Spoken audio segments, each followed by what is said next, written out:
What's up? Ghost Fictions is here and we're back again. This is the first part of a story where Issei was betrayed and became supreme ruler with godly system. I am going to die if something is not done, said Issei Hyoudou as his brother Kai stabbed the final blade in his heart while his own sister tortured him to death, making him cough up actual blood.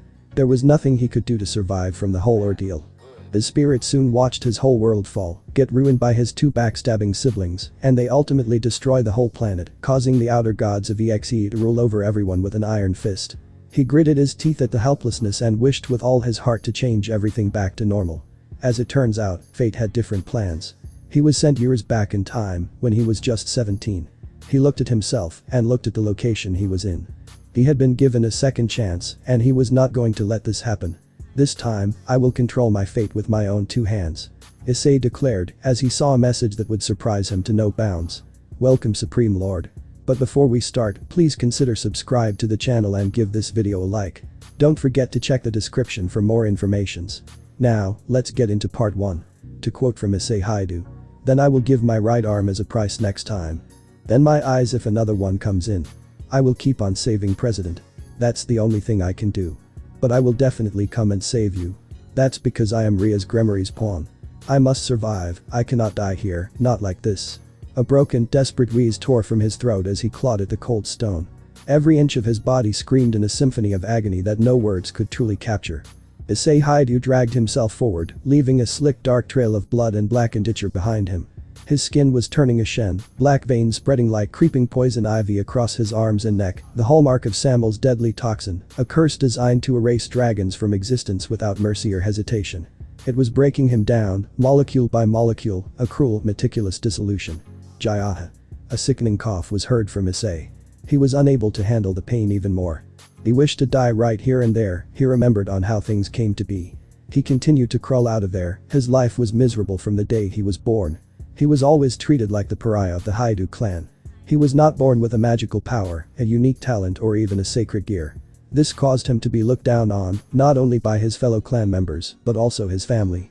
His grandfather Issei Hyoudou was the only one that loved him, his warmth was the only thing that kept Issei from being a resentful child from his birth, and he secretly trained him with his family not crossing him, since even in his old age, since he was nothing short of a monster, beating the adults of his family, and he was able to find the real reason why Issei did not seem to have powers. His powers were secretly sealed by his son and daughter-in-law to control his grandson.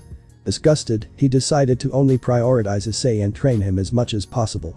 He had revealed to Issei that he had the boosted gear and unlocked it, asking the resident dragon, Drake, to keep himself hidden from his so-called family. Seeing the situation, Drake agreed to this request and kept himself hidden, while ensuring to find a way to revive his way of magic. Despite Juzou's demise which devastated Issei due to his old age, his final request ensured that Issei was secretly trained for his life. However, this did not stop the contempt and resentment from his family. His father Goru and his mother Miki treated him with absolute garbage, primarily due to Juzou not only making Issei the current heir to his family and his final will, but also his blatant favoritism for the clan's disgrace. They made his life miserable and treated him like absolute garbage. Any achievement he did, he was compared to his siblings, any mistake he made, he was tortured for this, even the smallest mistake, no matter what he did, he was punished and humiliated. He even remembered that when his grandfather passed away, his own room was taken away from him by Goru and Miki, and he was thrown to the dark damp basement that was meant to be his room. He remembered on how bad that room was. Speaking of his siblings, both Kai and Keiko were absolutely miserable beings. They pretended to be goody two-shoes on the outside, but inside, they were worse than monsters. They made rumors about him, treated him with total and absolute disdain. He remembered the days the rumors began. Look father, mother, Issei was peeping on me. Look mother, he broke your favorite vase, and when I stopped him, he attacked me. If Goru and Miki did not hate him before due to Juzou's favoritism, then they certainly did now. They despised him, and the tortures began inside his head. He was going to suffer, no matter what he did. Starvation and torture were very common for him, but instead of breaking him, it made him resilient. He blindly tried to please them, but it failed every time. School was also filled with rumors, and they hated him with a passion. He remembered on the words of the teachers and his fellow students, always finding an excuse to make his life miserable and hateful, except for some people, he was looked down on and hated. No matter what he did, he was seen as a disgusted being. He remembered the pure resentment and hatred that was present. The venomous words pierced his heart completely. Hey look, it's the perverted rapist. He is going to hurt someone else. Kai and Keiko are way better than him. Thank God, they warned us on their actions. We need to protect the girls here. He deserves to die. We will make his life miserable. That cheater, his own siblings are right. He cannot do anything right. He does not deserve any good marks. He became numb to this. Every single day, his life was filled with misery and hatred. He stopped caring for their words and did what he was doing constantly, despite the jeers from the clan members, teachers, students and eventually the supernatural world. They all hated him and he was treated like an outcast and pariah. He remembered the piercing words of his own parents, and that made him completely numb and emotionless. I can't believe I gave birth to someone like you. You are just like my damned father, so righteous, so good, it was nauseating. He took everything from me, and your face reminds me of him. I will never accept you in any manner or any form of love. Get lost, brat. You pathetic lousy boy. You really think you can compare yourself with your siblings? Kai and Keiko are way better than you. They are on a different level than you. Remember that, you damn disgrace. Except for a few people and someone who became an actual father to him. He remembered that his life was turning better. But he was wrong. Now, crawling through this God's forsaken place, the truth was a jagged blade twisting in his chest. Kai, ever the opportunist, had discovered the boosted gear. Seeing the usefulness of his despised brother finally expired, he conspired with the clan and the other factions to extract it. They ambushed them. They murdered Azazel right before his eyes. The Governor General's final act, a defiant, blood-soaked smile, as they carved the extraction spell from his still warm corpse. Including the other person that loved him, the woman was Ria's Gremory. And then they turned on Issei. The leaders of the great factions, devils, fallen, angels, yokai, and gods far older, gathered around him like vultures. They tortured him, insulted him, dehumanized him in ways that would have shattered a lesser soul. The extraction ritual was agony given form, designed to rip Drake from his very being and leave behind an empty, dying husk. But something had gone wrong. The Sample poison, perhaps a failsafe or an unintended reaction, had flooded his body. They had fled, leaving him to dissolve into nothing. He knew he was not going to survive for much long. They got the gear, but the failsafe allowed him to escape. A command was heard by the leaders. He remembered it was Surzich's, who had killed his own sister for not listening to his whims and desires. He remembered on how Ria's life was also filled with misery due to how controlling the devils were and how they saw women as a commodity. After him. The chase continued for hours, but Issei managed to escape every last one of them. However, he could not escape two siblings who had trailed him and tracked him to a location that was none other than the dimensional gap. The endless void of the location was perfect for him to be located. I looked at him with joy in his eyes, seeing him suffer like this. 17 years old, with neatly styled brown hair and warm brown eyes that sparkled with calculated innocence, Kai possessed a slim athletic build that conveyed approachability rather than intimidation. See, I told you that you would not survive for much longer. He declared happily, showing the boosted gear in his left hand as he continued with a tone that had a borderline joyful glee, seeing his older brother suffer. Now this power of yours is mine. I am not unstoppable. Issei looked at the boosted gear. It now had sealing chains which was made to subdue and control Drake in every manner. He could not speak, he could not move, and his body was continuing to supply power in any manner. Turning to Kai and his gleeful appearance, he gritted his teeth. For the first time in his heart, he felt pure resentment and hatred for this piece of trash known as his brother. The reason why he became strong was due to the magic power stored in his body, making him as strong as literal gods. He became the human who could wield the power of God, and that made the Hyoudou clan even more powerful and even more influential than before. However, Issei knew one jarring weakness of his and knew what he had to do. He was going to have the last laugh before he dies. You must be wondering. He kept his hands on his chin and continued with a shocking tone. Why did I do all of this? Why I ruined your life, and why did I ruin your standing? Why our own parents hate you? Let me tell you. He walked towards him and grabbed Issei by the chin, and he spat coldly and with a sneering tone. It was because this is what happens to those that defy me. This is what happens to those that continue to stand in my way. But I never did. Issei exclaimed in response, annoyed by this accusation. For as long as he remembered, he tried his best to be part of them. He tried his best to be a loving brother and filial son, as he continued. I always wanted the happiness of you, mom, dad and everyone in the family. Your happiness was above mine. That is why I pushed myself to become even stronger. And there you have your answer.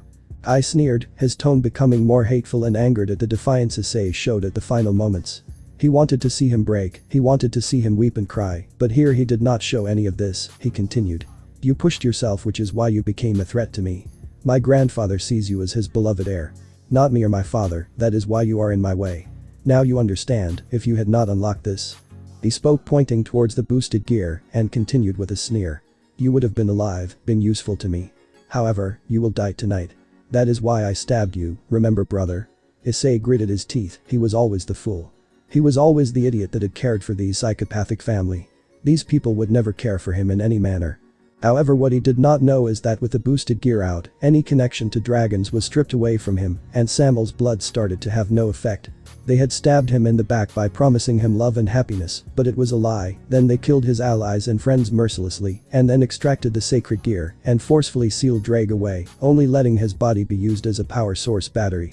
You will die here, and soon, I will ensure that your tarnished legacy will be destroyed and…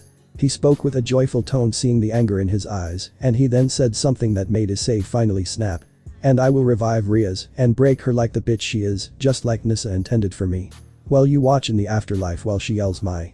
I was unable to complete when a brutal punch was sent flying towards his face, causing him to release him. Kai was sent flying, and he managed to land on the ground using his magic. He looked in shock at the punch, before he glared at Issei, he soon yelled. Brother, you need to be disciplined. He was about to use a magic spell, only for Issei to chant quickly. Authority denied. Divinity erased. Power itself, cease. The chant immediately acted, as a bright purple void-based glow surrounded Kai. With him looking in total shock, he tried to create a magic circle, but it failed yet again.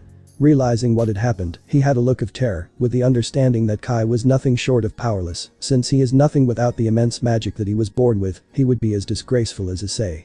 He tried to sprint, only for Issei to run forward and close in. Kai tried to back away, only for Issei to land a brutal kick aimed at his chest, causing him to fall to the ground. He then landed a punch aimed at his face. He continued to do so. Bang. Bang. Bang. It was the sound of fists meeting flesh. His face was being torn by Issei from every attack. The punch was being brutal and it was destroying his face completely. It was the pent-up anger he had against him and his family that had finally exploded, and Kai's threats of him raping Riaz while he could only watch. He continued to bash his face over and over again, flesh and blood being sent flying, and then his teeth being sent flying from the location. Each punch felt like a sledgehammer slamming onto the face of the current Hyoudou heir. Bang. Bang. Bang. I tried to defend himself, he tried to block them, only for Issei to use his other hand to deflect the defensive hand and strike him again and again. He was not letting him stand or get up in any manner. He was not letting him do anything, and he continued to take a relentless and a brutal beatdown in response. Bang. Bang. Bang. Bang. Bang. Bang. He was only taking a beating, and when he stopped defending himself, he continued to punch, as he shouted angrily, his voice dripping with venom and hatred. You ruined my life. You damn bastards think that you can get away with this. I may end up dying tonight. However, I will ensure that you will be ruined once and for all. But I want to know this, what pleasure do you get by ruining my life? What enjoyment do you get from ruining my life and making it as miserable as possible? Why? Why? Why? He screamed the last part, continuing to beat him relentlessly. Bang. Bang. Bang. Bang. Bang. Bang. Issei's whole body was surrounded by blood, Kai's blood. His hands had nothing but flesh surrounding it. He was breathing heavily, and he looked at his so-called brother with hatred. He ruined his life out of fear, or of a sadistic glee of his misery. And he knows that his parents would support and approve this man for his every action. He wished he could see their states after they find out that they have been betrayed and backstabbed them. He looked at Kai's expression, now, a severely injured young man lying on a rocky battlefield.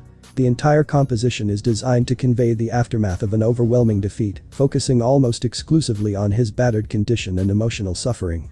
His head is tilted slightly backward against a rough stone surface, exposing most of his blood-covered features. Nearly every visible portion of his face is stained crimson, with thick layers of blood obscuring his natural skin tone. His eyes are shut tightly, suggesting either unconsciousness, exhaustion, or an attempt to endure intense pain.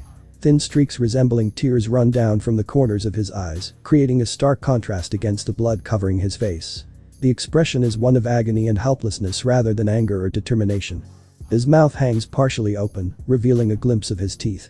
The slack position of his lips gives the impression that he is struggling to breathe or lacks the strength to move. His hair is dark black, rendered in a sharp anime style with smooth defined strands. Several locks fall across his forehead and partially frame his face. Large splashes cover his cheeks, nose, forehead, chin, and neck. Rather than appearing as small cuts, the blood coverage suggests extensive blunt force trauma. The blood is rendered with dramatic, high-contrast shading, making it appear thick and fresh. Some droplets are scattered across the skin, while larger smears stretch across the contours of his face. There were also visible scratches and bruising lines around the eyes and forehead, indicating repeated impacts rather than a single injury. Kai's was wheezing in pain. "Tell me, Kai. Why?" Issei exclaimed with unbridled fury as he failed to understand why does Kai find so much joy in his misery. He could see something that soon formed on his face, and despite the sheer pain he was in, a malicious, predatory and resentful smile grew on the man's face. His eyes burned with resentment. "Say it. Open your damn mouth." Issei exclaimed as Kai finally spoke. He spoke with a malicious tone. "A lowly being like you deserves to suffer." He was unable to complete seeing the state, passing out from the sheer trauma that was on his head, and he walked away. He walked forward, he knew he could not survive for much longer, and he was starting to lose his vision, and it was blinding for him. "So I die like this?" Issei spoke with a helpless tone, as he continued realizing the damage done by the extraction of the sacred gear, and the Samuel's poison was too much for him. "In a pathetic puddle of my own black blood.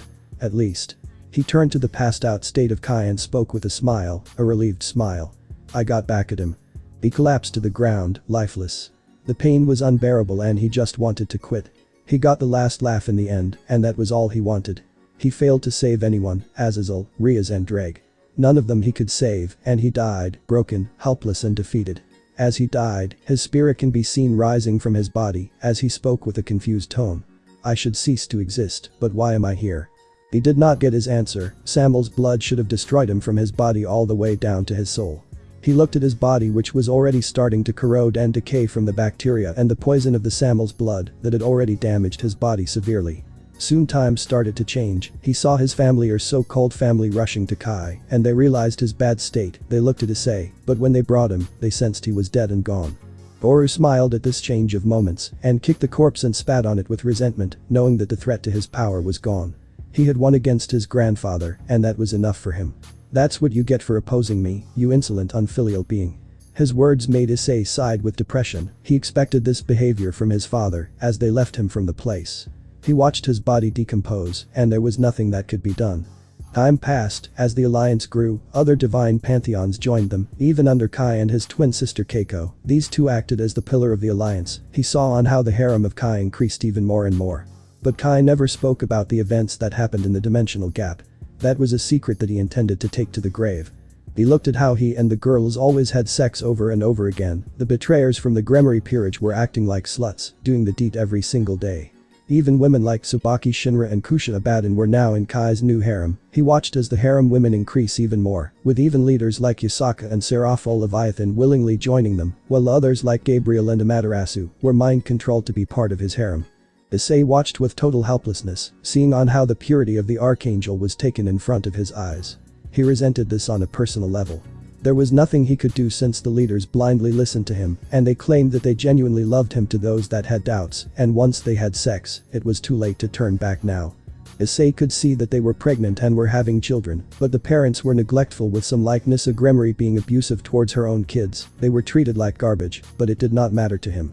This made Issei really angry, being reminded of his treatment. He could see them being good parents, but in reality, they were worse here. Only Yasaka seemed to be invested in this parental role, since she already had a daughter, which did soften his heart a bit, but he did not forget his branding as a rapist and being brutally beaten by her. But then, something truly shocked him to no bounds. Ai and Keiko had both decided to stab the factions in the back and join the Cows Brigade. They later revealed that they were always part of them since they had become popular, and revealed that they were secretly helping RageRevan Live and Lucifer. They revealed this on their 10th anniversary of the wedding between the two, and this ended up making things worse for the factions. Eventually, due to the factions being compromised on the inside, the leaders were executed one by one, and not even any of the gods were spared. They were slain mercilessly, as the broken girls were made into sex toys and endlessly used for Kai's own amusement, while the children were ruthlessly experimented on, and they all were then discarded once their use was met. Ai and Keiko betrayed their own parents, who still failed to see their misgivings, but they could not blame Issei at all, since he was long dead. They were betrayed by the two people that they had showered with love and care, while the one that actually did show them love and care was mercilessly slain, and his corpse was defiled. But their deaths, the Hyoudou clan along with the other principal clans, all were coerced into the Cows Brigade out of Kai's goodwill, and they had no choice but to accept his leadership. The whole supernatural world was now under the Cows Brigade, and eventually even the human world fell as well, making the whole world into a dystopian military, where the strong crush the weak and use them for their own purposes. I and Keiko also betrayed RageRevan and all those that opposed the will of them, as RageRevan cursed himself for not seeing this. They then ruled the whole world with an iron fist, breaking the women that were deeply and blindly in love with him, were now his broken sex toys that he can do whatever he wanted with them. Issei was horrified, these younger siblings of his were truly monsters. He did not wish to be even related to any Hyoudou after seeing all of this, he looked down in helpless regret, this was not the world he wanted to see, and he watched on how Kai and Keiko treated the world like their own playing ground, as these psychopaths used humans and surviving supernatural beings for their own amusement. And all he could do was watch as Kai and Keiko treated the world as their personal playground, manipulating humanity and the surviving supernatural races alike for their own twisted entertainment. I don't want this. I didn't want this. This is not what I want. Issei spoke with total despair and sadness, he could not bear to watch this anymore, he soon continued. If only I was born in the past, if only I was born before this all happened. I would have never been a part of this clan ever in my lifetime. Please, if anyone is listening, give me a second chance. I want to help this world and protect those I care about. All I want is a second chance, and I will never be loyal to this unfilial family ever again. Issei pleaded to the air, desperately calling out for someone that could give him a second chance at living. He had hoped that someone would listen to him and hear him out, as he soon blacked out unable to realize what is happening. All he could do is close his eyes, as he remembered that his soul was seemingly sent to the afterlife. He had hoped he did not end up with the people that resented him for the rest of his life. Time reversed, brought back to the day when the school began. Scene change. Issei jolted up from his bed, his eyes darting from where he was now. This did not seem like the afterlife, and he did not know if he was alive and well. The place was like the old bedroom he had inhabited. Is this hell? Issei asked with horror, as he pinched himself and felt pain. He realized this was physical pain and came to the conclusion that he was brought back in time. No way, am I back home? Issei looked at the time in his old Nokia phone, and it said the following date. 16th April, 2018. Issei's voice went by a whisper, as he had tears in his eyes. This really showed that he was brought back in time and was granted a second chance. He looked around his room and remembered that this was the place he had spent his days living in a cramped, dirty room. The room was just like he remembered. It was a small, windowless chamber that has been neglected for years, creating an oppressive atmosphere of decay, dampness, and isolation. Everything about the room suggests a place where moisture has seeped into every surface and fresh air has long since stopped circulating. The room is illuminated by a single exposed light bulb hanging from the ceiling, casting a weak yellow glow that struggles to penetrate the shadows pulled in the corners. The lighting creates deep contrasts, making the room feel claustrophobic and far smaller than it may actually be. The air seems heavy and stagnant. Looking at the walls and floor, one can almost imagine the humid chill that clings to the skin upon entering. The walls are in a severe state of deterioration. Dark stains spread across the concrete like diseased veins, while patches of mold and algae creep upward from the lower sections. Moisture has eaten away at the surface, causing peeling layers and discoloration throughout. Greenish-black growths are visible along some sections, suggesting years of unchecked dampness. Water damage has left irregular patterns across the walls, making them appear perpetually wet. The ceiling is similarly stained, with dark moisture marks spreading outward from multiple points. The entire room feels as though it has been absorbing water for a very long time. The floor is glossy with moisture, reflecting the dim light bulb above. Small puddles and wet patches create an oily sheen across the surface. Rather than looking freshly cleaned, the floor appears slick from constant humidity and condensation. Every step would likely produce a faint squelch or wet scrape against the surface. Against one wall rests a narrow metal-framed bed. It looks old, utilitarian, and uncomfortable. The bed sheet is heavily wrinkled, stained, and discolored. Once white, it has faded into shades of gray and brown from prolonged use and inadequate washing. The fabric appears damp, as if it never fully dries between uses. The pillow is similarly worn. Its surface is creased and flattened, suggesting years of use without replacement. The bed does not convey rest or comfort. Instead, it feels like a place where someone merely endures the night. Standing near the back wall is a tall wooden cupboard. Its dark surface is weathered and swollen from moisture exposure. The wood appears warped, with subtle irregularities, suggesting that the damp environment has slowly distorted its structure. It looks heavy and neglected, as though opening its doors would release an even stronger scent of mildew. A rough wooden table occupies one side of the room. The surface is scratched, stained, and darkened by age and humidity. Beside it sits a simple wooden chair. The furniture lacks any decorative quality and exists purely for utility. Several small objects rest on the table, adding to the feeling that someone may have once occupied the room, though not comfortably. Just like I remembered. My room was taken by those pathetic excuses of parents and given to those terrorizing parasites. Issei removed the bedsheet and he was used to the smell that was filled with wet concrete and algae that was growing on the walls. These were inhumane conditions, but Issei had somehow developed a powerful immunity against the smell, which would have killed any member from his family. He turned to the table and opened the drawer underneath the table and looked at the document. There were 2 documents, and he remembered them. The documents were the family abdication and the name change document. Tears fell from his eyes, remembering on how the temptation of doing this had struck him multiple times. But his love for this garbage dump of a family actually made him hesitate and stopped him from doing so. And this costed him the lives of both Azazel and Riaz. He was not going to let that happen, not this time. Now, he plans on leaving the family for good. He would like to see how far they survive without him picking up for their actions. Clutching the papers in his hands, he folded the papers and kept it in his pants as he got out of the room. He started to climb up, his strength restored far more than before. He could easily take down Goro and Mickey, along with many of the clan mages, before they can cause a problem. He had to get out of this house, and he knew how to strong-arm them into serving his whims and wishes. He reached up and could see his family celebrating his birthday. But instead of calling Issei and making it for him, they instead let Kai and Keiko have the cake and were celebrating something that belonged to Issei.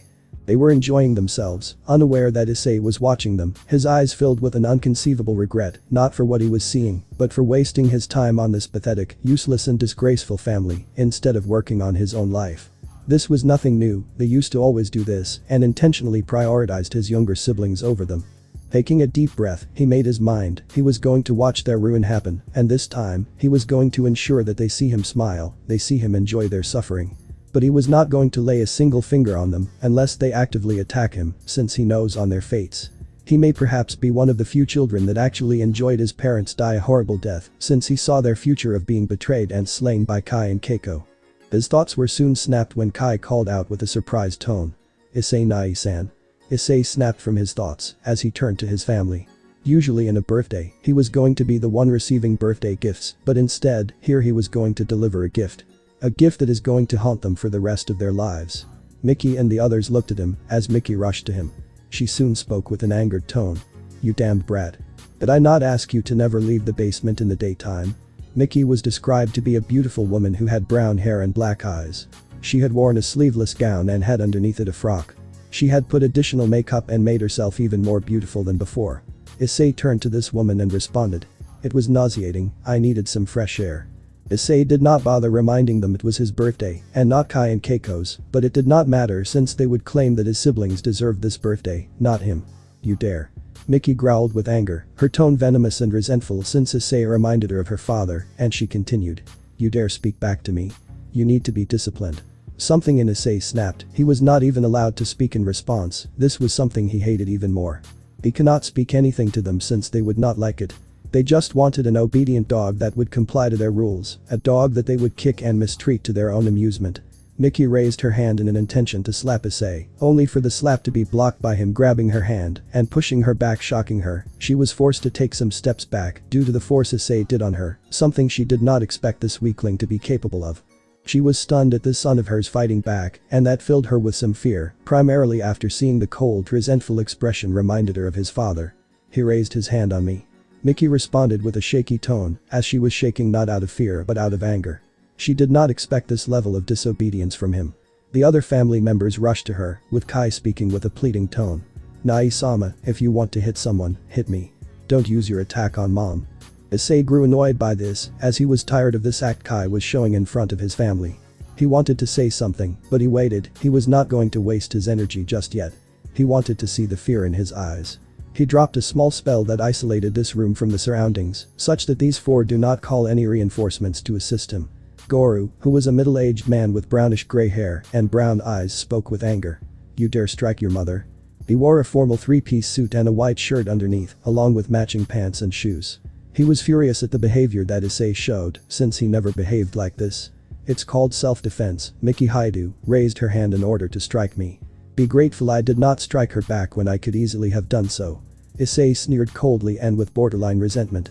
He was going to end their relationship today itself, and there was no stopping him.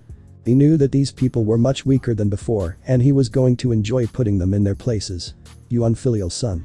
How dare you speak about your mother like this?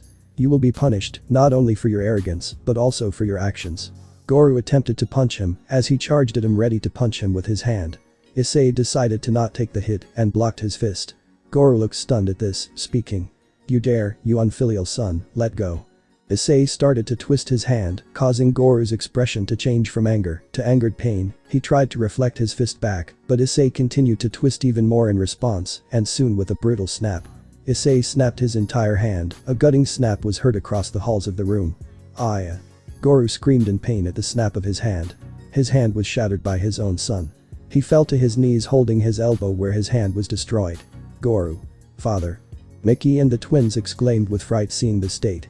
They could see Goro's mangled hand from the arm socket which was shattered. Issei could not help but smile seeing the state of his parents. He just had to push a little more and he will get what he wants, but he was going to take something from them with it. Issei spoke gleefully. I am an unfilial son, right? You should have seen this coming. You honestly thought that I was going to listen to you? What an idiot. Issei intentionally wanted to push this family to its breaking point such that they willingly ask him to get out of this house. Then, he was going to make them sign the 2 agreements and force them to comply to his 2 demands, else he will continue breaking the stuff in this house or their bodies that are in front of them. The 2 parents were beyond agitated by this, with Mickey shouting with borderline fury and anger. You disgraceful unfilial son. How dare you behave like this and hurt your father like this? I wish you were never born ever in this life. You rotten, disgraceful being. Issei scoffed at her. He had heard of this line so many times, it barely affected him. But what frustrated him was them acting like they did nothing, and Issei only harmed them. He was going to set the record straight, as he snarled. So? What are you going to do about it? Issei snarled coldly, as he continued. The day was my birthday and instead of celebrating mine, you have the audacity to cater to my little siblings' every whims and commands without any mercy. If anything be grateful I just broke Goro Hyoudu's arm in self-defense, and I did not even strike you Mickey Hyoudou. These words made the family even more furious at this, as Kai kneeled before Issei and held his leg pleading with tears in his tone. Issei had to give props to this man, he had the audacity to act like this, even though he clearly was in the guilt for his actions of taking every single birthday that belonged to him. Nai-san, please hit me. Do not hit my parents. You can have my birthday cake in return. They are not responsible for my mistakes. Kai pleaded with tears in his eyes. But Issei only kicked him to the ground being angered by the audacity. Not only does he state that it was his cake, but he was pinning the blame on Issei since he was at fault. He fell to the ground with a bruise on his face. Your cake? Issei asked with barely controlled anger as he continued. It's my birthday, not yours, Kai. Did you forget there are still 2 months for this? Or are you stupid to not remember it? Kai reeled in, his eyes filled with pure resentment, his heart had a blackness inside such that he intended to crush Issei when nobody was watching, like he always did so. Keiko also shared similar emotions, but she held a small amount of fear in her heart, seeing her older brother behave like this. You damned. Goro shouted with anger, as he continued. How dare you behave like this? An older sibling should always sacrifice his happiness for his younger siblings. Did we not? Goro was unable to complete when Issei landed a brutal punch aimed at his face, as his nose was squished under the punch, saliva was falling from his face, he was sent a few feet away from the location he was in, landing near the table and nearly crashing onto it. Blood was trickling from that area, and he was groaning in pain. Goro. Dad. The family, this time shouted seeing Goro being attacked so brutally like this. He was groaning in pain and actually badly injured this time. They rushed to him, with Mickey using healing magic to heal his face, while the man was wheezing in pain. Issei walked up to this family, and Mickey exclaimed with resentment. If you cannot remain respectful to us, the lords of this house, then get out of here. Do not show your face to us. Mickey expected this to hurt Issei, as he would plead and apologize for his actions. She wanted him to suffer, as she basked in the pain she hoped Issei would suffer for this. Only for Issei to smile happily and speak. Okay then, but on 3 conditions. Mickey grew pale by this, as she asked. What? What do you mean? Issei said nothing and threw the papers on the ground, with Mickey reading them and widening her eyes in shock and speaking with a stunned tone. What is this? For the first time, she spoke with a shaky tone. She did not expect him to do this, as she turned to Issei who looked at her coldly and spoke.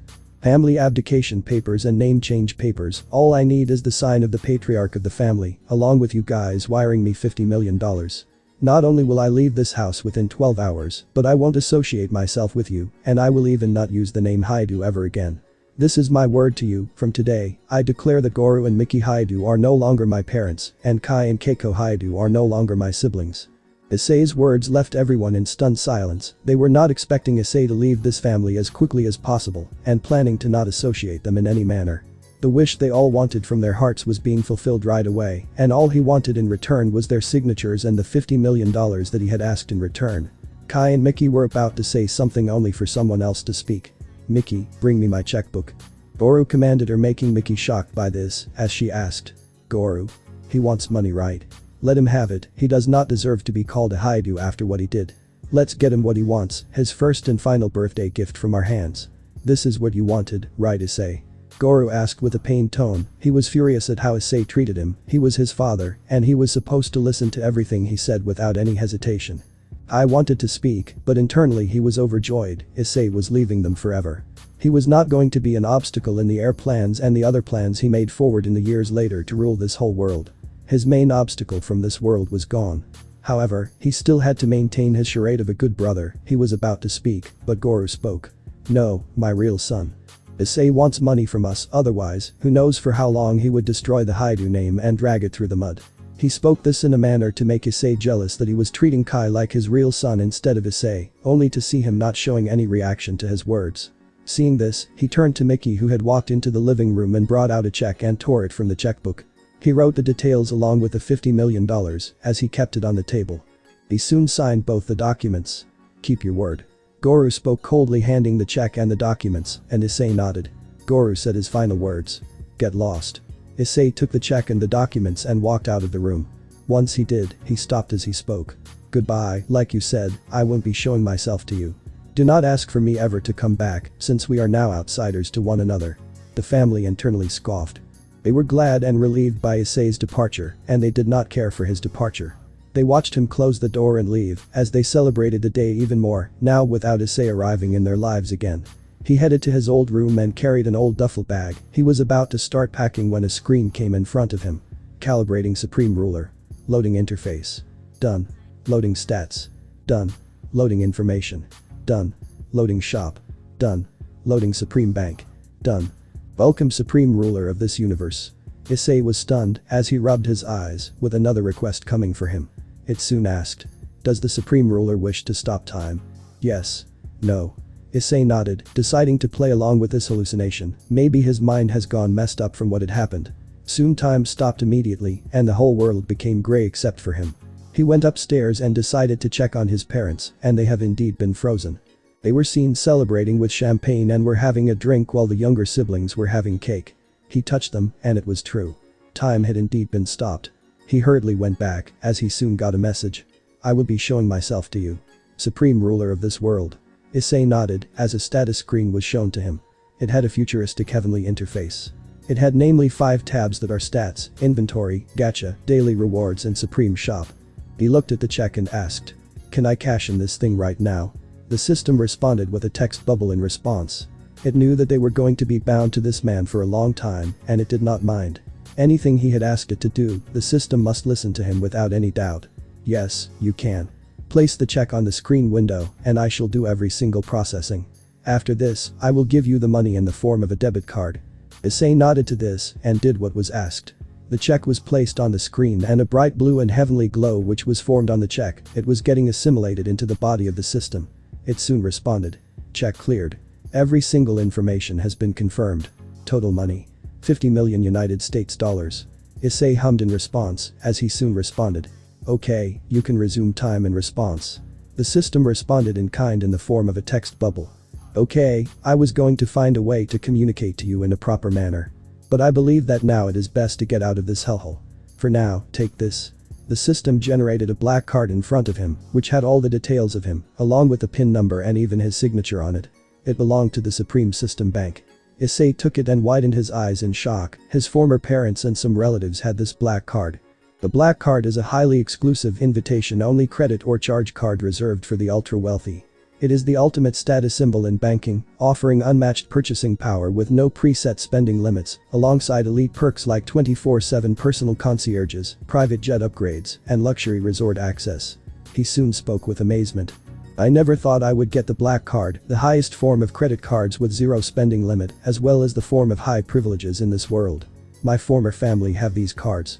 Do I really have the privileges I heard that this card provides along with unlimited spending amount?" Issei asked, to which the system responded. "Yes, a black card has everything that you have imagined. Not only this is a hybrid card allowing you to use your debit and the credit money that you have. By having this card, you can enter into any resort, private elite lounges, and enter into any private jet whenever you want simply by showing it. In case you lose the black card, it will come back to you, no matter where are you located. You don't have to worry about it falling into the wrong hands. Issei took this into understanding, and he soon realized that time had resumed. The system spoke a final message. Take care, my supreme ruler. The system faded away as Issei packed all his clothes into a small duffel bag. It was barely much, and he only had 2 pairs of home and outside clothes that he has been using for years. It was torn and ruined, but he did not care. He was going to keep these clothes with him, since they did protect him from the torture his so-called family put him through. He walked outside and was heading for the door when someone called out.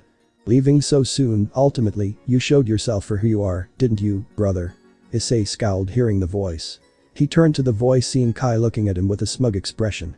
But his scowl faded as he asked. Do you want me to stay back? And be a threat to your inheritance? Are you planning to inform this development to our clan's enemies? Kai's smugness faded and he became pale by this. How did his useless older brother know about his thoughts? How did he know of his true intentions? How did he know of this connections to the enemies, and what enemies did he have a connection with? His expression soon changed to darkness, and he responded with anger, dropping his act of pity, charity and smugness. You dare to stand in my way? Kai asked with a dark and furious tone, as he continued. You'll regret this. I don't plan to. Like you said, I am leaving this place. I have no place in this home. Issei spoke unaffected by his tone, as he was seen wearing the torn shoes that he has. This was the shoes he had worn since the past 6 years, and it had already worn out with his legs being shown on the outside. He could feel the hostility coming from his former brother, but he did not care. He was going to leave him to his fate, since if he has to stop him, he needs to be far away from here. He had no intention of saving the Hyoudou clan and intended to leave them to their own devices. To anyone watching Issei, he would either be looking like a trekker or a beggar looking for alms. But he did not care, he was going to purchase a fresh set of clothes. Kai was annoyed by this behavior. He had to do something to deal with Issei. He attempted to lunge forward in an attempt to crush him with a paralytic shock, only for Issei to move to the side and started to choke him. Kai tried to get rid of his hand, but Issei pressed his vocal cords, as he could neither speak nor get rid of Issei's hand on his neck. You know, I wonder what would happen if I do end up killing you right here and right now. Would you end up being exposed? Or would they track me down as the killer? Kai was terrified. He did not want to die, especially not like this, and not to his useless older brother. He tried to use magic, with a circle coming in his hand only for Issei to continue choking him as he gagged and tried to get some air. His consciousness was starting to fade, with Issei speaking with a smirk and with mockery. No, they think I am a weakling to take down the great Kai Hyoudou. I won't be suspected in any manner. They will think that the Kishinami or the other principal clans had a hand in it, causing an endless war, ultimately either causing their defeat or the annihilation of the Hyoudou clan. There will be nothing left of them. Kai wanted to say something, but he was tearing up at this. He was no longer able to breathe, and he cannot hold his breath for much longer. He was terrified, and he had to find a way to communicate with his parents. Issei smiled and threw his brother to the ground as he was gasping for air. Issei spoke, making him look at him. Not now, however. I can't risk letting the Hyoudou win. They were able to damage the Kishinami severely in their ambush attack and managed to barely pull a win, damaging their lines and work in the underworld with that one single masterstroke. Even handling the other clans working with the Kishinami and eventually taking a much powerful hold of the Japanese underworld and government. Issei knew what happened to the other clans. All had gone into hiding in the aftermath of the masterstroke of an ambush attack done by these greedy arrogant bastards. It was surprising for him, but they managed to pull this off thanks to Kai and Keiko's capabilities. However, only Issei knew the twins' weaknesses, and the others unfortunately did not. Kai, remember this, you are nothing without your magic. Issei carried his duffel back as he watched the fear in Kai's eyes, and this was something he would remember for the rest of his life. Just like in his previous life, he never revealed the brutal beatdown that had taken place. He spoke his final words. Goodbye. Kai could only watch Issei's retreating figure as he opened the door and left the compound. He clenched his fists, not in anger, but in helplessness. He was tearing up, since this was the first time he was truly afraid of his own brother. He had to do something about this. And he was going to prove Issei wrong no matter what happens. Back outside, Issei looked up toward the sky. For the first time in what felt like an eternity, he could truly feel the warmth of the sun on his skin. The gentle rays brought with them a sense of peace he had long forgotten, filling his heart with relief. He was free. No more betrayals. No more expectations. No more pain. A small smile formed on his face as he continued forward. Once, he had fought for the factions with everything he had, believing in a future worth protecting. In the end, they had abandoned him, cast him aside, and forgotten him. But that no longer mattered. That chapter of his life was over. Whatever became of them was no longer his responsibility. Taking a deep breath, Issei began walking toward the mansion gates. He had no idea what awaited him beyond them, nor did he care. For the first time, the future belonged solely to him. Every choice, every success, every failure. It would all be his. Without looking back, he stepped through the gates and left the past behind. The world ahead was uncertain, but unlike before, he welcomed that uncertainty. Because this time, he would live for himself. And so, as the sun shone brightly overhead, Issei Hyoudou took the first step toward a brand new life. Issei reached outside the house, he took a deep whiff of the air and felt relieved. He had to no longer consider the old family in any manner. He had already delivered a fatal masterstroke to Kai, who will always be haunted by the humiliation that Issei had put on him. His story was no longer similar to a story of a fake son bullying and tormenting the real son, but instead, it was him taking charge of his own destiny, his own power with his own two hands. He opened the gates of the house and walked outside, as he responded with a tone full of relief and happiness. Looking back, he closed the gates and took a look at the house one final time, as he continued. I have two options, either I can take revenge, destroy the Hyoudou family from within and dominate over them. Take what I was owed by this family either by choice or by force, and eliminate all those that stand in my way. He took a deep breath. Or I can wait, I crush them after I leave. I crush them financially, taking over the companies of my enemies by using an aggressive business strategy of controlling majority shares. I have 50 million United States dollars in my account, and this would be useful. They wanted a monster and a threat, right? They will realize that I am not here to serve, but to conquer. He spoke with a serious and cold tone. He was aware on how he had bled for this so-called family, pushed himself for their sake in just a little hope and care for their love and family bond. But all he got was that hatred and disdain from this family. His past life, he was a fool that still believed in this family, but this time, he is not going to fall to their whims or desires in any manner. He was going to carve his destiny, not be a shadow to his brother, but he would consume all those that stand in his way. I will show all of them, that Issei is not someone that is going to be a disgraceful Hyoudou, but a threat and a terror that will be remembered for the rest of their lives. Devil, angel, fallen angel, yokai, vampire, god, it does not matter, all those that stand in his way will be eliminated. Issei coldly and spoke with total determination. He will be the first human to terrorize even the dragon gods, they will all be in total fear, and they would whisper the name of Issei, the man that grew, adapted and destroyed anyone that stood in his way. He walked away from the mansion, he continued to move ahead from the location, and soon, the dimensions changed. Issei stopped being alerted from this state, he wondered if this was a threat and was ready, but soon remembered events in his past life. In his past life, he had ran away from his home crying with sadness, remembering that his birthday was given to his siblings, and did not even bother to call him for the cake or any of the food. This was when he had encountered someone.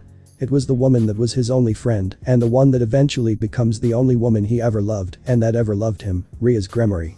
The magic circle belonged to the Gremory family, and he knew what had happened. She had used her own money to celebrate his birthday after hearing what had happened.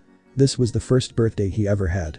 She was furious at how his family treated him, mirroring her own family's treatment. She never got to celebrate her birthday due to always working or being forced to work hard day and night for her family. She soon showed up. Ria's Gremory was described to be a beautiful woman with vibrant crimson red hair, styled in a loose-side braid that drapes over one shoulder, while several soft strands frame her face naturally.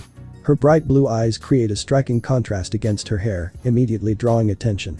Her facial expression is calm and reserved, carrying a subtle hint of melancholy or contemplation. Rather than smiling, she appears thoughtful and introspective, giving her a gentle, mature aura. Her facial features are delicate and balanced, with fair skin, a slender jawline, and soft eyes that convey quiet emotion. The slight downward tilt of her gaze and neutral lips contribute to an overall impression of someone who is composed, patient, and perhaps lost in thought. Her clothing reflects a sophisticated and timeless style. She wears a white long-sleeved blouse with a high ruffled collar and buttoned front, giving her a polished and formal appearance. The sleeves are slightly loose, adding softness and elegance to the outfit. The blouse is paired with a high-waisted black skirt that extends to her ankles, creating a graceful silhouette. The flowing fabric of the skirt enhances her refined appearance, while maintaining a modest and professional aesthetic. Completing the outfit are black high-heeled shoes that add a touch of sophistication. Ria's eyes soon glowed, returning back to normal as she spoke with a small tone of happiness. Ice. Issei did not say anything and embraced her, startling and making the woman blush at this. She was confused by this behavior only to sense him sniffling. She could hear him crying, and understanding this, she returned the embrace and gently smiled. She had her own pains, but compared to what Issei had to endure, this was nothing. She spoke in response, her tone filled with warmth and gentleness. "They did not celebrate your birthday, didn't they?" Issei only sniffled and continued to weep onto her. He remembered she was ruthlessly killed by her own family, courtesy of Nissa's suggestions, and the person that killed her was Surzich's himself. He killed his own sister for disobeying Nissa and Kai. She died in front of his eyes. And now, she was standing in front of him, clueless on what had happened. She did not know why he was crying, presuming that he was crying for not celebrating his birthday. After crying onto her shoulders, he split from her, speaking with an apologetic tone. "I am sorry, I ruined your clothing." Ria shook her head and responded. "It's alright, these stains can go away with magic. Besides, I really want to get away from the Gremory family. Let's go and celebrate your birthday, just the two of us."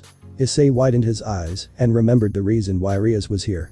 She did not lie, she really wanted to stay away from her family after what had happened. There were two reasons why she was even here, away from the family. In his previous life, today was the day Riaz lost everything as well. Not only did she lose the loyalty of her peerage, primarily Akeno Himejima, Kaneko Taoju and Yudo Kiba, who all shamelessly turned on her, leaving her peerage less, but she also lost her heiress positioning from the Gremory family, and it was all because of a well-concocted lie, courtesy of the snake known as Nissa Gremory.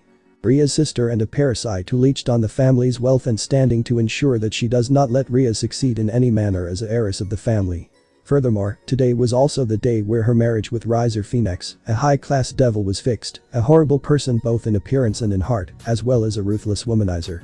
He remembered in her previous life that she managed to get off this marriage by threatening suicide, and it worked since they still needed her as a heiress, but Riaz was treated as a pariah in the aftermath. Even her own brother hated her, as they all eventually worked together to eventually eliminate her for Nissa's desires. "Riaz, what happened?" Issei asked with concern. He did see the lack of light in Ria's eyes, but Riaz shook her head and spoke. "Nothing, let's not focus on me." She trailed off when she noticed a duffel bag that was lying on the ground, soaked in the mud. She realized what had happened and asked with a shocked tone. "Are you leaving the house?" "Left." Issei answered with a small amounts of weariness, as he continued. "I am done living in that place, if all I gained in return was nothing but their resentment and crushing hatred. I have no reason to continue living in that place. Furthermore, in return I was not only able to willingly abdicate that place, but also gain 50 million United States dollars as compensation for every single torment they had made me endure." Riaz was left speechless. She never expected Issei to take such a big decision all on his own. The duffel bag was an example of this. He really was planning to leave that place after everything he had endured. She did not blame him, and she suggested that both him and her run away from this place, with Riaz putting a seal on her magic to ensure that nobody can find her no matter where she is hiding. Issei looked at her expression and did not blame her. In his past life, he denied her wishes of running away and believed that he could eventually get their love only for him to be stabbed in the back and betrayed. This time, he is not going to let any of his friends die. He will slaughter all those that try to kill him, even if they are great rat in office. Consequences be damned. He did blame himself for her demise, since he believed that if he listened to her, they would most likely not bother with their absence, since he was sure Riser would just find another lady to torment. "Ice, are you sure of this? You always told me to uphold your family and sacrifice your own personal needs for them. You even suggested me to do the same." Riaz asked with a shell-shocked tone and expression.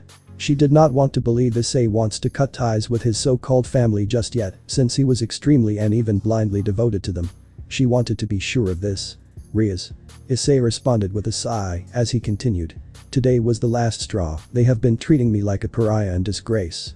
I later found out that this hatred was because I did not have a single ounce of magic when I was born and believed that I won't uphold the clan legacy. If it was not for Grandpa, I would have been a powerless nobody till today. These morons actually think that magic makes you invincible, but when you don't have that, you are nothing but sitting ducks." Riaz did not deny this. Magic was powerful, but not the Deus Ex Machina of this world. Techniques, intelligence and physical strength were some of the other attributes that determined your standing in the supernatural world. Cause if magic goes away, these other traits will keep you alive in the long run. She realized that Issei was finally fed up with the Hyoudou clan and its atrocious treatment. She breathed a heavy sigh of relief as she requested. "Ice, let's go somewhere, just the two of us. Nobody will ever bother us ever again. I plan on running away from this place as well." Issei nodded, speaking with a more relieved tone.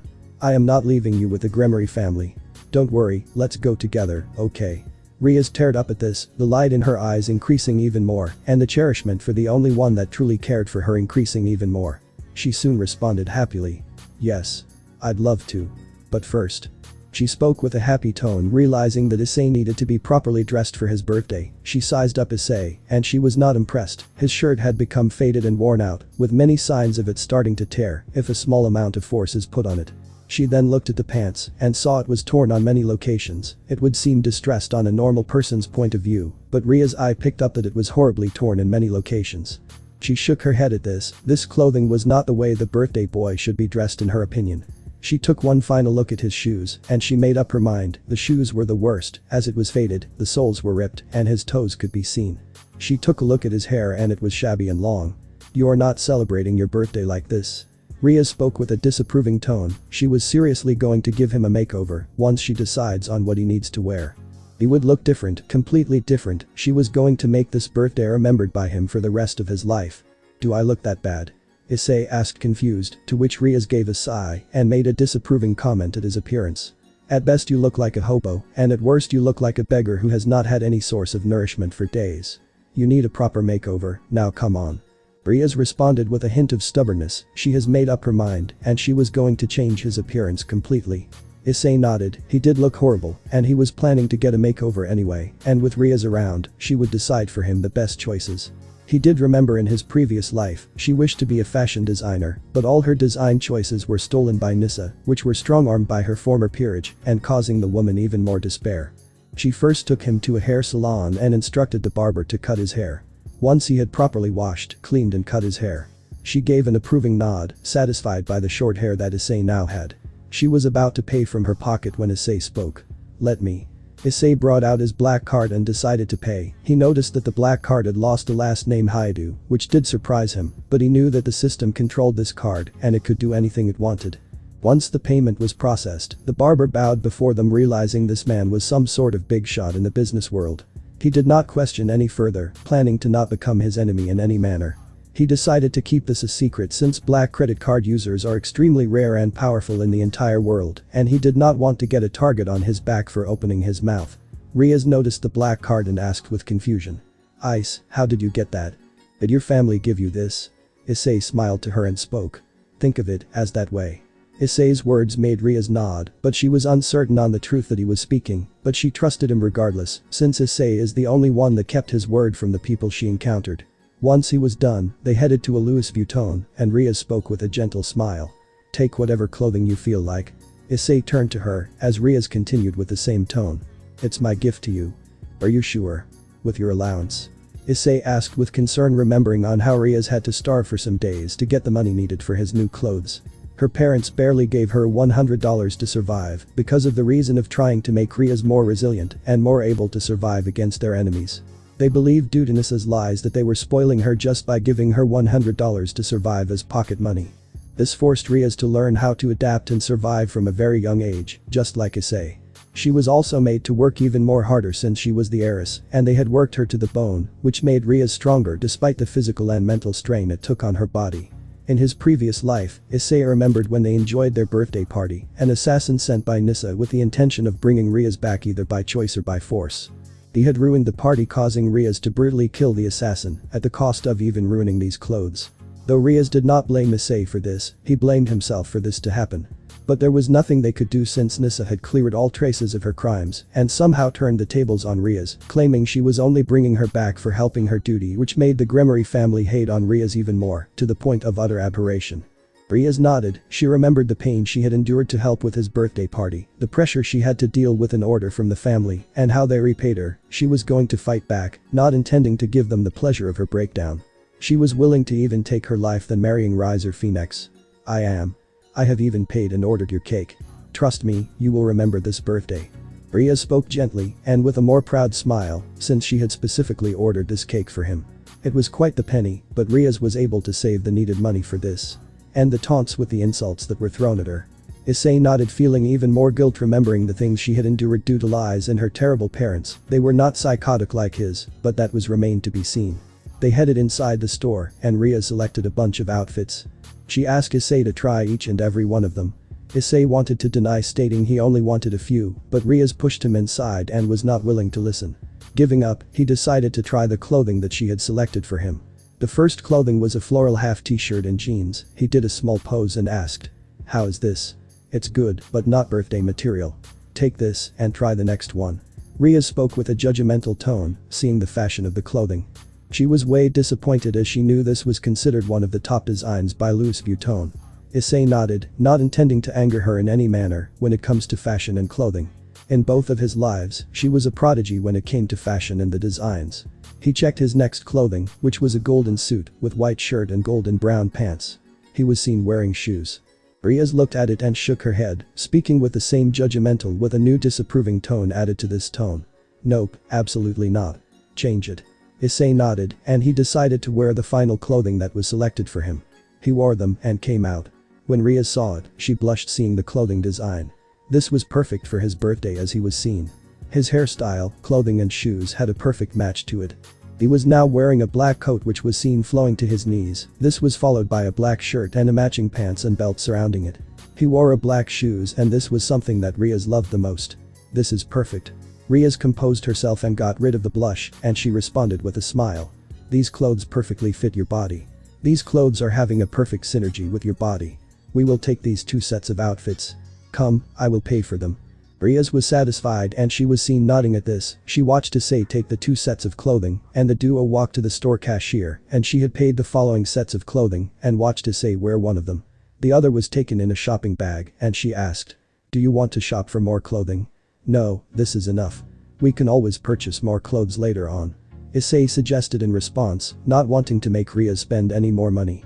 She looked at Issei and nodded in response. She knew that the 2 clothes are not going to be enough, but she respected his decision. They could always buy clothes later on. "Understood." Riaz responded with an understanding tone. She could sense Issei wanting to leave this place and could have an idea on why he wants to do so. She realized that her family would want to capture her for this marriage. She also considered the current state. She had remembered that Issei has $50 million and was considering investing in stocks and find a way to make a stable income since they had to survive for a long time. She was planning to discuss this with Issei since she was considering that he was also having some ideas on their future and their survival. She had some very good suggestions. They had to utilize this money for their future and nourishment. This would ensure that they can survive without working a single cent for their lives, but at the same time, they wanted to do something with this money, such that this money can be used in a beneficial manner. $50 million and a black card that Issei had was a big help for them to find a proper stable job, and they can live their lives in peace and with luxury, something both of them never experienced and would benefit. Her end goal was to find a powerful source of stable and permanent income. But for now, her goal was to make Issei enjoy this birthday. The rest can be thought once they find a place to live. She soon spoke. "Now come, let's head to the restaurant." The duo headed to the restaurant and were greeted properly like executive guests. Riaz spoke her name on the booking market and the waiter understood by this. She led the 2 to a table, which was already prepared. The waitress spoke with a smile. "Just like you asked us and paid us to arrange." Riaz returned the smile and spoke with a tone of gratitude. "Thank you." The waitress left them be, and she had prepared a chocolate birthday cake that was extremely well decorated and a powerful happiness aura. The cake is covered in rich chocolate ganache with elegant dripping frosting, topped with decorative chocolate hearts, and a large heart-shaped plaque bearing the words, "Love and Happiness." The overall design emphasizes affection, gratitude, and emotional connection, rather than luxury or material wealth. Surrounding the cake are glowing candles, scattered heart-shaped decorations, rose petals, and heartfelt message cards that reinforce themes of appreciation, trust, and togetherness. The soft golden lighting and intimate atmosphere create a sense of warmth, joy, and celebration, making the scene feel like a tribute to cherished relationships, happy memories, and the value of love above all else. Riaz smiled. She was satisfied and even amazed by the arrangements the restaurant owner had been asked to make. She had designed a clothing design for her, which was what caused them to have a close contact with the owner. He even provided her a discount for this arrangement due to the clothing design. Riaz was secretly building connections, and this was something she plans on benefiting from in the future. As for Issei, he was amazed by what he was seeing. The cake was just like how it was baked in his previous life. It was baked with love and happiness, and chocolate was his favorite as opposed to cheesecake that his former siblings shared. He had never seen a cake be baked like this. It was a 2-layer cake, and this was way better than the lavish cake that was ordered for his former siblings by his pathetic excuse of appearance. She turned to Issei and asked, "Do you like it?" Issei turned to her and spoke. No. Riaz became saddened and crestfallen. Maybe he did not like the design, it was too much for anyone, since she did ask them to prioritize love and happiness, and they may have went over the top at this, but what Issei said next stunned her. I love this, Riaz. Issei responded with a happier smile, and she blushed at the words he said, before becoming even more grateful. She had worked hard on this, and had detailed every design. Thank you, now let's begin. Riaz spoke with a smile, recovering from her blush. She soon motioned the restaurant staff to sing happy birthday, with Riaz herself joining the same. She looked at Issei and he stared to cut the cake. He soon picked up the cake piece and motioned to Riaz and fed her the cake. She happily enjoyed the cake, with the flavors and sweetness melting in her tongue. She looked at him and did the same, as she fed him the cake. She could see the gratitude and happiness in his eyes, and that was all that she needed. She just wanted him to be happy. She was seeing this happen. The duo were having their cake and were going to enjoy the food. They had cut the cake into pieces and were enjoying it well. This was the only day where they could have fun, where they could enjoy everything. There is no single family pressure, nor is there any harassment from them. They were finally in peace. Additionally, the waiters had also served some food on a second table, which was some chicken puffs, some rice and beef curry, and finally, it was some signature Diet Coke for Issei and orange juice for Riaz herself. They sat on the table to eat this. They had their food in peace and there was no problem. There were two of them, and they took their respective drinks. They were having their food in peace, when all of a sudden, the dimensions changed. Riaz and Issei became alert, with Issei remembering this event. Guess the assassin decided to act much quicker than before. In his previous life, he remembered on how the assassin ambushed them at this given hour, except it was much earlier when they were doing the cake cutting of the birthday. This ruined the planning that Riaz had performed, and it had even ruined the clothes she had brought, which devastated her. He remembered on how this assassin specifically targeted this planning on Nissa's orders to ruin Riaz mentally by destroying her preparations. This time, he was not going to let that happen. Issei soon spoke. Guess your family tracked you down. I should have seen this coming. Riaz responded with anger in her eyes. She continued. There is only one person that can push this tracking from happening. It's my half-sister Nissa Gremory. Issei nodded, speaking with an annoyed tone. I am not surprised. She really wants to crush you, doesn't she? Issei asked, to which Riaz nodded. She does. Riaz spoke with anger and coldness. She continued. But I am not going to let my future be decided by them. Like you, I am done letting my family control and manipulate me in any manner. They got ready and looked to see the staff had vanished. This implied that the assassin was nearby. They got ready and saw the assassin charge at Riaz, intending to capture her. Issei picked this up and exclaimed. Look out. Riaz turned to the side and saw the assassin with two fallen angel wings and charging at Riaz with a dagger, having a paralyzing poison dagger. He acted quickly and grabbed the assassin by his hand, and before the assassin could react, he landed a kick square at the gut of the being. It was a woman's grunt that was heard, and the fallen angel looked at Issei with contempt as she declares. A mere human dares attack me, I will. The fallen angel was unable to continue when a powerful power of destruction blast strikes her, causing her to fall to her knees. This was Riaz doing, as Issei looked at her and remembered that for all of Riaz's harshness and training, it paid off, allowing Riaz to resist the poison and actually deal with this problem. Issei remembered that in his previous life, despite being struck by the paralyzing dagger, she was able to hold off the fallen angel attacking her and even kill her, despite the agonizing pain her body was in that was forcing her to fall unconscious. However, what followed was the family herself coming and taking Riaz personally, while they brutally maimed Issei, presuming that he was the one that she was running away with. When the Gremory clan had taken Riaz in his old life, they also informed the Hyoudou clan about this, and which caused him to suffer even more. This caused both of them to suffer and be tormented for this action of theirs. Issei suggested in response. Riaz, we get rid of this assassin, wind up with our food and get the hell out of here. Issei's words were agreed by Riaz. She agreed they had to get out of here, and this would cause the other family members to show up, since they had to escape from there, as the assassin angrily declared. You won't get away. My mistress Nissa will have the last laugh, and she was unable to complete yet again, as Riaz used power of destruction in a concentrated manner and completely wiped out the fallen angel, who could only scream in anger and pain at being wiped out from this. The dimensions returned to normal, as Riaz brought a cloth and picked up the dagger. She was going to preserve this dagger, believing this would be more beneficial when the right time. They quickly ate their food and escaped from the location. They headed outside the restaurant, picking up their stuff, and walked outside. She was happy since they were finally having their enjoyment in their lives. They did not have to suffer for any longer. Riaz soon spoke with a smile. Well, Ice, how did you like my surprise plan? It was amazing, Riaz. Issei responded, as he continued. So what now? Anything else you have planned? None. Riaz responded with a sigh as she continued with an apologetic tone. I am sorry if this is not enough. Issei shakes his head and responds with a chuckle. No, this was the best birthday I had. And this was my first actual birthday without any fear of hiding. Riaz smiled in response. She was happy that he actually had a proper birthday this time, and he was only 18 when he had celebrated his birthday, while his siblings even took his birthday, which was celebrated twice, since they enjoyed everything while Issei was suffering for all his life due to them. She soon asked. So what is next? Well, Riaz. Issei responded as he continued. Do you want to run away from your family? I'd love to. Riaz responded with a happier smile. She continued. I have no reason to live in this family for any longer, just like you. I never had any place with them. I was partially expecting you to say to give them a chance and they will comply, but it is like asking a tyrant to not unleash his tyranny on his subjects. Issei responded with a smile. I know, they are idiots. But we need to get out of this locality. Your family would sense your presence here. I have an idea. Riaz responded as she checked her mobile phone and responded. There is a hotel we can check into. This hotel is filled with a lot of humans. My family may desire to get me back, but not at the cost of exposing themselves to the world. We will be safe there until we can plan for our next step. However, they are not going to give up, aren't they? Issei asked, remembering on how much persistent the devils are, and only with fear they are going to learn to back away. However, with Surziches and Ajuka leading the devils, it was not going to be easy. No, but I know one thing. The devils, as much as their arrogance, are not invincible. We have to fight for our happiness and peace, Ice. And I am willing to fight till the bitter end. Riaz declared with a determined tone, to which Issei nodded in agreement.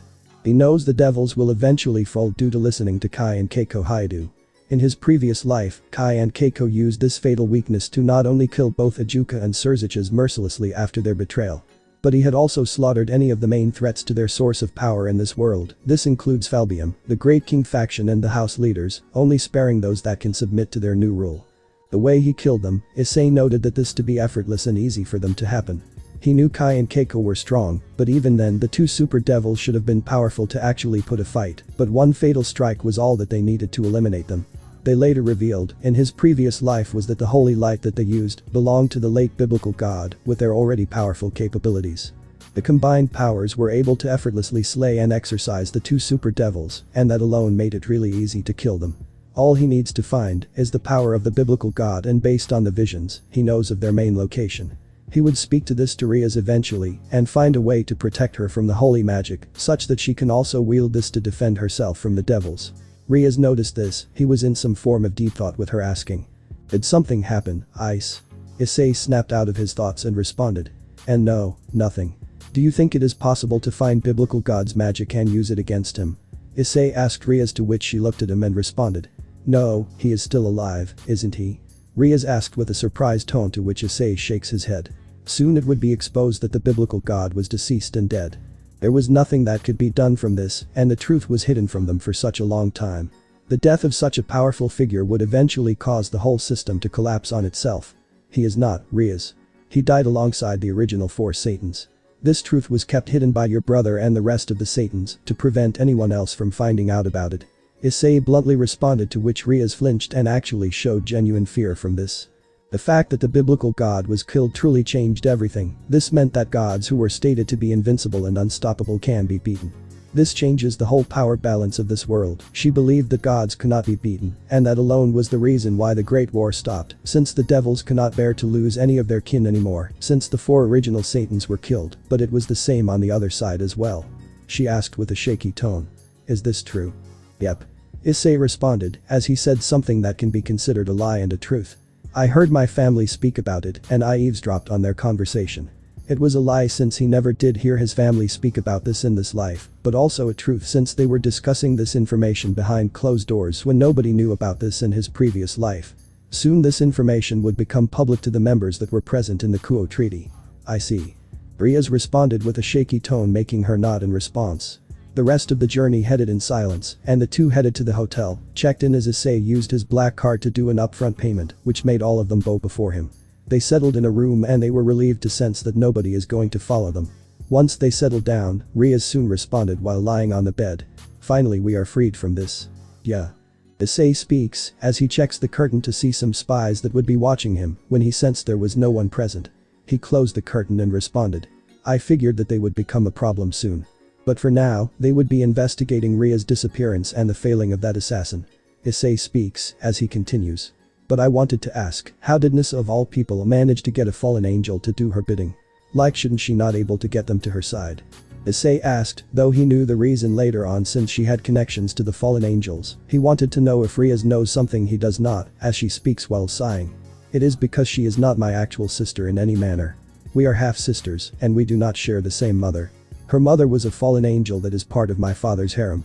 Issei remembered that Zeocidus, Ria's father, was one of the many devils that had a harem of devils, though his main wife was Venelana Gremory, which basically would ensure Ria's become the heiress, based on the rules of succession of the devils. There were still many children he had with his harem, and Nissa was one of them.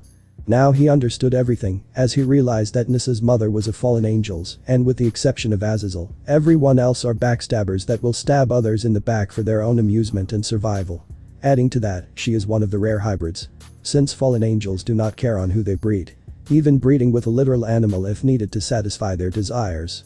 They will breed with anything that has a pulse. Ria speaks to Issei with an explanatory tone, making Issei nod in understanding. This was far from a lie in any manner. I see. Issei speaks as he shakes her head and speaks. Well, what now? I was thinking we should probably check this hotel around, enjoy this place for a little bit. Ria suggested to Issei with a subtle smile, making him nod in response. As the duo decided to check out this place, they were moving out and enjoying themselves in the hotel, with no one to get in their way. Scene change. Gremory household, Gremory territory, underworld, 10 p.m. In the serene and powerful domain of the Gremory clan, the night air was thick with the scent of roses and ancient magic. The opulent manor stood as a monument to devil nobility, its crimson spires piercing the eternal twilight of the underworld sky. Within its walls, power and desire intertwined like lovers in silk sheets, for the Gremory family was renowned not only for their devastating magical might, but for their passionate, unbridled natures. The very architecture of the estate whispered tales of conquest and seduction. Towering obsidian pillars, veined with molten crimson, lined the grand hallways, each one carved with scenes of legendary battles and legendary lovers alike. The Gremory bloodline carried the essence of destruction and devotion in equal measure, the power of destruction, their inherited ability, capable of reducing armies to ash with a mere thought, yet that same power pulsed through hearts that loved with terrifying intensity. Servants moved through the corridors with practiced grace, their eyes downcast, but their loyalty absolute, for to serve the Gremory was to be cherished as family, and to betray them was to invite annihilation so complete that history itself would forget your name. In the private chambers, the air grew heavier still.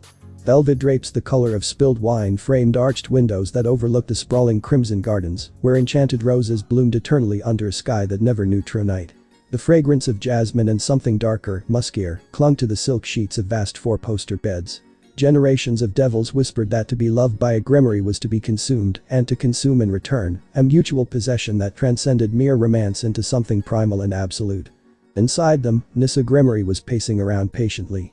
She was described by many to be a lovely girl with wavy semi-long crimson hair that is tied up in a ponytail, with chest-length hair strands hanging on either side, emerald green eyes, a pretty cute and youthful facial features.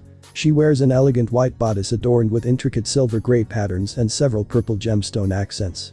At the center of her chest rests a prominent red jewel set within a gold frame, serving as the focal point of the outfit. The design is both regal and decorative, giving the impression of someone of noble or royal status. Around her neck is an ornate black and gold choker decorated with a large purple gemstone and a small pendant, further enhancing her aristocratic appearance.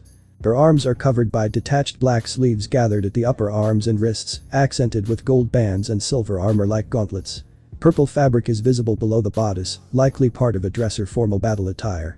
Small earrings and decorative purple and gold hair ornaments complete the ensemble, creating a refined fantasy aesthetic that blends the elegance of a noblewoman with the authority of a knight or royal mage. She was impatient, she expected Ria's to return promptly and without any hesitation. Her disgraceful and pain in the neck sister was supposed to return at all costs. She had done everything in her power to return her back, but there was nothing she could do to locate them. She had got the news that the assassin sent to capture her had received the news that she would find them. But in the end, there was no news after that. She grew worried, since the dagger that was given had a paralyzing venom, and she had to maintain her charade as a good and kind-hearted person, otherwise she would be ruined in front of them. She had hoped Ria's does not survive, since she can easily convince her family to capture and force Ria's to come back, she needs her to remain alive. Nissa needs Ria's for her skills and capabilities, since if she runs away, she would have a hard time leading the Gremory household. She even worked well to convince the peerage of the Grimoire to turn against Ria's Grimoire and ensure that she was the reason for their miserable lives. Her lies and deception turned them all against her. Soon a messenger came, as she asked, "Did you find her?" The messenger shook his head and spoke. The place where she was found, power of destruction was present in the form of traces, and ash was found where the assassin was supposed to be present. I guess, Ria's managed to kill the assassin and escape. Nissa became pale by this, as she rushed towards him and demanded, "Did you obtain any object of interest?" The messenger shook his head and responded, "I am sorry, Lady Nissa. There was nothing." Nissa sighed and responded, "Alright, good work. You can leave now." The messenger bowed and left, with Nissa and her anger through the vase, when the messenger was gone, on the ground, and it clattered with a thudding sound. It clattered multiple times before coming to a total stop. "Damn it. You managed to get away," she exclaimed with anger, as she continued. "I will see to it that you break with my two very hands," she declared with anger and annoyance. Ria's was nothing short of a pain in the neck to her plans. She has been constantly standing in her way repeatedly and has caused nothing but problems to her. If she was not born, she would have been considered to be the successor to the Grimoire family, but Venelana had to give birth to her and caused every single problem in existence. Her skills and usefulness is what is keeping her alive. She has immense skills in design and beauty standards, such that she can do powerful makeovers. Nissa needed that, and she was going to do anything she can to crush and use Ria's till she is satisfied, but to do so, she needed her completely broken, and the best way to do so is convincing her family to force her marriage to Riser. And to ensure that her peerage is her enemy, she spread lies to them, making it such that she was the reason for their horrible and miserable lives. This includes every single incident that had happened to them, causing their lives and childhood to be horrible, thus causing them to be transferred to her peerage. Taking a deep breath, Nissa calmed down, speaking. "Okay Nissa, I need to do something. Think, how can you track Ria's Grimoire?" Nissa thought to herself and soon had an idea. She then spoke, remembering a certain Nekashu. "You will be useful, Kaneko Taoju." She smirks and walks out of her room and headed to her room, which she did so by moving across the hall and headed to the very end of the hall. She soon reached there and knocked on the door, and a voice came from inside. "It's open." She opened it and looked at the room. The room was modest compared to the opulent suites that surrounded it, its walls painted in soft shades of white and pale lavender, unadorned by the dramatic tapestries and gilded frames that decorated the rest of the estate. The air here was cool and still, carrying only the faintest whisper of sage and fresh linen. The furnishings were sparse but deliberate. A low bed with simple white sheets sat against one wall, its frame unassuming. A small wooden desk stood near the window, its surface clean except for a single unlit candle and a worn meditation cushion resting on the floor beside it. The window itself overlooked a secluded corner of the Crimson Gardens, where a small koi pond reflected the eternal twilight in ripples of silver and red. A modest bookshelf held not tomes of grand magic or devil history, but volumes on philosophy, self-discipline, and a small carefully hidden collection of sweet recipes. Everything in the room spoke of control and restraint, a sanctuary carved from the overwhelming passion that saturated the manor. There were no lavish silks or velvet drapes, only plain cotton curtains that moved gently in the enchanted breeze. A single bonsai tree, meticulously pruned, sat on the windowsill, its miniature branches a testament to patience and care. The space held its breath, waiting, a tranquil hollow in a house of fire, where the world's noise was kept firmly at bay, and only silence was permitted to speak. Nissa put a small face of happiness and looked at Kaneko Taoju. She was a petite girl with white hair and gold eyes. She has a pair of white cat ears and a pair of matching white tails, and her pupils become more cat-like. The front of her hair has two long bangs going past her shoulders and several loose bangs hanging over her forehead, while the back has a short bob cut. She also wears a black cat-shaped hair clip on both sides of her hair. "Lady Nissa." She spoke with a bow, remembering being the sole reason why she had even known the truth, unaware that Nissa put a spell to suppress her fear by tampering with the trauma she had in her heart. She has barely any recollection of the trauma caused by her sister, which was she was seen in her Nekashu form. "Raise your head up, Kaneko. I need your help to track someone for me." Kaneko's ears twitched when she heard that it was a tracking someone. She looked at her curiously, only for Nissa to speak. "I need you to track my sister and bring her back to me."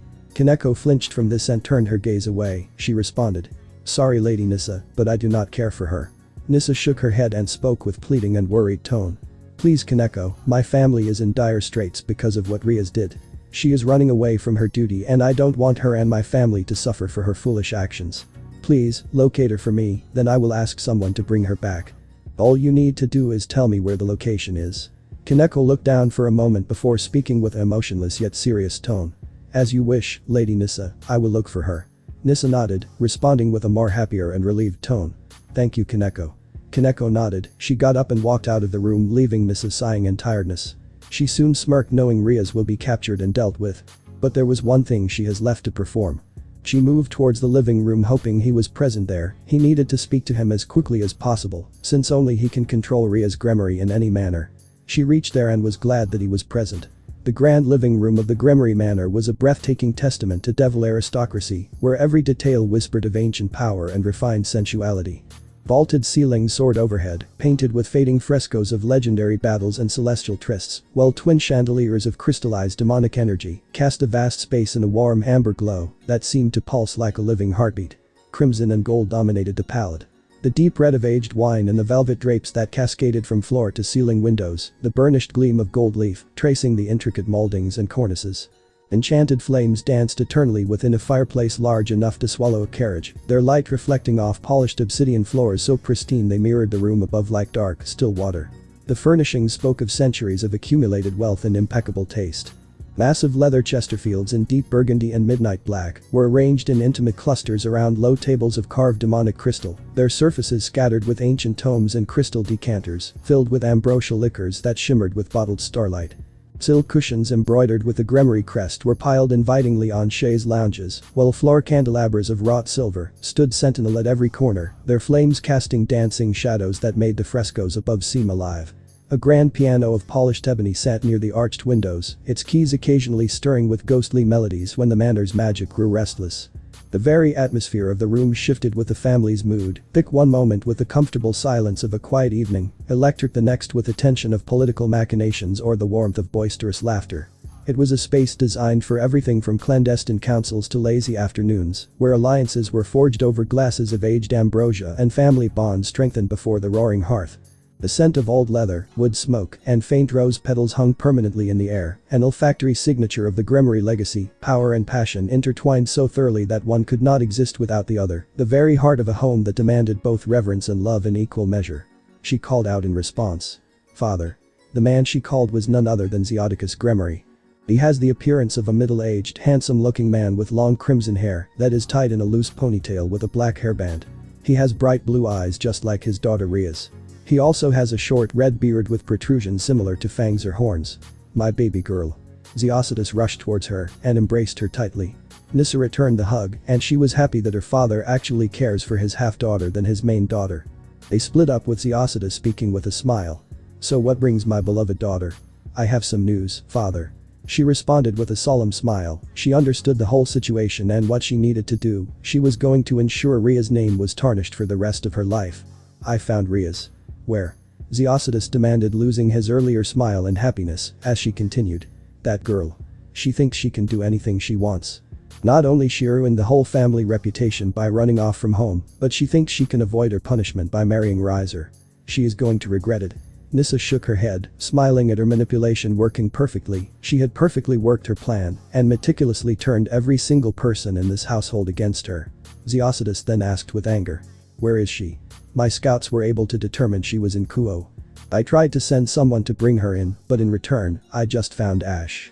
My own sister took the life of an innocent messenger without any mercy. I did not know she was this cruel. I am so sorry, father. I costed the life of an innocent. Nissa spoke with tears in her eyes. These were fake tears, but to Zeodicus, these were real to him. Zeodicus only embraced her and gritted his teeth in anger. He was going to ensure that Riaz regrets ever defying his will. He was the head of the Grimoire house. He was Riaz's father. He was not going to let her rebel against him. Nissa had a look of happiness as she had a smirk and she released her tongue. It was surprisingly easy to manipulate her father into thinking that his daughter was a useless, disgraceful being. Her killing that innocent female whom she had framed from being a cold-blooded assassin was a masterstroke in her manipulations. Zeodicus then spoke, anger and resentment being present in his tone as it increased with the continued tone. It's alright, my daughter, Riaz will be severely punished for this. I will ensure that she marries Rizer, either by choice or by force. I will ask him to never let her move to the human world ever again. She will be in the devil world once and for all. That is my promise to you. Nissa nodded as she separated from her father and responded. As you see fit, father. Zeodicus soon spoke. You take some rest, Nissa. Leave the rest to me. I will ask Serziches to send his top devils to capture her. Nissa nodded, speaking with a serious tone. I have sent her former rook Kaneko Taoju to track her down. She is more than willing to see Ria's being captured. She will return to you when she has a signal of her location." Nissa's words made Zeocidus beam with an excited joy as he responded happily. "Good job, Nissa, now all that remains is to speak to Venelana and Surziches about this, and we can make Rias fulfill her duty by force." Nissa nodded, relieved by this, as she bowed and spoke. "I will take my leave then." Nissa left the room, leaving Zeocidus furious at the disobedience that Rias displayed, as he declared with a determined and a furious tone. "Rias, you made a grave mistake for resisting us, and you will pay with it for the rest of your life." He slammed his fist on the table with anger as he vowed to punish Rias for every single sin that she has done against the Gremory clan. Scene change. Hotel room, Hotel, Kuo, Japan, 12:30 a.m. Rias and Issei were sleeping in the hotel room. They were sleeping peacefully when they picked up a presence that had jolted them up. Rias immediately recognized the presence to be that of Kaneko's. She turned to Issei, and he nodded, getting the idea of what has happened. "Kaneko, she must be trailing me." Rias spoke. She turned to Issei, expecting on the fact that he would want an explanation of who she is, as she continued. "Kaneko is a Nekashu. She is capable of using Senjutsu flames and other sage magic tricks, but she is also a good close combat fighter due to her rook piece that is inside her body. She is strong and powerful. What do we do?" Issei thought for a moment and asked. "Do you have memory magic?" "I do, but it is not going to work. Her kind has a small immunity to memory magic. She can resist some level of it." Rias responded with a sigh as Issei clicked his tongue in frustration. However, he soon remembered something and he summoned the boosted gear. Rias took a look at it and spoke with a smile, giving a nod. "This would do fine. How many boosts you can achieve?" 3. Issei responded, making Rias nod with satisfaction. That was more than enough for the time being. "Understood." Rias speaks as she gets up and Issei asks. "Where are you going?" "I am going to fight her. I will return Kaneko, but with a message. I am not serving the Gremory clan anymore. If they continue to harm me and you, the next person they send to track my location will return as a corpse. I don't care if they are my former peerage, but they will perish if they try to attack us. I will give them a chance to back away, but that is all they are going to get." Rias declared with a serious tone. She was happy with gaining her freedom, and she was not going to let her so-called family ruin it. Issei turned to her and smiled. She always was a fighter in both her lives. In her previous life, she chose suicide over living in the hell the Gremory family had planned for her, and this time, she was even willing to kill those she once saw as friends and family to do so. He could see that she always resented them for her treatment and wondered if this was a side effect of the things she had to endure in the past timeline or not. "Let's go, Issei, let's make an example out of her." Rias spoke seriously, making Issei nod. They were going to ensure that Kaneko regrets every single action that she performs against them at all costs. Kaneko can be seen spying on the location where she had picked up Ria's scent. She had trailed her all the way to the hotel and realized that she had been with a man, thanks to her finding another man sent with her. She scowled, realizing her master was nothing short of the most scummy person on this planet, believing her to be nothing but a slut. "I must report this to Lady Nissa." She spoke emotionlessly but with anger in her tone. She was not going to let her former master have a single shred of peace due to her actions. Nissa's lies had extended to the fact that she had secretly turned her older sister more rabid and more ruthless by an unknown drug, causing her to be drunk in power and eventually killing her master, being branded as a stray devil in the aftermath. She had been told by Nissa in secret when Rias was not around and turned Kaneko against her completely. It was later revealed that even Akeno, Asia and Kiba hated her for the similar reasons, and this caused them to turn on Rias and expose her for her crimes, making her the most hated person in the Gremory household. She remembered that this caused Rias Gremory's era status to be stripped by her father, and he was considering to give this to Nissa, but he decided to do so at a later time, since the next candidate was still too young for that. However, before she could move, someone's bone-chilling voice had spoken out. "Where do you think you are going?"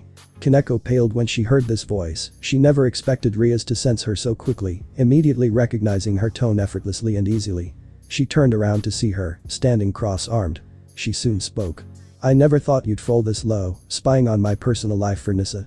I never asked you to do so before." "You." Kaneko hissed as she responded with anger. "You are the reason why my life was miserable, and you have the guts to call me out for this." Rias only gave a frustrated sigh. She had tried explaining to her many times and tried to regain the loyalty and trust of them, claiming that it would be impossible for her to turn Kuroka against her master when she did not even know where their base was.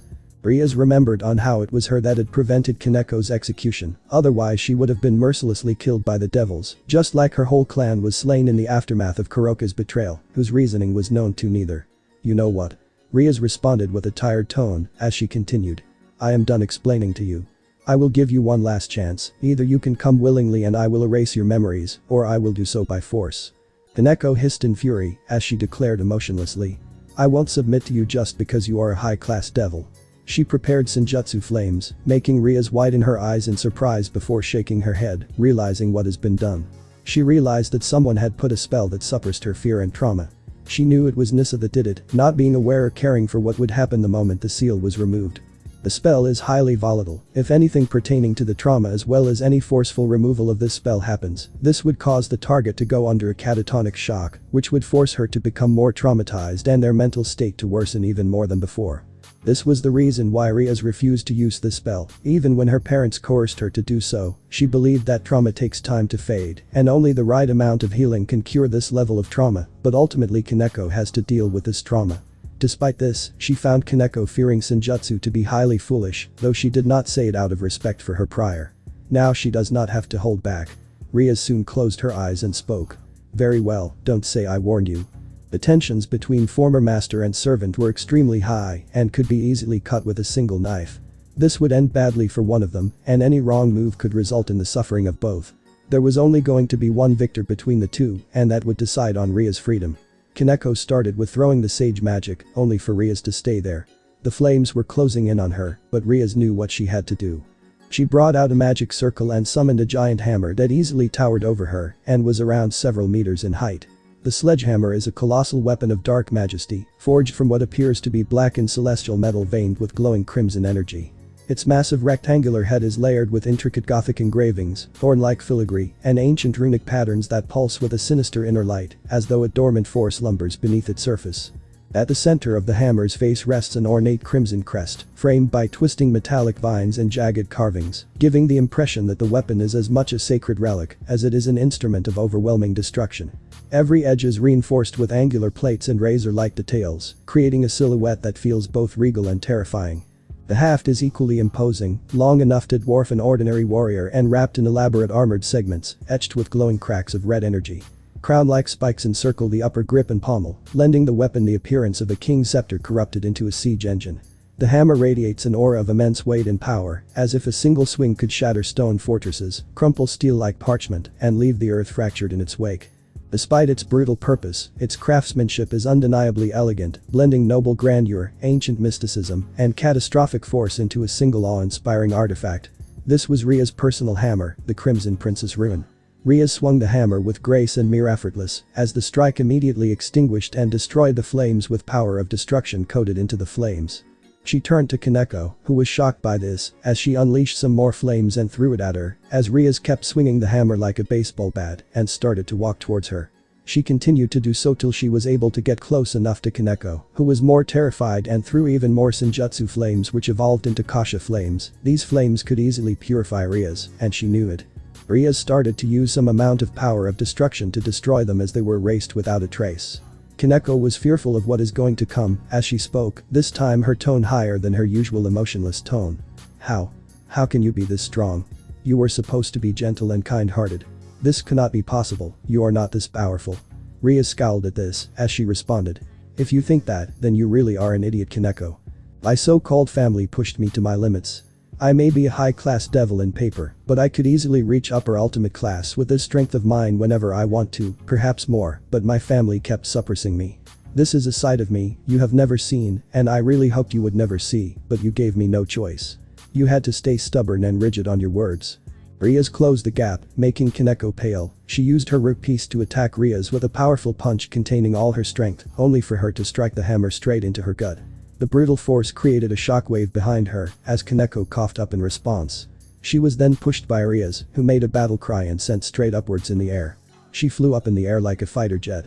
Riaz looked at her and released her two devil wings and flew in the air like a supersonic jet plane and landed right above Kaneko. She was unable to react when Riaz slammed the hammer straight into her spine, making her yell in pain. Aya. This was the first time Kaneko really yelled after the traumatizing incident. She was soon seen slammed directly to the ground, and a small thud was seen from the aftermath of the attack. Riaz held the hammer in her hands with her other hand falling at the center of the handle of the hammer as she spoke with a serious tone. It was over. Riaz soon used her wings to fly down. She gently looked at Kaneko's horrible state and could only turn her gaze away. She may have gone a little bit far. She could see Kaneko's battered and bruised state. Her tail and ears were grazed from the fall. Her clothes were destroyed and muddy, her spine was shattered, and she was literally unable to move. Her backside can be seen bleeding due to the spinal cord crushing courtesy of the hammer slam. Her gut was completely bleeding from the initial slam. She was having several cuts and wounds on her body. Kaneko was wheezing in pain. She looked at Riaz with total fear. She was not the disdainful traitor that she had known her to be that played with her trust and loyalty, but she was a monster in human form, just like her better brother. She was crying fearing that Riaz would claim her life. Riaz rolled her eyes and spoke with total coldness. If you think I am going to kill you, that is a misconception. Kaneko seemed relief, maybe there was still some amount of gentleness that was present inside her heart. She had hoped she would be able to live for long enough to maybe another day capture Riaz. However, what Riaz said next made her even more afraid. But that does mean you are walking away from this, Kaneko. I will reverse everything that Nissa did to you and erase your memories of what has happened. You won't remember a single thing.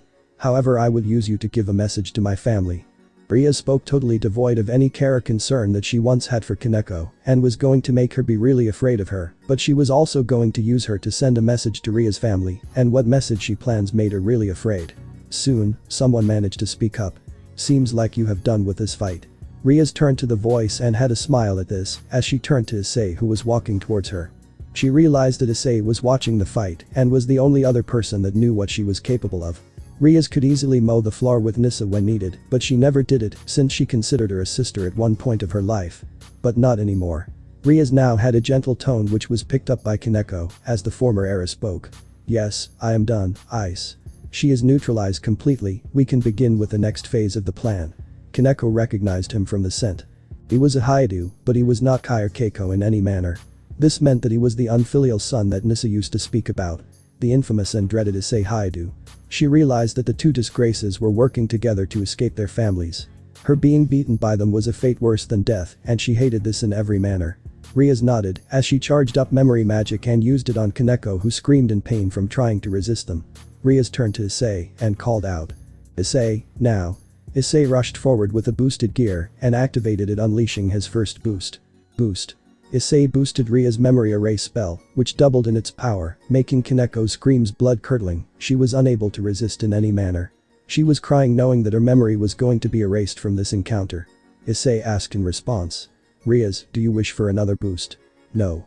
If we do end up boosting more, her mind and brain may break, causing a mental breakdown. I don't want to risk my family being more hellbent and locating us even more, at least not till I am strong enough to make them actually back away out of fear.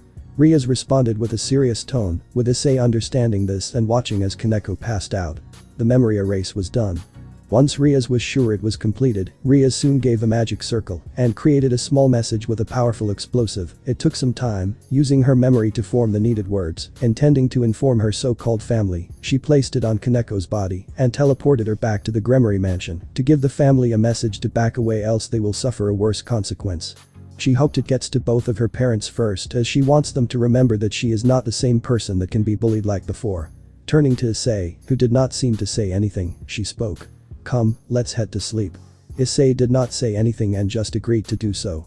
He did want to rest after having a good birthday party since a very long time. The two went inside their hotel room and decided to rest for the day. Scene change. Gremory Mansion, Gremory Territory, Underworld, 4:30 a.m. Zeodicus and a woman were seen waiting for the news of Riaz's location, trying to find out her current location. The woman was none other than Zeodicus's main wife and Riaz's mother, who was Venelana Gremory. She looked very similar to her daughter, almost an uncanny resemblance. Albeit with shorter flaxen hair and violet eyes, much like the natural-born members of the Bale clan in the Anime. Due to her devil lineage, she appears around the same age as her daughter, who is in her late teens. So do you have any news of Riaz? Venelana asked with worry. She does not know where her daughter had ran off to. Despite her actions and her performance, she was still her daughter, she still cared for her, and was not psychotic enough to make her suffer. She was disappointed, not resentful towards Riaz. Nothing. Zeodicus spoke with anger as he continued. That disgraceful brat thinks that she can escape her punishment. I will show her how she needs to behave with her father and her family. She cannot disrespect me like this. He kept his hand in frustration, with Venelana worried for this. She kept her hand on her husband, who only pushed it away. He responded with anger. Do not defend her, Venelana. I am not. She defended herself with a worried expression. She continued. But aren't we going too far with this? We did not even verify Nissa's claims. And Riaz was so busy with her training, I doubt she would have time to make such plans. I did verify. Ziotica speaks, cutting her off from speaking anything else, she continued. Look Venelana, I know you are worried for your daughter, but she needs to be punished for this. She needs to suffer till we can see better behavior from her side. She has done so much heinous actions, even murdering an innocent messenger. She needs to be punished for all of this. Venelana looked down and said nothing. Her own father has not even a single love for his daughter, only expectations. She was wondering where the love was in any manner for his own daughter. While she also loved Nissa like her own, Riaz was her daughter too, and she cannot bear her suffering like this. Riaz always somehow managed to fulfill her family's expectations, but neither parent ever rewarded her in any manner.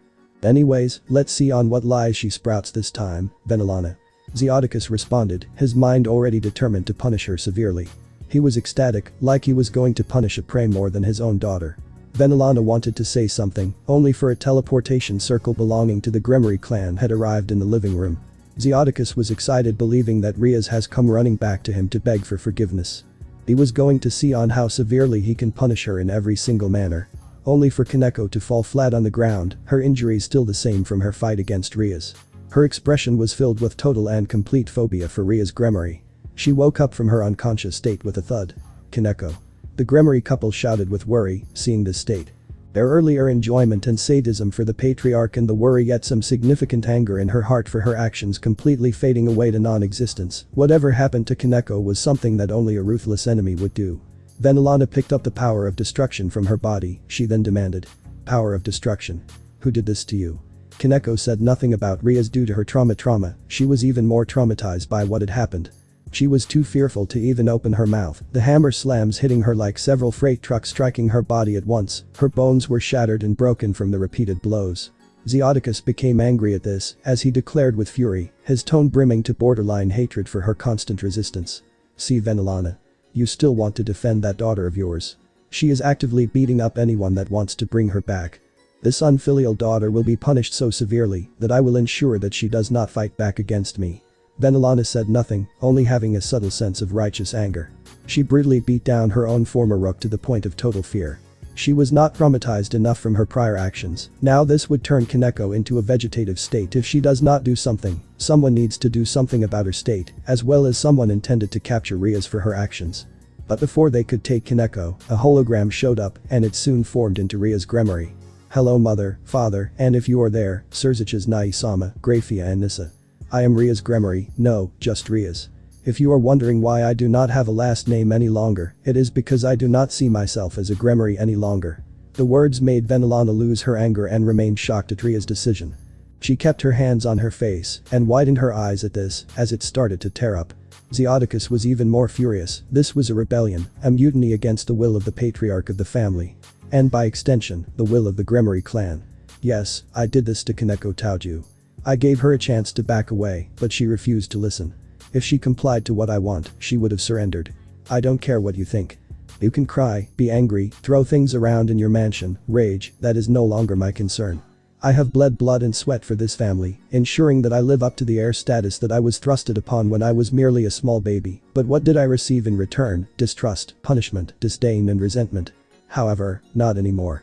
I, Riaz, formerly Riaz Gremory, cut any and all ties with the Gremory family and the devils.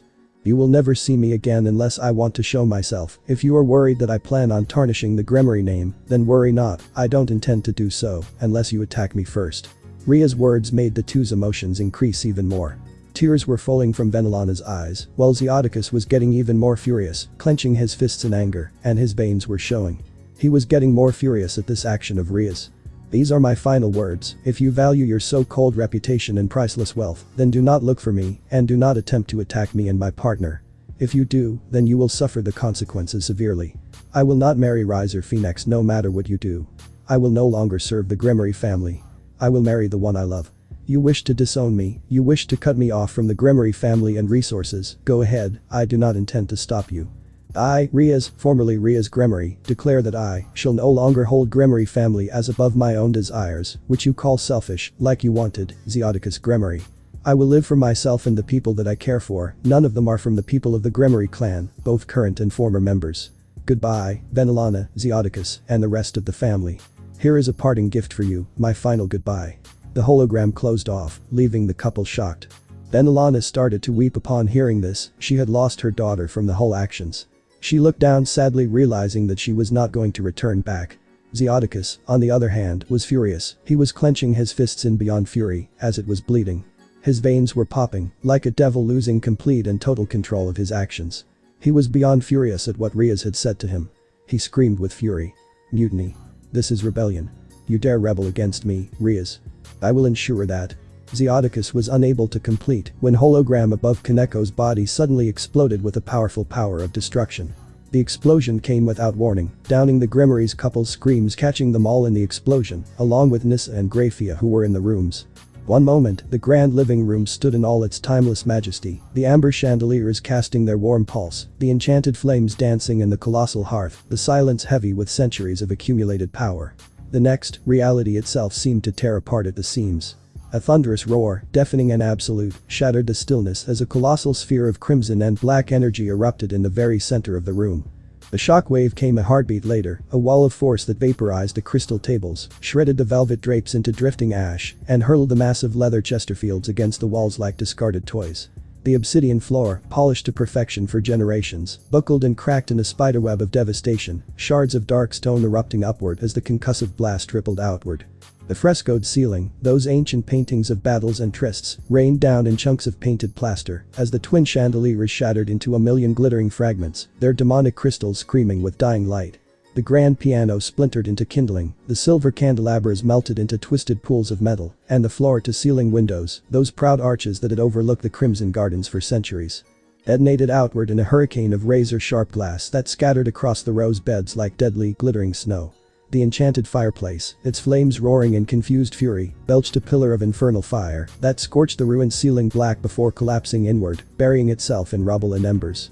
When the light finally faded and the roar subsided into an eerie, ringing silence, the great living room of the Grimory Manor was no more, reduced to a smoldering crater of shattered stone, twisted metal, and drifting ash, the proud heart of the estate torn open to the eternal twilight sky as smoke curled upward like a funeral pyre's last breath.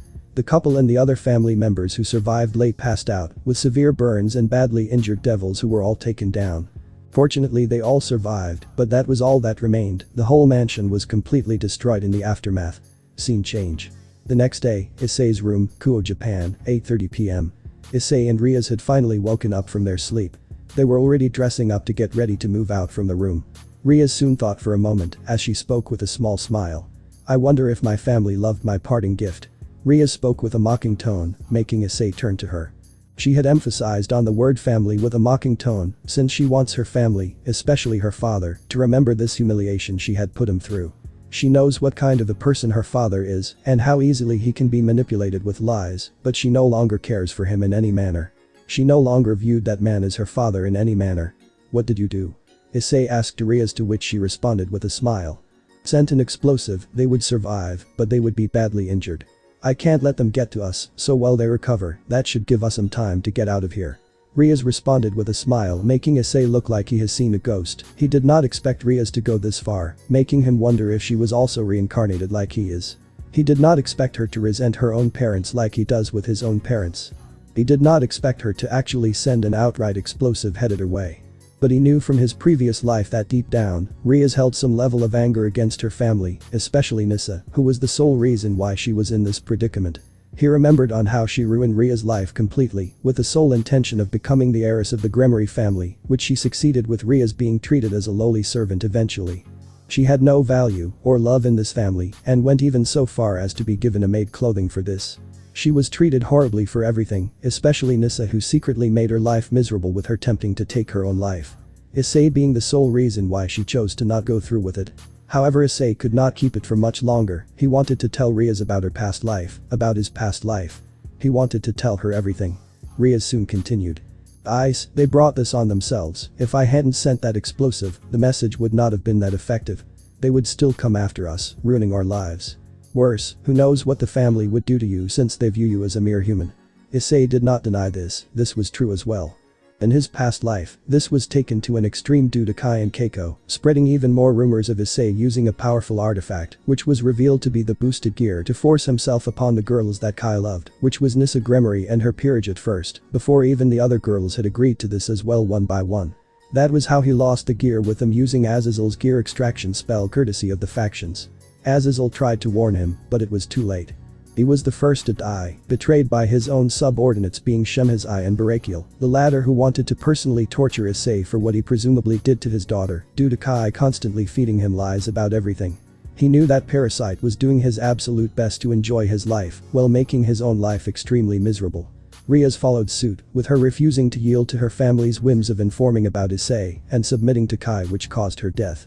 Nissa and Surziches were the one to kill her, absolutely mortifying her. This time, he decided to destroy all of them, first by removing their total influence in the human world, and then by destroying the supernatural world itself. He was going to protect this world from any threat that comes its way, and does not need them in any manner. Riaz noticed this and asked, "What are you thinking about?" Issei shook his head and responded, "Nothing, but where do we go?" "I was thinking maybe Australia would be our best home for the time being. I have already booked the flights, and the flight will start within 3 to 4 hours. What do you think?" Riaz asked. She knew Issei was thinking something, and this sudden change in his personality is not something she could not notice. He obviously has cut all ties with his family for $50 million, which should survive him for this lifetime. But she did not push it. She knew that something horrifying had happened to him, and there was no way he was going to reveal it. At least not at a time like this. "That seems like a bright idea, but how did you get the money needed for a flight of all things?" Issei asked, to which Riaz smiled and responded with a playful wink and a tongue released, showing a credit card under the name Zeositus Gremory. "I stole one of my useless ex-father's credit cards. I have already transferred enough funds for my survival as well. That way, money is not going to be an issue for us.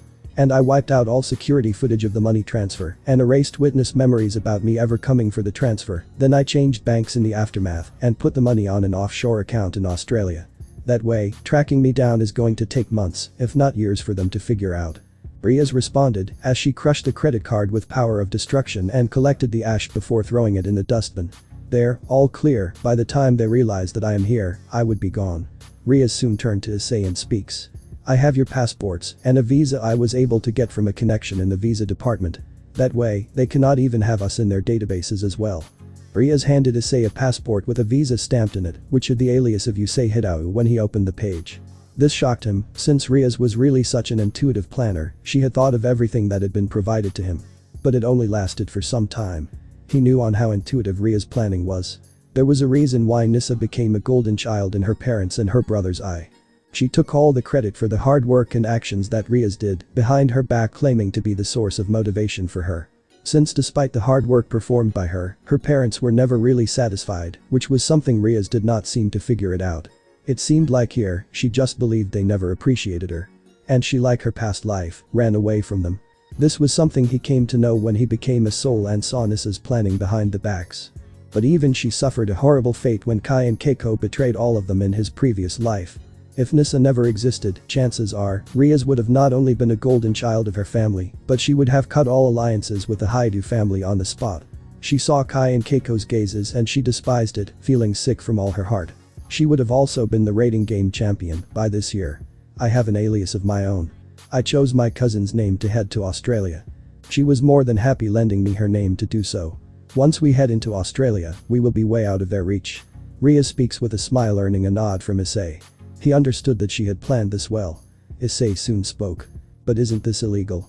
Even if it is, they would not realize this until we are long gone. And besides, we already have our names as aliases due to security reasons. I had contacted my estranged uncle and he helped me come up with this reasoning. Since I was already hunted, having a differently named passport can cut off them from tracking us. I told them about you, and well, the rest is history." Issei nodded. She had thought this plan well. She knew that they'd be here as quickly as possible. Issei soon spoke, not intending to keep this from her for much longer. "Riaz, I cannot hide this, there is something I need to tell you." Riaz looked surprised and asked, "What is it?" "Ice, you can tell me. What happened?" Riaz responded with concern, seeing his expression filled with pain and torment that he had experienced a long time back. Soon something came in front of him, and this was the Supremacy system. He activated the time stop feature and stopped time for him and Riaz. Riaz widened her eyes in shock as she looked around to see time had frozen around the entire world. She noticed the birds were suspended mid-air and leaves were falling from the tree in mid-air. Riaz soon asked, "Ice, what did you do?" "First I needed to show you this." Issei speaks, as he continues. "I trust you a lot and I wanted to reveal this to you first. Then I have something else to inform you about. It calls me the supreme ruler of this world, whatever that means. And frankly, I don't even know what do I even do. I have a lot to tell you, and I don't even know where to start. Riaz takes a look at the supreme system. This meant he trusts her a lot, and she understood that this meant he knows a lot about the world. She thought this was a joke, but the magic she sensed did not belong to any race she was familiar with, especially not the three factions, despite having a heavenly background. Soon enough, Riaz responded, gently keeping her hand on him, speaking. I trust you, Ice, you can tell me on what exactly happened. And from what I remember, the black card was from this, correct? You just did not know on how to tell me that time, right? Issei nodded in response, speaking. Yeah, I should have realized you'd figure it out. Riaz smiled, knowing he did not lie, just hide the truth about the black card, since if he told her about the truth, chances are, she would not believe it at all. There was a difference between outright lying and hiding the truth. She knew it better than most people out there. The system soon sent a message. Perhaps I can reveal the truth on her previous life, Supreme Ruler. Issei and Riaz looked at the message, with Issei asking. What do you mean? Allow me to explain this in a better manner.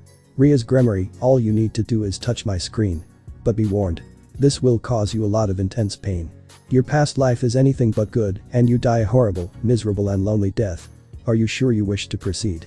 Riaz thought for a moment, she looked at Issei, and that gave her the answer she needed.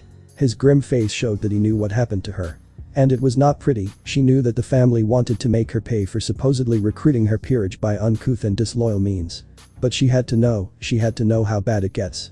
Riaz walks up to him and speaks. Ice, I will be fine. What's the worst that they can do? Seal me away, imprison me? Let's check. Issei widened his eyes and speaks. Riaz, wait. Riaz shakes her head and speaks. Ice, I need to know. I want to know how badly they would treat me. I can already think of the worst case scenario, and I would not be surprised if this loving family in name would attempt to kill me. Issei's sudden worried expression was also something she noticed. She touched the screen and soon the memories hit her. She fell back, holding her head in pain, as she shouted. No. No. No. She remembered the memories, the mental and physical torture she had to endure once she was forced to submit to the will of the family, the mocking gaze of Nissa, the cold gaze of her own brother, the smirking gaze of her father, and the betrayal gaze of her mother. All came flashing back to her. She could see angered gazes and even the neutral gaze of her own sister-in-law Grafia Lucifuge. All of whom stated one thing, and that was. You betrayed the Gremory family. Time after time, you have defied our will, and now, you shall pay for it with your life. You just had to listen to Nissa, but you did not, believing that mere rapist is suited for being a Gremory. You have lowered yourself to him, and that is unforgivable. It ran through her head, and this was enough to make Riaz shudder. These were not family, these were monsters wearing the skin of family.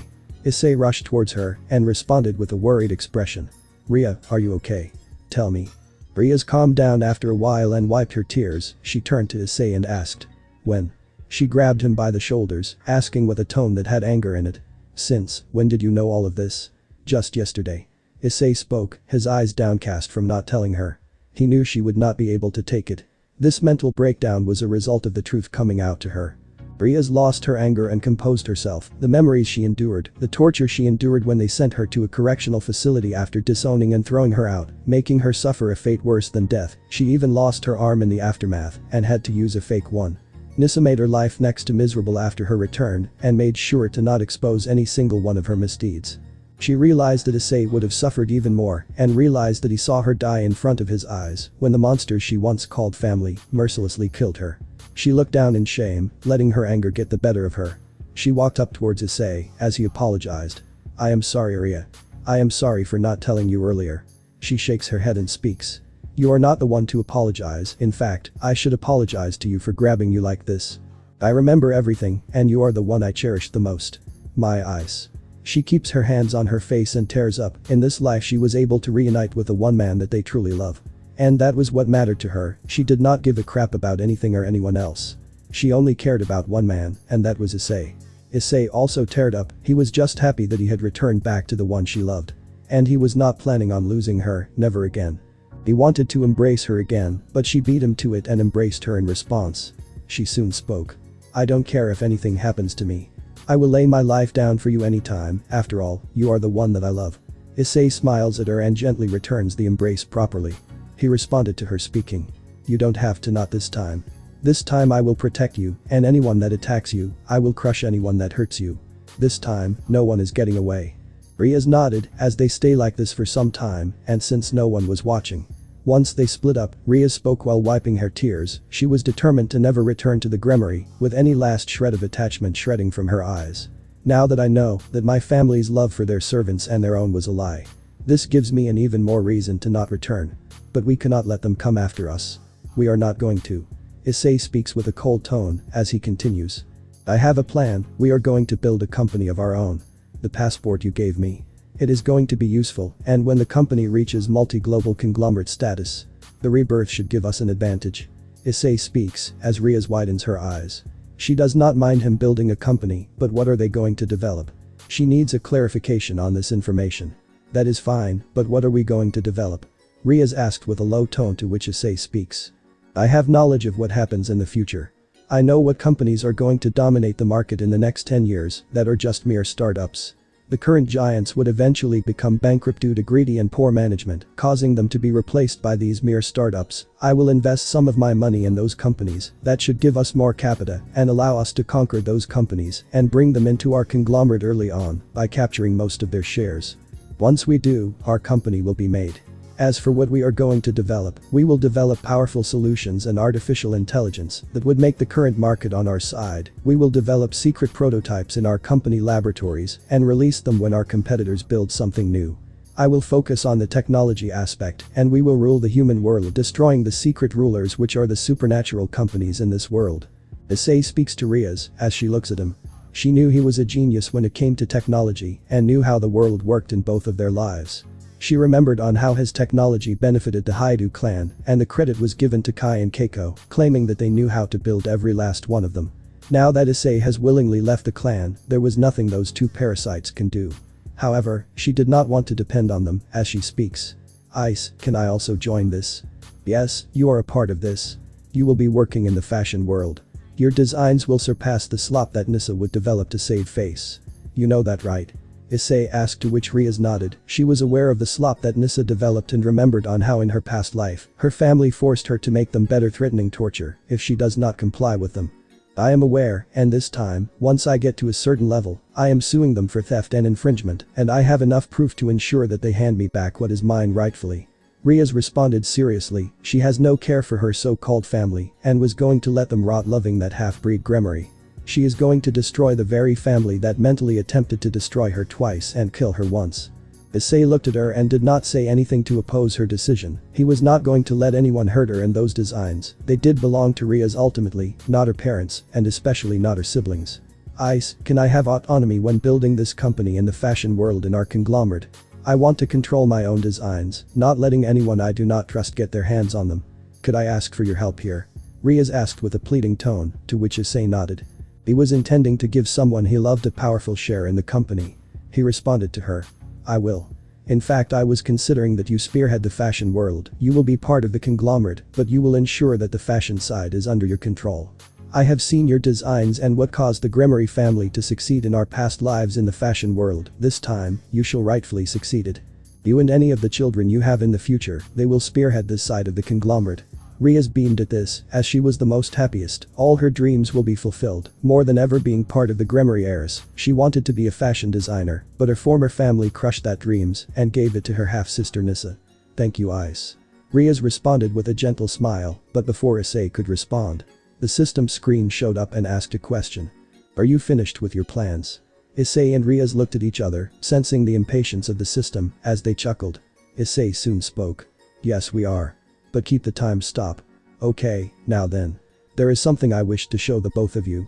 I won't be speaking from the screen, and I will be speaking in the form of an avatar. Issei and Riaz looked at the screen, as Issei nodded in response. The system gives a final message. Alright, see you on the other side. The system screen fades away, as a bright light soon forms on the location there was. It was blinding, and this caused both Issei and Riaz to cover their eyes in response. Once the light died down, a woman was formed in front of them. She was described to be a young woman with a celestial and mystical presence. She has soft blue hair with gentle waves, bright violet blue eyes, and a warm, playful smile that gives her an inviting and magical aura. A flowing headed headpiece frames her face, decorated with glowing butterfly ornaments and delicate floral accents. She wears an elegant, layered dress in pale blue and white tones, crafted from light translucent fabrics that drape softly around her body. The outfit features ruffled sleeves, constellation-like patterns, star motifs, and semi-transparent layered skirts that create a dreamy, ethereal appearance. The dress is detailed with delicate embroidery and glowing accents, reinforcing her connection to the night sky and celestial themes. Butterflies with glowing blue wings flutter around her, including one resting near her hand as if responding to her magic. She wears strappy, ribbon-like sandals that wrap gracefully around her legs, complementing the flowing design of her attire.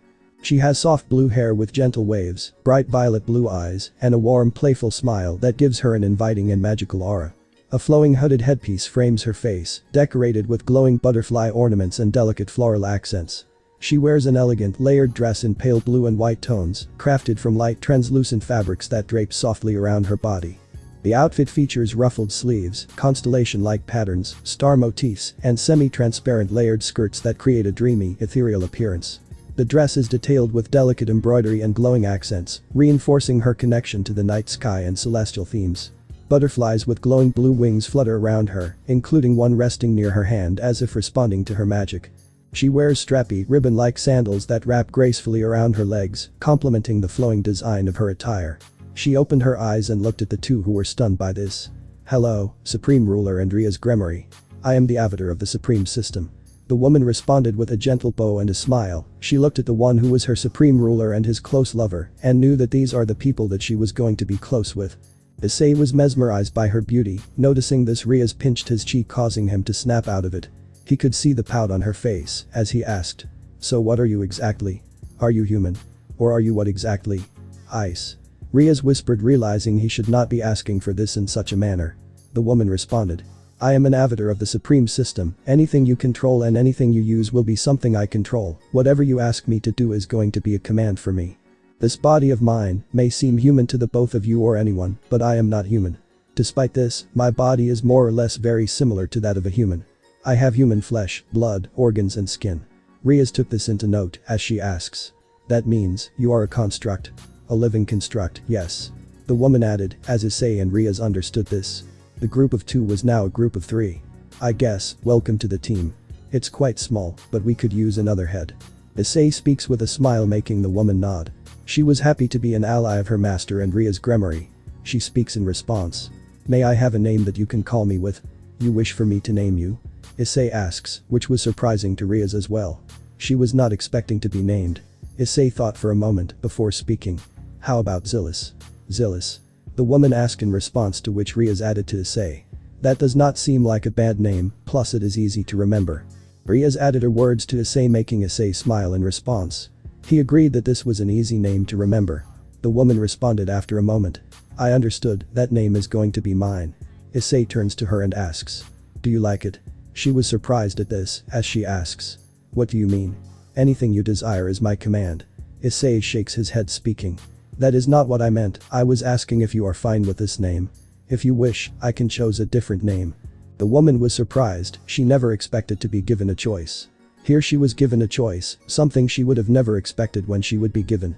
She held her hand around her heart and responded gently and with a happier smile. "I love the name. Zillis is going to be my name." Issei nodded as he turned to Riaz and she spoke. "Welcome to the team, Zillis." Zillis nodded. She then continued, "I would love to get along with the two of you." Zillis was the most ecstatic and happy, such that she started to chant, "Zillis, Zillis, Zillis." She chanted her name repeatedly, making Issei and Riaz slightly concerned. She looked at Issei and whispered, "Ice, I think you may find another love interest." Issei gave a small chuckle, and he speaks. "Whatever it is, now this journey is going to be fulfilled by the three of us." Zillis composed herself, and she snapped her fingers. Time resumed to normal. Once this happened, Riaz soon asked, "Now I will be needing another passport. This was not something I had expected to happen. Give me some time, and I would be done." "That wouldn't be necessary." Zillis speaks, as she snaps her fingers and speaks. "You are heading to Australia, correct?" The two nodded, to which Zillis speaks. "I am the Supreme System. I can do anything my master commands me to. This includes making actual prepared Japanese passports with Australian visas. That way I would be settling alongside you three." The two looked at the passport with Riaz asking for it, and Zillis handed it to her. As she took a look at it and was amazed, her details were properly registered like an actual passport. She turned to her and spoke. "This is amazing, you can actually do anything." "I told you so, Riaz." Zillis speaks, as she continues. My only limitation is my supreme ruler's will. I can do anything and anything he wills for and desires. Riaz nodded as she turned to Issei and he smiled in response as he soon notices her attire and speaks. Zillis, you will need to change your appearance and hide yourself.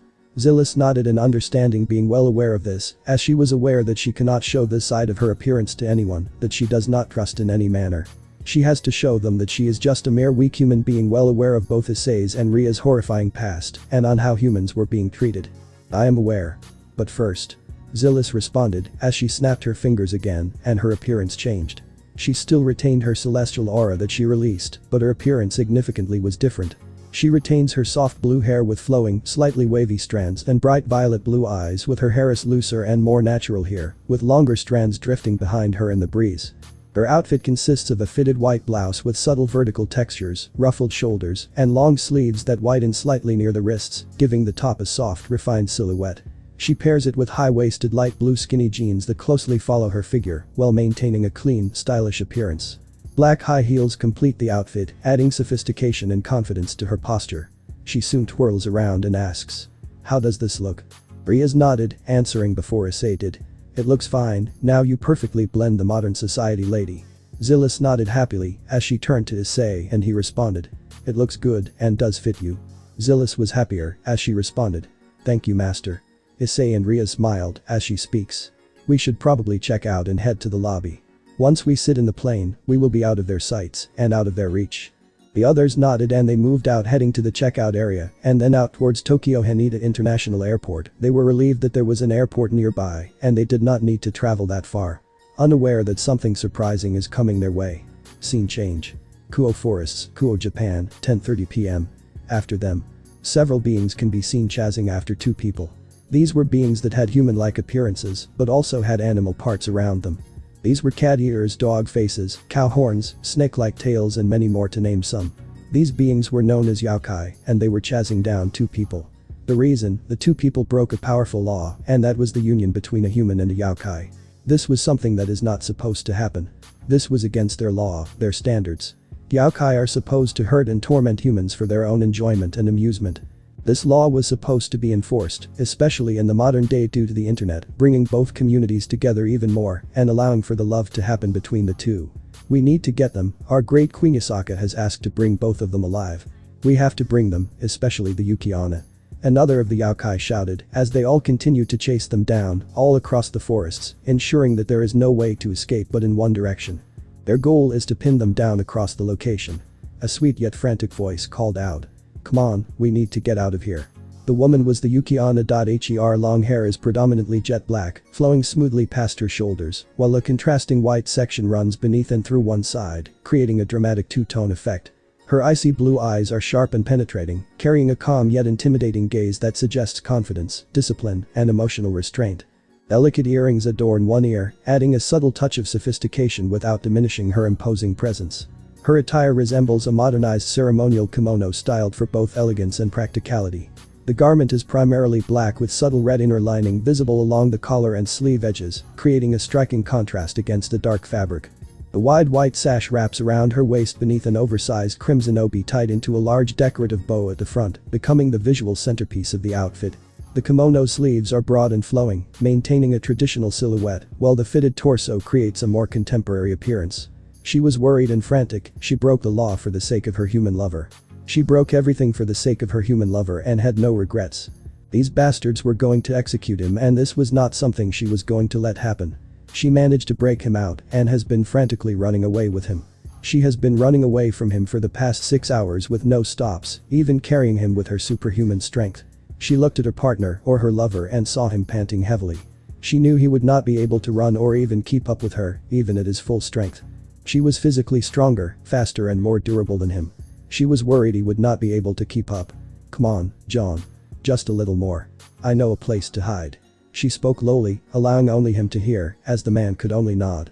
As for John, he was described to be a man with short blonde hair as slightly tousled, giving him a natural and relaxed look despite his otherwise disciplined demeanor. Sharp blue eyes dominate his features, projecting intelligence, composure, and quiet self-assurance. His clothing blends tactical practicality with contemporary fashion. He wears a fitted dark turtleneck shirt that accentuates his athletic build while maintaining a sleek professional appearance. Over it rests a black leather jacket with a high collar, multiple zippered pockets, and reinforced stitching, giving the outfit a rugged yet sophisticated edge. His lower attire consists of dark tactical trousers secured with a utility belt, featuring strapped pouches mounted along the thighs for equipment storage. Sorry. He spoke weakly, he was just some minutes away from being executed, but the Yuki-onna did not care, she was just worried about him. She had to think something fast to get them distracted for a while. She turned back and immediately created a powerful ice wall blocking the Yaokai. The ice wall was created in an instant, as the air surrounding her immediately froze, causing a powerful wall of ice that was long and stretched across several miles. She breathed a sigh of relief, as it gave her some breathing time. She immediately bridle carried him and flew off into the distance. She headed into a rundown alleyway and hid there for some time. The Yaokai flew past her, and she sighed a relief. She turned to John and spoke. "How are you feeling?" "Better." John responded with a low tone as he continued. "Sorry for being a dead weight, if only those fuckers did not torture me so badly before you saved me." The Yuki-onna shook her head and spoke gently. "No need to apologize, I am just glad I got to you before they took your life. I am not letting anyone else from my family suffer because of Yusaka's stupid rules." She gently cupped his head and he nodded as she asked. "Are you hungry?" John looked at her as she removed a bun from her breast pocket as she asked. "I was able to get this. This is all I have," and John snatched it from her and started to eat it. He first tore up the wrapper and was eating like a madman, like he has never received any food. The Yuki-onna was surprised as she watched him eat like a starving man who has never seen any sort of food. The Yuki-onna spoke in response as she waited for him to finish. She continued. "You felt like you have never eaten before." "Yeah, that bitch starved me for days. She wanted to make sure to make my death painful for just loving you." "Like what kind of a fucked up rule is that? It is like I am a terrorist or something." John spoke with a frustrated tone as the Yuki-onna understood his frustration and did not blame him. His whole mistake to the Yaokai was to love one of them, and this was something they did not accept and would never accept. The Yuki-onna spoke sadly. "It is not your fault, you did nothing wrong. I know this because I did not make the mistake of loving a human. The bond we had, it was not a lie, and frankly, I am glad I met you." John looked at her and suddenly calmed down, she had lost everything and was even becoming a criminal for his sake. Her whole world will not see her as a pariah and someone that was meant to be hated. "So, what now?" John asked, to which the Yuki-onna spoke. "I have already booked us some tickets to leave this country as quickly as possible. Our next destination is Australia. We will lay low and hope that they forget us. That is our only option." The Yuki-onna suggested, remembering that she had booked some flights from the money that was left behind by John. He turned to her and nodded, this was the best place they could go for. "But for now," John spoke. "Can we go after a while? I could use some rest." John's words made the Yuki-onna smile as she responded while taking a seat. "Of course." She spoke with a low tone as she also needed to get some rest before they head outside and travel out of this country. She believed that this was the only place where they can rest for the time being. John and the Yuki-onna looked outside and noticed the lack of Yaokai guards. They knew that they had gone way past the location. The Yuki-onna spoke with a smile. "Okay, we are safe." "Great, you have Japanese yen on you? We need to catch a taxi to get the hell out of here." John suggested, to which the Yuki-onna nodded. She remembered collecting enough yen in order for them to get the hell out of here. "I currently have 100,000 in hand. Is that enough for us?" The Yuki-onna asked, to which John nodded. He spoke. "More than enough, now let's get a move on." The Yuki-onna nodded as the two started to stealthily move across the alleyway, with the Yuki-onna asking. "Can you walk?" "Yeah, I can." John responded as he continued. "You can sense the Yaokai, right?" "I can." The Yuki-onna responded as she continued. "But they can also sense me. So we have to beeline out of here. Once we get into a taxi, then we are safe. The Yaokai would never reveal themselves to humans, otherwise they will be exiled by the Queen's rules." "Well, that works in our favor," John commented, to which the Yuki-onna nodded in response. They continued to walk forward for some time, looking side by side for any suspicious activity. They continued to walk till they reached the outside, where they could see many humans just commuting across their day-to-day lives. The couple sighed in relief as they continued to walk forward. But no sooner did they walk forward, the humans vanished in a blink of an eye, causing them to become pale. Then a powerful voice came out of nowhere, startling everyone. "Found you." The Yaokai arrived right above and in front of them. This caused the couple to be surrounded, making them even more pale. They were cornered and surrounded with no way to escape. John turned to her and speaks. "Yuri." The Yuki-onnas, whose name was Yuri, finally nodded, realizing that they were going to perish together. If that is what is written in their fates, she was going to fight against her world till the bitter end. She looked at him and speaks. John, it's okay. We may not live, but we will show them that our bond transcends races. John only looked at her and spoke with a smile. Yeah, you got that right. The yokai were marching on her like a predator looking at the helpless and cornered prey. One of them spoke, with total brimming arrogance. You have betrayed your homeland, Yuki-onna. By colluding and loving a human, you have brought one of the most shameful acts in all of the yokai by breaking its most prestigious laws. For this, you shall perish, along with your lowly human partner. Yuri stepped forward, her tone having the defiance and anger she had suffered due to the discrimination she endured for just following the soulmate bond. She called out the yokai for failing to recognize and sense this bond in any manner, since this bond was what makes a yokai completely and truly happy. She stated on how far the yokai had fallen due to their arrogance and nature. The yokai think that by silencing and killing us, there won't be another to fall in love. To that I say, you are completely wrong. Your laws are unjust, flawed and just simply foolish. Yusaka is nothing but a foolish idiot who thinks that she is in the absolute right, making such arbitrary and moronic laws that would seem beneficial for the race, when in reality it was just harming the race. I hope that someone makes her pay and humiliates her like the lowly kitsune that she really is. Yuri declared with anger and defiance, making all of the yokai really furious at the audacity that she was shown towards her. They all were going to ensure that the Yuki-onna's demise was anything but peaceful. You dare insult our queen. You will pay for this, Yuki-onna. One of the yokai shouted, as another one shouted. Burn her down, then destroy her partner. Kill her, ensure she suffers. And insulting, demeaning shouts continued, but the two were not faltered. They both heard this from these yokai before, and they both knew that things are not going to end well for them, since if they continued with this attitude, they will only end up perishing by someone stronger. She hopes this happens to them. Now perish. A yokai shouted, preparing a powerful senjutsu-based spell and aimed it at her, as Yuri prepared for what came next. But before it could touch her, a powerful holy energy magic was sent towards the yokai, making them scream in sheer agony, much to everyone's shock. The yokai was killed in an instant, vaporizing him down to the ash, effectively exorcising them. The others grew panicked before they became angry, with one of them demanding. Who dares? Who dares to interfere with the yokai queen's judgment? There was silence for some time before a shrilling voice spoke in the open. I did, you slaves of that breeding whore. The voice belonged to none other than Issei, formerly Issei Hyoudou. He already had another Holy Nova Blast prepared in his hand. The attack he used against the yokai was a high-ranking angelic spell, known as the Holy Nova. Holy Nova was a high-tier angelic origin spell that can not only exorcise low and middle-class devils, vampires, zombies and yokai like it was nothing, but it can severely damage and kill high and ultimate class beings, but with proper precision and timing. The high-class beings are more easy to severely damage and kill with the attacks. Once exorcised, it is extremely hard to revive a target with this ability. Yuri and John were shocked by this, with Yuri asking, John, do you know him? John shakes his head in denial, as he speaks back. No, I don't. John and Yuri look at Issei, who was ready to combat the yokai, with Riaz and Zilis both joining in. Riaz asks, are you two alright? The two nodded, with John speaking. We are unharmed, but who are you people? Some runaways, that's what we are. Riaz responded, to which Yuri closed her eyes, knowing exactly what kind of person Riaz was. She recognized her to be a devil, and she confirmed it using senjutsu, ensuring that she does not mistaken her in any way, and by her hair color, she presumed she was a Gremari. She looked at Issei and Zilis, and they both were humans to her. This did confuse her, since she expected that these two would be her servants, when in reality, they were not. John nodded, as Yuri kept her hand on him and shook her head. They were not sure if they could trust them or whether they have any ulterior motives behind helping them. Why did you help us? John asked, to which Riaz responded. We sensed a huge presence coming our way.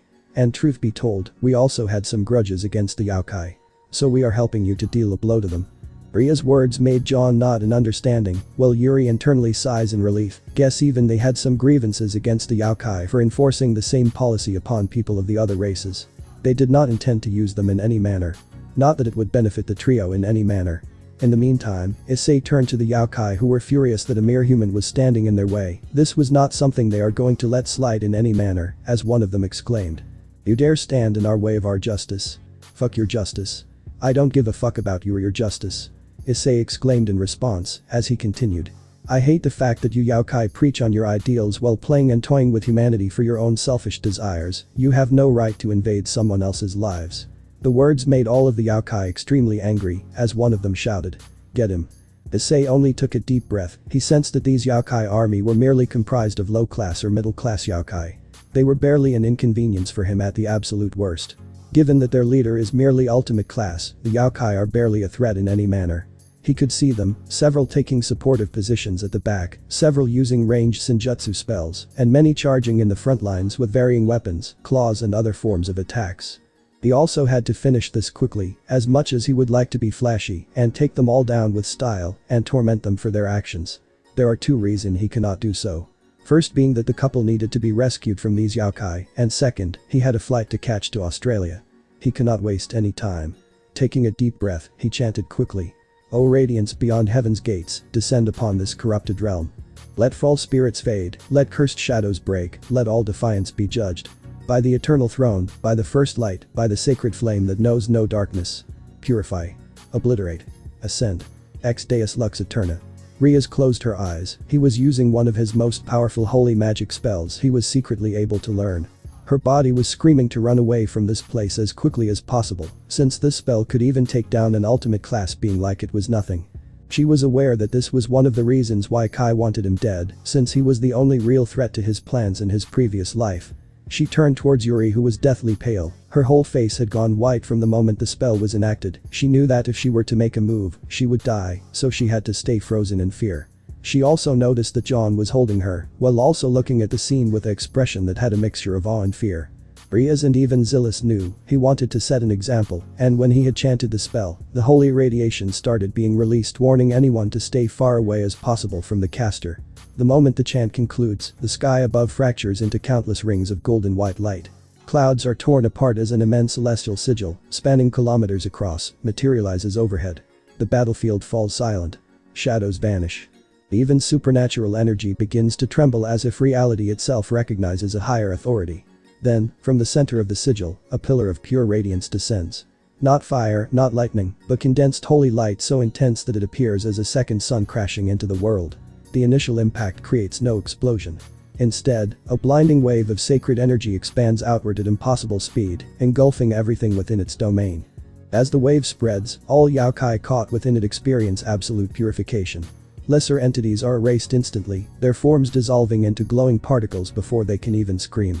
Stronger beings resist for a brief moment, their bodies cracking apart as streams of light burst from within them, until they too are consumed. Issei was breathing more heavier than usual. He composed himself and saw the aftermath after the attack was done. When the radiance finally fades, the battlefield resembles a sacred plain bathed in dawnlight. No traces of darkness remain, only countless motes of golden light drifting skyward like stars returning to heaven. The destruction is so complete that witnesses would later describe it not as an attack, but as a divine verdict delivered upon an entire army at once. He had done it, an army was snuffed out in just a few seconds. This was the true power of Issei Hyoudou, a being that was able to resist Samuel's poison even in his final moments. Once the dust settled, he turned back to the others and asked, "Are you two okay?" The human Yaokai couple nodded, they felt like they did not want to piss him off in any manner. Riaz soon walked forward and asked, "Was using that spell necessary? Are you planning to alert the whole neighborhood on our whereabouts?" Her tone was filled with annoyance and frustration, to which Issei rubbed his head and responded, "Well, we got a flight to catch, and I am not going to wait for our one and only chance to get the hell out of this hellhole of a town once and for all, which is why I had to finish this quickly. Okay, congrats, cause we have to use more magic to get ourselves out of here, all the while the devils living here would find out about our current location." Riaz spoke with annoyance, to which Issei grumbled in response. He had to agree with her point of view and could relate to her frustration. He did nearly expose their current location by using that spell. The aftermath left behind was making things even more difficult. Zilis responded to her. "Riaz, it's best you calm down. We can figure out a way to get out of here, right?" Riaz took a deep breath and sighed as she responded. "Screw it, we are teleporting out of here to the airport." John and Yuri, who were silent from all that had happened and the commotion that had been taking place. They said nothing, knowing that the human who stood in front of them crushed an entire army like it was nothing. John was the one to ask, "Are you going to the airport as well?" Riaz turned to him and nodded. "Yes, we three are, why? Can we come with you? We are heading to Australia as well." John responded, making the trio surprised. It was a coincidence since the trio are heading there as well. They all looked at each other, with John asking, "When is our flight?" 3 hours from now. I have packed all the needed essentials and already asked the moving company to move to Australia. I have prepared all the necessary documents. We may need a verification for the visa, but the rest is fine." Yuri responded with a smile, making John sigh in relief. She already had this well thought out plan to ensure that they get out of there as quickly as possible. John nodded, speaking. Thank you. Yuri shakes her head at this and says nothing. It was the least she could do after everything he had done for her and the things he had ended up losing due to being in a relationship with her. The least they can do is start a new life elsewhere. We should probably get going. Zilla suggested as she continued. I am Zillis, by the way, this one's Issei. She pointed to Issei, since she did not want to expose his identity, and the woman continued. And she is Ria's. John nodded as he speaks gently and with a tone of gratitude. Nice to meet you all, I am John. And she is Yuri. Yuri bowed in response greeting. She was grateful to them for the rescue, knowing full well that they could have left them to die and avoid this whole confrontation to this just because they also had the same enemies, but they decided to save them. Issei decided to not beat around the bush since he was wanting to finish this quickly, as he soon asked. Are you a Yukiana? Issei's question made everyone silent as they all turned to Yuri and she nodded in response. Yes, I am. If you are wondering, yes, I am a Yaokai, and yes, I am in love with a human. I might as well make things clear right now. I know that Riaz is a devil and from the Gremory family. Let me cut you off right now. I am not a Gremory, I may have the blood and powers, but I am not part of their family in any manner. Riaz spoke seriously and with some coldness, making Yuri nod in understanding. It would make sense on why they would now help the two in any manner. She was not part of any family, and the two people are just allies that are working together to help her escape this place in any manner. Well, why the two of you were running? Zillis asked, though she had an idea from Issei's past life on the reason why this happened. She wanted to hear from their mouth. Is it because they did not like the love story between you two? John was the one to answer her question. Yes, we were running away from them since they hated that a human and a Yaokai are together. They wanted to kill us for no reason aside from our relationship. We were living peacefully in the United States, and these Yaokai came all the way there and kidnapped me from that location without any warning or reasoning. They destroyed my life, my job, my work, everything. I hate what they did to me and Yuri, and now they wanted me dead for defying their queen. Yuri only held his hand and ensured that he is not alone. She ruined everything that her lover had worked so hard for. He had lost everything because of this. She hated that Yusaka did everything in her power to ruin him just because he loved a Yaokai, and worse, she did not even tell him about the crime that he did until the day of his execution came. He was kept in their prison for months, starved and tortured to death for something that he did not even know that he had committed. She turned to Zillis and speaks. Zillis, Yaokai are known to torment humans, and the current government of the Yaokai intends to keep it that way. They detest humans and Yaokai even having the slightest form of romantic relationship, and they ruthlessly execute anyone that defies this in any manner. By the time I sensed the Yaokai were here, John was gone, and I have been searching for him for months, until today. If the two of you had not come, we would have perished. Yuri responded, making Zillis nod in understanding. The dimensions were not seemingly returning to normal. Anyways, we should get going. We cannot alert any of our other enemies to come here. Issei speaks, making the others agree to this. Riaz quickly makes a teleportation circle as they all decided to teleport directly to the airport. Issei thought for a moment, looking at the couple. It soon clicked on who they are and what had happened to them. He also remembered on why they were so frantic and escaping from the location in any manner. This was the same couple Yusaka had spoken about once. In his previous life, back when the factions had already begun integrating the Yaokai into their ranks, Issei had once overheard a conversation that would remain burned into his memory forever. At the time, he had been secretly gathering information, keeping himself hidden while observing those around him. Present during that conversation were Goro Hyoudou, Miki Hyoudou, and Yusaka. By then, Yusaka had already grown exceptionally close to Kai Hyoudou. Though their relationship had not yet fully blossomed into love, the feelings were clearly beginning to form. She already regarded Kai as family, and alongside Goro and Miki, they were among the very few humans she trusted and willingly associated with. Kai himself was a renowned and powerful devil, respected throughout the supernatural world. What Issei heard that day made his blood run cold. During the discussion, Yusaka casually mentioned the execution of a human Yaokai couple several months earlier. According to her, they had violated one of the laws imposed by the Yaokai authorities. The manner in which she spoke about it was disturbingly indifferent, as though she were discussing nothing more significant than the weather. What truly sickened him, however, was the reaction of Goro and Miki. They laughed and openly mocked the dead couple, treating their deaths as some amusing anecdote rather than the brutal end of two living people. Even then, Issei had felt anger rising within him, but he forced himself to remain silent. Revealing himself would have jeopardized everything. As the conversation continued, Yusaka spoke more openly, revealing views that left him increasingly disturbed. She possessed a deep-rooted hatred toward humans, one that bordered on outright xenophobia. The only exceptions were the members of the Hyoudou family, with the sole exclusion of Issei himself. Thanks to Kai and Keiko's lies, Yusaka had long branded him as a rapist, a woman abuser, and a monster unworthy of sympathy. She never questioned those accusations. She accepted them as absolute truth. Yet even that paled in comparison to what came next. Yusaka began speaking about the prisons under her authority. She revealed that numerous humans remained imprisoned to this day, many having committed little more than the crime of crossing boundaries the Yokai deemed unacceptable. The details she described made Issei's stomach churn. She spoke of starvation as punishment. The prisoners being beaten until they lost consciousness. Their skin being torn and peeled from their bodies. Their limbs being severed as examples to others. Every word was delivered with horrifying calmness, as though such cruelty were perfectly ordinary. Any defiance to her will was met with nothing but absolute suffering. Though she reassured Goro and Miki that their family would never be subjected to such treatment, the casual nature with which she described these acts only made it worse. Then she revealed something that finally shattered whatever patience Issei had left. Some of the prisoners, she admitted, were used by others to satisfy their own desires. Human captives were treated as property rather than people, stripped of dignity and reduced to objects for the amusement and gratification of those stronger than them. The moment he heard that, Issei could endure no more. His legs moved before his mind could process it. He left as quietly as he could, putting as much distance between himself and that conversation as possible, before collapsing against a nearby wall. Moments later, he vomited. The disgust was overwhelming. For days afterward, the memory haunted him. That single conversation forever changed the way he viewed Yusaka. Any admiration he might have once possessed was utterly destroyed. Any sympathy vanished. Any possibility of affection died that day. To him, she was no longer a noble leader or respected ruler. She was simply another tyrant hiding behind a mask of authority. And the more he reflected upon it, the more he realized that Yusaka was not unique. She was merely another example of a truth he had spent years trying to ignore. Many of the supernatural beings who claimed moral superiority over humanity were rotten to their very core. From that day forward, Issei made a silent promise to himself. No matter the circumstances, no matter what alliances were formed in the future, he would keep his distance from Yusaka.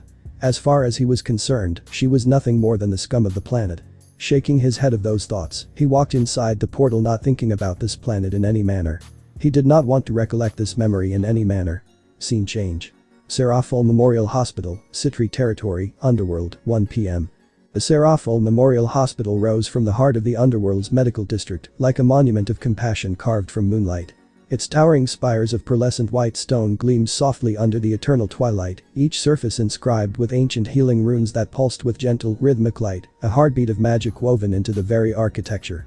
Wide arches opened into vast atriums filled with bioluminescent flora imported from the farthest reaches of the demon realm, their soft cyan glow purifying the air and soothing the minds of the afflicted. The floors were polished alabaster, so pristine they reflected the quiet movement of nurses and physicians who glided rather than walked. Fountains of crystalline water, blessed by Serafal herself, burbled in central courtyards, their waters carrying a faint calming hum that resonated with the soul. The air smelled of clean linen, medicinal herbs, and something faintly sweet, like vanilla and starlight. It was a place where pain came to be unmade, where the broken were pieced back together, and where the Leviathan's gentle touch could still be felt in every healing ward and recovery chamber. In a private suite on the uppermost floor, reserved for pillar families and dignitaries of the highest order, two figures lay motionless in twin beds of enchanted silk and restorative crystal. Lord Zeodicus Gremory, the towering patriarch whose presence once commanded the entire Gremory family, was barely recognizable. Bandages swathed half his torso, stained faintly with dried blood that had turned black against the white linens. His left arm was encased in a lattice of healing magic and splints, the bones beneath shattered in a dozen places. Deep burns traced angry crimson patterns across his jaw and collarbone, and his breathing came in shallow, labored rhythms, each exhale accompanied by the faint wheeze of lungs, still struggling to recover from the infernal heat that had scorched them. His crimson hair, the hallmark of his bloodline, was singed and dulled with ash, spread limp across a pillow enchanted to ease his pain. His eyes were closed, his expression slack, the proud lord reduced to a vessel of mending flesh and fractured pride. Beside him, Lady Venelana Gremory lay in an equally grievous state. Her famed beauty, the subject of ballroom whispers for centuries, was marred by a web of lacerations across her cheeks and brow, sealed now with healing salves that glistened like liquid silver. Her left leg was suspended in a traction of floating runes, the limb shattered so severely that the physicians had spent hours reconstructing bone and sinew. One hand, resting limply atop the silk sheets, was wrapped in bandages that failed to hide the faint tremors still running through her fingers. Her breathing was steadier than her husband's, but her face, even in unconsciousness, held a tension that no healing magic could erase, her brow furrowed as if fighting battles in her dreams. The faint scent of rose perfume, her signature for centuries, still clung stubbornly to her singed hair, a ghost of elegance amidst the ruin. The main Grimmery couple were the closest to the explosion when it took place, and they suffered the worst injuries meant for anyone. Riaz clearly intended the attack to put them out of commission for a long time, till she escaped successfully to a location where no one can find her for a very long time. She was aware and thought this through very well, allowing her to get a breathing room for several hours, and if possible, several days. The room was silent save for the soft chime of monitoring spells and the distant trickle of a healing fountain in the adjacent chamber. Holo screens floated above each bed, displaying pulsing vitals and the slow, steady progress of regeneration. The blinds were drawn against the eternal twilight, casting the suite in a dim, reverent hush. No visitors had yet been permitted. No servants attended. Only the quiet vigil of medical magic kept watch over the Lord and Lady of Grimmery, two pillars of devil nobility brought low. In the adjacent private suite, separated by a wall of enchanted glass that shimmered with privacy wards, two more figures rested under the same reverent hush of the hospital. Nissa Grimmery, the younger daughter of the household currently, lay curled beneath sheets of pale lavender silk. Her pale crimson hair, an anomaly in the crimson Grimmery line, inherited from her mother's recessive ancestry, fanned across her pillow in tangled waves, streaked with soot and dried flecks of blood. A deep gash ran from her temple to her cheekbone, sealed now with healing sutures that glowed faintly gold, the scar tissue still angry and raw. Her right shoulder was bound in a sling of enchanted linen, the joint dislocated and reset by the physicians, while burns traced delicate cruel patterns down her forearms, where she had raised them to shield her face. Despite her injuries, there was a stubborn set to her jaw even in unconsciousness, her youthful features, barely 17 by devil reckoning, bearing an expression of defiance that refused to yield to the pain. Across from her, in a bed of midnight blue silk that contrasted sharply with the pale stone of the ward, lay Graphia Lucifuge, the strongest queen, the silver-haired queen of annihilation, the unshakable pillar of the Lucifuge house. Her legendary composure was stripped away by the brutality of her wounds. Her silver hair, usually braided into an immaculate crown, spilled across the pillow in a disheveled river, matted with blood that had turned the strands to dark crimson at the tips. Her face, an eternal mask of serene authority, was pale as fresh snow, lips colorless, eyes sunken in exhaustion. A jagged wound carved diagonally across her torso, visible beneath a sheer healing gown, had been sealed by the most advanced magical sutures available, but faint traces of blackened tissue at its edges hinted at a destructive energy that had fought the healing process itself. The monitoring holo screen above her bed flickered with erratic vitals, her immense demonic energy reserves drained to dangerously low levels. The room held a different quality of silence than the suite next door, where Lord and Lady Grimmery bore the weight of parental anguish. This chamber hummed with the quiet tragedy of youth interrupted and strength shattered. A man can be seen rushing to the hospital entrance. He was described to be a man with crimson and shoulder-length hair and blue eyes. He looked like a male version of his sister Riaz Grimmery. He wore Mau clothing. This clothing comprises of a long navy blue cape lined with deep crimson on the interior. The cape drapes from the shoulders and is secured beneath elaborate gold and steel pauldrons that extend outward in large wing-like segments. These shoulder guards are among the most prominent features of the outfit, featuring layered golden blades and dark metallic plating, designed to project power and authority, rather than practicality alone. Beneath the armor, he wears a tailored gray breastplate accented with intricate gold trim and decorative patterns. The chest armor is fitted closely to the torso, emphasizing a lean but athletic physique while maintaining a regal appearance. Long green-gray coat panels trimmed in gold descend from the waist, creating the appearance of layered tabards. A dark sash is wrapped around the midsection, securing the garments, while adding visual separation between the upper armor and lower robes. His trousers are loose-fitting white pants tucked neatly beneath the flowing layers of the coat. The overall design balances mobility with elegance, avoiding the bulky appearance of full-plate armor. Where are they? The man bellowed, making the staff suddenly freeze. They knew who he was, and they also knew why he was here. His whole family, or almost his whole family, had been admitted to this hospital, and he came here as soon as he got the news. Lord Surzich's Lucifer. The doctor spoke with a fearful and shaky tone as he continued. They are in the topmost suite. The most executive and luxury suite reserved for them. The now identified Surzich's Lucifer was pale, but he quickly regained his composure and frantically demanded. Lead them to me. As you wish. The doctor exclaimed with a shaken tone as he continued to lead the man towards the whole hospital and reached the topmost floor using a teleporter. This instantly took them to the very last floor, allowing him to reach the location. No sooner did the teleportation end, Surziches rushed to their rooms and saw their states in the glass window, his eyes beginning to water seeing the horrible states of his parents, half-sister and his wife, Queen, so badly and horrifyingly injured. No. How could this be? Surziches muttered. He had asked this question to no one in particular. He wondered who would even dare attack the Gremory family in such a time when the activity of the old Satan faction is at an all-time low. This was not an attack but an all-out assault. The doctor walked forward and spoke with a shaky tone. Lord Lucifer. Tell me. Surziches responded with a controlled tone. Who was responsible for this? I want a full detailed report of what happened to them. He knew what had happened based on what he could see, and it was an attack that basically destroyed and crippled every last one of them. This was not something he was going to let slide, and whoever did this was going to pay dearly with their life. He will find the one or ones responsible and crush them for their actions, ensure that they suffer the most for the rest of their lives. He had to control his temper such that he does not do something that is considered reckless. I don't know. We did not extract their memories of both Lord and Lady Gremory, since they had the most severe damages. The first responders nearly passed out when they saw their states. They have intense brain damage, with their skulls jutting into their brain, and they only survived because we found them in time. Any longer, and they would have perished. They were the closest to the explosion, and the good news is, they will make a full recovery.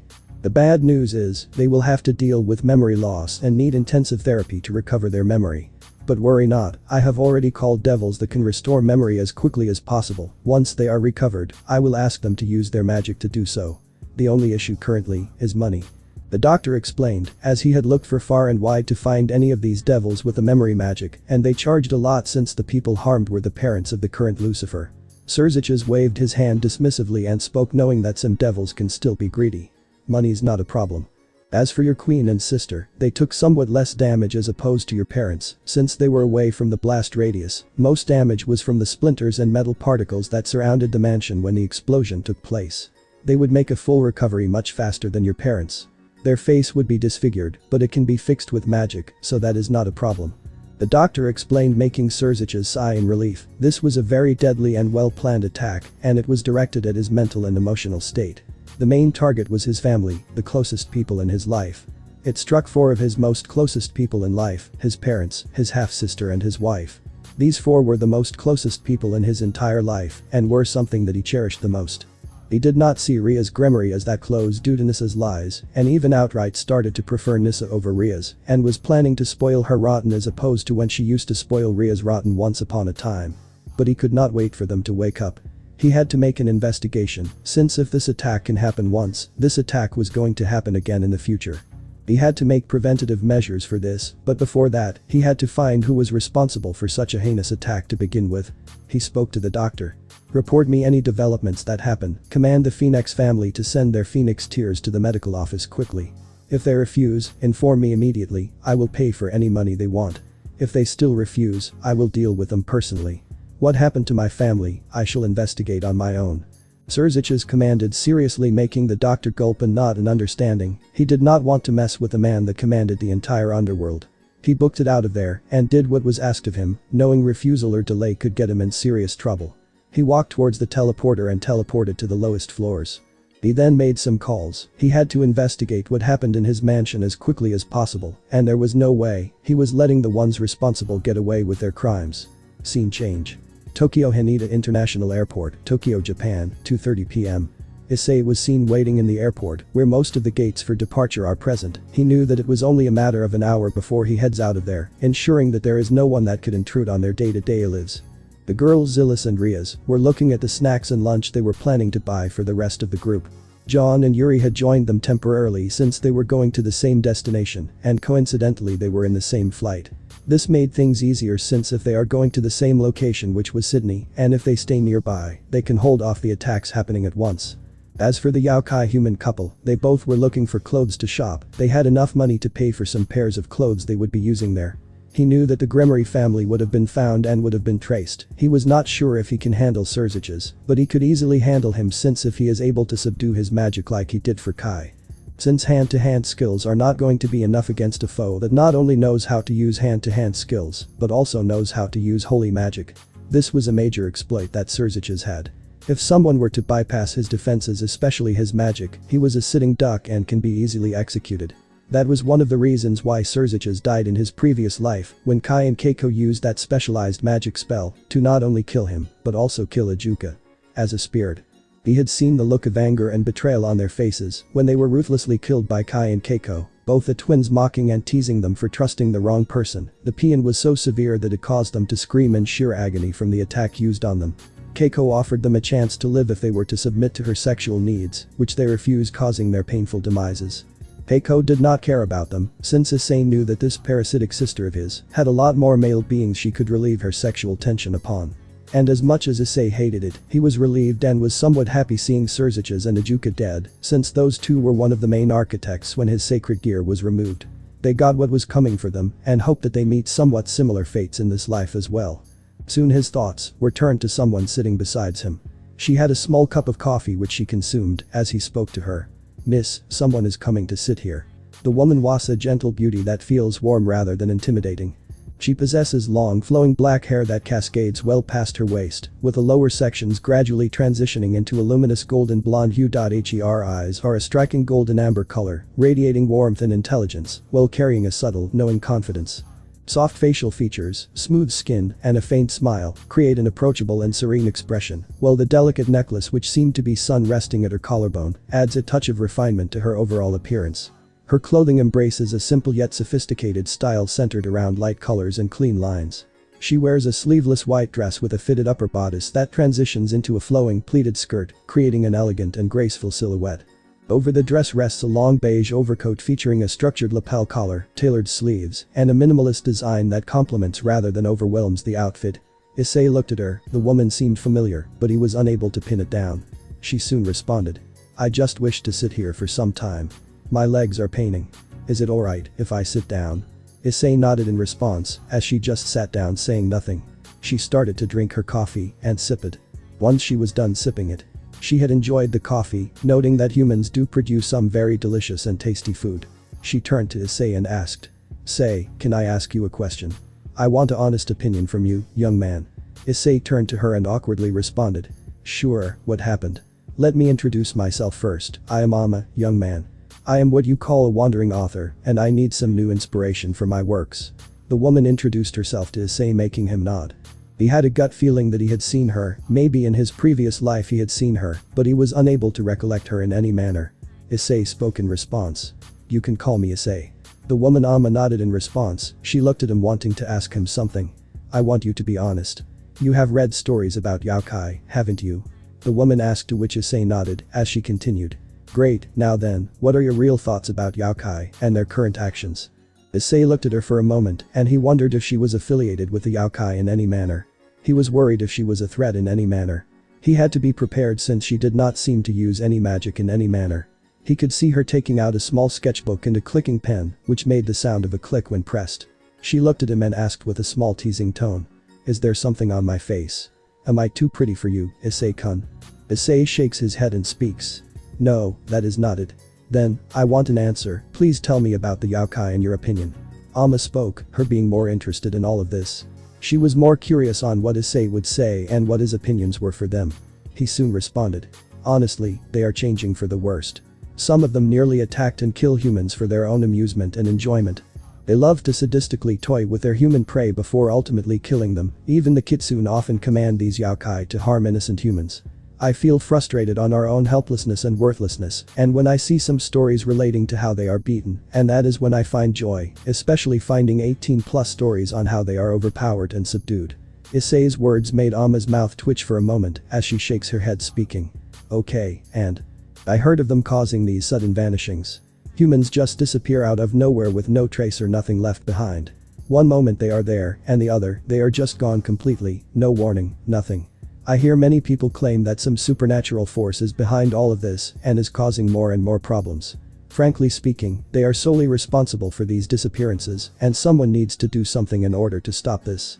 Issei explained to her, making Ama nod in understanding. She took all of this in note and wrote it down on the writing pad. She soon got up, finishing her coffee with a small sip and threw the cup in a nearby bin as she speaks. "Okay, Issei-kun, that is more than enough, thank you." Issei nodded as she gave a gentle smile and spoke.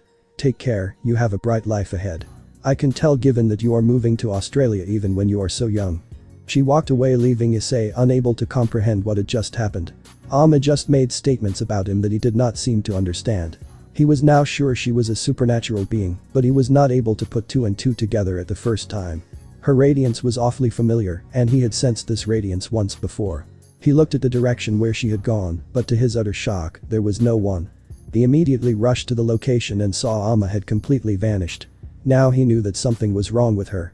Amma can be seen hiding near a corridor in a completely hidden location in the direction as she whispered. "Thank you, Hyoudou Issei, for telling me what I need to know. Now, I need to confront someone. I will meet you in the future. See you soon." She went into the corridor as a bright golden light was formed in the direction she went. Once the light faded, Amma was nowhere to be found. She could not let Issei know about her just yet and wanted to meet him sometime in the future. Issei watched as she was gone, now confirming she was part of the supernatural. He was now sure about it. He returned to his seat and sat down. She was now someone he can trust. Wandering author, my ass. You were supernatural, but who? Issei asked in annoyance as he patiently waited for the girls to show up. Some time passed and the two ladies showed up with a variety of food which included burgers, chicken wings, and Diet Coke. Each of them had a variety of drinks that were served to him. Ria soon spoke with a small apologetic tone. "Sorry it took so long." "No worries. I am glad you could come." Issei speaks with a small smile as they took one seat beside Issei. They all started to munch their food in peace and have their drinks without any problems. Issei asked to Riaz. "Say Riaz, do you remember a supernatural that had black hair and had a Japanese Yamato Nadeshiko-like appearance?" Ria shakes her head, speaking. "A lot of them has black hair and a Yamato Nadeshiko appearance. Akeno being an example. You got to narrow it down." Issei thought for a moment before speaking. "Well, her black hair had golden fringes, her eyes were golden yellow, reminding me of something bright, and she wore an amulet that resembled the sun. She called herself Amma, that is all I know." Riaz again thought, but she could not put it down. In her past life, after she had tried to run away post Nissa destroying her peerage, she was barely allowed to leave the house and even lost her high-class devil status. She remembered on how she was removed from Kuo Academy and even lost her territory to Nissa Gremory. She did sneak out many times and was caught causing her punishment, but she never remembered someone that had this type of appearance. She continued to think, rummaging through her memories of her past and current life, trying to find out something like this. Zillis acted quickly, summoning the Supremacy system and soon widening her eyes when she put the details mentioned by her supreme ruler. She recognized who this woman was. Riaz also realized something. She had remembered seeing a portrait of the person in her former brother's office as she spoke. I believe I know who this woman is." Zillis also agreed as she showed him the picture and asked. "Is this her?" "Yes. She looks exactly like her. Only difference is her clothing." Issei responded with a shocked tone. The woman Amma was something he could see in this image. The only difference was that she was wearing a white kimono and radiating a bright sun-like aura. Now he knew who Amma really was. Riaz adding, seeing the image. "This is the image I saw in my ex-brother's office. She is one of the leaders." Issei and Riaz realized who this woman was. This woman Amma was none other than the sun goddess Amaterasu. She was part of the Shinto trinity and one of the many Shinto gods. She showed herself to Issei and he did not even realize it. She was the one to ask questions about the yokai and named herself as a wandering author, claiming that she wanted to gain some inspiration for her next work. "She came to me asking about the yokai." Issei speaks with a shaky tone as Riaz and Zillis both became concerned. Riaz asked him while holding his hand. "Did she hurt you? Are you unharmed? Supreme Ruler, want me to hunt her and destroy her?"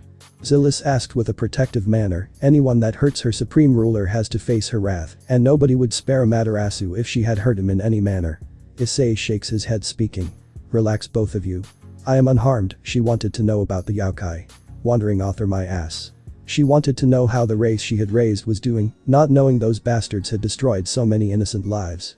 Riaz and Zillis calmed down. There was still somewhat anger in their expression, knowing full well on what had happened. They knew on what the yokai had done, Riaz even more so, after hearing from Issei on their story, knowing on how their actions has destroyed their lives for their own amusement and enjoyment, and on how they destroyed some lives for breaking the rules. He remembered in his past life that Amaterasu outright rejected Kai's flirting and advances, refusing herself to lower to someone that she did not like. She would never chose someone under one of the main principal clans to become her future. She refused to be with him, and she made it clear that she wanted to be with a man that actually loved her for who she is, and not for being a goddess. She could easily see that Kai was only wanting to be with her since she was a goddess, and their children could elevate the clan even higher. In response, Kai decided to do something he never had expected him to do. He put some aphrodisiacs into her food, bribing her handmaidens and guards to ignore this tampering. He also intentionally spiked the water she drank with sake to ensure she was drunk. Once this was done, Kai waited. He waited for her to consume the food and water, and when she was drunk and under the effects of the aphrodisiac, Kai did what he did best, he outright raped her. Once she was completely driven by the aphrodisiac and sake, there was no way she could refuse, and the night was pleasurable, but mostly for Kai. Once she was completely drowned in everything and her defenses were basically non-existent. Kai put a spell in her body, making her completely loyal and loving towards him. This change of attitude from the Shinto goddess not only made the Hyoudou clan even more prouder and powerful than before, but also made Kai even more happy that he was with a literal goddess, and the two continued to love one another. Amaterasu was never able to break free from her spell. Not until the day Kai and Keiko betrayed him after 10 years of their marriage, which was him using Amaterasu as a sex slave. She had a mental breakdown, and Issei could not bear to look. He wanted to stop Kai at every given time, but he is just a spirit by the time he even attempted to court Amaterasu.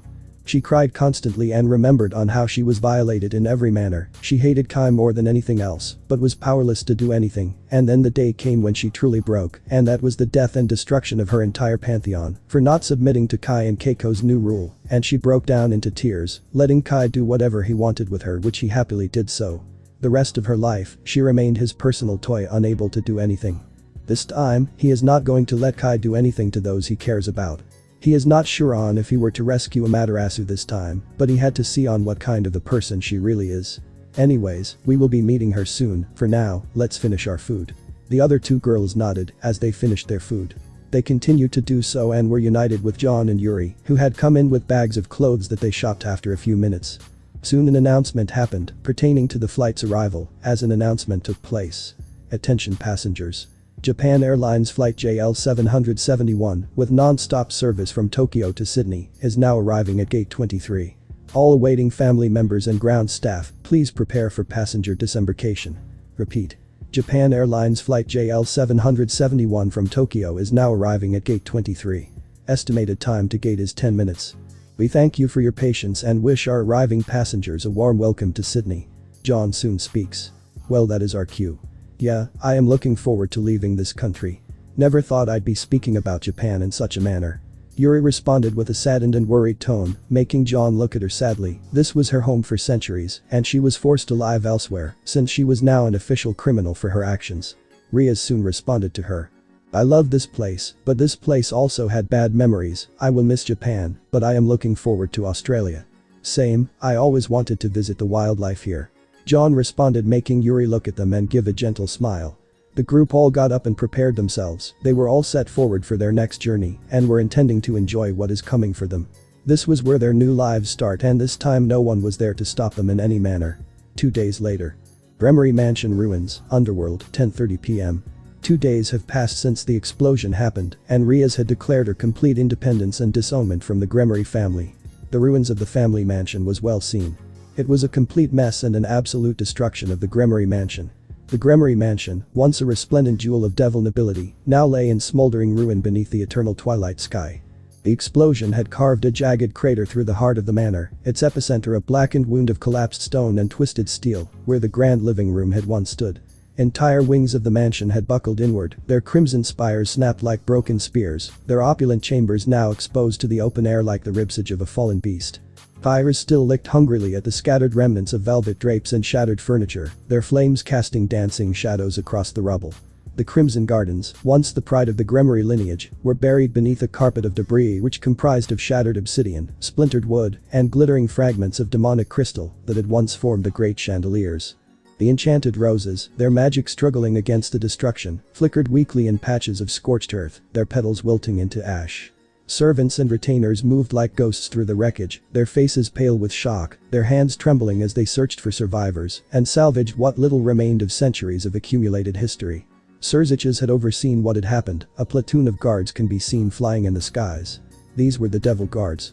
Said investigators in the livery of the Great King's Court picked through the rubble with delicate precision, their gloved hands brushing away soot and ash to uncover fragments of evidence, their expressions grim with the knowledge that no ordinary explosion could have breached the Gremory Manor's legendary wards. Whispers had already begun to spread through the underworld like venom through veins, rumors of assassination, of a declaration of war, of ancient enemies rising from the shadows. However, Surziches had no care for the rumors. He just wanted to find the ones responsible for this. He was going to get to the depth of this, no matter what happens. He has been investigating these ruins for the past 2 days. And has barely getting any sleep. He was going to get to the bottom of this no matter what happens. Soon a guard walked up to him. "Lord Lucifer, I have news." Surziches turned to him and asked. "What is it?" "I found this piece of magic from the ruins. It is still somewhat active, and perhaps we can use this for our investigation." The soldiers spoke, to which Surziches saw him holding a small sample of magic kept in a proper magic containing jar, which is meant for evidence that is supposed to hold the lead to the real perpetrator's involvement in the whole incident. He soon responded, taking the jar, and responded. "I believe we can start from here. 2 days of investigation and we got nothing but rumors." He looked in the jar and spoke with total coldness and contempt. "Whoever you are, I am coming for you. And let me remind you, you crossed the wrong family. I will make you regret your actions." Surziches was somewhat relieved that his son was nowhere near the mansion compounds when the explosion happened. Otherwise there was no telling on what would have happened to the boy if he was near the explosion. Given the state of his parents and his wife, he knew that his son would have perished if he was near the explosion. He was fearful and did send his son to a hotel in Hades where he could have some fun, clueless on what happened to his grandparents and his mother. He soon commanded to the devils. "Fan out, if you get any other evidence, locate them. I will send this to Ajuka for testing." "As you wish, Lord Lucifer." The devil nodded as he continued to investigate with his fellow devils. They all had the task to get to the bottom of this. Surziches was about to teleport when a message came to his ear and he spoke. "Yes." Something was heard on the other end as he grew pale before closing his eyes. He then continued. "I see, I will prepare the needed funeral arrangements. Kaneko did not deserve this. Being part of my sister's peerage was too traumatizing for her." He opened them and was determined to avenge her for the trauma she had gone through. He knew that since Riaz was not present in the mansion's destruction, she had ran away before they could get to her. She refused to be married to Rizer Phoenix at all costs and was plotting to do something about it. Surziches knew about this, but was unable to stop her due to being busy about work, otherwise he would have been there at home much earlier to ensure she fulfills her duty as a Grimoire, preventing her escape. She had yet again managed to escape from this location. Now, Kaneko was dead, and that was too much for this family to endure. The bomb blast claimed the life of someone, an innocent Nekashu and one of the last survivors of a massacre, a mistake that should have never happened. Riaz had to pay for this as well, since she was the one solely responsible for her horrible past and had caused a lot of suffering for her. She was completely a broken mess when he had seen Nissa expose Riaz for her actions. And that was what made him really angry and strip her status as a high-class devil, after which she ran away, and then Kaneko was killed. Surziches believes that Riaz may have a hand in her death, but he cannot jump to conclusions just yet. Taking a deep breath, he continued. "When the funeral happens in 2 days, maximize the security. We cannot let Karaka desecrate this funeral for her sister. I will be personally present to ensure the funeral happens smoothly." The voice on the other side confirmed and the communication call went off. Surziches had spoken his final words. "Whoever did this, you will pay for it. Dearly." He teleported away, leaving the investigating team looking at the scene and evidence of what happened. He had to get to the bottom of this and make whoever responsible for this pay dearly for their actions. Sydney, Australia, 7:30 am. Issei and his 2 allies had managed to successfully enter Australia. They decided to settle down in this place since they know that no one is going to come after them in any manner. They have not come after them since the past 2 days. After bidding their farewell to John and Yuri, who decided to live here for a while. They had purchased a rented apartment and lived there for a while now. The mansion was present at Sydney Harbour. The estate combines classical European grandeur with modern architectural sophistication, creating the impression of a residence owned by someone of immense wealth and influence. Its cream-colored stone exterior glows warmly beneath carefully placed lighting, while towering columns, arched windows, and expansive terraces lend the property an almost palace-like presence. The mansion itself spans multiple levels, each connected by sweeping staircases, elegant balconies, and landscape terraces. Large floor-to-ceiling windows reveal glimpses of lavish interiors bathed in golden light, suggesting grand halls, private lounges, and luxurious living spaces within. The architecture emphasizes symmetry and prestige, with every detail, from the decorative railings to the illuminated stonework, designed to project refinement and power. Surrounding the mansion are meticulously maintained gardens featuring sculpted hedges, ornamental fountains, and rows of decorative lamps. At the heart of the estate lies a magnificent swimming pool, its calm blue waters reflecting the evening sky. Waterfalls, terraces, and carefully arranged greenery create a resort-like atmosphere, transforming the grounds into a private sanctuary, removed from the bustle of the city below. the setting is equally breathtaking. In the distance, the iconic Sydney Opera House and Sydney Harbour Bridge rise above the shimmering waters of the harbour. Countless city lights stretch toward the horizon, creating a dazzling urban backdrop that contrasts beautifully with the tranquility of the estate. The sky is painted in soft shades of violet, blue, and orange as the sun disappears beyond the skyline, casting a warm glow over the entire scene. They gained this from the daily system rewards which Issei had started collecting just yesterday. This was their first reward, and they immediately got the mansion, built and furnished, ready to live with many servants that were AI-based servants trained on their daily purposes. And this mansion was also paid taxes by unknown means to the government of Australia. This was not a mansion, but a kingdom of the supreme ruler. The mansion was filled with many things. The main residence contained over 30 rooms spread across multiple wings. The grand entrance hall with a crystal chandelier and marble staircase would serve as the mansion's centerpiece, leading to formal reception rooms, private lounges, dining halls, and executive offices. Multiple master suites would occupy the upper floors, each featuring panoramic harbor views, walk-in wardrobes, private spas, and personal terraces. Guest suites would rival 5-star hotel accommodations, ensuring visitors experience complete comfort and privacy. The entertainment wing would include a private cinema, gaming lounge, indoor sports court, bowling alley, billiards room, library, and a climate-controlled wine cellar capable of storing thousands of bottles. A professional-grade gymnasium would be accompanied by yoga studios, massage facilities, saunas, steam rooms, and a fully equipped wellness center. An indoor aquatic complex would allow swimming regardless of weather conditions. For daily living, the estate would contain several gourmet kitchens staffed by professional chefs, extensive cold storage facilities, walk-in pantries, private bakeries, and dining areas ranging from intimate family spaces to banquet halls, capable of hosting hundreds of guests. Dedicated staff quarters with maids, house chefs, security personnel, maintenance workers, and household management teams. The staff for this house were given to him due to also being from daily rewards, and this was beneficial, since this would help the trio in living in such a big mansion. Zillis even mentioned that like her, they did not desire any payment nor any sustenance to live, however they could not leave the house, unless their master who was Issei, permits them to do so. Beneath the mansion lies its most impressive section, which was a hardened underground complex. Hidden behind reinforced blast doors, this area would contain emergency living quarters, medical facilities, secure communication centers, command rooms, and independent power systems. Advanced water purification equipment, food reserves, and medical supplies could sustain residents for months without outside support. Security throughout the estate would be extensive. AI-assisted surveillance systems, thermal cameras, motion sensors, biometric access controls with enhanced supernatural detection, reinforced anti-supernatural safe rooms, and private security offices monitor every section of the property. A sophisticated cybersecurity immunity center would protect communications and digital assets, while encrypted satellite systems would ensure global connectivity even during emergencies. The grounds would be equally prepared. Underground garages accommodated luxury vehicles, armored transport, and maintenance equipment. A discreet helipad would allow rapid travel across Australia, while a private marina connection could provide access to Sydney Harbour. Emergency evacuation routes would be concealed throughout the property, ensuring residents could leave safely if necessary. The estate is also be highly self-sufficient. Solar arrays, battery banks, backup generators, rainwater collection systems, water recycling facilities, and advanced climate control technology would allow the mansion to operate independently during extended outages. Smart home systems would manage lighting, security, environmental controls, and resource consumption automatically. Inside the house, which was the living room, Issei can be seen drinking some tea. It has been 2 days since they have managed to get into Australia and are living their life in Sydney. He has been living like a king in this place, with no place in anyone's way to actually ruin them. It was just him, Zillis and Riaz and their army of staff present in this place. Issei soon speaks. Already my first 3 days of being the supreme ruler of this world and I already have an army of personal servants at my beck and call. This is so amazing. Issei was happy, his life was being better and he was among friends that he could call, that being Zillis and Riaz.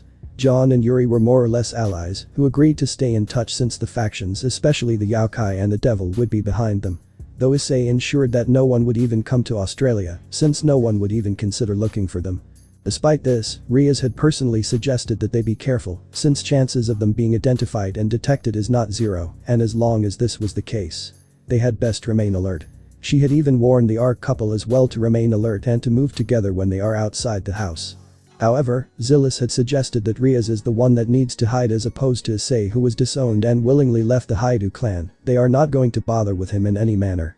Riaz agreed to this, and she decided to train in a specialized chamber to prevent any detection of her powers.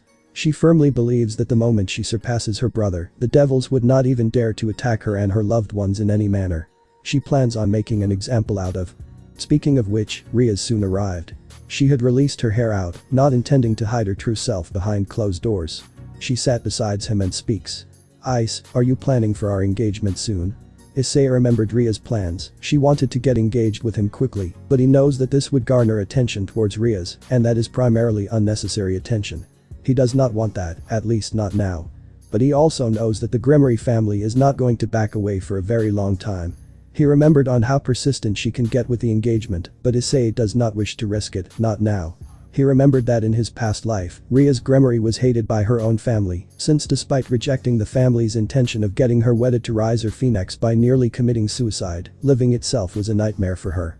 Since he remembered on how her family ruined her mentally and emotionally by treating her like a servant who cleans up after them, she was made to do every single chore and humiliated under the sun, with her father and Nissa being the two of the most guilty of this action. They ensured that her life becomes next to miserable at every given step, with her being tortured for even making the smallest of mistakes. He remembered the times she had broken down to him. She was a mess, and he is not going to let her go through with this. He tried his best to console and help her through this entire ordeal, but nothing worked, and the only way they could do something is by running away and never returning. He also remembered on how her former family forced her to make award-winning designs for her clothing. This was credited to Nissa due to the pressure the Gremory family put, with Surziches actively ensuring that Riaz stays locked in her room, with no way to escape or sustain herself, while his own half-sister takes credit for the things. She pleaded with her brother, but he did not care. Issei remembered putting a noise-cancelling spell to prevent hearing her words. Issei began to see Surziches not as Riaz's older brother, but her biggest bane in her life. In this life, Riaz vowed to kill her brother first, if he stands in her way this time. She plans on reaching a new level that surpassed the super devil. He spoke to her. Ria, you sure of this? This would gather the attention of your parasitic family. Riaz lost her smile and shook her head speaking. I was thinking of making it public only to a certain bunch of people. Since my name is my cousin's to the public and she never shows up to the human world, they would not even realize that I am Riaz Gremory until it was too late. That makes sense, but I think you should train till you are ready to wipe out the Gremory family. Issei suggested, in response to which Riaz seemed to agree, as she remembered her biggest target was her older brother. Once he falls, the family would not even dare to mess with Riaz. They can hate her for all they want, but they would be too afraid and grief-stricken to do anything. Riaz responded to her. I am training, the hyperbolic time chamber, and the lessons from our previous lives, and Zillis's assistance has helped me train to reach a new level. Zillis theorizes that I would reach upper Satan class in no time, but that is not my limit. I want to not just reach the super devil level, I wish to go beyond that. Issei looked at her and realized what she was trying to mean. Her limit was held back by her family, despite them demanding her to push her limits. They held her back by demeaning and insulting her at every step of her hard work. Only way her family is going to learn is by fear. You wish to become a devil god? Or in your case, a devil goddess? Issei asked, remembering that no devil has reached this level. Not even the 3 known super devils. Riaz smiled in response speaking. Yes, I do. Riaz remembered the myths of the devil god. A proclaimed level of devils that is stated to be their god or leader, their true leader. Started by the 4 original Satans, this level was stated to be as strong as the biblical god, and the one that reaches this level will be a being that even the gods fear a lot. Many theorized that Lucifer Morningstar was proclaimed to reach that level eventually, or someone from the Lucifer branch would reach the level. The power of a devil god, or as I would like to call, a demon god. Just like we have dragon gods like Office and Great Red. A devil god was similar to that, the only difference being it would surpass a devil such as a super devil, and would even slaughter gods like Thor and Indra in the future. But the main objective was for the devil god to be able to eventually not just overpower the biblical god, but ultimately kill him. Though we all know of his demise. Back then, it was theorized that Lucifer and Lilith would eventually give birth to a devil that would far surpass any of them, perhaps it would be their child, or their descendant. However, I know this was a lie, since Vali is not going to be at their level anytime soon, especially not without Albion. Riaz added with a deep analysis and a thoughtful tone. She soon continued. The devil god or goddess can be anyone, and the only way to become one is to fulfill 2 conditions. One is having a strong base in magic, especially hereditary magic is considered, and second is to train in all forms of capabilities and mastering them. Those are the two conditions known to everyone. But there is one additional condition I was able to find out, and that was to access all 72 hereditary magic into your body without it exploding. Only then, one can become a devil god. Issei understood this, he was aware of the devil god concept, but nobody, not even the Lucifer, the other 4 Satans and their descendants, are able to perform this, cause this would end up making them unstable. He knew Ria's had the potential since she showed low Satan class capabilities at the age of 17, something Issei was sure of. Something no devil, even from a pillar family, had shown, not even Surziches and Ajuka showed, who were ultimate class at that time. Well, Surziches was 60 when it was stated that he reached the super devil status, which made Issei wonder if Rias could really surpass Surziches and the other super devils, and if Nissa knew of this. He wondered that if this was the reason why she had actively suppressed Rias, such that she never becomes a threat to her way of becoming the new Gremory head. He believed that Rias already surpassed Surziches in terms of potential, and wondered if she was a late bloomer, meaning if she does push herself, she may become the first devil goddess in existence, and perhaps the only one. He knew she did so such that Rias would be mentally and emotionally broken to the point she cannot think of resisting her. Cause if Rias were the age of Surziches, and if she was unbound, she would be nearly unstoppable. No devil in this world would ever be able to stop her. Rias, I firmly believe that a devil god is needed to fight against Kai and Keiko, along with their allies. Issei responded, to which Rias agreed to this without hesitation. She was not going to hold back against them and the family that tormented Issei for so long. They are also not going to escape from their sins. The world was changing, humans were reaching the level of gods, and this was something that cannot be ignored. Magic was what ran the supernatural world, and if this was seized, the one that seizes the most controls the world. This was a simple law the supernatural world knows all too well. I am aware, which is why we both are training. With Zilus's guidance, I was able to get the understanding of mastering power of destruction. If I can do that, we can move to mastering the next hereditary power, and so on and so forth. I plan on mastering Dark Light, the power you had informed me that Lucifer bloodline is able to have. Ria suggested, to which Issei seemed to agree with this. He did mention her on the Lucifer bloodline, and if Rias were to master the powers that they provide, no force in this world would be able to stop her, except for a very small bunch of people. That is true, once you master them and I complete my Supreme Ruler training, I don't think there is any force that can stop me in any manner. Issei's words were agreed to by Rias, as she knew this was true. The Supreme Ruler would easily overpower even both Great Rat and Office. Something she was aware of. She had to find a way to reach that level, and so did Issei have to do the same. Soon, footsteps were heard alerting the two towards the location. This was Zilus, who had returned to her original clothing. Since there was only the people that she trusted, she had no reason to hide. She soon speaks. Rias, Ice, are the two of you ready for your training? Well, we are. We were actually discussing something. Issei speaks, to which Zilus's eyes look at him with curiosity and she asks. What are you two speaking about? She asks, to which Issei responds. We were discussing on the training itself. If I continue to train and master what magic you taught me at, will this make me unstoppable? Issei asked, to which Zilus nodded. She was aware on the power that she was training Issei in. The magic she was training Issei in is a very powerful magic that is the very foundation of this world. Every single concept's manifestation in its magic form is originating from this magic. She knew this since Issei had capabilities, given that he can strip a person's magic from his previous life, given that she knew about it from his memories. Zilus then speaks with an explanatory tone. Yes, origin magic is what I am training you in. Even I know on how you disabled Kai's magic before you passed away in your previous life. Which is when I came up with the conclusion after some calculations that my body performed. I believe you would be the perfect candidate to be trained in origin magic. It is something I know from the back of my head, and if you master this, you will complete the first step in being the Supreme Ruler. I hope you understand. She speaks with a smile, making Issei nod. He speaks in response. I am in your care then. Zilus chuckles at this, as she speaks with a happier tone. Alright, I will train you. She turns to Rias and speaks. As for you, Ria, I believe that with your training, you should be able to handle most of your family in 2 days at most. If we do the training like we were doing in the hyperbolic time chamber like this, in just an hour, we would see that you have reached upper Satan class devil. The only problem that we will face is the obtaining of the hereditary magic or any form of access to this. Rias nodded in response, as she speaks. Alright, I am in. Zilus nodded. She was developing a bond with the two, and it was altering her programming. She was understanding the concept of care and concern, as these two well programmed into her system, it was overpowering the limit set into her programming, which was set due to it hindering the process and training of the Supreme Emperor. She was developing this side and this was concerning to her, but she believed that it may benefit her in the future. She soon speaks. Very well, we can begin. But there is something else I wish to discuss with Ice. Zilla soon becomes serious, and this was picked up by both Issei and Riaz, as Issei speaks. What's the matter, Zillis? Zillis responds with a serious tone. There is no retaliation. I was expecting the devil armies to come after us and attack us in Australia, but there is nothing that has happened. Furthermore, when we went around to roam around, I sensed there was no supernatural being finding out about us. It is very uncommon for a lady with red hair to roam around. That is what I am concerned about. I fear this would be the calm before the storm. Riaz turned to her and speaks. Which gives us an even more reason to push ourselves. Cause they can show up at any time. We will not be able to live in peace till we are strong enough. That is the rule of the supernatural world, the one with power rules over everything and everyone. That is true, Zillis, we need to get to work. Right now, they don't know we are here. But eventually they will. Issei's words make Zillis understand on what she needed to do. She gave a small bow and speaks with a smile. As you wish, Ice.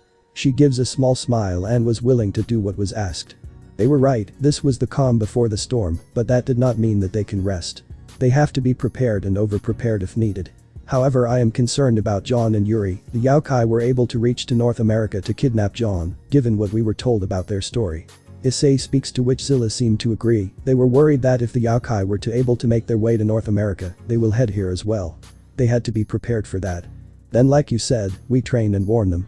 I am pretty sure Yuri is training John in magic if he needs to be ready for what comes next. Zilla suggests, earning a nod from him. They all soon decided to head to the hyperbolic time chamber in order to train and become stronger. Scene change. Tamikagahara, Shinto Pantheon, Japan, 10:30 a.m. Tamikagahara, a place meant for the Shinto heaven. This was a place where most if not all of the Shinto gods reside. In the brightly lit dimensions of the Shinto heaven known as Takamagahara, the rocks and other lands are seen floating in the air. The greenery and other locations seem extremely beautiful and well placed, especially the islands. There are different crystals surrounding the entire location of Takamagahara. There was a brightly lit castle at the very center of the location, where many heavenly spirits. The castle was the center where the Shinto pantheon used to reside, primarily the trinity gods Susanoo, Amaterasu and Tsukiyomi, along with their father Izanagi. It was a Japanese architecture-based castle. Inside the castle, the main Shinto gods were present. Primarily the ones that are known for their work in shaping Japan to what they had desired. The main focus is going to be Amma. She had returned to her room and she gave a sigh. She closed her eyes and in a near blinding flash of sun, she returned to her true self. Amma was none other than the sun goddess Amaterasu. Her appearance has changed significantly, gone was the human version of the goddess. She showed her true self in a place where no one would find out about her. She was Amma and possesses an ethereal and regal beauty, with long flowing black hair that cascades well past her waist in smooth silky strands. Her bangs frame her face neatly, drawing attention to her striking golden eyes, which seem to glow with an almost divine radiance. Her expression is calm, composed, and distant, carrying an air of authority and transcendence rather than warmth. Behind her head rests a brilliant golden halo-like ornament composed of countless radiant rays, giving her the appearance of a celestial goddess or divine sovereign. Delicate earrings and ornate golden accessories further enhance her noble presence, while her pale complexion contrasts beautifully with her dark hair and luminous eyes. She is dressed in an elaborate white ceremonial kimono adorned with intricate golden embroidery depicting solar motifs and elegant ornamental patterns across the sleeves and lower sections of the garment. The kimono features wide flowing sleeves lined with gold trim, while subtle red inner layers are visible beneath the white outer robes, adding depth and contrast to the design. Around her waist is a luxurious gold obi decorated with engraved patterns and secured by an oversized floral-shaped ornament at the center, from which long decorative sashes drape downward. Golden tassels, medallions, and ornamental clasps are attached around her collar and shoulders, reinforcing the image of a divine priestess, celestial empress, or sun deity. The combination of white, gold, and red creates an appearance that is both sacred and majestic, emphasizing her status as a figure of immense power and reverence. And she was not happy. I need to verify what Issei said. I know Yasaka is hiding things from me. And I need to get to the bottom of this. If what Issei said is true, I need to ensure careful precision. I cannot risk hurting those humans under captivity. Amaterasu spoke to herself with a serious tone. She was determined to end the senseless human disappearances and deaths.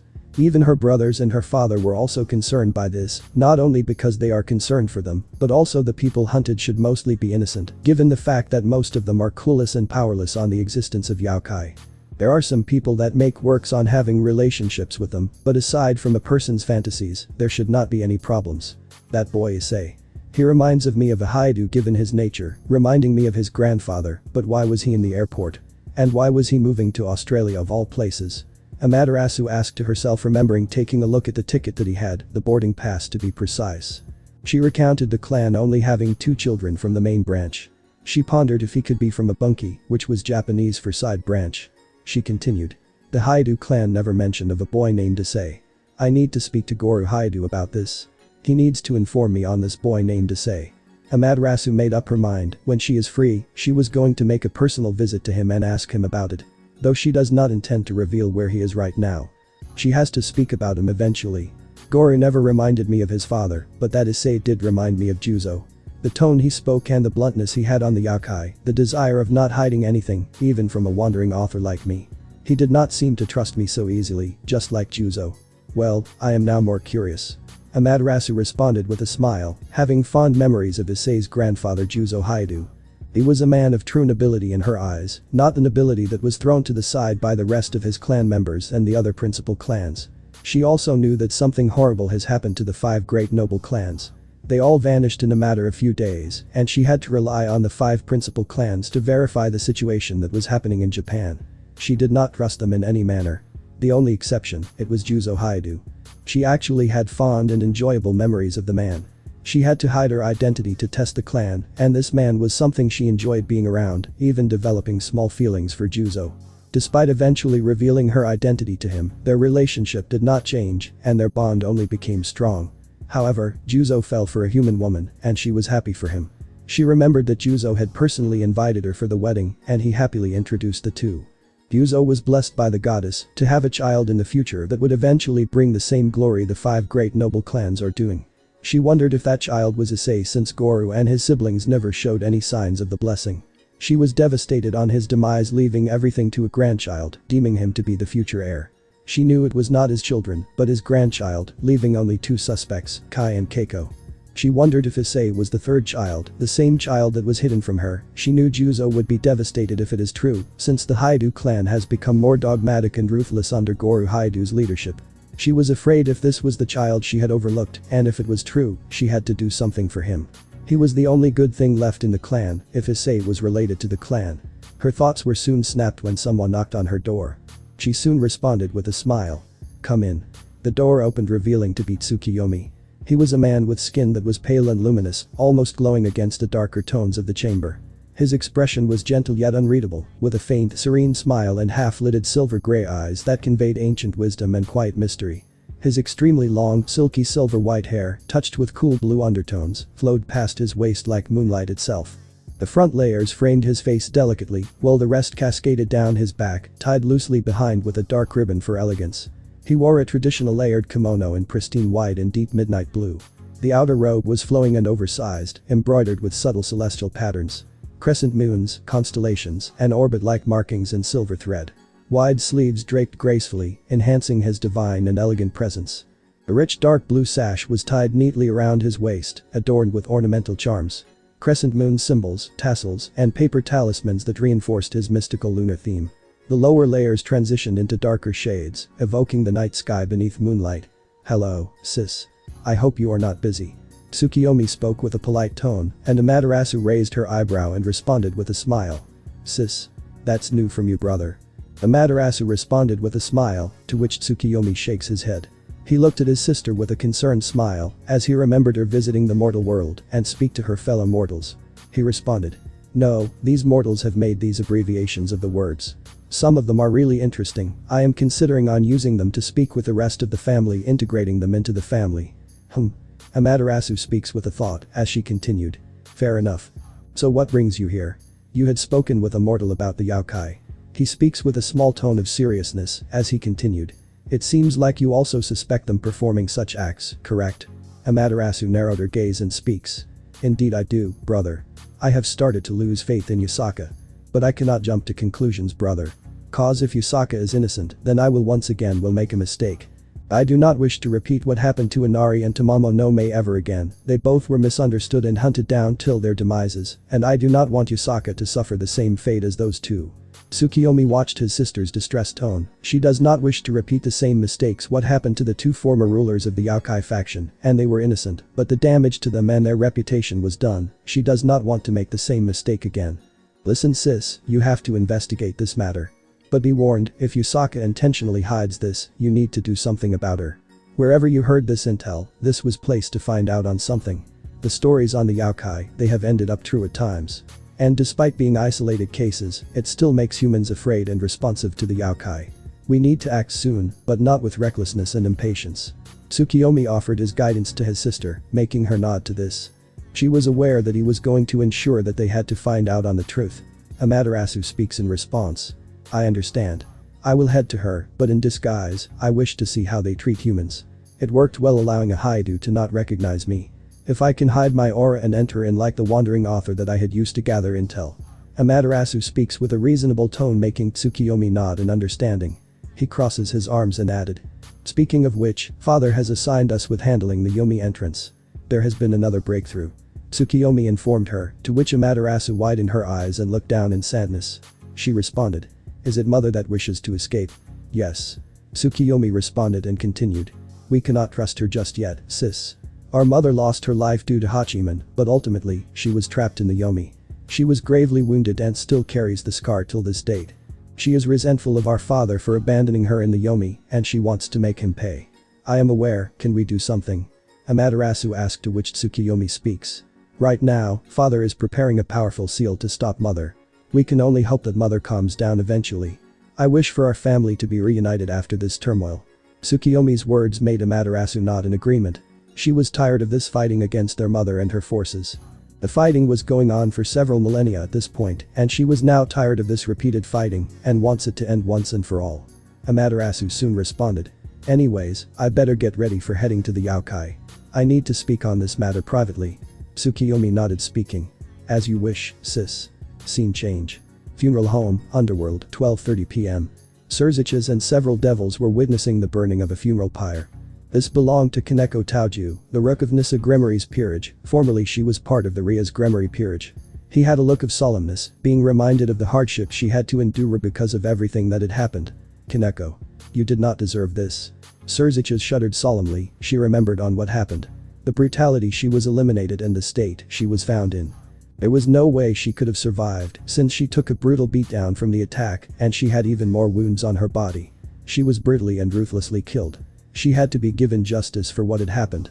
They are not the same people they had once become before.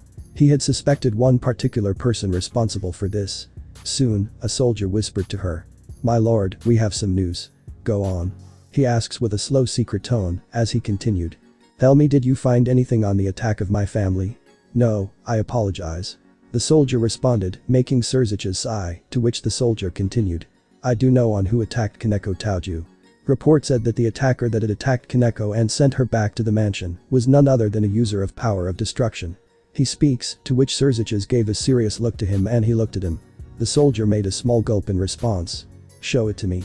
Surziches demands with a serious tone as he continued. I want to know who is responsible. The soldier showed it to them and witnessed the autopsy report.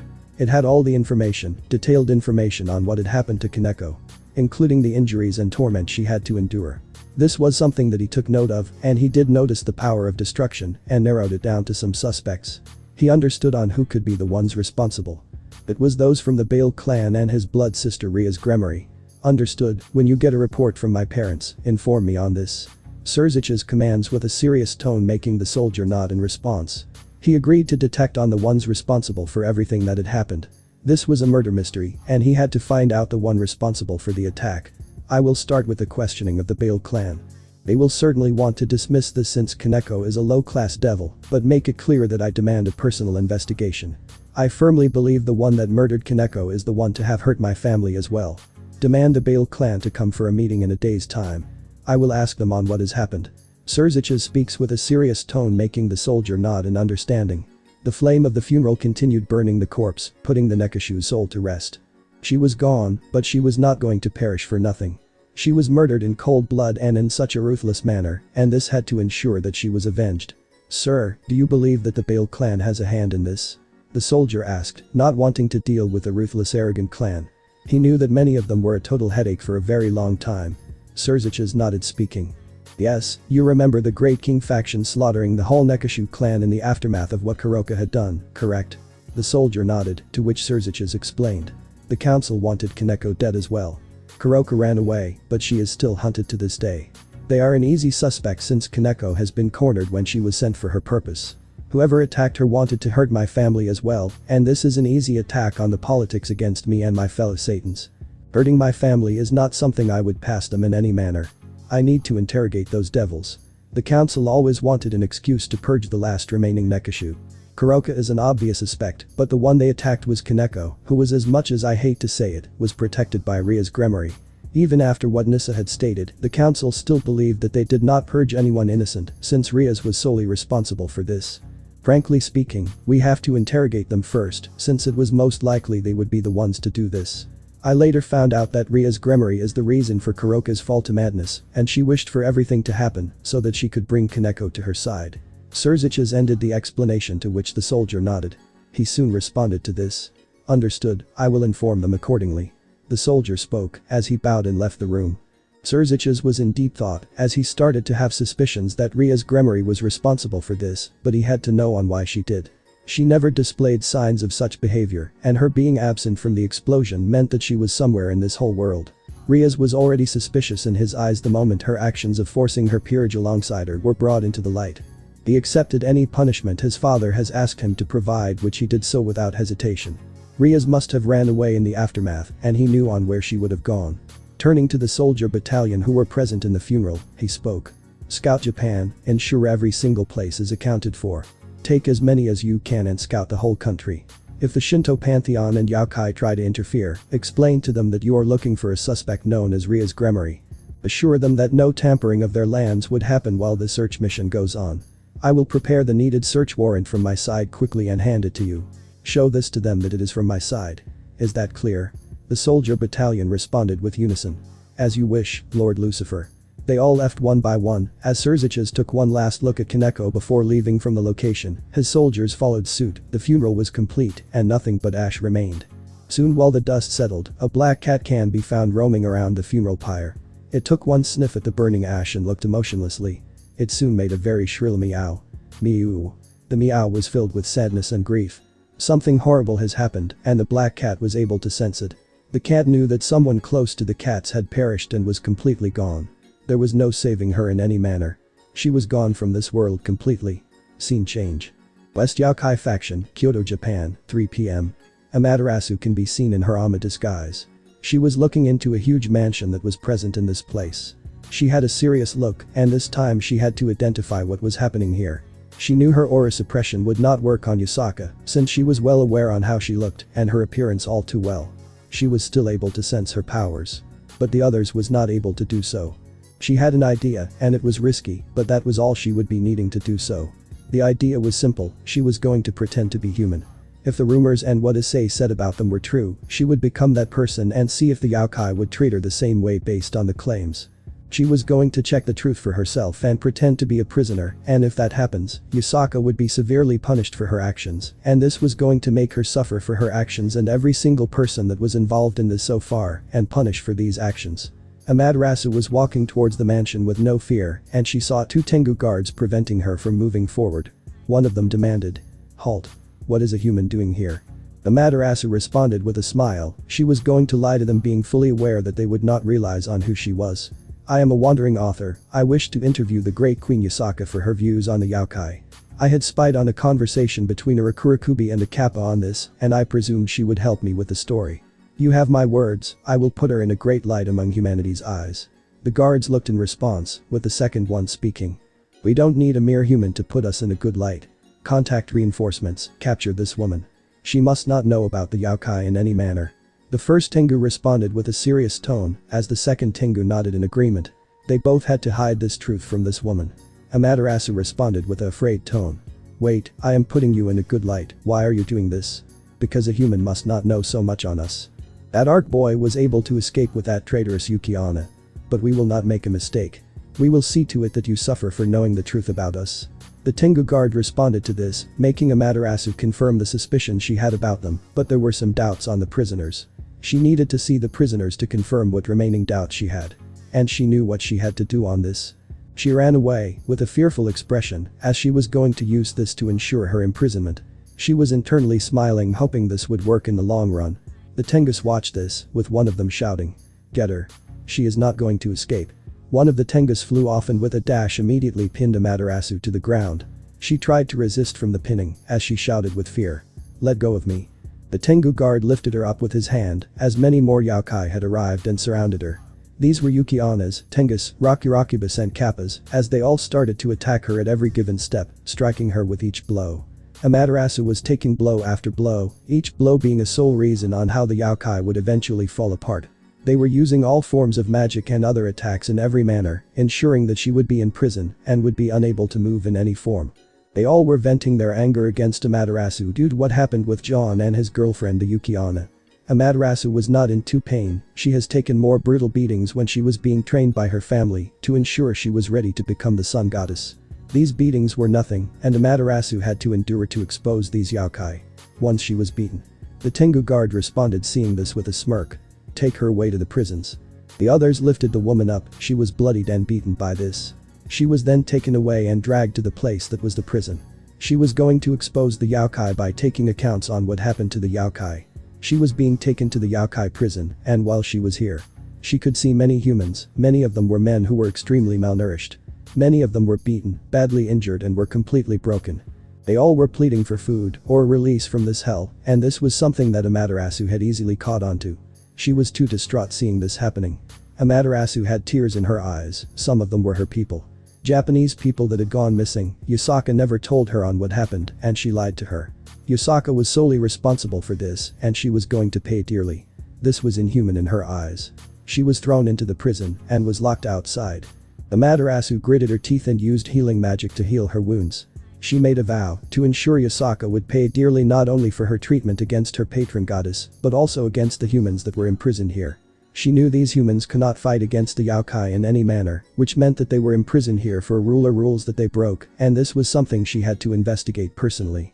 Amaterasu then declared with anger, "You will pay for this, Yusaka, dearly." Before we begin the chapter, here are the devil classes. Low class. Low class devils form the overwhelming majority of devil society. They are newly reincarnated devils, young purebloods, or individuals whose demonic powers have yet to mature. Their magical reserves are modest, and while they can easily overpower ordinary humans, they are considered the weakest combatants among the supernatural factions. Most low-class devils specialize in a single form of magic, such as fire, darkness, or reinforcement, and possess limited flight and regeneration. They often serve as soldiers, household attendants, messengers, or members of a raiding game peerage. Against experienced supernatural beings, their chances of victory are generally low. Middle class. The middle class signifies a devil who has matured into a capable supernatural warrior. At this stage, their demonic power increases dramatically, allowing sustained magical combat without exhausting themselves quickly. They gain access to advanced offensive and defensive magic, barriers, teleportation over moderate distances, and greater physical enhancement. Middle-class devils often serve as elite soldiers, experienced peerage members, military officers, or trusted retainers of noble houses. Against ordinary supernatural beings, a middle-class devil is considered a significant threat capable of defeating multiple weaker opponents simultaneously. High class. The high-class devil is where true elites begin to emerge. Devils of this rank possess immense magical reserves, refined combat instincts, and mastery over numerous forms of devil magic. Their attacks are capable of devastating entire city blocks, while their defenses make them incredibly difficult to defeat. Many high-class devils inherit powerful bloodline abilities that further distinguish them from their peers, allowing them to specialize in unique powers such as gravity, destruction, ice, darkness, lightning, or spatial manipulation. Most devils spend centuries attempting to reach this level, with only a select few ever succeeding. Any class beyond that is going to have 3 stages. Low, middle and high. Ultimate. The ultimate class devil represents the absolute pinnacle of conventional devil evolution. Individuals of this class possess overwhelming magical power, capable of leveling cities and reshaping battlefields with ease. Their control over demonic energy becomes nearly flawless, allowing them to fight for extended periods without significant exhaustion. Satan. The Satan class represents beings whose existence alone influences the balance of power within the supernatural world. These devils possess unimaginable magical reserves, flawless control over their abilities, and combat experience accumulated over centuries or even millennia. A Satan-class devil can alter landscapes, destroy armies single-handedly, and challenge entire factions through overwhelming strength alone. Any class beyond that is going to have 3 stages: low, middle, high and ultimate. Super Devil. The Super Devil represents devils who have completely transcended the natural limits of their race. Their souls evolve into superior forms capable of containing unimaginable magical power, while their bodies become nearly indestructible. Their regeneration borders upon immortality, and their mastery over devil magic allows them to manipulate reality to a limited extent through pure demonic authority. Devil God. The Devil God is a devil who has merged divine authority with demonic existence. They no longer function as ordinary devils, but instead embody concepts such as destruction, darkness, domination, corruption, or infernal judgment itself. Their authority is recognized instinctively by every lesser devil, while their magical presence alone can suppress entire armies without lifting a finger. True Demon. The True Demon represents the ultimate evolution of devilkind before reaching absolute perfection. These beings have discarded every remaining mortal limitation and become primordial existences whose power rivals the strongest dragons, gods, and ancient beings in existence. A true demon no longer relies solely upon magical energy. Their very existence continuously generates limitless infernal power, making concepts such as exhaustion, aging, or conventional death nearly meaningless. True Demon God. The True Demon God stands as the absolute pinnacle of devil evolution and the highest rank achievable within devil society. These beings have become living incarnations of primordial demonic power itself, existing beyond conventional concepts of life, death, and magical limitations. Their authority extends beyond worlds and dimensions, allowing them to reshape reality, alter the laws governing the underworld, create entirely new realms, or erase civilizations with little effort. Their power rivals the greatest beings to have ever existed, placing them among the supreme entities of creation. Since I have cleared any confusion. Now without further ado, let us begin. Hyperbolic Time Chamber, Issei's Mansion, Sydney, Australia, 11:30 p.m. In the chambers of the Hyperbolic Time Chamber, the serene and endless domain of the chamber with a single entrance to the doors of the place, the time chamber had a unique property which was perfect for the training of the people that do visit here. The air was still, though breathable, nothing moved except for the living beings here. Nothing changed in this place, with no form of hunger or death happening in this domain, unless the person is actively killed, however once this world is left. Only then the damage is set in which can be cured by having food at certain time intervals. The time chamber was perfect if researcher training that would take days to complete is performed here. The rule was simple: 1 day in the real world equals to 10 years here. Since they spent a little less than 12 hours here, this meant that they have passed 3 years in this place. Issei and Riaz were breathing heavily, once again an intense training session courtesy of Zilis. She had ensured that the training continued ruthlessly and relentlessly by her hand. They only took breaks when they were eating their food. They did not rest otherwise and were pushing themselves. Zilis walked towards them with 2 cans of Diet Coke as she speaks with a happier tone. Good work, both of you. Yeah, thanks Zilis. Issei speaks, earning a small chuckle from the construct. She hands each of them a can and they immediately open it. The fizzle can be heard as the opening of the cans began. They finished off the drink immediately as they made a powerful sigh in response. Zilis soon spoke. Okay, since we are past the time limit for our training, I will go on the rundown on what the 2 of us have trained in. She summoned a system screen showing a variety of status that were upgraded to their current total. It was a significant increase to their already powerful stats. She explained, showing Issei's current power, speaking. Issei has gained more versatility in learning basic origin magic, which automatically provides him access to many basic forms of elemental magic at their highest mastery, which further includes earth, fire, water, wind, rock, metal and nature-based magic. It is quite impressive for a beginner in this domain of magic to master them. It would take a genius years to master them without any mistake, but Issei was able to do so. That is not mentioning on the previous magic you managed to learn from both your current and previous lives. Based on this, I would be gauging your current capability. And your current level is. She paused for a more dramatic effect, ensuring that Issei and Riaz both are keen for this. Zilis was aware on their hard work and was internally proud of the 2 for their hard work. She was running through the system variables and calculating their current level of output. Low God class level. Issei cheered in response. He has already surpassed Satan class level and knew that he was on the road to become the supreme being. Riaz soon congratulated him. Congrats, Issei. Just some more training and not even Surziches can fight against you. Issei nodded with a smile, and the two looked at each other for a moment before Riaz turned to Zilis and speaks with a smile. As for you, Riaz, your control over power of destruction is increasing even more. Remember I said that you have already passed ultimate class? Riaz nodded, speaking in response. Yes, you did. Zilis added. Your level has already passed ultimate class, which includes most of your devil enemies. Including Surzich's Queen Graphia Lucifuge. That is not the main point I was suggesting. Riaz intently listened, to which Zilis responded. Aside from your power of destruction, you have mastered basic level elemental magic and your exclusive telekinetic magic, which would evolve later into something dangerous that should add to your current level is. Once again, she paused for a more dramatic effect, ensuring that this time Riaz is more keen on listening to this as she speaks at the end. Mid-Satan class. Riaz cheered in response as she exclaimed. Now I can handle Falbium Asmodeus. She can handle one of the 4 Satans, and that was more than enough for her. Falbium was the weakest amongst the 4 Satans, and that was saying something since she can handle him if he becomes a threat to them. She still needed to train more, but for now that was going to be enough for her to do so. Zilis speaks in response. Now, I was doing some research on your capabilities, and it seems to me that you can go beyond Devil Goddess, Riaz. Beyond Devil Goddess? Riaz asks, to which Zilis nodded in response. Yes, beyond that. I need to research more on this, but I firmly believe that is where a devil evolves into a new species known as a demon. Here, all restrictions that a devil has, including any curses placed on them as an entire race, will be wiped clean. I believe that once you reach that level, no devil can even lay a finger on you. Not even Surzich's. Zilis explained to her, making her hum in understanding. She turned to look at Issei and he gave a nod. He approved whichever path she chose to take to live her full life, to fight against all those that she sees as an enemy. So what do I do to reach this level? Riaz asked, to which Zilis responded. Train, but not just simple usual training but very specific training. The question remains, are you ready for it? Zilis asked Riaz, to which she nodded without hesitation.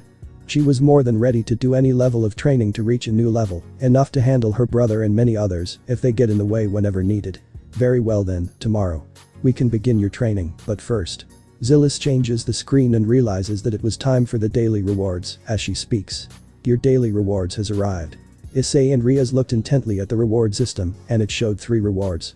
The daily reward system was tuned to the real world and not the time spent in the hyperbolic time chamber, otherwise all the rewards would have been used by now. It was only day 3 of the rewards. The first was a book, the second was a randomized reward, and the last was a joke reward like the previous 2 ones. Issei and Riaz looked at each other, with Issei speaking. The first one. Zilis nodded, expecting this answer. The random reward was more or less useless. And the third reward. It was a joke. It was not even worth considering. She selected the reward and soon decided to summon it here. Zilis soon responded to Issei and Riaz, looking at them and explaining to the duo on what exactly it was and what did they chose as their reward. Zilis explained to her. Well, this is perfect, this makes your journey more easier to become stronger. This book has the ability to teach you any forms of magic, including the exclusive hereditary magic that only select devils can use. Moves like Kankara Formula, Absolute Defense and Cross Celsius Trigger can be learned from this book. And it can integrate you on how to use such spells using the magic you are known to have. So tomorrow, we both get ready for the next stage of training, got it? Zilis explained with a smile, making the two nod in understanding. Issei speaks in response. We should probably head to sleep. The others agreed as they headed to sleep, trying to rest for the day since they have trained a lot and enough. The next day, Surzich's office, Lucifer City, Underworld, 8:30 p.m. Surzich's can be seen working on the paperwork report. All of it was detailed on the Grimory clan's mansion rebuilding, but the old material was thoroughly investigated in the hopes of finding who is responsible for the attack. He knew that it was power of destruction that had resulted in this explosion from taking place. A part of him believed that Riaz had a hand in this explosion. He knew that she resented her family after what they had considered her fate to be. They intended for her to be married off to Riser Phoenix. He believed that Riaz deserved such a horrendous fate after her actions came to light, after she had manipulated her peerage into joining her side. Her actions of manipulating Akeno's family murder to creating the scenario where Hyoudou Kiba was guided to a safe location while his comrades were murdered due to the Holy Sword Project and the late Kaneko's sister's madness. Surzich's detested Ria's actions. He ensured she fulfilled her punishment rightfully and properly. But she had ran away, as a final resort. He was furious due to her running away, and now his family was under such pain and stress from an unknown attacker. He had questioned Lord Baal and Zekrom Baal, both of whom were completely clueless on the attack. They did not even remotely know about the attack until Surzich's informed them that Venelana and Zeocitus were in the hospital. This alone made him question on the possibilities that have happened in the aftermath. If they were not responsible, then it has to be Ria's Gremory herself, but before he could confirm it, he needed to find her and make her confess on her actions. Those people were scouring over Japan and so far there was not a single problem that they encountered from the authorities. This made him a bit relieved since he does not plan to discuss with Amaterasu and the other deities on why his men were here due to immense stress of what happened. Soon a man knocked on the door of the office as Surziches turned to the office and speaks. "I hope it is not any problem." He sighs and calls out, "Come in." The person was revealed to be Hyoudou Kiba, Ria's former knight. He was a handsome young man with short blonde hair, blue eyes, and a mole underneath his left eye. He wears the Kuo Academy boys' school uniform, which consists of a black blazer with white accents over a white long-sleeved dress shirt with a black ribbon on the collar, matching black pants, and brown dress shoes. Hyoudou Kiba walked into the office, with him speaking. "I hope that you are not busy, Lord Lucifer." "Well, not until now, Hyoudou-kun. So what brings you here to my office?" Hyoudou Kiba spoke up in response, as he was aware on why he was here to the office. He knew that times for them are extremely stressful and knew that things are getting more and more messier if this is kept quiet in any manner. "I wish to know, is it true that Kaneko Taoju is no more?" Hyoudou Kiba asked, to which Surziches nodded in response. "I am sorry, Hyoudou, she succumbed to her injuries before we can put the Phoenix Tears to effect. She is no more. We had the funeral yesterday and I believe that you were not present here. But I know the killer is someone that used power of destruction from the autopsy report that had come to me." Surziches explained to Hyoudou Kiba, making him understand and clench his fists in response. "Lord Lucifer, let me go and deal with Riaz. She must be roaming around in a different world right now." Hyoudou Kiba demanded him, there was anger and pain in his tone. He was going to make Riaz pay dearly for what has happened. He looked at Surziches only to see him narrow his gaze and shakes his head, much to Hyoudou's horror. "No, Hyoudou-kun, I fear I cannot approve of this mission. This could be a rogue element that has killed Kaneko. As much as I hate to say it, I don't think Riaz is responsible for the attack. Kaneko had many enemies, both indirect and direct. The Grey King faction politicians were also considered enemies of her due to what Kaneko's sister had done. They are not going to accept that Riaz is responsible for her madness. We know the truth because Nissa had showed us on how to do so. You have to wait for a while. I have already sent many men to locate Riaz Gremory, treating her as a suspect to the attack. This is a terror attack and needs to be treated as such, and if Riaz is responsible, she will be punished rightfully, you have my word." Surzich's words were agreed to by Hyoudou Kiba. He agreed that there was possibility that Riaz was responsible, but until it was proven, there was no way there was an issue. "Can I go with them then?" Hyoudou Kiba asked, hoping that he would be able to go with them. He was going to head to this, hoping to find Riaz and can bring her properly back to Surziches. Surziches looked at him and spoke. "I am not against. But, is Akeno alright? I mean, in a proper stable mental state?" Hyoudou stopped for a moment and became solemn. The worst that was affected by Ria's actions and betrayals was Akeno Himejima. The one who was responsible was Riaz Gremory, who had a hand in killing her mother using those practitioners to murder her mother. It was Riaz that had manipulated them behind the scene. She was almost willing to kill Riaz for her actions right then and there. She was going to torment her for her actions, and it was Nissa who had pleaded with them for not hurting her big sister. He hated Riaz even more for this and was going to make her suffer for causing not only him but also Kaneko so much pain. Hyoudou shook his head and spoke. "No, she is not. She is also unaware on Kaneko's demise just yet. She is too broken, too unstable and too aggressive." Surziches nodded, albeit solemnly, as he responded. "Then stay back, you, Gaspar and Akeno are the only ones that are still alive and standing for the peerage, and it would be wise for you three to stay here. Gaspar is not someone who is ready to look after Akeno, only you are mentally stable to handle this peerage due to what has happened. I am not asking you as a leader, but as a family member, please." Surziches requested the knight of the former Gremory peerage. Hyoudou Kiba looked at him, and he nodded. He spoke with a bow in response. "As you wish, but I will be looking for Riaz Gremory out of Japan. I firmly believe that Riaz is not in Japan right now. I will look for her in the other locations." Hyoudou Kiba responded, to which Surziches nodded in agreement. He agreed to this request, as he was aware on this happening. They both looked at one another before Hyoudou Kiba spoke. "I should take my leave then." Surziches nodded, as Hyoudou nodded and left the location. Surziches was back to his work, there was some progress, and now all he waited was for his parents to get up. The Phoenix family has already handed him some of the Phoenix Tears by force due to how much influence and power Surziches held. Since he had threatened them with sanctions and other taxes if they have to sell their tears if they do not hand them some of the tears for recovering of the family, which caused them to reluctantly agree with this offer. He wished Grayfia was here. Without her, things were much harder and worse without a presence.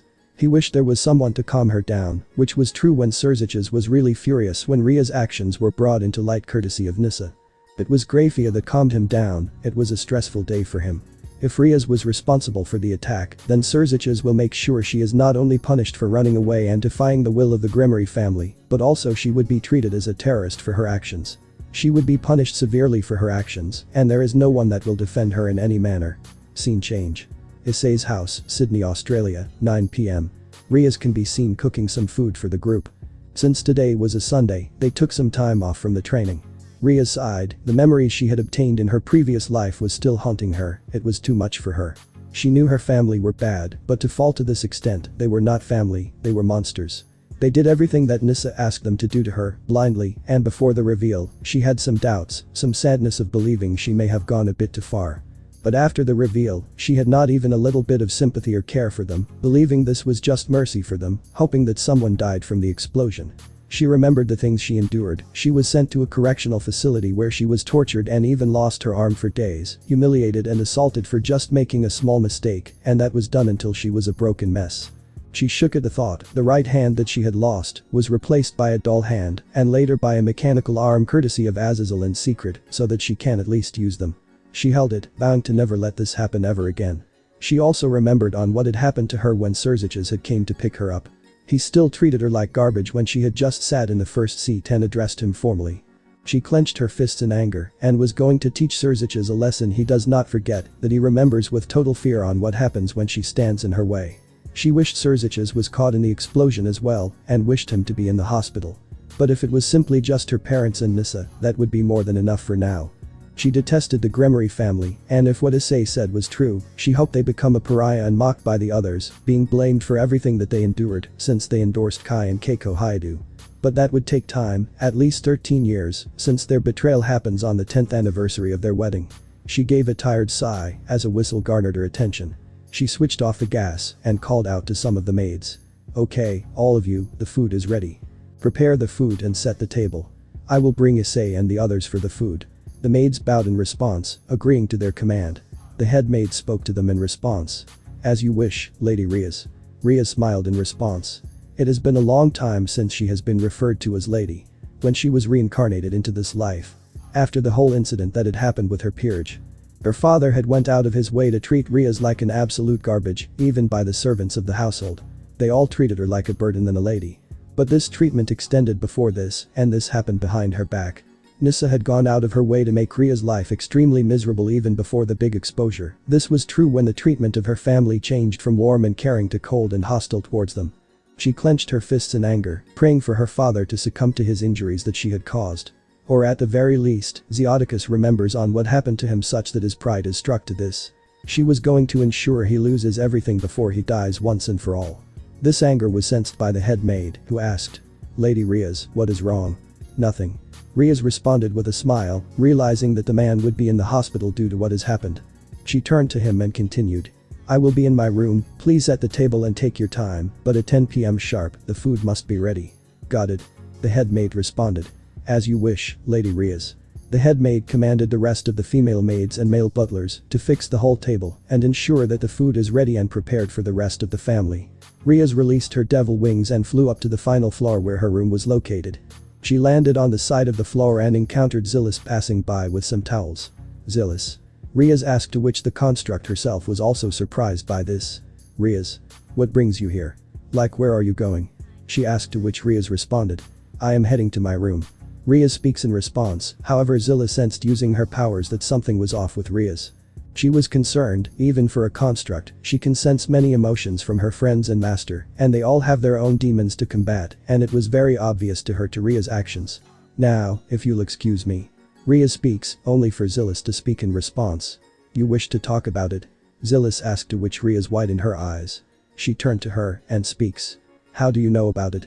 Riaz asked, to which the construct responded. "I can do anything, reading the room is something that even a child with a decent level of IQ can read through." "Riaz, it's okay, you can talk to me. We are just a small group of people, but I wish to develop close relation with the ones that my master is close with too. Riaz, you are important to me, and I wish to understand you both better, so that I can serve you better." Zillis responded, to which Riaz was stunned. She never expected Zillis to say things like this. Her eyes were watering since not even her parents started to speak about this after Nissa's manipulations. After which she calms down and speaks. I understand.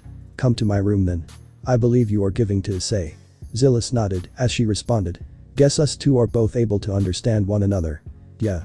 Riaz responded as the girls gave a chuckle in response. Zillis walked towards the room while Riaz headed to her room. Zillis entered into Issei's room and knocked on the door, speaking. Ice, I brought in some clothes. She knocked again and opened the door and widened her eyes when she saw Issei naked. Issei responded. Zillis, wait. Issei gathered a clothing and tried to cover himself as Zillis misunderstood what Issei intended to do. She immediately closed the doors and tapped on the system. She believed that Issei wanted to do sexual acts with her. Though she is not a human, and though she is not able to feel emotions like a human, she can still perform sexual acts with her master. She can happily accept the urges to her master's desires. She blushed at the prospect. She never expected to blush at this, not expecting herself to behave like this, she would have taken it happily, but now, she was blushing due to this. This was primarily due to her caring for his training and the reason for his training, which was so that he could protect both her and Riaz. She stammered. Ice, if you wish, I don't mind doing this with you. She speaks in response. I would love to do it with you. Issei rushed towards her and shouted. Zillis, stop. Zillis stammered out of this as Issei rapidly took the towel and wrapped it around his abdomen. He grabbed her hand and she gasped in response. Issei responded to her. Look, I don't want to do it with you. Don't take this the wrong way and don't misunderstand me. I came out at the wrong time in the room. I should apologize for what I did. Zillis looks at him and she still was blushing. She could see his chiseled body and his abs and she was being turned on. The programming in her body was being slowly changed to that of a normal woman as the days passed by. She moved her eyes away, trying her best to not see them. Look, Zillis. Issei spoke with a pleading tone as her eyes darted towards him. He could still see the blush in her expression and her body. She showed concern and was now showing a bit of actual human care for him. This was something Issei noticed since she often used to hold him when he used to train him out of exhaustion and even provide him with lap pillows when he passed out, often patiently waiting for him to wake up.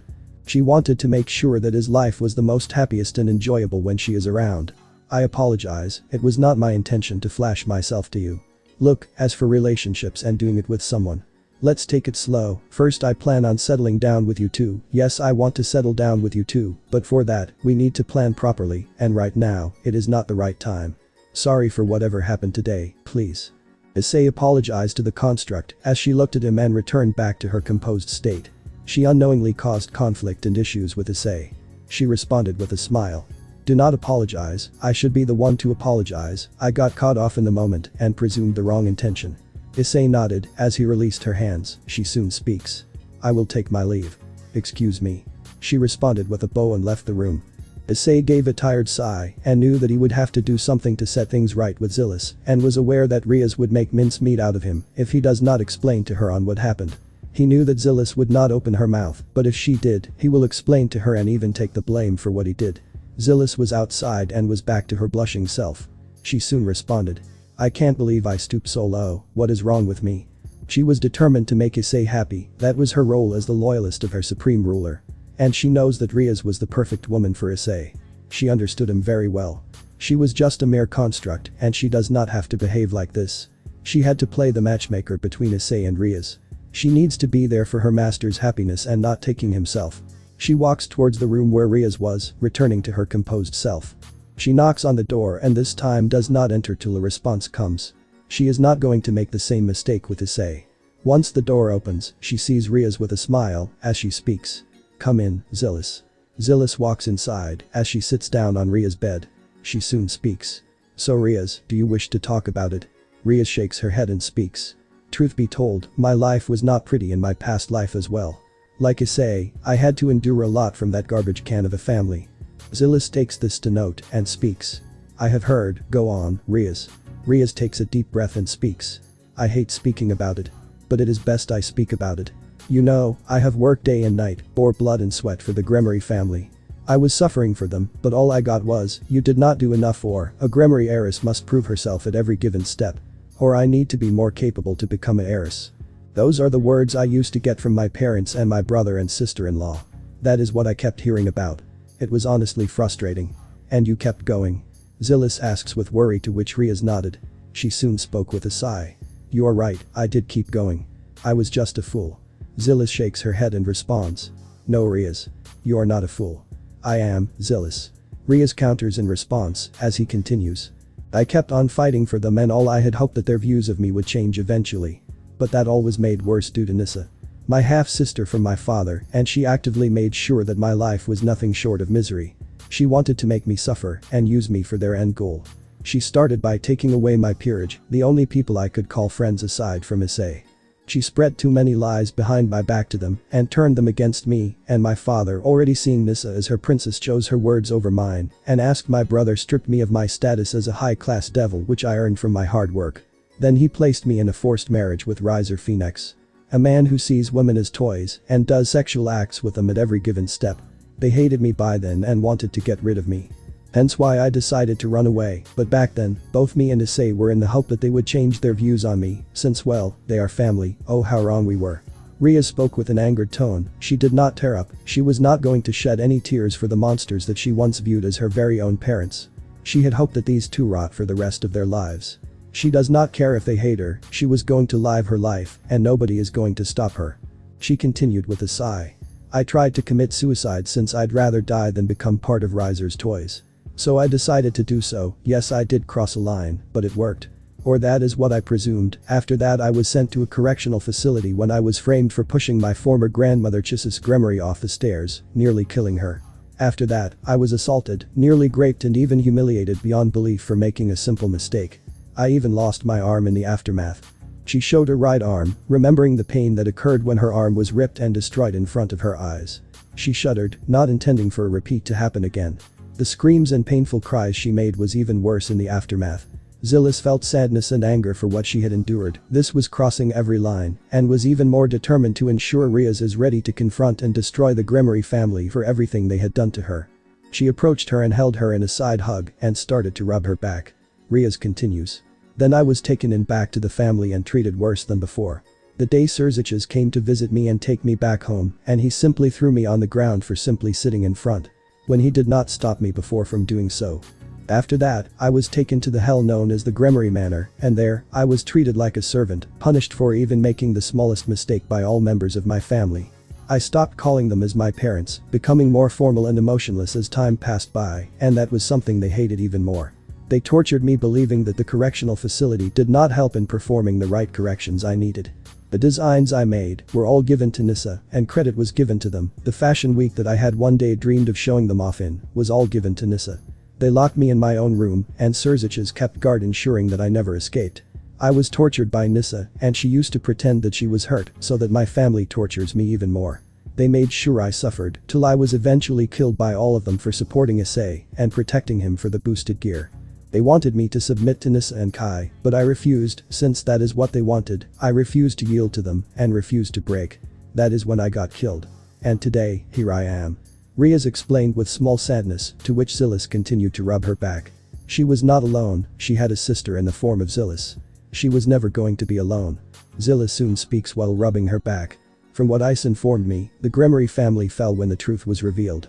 They were broken, tortured and eventually killed by the Cows Brigade, especially by Kai and Keiko. Nissa was endlessly raped and treated like a toy by Kai in the aftermath of the exposure, and she broke much faster than before, being betrayed by the man she loved. Furthermore, they did not even treat their own grandchildren excluding Milikas properly. Riaz speaks in response. What do you mean? She asked in response, while moving back and looking at Zillis. Zillis explained to her. Since I am linked to Issei, I have his memories too. But I cannot read his thoughts. I can tell you is that Nissa and Kai were horrible parents to their children. They had 2 children if I am correct, 1 boy and 1 girl. Neither showed high magic prowess like they did, and it turns out that they were treated horribly, even if they were from a rich family. Nissa used to often hit her child for even making the smallest of mistakes, and Kai used to see them as a burden. Riaz started to even get more angrier as she asked. Did my parents and brother neglected them? Zillis bluntly responded as he continued. They blindly listened to Nissa and Kai, believing the kids are well loved and they were only trying to discipline them. Hence they never truly bothered to care for them in any manner. Honestly, if I were to say myself, they were horrible parents. I am a construct and I can see terrible parents from actual decent parents. Riaz grew even more angrier. They do not deserve to have the reputation they have. She was determined to cause the family to fall in the human and the supernatural world. She was going to destroy every last one of them and ensure that they are cornered and crushed, and when they are cornered, she is going to mock and taunt them as they writhe in anger and hatred towards Riaz. She soon asks, "Zillis, can I ask you something?" Zillis looks to her and speaks. "Go on. You can do anything, right?" Riaz asked, to which Zillis nodded. Riaz continued in response. "I need you to find me on the fate of all those that I sent the explosive message towards. Could you do that?" Zillis nodded. She responded with a smile. "Leave it to me. Just give me a moment." Zillis closed her eyes and used her magic powers to do so, as she waited for some time till the evidence showed itself. She saw clear sights of what happened to the people involved and decided to keep it brief. She opened her eyes and spoke. "I can say that the timing of the message was well executed. Out of the intended people, all of them got struck, with the exception of Surzich's and Milika's. They are in the hospital with severe injuries and burns on their body." Riaz widened her eyes and soon cheered for their state.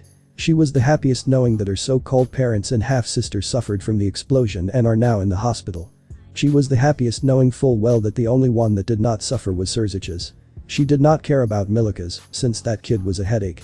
She can spare him if he does not become a problem for her and her loved ones. But she had plans for him, since if he does become a problem due to his parents, she had to deal with him permanently.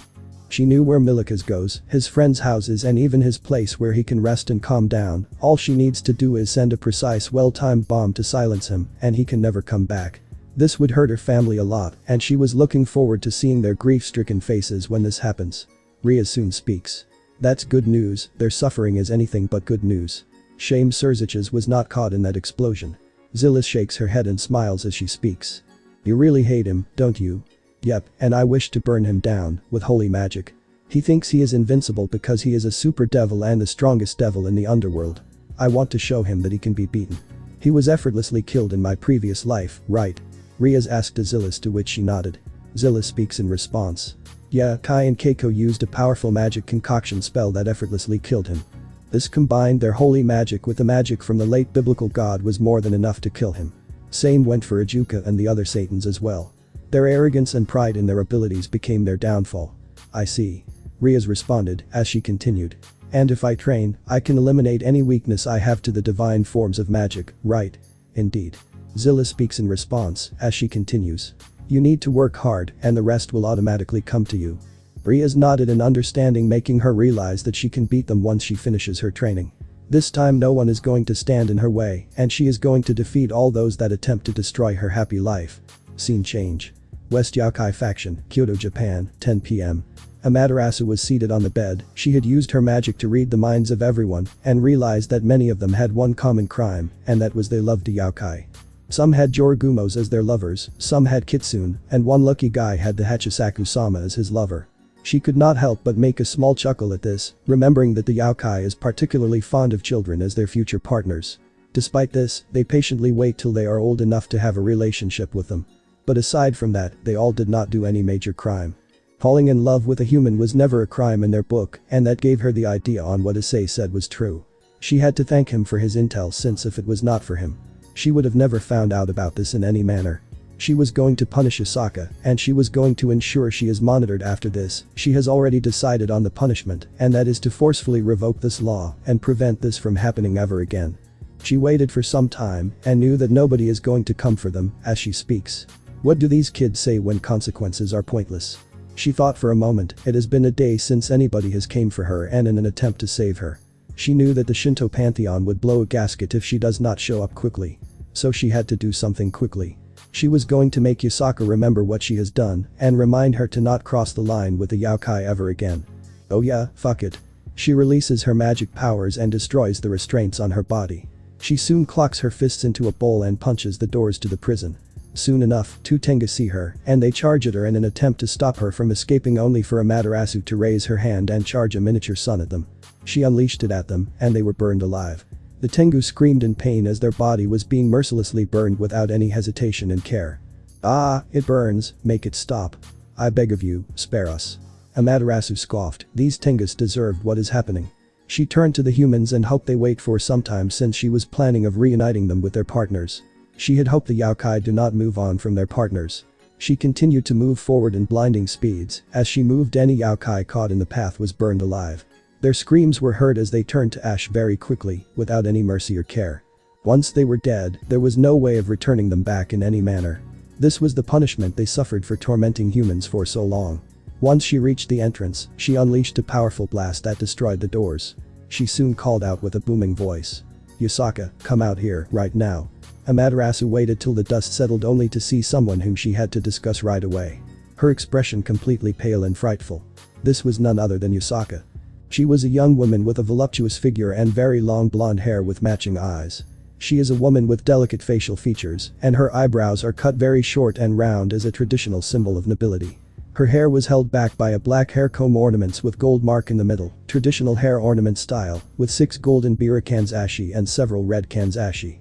Her attire consisted of a yellow kimono, a golden obi white rope belt, wore a loosely put black haori with gold skulls and lines printed on it, red robes tied to the high end of the head purple pods. The kimono features a white interior, and it is open at her shoulders, giving view to her enormous breasts. Amaterasu-sama. Yusaka stammered, as she rushed towards her and kneeled in front of her. Her head on the ground and she was prostrating herself on all fours. She was terrified seeing her patron goddess in so much anger. She was sweating profusely knowing full well what is going to happen to her. She had heard of a new prisoner who attempted to know about her intentions. The description made her realize that this could be a mere coincidence, since it was not known for humans to have shiny yellow eyes. She ignored it and demanded her to stay in prison. Only to realize that the prisoner was none other than goddess Amaterasu herself. Amaterasu could not help but smirk seeing her state as she responded. "Save the salutations, Yusaka. I heard what you did. The law you set and the way you treated and looked down upon humans. I know everything, Yusaka." Yusaka was sweating even more and was terrified. She soon continued. "Now then, I will be making major changes to this law." Yusaka widened her eyes and responded. But my lady, those humans are making us yakai lower ourselves to them. We cannot let that happen and..." "Silence." Amaterasu boomed, cutting Yusaka off. "Yes, my lady, I am sorry," she exclaimed in response, as Amaterasu released her aura, stopping any yakai in their tracks and freezing them knowing on who has arrived to their temple. Amaterasu looked at Yusaka with contempt and coldness. She was disgusted at what this woman had done.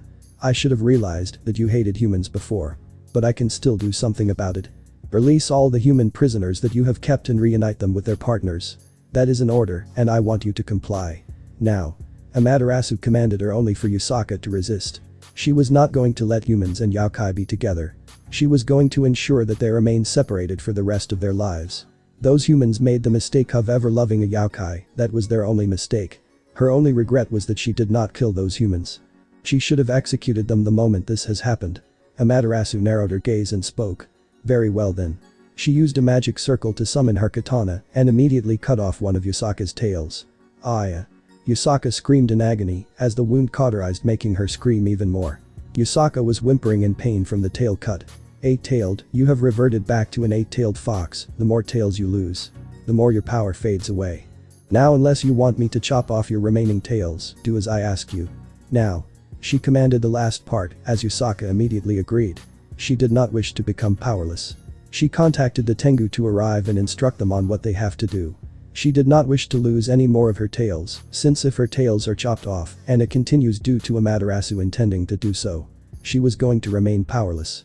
Amaterasu is the only one that can strip her of her powers with her special katana, which meant that she would have to remain a powerless kitsune for the rest of her life. She had already lost one tail, which meant that she would lose more if Amaterasu uses her katana to do so. The Tengu immediately complied, especially given the fact that Amaterasu was in the same room punishing her for this actions. They found the yakai and reunited them with their human. "If you think I am done with your punishment, then you are certainly mistaken. I should have done this to you a long time ago. But I will be personally monitoring this place. I will send my envoys to this place so that you do not imprison any human unjustly. I will ensure that this repeat does not happen again." Amaterasu speaks coldly and seriously as she keeps an eye on Yusaka. She continues in response. "For now, you shall make a decree that this law of humans being with yakai is abolished. I don't care if you hate it. If you do not, then..." She points her blade at her second tail, only for Yusaka to plead by holding her kimono and crying. "And no, my lady, please forgive me. I will ensure that this laws are removed. Why, you have my word. I won't repeat this again."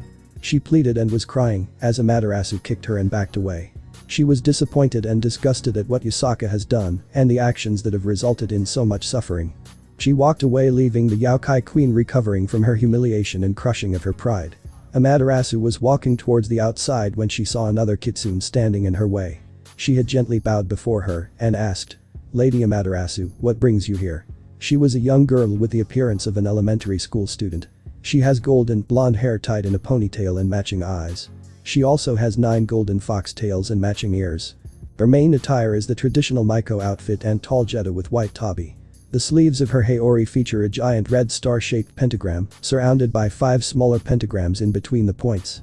"You must be Kunu, Yusaka's daughter?" Amaterasu asked, remembering seeing her once prior when she was a baby. She recognized her with her appearance being similar to her mother. The identified Kunu nodded in understanding as she speaks. "Yes, I am. Your mother did a big mistake." Amaterasu spoke gently with a smile as she continued. "She has been punished properly for this mistake. You need not worry, little one. You are young, and if you behave well, you will be a good leader for the Yokai. I won't let you down." Kunu speaks determined as she continued. "I will become a leader, just like mother and you desire, Lady Amaterasu." Amaterasu gives a small giggle as she speaks. "Go to your room, Kunu, everything is fine." "Give the order that everything is under control, alright?" Kunu nodded as she turned to the Tengu guard, speaking. "You heard what the lady said, right?" "As you wish, Kunu-sama." The Tengu spoke up as they dispersed, with Kunu also bowing and speaking. "I will take my leave, Lady Amaterasu." She responded with a smile and left the room. Amaterasu watched her leave, speaking with a small yet subtle smile. "Perhaps there is hope for the Yokai. She will be different from her mother, this is something I swear. I will ensure that she is different from her mother, not following the same path as her mother." She leaves the room, watching on how the Yokai, both male and female, have happily reunited with their partners. She was relieved. She was able to do one thing right, and she was able to work this through well. She had to thank Issei for his intel, otherwise she would have never discovered this truth. She had to thank him properly and grant him something in return for his services. "Now I have one place to go to, Australia." She remembered his visit and decided to head there in a day's time. Living room, Issei's mansion, Sydney, Australia, 12 a.m. Issei looked at the next set of rewards. It was more of a winter special rewards and knew that both of the rewards were extremely recent and decent, since some of them are extremely useful in a winter apocalypse, but right now, it was far from needed since Sydney was not one of the countries that snows heavily, though it does have massive heat storms. "So what do you think?" Issei asked to the 2 girls.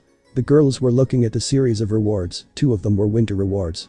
One of them was a joke reward, and the last one was a stat bonus reward. "This seems fine, but does the stats apply to one person or it applies to everyone involved?" Riaz asked Zillis as she turned to her and responded. "It applies to Issei. That's it. The days 1 to 3 gave us unique rewards, and a stat bonus which is multiplied by 5 times can be utilized by one person for all stats. This is tuned to ensure that all stats are upgraded 5 times past the current stats." Zillis explains to her, making Riaz nod in agreement and understanding. She continues. "Ultimately, the choice is on Issei. Like the previous 3 times. It is his choice." Issei nodded as he speaks. "Do the stat upgrade. How many days do we have this stat upgrades?" 14 days for now. If you wish, whenever you want, I can restart the calendar. So if we need more power and capabilities, I can do so whenever you wish for."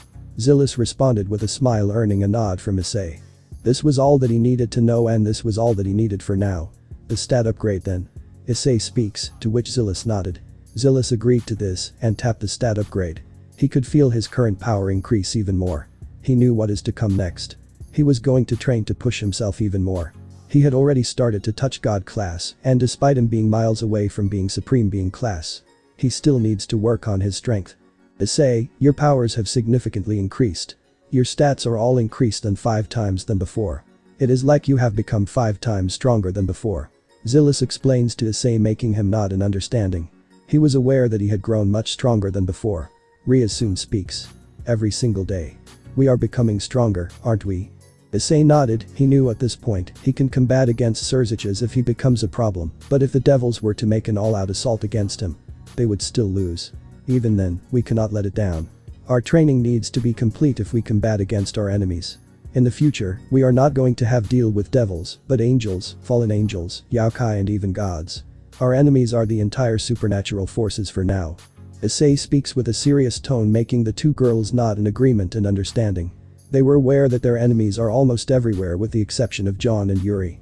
"Issei, there is something you need to know about me." Zillis speaks with a solemn tone as Issei looked at her, and he nodded, giving her the understanding what she needed. "If you perish, I also will cease to exist." My life is bound to yours, I am bound to you. My whole existence will cease the moment you perish. I never told you this before, but I need to tell you this. The moment we go into war, you will need to prioritize your life. Zillis explains with a solemn tone, her tone filled with amounts of guilt and sadness. Guilt for hiding this, while sadness for knowing what would happen if anything happens to her. Issei turns to her and gently holds her hand. She yelps at this as she asked. Issei. Issei turned his gaze to Ria's and she nodded. He speaks to her, turning back to her. I am aware, we know what we are getting ourselves into. That is why I need to become stronger. And I am counting on you. Zillis. Zillis blushed at this prospect. He could sense the absolute trust in his eyes towards her. She realized that this was the care and trust emotions that humans are known to have against them. She understood the responsibility and the weight that she has. She has to train both her master and Ria's Gremory, such that the trio alone can combat against their enemies. Ria soon speaks. I agree with Ice. We both have our fair share of enemies. Zillis shook the thoughts of her blush, and she speaks. Understood, I will train you two to your full potential. Issei hummed in response, as he released her hands and soon remembered something. He then asked. Zillis, one question, do I need to lose my humanity and change my race to become stronger? Issei. Ria's exclaimed, she was slightly offended by what Issei said. Issei raised his hand in defense and speaking.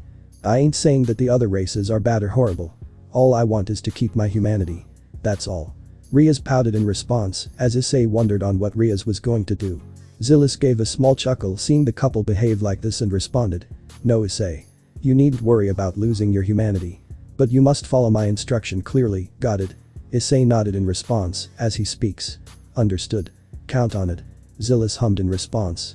Issei soon speaks. Speaking of which, you have put a sensor in the entirety of Australia, right? If we sense any foreign interference of the supernatural in this place. Zillis nodded, speaking. Yes, and if things end up worse, I will be alerted immediately. That was all that was to be heard.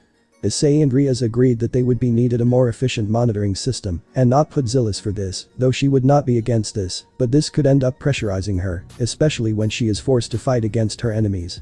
There was some other talks during all of this. The other plans for the future as discussions were being held against them. Living room, Issei's mansion, Sydney, Australia, 3:30 am. Issei and Zillis were sleeping in Issei's personal room. Riaz was sleeping in a different room since she needed to rest alone for the day. She was struggling with her inner conflict and did not wish to disturb either of them. This was something that she needed to confront alone. Zillis was not sleeping, however, she was updating her programming. She was updating it. She was conflicted on the influx of new emotions in her head that was care and concern for her two new friends. Something that she had never experienced before. She also blushed whenever she was in close proximity to her master. This was all due to the devotion to her master, the devotion towards Issei. It was already pre-programmed in her being the very day she had awakened. She had to do something about this, and the thing was that whether she gets rid of it or not. If they were a hindrance to her master and his allies, then she had to, but the two did not seem to mind it. They actually were slowly warming up to the fact that Zillis was gaining human emotions. Suddenly, something halted her update and she jolted awake. She was pale by this sudden halt. She sensed something was wrong. Turning to Issei in worry, she saw him sleeping soundly. Placing her two fingers near his nose, she sensed his breathing uniform, which was a sign that he was sleeping well. She smiled happily, but that lasted for a moment. She had to identify what caused this halt. She feared an attack happening on them, but it did not. She widened her eyes in shock at what has happened, as she realizes that an attack had not happened on them, but it had happened on their closest allies. John and Yuri. John and Yuri are under attack, I must wake Master up. She speaks as she repeatedly shakes Issei up. He groggily groans in response, as he looks at Zillis, who had a look of fear and worry in her expression. What happened, Zillis? Issei asked while rubbing his eyes. He was still half asleep and was not a fan of being woken up like this. John and Yuri are under attack. The Yaokai have infiltrated Australia and have attacked the couple. We need to head there, now. She exclaimed. There was worry in her voice since they were their close allies. Issei immediately jolted up and responded. Alert Riaz. We move out now. Zillis nodded, as she had snapped her fingers and wore her casual wear and tied her hair in a ponytail. Issei also changed into his proper clothes as he also walked out of the room. Zillis headed to Ria's room and woke her up and explained the situation. She responded. Let's go. Australia is our domain, we need to protect this place. She also got up and used magic to freshen herself up. She also headed to the location where Issei was waiting. The trio looked at each other and teleported to where Yuri and John were. Scene change. Ark Residence, Sydney, Australia, 3:45 am. The trio teleported, with Issei opening the door with a key that was personally given to him by John, as Issei asked. Are they still present here? Yes, and I have already put the whole island on lockdown when I sensed the infiltration. No one gets in and no one gets out. That buys us time. We can prevent them from escaping. Zilla speaks in response, making the two nod in understanding. The trio look around when all of a sudden they hear weeping. This garnered their attention as they rushed to the location where the weeping was taking place, and it was inside a room. This was none other than Yuri who was weeping. Riaz and Zillis rushed towards her, and Riaz asked, "Yuri, what happened?" Yuri looked at them and wiped her tears as she tearfully explains. "We were under attack. They attacked us while we were sleeping. They kidnapped my John while I was being held against the bed and used powerful sealing magic to prevent me from moving. Then they took John away from my eyes right in front of me and I could not do anything." She continued to weep, with Riaz holding her in response and calming her down. She turns to Issei and he agrees. This has crossed a line, the Yaokai need to be taught a lesson they do not forget. Riaz asks in response. "Can you pinpoint where exactly?" Zillis nodded in response as she closes her eyes and responds with a normal yet serious tone after finding out where they are. She opens her eyes and speaks. "They are not far. Just some miles from this place. They are still in Sydney. They could not get that far due to me placing the whole continent under lockdown." Issei nodded and speaks. "I will head there. Zillis, send me the coordinates telepathically once I move out." Zillis responds with a serious tone. "As you wish, Issei." Yuri soon speaks. "Issei-san, can I come with you?" Issei turns to her and she speaks. "I am tired of those Yaokai harassing me. If they want to harm the man I love, then they must realize that as his future mate, I am not going to stand here. I am not going to stand here and let them harm my man and get away with it. I have already seen him suffer once in my life and I am not going to let them get away with this. These monsters, they have starved and tormented my John for 2 years for their own amusement and enjoyment. They look down and love to physically and mentally torment humans for their own interests. I want to give this message to them clearly, and that is if they mess with my partner, then they must face the consequences that follow. The Yuki-onna does not spare those that harm those she likes or has cherished." Issei looked at her, seeing the determined expression on her eyes. She was not going to let them harm her loved one, and she is going to destroy anyone that attempt to harm her loved one. Riaz speaks in response. "Yuri, are you sure?" "I am sure, Riaz-san." Yuri speaks with a serious tone as she continues. "They forget that a Yuki-onna once she gains the emotion of love, she becomes obsessed with that person. We don't let them get away from our sight and we won't let anyone take that person away from us. John knows who I am, so there is no reason or condition for us to separate. I will crush anyone that dares to harm my partner." Riaz looked at her and nodded in understanding. Issei soon speaks. "Alright then. Issei." Riaz speaks, to which Issei turns to her and responds. "Yusaka has hurt a lot of people, someone needs to draw the line and actually put that fox in her place. I am more than willing to do so, but it is best I let someone shine alongside me." He explains to Riaz, who only nodded, as he turns to Yuri and asks. "The question is, will you be able to keep up with me?" "I will try, as long as you don't use that holy spell you used when we first met." Yuri speaks, to which Issei gives a small chuckle, remembering on how he wiped out a whole army like it was nothing. Okay, I won't. Instead, I will use this." Issei brings out a powerful hilt as he presses the button. It reveals a powerful black blade. This was the dark saber. A powerful saber that can easily cut through metal like butter. "So you plan on using the dark saber that you purchased a while back, didn't you?" Zillis asked, to which Issei nodded. He knew that this blade can easily cut through any barrier and any defensive magic spell that the Yaokai can create or any supernatural being can create. He did train in sword fighting, but his training was limited since he preferred using his fists in close combat than sword fighting. Yep, the Supreme Shop had it all. Let's see if this bad boy is as strong as the information claimed. Issei speaks, making Zillis and Riaz become aware of what has happened. They both knew that the dark saber is powerful, but there was a blade that would eventually surpass even the dark saber. Issei turns to Yuri, who pondered on what can a toy do against the might of their enemies. He presses the button again, deactivating the dark saber. Yuri soon speaks. "Okay then." She gets up and walks towards Issei as Zilla sends the coordinates telepathically. Once she does it, she speaks. "I have sent you the coordinates." "Got it." Issei responds as he continues. "Stay in her house in case the Yaokai come here to ambush them again. Eliminate them." The two girls nodded in agreement as Issei and Yuri teleport directly towards the coordinates. They watch him leave. Riaz speaks silently, to no one in particular. "Stay safe, both of you." Scene change. Yaokai Base, Sydney, Australia, 4 AM. Issei and Yuri had secretly teleported to the base, and they were watching. Yuri took a look at John, seeing his unconscious and beaten down state, and was about to move when Issei grabbed her hand as she asked. Issei-san. Not yet, this place is swarming with yokai. You didn't sense this? He asked, to which Yuri looked at the scene and widened her eyes, seeing that there was a massive horde of the yokai. She could sense and smell the place being riddled with yokai. She realized her mistake and whispered an apology. I did not notice, sorry. I got carried away. Yuri apologetically spoke in response.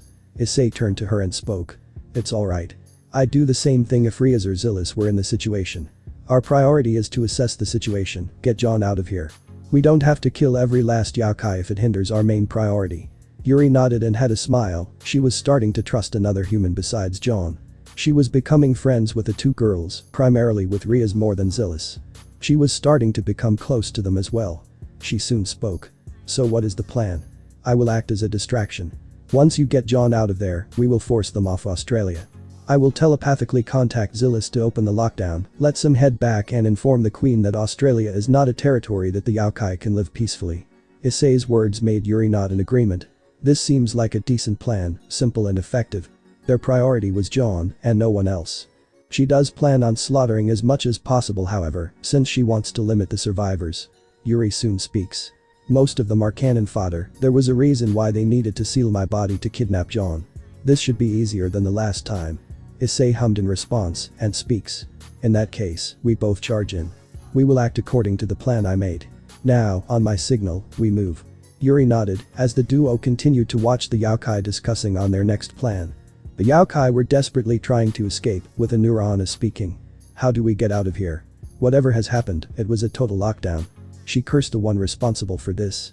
Nurana were described to be women who were completely naked with everything from their abdomen all the way to their legs being replaced with a snake tail.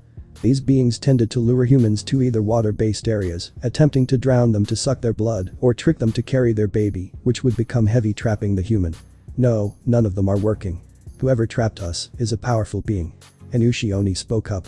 She was described to be a cow demon with the legs and body of that of a spider. Then, we have to torment that Yukiana to get answers. Urakurakubi spoke up. She looked like an ordinary human, or more precisely a beautiful Nadeshiko, Japanese woman, except their necks elongate into powerful neck-like appearances, making them a haunting being. But she would have managed to escape. A Kappa suggested, which was a humanoid with green skin, a bird-like mouth and a head that contained water, which was a special water meant for healing. It does not matter, I just would like to get out of here. This land's heat is killing me. Any longer and then I would melt. Atsurara Anna spoke up. She was described to be a beautiful woman, but that was not a real self. Her real self was just a mere icicle. She would perish if she continued to live in this place for much longer. I understand. The Ushi Oni from earlier spoke up and respond. We all need to head home, we cannot let the humans see us. Otherwise, this land would become more aggressive and more ruthless towards us, seeing that we captured him. The Ushi Oni speaks, pointing to the unconscious John, as the Nurana speaks. I wish to suck his blood right now. This human has caused so many of our kin to vanish. She released her snake-like tongue, wanting to suck the blood of the being immediately. But her hand was grabbed by a kitsune as he speaks. Our Lady has asked him to be brought in alive.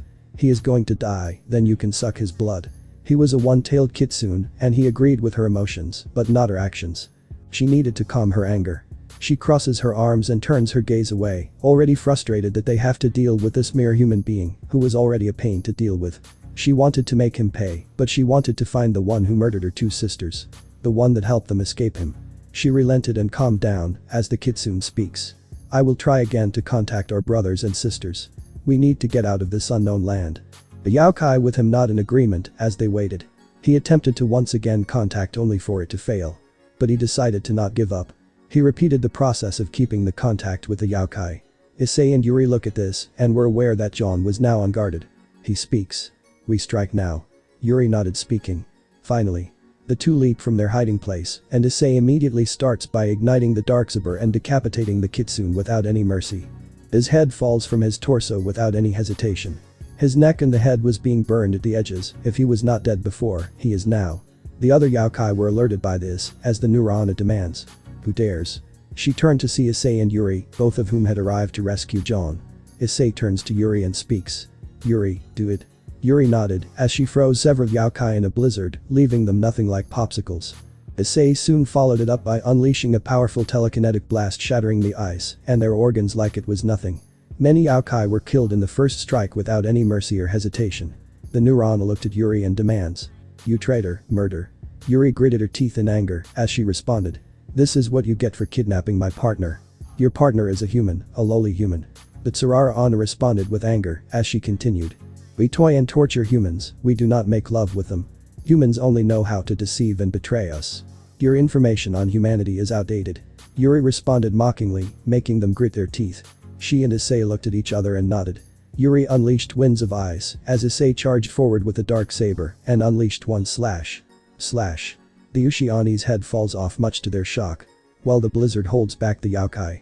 But Sarara Anna, angered by this, changes into an icicle and aims herself straight at Issei's head, who only unleashes 3 side slashes. Slash.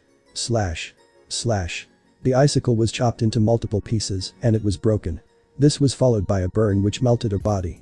The last thing that was heard was the Yaokai's feminine screams as her whole body was being cut into pieces. But Sarara Anna was killed by the attack.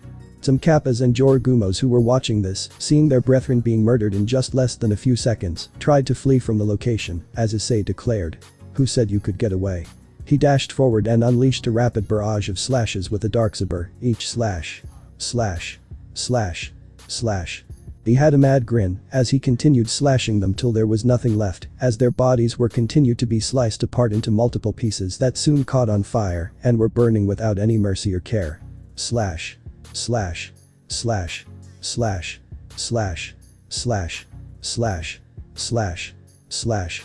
Issei looked at the remaining Yaokai. The Neurona, who watched her brethren get murdered, was gritting her teeth in anger and her forked tongue was being released. She then asked. "Were you the one that murdered my people?" Issei spoke to her and responded. "Are you referring to when I protected the couple from them?" "Then yes, it was me." The Neurona widened her eyes in shock before tearing up at this and angrily glaring at Issei. This man murdered her sisters so ruthlessly and callously as she shouted. "You damned murderer. Get him." The Yaokai charged at Issei, who turned to Yuri and speaks. "Go, rescue John." Yuri ran forward as a Yaokai rushed to stop her, using her elongated neck to halt her actions, only for Issei to block the advance and slice her head off. This was the Rakurakubi who had intended to torment Yuri for answers. Yuri was surprised. She could see the burned off head, which was due to the burned dark saber. The burns were more deeper and worse than any fire spells that she was familiar with. Yuri spoke in response. "Issei-san. Go." Issei speaks as she nodded. She watched the Yaokai charge and he was clashing with them, gracefully evading their attacks and countering it with his dark saber strikes. She, however, had to focus on John and get him out of there. She released John from her restraints and carried him safely. She was tearing up due to John not being injured and just simply being driven unconscious. She whispered to him. "I am sorry it took so long." She watched Issei slaughter as many Yaokai that attempted to take him down, each and every one of them being ruthlessly and callously be murdered by his hand the moment they try to ambush him or they try to go after them. Despite the slight fear, she was relieved that Issei was their ally instead of enemy. She looked at Issei and called out. "Issei-san." Issei turned back after decapitating a Kappa and turned towards her, and he rushed to her using a telekinetic blast to keep the Neurona away, who attempted to bite him to suck his blood. "Is he?" Issei asked, to which Yuri shook her head and spoke. "He is alive and well." Yuri responded, making Issei nod in understanding. He soon gave the telepathic message towards Zillis, informing her that they were able to rescue John successfully. "No." The Neurona screamed as she charged forward in an attempt to bite John. Only for Yuri to raise her hand and unleash a powerful blizzard that started to freeze her body. It was freezing her very body. Yuri soon spoke coldly and with total indifference. "Do you feel it? The cold creeping onto your body and freezing your tail, your upper body and face. It hurts, doesn't it? It hurts when you lose something that you care for. Doesn't it? This is how I felt 3 years ago when you kidnapped my John and tortured him for years." The Neurona desperately clawed and tried to close the gap. If she was going to die, she was going to take John down with her. Yuri continued, unaffected by her desperation. "Now you will know how it feels, as your whole body is frozen down to the lowest of temperatures. Down to such a temperature where your own being cannot respond. You will die alone, in the coldness of a land that has never experienced such. This is the anger of a Yuki-onna, this is the fury of the Ice Woman, whose heart was thawed by the man she is holding. Remember this. I'll kill you. You're mine, mine, mine." She shouted with all her might before she was frozen solid into an ice statue. Her arm reached just a few inches from John's head. But she was no more, she was dead. Issei looked at her state, tapped the iced body of the Neurona, shattering it into pieces and commented. Very poor choice of last words. Yuri sighed and spoke. It's how it is. Neurona are known to be very aggressive when it comes to their prey. Issei said nothing after that as she turned to John and rubbed his head before turning to the corpses and speaks. Let's dump these bodies in the ocean. They do not deserve a proper burial. Issei soon responded. But aren't there any survivors? They must have fled the onslaught. Yuri responded as she continued. They will try again to hurt me and my John. Issei hummed in response and snaps his fingers teleporting their corpses into the ocean where they remain to this day. Yuri soon responded. I'd like to go home. I could really use some sleep after what happened here. Issei said nothing and agreed to this request as the two teleported back to the couple's house to rest for the day. Once they were back, Riaz and Zilis rushed towards them. Seeing John passed out and being carried in a bridal manner by Yuri, Riaz then spoke. I take it that there are no survivors. Well, we got John, so that was what is important. All in all, I'd say the mission was a success in the Darksaber. Issei looked at the deactivated blade hilt and continues. It is powerful. I will give it that. Now I wonder what else it can do. Zilis looks at it and speaks. That's good to hear, Ice. Issei nodded as he turned to Yuri and she nodded. She walked to her bed as Riaz gave her space. She placed John's unconscious body on the bed and speaks. This is going to be a bad dream for him. But it is best I tell him on what had happened. Yuri speaks as she turns to the trio and speaks with a tone of gratitude. I thank all three of you. If it was not for you three, rescuing John would have been harder. If you need anything from me, you can just inform me about it and I will try to do anything to get it. Yuri speaks with a tone of gratitude as she gets up and bows before turning to them and gently smiling. She was relieved to have allies like Issei and the others. She was not alone fighting for her love in this place. She has people that she can consider as allies and friends to defend her people. Riaz turned to her and spoke for the trio. No need to thank us. We need to look out for each other. Australia is our domain and we are not letting anyone destroy that from us. Yuri nodded in agreement speaking. Understood. You three can stay the night if you wish to. Issei soon speaks. That won't be needed. We don't wish to put a burden on you two. You need to look after John and that is going to be taxing. She nodded in understanding as the trio teleport out of there leaving John alone with her. She looks at John and gently caresses his hair and kisses his forehead speaking. It's okay John, we are safe now. She moved to the bed and gently sleeps beside him. Any moment in the wind will wake her up. All in all it has been a very stressful night for both her and her partner. Scene change. Time skip brought to you by the Boeing cat arriving to this timeline. The next day, Issei's house, Sydney, Australia, 1:30 p.m. Issei was seen moving outside of the house. He soon speaks. I will take a round and come. He closes the door and moves outside. He heads to a nearby supermarket and purchases some stuff. He ponders on the things that has come. He looks at his left hand wondering when Drake will wake up. It has to be soon since he is going to wake up in a day or two, which is when problems may start to occur. He remembered Riaz and Zilis looking after the house since someone needs to handle the forces at Issei's house. This includes the maids and other staff as well. He purchased the items which costed him $5 Australian. He paid for the groceries which costed him nothing from the amount of money he had. Issei soon spoke. I have been investing in SIPs, mutual funds and finally secretly investing in some of the companies that belong to the supernatural and future tech giants. The investments are small and under a different name since it is best that they do not know who I really am. It is a legally confirmed entity so all in all I am safe. Issei speaks to no one in particular. He continues to walk forward and checks on the surroundings if there are any Australian magpies outside since it was their swooping season. He got a hard reality check when a tarantula had someone entered the roof of his house. The wildlife is not meant for people who cannot handle what is to come in Australia. That tarantula soon became a pet that still lived in the house. He was tamed for house security to terrorize some of his enemies if they do invade their house. As for what I remember, Riaz took on the name of Mio Gremory. Her cousin and that was the name she was known as here. The Australian officials have approved of this name change due to her being hunted which was a good news from her part. For now, they would not know that we are in Australia giving us enough time to prepare for an invasion. Issei speaks to no one in particular as he continues to walk. He soon reaches the end of the road carrying his groceries and reaches to a location where he realized that there was no one that would be bothering them for a while. He soon stops when he sees a familiar woman who was looking around for something. He widens his eyes when he sees that it was none other than the woman Amma herself, who he knew was Amaterasu herself that had arrived all the way in Australia. Issei telepathically contacts Zilis to inform him of this. She agrees and once again puts the whole continent on a lockdown. Issei was about to turn away and leave when she calls out to him. Issei. Amaterasu called out to him as she continued. I have been looking all over for you in Australia. She rushed towards him as Issei could only curse his luck. His luck was horrible since he had ended up meeting the very goddess he wished to avoid for a while. She gently kept her hand on his shoulder, causing him to turn and speak with a fake smile. Hey Ama. She smiles in response and speaks in response. Come with me. I want you to take you somewhere. She looks around and speaks. Not here, I have already been attacked by some magpies and I don't wish to harm those creatures. Issei realized this and remembered that this was the first time she was experiencing all of Australia's wildlife, which was a far cry from Japanese wildlife. This was not something she had ever experienced. He dreaded on what would happen if she faced a cassowary or a box jellyfish, if her luck comes down to it. Understood.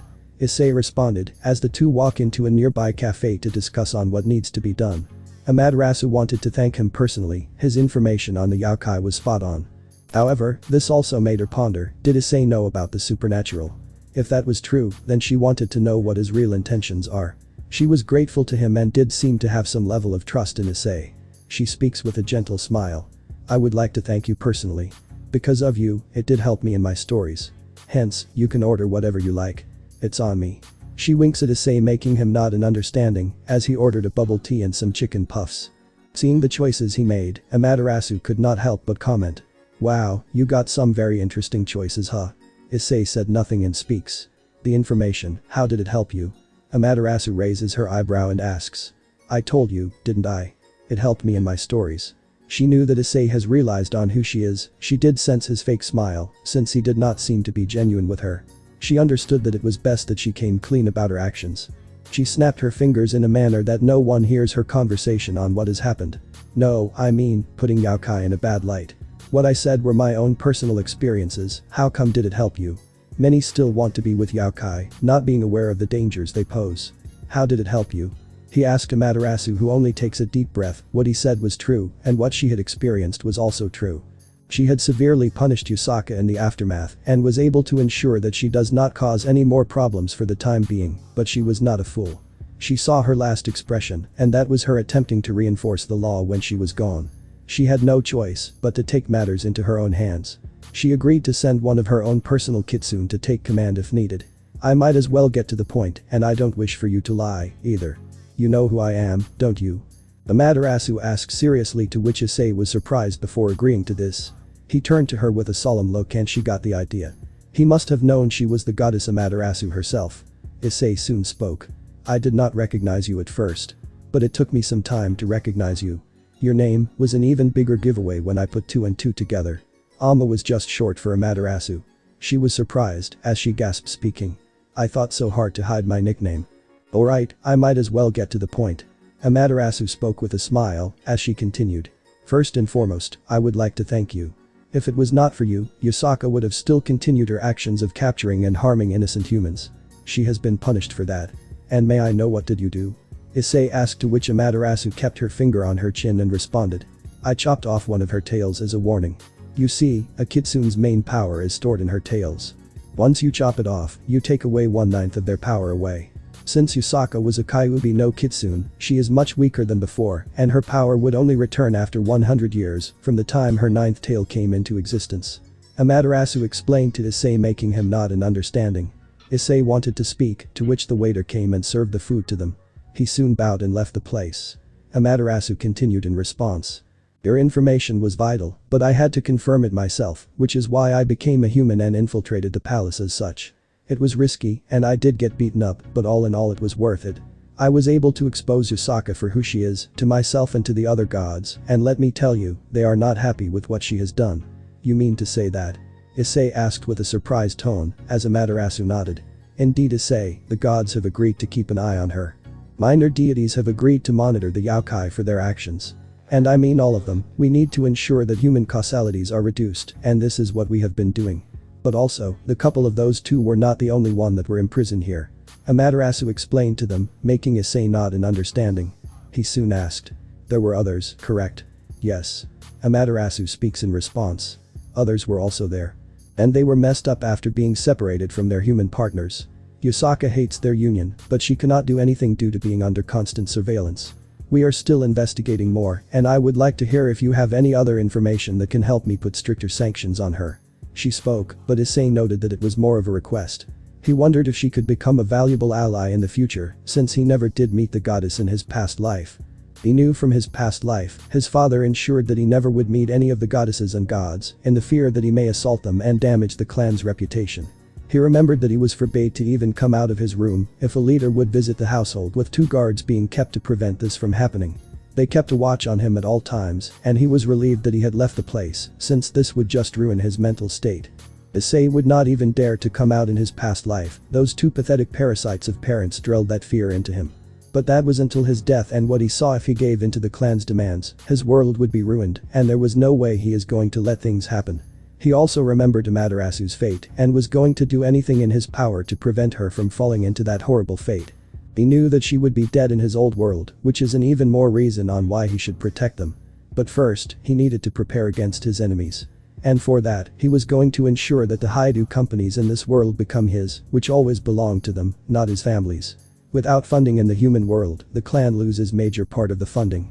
He was aware that the clan will retaliate in kind, so he had to deal with the clan members who were problematic to them.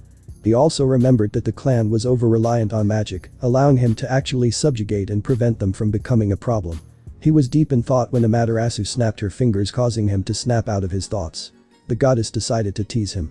"I guess once again, my beauty has caused you to remain silent, huh, Issei?" Issei denied it, shaking his hands defensively and speaking. "No, I assure you, I have no wrong intentions with you. Plus, I already have someone I wish to be with."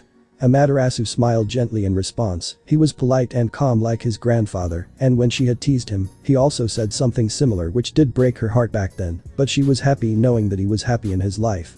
"That's great to hear. But if you are wondering, I wouldn't mind if you wish to start dating me." Amaterasu responded with a teasing tone, making Issei shake his head vehemently.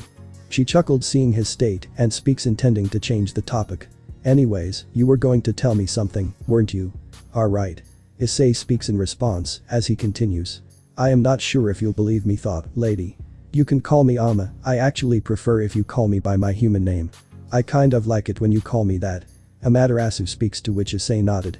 She then continued. "Also, I think I can more than enough believe you. You shed a light onto a secret that Yusaka had hidden even from the eyes of a goddess, though I will still verify it for myself. Your words do hold light, and frankly speaking, you are more trusting than Yusaka, who I trusted with my life. So please tell me everything that you know." Issei hummed in response, speaking. "Okay, Ama." He recounted everything that Yusaka had spoken in his past life. His words made Amaterasu widen her eyes in shock before she narrows her gaze. Yusaka has done everything unfitting to become the queen of the Yaokai.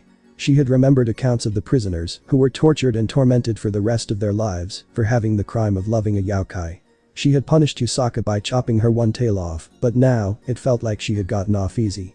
Amaterasu was furious. If what Issei said was true, then she had to confront the Hyoudou clan about this as well. They would have an idea about this as well. She soon responded. "Issei, I know you are part of the Hyoudou clan, but given your statement against the clan, are you sure this is true?" Issei nodded in confirmation. He was aware that Yusaka and Goro Hyoudou had their fair share of conversations in the past. The Yaokai queen did intentionally establish good or tolerable relations in Issei's eyes, despite her laws against humanity. She was made to have those relationships due to them being useful in covering up for her crimes which were done to those humans that were kidnapped. Though she did not like them until Kai came into the picture, she still required their services. "Yes, I am, but be careful, the Hyoudou clan is not to be trusted. They would have a trick up their sleeve the moment they find out that you are against them. They have done so to their enemies, and they may do it to you." Issei warned the goddess, who took this to note. She got everything that she needed to know from him. Now it was time to confirm the things on what he had said. She already trusted him, and that was all that she needed. "Okay, I will take this to note." She speaks as she walks towards the cafe counter and pays for the bill. She points to the table, and the cashier nodded in understanding. She returned back to the seat and speaks. "Thanks once again." She soon speaks. "Issei, would you give me your mobile phone?" Issei was stunned by this, but he complied. He watched Amaterasu type something, and she does so for some time. Once she was done by this, she speaks. "I have given you my phone number. Once you call, it will connect to a special and private call channel that only I can hear. There is no recording that the company will store in their offices. The Shinto pantheon ensured that any calls made to us gods will be encrypted and protected from any outside discovery. She returns the phone, and he responds. Are you sure of this? Amaterasu responded by giving a warm and gentle smile. Of course I am. Issei, you gained the trust of a goddess by being transparent and polite. You don't realize on how rare that trait is if there is not any strings attached. People tend to ask for all these boons and all these blessings, but you never did. Issei nodded. He understood that he had gained the trust of a goddess, and that alone meant a lot to him. He never gained Amaterasu's trust in his past life since they never met. And this time, he vowed to never let her down, he vowed to never let her suffer ever again. The fate he had seen for her, he was going to prevent it at all costs. However, he did have a request for her, as he speaks. May I put forward a small request? Amaterasu raised her eyebrow, but Issei assures her. No, it is not something I want. But it is something you need to hear about. Better yet, someone that you must meet. Amaterasu internally was relieved as she ponders on who this individual was. She asks. Who? A Yuki-onna named Yuri and a human named John. They have something to inform to you. He speaks, as Amaterasu did not seem to mind, as he continued. It's about Yusaka. She understood what must have happened, the couple must have been another of Yusaka's victims. The laws that she forced them to follow and the things that have caused her to suffer so horribly. She soon responded. Alright then, take me to them. Issei nodded as he finished off the food and the two went to John's house. Issei used a teleportation spell to get to the house quickly, taking the goddess with him. He soon reaches the door and rings the bell. After some time, Yuri opens the door and speaks. Issei-san, what brings you here? She trailed off when she Amaterasu, and she immediately recognized her. She became pale and all the color from her body drained from her body. Issei sighed seeing her like this, and speaks. Yuri, is John alright? Yuri said nothing and nodded in response, as Issei speaks. Yuri, it's okay. I brought her here to recount on what happened yesterday. Amma is not your enemy, you can trust me, don't you? Yuri took a deep breath to compose herself and speaks with a shaky tone. Please come inside. Issei and Amaterasu walk inside, with the goddess knowing that things are going to be tense. The Yuki-onna was already scared of her. And she knew that the human inside would be scared and nervous as well. This was actually the reason she hid her identity when she came to the human world, she knew that this was the reaction people had towards gods and goddesses. Walking inside, she saw John on the bed still recovering. He was about to get up to greet when Yuri rushed to stop him speaking. John, you need to recover. Your body is still weak from the Yakai attack in the morning. But Yuri. John insisted only for Yuri to give a worried glare, making John stay silent and relent. Yuri soon turned to John and speaks. It turns out, they had sucked out some of his life force. This was to ensure that his final moments is going to be really painful. I came to know when he was unable to walk early in the morning. Amaterasu turned to the Yuki-onna and asked. At what time did the attack take place? 10 hours ago. Yuri responded truthfully, making Amaterasu really angry at this. Yusaka had once again disobeyed her. She needed to be severely punished for this, and this time there was no turning back. I see. Amaterasu speaks in response and turned to the two. All of a sudden, the goddess immediately bowed to the two, shocking them. Even Issei was stunned by this behavior. He never has seen any god aside from the Hindu pantheon bow or kneel for their mistakes, which he did so in his spirit form. She soon spoke up. From the bottom of my heart, I, goddess of the sun of the Shinto pantheon, apologize for what my Yakai Yusaka has done to you. No words can turn back the suffering and torment that you two have endured, and I take full responsibility for what has happened. Please, forgive me. Amaterasu apologized for the actions that Yusaka has done to her. There was silence for a moment before John speaks. Amaterasu-sama. Amaterasu looked at him and saw him trying to move towards her, as he continues. Please raise your head up. You don't need to take responsibility for her actions. What's done is done, and an apology would not take back the things that she has done. Besides, you should not apologize for her mistakes. Yusaka has harmed a lot of people, even killed them. However, I just want to live happily and in peace with my family and loved ones. He turns to Yuri and speaks. If she cannot stand our happiness, then she has no right to ruin our lives for her own amusement. She smiles, and John turns back to Amaterasu and speaks. Amaterasu-sama, like I said before, you don't need to apologize for her actions. And frankly speaking, I am glad that you are willing to come here, all the way to my house to simply hear the things we have endured. I am grateful for that. Amaterasu turned to Yuri and she speaks. John is right, if anyone needs to apologize or be punished, it is Yusaka. Please do not take blame for her actions. Amaterasu shakes her head and speaks. The Yakai took your life force, didn't they? John nodded, as Amaterasu walked forward and gently raised her palm on John. She closed her eyes and a bright golden glow formed from her palm. John could feel his energy and strength return. Once she was done, she opened her eyes. She soon spoke. John Ark, I have not only returned your life force back, but I also blessed you with a higher lifespan. This is so that you can live with your partner for the rest of your life. Humans have a low shelf life comparing to the other supernatural races. That is why I granted this blessing. John widened his eyes as Amaterasu spoke. Try walking. He nodded as he could walk normally as he exclaimed with joy. I can walk again. That is amazing. Yuri beamed at this and leaped towards John, embracing him happily. She cheered in response. She exclaimed happily. John. It's so good that you have returned to normal. Yeah. John returned the embrace as Issei said nothing and watched the whole scene with a small smile. He was relieved that things are going to end well for him. Amaterasu turned to Issei and whispers. It's the least I could do for him. Issei hums in response asking. How long did you increase his lifespan? Tripled it. He would not even realize it. He is still vulnerable to regular ways of perishing like disease and accidental deaths, but he will live longer. Yuki-onas are nearly immortal, living for centuries. So this would give her more time to be with her partner. Humans are given fragile lifespans for a reason. Amaterasu speaks as Issei answers her reason with his own words. It is because humans have the potential to surpass gods, correct? Issei asked, to which the goddess nodded. She responded to him. Indeed, I believe humans would surpass gods eventually. I don't intend to curb or crush this, since I want humans to be strong on their own willpower and not submit to any race to become strong. There has been a lot of recruits happening in the devils and fallen angel side of things, where humans are being brought into their ranks, something I don't appreciate in any manner, especially given the fact that it is happening in my territory and my lands. Issei nodded in response. He could see the annoyance in her eyes.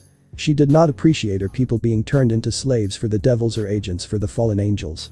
Furthermore, she hated the killings happening in the territories that once belonged to the Shinto.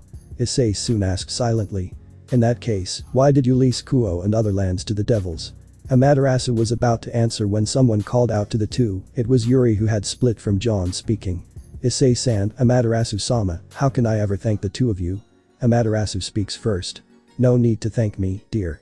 Just live happily and in peace. Yeah, and if any attack happens, alert me. We will fight like we did so back against the Yokai early in the morning. Issei speaks as the Yuki-onna nodded in understanding. The couple soon lead the duo to the doors as Amaterasu wanted to take her leave. She soon speaks. Take care, both of you. Yeah. John speaks as Yuri naturally bows in gratitude with the couple watching them leave. The doors behind them close as the two head outside the house. Once outside, Amaterasu finally speaks. Alright, thanks for involving me in the visit. I did come to know more on what the Yokai have been doing exactly. She held her head in pain as she continued. I have a lot of work to do now. Issei nodded in response as he asked. I did ask for a question earlier, right? Right. She responded with a sigh as she responded.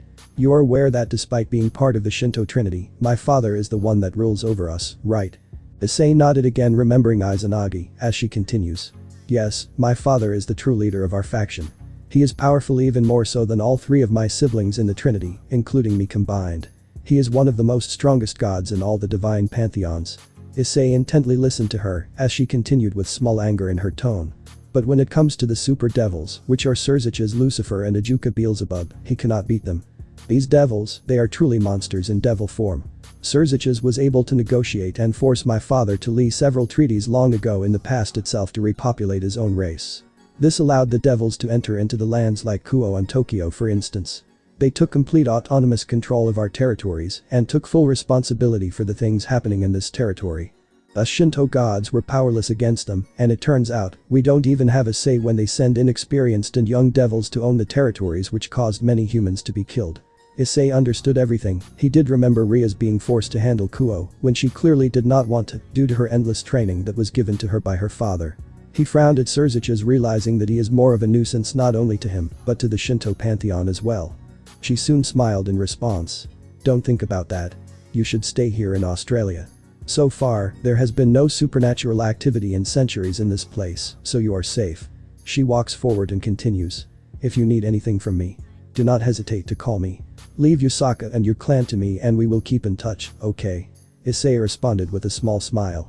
I will. She gave a warm smile as she faded away in a magical circle. Once she left, Issei remembered the groceries that he had and decided to head back to his home. He knew his family would be worried for him and he had to head to his home. He did gain Amaterasu's trust in her interest, and this time, she is not going to let him down at all costs. He will this time ensure this world does not fall in any manner. Issei's house, Sydney, Australia, 7 p.m. Issei had been speaking to Riaz and Zilis, making them nod in understanding. They had heard of the exploit that had happened today. And they could not help but be amazed by the fact that Amaterasu was now someone they could ally with. She had given her personal number to Issei, which meant that he is one of her trusted like her family. Riaz soon spoke. Ice, the fact that you have her number means you have gained her trust. Getting the trust of a goddess is not an easy task. Even strong devotees do not garner their trust. So is it a good thing, or a bad thing that Amaterasu knows we are here? Issei asked, to which Riaz shakes her head, speaking. As long as she does not plan on informing them to our enemies, it is. Riaz responded to him. She was aware that Amaterasu does not have any animosity towards them and is not planning to compromise their location towards their enemies. She is the one that needs to be the most concerned for her enemies, since as much as the Hyoudou clan hates Issei, they are not planning to silence him, at least not for now. Zilis also added. Additionally, if what you said was true, then Amaterasu does hold devils in contempt, no offense Riaz. Riaz shakes her head in response, speaking. None taken, it would make sense for Surziches to do this. He is still a Grimoire at the end of the day, flaunting his resources onto people to let them comply to his desires. Still, it is surprising that he actually listened to the council for the territories in Japan. Riaz responded with a surprised tone, making Zilis wanting to question her about the whole ordeal, as she asked. Why do you say that? Isn't it a leader's duty to be impartial? She asked, to which Riaz shook her head, speaking. On the surface he is. Riaz speaks, remembering the atrocities he committed against her in his past life, as she continues. Behind closed doors, he abused his power to commit heinous actions behind the public's back. One of his victims was me, as he claimed that I was a very dangerous and deadly criminal. He kept me locked up when there was a powerful fashion meet gala that was always my dream to go there, and he took that away, giving it to Nissa, who used my designs to get the fashion industry connections that I always dreamed of. She took everything away from me, and after that, on that fateful day when my use was fulfilled, she demanded me to submit everything, her very being, and I naturally refused. Surziches then ordered for my death. Riaz's words were immediately followed with Issei rushing to her side and giving her a side hug. The brother that once loved her was the one to give her the death sentence. The day Surziches falls would be the day she would rest. Issei knew that all too clear. Zilis could only watch with sadness, remembering their conversation that happened yesterday. She remembered the happiness Riaz had sending her former family to the hospital where they are still recovering to this day. Riaz soon spoke. Ice, it's alright. I am fine. I don't see that man as my brother anymore. I wish to take everything from him, just like he did to me. Issei said nothing and left Riaz in response, as she responded. Sorry for this. It still haunts me on what they did to me in my past life, but this time, I am not giving them any opportunity. Whatever they took from me in my past life, I plan on taking it away, snatching it by force if needed. The leadership of the clan, the company I was rightfully supposed to lead, I will take it from them by force if needed. Anyone that dares stand in my way this time, will perish. Zilis nodded in response, as she speaks. There is one more thing you need to know. What is that? Riaz asked, to which Zilis responded. Kaneko was killed. Your attack against her sealed her fate. The explosion ensured she perished in the end. One of your former peerage members is no more. Zilis spoke to her, to which Riaz remained silent. She was not expecting her demise, expecting them all to survive since she held significantly back when she had fought against them.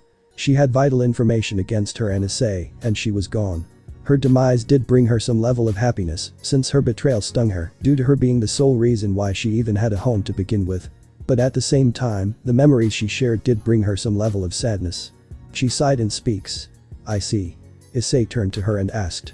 Are you okay? The two of you were close, weren't you? We once were, Ice. We once were. Riaz speaks in response as she continued. She was my second peerage member. Akeno was my very first. But ultimately, she trusted my half-sister over me, even when I was the reason why she has a living roof. It hurts that she is no more, but what she did, and what she would have attempted to do had we let her leave, is not something I can forgive or forget, especially given that she had no hesitation or regret in her actions. Riaz ended with a smile, as she continued. I failed my peerage, and I am not going to fail any future allies of mine ever again. Issei shook his head, speaking. You won't. Zilis agreed to this, speaking. Issei is right, you have me and him. You also have John and Yuri. Sometimes a small circle of friends is more than enough. At least your life won't end in misery this time due to your so-called family. Riaz hummed in response, speaking. You are right on that one. Surzich's office, Lucifer City, Underworld, 10 p.m. Surziches can be seen working on his paperwork, like always. Without Grafia things have become far more tenser and more painful. He was alone and there was no one to quell his stress as he threw the papers away and shouted. These damned old Satan forces always have to be a pain in the neck. He remembered how much of a nuisance they are.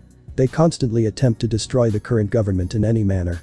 All of these papers are simply confirmations to execute these people or imprison them. This was not something of his work, but those old bags cannot seem to handle small tasks in his eyes. He was planning to become more and more aggressive when it comes to his rule. Taking a deep breath, he speaks. I should really take a holiday, let my fellow Satans cover up for me. Since mostly they would be focused on their hobbies. He walked outside with no care in the world, his work can be covered later on. He was going to give an execution order to the old Satan prisoners, ensuring that no one rebels against the current government. He was going to ensure that they all perish for rebelling against him, his fellow Satans and the other devils, where innocents will perish under their actions and rule. He was about to lock the doors to his office before someone speaks. My lord. Surziches internally cursed Satan for his horrible luck. He turned to see Hyoudou Kiba being the one to be called out to him. He sighed in relief knowing he does not have any paperwork for him. What is it, Hyoudou-kun? He asked with a small smile. Hyoudou then spoke. I have good news, Lord Lucifer. He speaks with a bow, making Surziches respond. Go on. I have located Riaz. Hyoudou Kiba speaks making Surziches stunned by this. Riaz was a suspect in the bombing incident since the attacker clearly used power of destruction. Surziches' smile widened at this, and he knew that this meant that Riaz could be captured. Surziches responded. Where? Where is she? Sydney, Australia. Hyoudou responded as he continued. I was able to sense her presence there. But I don't think I can take her on all by myself. I am going to need a small squadron of devils to assist me. That is why I came to you. Surziches took this to note and speaks. Done. But bring her in alive. Not dead. Is that clear? Hyoudou nodded, though he was not planning to let her live anyway for her actions. He was going to try to bring her alive. Keyword being try since she was too dangerous to be kept alive. She was clearly a threat at this point. She needed to be dealt with. Hyoudou spoke in response and with a bow. Understood my lord, but what if she kills the devils? Surziches shakes his head speaking. No, Riaz is not that strong. Your force should be able to capture her. No need to worry about killing her. You have my word. Hyoudou nodded, he was worried for nothing it seems. Riaz should not have been this strong in any manner. He was having doubts, but he ignored them since she was already a pain to deal with, but she was not that deadly under close combat. She can easily be defeated in any manner since she was not a threat. When shall I leave? Hyoudou asked, to which Surziches responded. The sooner, the better. Surziches responded making the knight nod as he agreed to leave immediately by speaking. Then right now it is. Hyoudou speaks as Surziches does the needed communications and sends them to him right away. He soon bows and takes his leave as Surziches watches him leave in the hopes that he could capture Riaz and bring her to justice for her actions of bombing and rebelling against her own family. This was something she had to pay dearly if she was truly the one responsible for all of her crimes that have happened when it came to bombing and rebelling against her own family. Scene change. Amaterasu's room, Temikagahara, Japan, 11:30 p.m. Honestly, you have been spending more time in the mortal world, sis. Tsukiyomi spoke to Amaterasu, who shook her head in amusement. She liked the mortal world, especially that one mortal in particular who was Issei. She responded in kind. Well, sorry bro, I'd prefer to stay there. The mortal world is a breath of fresh air to be honest, frankly, though I am not a fan of going to Australia. She smirked in response, though she was not a fan of how the wildlife was always trying to attack her at every given step. Especially those damned magpies. She did enjoy that place due to Issei being around. She had learned a lot from him, and frankly, it had helped her a lot when it came to handling Yasaka, since it was his intel that had exposed her actions to her publicly. Australia. He exclaimed as he continued. That place was declared a literal hell by all the gods. Many forbade the gods from ever going to that place, and you went there. Amaterasu rolled her eyes and speaks. It's alright bro, I was fine there. There was a reason I went there. Tsukiyomi responded, being aware of this reason speaking. Right, I am aware. You did go there for intel gathering and even gave your number to a mortal. You do realize the consequences, right? Bro, I trust that mortal. If it was not for him, we would have never found those missing humans. Tsukiyomi, that man, is one of the mortals I can trust. My most loyal devotee Yasaka deceived me, and it was due to that mortal exposing her from his words. That is why I came to you, since this information is going to change on how we view Yaokai and the 5 principal clans. We need to deal with this problem. Otherwise that day won't be near when we lose complete control of our territory. We have seen on how they treat humans, innocent humans, right? Amaterasu asked, to which Tsukiyomi nodded again. Her words made a lot of sense, and he was also starting to trust this mortal. Though Amaterasu never said his name, since she decided to protect his identity. She did mention on the intel he provided to her. She spoke in response. Then, we need to take his intelligence into account. Yusaka has once again gone behind my back to attack the ARC couple, we have to do something about this. Yusaka cannot get away from this. Her tone ended with anger, making Tsukiyomi nod in understanding. He soon suggested. In that case, how about we remove her completely? We send in a person to keep a record of her crimes and do the thing ourselves. No bro. Amaterasu responded as she continued. As tempting as it is, we need to still uphold the law. But we will send in someone to keep a watch on her. A pseudo-god can help us do this work. That seems okay to me. But it would be high time before you get rid of her. Tsukiyomi suggested, to which Amaterasu seemed to agree, but needed her own confirmation before ultimately making the final decision. I will, but let's see if Musashi agrees to this. She soon contacted a servant who entered inside and bowed before her. Contact Musashi, tell her that Amaterasu has personally summoned her to her chambers.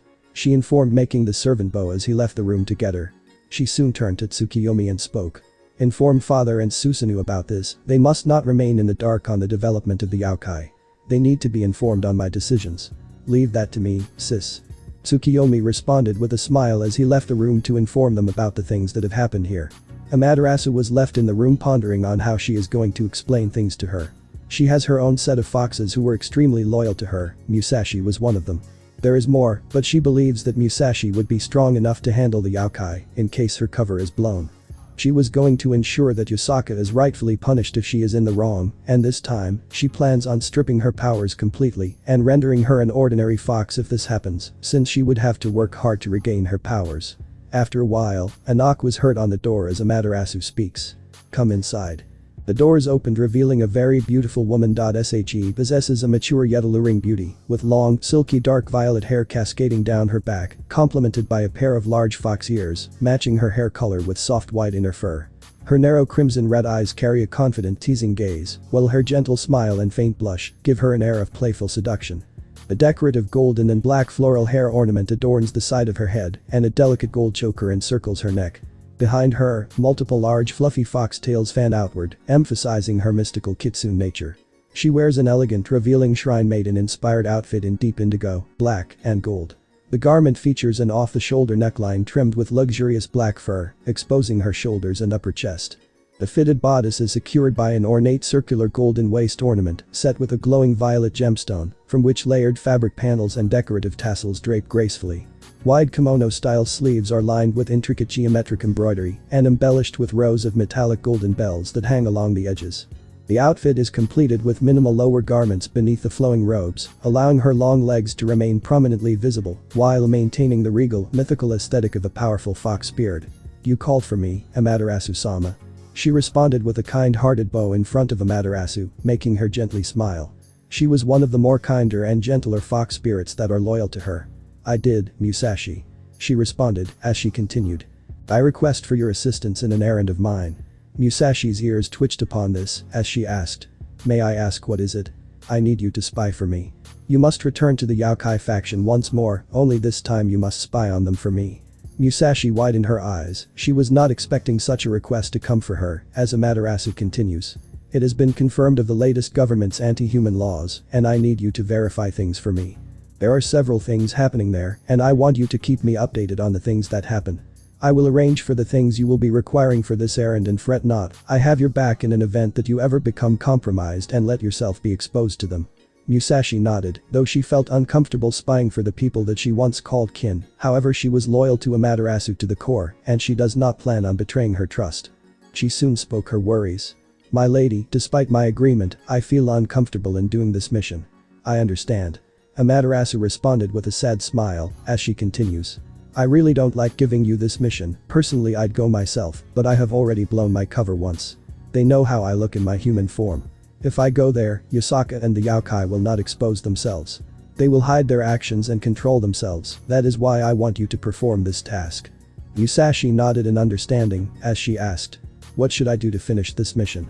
Gain their friendship, Musashi, become like them. Do tasks like them, but keep in mind, try to avoid hurting humans or becoming too involved with their actions. Musashi, your goal is to report me everything. Worry not, I will establish a telepathic link with you, and you can inform me even when I am sleeping. Keep your power hidden, show them that you are a Kyuubi, not a Jaiubi, your sage magic should allow you to do this. Amaterasu explains to her, making Musashi nod with understanding. She actually cherished humanity and knew the things that she must do to regain their trust is going to be something very important. She bows in response speaking. Understood, Amaterasu-sama. But if I were to ask, are there any other yokai that we can guide to a rightful path? Musashi's question made Amaterasu think for some time. She remembered a certain young fox whom she could guide on the right path. It was none other than Kunu. There is hope, Musashi. The yokai are falling in love with humans, and it is not a bad thing. Many actually need human males or females to produce more of their species. If Yusaka's rule is going to continue, then we must stop her anti-human laws. We have other yokai that are either clueless on this rule or are against this rule. I just met a couple in Australia and believe me, they need humanity for their survival. I grow tired of yokai hurting and destroying humans, and eventually they retaliate. The cycle of destruction will never end until both parties completely destroying themselves. Unlike the Nagas from the Hindu pantheon, we need to choose to be different. And for that, I need your help, Musashi. Amaterasu explained to her, making Musashi understand the importance of this mission. She closed her eyes and was now completely convinced on what needs to be done. She needs to gain their friendship and trust at what has happened. And who knows, maybe you will get a man who you wish to spend your life with. Amaterasu responded with a teasing tone making Musashi blush. She was one of the many that never found a soulmate to spend the rest of her life with. Amaterasu-sama. She responded with an embarrassed tone, making Amaterasu laugh heartily. She continued in response. I will take my leave. Musashi spoke with an embarrassed tone making Amaterasu return with a smile. She has people that she can still trust. Issei and Musashi along with her personal fox spirits that have sworn true loyalty to her, all of them being 10-tailed kitsunes.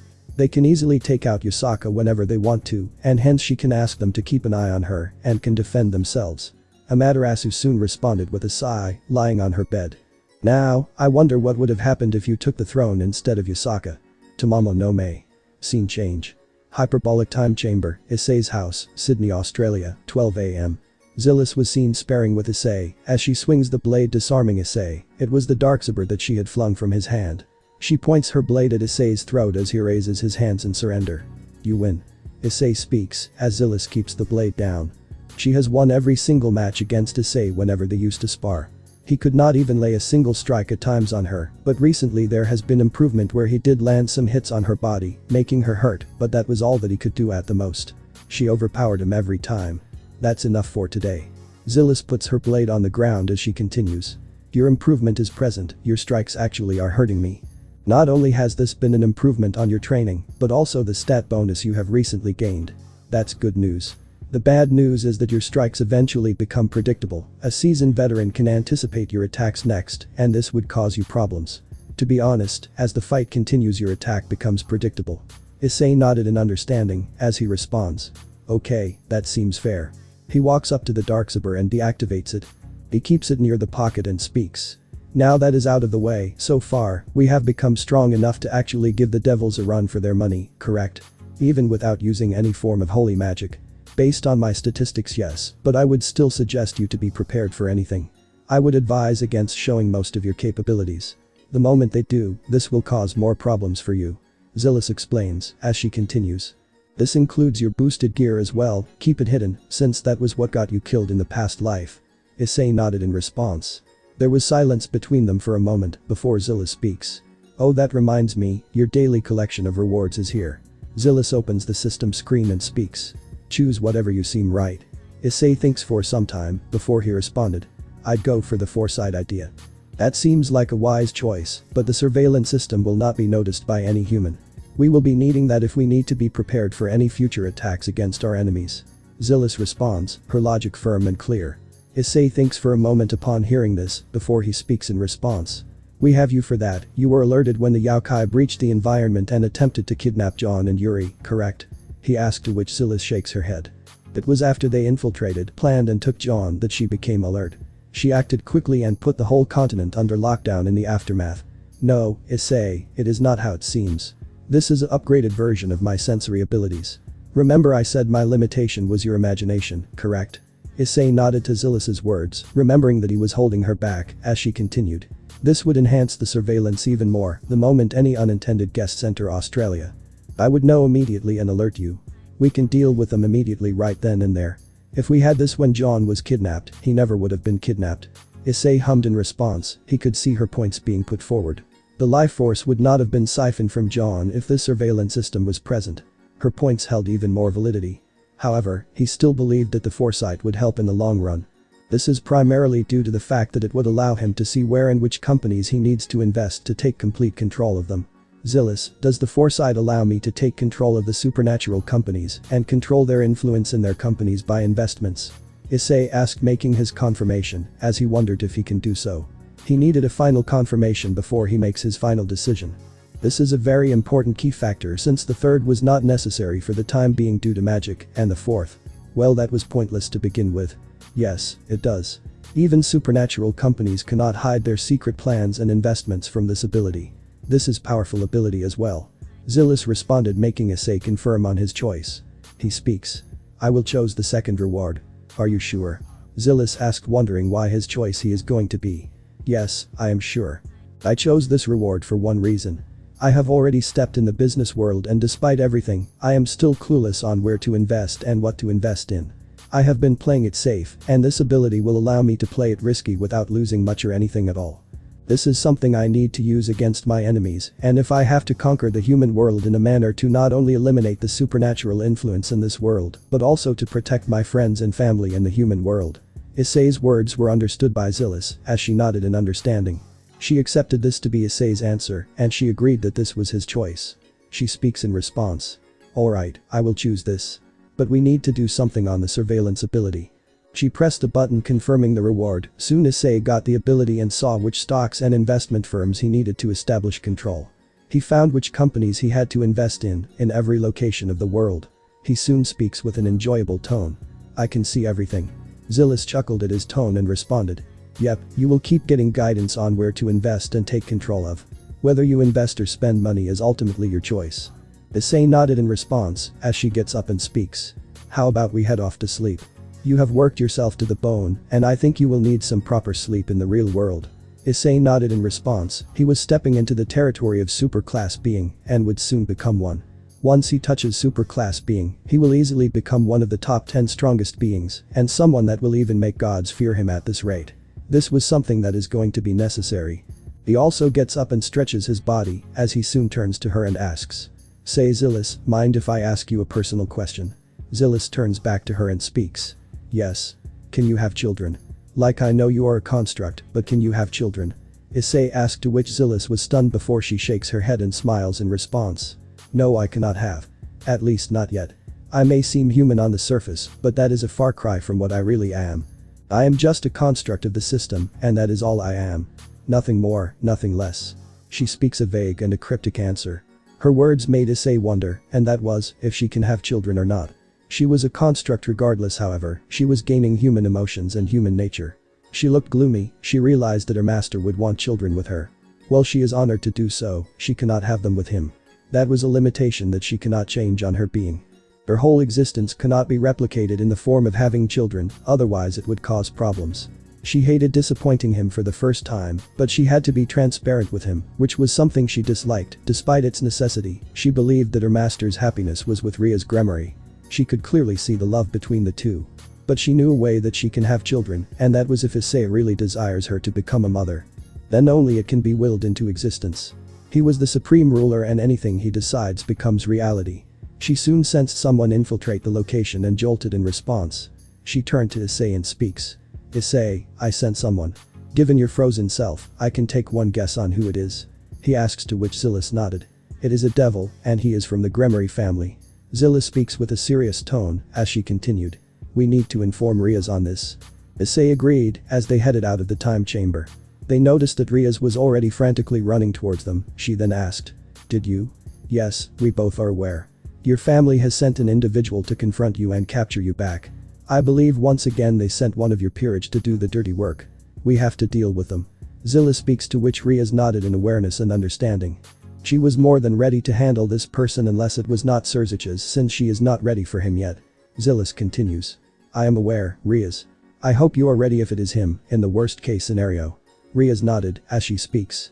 We have to plan accordingly, however, I believe that Surziches would not come. Issei and Zilis looks at one another and they turn back to Riaz as he asks. Is it because of his leadership position? Yes, and the fact that his family is still in the hospital. My family had made several enemies due to Surziches and Ziasidis' actions. He is not going to risk his own arrival to the location unless he is an idiot. Lest they end up actually dying by assassins sent by their enemies. Surziches entering the field is not required for a suspect like me, this is something we can take advantage of. She speaks with a smile, making the two nod in understanding. This was something that was an advantage that they can use.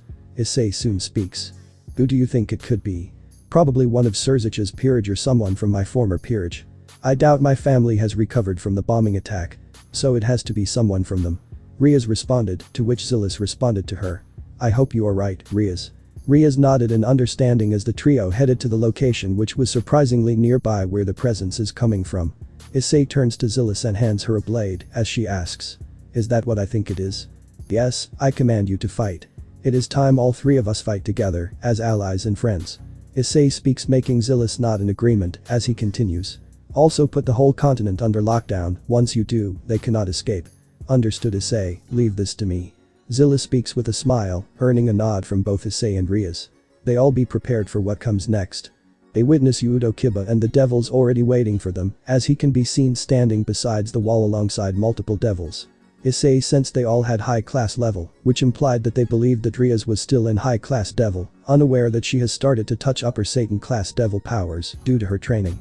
So you have finally arrived. Hyoudou Kiba responded with a smirk as he continued. I thought you'd make me wait forever.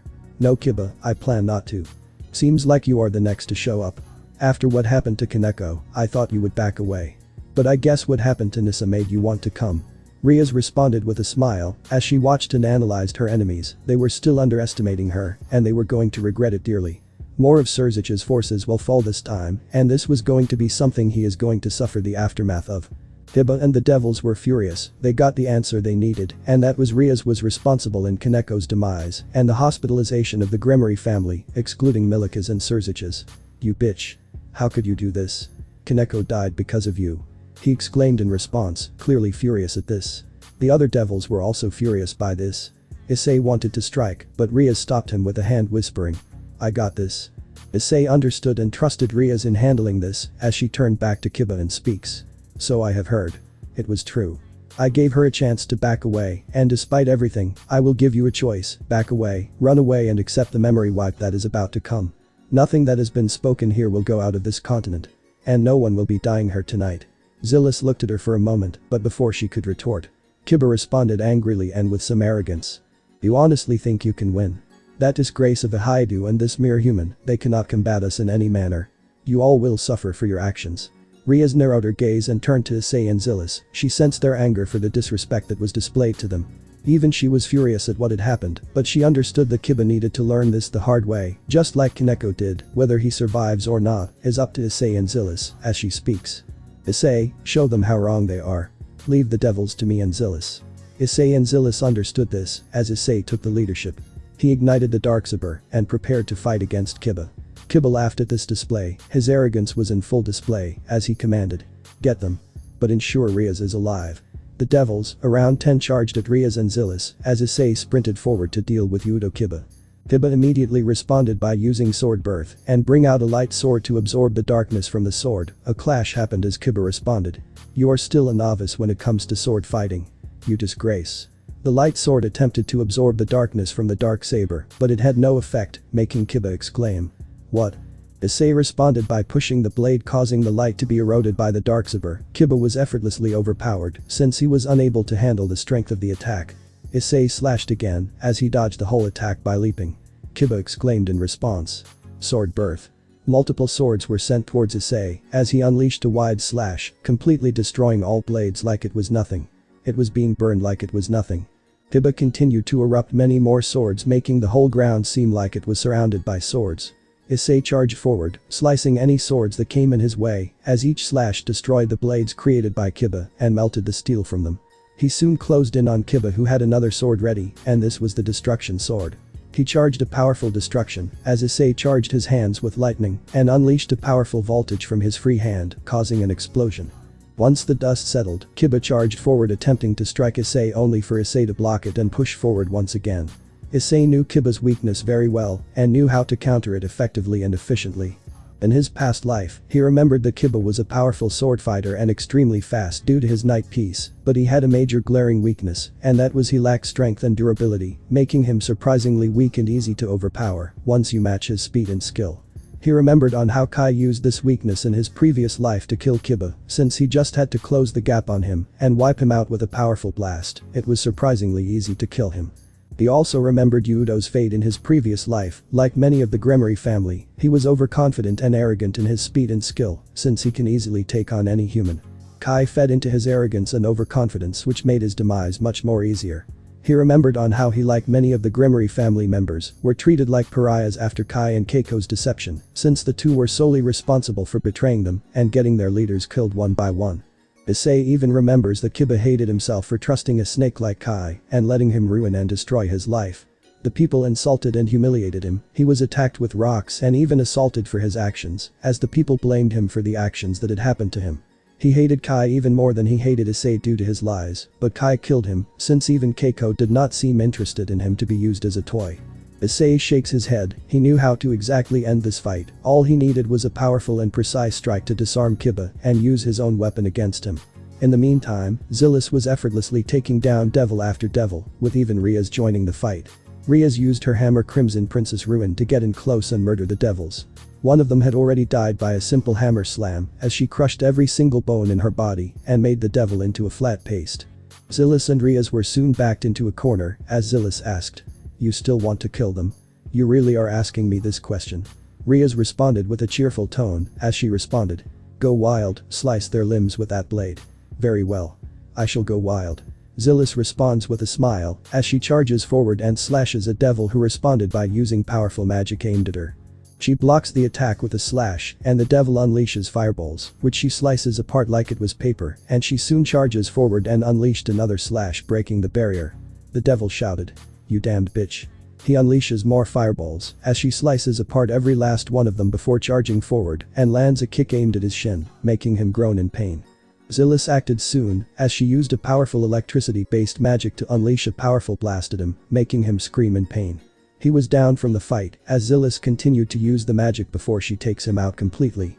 She looked at him and watched his body get disintegrated on a molecular level from the electricity. The devil was no more and was the first to fall from the attack. The others looked in shock, as Zilis speaks. "Come on, is that all you got?" The last four charged at her, as Zilis charged forward and immediately unleashed a powerful slash aimed at them, causing them to get bleeding from their gut. She soon speaks. "I don't have to hold back anymore. I can destroy you lot like it was nothing. Let's see if you entertain me." "You fucking bitch," the devil shouted, but before he could continue, he was decapitated without hesitation. To Zilis, they were just cannon fodder, and there was no way they could even get to her level. The last three looked in horror before one charged at her, as she dashed forward and sliced apart rapidly. The devil looked in shock before he attempted to charge at her again. He watched Zilis land on the ground with a powerful pose. The devil charged at her, only for his torso to fall from his body and be sliced in half. He soon exploded since Zilis used her magic immediately soon after, effectively killing him as well. Zilis soon turned to the last two survivors and speaks. "Who wants to be next?" She asks with a taunting manner, expecting a response or two from the survivors, as the female devils angrily unleash a powerful pulse of magic aimed at her. She responds with her own form of magic known as chaos magic, which completely corrupts their attack, and she commands it, redirecting it back at them, effectively killing the devils, as all that could hear was the screams of the female high-class devils. She had cleared every last one of the devils, and she looked at Riaz, who was effortlessly handling her own side of the devils. Riaz dodged a magic blast as she used her wings to gracefully fly to evade the attacks. Her hammer still was in the hand, as she swung it on some of the devils. They used their magic circles to block the attacks. But it shattered like it was on paper. They were sent flying from her attack.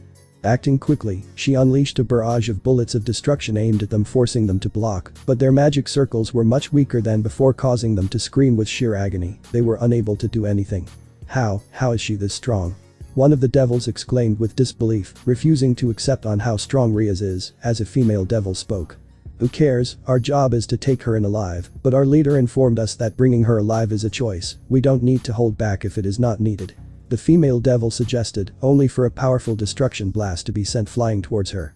The female devil screamed in sheer agony from the explosion as her body was seen being sent from the dust and bouncing on the ground. Rhea soon spoke, her free hand raised in a manner to taunt and mock them. The word of advice, never ever tell about your plans to anyone, especially when it is someone at a hearing distance. Why you? A female devil shouted as she charged forward to unleash a powerful flame energy blast, only for Rhea's to create a magic circle, this time belonging to the Citri clan, and unleash a torrent of water aimed at the flame energy, causing it to dissipate like it was nothing. The devils were shocked, as one demanded. How can you use powers from a different clan? Trade secret, and besides, Citri clan powers is not the only thing I can use. Rhea's charged up a magic circle, this time belonging to the Phoenix clan, and she decided to use hellfire. She coated her free hand with the magic circle and unleashed a flaming barrage of hellfire birds at them as the devils scream in sheer agony at this. The hellfire that Rhea's used was from the Phoenix clan, and this was all due to the training that Zillus had made her do, allowing her to access all the magic that was completely locked and exclusive to different bloodlines.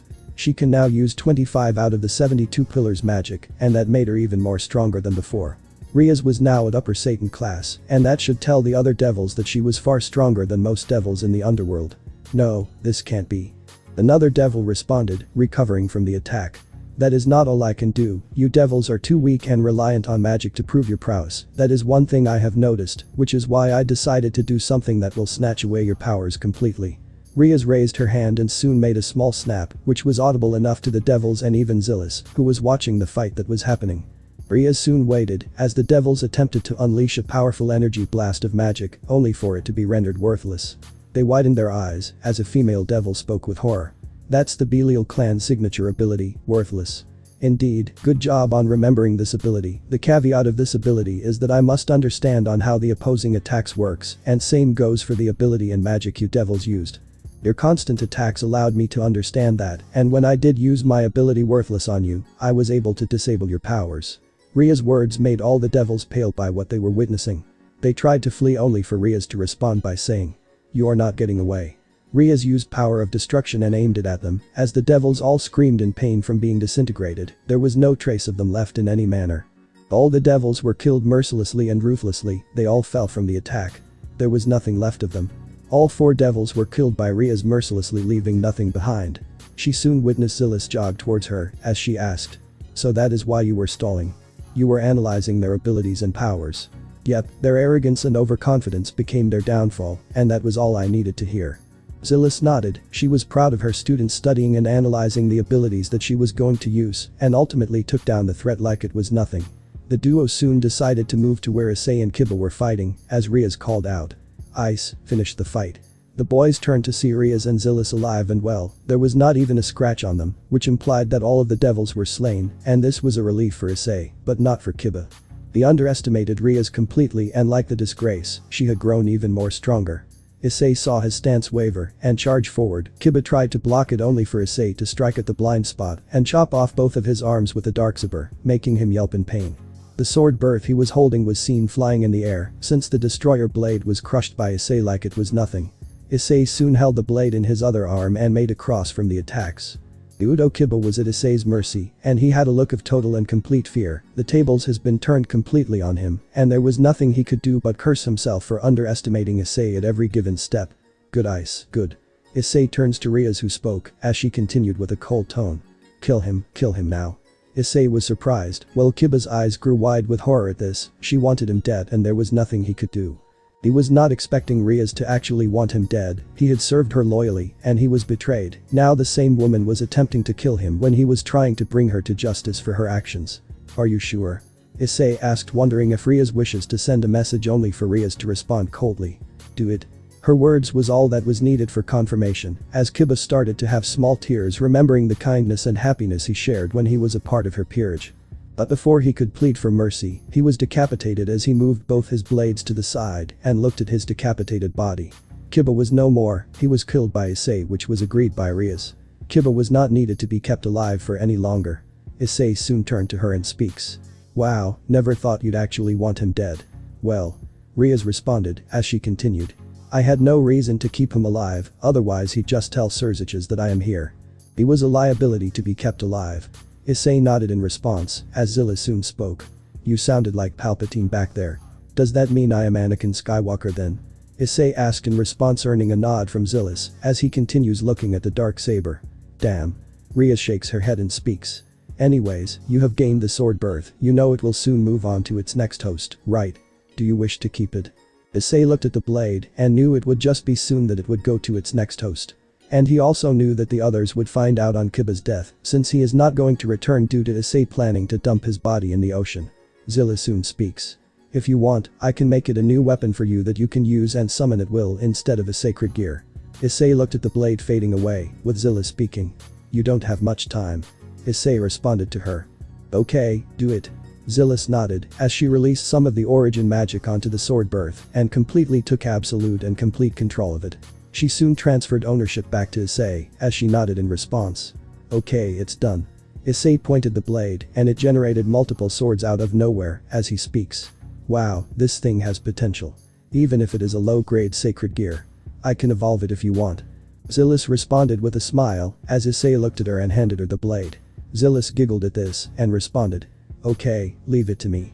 Come to me tomorrow to get the blade. Okay. Issei nodded in response. He was looking forward to seeing the upgraded sword birth as time would pass. Ria soon spoke. How about we all go to sleep, I could use some rest. Issei and Zillis nodded and headed inside alongside Ria's.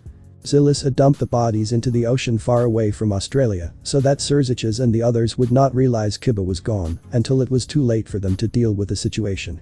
They had effectively dealt with another of their threats and they can live their lives peacefully. Scene change. Yusaka's throne room, West Yaokai faction, Kyoto, Japan, 10 p.m. What? Yusaka exclaimed with anger as she continued. All of them were slaughtered. Yes, my queen. The Yaokai scout spoke up as he continued. I am sorry, but their bodies were found in the ocean, many of them were either frozen or burned alive from their attacks. Yusaka was even more furious from this. She screamed with anger at what had happened. She was not having a good day since Amaterasu arrived and chopped off her tail, making her into an 8-tailed kitsune, which caused her power to significantly decline when she was a 9-tailed kitsune. She hated what had happened and that Yukiana and John have slaughtered many more of their forces in a ruthless and cold-blooded manner. She took a deep breath to calm down, looked at the scout and demanded. Leave me be, you did good enough. The scout left without hesitation. His queen was not having a good day ever since Amaterasu has shown up and destroyed her laws completely, which were made to ensure that humans will always be afraid and terrified of the Yaokai. The Yaokai that betrayed her were all now far away from Japan and locations unknown, settling in different parts of the world. One of them, the Hachisaku-sama, was also married to a human and happily living elsewhere, which made her even more angrier. She remembered that someone had tipped her goddess to find out about this and speaks. Whoever was responsible for exposing my actions. You will pay dearly, I swear to it that you will pay dearly. Unaware that her days are being numbered as someone was watching her. This was none other than Musashi as she walked inside the throne room. She soon spoke. Yusaka-sama. Yusaka snapped out of her anger and had a small smile when she saw Musashi as she asks. Musashi, what brings you here? I heard your scream, so I was concerned, what happened? She asked, but Musashi had no care for Yusaka. She had to pretend that she had care for her, since it was her duty to find out more about her and speak to Amaterasu about it. She was a loyal agent and her role was to get into Yusaka's inner circle. Hence why she had to pretend to care for her. Nothing, it's just that I have been having a series of bad days. First, Amaterasu-sama came to know about what I have been doing to lawbreakers in the prison and wanted to release every last one of them. Each and every one of them are criminals in my eyes. Second, she abolished all the laws that involved forbidding human and Yaokai relationships.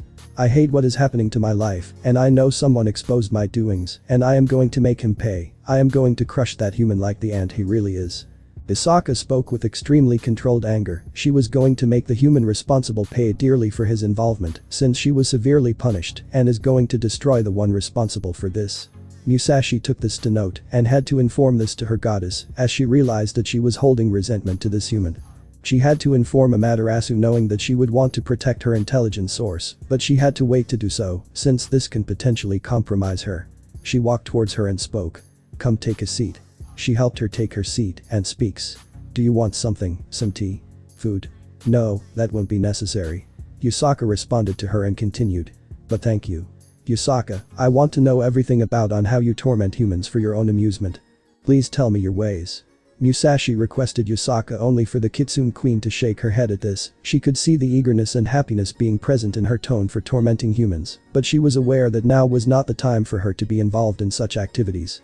In due time, Musashi, I will tell you everything that we do with humans to punish them for breaking the law. Now I intend to locate the escapees and recapture them as they were released by my lady, but this time I need to ensure that they are kept in a far more secure location. Now that I know how Amaterasu-sama looks, I won't be fooled, not this time. Yusaka spoke in response with a smile, making Musashi nod in understanding. She was internally annoyed by what had happened and wanted to know more, but she had to wait. She did not mind waiting since she was aware that to gain Yusaka's trust, she had to become like her, which would allow her to be exposed completely. She responded. As you wish, Yusaka-sama. Don't worry, Musashi, a yokai that hates humans is more than welcome to assist me in my rule. Be patient, you will know about it soon. Yusaka responded with a more convincing and a happier tone, making Musashi nod in understanding. She was relieved that sooner or later, she is going to know everything on the Yokai Queen, and that is going to be enough for her. Musashi soon spoke. If you don't need anything else, I shall take my leave. She bowed before Yusaka as she left the room, leaving Yusaka ponder on what her next plan was. She had to regain her lady's trust, and the best way is going to be to get the alliance plans she has with the three factions as quickly as possible. If she gets them to her side, she can be sure that the Shinto gods would be having more autonomy on Japan like they always wanted. She knew on how to make Amaterasu happy, and that was all she was going to do. Her plan was not easy to follow, but she was going to make the alliance regardless. Unaware that she is dealing with another danger heading her way. The next day, Issei's house, Sydney, Australia, 10 AM. Issei can be seen waking up, besides Ria's, who was also resting. She can be sleeping more happier and peacefully. She had taken down Yudo Kiba, another of the architects of her misery, and this was all that was needed. She was happy that another one of her people that made her life miserable was gone. Rest well, Ria's. He kissed her forehead, making her giggle in response as he left the room and entered the bathroom. He got freshened up and turned back to the bedroom. She was still sleeping well. He knew that the bodies that belonged to the devils would be found eventually, since their evil pieces are there in their body, or there are connections to their peerages, and this was something he is going to be made aware of. Ria soon touched the bed and woke up, sensing Issei not present. She woke up and saw Issei already wide awake. She soon smiled happily and responded with a groaning tone. Good morning, Ice. Morning, Riaz. He walked up to her and gave her a side hug. She happily smiled at him from the hug. She turned to Issei and looked at him with a loving gaze. This was the man she loved and supported, someone that returned the love and care that he had for her.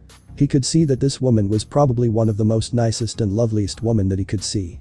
He turned to her and responded. Someone seems to be happy today. Of course I am. Riaz responded with a happier smile and turned her gaze away. She continued. One of the architects that ruined my life is gone. He is not ever returning back to life. Just like Kaneko, Kiba is also no more. Issei turned to her and responded. But Ria, all he did was just turn on you due to Nissa's lies. Ria shakes her head. He was still somewhat clueless to the things that had happened behind closed doors. She remembered on how her own peerage was the reason why she was trapped in her own mansion and trapped in the clear hell that had been once her home. She had to tell him about this. You see, Ice. Ria speaks with a low tone as she continues. I don't like speaking about my past life. But it is best you know. Issei held her hand and gently held it, speaking. Tell me, Ria. What exactly happened? When I refused to marry Riser and attempted suicide. The Gremory family, on Nissa's lies out of fear of me hurting her and my former peerage, decided to keep me imprisoned in the Gremory mansion in my own room. My father had authorized this, and Surziches made it legal. He used my peerage as my captors, and they abused the power to torture and make my life miserable. You clearly saw on how both Kaneko and Yudo were hellbent on ensuring my capture to happen at all costs, right? Riaz asked, turning to Issei, making him nod and realize that her life was even more miserable than he realized. She continued. They tortured me, stripped me of everything that made me a woman. I was their torture toy, as they tortured me for day and night. My family just watched, some even enjoyed my suffering. Surziches made everything they did either hidden or legalized it. And then you know on how they prevented me from entering the very fashion gala that was once my dream. They attempted to destroy my dream, and they even destroyed my life. Ria's words made Issei hug her. He vowed to crush that family and expose them for what they really are. They are just nothing but the scum of the planet, and they are better off gone from this world. He knew that they will never come back once they learn the soul destruction magic. He spoke. It's okay, they are not going to hurt you anymore. She looked at him and nodded in understanding. They are far away from them, at least for now. He continued. I am not going to let them hurt you. He held her in a protective manner as she could only hum, resting her body on Issei. He soon turns to her speaking. Ria, you need to confront your past eventually. The devils will become more aggressive in demanding your head after your actions in murdering both Kaneko and Kiba. They would have realized that you did murder the latter intentionally, and this also includes the devils that we killed. They would be demanding their head. Not exactly. Ria's responded as she turns to him with a smiling gaze and continues. They would not be that hellbent on wanting me dead. How can you be so sure of this? Issei asked, to which Ria's only responded by saying one word. Politics. Ria speaks. Okay, that seems to make some sense. Issei responded to her. The former Gremory looked at him and shook her head. He has no idea on how callous devils can get when it comes to loved ones. They tortured their own daughter, so all in all, they hardly would give a damn on some of former low-class devils. She speaks in response. Ice, they don't give a fuck. They don't care on what happened to some devils. Sure, they will want me to be punished for my crimes. But all in all, it is not going to be that bad. Then explain when it becomes bad. Issei asked, in response to which Ria spoke. Remember the Nibirius leader? She asked, to which Issei nodded in response as she continues. Despite him literally being on the side of terrorists, he was still somewhat beloved. I still remember that it caused a massive uproar when he was killed by Kuroka. They actually wanted her head and named her an S-rank stray devil. Like seriously. I would have congratulated her if she did murder him had I been in Surzich's place. The pressure was so high that the four Satans had named her a priority capture target. That is when things become bad. Issei nodded in understanding as he shakes his head. He realized one thing, and that is power and displays of power controls the world. Even if a literal terrorist becomes beloved, they would still respect his power. I see. Issei responded as Rias turns to him and speaks. It's best we start waking up. Zillis would get worked up if we continue to stay here. Ria speaks, making Issei nod in understanding. He lets her go, kissing her on the head, making her smile. As she heads to the bathroom to freshen herself up, Issei heads outside and decides to speak to Zillis on their plans ahead. It's about time to plan ahead on what needs to be done next. Surzich's office, Lucifer City, Underworld, 11:30 a.m. Surzich's was seen seated in the office with a grim expression. He was seen speaking to Saoji Akita, one of his knights. He turned to him and asked. So it is true, Hyoudou Kiba has been killed as well. Saoji was a man in his 20s. He wears the traditional Shisengumi uniform, which consists of a haori and hakama over a kimono, with a white cord called a tasuki crossed over the chest and tied in the back. The function of the tasuki is to prevent the sleeves of the kimono from interfering with moving the arms. The haori is colored light blue, one of Japan's traditional colors, and the sleeves were trimmed with light mountain stripes. Yes, my lord. His remains were found in the Atlantic Ocean. He was killed gruesomely, his hands and his head was both chopped off based on what the evidence stated. I found out that the other devils were all wiped out by power of destruction. They all were mercilessly killed upon investigation. Saoji responded, making Surzich's grit his teeth in anger. He never expected this outcome, since Rias was far more stronger than he had expected. He believed that 10 high-class devils would be more than enough for the whole capture mission, but all of them were slaughtered mercilessly. Rias. He growled as he continued. I swear to Satan, you will regret this. He declared with anger, to which Saoji responded. Should I deal with them right now? No, Saoji. Surzich's responded as he continued. She would be alert right now. We have to wait, when she is at her guard down, then we strike. For now, she needs to be treated like a threat. Saoji nodded in response as Surzich's continues. I know you wish for revenge against Rias for what she did to your student, but be patient, Saoji. You will get your time. Saoji once again nodded, speaking. As you wish, Lord Lucifer, but may I ask one thing? Go on. Surzich's asked, in response to which Saoji spoke. Is it true that Rias was responsible for bombing her own family? Saoji asked the infamous question only for Surzich's to grunt in frustration. He knew what he was trying to suggest. He turned to him and responded. Not sure, Rias is a suspect, which is why I sent Kiba and some of the devils to capture her. But Rias slaughtered them all. She spared no one, and that is an even bigger reason to capture her and make her pay for the crimes she has done. It is honestly frustrating that she is able to deal so much damage and not suffer for the crimes she has performed. Surzich's explained with an angered and annoyed tone. Things were becoming more and more tense for him. He was aware that Rias is still hiding from the devils so that she gets away from any form of punishment she should rightfully ensure. Furthermore, the Phoenix family is demanding for Ria's return. Riser Phoenix wants his bride as quickly as possible, and he has become more hellbent and aggressive on this. Even we want to marry her off, but right now, she is nowhere to be found. My father had demanded for her return from me and wanted me to actively hunt her down, but with her current actions, I doubt this is going to work. Surziches responded in addition to the words he said, as Saoji could sense his master's distress and annoyance. He could see his clear frustration and anger that was present. "So are you marking her as a criminal then? A stray devil?" he asked to his master, who responded. "Believe me, I am tempted to, but she is a pure-blooded devil. Marking them as a stray is not something that was invented, so I will have to invent the possibility of making her a stray devil, if that is the case. But I can mark her as a criminal, and that is what I plan on doing. You have any suggestions?" Surziches asks, to which Saoji thinks for a moment before he speaks, turning to him. He wanted to avenge Hyoudou Kiba due to what Riaz has done. She has hurt a lot of people and she needs to pay dearly. I would suggest marking her for capture, put a bounty on her, such that those that are craving for money would love to locate and capture her. We know where she is, and all we have to do is give them the location, that's it. Saoji responded, to which Surziches thought for some time before he turned to him and seemed to like this idea. This will constantly keep Riaz on the edge, and when she rests they can capture her and any allies that come and assist her. He speaks. "This is a good idea, Saoji. And I can use this opportunity to capture her when she is weak. Then we can interrogate her and punish her for the actions." Surziches spoke with a smile, earning a nod from him, as he continues. "It will take some time to assign the bounty, but you can leave that part to me. I will see to it that Riaz suffers for her actions."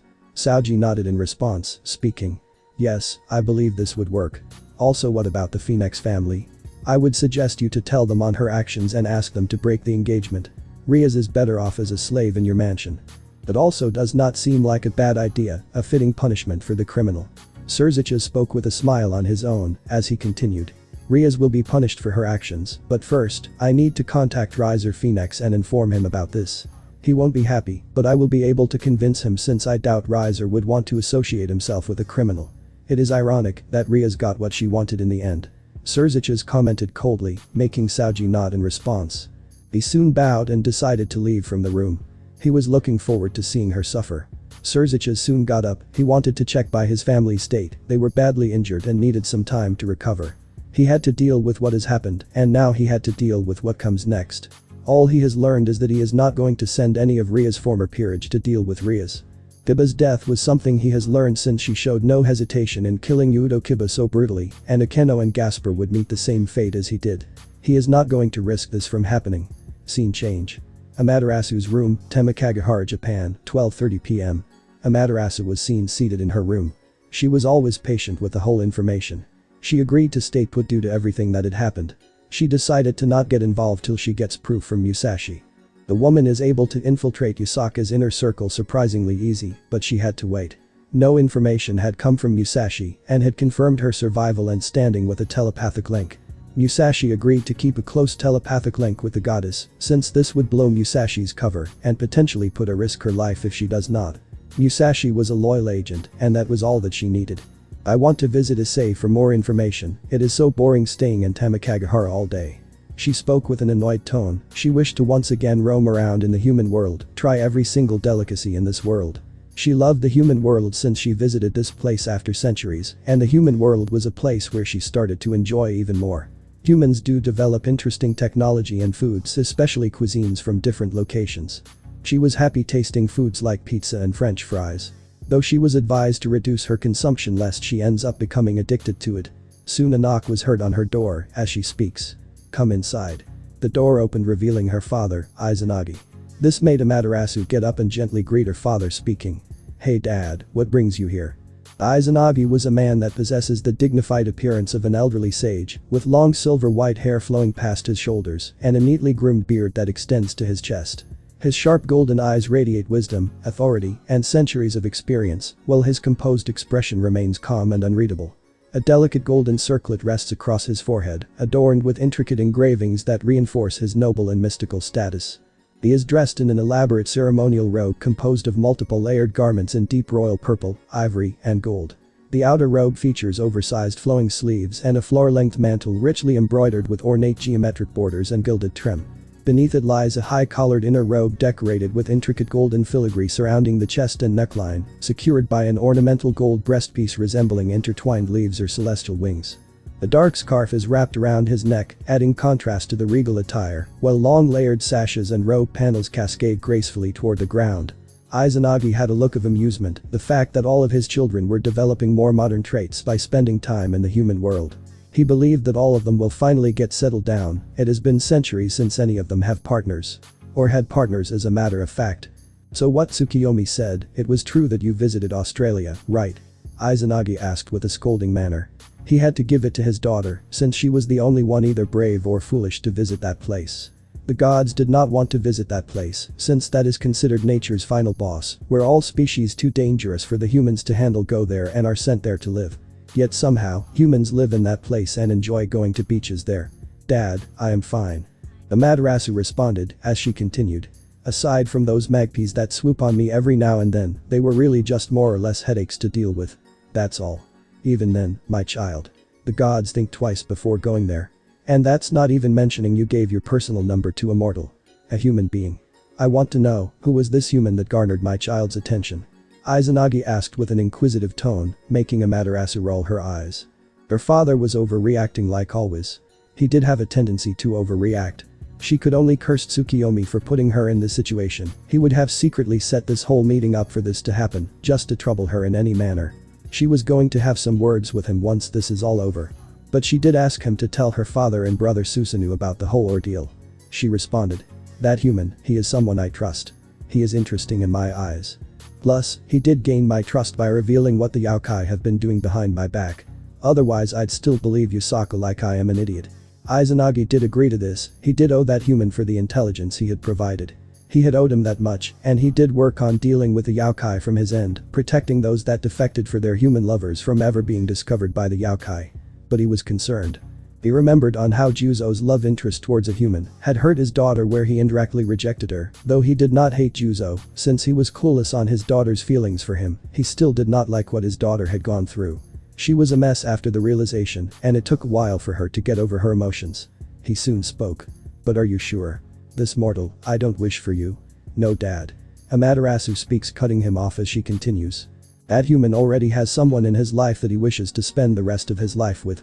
I wouldn't fall in love with one that easily, worry not. But that man, he does remind me a lot on his grandfather, to be honest. It is those same traits that I was once attracted to as well. Izanagi nodded in response, as he speaks. I will support you as long as you are not doing anything wrong or hurting yourself, my dear. But remember, mortals are not like us, they live for way less than us, and die quickly. For them, a year may be forever, but to us, it is like a day. I hope you are aware of this, Amaterasu. I am Dad. Amaterasu speaks. She knows that her father was just worried for her, as she continued. That boy, he is living peacefully in Australia. He does not seem to like devils like we do. Though I smell the scent of a devil on him, I can confirm that he is a human, and the one I smell is someone that he wishes to spend the rest of his life with. Izanagi responded with a small yet brief chuckle. I see. Have to give it to them, then. Living in Australia is not something that is an easy feat. That alone has garnered my respect. Amaterasu nodded. She was aware that her father would like Issei if he ever met him. She soon responded. Dad, I am kind of feeling bored staying here. Don't you feel any boredom just staying cooped up in the castle? Well, to be honest, it does sometimes bore me. Izanagi responded with a smile while rubbing his chin, as he continued. I would suggest you to read a book or two. Amaterasu said nothing and pointed to the mountain of books she had at her bookstand, as Izanagi widened his eyes in shock. He did not realize that his daughter had read so many books so quickly. Izanagi speaks with a drop of sweat. You wish to go to the mortal world, don't you?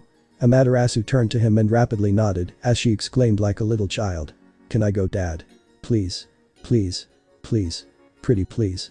Izanagi took a step back, seeing his daughter so interested and stubborn on visiting the human world. He took a deep breath and gave a tired sigh.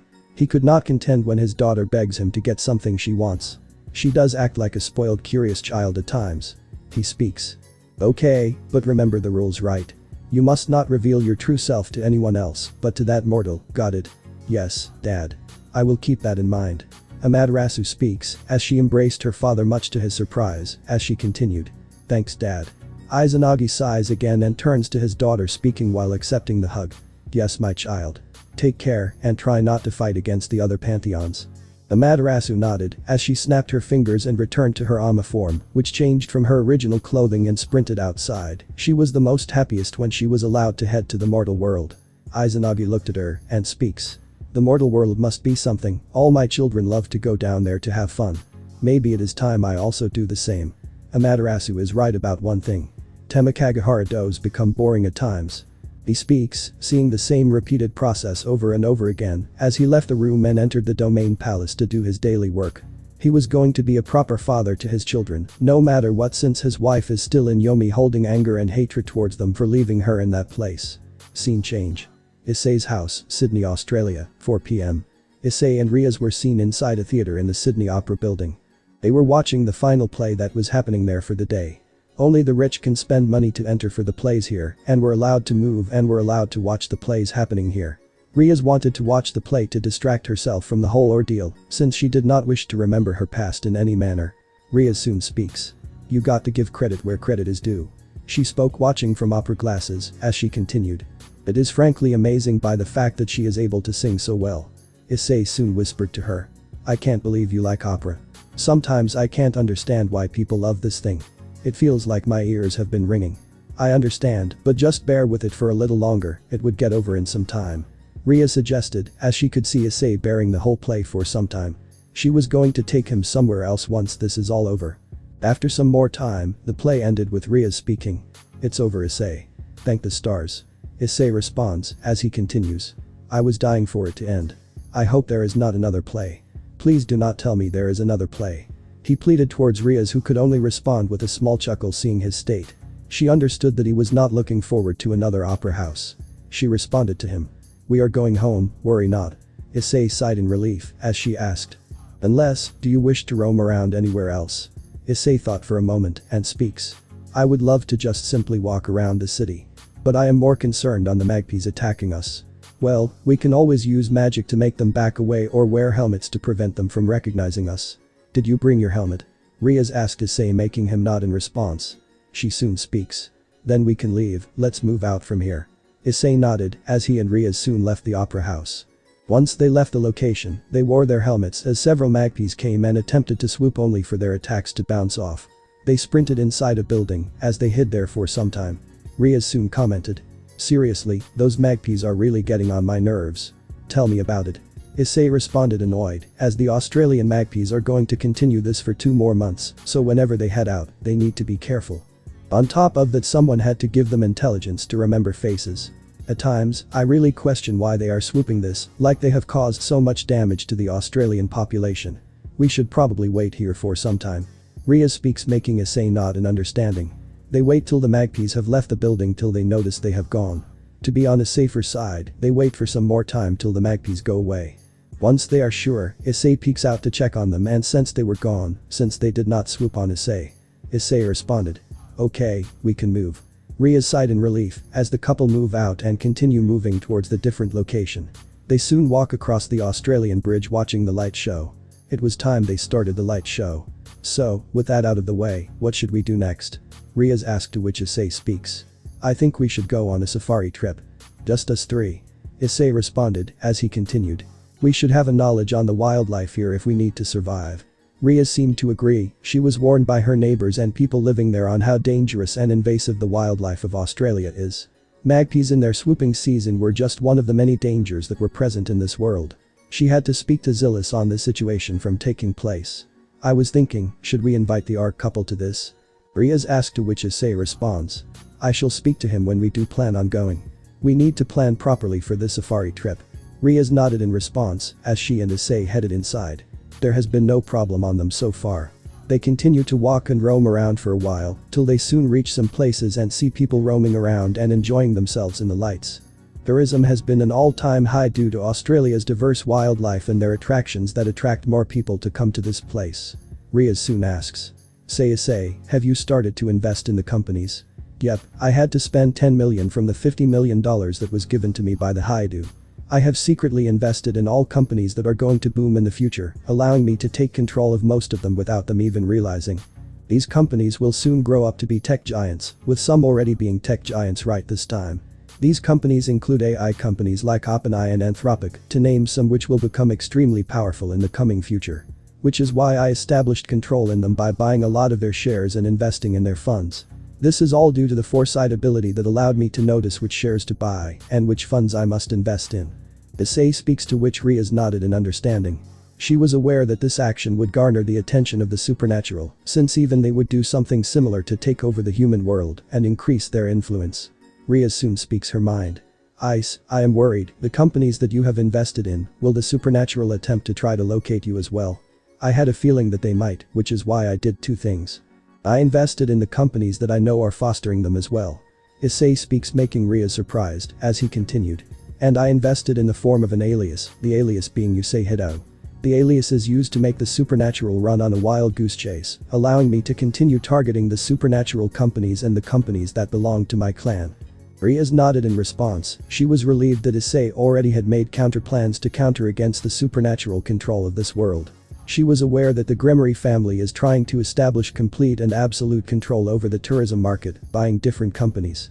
She was aware of this ever since she became a slave of the family. She soon asked. Ice, I have a feeling that my family would find out on this. I am aware. Issei speaks, as he continues. I saw the future Rias. The Grimory family literally rule over every hotel industry in the entire world. But their fall was so amazing. I saw on how the humans, once the truth was out, also blamed them for everything that had happened, treating them like pariahs and a joke. They had been humiliated across the entire human and supernatural world. Then we have the fact that the company became bankrupt, making all the humans suffer in the aftermath. While they hid in their mansion after acquiring so much of wealth and avoiding their taxes. They did not care for the human lives they ruined, but their family. Well, it did not help. The devils from their own territory raided their mansion and did things to the family that I'd rather not explain. And there was no one to protect them since Kai and Keiko already killed Surziches. Ria said nothing and nodded. She had an idea of the things that happened to her former mother and sister-in-law. They were quite beautiful women in the end, and given that Surziches was dead and their whole family was in a complete mess. They would have been ultimately broken after everything that had happened, becoming a complete mess in the aftermath. She has no empathy for them in the end, cause they brought this on themselves. They chose to trust the wrong person, which was Nissa Grimory. This was the consequence they had to suffer. I am looking forward to seeing their expression after Nissa is exposed. Ria speaks, as she continues. Does she slip up in the future? She does. Issei speaks, as he continues. But it happens after Kai and Keiko betray the alliance. Everything that she has done is exposed when Nissa says that she lied to the whole family and even throws them under the bus just to join Kai's allegiance. Needless to say, the expressions on the Grimory family, especially your brother and father, were priceless. She thought for a moment and had a sinister smirk. She was looking forward to seeing that expression once again. She wanted to see and watch them beg for forgiveness that they would never receive. She wants to see her father's expression as he crushes his whole pride in front of everyone and makes him remember that they had lost a gem for a scumbag. She wants him to remember that she will always hate him, and the moment he attempts to go after her and her family, she is going to perish horribly. Ria soon responded. And did Kai accept Nissa? He did, but only for her body. She was sexually assaulted day and night and was chained on her bed, only kept alive for his own sexual needs. In other words, she became his own personal sexual toy till she was thrown away in the dumpster by Kai. After he became bored with her, she spent her final moments begging for money, even letting her body be used if it meant she will survive the next morning. She died alone on the streets where not even her family showed themselves for her. She eventually died from all the STDs that were in her body. Issei explained, to which Rias could not help but shake her head in amusement.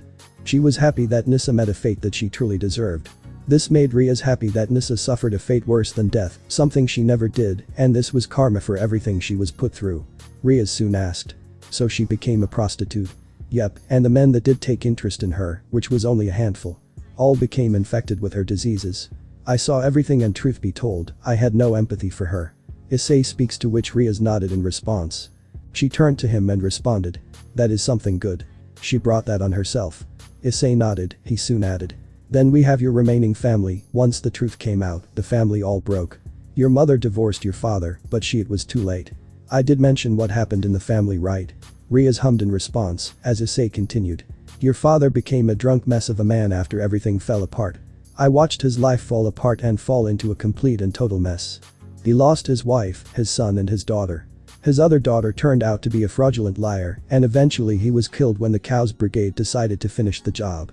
Rias hummed again, taking this into account as she speaks. All his dreams shattered, right? It did. Issei responded, as he continued. At one point, he was at the top of the world, and now he was at the rock bottom. The world called him a scumbag, liar, two-faced, abusive, ruthless, sociopathic and many more names for the things he did to you, which was exposed due to Nissa's words going public, and everyone hated him. Venelana did not get away, as any girl that got Kai's interest was endlessly made into his sex slaves, and both Venelana and Grafia were two such victims. They already had experienced this treatment, and Kai treated them like his own personal toys. What happened to his children that you mentioned, Ice? Riaz asked, to which Issei responded.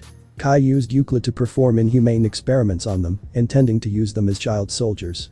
He brainwashed Euclid to serve him after he killed RageRevan. Keiko had used some of them as her personal toys, as the two basically broke every last one of them in any manner you can think of. They became monsters in the future and I could only watch. Issei spoke to her, making Riaz nod solemnly. She felt bad for those children who were treated in such a manner. She wanted to help but knew that it would have been too late. They would have to be prepared for what comes next. I see. Riaz speaks, not wanting to speak about what happened to her any longer. This only brought the two bad memories just at the mention of these bastards. Say, Ice, what will you do now? Riaz asked, to which Issei speaks. I plan on making my own life. My family tried to control and crush me. But not anymore, this new life. I am planning to take back everything that was rightfully mine. Issei speaks seriously, making Riaz wonder what he meant. She looked at him with confusion and curiosity as she soon asked. What do you mean by taking back everything that was rightfully yours? Riaz asked with a confused tone. She wanted to know what he meant. My father, he despised that I, a weakling, was chosen to lead the clan by my grandfather. He saw that I was more than capable of leading the clan in the right path, since Goru, Miki, Kai and Keiko would just not only bring the family to ruins, but will also destroy everything that my grandfather has built. Once he died, Goru was happy that there is no one that will oppose him, and that was how he tortured me for his own amusement and happiness, and you know Kai and Keiko.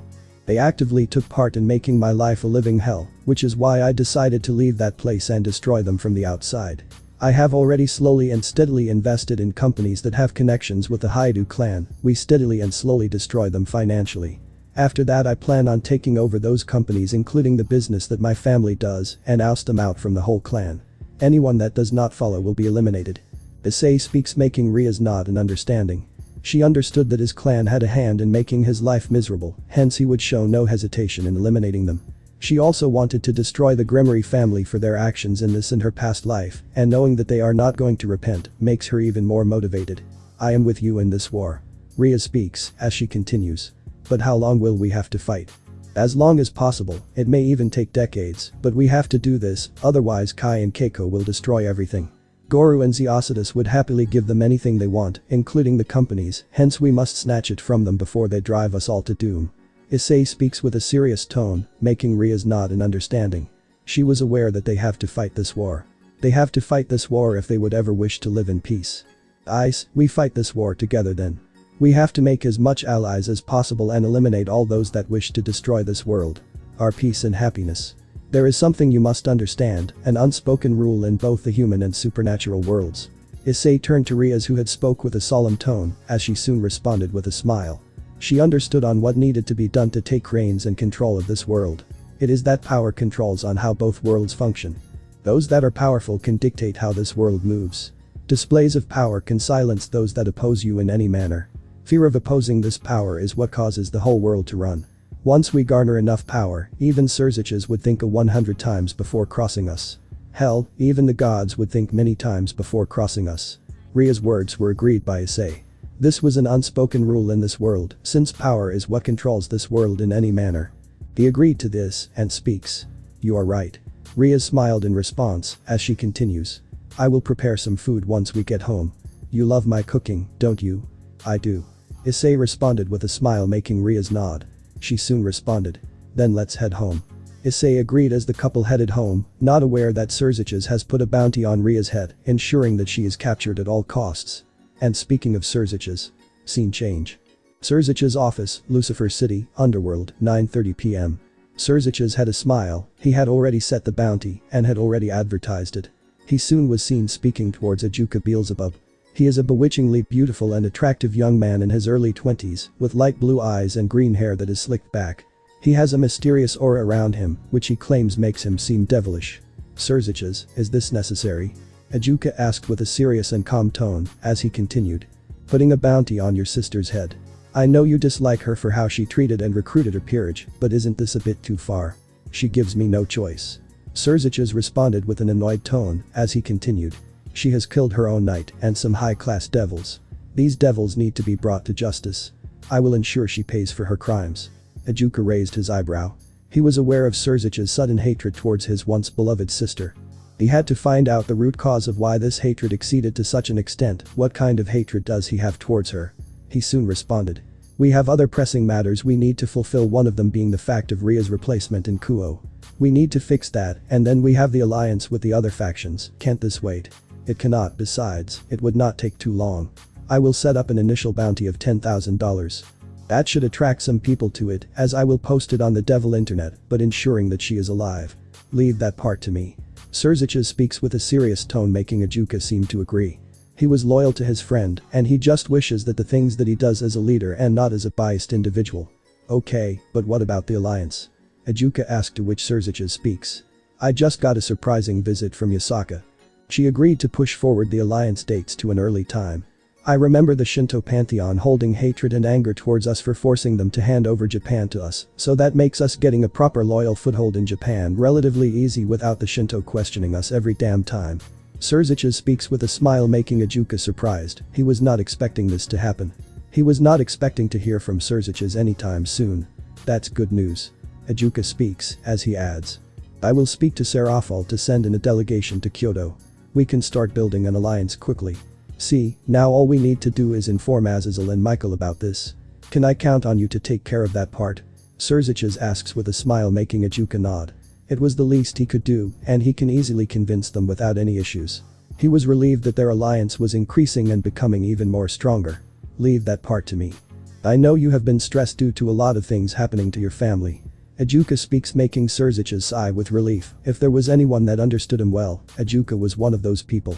Grafi and Nissa were two other people, while Riaz simply just used him. Okay, I just need a second to post this on the supernatural internet and… She speaks for a while and continues. And done. The bounty was posted, and everyone that would be watching the internet would realize that there was a bounty on Ria's head. She was going to be captured one way or another, and that was there was not going to be anyone that would be getting in their way. He can look after his family and be assured that Riaz would be captured one day. That was fast. Ejuka commented, remembering that it would take some hours to set up the bounty. Surzic looks towards his friend and speaks. No need to be amazed. I already had prepared for this, and that way we can strike two birds with one stone. Riaz will not be having a single day of peace, knowing that the bounty would be on her head, and we can function as Satans on a daily basis. Ejuka nodded in response, speaking. Alright then, as long as it does not affect us, we should be fine. Surzic agreed in response. It was not going to affect them in any manner. He believes that the bounty would attract some stronger hunters that would do anything to capture her at any costs. He soon decided to plan ahead and speak. Speaking of which, did the Phoenix comply with the tears? That they did. Ejuka speaks, as he continues. They quietly have been disagreeing, but relenting to the demands of providing the tears. There is resentment in their eyes. But they are afraid of angering or opposing you. How much did they charge? Surzic asked, to which Ejuka responded. 10 million, the damages were too severe on your family. The doctor informed me that this much money should be spared for the things that they had to endure and the losses they had. Ejuka responded, making Surzic annoyed. They are crossing lines that they should not have in any manner. But he agreed to their demands. They were providing the tears without any complaints. I accept their deal. Just inform them that there needs to be no double crossing, or they will regret it. Surzic spoke with total seriousness, making Ejuka nod in understanding. He agreed that them double crossing against them would be something they would be regretting for the rest of their lives. I am aware, I will speak to the doctor. Ejuka speaks, to which Surzic nodded in response. Speaking of which, do you think about the next steps ahead? We need to bring gods into the alliance as well. Surzic speaks, to which Ejuka is aware of this. He would eventually need to consider bringing gods to their sides. He soon spoke. That part is going to need convincing. We need to keep a certain part of our race in check, since if they piss off the gods, then making an alliance will be hard for us. We need to check on that part as well. You can leave that part to me. I will convince them to back off. Tell Serafal that after she is done with the Yaokai, she can start planning for her next action, and that is finding a way to convince the gods on this alliance. I will visit her soon and discuss on the next action that needs to be done. Surzic speaks with a smile, earning a nod from Ejuka. He and the other Satans decide to shoulder the work till Surzic's family is recovered and is stabilized. Ejuka soon speaks. Shall we discuss the delegation that needs to be sent to them, make her work easier since we are free now? Surzic nodded, as he agreed to this. He decided to discuss on what needs to be done with his good friend as they plan on quickening their actions of making an alliance and getting more and more factions to the side. It was the least they could do for Serafo, since she has her own life that she wishes to fulfill, and that was to be a magical girl. Scene change. Living room, Issei's house, Sydney, Australia, 12 AM. Zilis had contacted both Issei and Riaz, and the duo were informed that it was time to receive their rewards, as Riaz speaks. So it is time? Yes, day 6 rewards are here. Day 7 will be something special. Trust me on this one. Zilis speaks, to which Issei and Riaz seem to look forward to the rewards that are present on day 7. She activates the system screen and it shows the rewards. This time only 2 were there. Use wisely, both rewards are useful. Zilis speaks, making Issei nod in response. Issei thinks for a moment before he speaks. Let's go with the Supreme Aura. Zilis and Riaz look at him with a bewildered expression, to which Riaz speaks. Are you sure? The absolute purification seems better to me. It prevents any debuffs from being inflicted on you. You would be completely immune to any of the status effects that are placed on you. Issei thinks for some more time, as Zilis added. The Supreme Aura, while it would allow you to end fights quickly, the purification will make you immune to any curses, status effects or weaknesses. This would not give you invincibility, but it will weaken those that attempt to inflict those upon you, like curse magic or magic effects from regular elemental magic. Issei seems to be a bit more convinced towards the purification, but he still believes that the Supreme Aura seems to be more appropriate. However, he also knows that once he reaches a certain level, he would not have any problems in overpowering or dominating anyone that stands in his way. This is actually a good suggestion, Zilis. Riaz responded, as she continued. Supreme Aura can easily be countered if the person is stronger than ice. But the status ailments can be easily prevented and negated with the second ability. Zilis nodded, speaking. Agreed, but it is not my decision to make. Riaz agreed to this, and the 2 girls both turned to Issei. Both of whom had wondered if Issei would remain stubborn in his decision or change it in the last second. He soon sighed and spoke. Second one. Alright then. Zilis speaks in response, and with a happier tone, as she continues. This one should prevent any form of curses and ailments in your body, which would allow you to live longer. Anyone that does attempt to do so will find that it is pointless to do anything, as you will be absolutely immune to them. Issei nodded, and Zilis pressed the second button, which allowed Issei to gain the buff implemented in his body. He soon felt himself get stronger once again, and knew that things were getting more and more intense and harder. Zilis, this does not count my immunity towards damage, right? Issei asked, to which Zilis shakes her head and speaks. No, it does not. That is the only limitation of this buff. It is best we rest for some time. Tomorrow, training will continue as regular, got it? Riaz and Issei nodded in understanding, as the trio soon headed to sleep. They could rest knowing that things would be getting peaceful as time was passing by. They were aware that the Gremory family would not bother them for a while, and that was all that they needed.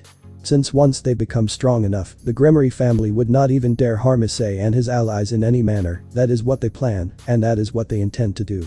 Nobody is going to even bother them in the aftermath, since all they will suffer is death and destruction.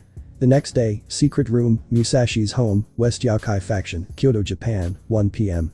Amaterasu and Musashi were discussing on the latest events that have happened. She was present in the secret room and was patiently waiting for Musashi, as she was given a telepathic message to come into her home for the day by the goddess on what had happened. She was looking at the goddess, patiently waiting for her. After a proper greeting, Musashi and Amaterasu discuss everything in the secret room, such that no Yokai can hear on what has happened. Amaterasu soon responded. Tell me what you know of Yusaka. She is planning an alliance. Musashi speaks with a grim tone. An alliance? Amaterasu asked as she continued. With whom? The 3 biblical factions. She believes that you would be happy, since the Shinto gods clearly don't like the 3 factions, so with an alliance, this will allow you all to have some control in your territory, while having no problem with dealing with any threats in Japan. Musashi explains to the goddess, making her grow wide-eyed before becoming even more furious at this. Amaterasu is so furious that she can be seen radiating a powerful beam of sunlight. She was clenching her fists and gritting her teeth in absolute fury. She hated Yusaka's decision of this alliance to happen, since she resented the 3 factions with all her heart. That bumbling blonde moron. Amaterasu exclaimed, as she continued. That buffoon. What does she think she is doing? She is willing to ally with those from the 3 factions. They are the reason why we cannot have autonomous control over the territory that we literally painstakingly built. They literally have a fucking underworld. They should be satisfied by that, since it is comprised of multiple continents, but no. She has to sabotage that by bringing her whole faction and eventually us into the whole factions. Amaterasu-sama. Musashi exclaimed as she held her lady's hand and continued. Please calm down. You will blow your cover. Amaterasu realized this and took 3 deep breaths to calm herself down and soon spoke with an apologetic tone. I am sorry, I got carried away. Musashi sighed with relief. She looked from the room and saw there was no one that sensed the yokai coming. She was relieved once again. She turned back and spoke. Okay, we are safe now. Right. Amaterasu speaks as she continues. You could release my hand now, Musashi. I am no longer angry. Musashi realized that she was still holding her lady's hand and immediately released it. She soon spoke with a normal tone. Okay, now that is out of the way. That is one major news that has been going on. The alliance meeting is going to happen in 2 days from today. Alright. Amaterasu speaks as she continues. That's good news. You got anything else? Well, she has been teaching me on what the yokai do to humans that break the law. She has been telling me things that they have been doing to them. Musashi speaks with a normal tone, making Amaterasu look interested. This was the information she was expecting. The things that Issei said was coming true, and she only needed Musashi to verify what he said was true or not in any manner. That fast, good. Go on. She asked with a smile, making Musashi detail some of the things that happened. Amaterasu takes note of everything that happened. Musashi said not all of everything Issei said, but she said several things that happened, the torture, sexual assault and even the mental breakdown of the prisoners. That was more than enough for her. She took this to note. She was continuing to take more note. Should we reveal myself to Yusaka and punish her? She has performed a lot of crimes along with her co-conspirators. We should take her down as quickly as possible. Musashi speaks in response, making Amaterasu shakes her head. She was aware of what is happening, but she knew if she were to deal with Yusaka right now, many of her crimes would never be punished, and this would also include the others that were getting away from their crimes. No, Musashi, not now. I wish to know if the people involved are what I have heard from my intelligence source. Amaterasu speaks, making Musashi nod in understanding as Amaterasu continues. Furthermore, my intelligence informed me was that there are more conspirators, more people involved in this action. You remember what happened centuries ago when we dealt with all of the conspirators? That was what made the yokai more aggressive and ruthless. The very same yokai that had attacked humans all of those years ago, in the Heian era. Yes. I was just an 8-tailed fox back then. Musashi speaks with a worried tone as she continued. Why? We were hasty. Back then, this same thing used to happen, except it was far more open and well known. We hastily dealt with the threats and eliminated all the leaders responsible for such actions, but we failed to deal with the one truly responsible for all of this, and she has continued to build even more stronger forces ever since. Amaterasu explained to her, making Musashi realize what this meant. She soon widened her eyes and spoke with a tone of horror. Don't tell me, Yusaka. She asked, to which Amaterasu nodded. Yes, it was Yusaka. She claimed that she was mind-controlled, and due to evidence we believed her back then. I believed her because she was the one to willingly stay back and not ascend to godhood when she clearly was old enough to do so. I trusted her with my life, and she performed such betraying actions against me by performing the very same action she was claimed to do all those centuries back. I was impatient when it came to dealing with the conspirators, which is why I am not repeating the same mistakes again. If we need to find out all those involved, we need to do this the right manner. You have to be a bit more patient. I believe Yusaka will come clean since she trusts you. Amaterasu explained to her properly and with detail, making Musashi nod in understanding and awareness. She soon continues. Anything else you have for me? No, Amaterasu-sama. Musashi speaks with a dejected tone, making Amaterasu shake her head, speaking. Don't be too hard on yourself. You did well, Musashi. Keep up the good work. I will contact you in a day or two. Amaterasu speaks, earning a nod from Musashi as she watches her get up and teleport in a flash of bright light. She soon turns to the chair and gives a small sigh. I need to be more careful. Musashi speaks, remembering that she had set her house with paper seals that prevent the aura from leaking to the outside world. She checked on them and they had already fallen, implying that they needed to be replaced. She did so, knowing that if Amaterasu ends up getting angry, she may lash out even more. Though she cannot blame her since even she was not happy with Yusaka's decisions. Unknown hideout, unknown realm, 4 p.m. In an unknown hideout, there was a growing rise of the rebellion, a rebellion that is happening against the current situation of the factions. They have been turning more peaceful, and that was something they resent. Plans of coexistence were only making things even worse. They wished for them to not continue this in any manner. They resented this coexistence. Additionally, they were those that already resented the current government. That was more than enough for them to band together and unite under a rebellious organization meant to topple and overtake the current government. These people were clearly discontent with the current government and they wished to destroy the whole factions if needed to fulfill their demands. They were gathering at a steady and powerful rate. These beings comprised of devils, angels, fallen angels, yokai and even humans to name a few. This was the Chaos Brigade. It was a powerful base filled with a coalition of supernatural and human beings, all of whom resent the current state of the supernatural world. The base was a presentation of their combined hatred and discontent with the current worlds and the sudden and peaceful changes in the world. They all were preparing and fighting for that one day where they are going to reveal themselves to the world. The base or fortress appears as a massive black castle suspended within an endless crimson sky. Floating islands surround the structure, connected by enormous chains forged from enchanted obsidian. Rivers of molten magical energy flow beneath the islands instead of water, illuminating the darkness with an eerie red glow. The walls stretch for several kilometers and are reinforced with countless anti-magic barriers, dimensional anchors, and ancient runes stolen from numerous mythologies. Gigantic statues depicting dragons, fallen angels, devils, and forgotten gods stand watch over every entrance. Two figures can be seen walking inside the room. They are completely cloaked in black robes, signaling for the guards to move to the side, which they do when they take a good look at their faces. They opened the doors, led them inside, as a man with a sinister and predatory smirk was watching them. This was none other than RageRevan Liven Lucifer, the second generation Lucifer, and the son of Lucifer and Lilith. He has the distinguished appearance of an elderly nobleman, with long silver-white hair flowing past his shoulders in layered, windswept strands. His sharp golden eyes convey intelligence, confidence, and centuries of accumulated wisdom, while his neatly trimmed mustache and pointed goatee further emphasize his mature and aristocratic demeanor. His expression carries a faint calculating smile, suggesting both authority and cunning. He wears an elaborate ceremonial ensemble combining regal robes with ornate plate armor in shades of white, sapphire blue, black, and gold. His upper body is protected by a polished blue and gold breastplate decorated with flowing filigree, accompanied by layered pauldrons composed of overlapping feather-like armor plates.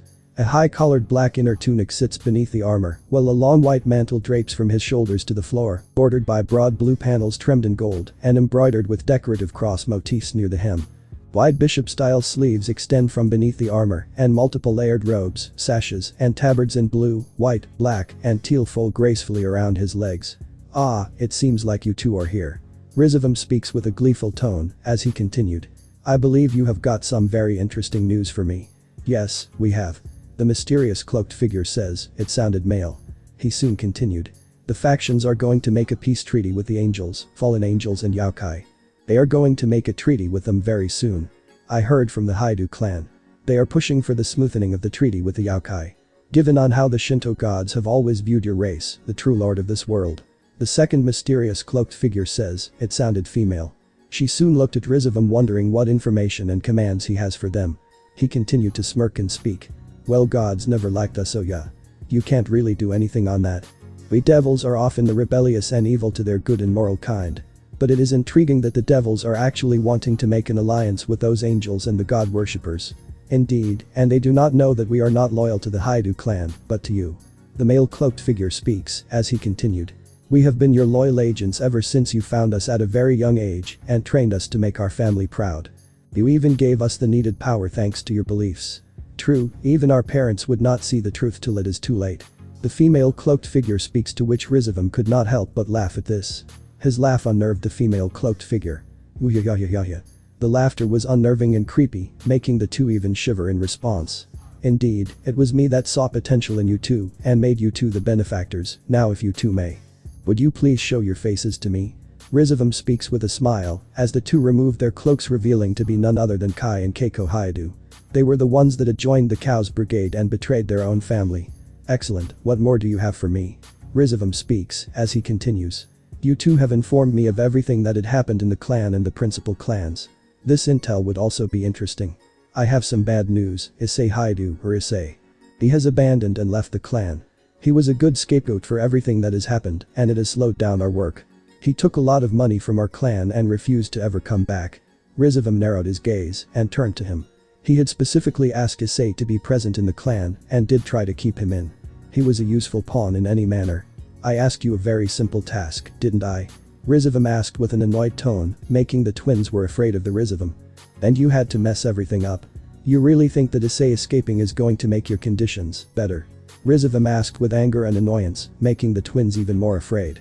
He knew that Issei was needed, and this was something that he was needed to, that he can bring the factions together and do the hard work, while Kai and Keiko takes the needed credit to speed up the uniting of the factions. However, soon RageRevan responded. But don't worry, I am not punishing you. Not after you told me news that I am loving. Cause I believe that you two will perform the tasks you need to do, without him, right? Why yes, we will. Kai speaks with a shaky tone, as he continues.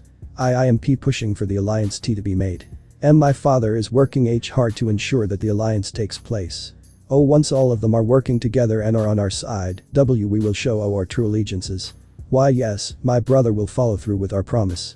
The factions will fall, you have our word. Keiko responded in support of her brother, making RageRevan hum in response. He did have faith in the twins and their work and would not let them down. He did ensure that they are loyal to him over their own family, and that succeeded. I see. RageRevan speaks, as he continues with a smile. The only difference is that you two have your work cut out for you. But this would make them trust you even more. The twins rapidly nodded their heads. They were too afraid of RageRevan not wanting to refuse him in any manner. They were truly fearful of him and knew that he was not supposed to be messed with. He was the reason why they were so proud and beloved over their former older brother Issei. And that was more than what he wanted. There is one more thing. Keiko stammered, as she continues. We have not informed this to our clan and even the Gremory clan, and that was Ria's, the former Gremory was seen in Australia. We may not be able to stop Issei from leaving, but we firmly believe that Issei is with Ria's and we can locate them in that location. Why yeah, thanks for reminding me, Keiko. Kai speaks with a tone filled with fear, as he continues. Indeed, Lord RageRevan, they have been in Australia and are living there peacefully. We can use this to our advantage, constantly put them under danger. RageRevan narrows his gaze and speaks. I see. He grins happily as he continues. Very well then, you may leave. This information is more than enough good for you. Now head back, lest your clan get suspicious. The two bowed and cloaked themselves and left, making RageRevan watch them leave.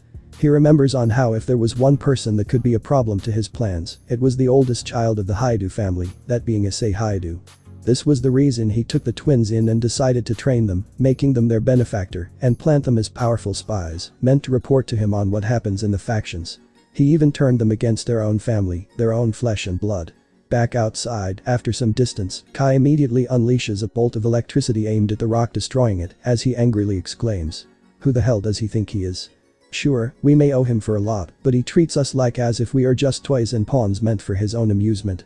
He just sees us as pawns to be used for his own amusement. Brother, please calm down. Keiko pleads with her brother to calm down, to which Kai turned to her, and his expression had both helplessness and anger. What do I do, Keiko? Kai exclaimed with anguish as he continued. That RageRevan does not treat us with any ounce of respect. We do so much for him, destroyed what remained of our parents' bond with that useless Issei, and then we are treated like absolute garbage. I hate it too, brother. Keiko pleaded, she wanted to calm her brother down, unless he gets himself exposed and killed, it was too soon for any of them to perish. But we must wait, Kai. There will be a time when we take revenge against him as well for our treatment. Once we betray those people that we see as family, we will deal with him as well. Then we will rule the world together, side by side. Keiko explained to him with a smile on her face, as she gently held his hand. The real question is, it is not a matter of if, but a matter of when we can rule together. Kai looked at her and smiled happily. He was looking forward to the day he would rule this world alongside Keiko. The siblings will rule this world, make it their own personal paradise where they will happily enjoy each other's company and the company of their toys, the people whom had absolute trust and faith in them. Indeed, it is only a matter of when.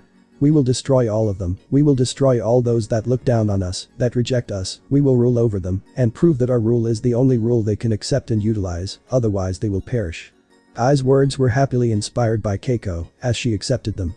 This was her will as well, as the two twins intended to make this world their own form of paradise, where they will do anything that they love, and no force on this planet will stop them in any manner. Scene change. Serafal Memorial Hospital, Sitri Territory, Underworld, 7 p.m. Surziches can be seen speaking to a doctor, as he asked. How is my family? We have good news. The doctor speaks with a smile, as he continues. Your family will wake up soon. We have news that the Phoenix Tears have done their work well. They have recovered from most of their wounds. I estimate that they will wake up in 1 to 2 days at least depending on their strength. While Anissa, your half-sister will wake up in 4 days. Surzic sighed in relief, knowing full well that his family is going to recover. Now he does not believe that Riaz needs to be captured alive for the truth to be revealed. If at least one of them wakes up, that is going to be all that he needs to know. His family may have some relevant knowledge on what happened to them. Thank you, doctor. Surzic responded with a tone of gratitude, making the doctor shake his head, speaking. No need to thank me, I was just doing my duty. The doctor left, as Surzic watched his family. Most of them had recovered from their wounds and had their appearances restored like original. They were fortunate that no limbs were lost, since if that was the case, it would have been harder for them to recover them. Surzic soon speaks. I will ensure that you all are avenged. He walks out of the room as he watches someone approach him. This was none other than Claire Phoenix, the second oldest child of the Phoenix family. She was a beautiful blonde-haired young woman with her hair tied in long twintails and blue eyes, as well as a voluptuous figure. She is seen dressed in the female school uniform most of the time. Lord Lucifer, she exclaimed as she bowed before him and speaks. How are you doing? I am fine. I apologize for not bringing my sister to your brother to fulfill the wedding promise. I hope you are aware of the real reason why. Surzic speaks, to which Claire gives a nod in understanding. She was aware of why the reason happened and the reason why she was chosen to not become his bride. I am aware, and I never thought she would kill her own peerage. Claire responded, making Surzic nod in understanding. She soon turns to him and continues. I am just relieved that my family agreed to cut off this sham of a wedding if she can do such things to her peerage. I fear on how she would have treated my brother. Surzic shakes his head, speaking. Worry not, Riaz will be punished regardless, you have my word. Claire hummed in response as he soon asks. May I ask, what brings you here? Oh. I was just here to deliver the Phoenix tears that you had asked for your family's steady recovery. Did you investigate who was the bomber of the family? She asked, making Surzic give a small yet steady sigh. He was aware on what she is trying to imply. She wished to know who was responsible so that she could take them down. She can do so with her armament that was given to her. No, but we do suspect that Riaz is the bomber this whole time. She refuses to suffer for the punishment that she rightfully deserves. Surzic speaks with a tone that was filled with anger, earning a nod from Claire as she soon turns to her. She soon suggests. Then how about I go and attack them? Claim that bounty for myself. No, Claire, not now. Surzic denies her this as he continues. We need to gauge on what Riaz is capable of. She killed Hyoudou Kiba and 10 high-class devils. She may be more stronger than I realized. You are strong, but not invincible, remember? Claire nodded in understanding as she responded with a bow. As you wish, my lord. Claire soon speaks. I shall take my leave. I need to collect the money as my family has instructed me to do. Surzic nodded, making her bow once again, but this time more gracefully, as she left to get the needed money that he was going to pay. He did pay them using the doctor that she was supposed to get the money from. Surzic sighed once she left as he spoke.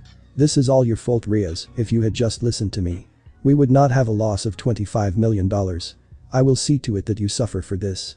He speaks with a spiteful and hate-filled tone as he detested on Riaz's actions and what she had done to the family.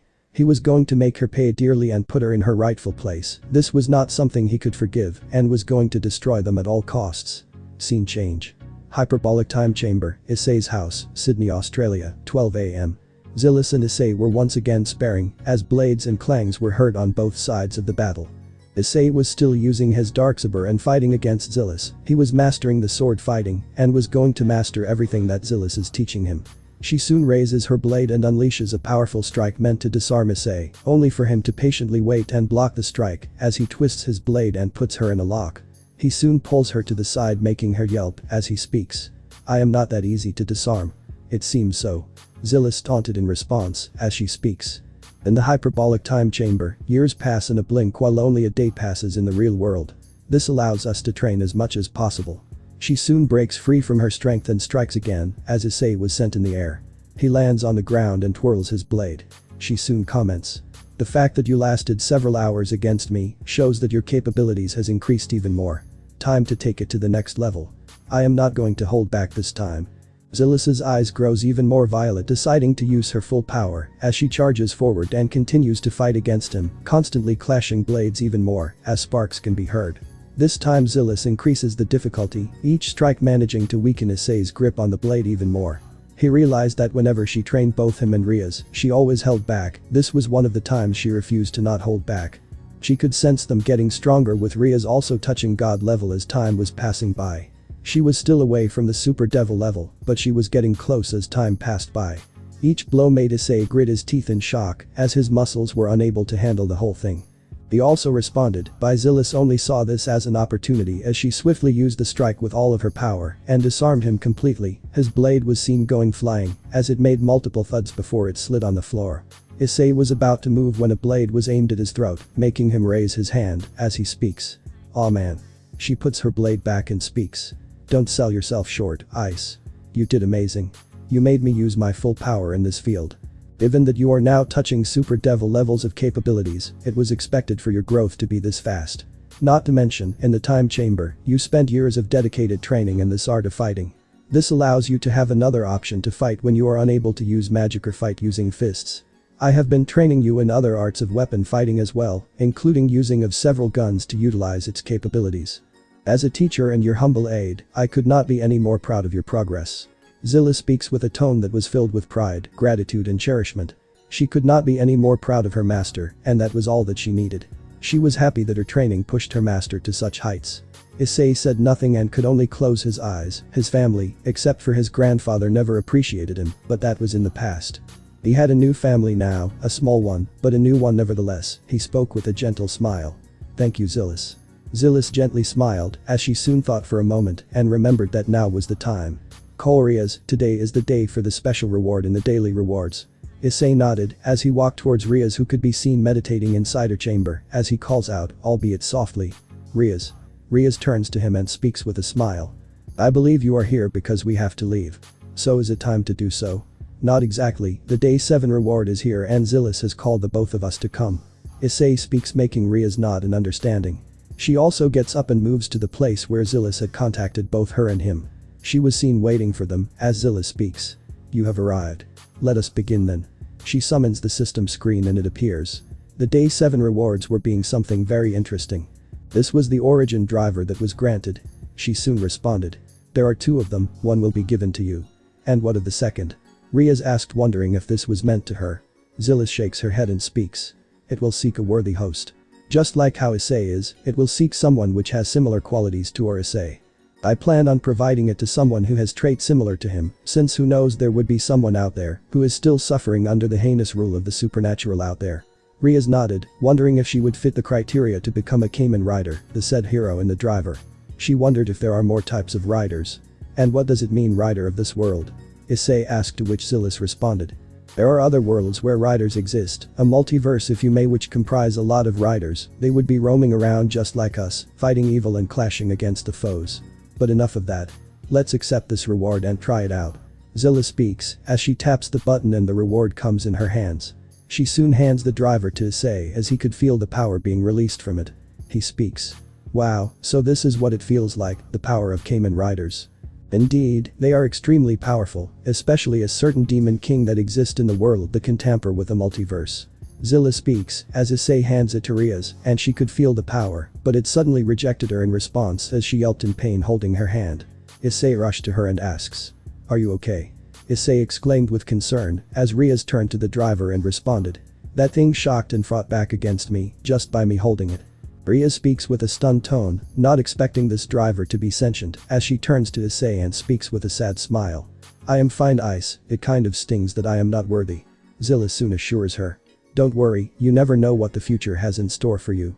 Anything can happen in the future, right?" Riaz nodded in response as Issei picked it up.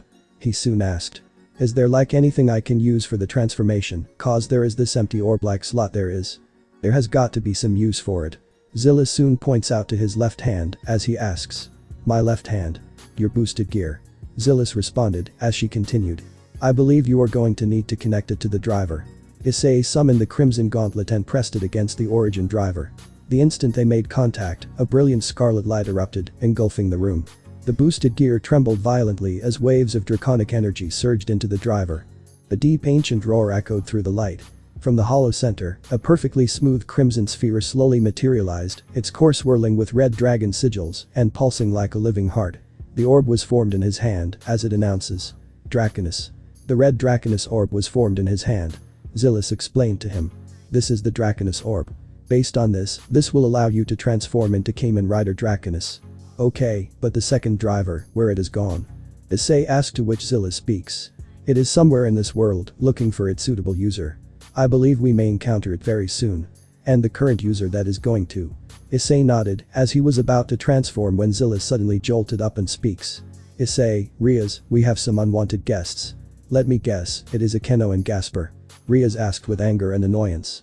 Zillis looks at her and shakes her head. She was aware on which people had attacked her this time, and she soon responded, being aware of how Riaz is going to react. She already hated her family and was going to make them suffer in a wrong manner in the end. She only hopes that she is able to stop Riaz in case she crosses a line. She speaks in response. Riaz, it is bounty hunters, they wish to bring you in for what you did to your family. And they are not going to stop till you submit to their demands. Riaz grits her teeth in fury, she was vexed at the lines her brother is going to cross to get her to comply. If he is going to cross those lines to get her compliance and blind devotion, she is going to repay the favor, and she knows who she must go for. And she knows where and who to strike to force Urziches to comply all too well. She speaks. Then we deal with the hunters. Ice, I believe you will be trying your Draconus armor here, correct? Issei nodded in response speaking. Yep. Great, then let's get moving. Riaz speaks with a smile, as the trio soon head out to deal with the bounty hunters, as they all were ready for their confrontation against them. They all had arrived and had surrounded Riaz. The lead was someone that surprised her. Riaz recognized her to be Ain Lucifuge, Graphia's younger sister and the youngest Lucifuge child. She was a beautiful, white-skinned young woman with below-the-knee-length silver hair, red eyes that have long eyelashes, glossy pink lips and a voluptuous trained body. She wears a fitted academy-style combat uniform in white, black, and crimson. The sleeveless high-collared bodice is tailored closely to her figure and features a prominent red center panel bordered with gold trim, while the upper chest is accented by a decorative crimson collar piece with angular gold detailing. A short black pleated skirt with layered white edging creates a dynamic silhouette, accompanied by a stylized waistguard featuring white and red geometric armor-like panels. Detached wide arm sleeves extend from the upper arms to the wrists, finished with red cuffs and gold trim, leaving her shoulders exposed. Her legs are covered by asymmetrical black thigh-high stockings adorned with bold crimson geometric patterns, paired with sleek black footwear that completes the outfit's modern military academy aesthetic. Riaz whispered with a small stunned tone. Ain. Riaz remembered her, she was once a good friend of hers, and she had never seen her for a long time due to her training. She never expected her to become a bounty hunter, nevertheless being the one to accept the bounty to bring her in. She felt betrayed and saddened at what she has become. One of them responded.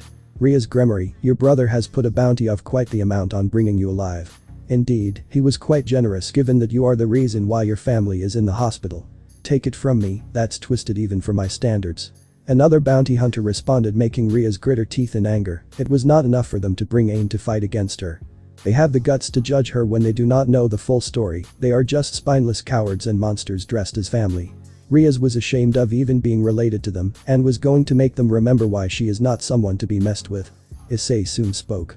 Sorry, I believe you are going to only return here empty-handed. Heh. A third bounty hunter responded as he continued. A measly human presumes that he can beat us, devils.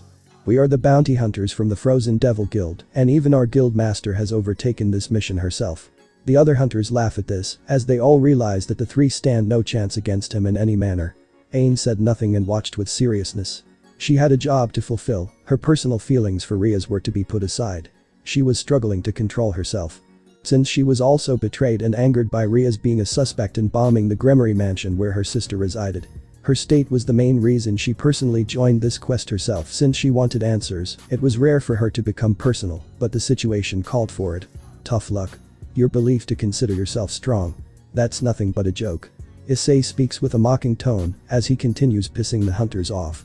Even humans have record of kicking some devil butt and throwing them away. Exorcism exists for mere humans like us, you know. A hunter speaks in response. Don't you dare mock us, human. Oh really? Issei goads as he continues. A small amount of banter ticked you off. This mere human ticked you off. That's so cute. The devils were even more angry while Ain watched with curiosity and weariness. She sensed that Issei was no ordinary human. His power was something that she could sense he was hiding from them. The hunters were about to respond, but Issei beat them to it. But enough of that, let's see if you can handle this. You lot are a perfect subject for my new weapon. Issei brought out the Origin Driver and placed it on his waist as an announcement happened. Origin Driver. He looked at the orb and pressed it around the edges of the orb known as the orb pedestal. Draconus. Ain was pale, she sensed the Red Dragon Emperor's power from the orb as he put it around the driver and it announced. Set Red Dragon. The driver started to heat up, but not her to say much to his surprise, as he soon turned to Zillis, who whispered, "Turn the orb and say the word, Henshin." Then press the origin unleasher at the back of the driver to initiate the transformation. The driver changed to a newer version, now having the orb and dragon scales surrounding the driver. Issei rotated the orb a full 360 degrees, causing the crimson dragon insignia at its core to ignite with a brilliant scarlet glow. A deep mechanical chime echoed from the driver, confirming synchronization as the dragon's eyes flared to life. He raised his right hand high, then brought it down in a sharp, slicing motion through the air before clenching it into a fist. Henshin. Without hesitation, he slammed the origin unleasher button. The driver erupted with a deafening metallic roar as the dragon orb began spinning at incredible speed. Scarlet energy burst outward, forming a massive dragon-shaped aura that spiraled around Issei. Crimson draconic scales materialized across his body piece by piece, while golden armor locked into place with resounding metallic clicks. An announcement played. Domination Dragon Rider. Draconus. Flame. The twin dragon heads on the driver opened their jaws, releasing streams of blazing energy that surged upward before crashing back down onto him. As the final pulse resonated through the belt, the dragon emblem blazed brilliantly, and his helmet sealed shut with a sharp snap, completing the transformation. A fiery draconic roar echoed across the battlefield as the newly awakened rider stood ready for battle. The transformation was complete, and the first Kamen Rider stood before them. Kamen Rider Draconus. A dragon roar was heard as a powerful aura was released which made them back away.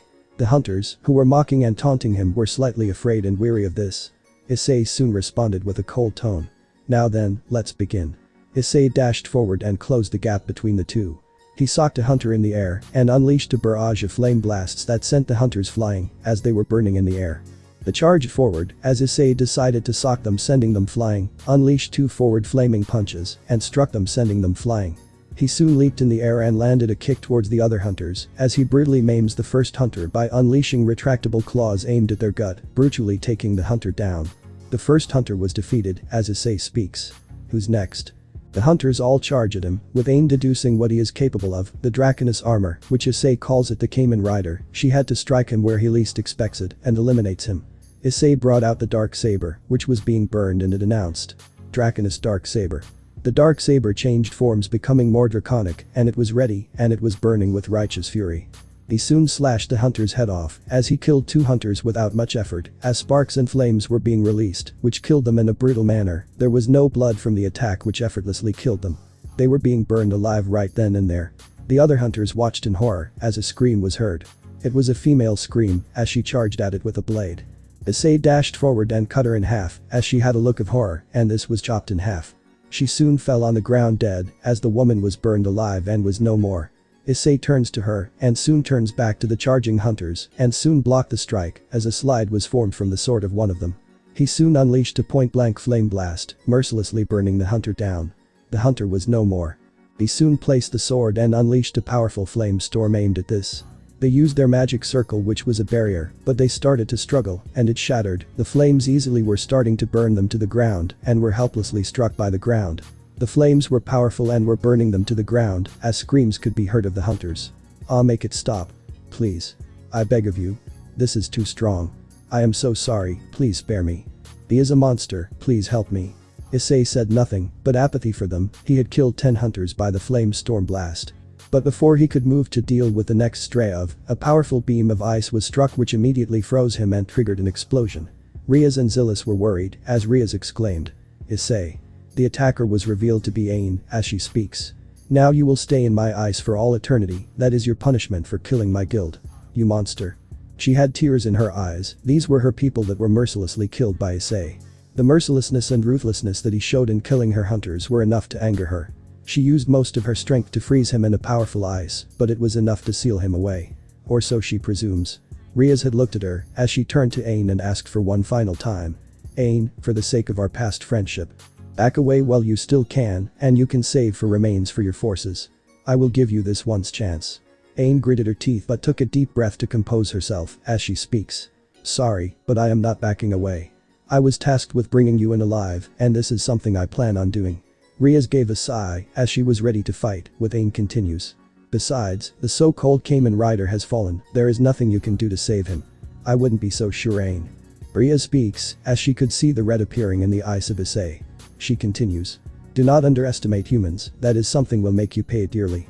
Ain widened her eyes when she felt the heat. She turned to the back and widened her eyes in shock, horror and a little fear. The ice which encased Issei was melting rapidly as she exclaimed. Impossible. Zillus was the one to speak. Now you see. My master is not someone you wish to underestimate. I trained him personally, pushing him to levels that would make him on par with Surzich's Lucifer, and it only took him 7 days of real-world training to do so. You will learn it the hard way. Ain was now terrified. Riaz has affiliated with literal monsters. She turned to see the ice break and shatter on impact as she covered her face with her hand. Issei was free and was releasing intense heat. The other hunters soon got into formation to protect their guild master. They could sense the intense aura that was coming from Issei. This was intense and powerful draconic aura that was aimed towards them.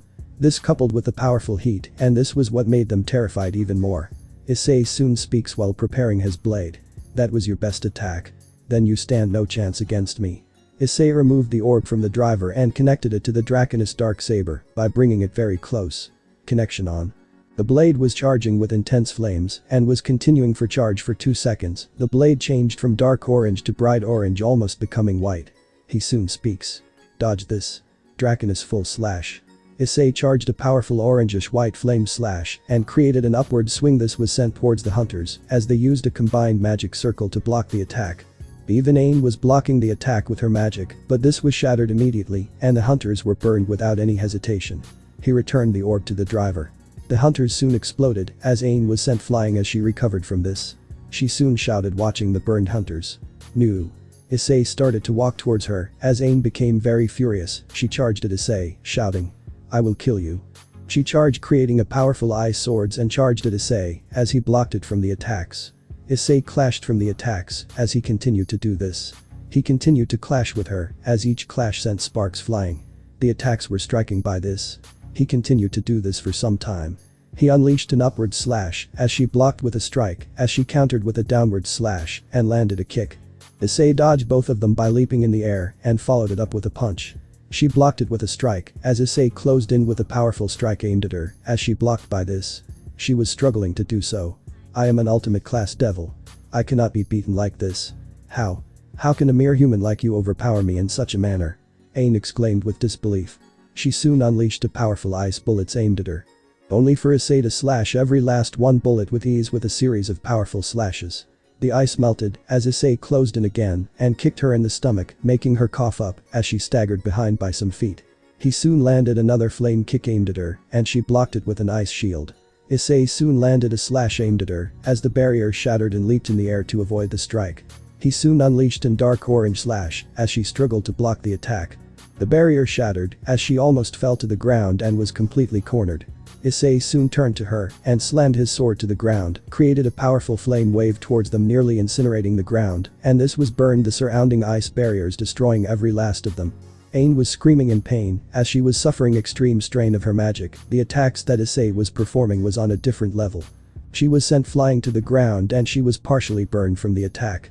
She looked at Issei and saw him charging towards her and unleashed 2 upward slashes and unleashed 3 downward slashes as she created multiple ice swords, all of them shattering from the attack, but was barely able to dodge the attack. She could feel the flame, and that was something that was made painfully aware. Issei soon responded by unleashing a powerful upward slash aimed at her, and she barely dodged. She soon flipped and unleashed another ice beam aimed at Issei, who only blocked by the blade and was completely deflected. He leaped in the air and the beam was completely being fizzled out by the attack that was being destroyed by the attack. Ain was soon struck with a side slash aimed at her. She blocked it with a barrier, but it shattered on impact as she screamed in pain. She was burned even more and she looked at Issei with total anger and fear. She was starting to get cornered as she responded by unleashing a powerful beam blast at Issei, only for him to respond by bringing the blade and unleashing a dark orange slash, and continued to do so for a while before he leaped in the air and unleashed a quick red flame aimed at her and was sent towards her as an explosion was struck. She was seen flying in the air and was landed on the ground. She tried to get up as she struggled to do so. Issei landed on the iced ground as his legs immediately incinerated the ice and was melting in response. He soon responded to Ain, speaking, "Since you are Ria's friend, I will give you one last chance. Back away while you still can. I am giving you one final chance. I won't give up. And not to a cold-blooded murderer like you," she exclaimed in an angered tone as Issei only looked at her and shook his head. Riaz looked at Issei and was wondering what his choice was going to be. She hoped he does not kill her, but if he does, she is not going to condemn or hate him. This was something that she brought on herself. She was going to regret ever messing against Issei. Issei soon speaks. Very well, don't cry while you are defeated. Issei rotated the orb in the driver and pressed the origin unleasher button again. Origin finish. Draconis.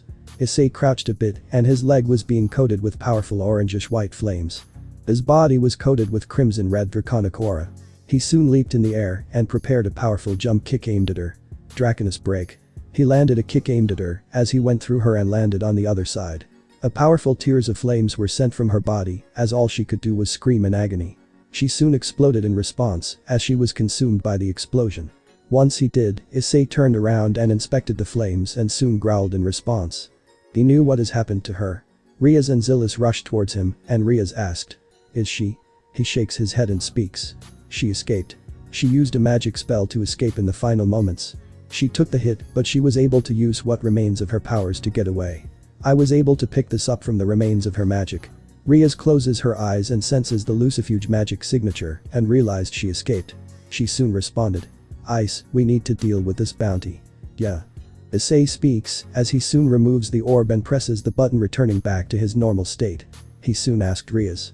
What are you thinking of? I have a plan, we need to strike the heart of Surzich's Lucifer and I know who I can target. Riaz speaks in response, with Issei and Zilis looking at one another. The duo were wondering what plan that Riaz was going to make. They knew she was really angered and annoyed by this as she wanted to get back at them. But they knew better than anyone that the devils would not give up that easily. She soon continues in response. Come inside, I will explain the plan there. Zilis and Issei agree to this as Issei speaks looking at the driver as he removes from his waist and speaks. This thing is powerful. Zilis and Riaz had to agree, the fact that Issei was able to effortlessly take down an ultimate class devil like it was nothing. They also knew this was his base form and this was something that was to be feared by this. She soon speaks. And remember Ice, this was just your base form. There may be stronger forms in the future, like all Kamen Riders, as our enemies are going to become stronger and alert, we also need to do the same. Zilla speaks to which Issei and Riaz agree to this. The duo also head towards the room so that they can make their plans and rest for the night. Scene change. Surzich's office, Lucifer City, Underworld, 3 AM. Ain was seen teleporting back to the office of her brother-in-law, however what she did not expect was that the office was dark and empty, as she speaks. No. She had multiple third-degree burns, and her clothes were torn and tattered. Her breasts and nether region were exposed, she had one eye that was closing due to the brutal beatdown. She was being burned without any care and ruthlessness. Her burns were so bad that she was being charred and her flesh was being exposed. Her vision soon turns blurry as she speaks. This cannot be. She soon passes out, she hoped that she can survive, the burns on her body was too much to keep awake. She was down for the count and this was something that she could sense. She was terrified of dying, especially by a mere human. Her guild lost some of their forces and this was something that angered and haunted the lady. She was too damaged by this as there was nothing that she could do and she was beaten so ruthlessly and so brutally. Issei had won and the Kamen Riders are going to be the next series of weapons that will fear the supernatural, just like the sacred gears once did. The next day. Issei's house, Sydney, Australia, 9 AM. Riaz, are you sure of going this far? Issei asked Riaz, making her nod in response. Even Zilis was deeply concerned by this. Riaz was crossing every line imaginable to force the Gremory family to comply to her desires and this was something she was too worried about. Riaz was now becoming a close friend of Zilis's and this was not something she wanted her close friend to perform. Issei was becoming very worried for Riaz's state. The plan she proposed to her allies the very next day that they planned on discussing was something that made Issei worried for her. She was never this callous and ruthless. The Gremory family and their actions coupled with what they did in their previous life are changing her in a more aggressive and a ruthless manner. Riaz soon speaks solemnly. I know the two of you are unnerved on what I have suggested, but take this into consideration. Every single member of that wretched family shamelessly killed me. Forced you, Issei, to hand over the sacred gear, which had your best friend Drag in that gear. He is still being used by Kai, tormented and tortured in the previous world till this day before we woke up back in time. Every last one of them, no matter how much they claim that they are innocent and manipulated, is responsible for this. They even killed someone who was like a father to us, Azazel Sensei, in cold blood, because he refused to comply with the faction's dream, and by getting rid of us last time, the supernatural doomed the entire world because of this. We are doing terrible things, for a good cause. This is revenge, but we are doing more benefit than harm. Riaz explained her reasonings as Issei clenched his fists, remembering of everything that had happened because of those damned fools. They destroyed his life, his happiness, his everything for everything he did for them. This time, things are going to not end the same way as before. Zilis also shakes her head at this as she speaks. Riaz, but are you sure you want to go this far to force Urziches to bow to your whims? I am. Riaz speaks with a serious tone as she continues. The bounty hunting won't end, and I don't wish to live my teenager years living as a target for my family so that they can get me to comply with their demands. Urziches is abusing his power for his family, and I want to give a taste of his own medicine. I am just unnerved, this action of yours. I am worried, Riaz. Zilis speaks with concern, to which Riaz responds while shaking her head. No, Zilis, I thought when I killed Hyoudou Kiba, he would back away out of fear of me willing to murder his family. Instead he doubled down on his actions, treating me like a criminal due to unverified accusations and lies. He wanted me to comply with my former father's actions when I made it clear I have no connection with the Gremory family under Zeodicus, and that is all that they need to know and understand, but they decide to get me to bow to their whims. He put a fucking bounty on my head, Zilis. That is reserved for actual terrorists that are either war criminals or they have murdered thousands or millions of people. Even S-class stray devils aren't treated this way. Riaz speaks with a determined tone. She was tired of the family's controlling whims. She was going to teach them a lesson they never forget, that they will always remain in fear, such that if they do this, they will counter in this manner. Zilis nodded, understanding the reasons for Riaz's actions as she continues. What's worse, he must have approved of sending Ain Lucifuge to capture me, knowing full well I may show hesitation against hurting her due to our friendship. She would have returned to inform him about what Issei did, and I am not letting them destroy what little happiness I have in my life, not this time. Zilis shakes her head, speaking. I am not against you. I was just concerned on what you would do to counter this. But if you believe that this is going to work, then I am in for this battle. Issei also added with a nod. Yep, Urziches is the main person to push forward Kai's agenda, and everything that does happen in the future was in a way Urziches doing if you see it from a certain point of view. Kai's words were all that Urziches needed, and if they were backed up by Nissa, then you know it's going to be guaranteed to be done. Urziches will do anything for his family, no matter how immoral and callous it is going to seem. Riaz, I am with you in this. I was unnerved by your plan, but if you really want to go ahead with this, then I believe that we should. Issei speaks, to which he turns to Zilis, and she nodded. She spoke with a smile. As you wish, master. She turns to Riaz and speaks. And Riaz, I would have been with you for this. As a friend, I am worried for you. Riaz closed her eyes and smiled as she opened them and spoke. Thank you, both of you. Now we must make haste. Our mission will start soon. Issei and Zilis nods as they watch Riaz head outside to the entrance porch to get ready for the battle. Zilis soon speaks with a worried tone. I am worried, Ice. Riaz is acting more aggressive and ruthless. That's rare from you. Issei commented, remembering she is a construct only to earn a head shake from Zilis. She did not care about her programming being altered. Issei soon responded, turning to the entrance. But I agree with you, though I can't blame her. She has lost her patience with the family, such that she has to employ such tactics to get them to back away. Honestly, it was about time she actually did this. This means you support her? Zilis asked curiously, to which Issei nodded, speaking. I do. Riaz has every reason to use this plan. When she died, no one of the family had second thoughts about murdering her in the past life, nor did they have some consideration or mercy when she was forced to perform to their whims and desires. If anything, I also believe that if the Gremory family can learn by one way, it is by total fear of what Riaz is capable of and what things she can do if they take her for granted and do not listen to her whims. Issei speaks as he gets up and continues. Let's head out, we have to attack someone to get Urziches to bow before us. Zilis nodded, she remembered what Riaz's plan was all too well and clearly. And that was to kidnap Milika's Gremory, Urziches and Graphia's son. Torture him enough to make Urziches comply and bow before Riaz demands to get him to remove the bounty and leave a lasting fear in his heart, such that he does not mess with her ever again and hates her for the rest of her life, but does not do anything against her out of fear of what she can do to Milika's. Urziches' office, Lucifer City, Underworld, 9:30 a.m. Urziches can be seen opening the doors of his office. He was expecting Ain, who had approved of her actions in capturing Riaz's Gremory, to show up very soon. He was basking in the punishment he was going to give her and the suffering she was going to endure for everything she had done and was suspected of doing. He was going to personally torture her, and he enjoyed the pain that she was going to suffer because of this. His family is also going to wake up by tomorrow, so he was enjoying his life well. There has been a relieved smile on his face. He was finally going to have a good day after a series of horrible days. unaware that something surprising was present here in his office. No sooner did he open the door, he saw a woman passed out on the floor. She had third-degree burns and her clothing was destroyed. He rushed towards her and moved her body. It only took him a second to realize who she was. And his reaction was that of shock. "Ain," he shouted. The woman was his sister-in-law who was brutally burned on the ground. He checked for her pulse and was relieved that she was alive, but the damage done to her was not something that she could do. "But how can this be?"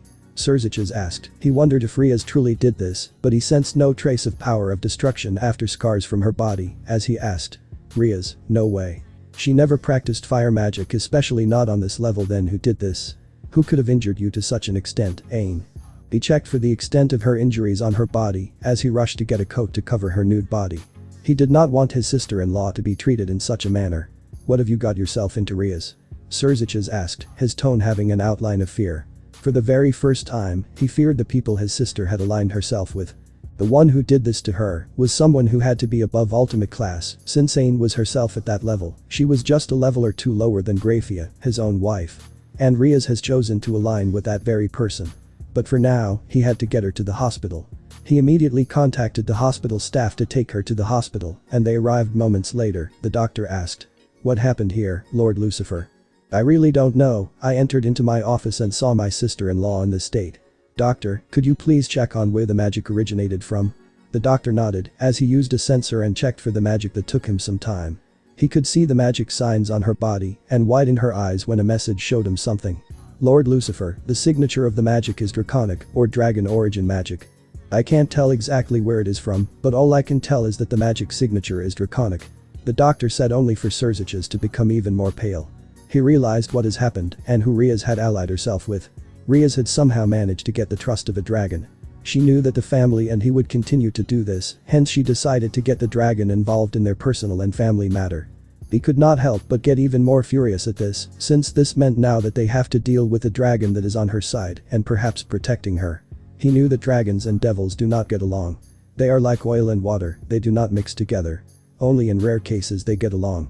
He also knew that dragons are very possessive over things they see as a treasure, and if Riaz is seen as such, then he fears what is going to happen. The damage that is going to result in everything that has happened is not going to end well for any of them. He took a deep breath to calm himself and spoke. "Okay then, take her to the medical and send her for recovery." The doctor nodded and teleported out of there as Surziches fell down and kept his hand on his head. He was beyond livid that Riaz now chose to seek the protection of a powerful dragon as he angrily spoke. "Riaz, you have crossed every line. I will see to it that you regret it. I swear on Satan." Scene change. Unknown Academy, Lucifer City, Underworld, 10:30 a.m. Riaz and Issei can be seen spying on a particular academy, with Zilis keeping an eye on the whole ordeal. She was already invisible in the air and was seen in the school monitoring every last classroom, as she soon saw their target. She telepathically communicated with them. She had located their target. Milica's Gremory. Found him. Their target was described to be a cute young boy with short crimson hair inherited from his father, Surziches, and red eyes which he inherited from his mother, Grafia. He was seen wearing nobleman clothing which comprised of a black overalls, a three-piece suit which had a black coat, a checkered shirt and shorts. He had a pendant around his neck which had a red ribbon tied to it. He wore shoes that he had worn for his school. Issei and Riaz nodded as Issei responds telepathically. "Where is he?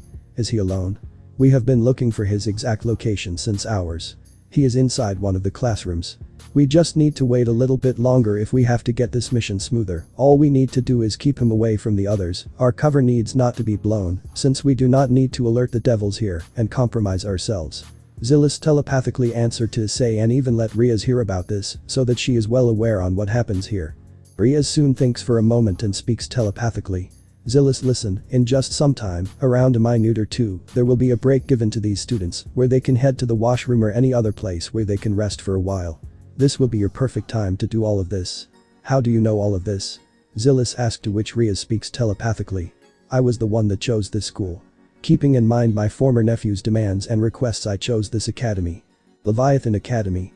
I know the schedule of this academy from the back of my head, since it was me that convinced Grafia and Surziches to send him there, since he can also learn and remain happy, otherwise he would have gone to a crappy school that my parasitic half-sister would have chosen. I remember on how to bring him here, but Zilis, do not hurt him in any manner, at least not till I ask you to do.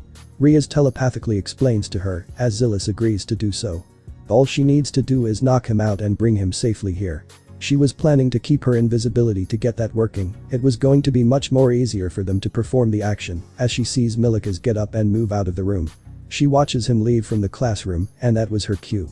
She kept her invisibility and presence hiding from everyone except Issei and Riaz.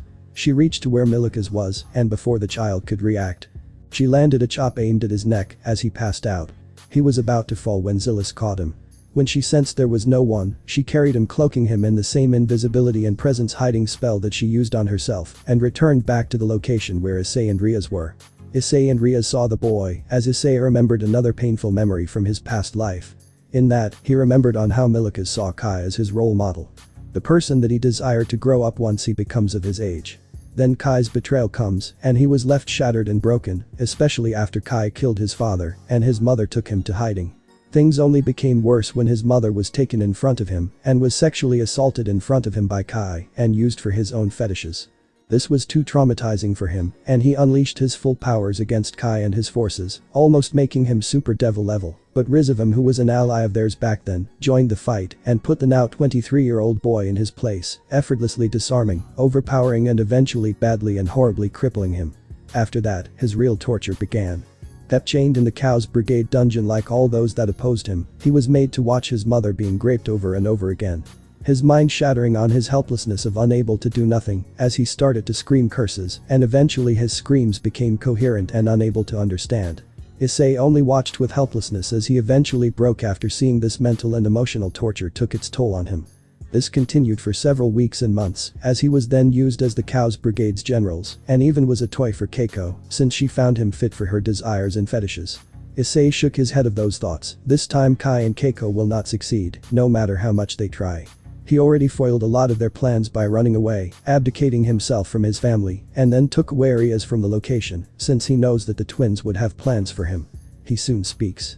Let's go, it is only a matter of when they sense us here. Riaz and Zilis agreed, as the two women and Issei left the place with Milika's body intact. He knew that chaos will start immediately soon, once the child was missing since he was seen as a VIP. Scene change. Amaterasu's room, Temakagahara, Shinto Pantheon, Japan, 12 p.m. Amaterasu was looking across the documents and intel that this was seen by the goddess. She sighed. This was enough to put Yusaka and her people and exile them for the rest of their lives, as she was now on the question of whether she should do it right now or wait for more co-conspirators to come out. This was all thanks to Musashi that was still keeping proper and good intel that she was gathering by being their spy. The co-conspirators involved the Nararian, Magari and Roku, a wolf yokai to name some of them. These yokai were at high positions leading the government of the yokai to commit horrific acts. These acts almost made Amaterasu nearly puke as she vomited twice when she saw the state of the humans. These humans were tortured, raped, ripped, maimed and dismembered. The images showed bleeding and dismembered humans and some of the yokai forcing themselves on the humans. This was the main temptation to step in and act right now. She sat back in the chair and held her face in pain. If this was what was going on for centuries, then she has truly failed. She has truly failed in being a goddess to these mortals. She trusted the wrong person, and this was what it costed her. She had to do something and was tempted to do something about this. And she was determined to find a way to recover these humans and reunite them with their yokai partner.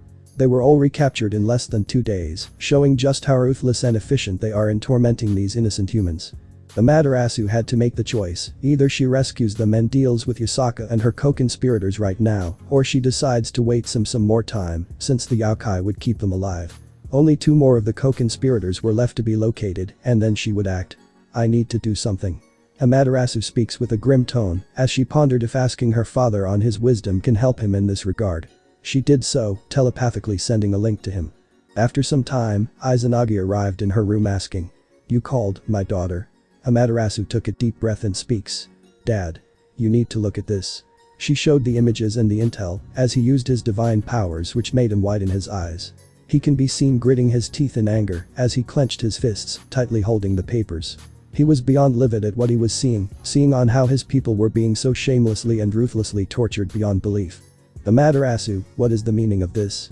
Izanagi roared with anger. He was not a father, but the leader of the Shinto land of Japan that was questioning her. He wanted answers, and he was going to get them one way or another. What you see is true, Dad. Everything you see is true. I have failed them. I know that what Yusaka and her yokai were horrible, but I never knew they had gone this far. Amaterasu spoke with a tone filled with guilt, anguish and regret. She turned to her father with tears in her eyes, as seeing her expression, Izanagi's eyes softened, his rage simmered a bit knowing she was also deceived and tricked, as she continues. I have failed Dad, I have failed my people. I had hoped to guide the Yokai, so that they actually protect this land from the shadows. That they help people from the shadows. I always believed that humans were too paranoid centuries ago, disbelieving what they don't understand, and dealing with things they don't understand with fear. That is why so many stories of them warning humans to avoid interacting with them were present. I always believed that the humans are afraid of Yokai because of how they looked. But these stories, they were truer than I even realized, and I just don't know what to do now, Dad. Her tone made Izanagi lose his anger even more and look at his daughter with sadness. She was crying with regret and sadness since she was blind to what has become. Her daughter still had much to learn, but this was costing even more lives. He soon decided to speak. My dear child, we need to deal with Yusaka permanently, keep her on a constant watch. From what is mentioned in one of these reports, there are still 2 co-conspirators out there, correct? Izanagi asked, to which Amaterasu nodded, speaking. Yes. She wiped her tears as the primordial god continued in response. I am not denying this, you screwed up. Big time. Amaterasu looked down as Izanagi continued. But there is still time. You can still set things right. Use your authority and step in. This time punish Yusaka by taking away something that she cherishes a lot. Her daughter. Amaterasu asked, remembering that Yusaka's daughter was still innocent and clueless, needing the right guidance for the same. Izanagi nodded in response, speaking. Yes, take the little fox with you. Take her away as punishment for her actions. Reveal on a portion of her exploits, being reminded of the intel that you received from the mortal you trusted, but do not reveal anything about the mortal or mention anything about him to her. Otherwise he would be an unintended target for her actions. Amaterasu nodded. If Issei gets hurt or his loved ones get hurt or killed from this, she would never forgive herself, she would never let anyone lay a single hair on him. This was something she swore to herself, and she was going to ensure that he is protected at all costs. She was going to even kill Yusaka the moment a single hair was harmed on him and his loved ones. I understand, Dad. Amaterasu speaks with a determined tone. This earns a smile from her father. He continues. But be warned, you need to leave a lasting impression on her that she is being watched. If you fail, what is happening her will repeat itself. Also, do not compromise that fox you sent to keep a watch on her in the process. Remind her that she is under watch, along with all her co-conspirators, and if she attempts to repeat this offense, punish her as you see fit. That means. Amaterasu speaks while trailing off, realizing what her father meant to imply. Yes, strip her position, in fact strip everything that belonged to her. Her title, her lands, her rule, her kingdom, everything. She has long been awaiting this punishment and ensure that she is punished rightfully this time. Make her an example of what happens when any Yokai would now perform such heinous and immoral actions against anyone. Izanagi suggested, to which Amaterasu got the message. Loud and clear. She knew what she had to do and had planned accordingly. Amaterasu speaks in response. I will do so. Thanks, Dad. Izanagi gives a more gentler and fatherly smile, returning to his usual self. Amaterasu, you are strong and wise. You are the oldest amongst all 3 of my children, and I know you will make mistakes, even we gods do mistakes. There is nothing to be ashamed of, especially given the fact that I know you will work hard to make things right. I trust you will do well. Amaterasu nodded, speaking with a gentle smile. I will, Dad. Tomorrow I plan on catching her red-handed in her act. Musashi told me that an execution is going to be scheduled, and I will see to it that she is punished, rightfully. Izanagi speaks in response. See to it that you do. I entrust you with this responsibility, my dear daughter. Amaterasu nodded as Izanagi leaves his daughter and heads out from the room. Amaterasu looks at the papers and was even more determined. She was determined to set things right at all costs. She was going to punish Yusaka the next day morning. She was going to see to it that she loses the thing she cherishes the most, and that is her daughter, permanently. Scene change. Time skip brought to you by Chibi Issei doing the gritty in front of the devils. Surzich's office, Lucifer City, Underworld, 6:30 p.m.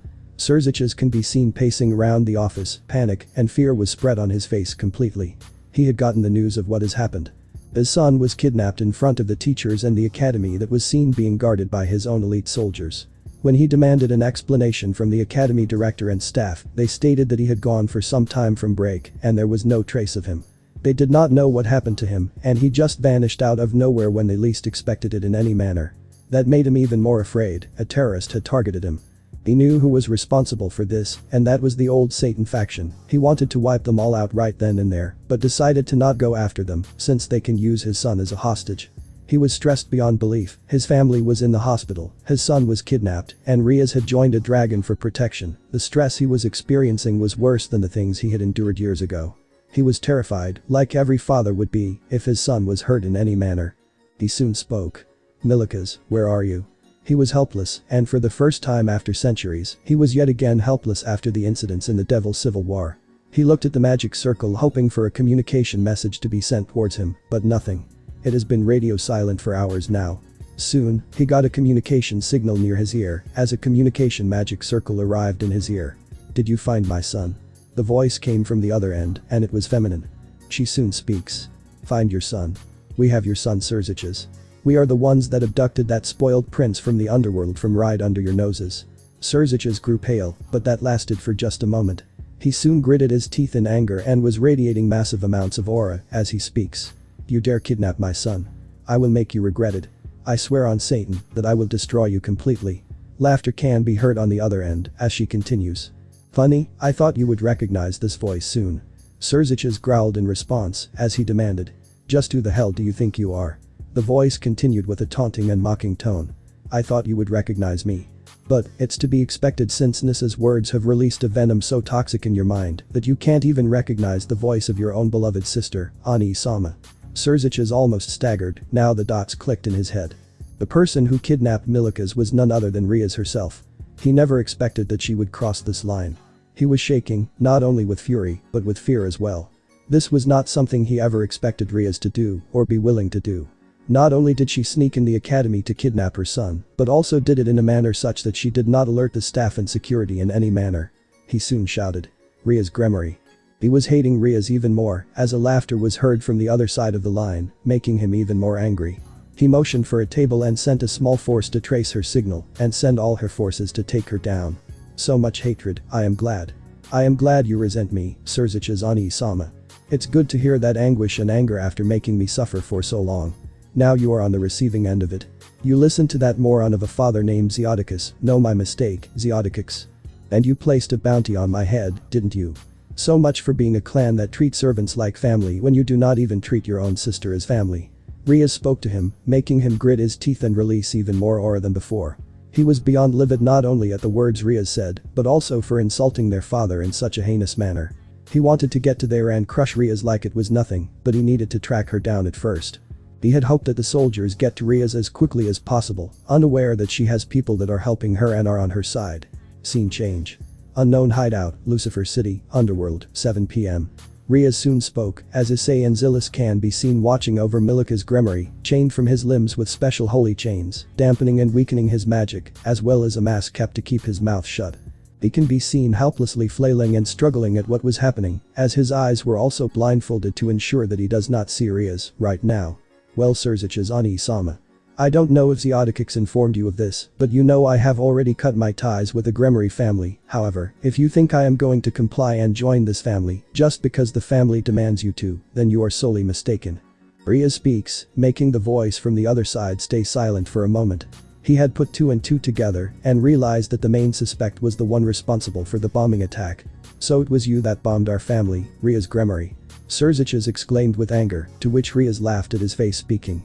"Oh wow, guess you gained another brain cell. Congratulations." Riaz mocked him as she continued. "And worry not, I am not going to kill your son till you do what I want. I have two very simple demands from you, you accept and your son returns unharmed." But before Riaz could speak her demands, a presence is something she sensed.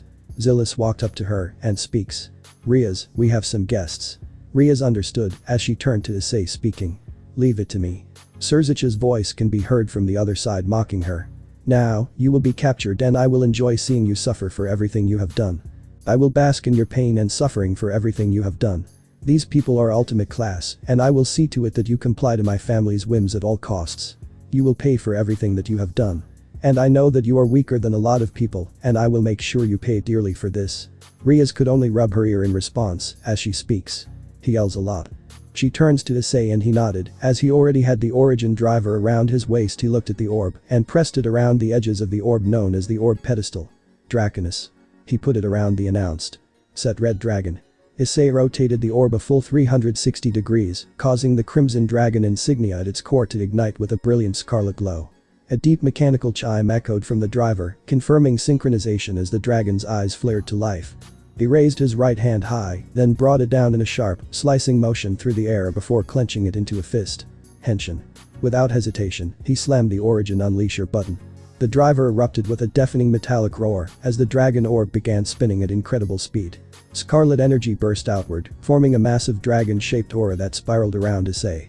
Crimson draconic scales materialized across his body piece by piece, while golden armor locked into place with resounding metallic clicks. An announcement played. Domination Dragon Rider. Draconus. Flame. The twin dragon heads on the driver opened their jaws, releasing streams of blazing energy that surged upward before crashing back down onto him. As the final pulse resonated through the belt, the dragon emblem blazed brilliantly, and his helmet sealed shut with a sharp snap, completing the transformation. A fiery draconic roar echoed across the battlefield as the newly awakened rider stood ready for battle. He became Kamen Rider Draconus. He walks outside and it takes just 20 minutes as screams were heard on the outside. Once he was done, Issei returned inside the room speaking. It's done, all of them were slain. One rider kick was enough for all of them. Ria smirked and speaks. Did you get the news, Surziches? Surziches soon screamed at the top of his lungs. He screams at her. You disobedient, callous, disgraceful, deceitful, dirty, treacherous scumbag of a girl. I will make sure you regret everything that you have done. I swear on Satan that. Riaz put the mute button on him with a spell, effectively silencing him. His screams were still felt but not heard. If she continued to hear him, she would end up losing her hearing as she rubs her ears speaking. He yells a lot, seriously. Zillis, torture this boy. Zillis nodded as she walked towards him. The boy had a look of fear in him, fearful of what is going to happen to him. Issei handed the Draconus dark saber and she started to cut the boy. She removed the cloth around his mouth and screams of Milikas were heard. The wound started to cauterize and Riaz unmuted him as he yelled. Riaz, you damned girl. Spare him.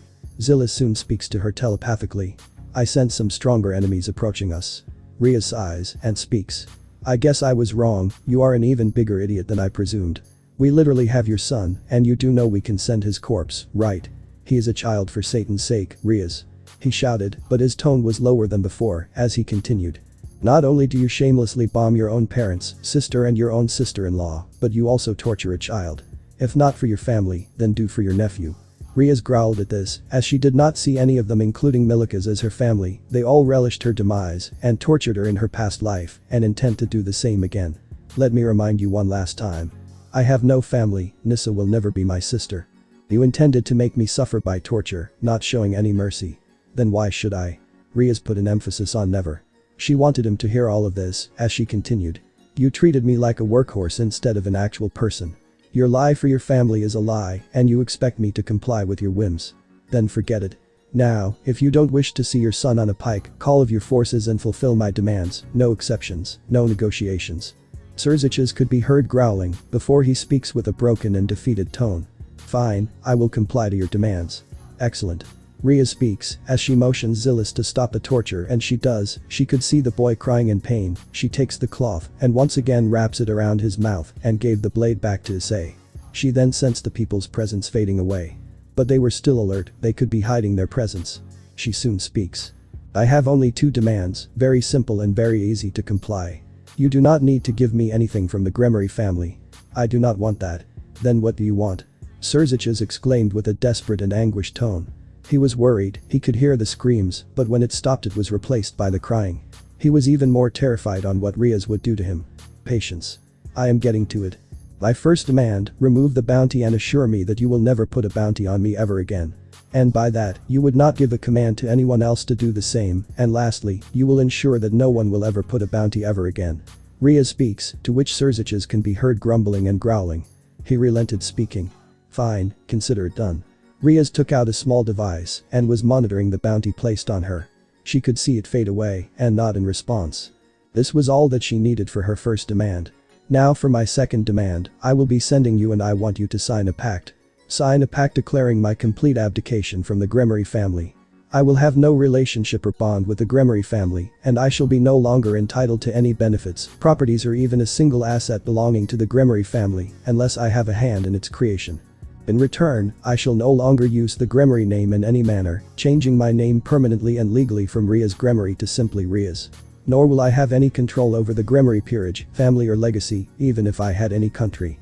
I also shall no longer recognize the Gremory family as my own family, and you all shall do the same without any complaint.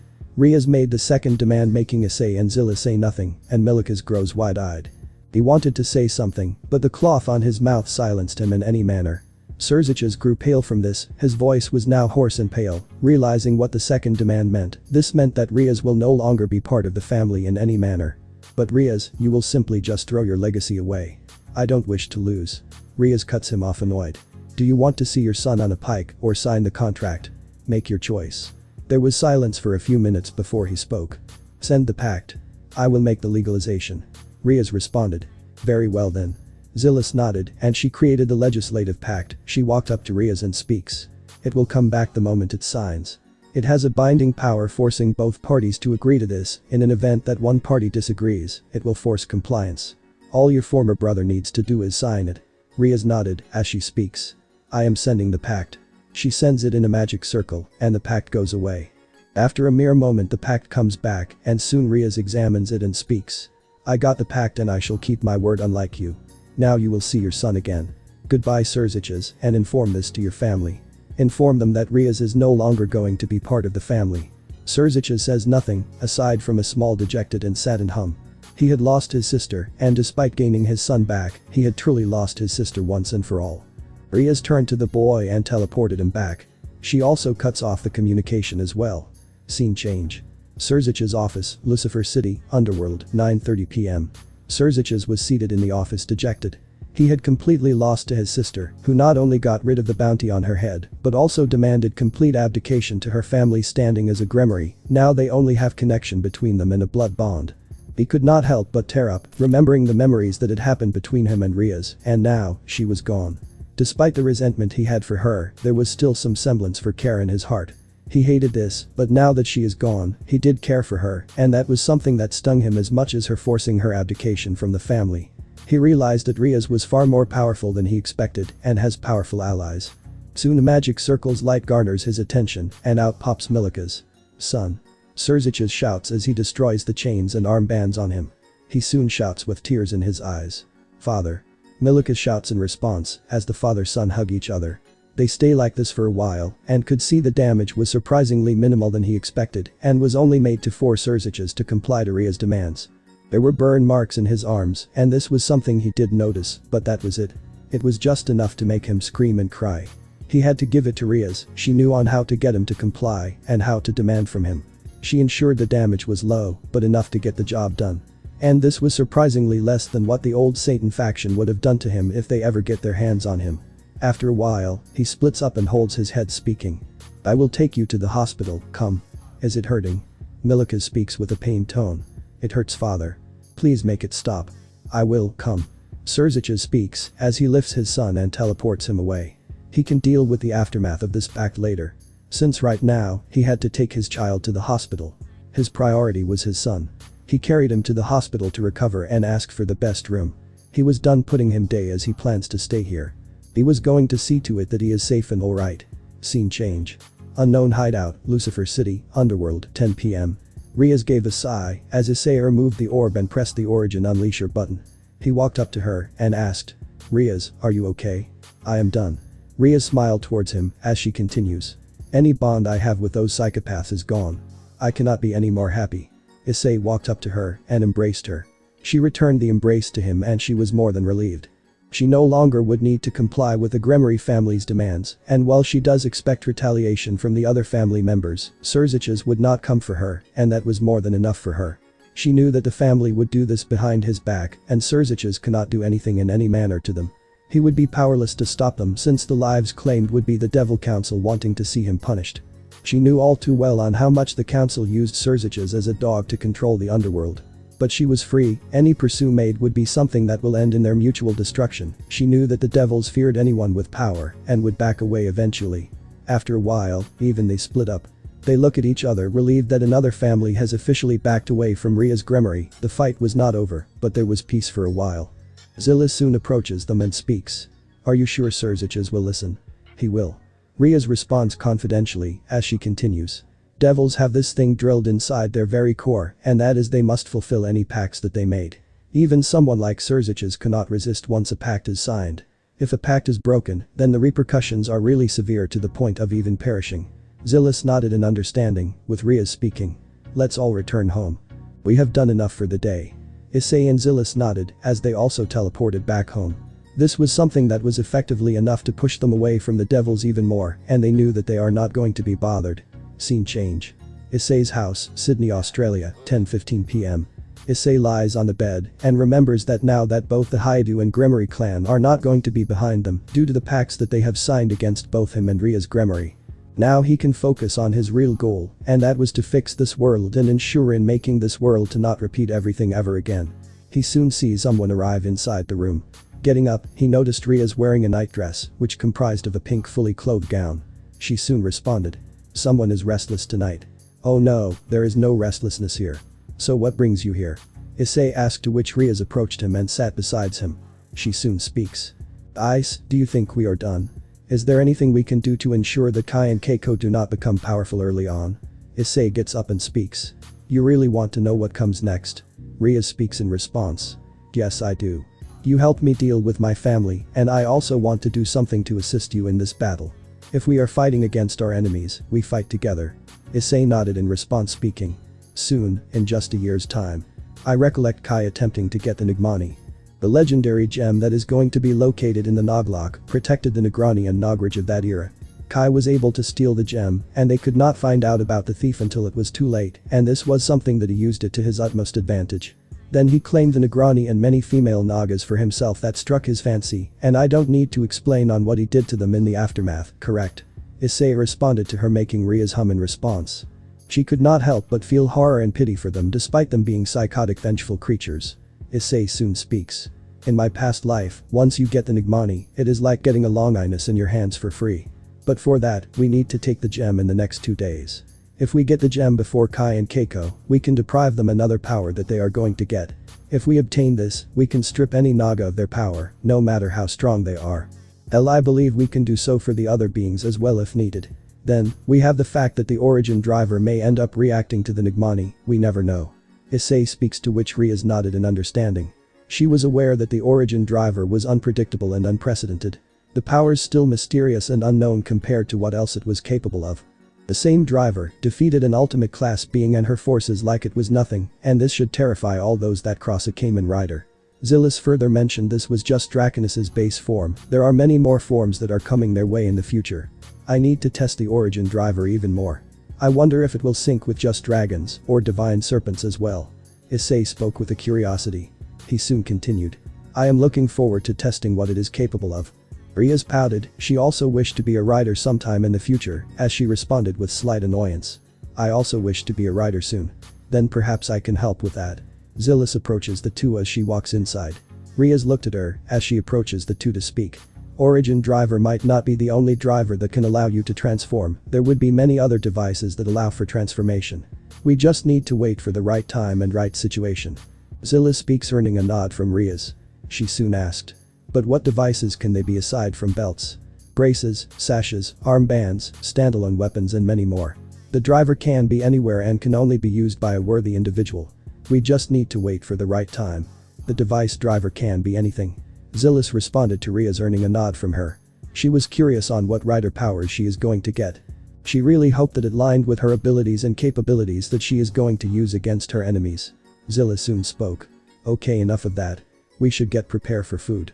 I believe that sooner or later the daily rewards will arrive. Issei and Riaz nodded, there were still 7 more days for the daily rewards to end. This was going to be interesting as time passes by. Some time has passed and they finished their dinner, they were seen seated in the living room. The time was 12 in the night and a new day had begun. Zilis soon speaks. Alright everyone, day 8 rewards are here. Zilis speaks as she summons the system screen. She soon responds. Oh, this time we have a good batch here.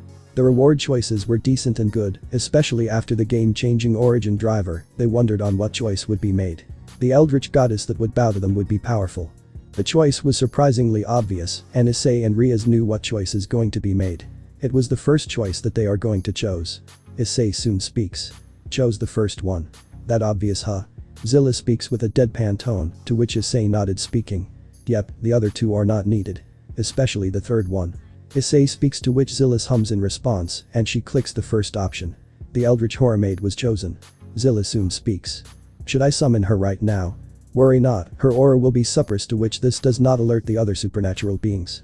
Zilla speaks, to which the couple turns to look at one another. They knew that bringing an Eldritch Horror is not something that would keep it in hidden. They were even more concerned by this, but they agreed to this. Issei said the command. Do it, we need more firepower anyway. Zillis got the command, and she soon summoned the Eldritch being. The whole house started to shake in response, as they became even more afraid. A purple Eldritch magic circle was created in front of her, and soon a woman came from the portal. She was a breathtakingly beautiful tall woman, her height being around 6 feet and 6 inches. Her long, lustrous hair transitions from jet black at the crown to silvery white at the ends, cascading in soft waves past her waist. Framed by this striking contrast is a flawlessly pale complexion devoid of any imperfection, lending her an almost porcelain-like appearance. Her brilliant violet blue eyes shimmer with an unnatural radiance, carrying a depth that seems far older than humanity itself, while her gentle, knowing smile radiates warmth, despite concealing something ancient and incomprehensible beneath it.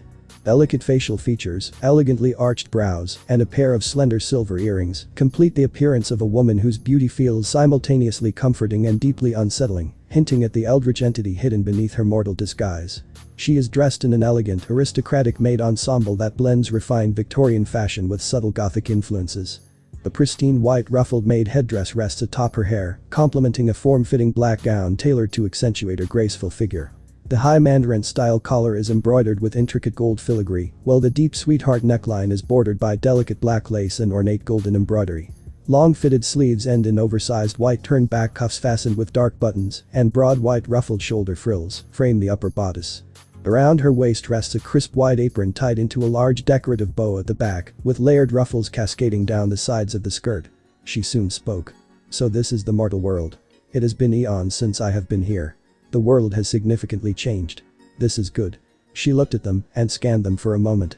She walked towards the trio and recognized them. These were the people to bring her here, the same people to suppress her power and give her this form. Her beauty was breathtaking, and she was out of the world.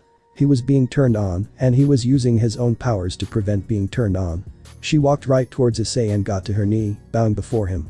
My greetings to my supreme ruler. I am Shub-Niggurath. I am like what you mortals call me, an eldritch horror fertility goddess. I am called the black goat of the woods with 1,000 young. I am but your humble servant, and any wish you make me is my command. Issei turned to Zillis and whispered. She reminds me of you. Somewhat. Zillis whispered back, closing her eyes, and she continues.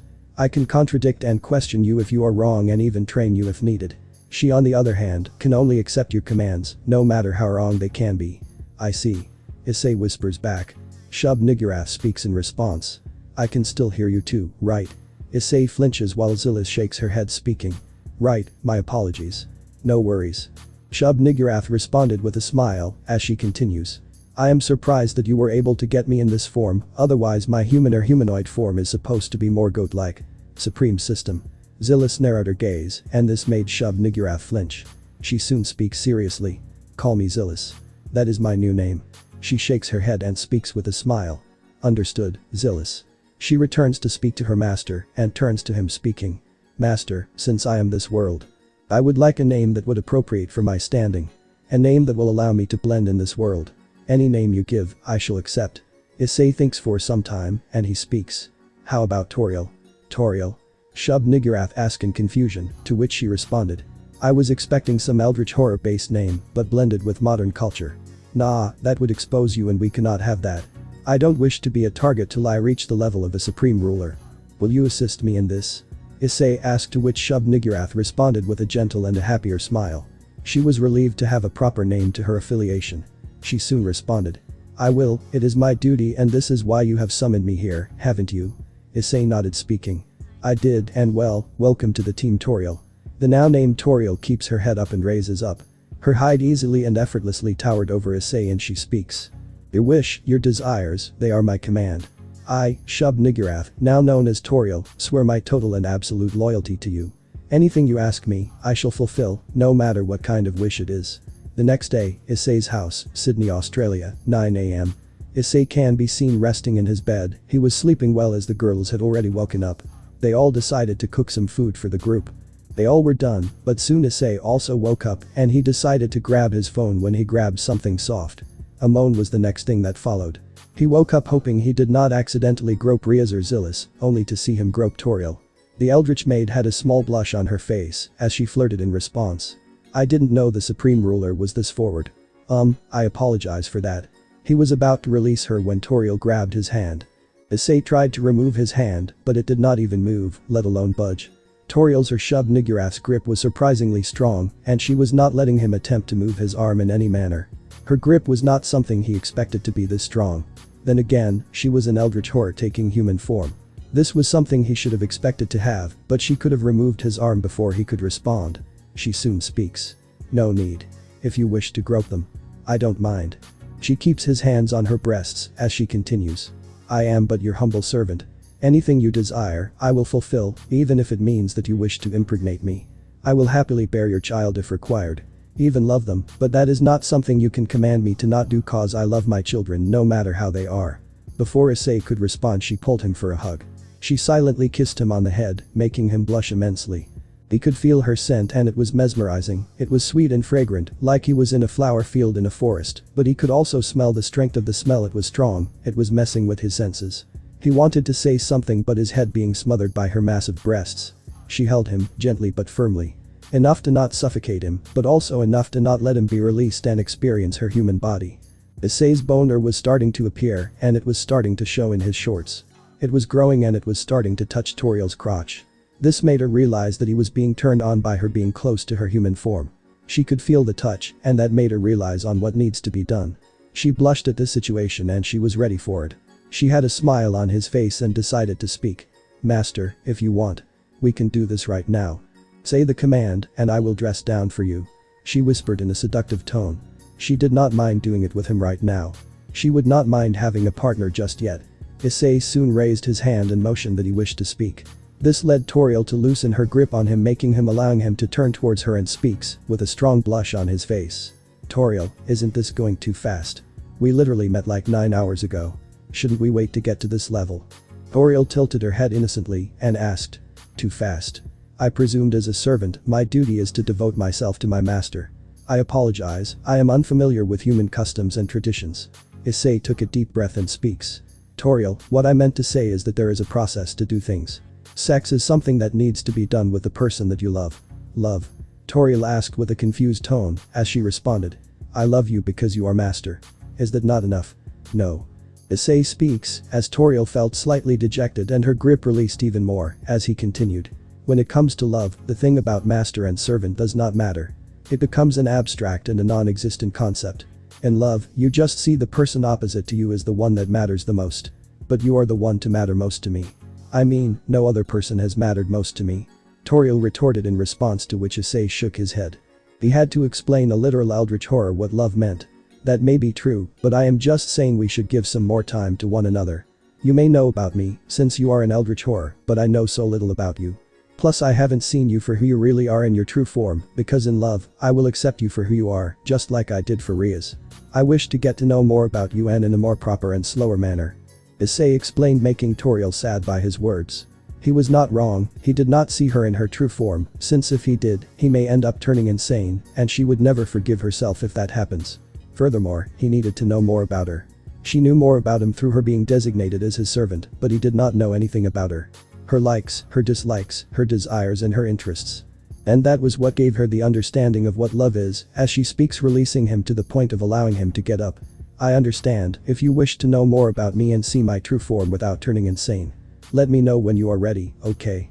She was about to get up, however Issei saw the sadness in her expression and tone, as he speaks. Wait. She looks at him and asks. Yes. We can stay like this. Issei's words made her surprised, as she responded. But master, didn't you say you need to know more about me? Toriel asked with small confusion. She was now confused, unable to understand her master's desires. Issei shakes his head, speaking. I saw you sad, Toriel. You clearly wanted to be close to it, and you are a part of the team. There is one thing you should know about me, and that is, I cannot bear to see people that are close to me sad. That is why I don't mind being close to you. You swore your loyalty to me, and I don't know how it works in your eldritch culture, but you willing to stay close to me meant something to you, that is why I don't mind snuggling toward you. Toriel was pulled down back to the bed as she watched him snuggle her and faceplant his head on her breasts. She looked at him with devotion and amazement in his eyes. If she could tear up, she would have done so. She questioned on what was this man made up of. She has never met a man like Issei in her life, but then again, he was chosen to be the supreme ruler of this world. This man was her master and her future. She realized that if this was the man she followed, then she would experience true happiness after a very long time.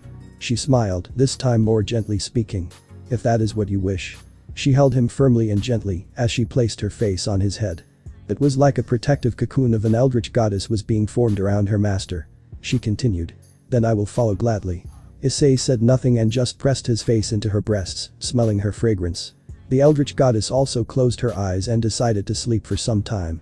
Issei placed his leg around her abdomen and they looked like they were cuddling like an actual couple. He also wrapped his hands around her back and held her happily. Toriel remembered one thing, and that was Issei does not realize the favor he had done for her. She decided to tell him when the time is right, when their relationship develops even more.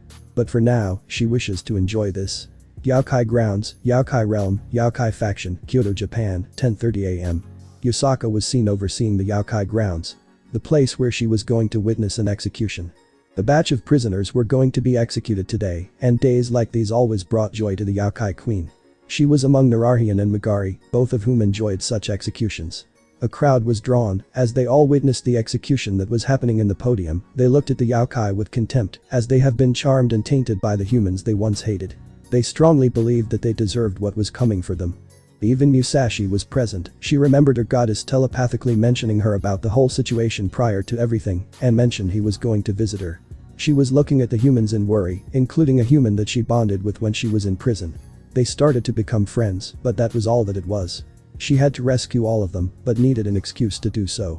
She was told to pretend to be afraid and guilty of supporting Yusaka, which was not the truth.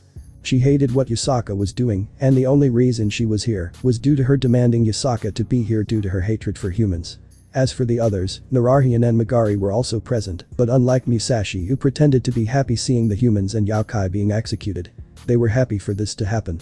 Nararian was described to be an old man with an extremely elongated head looking akin to a pear. He seemed to be wearing a green yukata, along with lower garments and wooden sandals. While Magari was described to be a woman with a hair color that had a mixture of black and white hair with her hair tied in a ponytail. She had seemingly worn a spotted kimono and an underneath dress. She had cat-like eyes, which were green sclera and a black pupil. She also had 2 cat ears and 7 cat-like tails. Her pupil is also cat-like. It's good we managed to round up these traitors who have betrayed our Yaokai community. Nararian spoke up, to which Magari nodded in agreement and understanding. She speaks in response.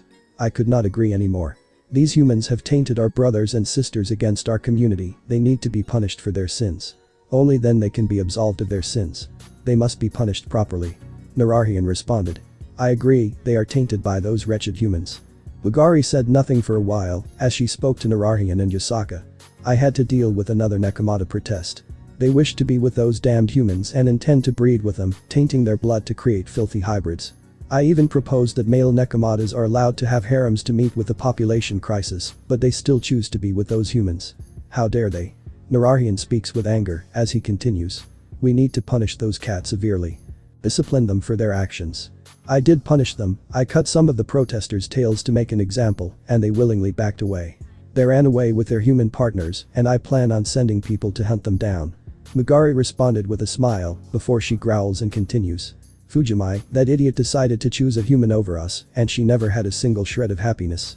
I could see that, but then again, she was too devoted to her. Then why did you not punish her then? Yusaka asked with inquisition, to which Magari sighed and responded. She was my best friend. I did not have the courage to do so. If she wished to remain loyal yet unhappy, so be it. She would learn the truth the hard way, but she decided to give a life for that human. Magari responded with a tone filled with betrayal and sadness. When Fujimai left for that human, Magari was devastated and betrayed, and her death was something that deeply sat in the Nekomata. That is the price of being with humans. Yusaka speaks as she continues. This is what happens to betrayers. You should use her story as a deterrent for your side of the Yaokai, telling them this is what happens when they chose humans over your own kin. Magari nodded in response as she speaks. I shall. Leave that side of my faction to me. Well, that settled. Nararian responded as he continued. We should probably begin with the execution. Yusaka nodded in response, speaking. In due time. She turned towards Megari and speaks. You did say that some of your Nekomata are being turned into devils by some of the pure-blooded devils. Do you have a list of them? I do. They are banned permanently from ever returning to my lands. Megari speaks in response, as she asks in response. Why? Because I am planning to make an alliance with the biblical factions tomorrow itself. The meeting is going to be happening tomorrow.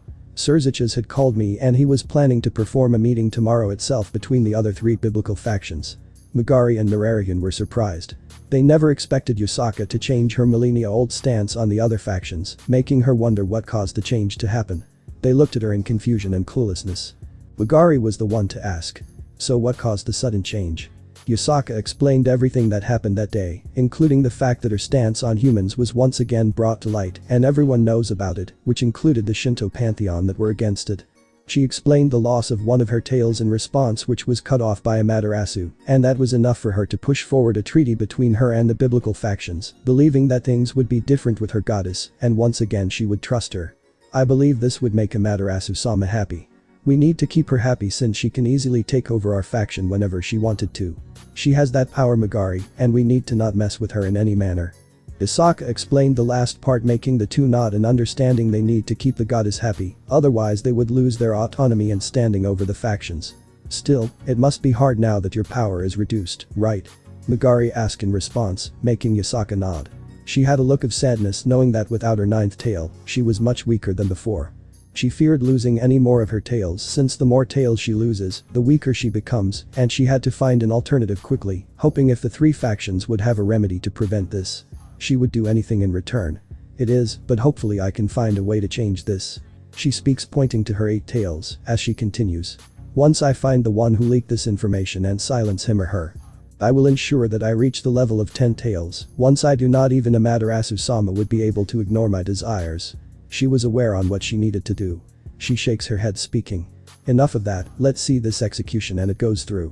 Nararian speaks in response, believing that this alliance would spread their ideals to the other factions on how the humans are to be viewed and how they are supposed to be treated in every manner. We do not need to be discreet for much longer after this. Soon our ideals will extend to other factions as well. I hope so, Nararian, I hope so.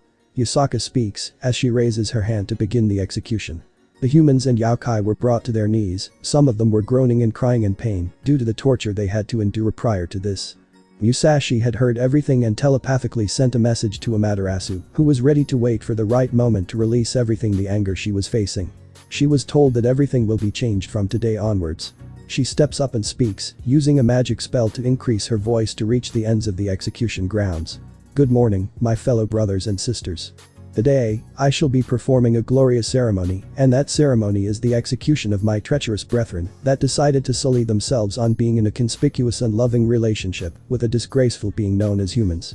It has been under my attention that many humans are bonding with our Yaokai and refusing to abide by our rules. Something needs to be done about this soon. So today, I shall execute some of the Yaokai that you see here tonight. These Yaokai do not deserve to be here due to them breathing the same air as us, since they have disgracefully sullied our kind by mating with humans. So today, the humans with the Yaokai will also be executed. Yusaka declared with a cold tone, as cheers from the Yaokai were heard. They were happy that tonight was going to be the day they all perish. The Yaokai and humans scheduled to be executed were glaring hatefully towards her. They detested this woman who wanted them dead at all costs. They despised her with all her heart and were holding their partners, assuring that they are going to die here.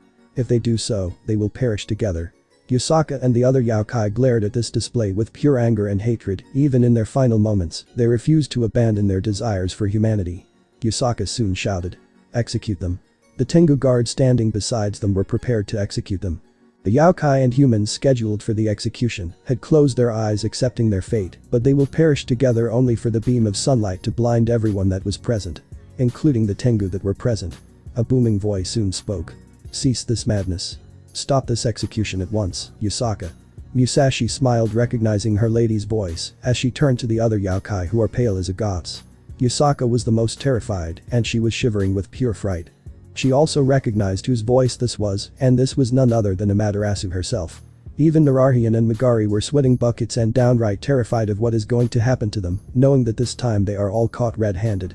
Amaterasu can be seen descending alongside many lower Shinto gods and soldiers, all of whom were descending akin to an army. Amaterasu landed down and looked at Yusaka with contempt and disgust in her eyes as she spat. Once again you decided to betray me. You decided to go against my back and hurt humanity, the people that live peacefully with their partners. You have defied the command I gave you, Yusaka. Yusaka stammered, she was terrified of this since not everyone knew of this. She had taken steps to ensure that the gods are not alerted on this execution, and she did it at a time where they would least expect it. Amaterasu-sama, Yusaka wanted to explain only for an angered Amaterasu to demand. Shut the fuck up. She exclaimed while releasing the aura of a goddess that silenced everyone. None dared to respond after the sudden outburst. The yokai and the humans who were chained were having hope in their eyes. The goddess Amaterasu herself had descended from the heavens to rescue them. The happiness in their eyes had returned since all they desired was to live in peace with their partners. Amaterasu made the command. Release the prisoners. Ensure that they are safely sent to their homes. Compensate for the things they have lost. Kill any yokai that stands in your way, you have my approval. But Amaterasu-sama. Nararayan tried to salvage the situation in the hopes that she would spare them the punishment that is going to come to them. He was hoping he could prevent Amaterasu from destroying all of them. Silence. Amaterasu screamed at their faces, making the yokai cover back in true terror. This was the might of a literal goddess. He was downright afraid. She turned to her soldiers, and divine deities brought alongside her as they bowed and responded. As you wish, Amaterasu-sama. She gave a subtle nod, and the soldiers and deities took the people out of there. The yokai and humans were all brought to safety and were properly compensated. They had a lot to work on, but they had to do so. They took the people out of here. Amaterasu turned to the yokai who were cheering for their demises, and the 3 yokai, all of whom were downright terrified of the goddess. Amaterasu speaks in a much calmer tone. Now then, what should I do? Tell me, all of you. She asked the whole yokai that was present in the whole execution grounds. They said nothing out of true terror. Amaterasu watched this with a sigh as she speaks. In that case, I shall decide your punishment. You have hurt a lot of humans and yokai in your rule, and I will see to it that you will suffer the consequences of your actions. As a goddess of the sun, all you yokai fall under my rule. Yusaka is just leading the faction. I am your real queen that commands the whole yokai faction of Japan. The yokai, all of them were terrified and fearful of what is going to come next. Yusaka was literally tearing up at this, remembering that she was never truly the ruler, but the real ruler of Japanese yokai has always been Amaterasu. Both her and even Inari fall under her jurisdiction. She watched Amaterasu continue. I gave you autonomous power. I allowed you to rule over the yokai, trusting that you will protect both the yokai and the humans living in Japan, but what do I see? Executions, torture and injustice. This in my eyes is unacceptable. Giving you my power was a mistake.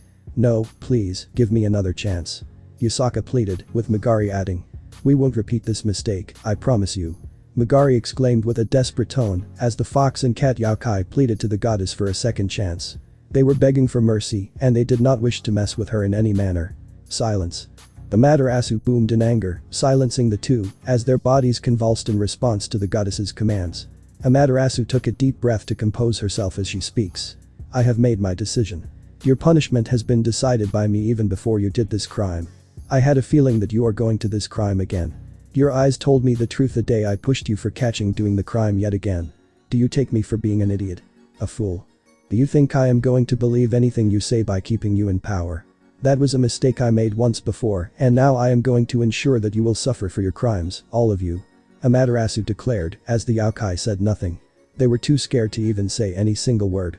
They were shivering in true fear, knowing that the goddess is going to lay their judgment on them. Torturing you is pointless, that is why I decided to punish you. Henceforth, I, Amaterasu, the goddess of the sun, hereby decree that Yusaka and Megari are unfit for having autonomous rule over the yokai, effective today onwards. From today onwards every single one yokai is going to be put under direct surveillance by me and my people. There will be direct reports heading to me on what the yokai do from here on out. No exceptions made. Amaterasu's declaration was met with a protest by a lot of the yokai. They did not want their private lives invaded. They already had to reduce their slaying of humans significantly by the 20th century. Since humans had become far more dangerous, they were too afraid of doing anything. You cannot do this to us. This is unfair, this is unjust. This is tyranny. We refuse to comply to this. Amaterasu only got even more angrier as she ordered. Shut up. The yokai all fell silent once again, too afraid to speak again. There was not even a single soul that made a protest after that. Amaterasu was tired of this, she was tired of this time after time. She was tired of them taking pleasure in hurting innocent humans. Taking a deep breath, she continued. Since you all clearly show true unrepentance, I shall punish you all in another manner. You have already made your choice, and now, you will be monitored for the rest of your life. I will ensure that everything you do is reported to me, and this time, I will see to it that you are punished properly. There was silence and looks of helplessness from the yokai. They looked at their leaders who could not say anything to them in any manner.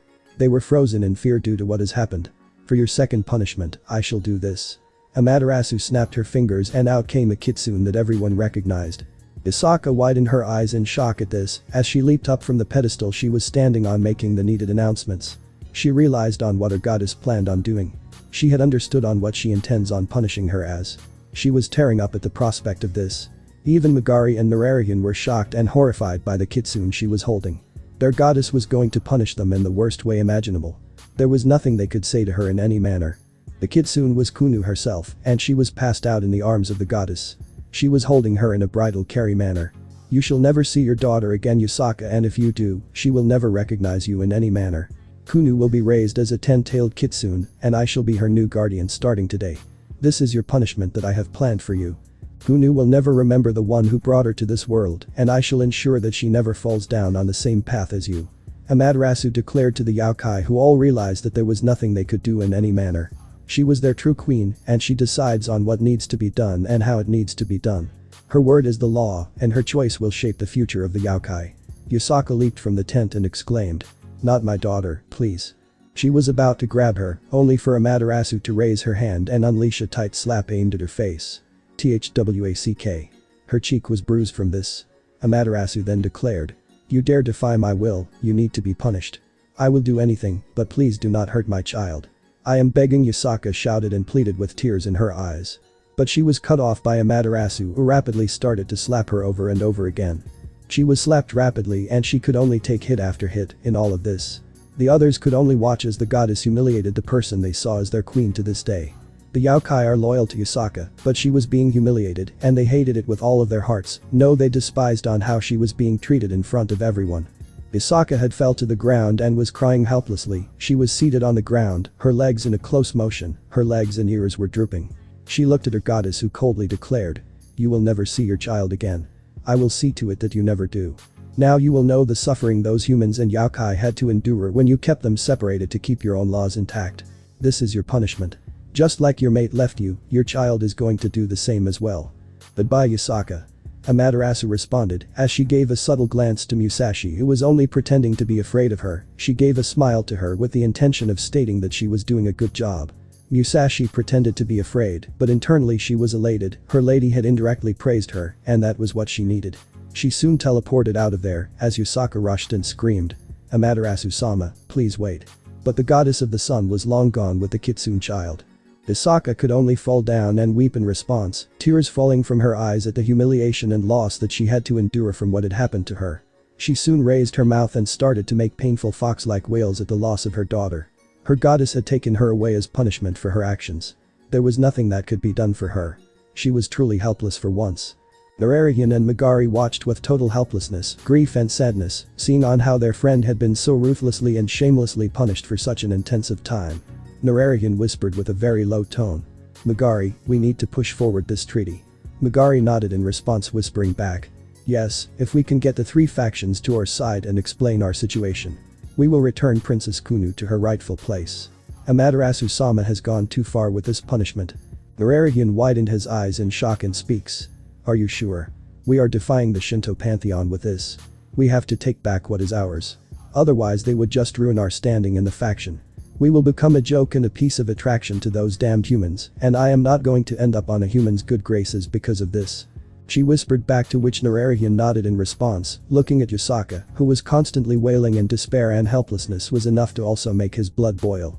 He was extremely angry at what Amaterasu, the goddess whom they had worshipped so unconditionally and had displayed so much loyalty, had done to her and the rest of the yokai. And all of this for some humans and those filthy traitors. Nararian whispered with a spiteful tone. He hated what Amaterasu had done today, and this was something that he was going to ensure she suffers the consequences of. To him, this was betrayal in the highest degree, and he was not going to forgive ever in his life. Unaware that someone else was hearing this, This was Musashi, who heard everything due to her enhanced hearing, and she clenched her fists in fury. She was not going to let this slide. However, she was more concerned on the man that she had befriended. She soon slipped in the cover of the day, as they were grieving and fuming over what had happened. She had to meet him and check on his state. Scene change. Serafal Memorial Hospital, Citri Territory, Underworld, 5:30 p.m. Surziches can be seen running to the hospital ward, where his father was the first one to wake up alongside his mother, both of whom were placed in the same suite, since they were commanded by Surziches to do so. He was just happy that they had woken up despite what had happened with Riaz. He was relieved that he has something that is back to him, and that was his parents. He reached to where his parents were residing, most of their facial features, as he rushed to them and embraced them. Mother. Father. He exclaimed with happiness as they returned the hug, realizing that it was Surziches. They were relieved to be alive after the whole bombing incident courtesy of Riaz, and despite the anger and heartache, they were reunited safe and sound. We are fine, Zeches. Venelana responded with a smile while gently stroking his head. She continued. Despite what happened, we are all fine. Zeodicus can be heard growling, remembering who was responsible for this whole ordeal, but decided to reel it in, since now was not the time to become angry. He was just happy that he survived what Riaz had done to him. He can take retribution from her at a later date. He soon speaks. We are alright, son, despite what happened, we are safe and sound. We should catch up after everything that has happened. Surziches nodded, splitting up from his parents. Venelana soon speaks. How have you been, Zeches? Just stressed. Surziches responded, since he was aware that if he would lie, he would make his parents even more stressed and concerned, as he continued. After everything that has happened, tracking the old Satan factions and the ones responsible for the bombing, I need a vacation after this. I cannot continue my work for a while after everything that has happened. No need to track them anymore. Zeodicus responded as he continued. I know who was responsible for the bombing. His tone was filled with grim and anger. The fact that Riaz was able to do some serious damage to their family was not something that he had witnessed she had ever do. The doctor had informed them on how serious the damage was and the aftermath that had happened. Needless to say, he was angered and for the first time, terrified of what Riaz did to him. Her unfilial and deceitful nature knew no bounds. Venelana turned to him and spoke. Zeodicus, please. No, Venelana. Zeodicus responded with a tone full of anger as he clenched the sheets of his bed, continuing. She needs to be punished. I will see to it that she is punished no matter what happens. Surziches gave a sigh as he could feel the stares of his mother directed at him. He had to tell the truth of what has happened in these 7 days. He had to reveal everything. She expected him to do something. I know it was Riaz. She told me this herself. Surziches speaks with a sigh as the two were surprised by this. Venelana then asks. Is Riaz coming home? Surziches looked at his mother and did not know what to say, while Zeodicus was furious that his wife believes that his daughter can actually change. She has done so many messed up things, and he was planning to ensure she is sent to a correctional facility for her actions. He already had a good one in mind and believed she was going to change there permanently. Surziches soon speaks. No, mother, she has made her decision. What decision? Venelana asked with fear and worry as she grabbed her son by the collar and demanded. What did she say? She no longer wishes to be a part of the Gremory family. She has sent this message to me personally. Just yesterday, she did something that made her cause this to happen. She is no longer part of this family. Venelana almost dropped to her ground, her hands fell from Surzich's collar. Her own daughter had cut all ties with her family. She was tearing up, realizing that this was the truth. Zeodicus was furious and he was gritting his teeth in anger as he turned to his son and demanded. Explain, Surziches. Tell me everything. Surziches took a deep breath and explained everything. Kaneko and Kiba's demises, the demises of all the devils that were sent to bring Riaz in. The bounty put on her head and Ain stayed in the aftermath. And lastly, Milika's kidnapping and Surziches being forced to sign the pact which forced him to legalize Riaz's abdication and dropping the bounty. Listening to this, Venelana was crying at this, the things her daughter had to endure and had done in response. She was devastated at the things Riaz had done. She had crossed every line to disown herself from the family to ensure that they never have any contact with her. She wondered on what had happened to her that caused so much hatred for her own family. She questioned herself on what things has happened. Zeodicus did not share the same sentiments. His unfilial and treacherous daughter had done the unthinkable, and that made him beyond livid and spiteful towards her. She was not seen as his daughter any longer. He turned to his wife and speaks. See, Venelana, this is the daughter you favored. The daughter we raised. She turned on us the moment everything came to the truth. She looked at us and spat on everything that we did for her. She never valued or loved us in any manner and has forced our son to cut all ties with us. Venelana looked at him and wanted to say something, but she knew that her husband's mind was made up. He hated his own daughter, and that was clear to her at this point. She decided to say nothing. There was nothing he could do. She fears that the poison that was growing inside his head would be his undoing. Riaz made me sign the pact. He threatened Milikas and harmed him, forcing my hand. I cannot break the pact. She has forced me to not look for her and accept the abdication of her family. And I cannot let anyone else locate her as well. I am sorry. Surziches speaks with an apologetic tone. He did regret to some extent to which what had happened. Riaz had cut all ties with her family, and her final words and demands haunted him by this. No, Surziches, it is not your fault. Ziotica speaks with a small yet sad smile, as he continues. If she wants to cut all ties from us, that is fine. I also no longer see her as my child. Venelana looked shocked, and so did Surziches, as he asked. Father. I am sorry, son. If she has made her choice, then let her suffer. She will come back crawling to us the moment she realizes on how much the world can be cruel to her, and without her connections to us, she is not going to survive out there for long. Ziotica speaks with a small smile, as the two looked unsure. They knew that Riaz sounded relieved and somewhat happy when she declared her complete abdication from the Gremory family. Surziches even noted that she could have tormented Milikas even more, and even go so far as to kill him to send a message, but she did not. She only tormented him enough for him to comply to her demands, that was it. Furthermore, she could have betrayed the deal by killing Milikas, since she never formally agreed to return him safe and sound, and that alone showed the difference in Riaz. Surziches noted that this was surprisingly mature from her side. Like she had experienced this life before. Surziches soon speaks. Understood, father. Venelana soon shakes her head and speaks. Zeches, take some rest. You have been through a lot, so take some rest. Be with your wife and son, who I believe are here. Milikas has returned home. His injuries were way less compared to the rest of you all. But I will bring him here to meet his mother. Grafia would be waking up soon. Surziches speaks in response, making the Gremory couple nod in response. They soon watch him prepare to head out and speak. Take care, mother, father. The two nod again as he leaves, to which Ziotica speaks. I am not letting this slide.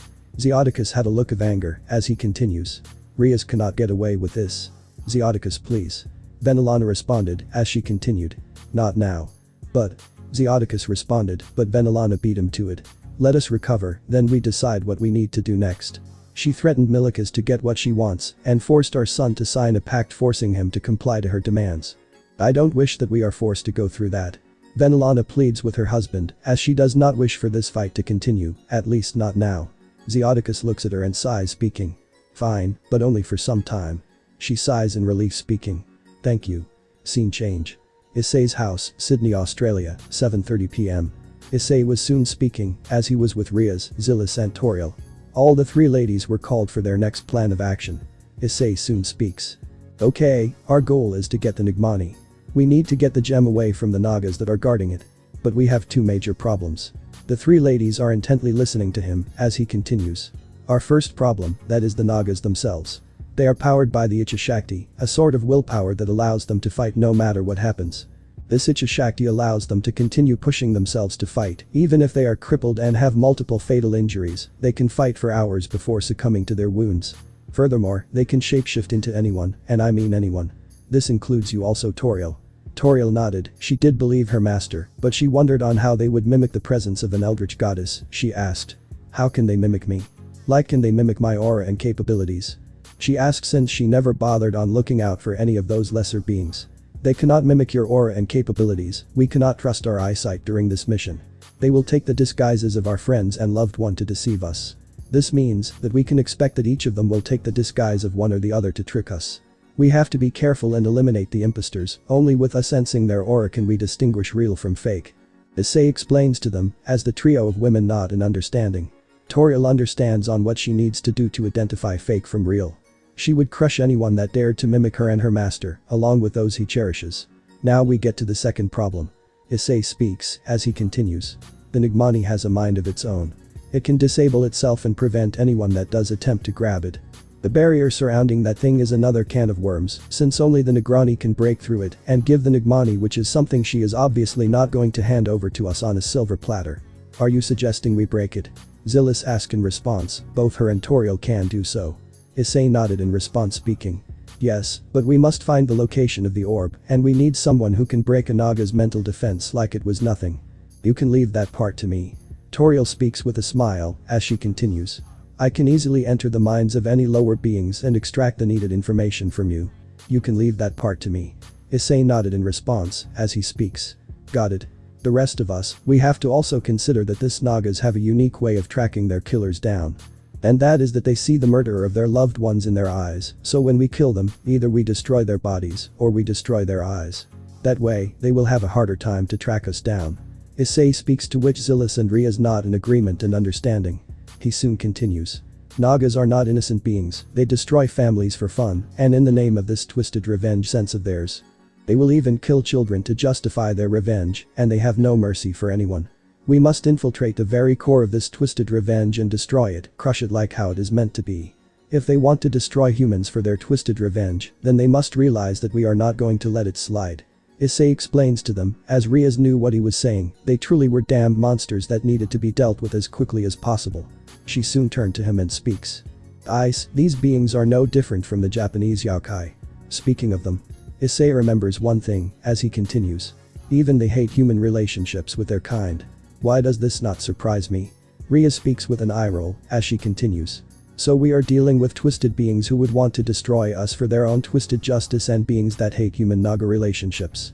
To some extent, yes. Issei speaks in response, as he continued. Nagas, like the yokai under the fox bitch, detest Naga-human relationships.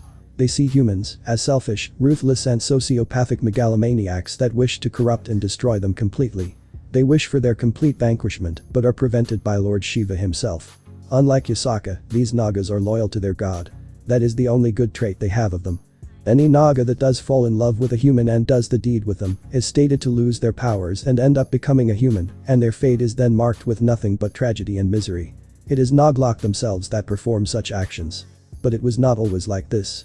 Issei speaks, to which Zilis responds. Let me guess, humanity's growing ambition and desire changed that, right? Zilis asked, to which Issei speaks. Yep, and the Negrani back then decided to cut off any relationships with humans and Nagas. This caused them to be severely punish any known offender, and the curse is applied to anyone that does this crime to this day. This happened some millennia ago, when the world was still ruled under mostly kings. Issei speaks, answering Zilis's question. He continues in response. In the olden days, it was actually written in history that Naga princesses used to marry human princes, such that the bloodline of that human grows in that manner. Relationships were often good back then. One such example is Yalupi and Arjun. I won't go into details since we need to get ready for this mission. Zilis nodded in response, as she speaks. Understood, Issei. So when do we leave to confront the Nagas? Riaz asked with curiosity as she continues. I want to see this Nigmani for myself. Soon, we should prepare for some time. I would like to take a break for some time before we head out. We need to plan even more well and find out their hidden portals if we have to head towards Naglok. Issei's words were agreed by everyone as they all decided to head back to their duties and training. They had to still be prepared for anything that comes in their way. After some hours, Issei was seen speaking to Toriel, as he asked. Say Toriel, is there any limit to your power? I am only using a small amount of power to stay in this world and not end up destabilizing it. If I were to use my true form in this world, or as you humans say, use a 100% of my power, the world's ecosystems will be jeopardized. My power alone can simply turn it into a biological wasteland, which will continue to grow and grow. Which is why, thanks to Zilis's efforts, I can actually use a maximum of 50% of my power without disrupting this planet or alerting my cultists in any manner, since without her help, me being at 50% would start to ruin this world completely, even at 50% of my powers. Issei took this to note. He understood that her presence alone would completely destroy the world as given the situation. Among all the eldritch outer beings, he was told by Zilis that she was the most kindest and understanding among them. The fact that he was able to make one his servant shows that he is fated to be their future supreme ruler. I see. Issei speaks, as he continues. So your true form is a goat-like monster? Correct. Toriel speaks in response as she continues. I am called the Black Goat of the Woods with 1,000 young. This means that I am a mother figure to 1,000 children. All of them are my cultists. But I am not related to any of them, they just have a part of my woods, or they are having a portion of my powers. Issei nods in response, as he asks. What else can you do? I can do this. Toriel manipulates her hair to make a barrage of tentacles as she grabs a small cup of water and hands it to Issei. She continues. I can manipulate any part of my human form and use it as a weapon. I can destroy steel like it is nothing and leave nothing behind. And this is not all I can do. She closes her eyes and her appearance changes. It was just in some time, as she was now described to be a Latina woman. Most of her appearance was likely retained, which involved her long, flowing hair fades from deep obsidian black into rich violet hues near the ends, cascading gracefully behind her back. Her warm bronze complexion contrasts beautifully with her vibrant magenta-violet eyes, whose soft glow and half-lidded gaze carry an ancient intelligence hidden behind playful amusement. She wears a luxurious Victorian-inspired maid uniform that combines refined elegance with aristocratic sophistication. A pristine white ruffled maid headdress crowns her head, while her fitted black dress is tailored to accentuate her graceful figure. The high Mandarin-style collar is adorned with intricate gold embroidery, seamlessly flowing into a deep sweetheart neckline trimmed with ornate golden filigree. Large white ruffled shoulder flounces soften the silhouette of the gown, contrasting against the sleek black bodice. A neatly tied white apron wraps around her waist and falls over the front of the dress, secured by a large bow at the back, while crisp white gloves with gold-buttoned cuffs complete the formal attire. The skirt parts slightly at one side, revealing a glimpse of her thigh above white frilled stockings, adding a subtle touch of elegance without detracting from the outfit's refined appearance. She lifts a small part of her dress and asks, "How do I look?" "Amazing." Issei speaks in a daze, as Toriel gives a small chuckle. She snaps her fingers and closes the door, making it soundproof. She knew her master would wish for her to cuddle, and she did speak to the girls before this, such that she can spend some time with her and get acquainted with him. She speaks. "Say, master, I believe that we should get to know each other." She moves up to him and places her hand on him and pushes him to the bed. He was startled, as she also sleeps on the bed beside him. She soon continues. "So what do you think? Do you wish to cuddle like we did in the morning?" Issei was a blushing mess, as he was starting to feel the intense smell she was releasing. The scent she had earlier was still sweet except his time, it was more lavender-based. He was being turned on by this, as his member was rising. Toriel looked at her state and pulled her master towards her, speaking. "If you want to do it, simply say so. I don't mind." She kissed him on the head and continued. "I am a perverse goddess of fertility. My scent which you are inhaling is kind of like an aphrodisiac, and you developed quite the resistance to it. Though you are still vulnerable, it seems like." She could feel the member poke her nether region, as she moans in response. She responds. "Let yourself loose in my arms, master." She cuddled towards him, as Issei relented. He did not mind being close to her scent was lovely and intoxicating, and she was devoted to him. She did trust him a lot, and she did not mind him being this close to him. Issei could be seen moving his head beyond her clothing and entering into her actual breasts, making her make subtle moans. She gave a subtle giggle, realizing that her master was giving into his lust, as his leg went around her abdomen and his hands wrapped around her. She rubbed his head in response, as the two decided to rest for some time. She had a feeling that they would have to fight soon. Scene change. Unknown location, unknown realm, India, 11 p.m. A cloaked figure can be seen looking over the hilltops, as several cobras can be seen moving towards him. They soon shapeshift into several men and women wearing Indian clothing, with fabric being more scale-based along with its design, as well as jewelry being more cobra-like. "You are not welcome here, you are trespassing in our lands, human." A male Naga speaks. "Leave from here, otherwise you will perish." The female Naga speaks out with anger. The figure was in Naglok. And he was not welcome in this place. The figure stays silent for some time, as another female Naga speaks out. "Can he not hear us?" She asks with concern, as her friend speaks. "He probably is pretending to not hear us." The female Naga speaks to her friend. She soon calls out. "Hey, you are not welcome here. Leave, otherwise we will drag you to our queen, and she will see to it that you regret ever coming here." The figure finally speaks. "Oh. Guess she is still the woman I remember her to be. The same woman that destroyed my family. The woman who enjoyed seeing me and my loved one suffer. She thinks she is going to get away with this. Well, I am here to prove her wrong." The figure removes his cloak and reveals himself to be a powerful being. He was wearing the origin driver, but the orb was different. It was a more like a bird-like orb, with the appearance being more divine bird-like. The armor was silvery and metallic with golden edges, akin to an eagle-based armor. Let's see if she can handle the power of Kamen Rider Garuda. You all will be useful in bringing her out from her castle. The figure soon reveals his gigantic metallic wings, as he is ready to fight against all the assailants. He was going to make the Negrani come here and make her regret screwing with his family. Another Kamen Rider has shown up, and he is going to wreak havoc in the Indian supernatural. Kamen Rider Garuda released his wings and was ready to lay waste to Naglok. The Nagas soon demanded. "Who are you? Are you a survivor of our justice?" "Maybe I am. Maybe I am not. But I am here to deal with you once and for all." Kamen Rider Garuda leaps in the air and unleashes a barrage of wings-based golden energy blasts that are aimed at them as they shifted into their serpentine form. The rider knew that they are slithering into the ground. He was using night vision goggles that were fitted into his eyes to see where they are. Their serpentine forms buried deep into the ground but not hidden, their scales reflecting the light that was subtly present in Naglok. To him, they were light blue glowing figures roaming underneath the ground. He speaks in response. There you are. The rider was only waiting for them to make the first move. Soon they erupted in the form of gigantic snakes lunging at the rider, who only flew to the side to avoid the attack. He soon followed it up by unleashing a barrage of wing-based golden energy blasts in the form of the feathers at her as the cobras hisses in pain from the attack. They fell down, returning to their human forms bleeding in response. Many of them were males and females, the very same males and females that demanded by the Kamen Rider. All of them were caught in the blast. They gritted their teeth in anger, they hissed in pain from the attack. You.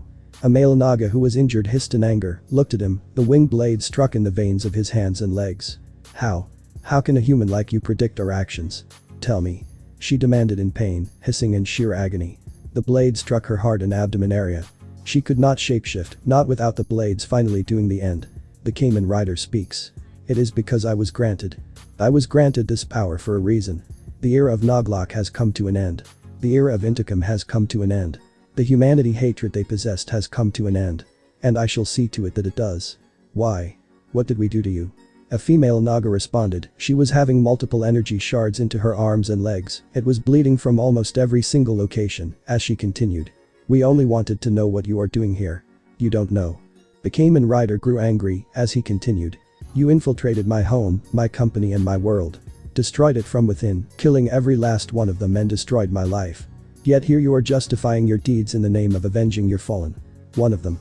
He grabs her by the hair as she groans in pain. She had a look of tears in her eyes as she continues.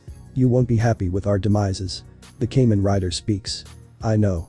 I will only be happy till the Negroni kneels before me, begging for the lives of her people. Maher speaks as he yanks the chain, which was the nuptial chain. She cried in response, knowing this meant something to her. No. She pleaded with the Kamen Rider as the Kamen Rider took a look at the chain. She continues with tears in her eyes. Please, that is the thing that means the most to me. He soon asks. Tell me something, how would it feel if your soulmate stabs you in the back? The female Naga or Najin had no answer. She was afraid if her soulmate was going to betray her one day. But she believes that he would not betray her. He is not going to turn on her. They had taken the 9 rounds around the burning pyre, swearing love and loyalty to one another when they had wedded. I refuse to believe that he would. The Najin responded while still struggling to get the nuptial chain. She was angry at him, but she looked at him with fear, knowing she was powerless to do so. He is my everything. I and him chose to one another. We married and I am even willing to give my life and my powers if needed for his sake. You may believe us to use the sacred union to be the reason your family was destroyed. But know this, not everyone is like how you deem us to be, and if you kill me, you shall never receive a shred of happiness destroying an innocent family. The Najin declared she had nothing to lose. If she was going to die, the least she could do is tell him that this is not going to give him a single shred of happiness. She has learnt it the hard way. The Kamen Rider saw the Najin and looked at her for a moment. He could see that she was not struggling that much, nor she was fighting back. He turned to her and to everyone's surprise, he dropped her to the ground. She fell down with a thud, small dust flying off from the back that was face-planted to the ground after the drop. No sooner did he do, she immediately scrambled and grabbed her nuptial chain and held it close to her chest. She was crying with relief. She was relieved that it was only ripped from her throat and not destroyed. He soon turned to the others and brought out a gun, as that soon glowed a bright golden in color. The other Nagas widened their eyes and it soon changed into a different gun. Garuda Divine Blaster. He soon removes the orb and it soon responds with the words after he brings it close to the orb of the gun. This was something he was informed by the suit. Connection on. He soon points the gun at the Nagas, which starts to glow a bright goldish silver ready to fire a beam blast.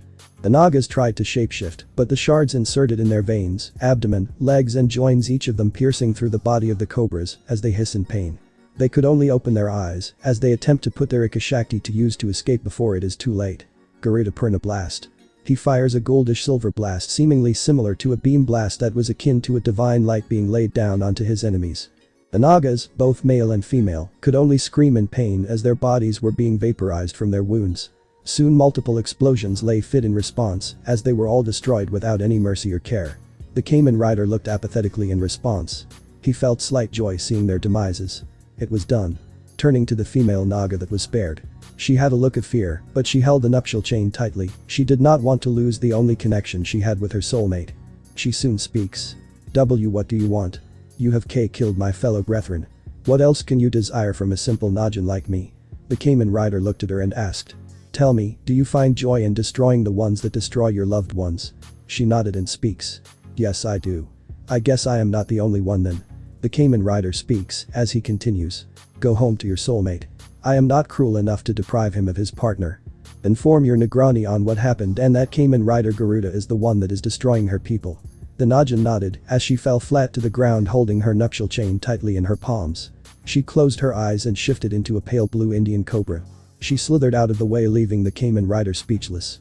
She was given mercy which was rare, but she was not going to take her chances dealing with this mechanical monstrosity after all. He stayed there remaining silent.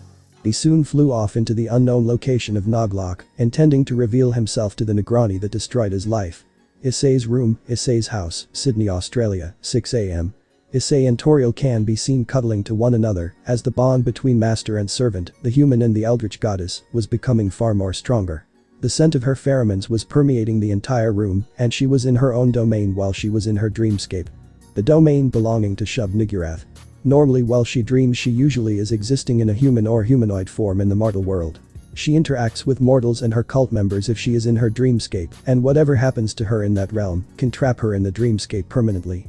This is what happened to her once when her cultists grew out of control. Either way, when she does wake up, she has to wait for another universe to be created if she does end up going back to sleep. To her, that dream is something that she has always looked forward to. However, in this case, the scenario has been flipped. The time she spent in her domain when she was usually awake can only be accessed when she was deep asleep. She can only interact with her fellow eldritch beings if she was dreaming now, and she did not mind. She always wanted to visit the mortal world without ending up destroying them. This was the power of the Supreme Ruler. They can easily bring an eldritch goddess out of her domain, give her a human form that was appropriate to her tastes. And lastly, they can keep them awake in the mortal world without destroying it in the aftermath.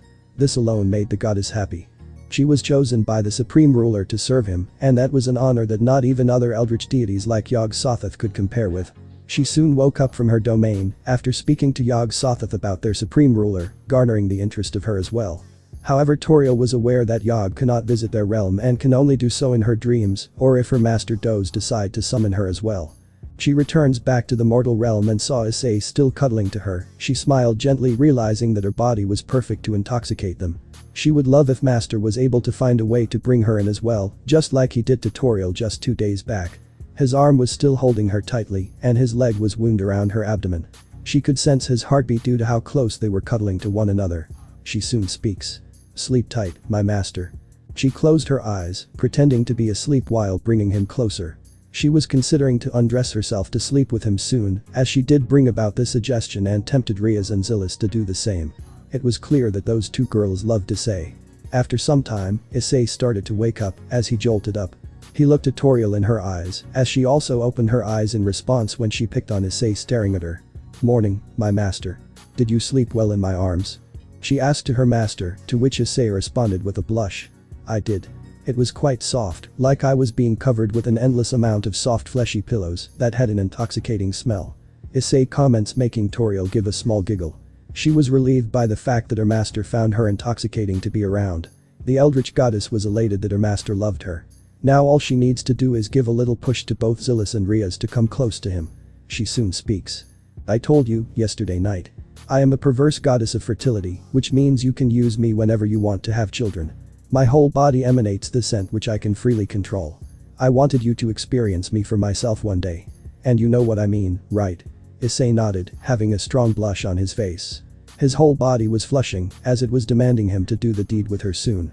It was the scent she was releasing that was turning him on.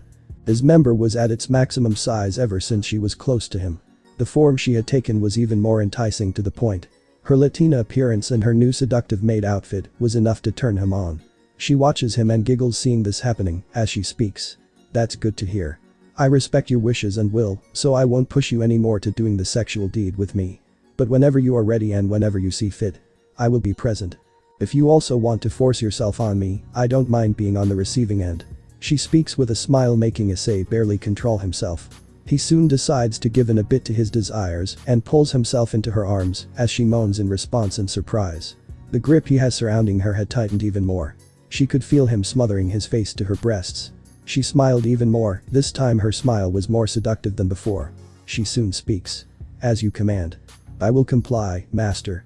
She wrapped her arms around him, and the duo stayed like for a while, as she lets him experience her body. Only he has the right to experience her this close, anyone else better beware of attempting to do so. They stayed like this for a while, as she soon speaks. Master, it is time to get up. She gently taps her master's cheek as he speaks in response. 5 more minutes, I love this. Toriel giggles at this, and she would love to oblige to his desires, but she remembers Zillus telepathically calling for her, and knows that she is worried for him. They had to make plans against the Nagas if they are to continue this. She speaks. You are forgetting one thing, you remember what we discussed yesterday. Issei soon jolted up and got up from her breasts, immediately releasing his hands around her. A grunt can be heard from her side as she speaks. You know you could be gentle now, right? Issei turned to her and responded. Sorry, I remembered that we had to deal with the Nagas. Toriel shakes her head and speaks. It's fine, anyways, Zillus has informed me something. The secondary rider for the origin driver has been awakened. Toriel's words made Issei wide-eyed. He turned to her and she gave a look of concern. Any user of the origin driver is stated to have access to limitless power. They can use the driver for their own malicious purposes, and he was concerned on what is happening. Are you sure this is true? Issei asked in response. His tone being serious meant business. Toriel knew he rarely gets serious, and she has seen the taste of when he gets serious. She responded. Yes, and from what Zillus had informed me. He has already attacked Noglok and has started to ravage the whole area. We need to head there, quickly. Issei soon speaks. Very well, let's discuss. We need to plan what is next. I will freshen up and join the rest of you. Issei's words were understood by the Eldritch Goddess. She gets up as the goddess goes outside while Issei heads to the bathroom to freshen himself. He had to inform this to the others in response. Once she reaches there, she sees Zillus and Riaz patiently waits. Zillus immediately recognizes her speaking. Toriel. You look different. That's her. Riaz asked, unable to recognize her. She could sense she was powerful, but she was not sure if this was Toriel, the very same Toriel that she had approved to spend some time with Issei to understand humans and her desire to become close to her master. She was jealous, but was letting it slide since Toriel was one of them. One of the people she can call a close friend. Who knew that an Eldritch Goddess would become a friend of a devil? Yep. Zillus responded as she continued. She is Toriel that we know of. Yeah, you know I can change my appearance at will whenever I want to, right? Toriel asked the two, making them nod in understanding. She soon responded. And I think I will stay in this form. It seems like my master prefers this form over my old one. Very well. Zillus closes her eyes and narrows her gaze. She continues. I will not question your choices. But I was not expecting you to go full Latina. Riaz added in response. Yeah, Latinas are stated to be beautiful in their own way. Often attracting the current foreign demographic as they fall for Latinas and Indians, given the current changing interests of people. They are vibrant, full of energy and show concern for their care. Even stated have warm, family-driven and happier personalities. Toriel looks at herself and speaks. I see, so this is why Master likes my new form. Is this what this human race known as Latinas are known to be? I think even I like this human form. This seems interesting. Toriel speaks in response. She was happy by her new form and was planning to stick to this form for the rest of her time here. She was going to enjoy the whole time with her new friends. She was looking at them and nodded in response. This form was beloved to this. And you can use this as infiltration, disguise yourself as a Naga and help us to destroy them from within. Riaz suggested in response as the Eldritch deity looks at Riaz and wonders on what she was trying to say. She looked at her and Riaz gives a nod of understanding. She remembered Zillus briefing her on the Nagas as a whole race, detailing on their weaknesses and their flaws. You heard me right. All we need you to do is change your clothing and that's it. Nagas are not smart since they cannot even sense their own unless it is too late. Many of the Nagas can infiltrate their own enemies but cannot recognize them unless they literally show themselves. Hence why there is still conflict and issues ongoing between the different clans. You can infiltrate them and enter into Noglok without them even sensing it. Riaz explains it to the Eldritch deity, to which she nodded in understanding. She got the message very clearly and knew on what she needed to do. She soon speaks. Alright then, I shall infiltrate them then. I'd say wait for Issei, let him give the final confirmation. If we are to obtain the Nigmani, we will be requiring as much help from our team of 4 as needed. Zilla suggested Toriel, to which she had nodded. She nodded, being well aware that Issei is the one that has the final say in what she and Zillus would do next. The two had to wait for Issei to arrive then. Riaz soon asks, in response. Say Toriel, do you believe that you can mimic an aura of a naga? I can. Toriel speaks in response, as she continues. I am the black goat of the woods. I can mimic any yokai and earthly creatures flawlessly. I can infiltrate the Noglok for the mission if needed, report you everything that needs to be done. Got it. Riaz takes note of this. She was going to suggest this plan towards Issei since if Toriel can infiltrate a Noglok and get everything that is needed. That makes this mission far more easier than they anticipated. Also, I can use my abilities to infiltrate inside the Negrani's mind to get the needed information. Hell, if needed I can even use her body to get the Nigmani and hand it to you on a silver platter. Toriel suggests with a smile, remembering if what she has heard of Noglok from both Issei and Riaz. She can easily control her if needed. I believe that will expose us then. A voice speaks up as both Zilis and Toriel stand up. They could see Issei walking towards them. He soon continues in an understanding tone. Toriel, we don't know what other powers they have. We need to do this mission without alerting the gods, otherwise we will be making more unnecessary enemies than we need. We won't be doing this now, not until we are prepared enough. I want to ensure that we complete this mission as quickly, smoothly and stealthily as possible. Toriel nodded and bowed speaking. Understood master. But your infiltration plan will be useful, both you and Riaz. Issei speaks making the two girls happy that they can still go with their plan, as he continues. Your ability to use the Negrani will be useful, but I will give you the command needed when and how to do so. Once we take control of her very body, we will get the Nigmani and take it away, putting it in a much safer location than where everyone knows of it. We can also use this Nigmani to see what else we can do with it. Very well. Toriel has a smile, all she has to do is infiltrate the Noglok, and she was more than happy to fulfill her master's requests.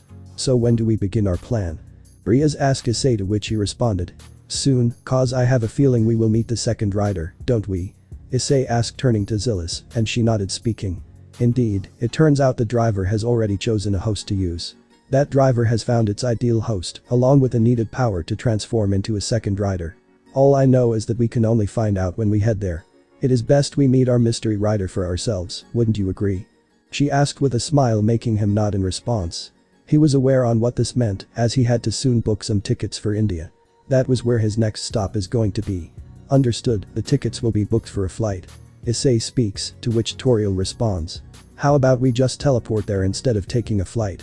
We would be wasting precious time. If we take a flight. Toriel protests in a refuting option, as Riaz added in response. Toriel's right, Ice, the Nigmani, the sooner it falls into our hands, the better. Riaz suggests in response. She soon continues. If we clear this mission off, we can deal with this right now. And instead of building flights, how about we send Toriel to the place right away? Wait till she gets enough intel, which I believe shouldn't take long. Zilla suggests, turning to Toriel, who agreed in response, as she continues. Then we go in and attack Noglok. Toriel can get all the info that we need and go ahead with this plan. Issei shrugs and responds. Okay, if that works then we go ahead. How long would it take for you to get the needed information? It would take me around a day at maximum under the worst case scenario. I will get the needed information and then inform you as per needed telepathically. Toriel speaks, making the three nod in response. She was well aware of what needs to be done and how it needs to be done. She looks at Issei and company and decides to show her the disguise appearance. I shall show you all my disguised appearance. Allow me to show you how I would look and how all of you can recognize me. She soon releases her magic and changes her maid costume. Her maid costume was gone and she now wore Indian traditional clothing with a serpentine appearance. Her facial appearance was still the same along with the hair color. But she had many jewelry and ornaments on her body. Resting upon her head is a living golden serpent adorned with violet gemstones, while additional serpentine ornaments coil through her hair, making it appear as though the reptiles willingly serve as her crown. Her attire is an opulent blend of regal elegance and forbidden seduction, befitting an eldritch deity disguised in mortal form.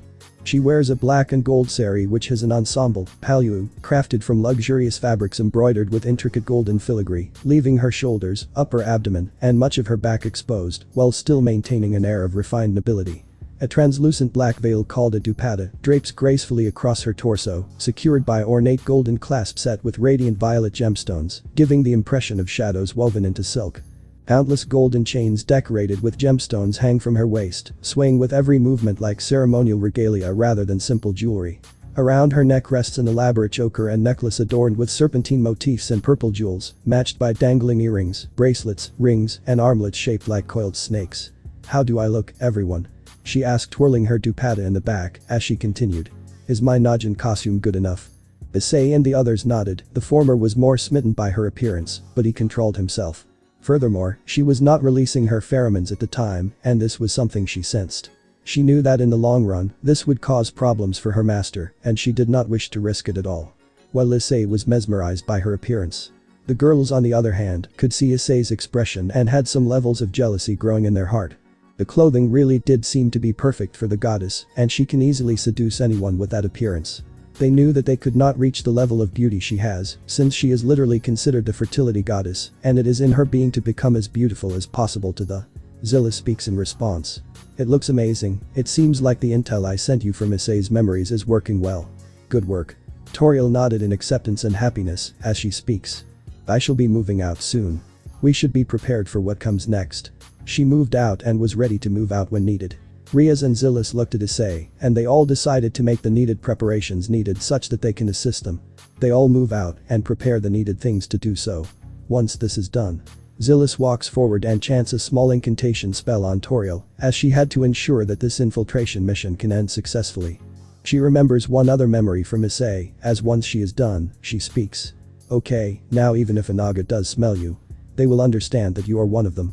Your scent now matches that of a Naga, unless you release your original scent. A precautionary measure that is to be playing on a safer side. Got it. Toriel responds as she continues. Thank you. Riaz soon approaches her and speaks, bringing in a basket of food. She speaks. Consider this an offering. I made this for you. This should last you enough for at least a single day. Toriel has a more happier smile. It was always nice when someone offered her something, even if it was in exchange of some of her powers. But here she knew that Riaz does not require anything in return. She speaks with a gentle tone. Thank you, Riaz.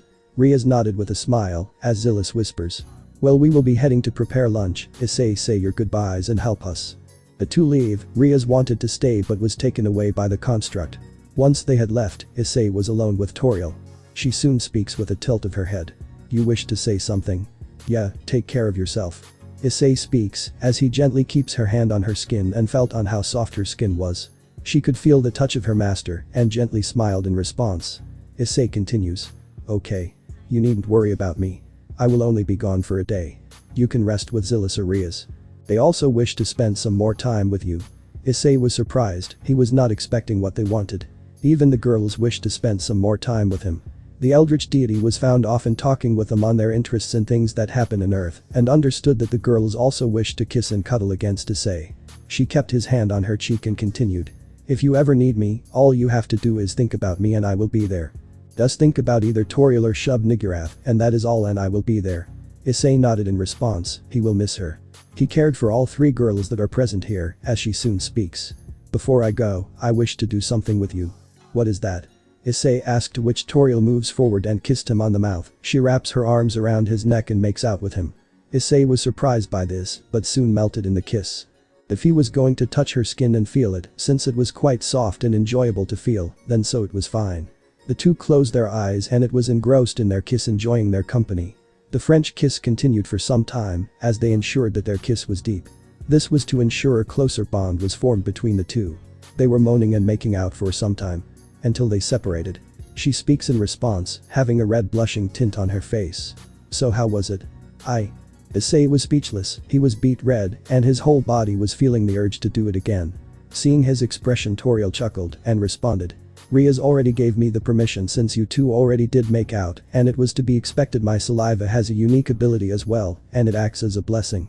A blessing that allows for higher vitality and higher stamina. You are going to need that when you crack that Grimoire heiress and eventually me. Toriel. Issei exclaimed with total embarrassment. He did not expect her to become this bold in her goodbyes and make such a bold statement. She giggled seeing his expression, speaking. Okay, but the blessing is already inside. Anyways, this should unlock a unique power inside you. I have already given a portion of my powers to you. Plus, now I can directly contact and communicate to you as well. So any information I find out, I will relay to you. Got it. So does that mean I am now an eldritch being? Issei asked, to which Toriel shakes her head, speaking. No, you are not. Zillis would rip me to shreds if I do so. Toriel responds with a small worried tone. She did not want to seem an angry Zillis, since she is someone that can overpower almost every eldritch beings in existence. It was best that Issei also did not piss off Zillis in any manner, since she can do literally anything in existence, and there was nothing in her arsenal that she cannot do. Okay, anyways, I should get going. I will be back tomorrow. Toriel speaks as she was about to teleport when Issei grabbed her hand, much to her surprise, as she asks. What happened? Before Toriel could react, Issei grabbed her by the head and cupped her forehead before she could react. Toriel had a strong blush on her face as she asked. What is this? She did not understand humans and their various ways of affection, but she did know this was one of the said ways. She looked at him and expecting an answer as he splits from her and speaks while releasing her hand. It is how humans display affection to one another. It is when you show affection to the one you cherish a lot. This is called a forehead kiss. I just wanted to do that. Issei explained to her and she understood. She still had a strong blush on her face and Issei just showed her the way that someone performs the most affection upon a person. She soon speaks. Understood, well, see you tomorrow. She vanishes into a purple miasma and fades away instantly once she is gone. Issei sighs as he heads back. He had to help the girls with lunch. He did send her on a crucial mission and it was going to be important for her. Scene change. Eastern Naglok, India, 10:30 am. A man can be seen trying to roam in Naglok. This man was described to be a black-haired man with a proper beard, which was well trimmed and well maintained. He was Maher Segal. He wore a yellow shirt, black pants and shoes. You lot have taken my world and destroyed, and now I shall do the same as well. Maher speaks with anger as he was about to lay waste on them only for a tail to grab him and send him flying. He was groaning in pain when he saw his attacker. When he saw his attacker, it made his blood boil. The fact that she shows up again to destroy his life like she did with his brother made him really detest her completely. She was once again here to destroy him and he was not going to let that happen. Maher recognized her to be Vishaka, one of the Najans that assisted the Negrani to destroy his family.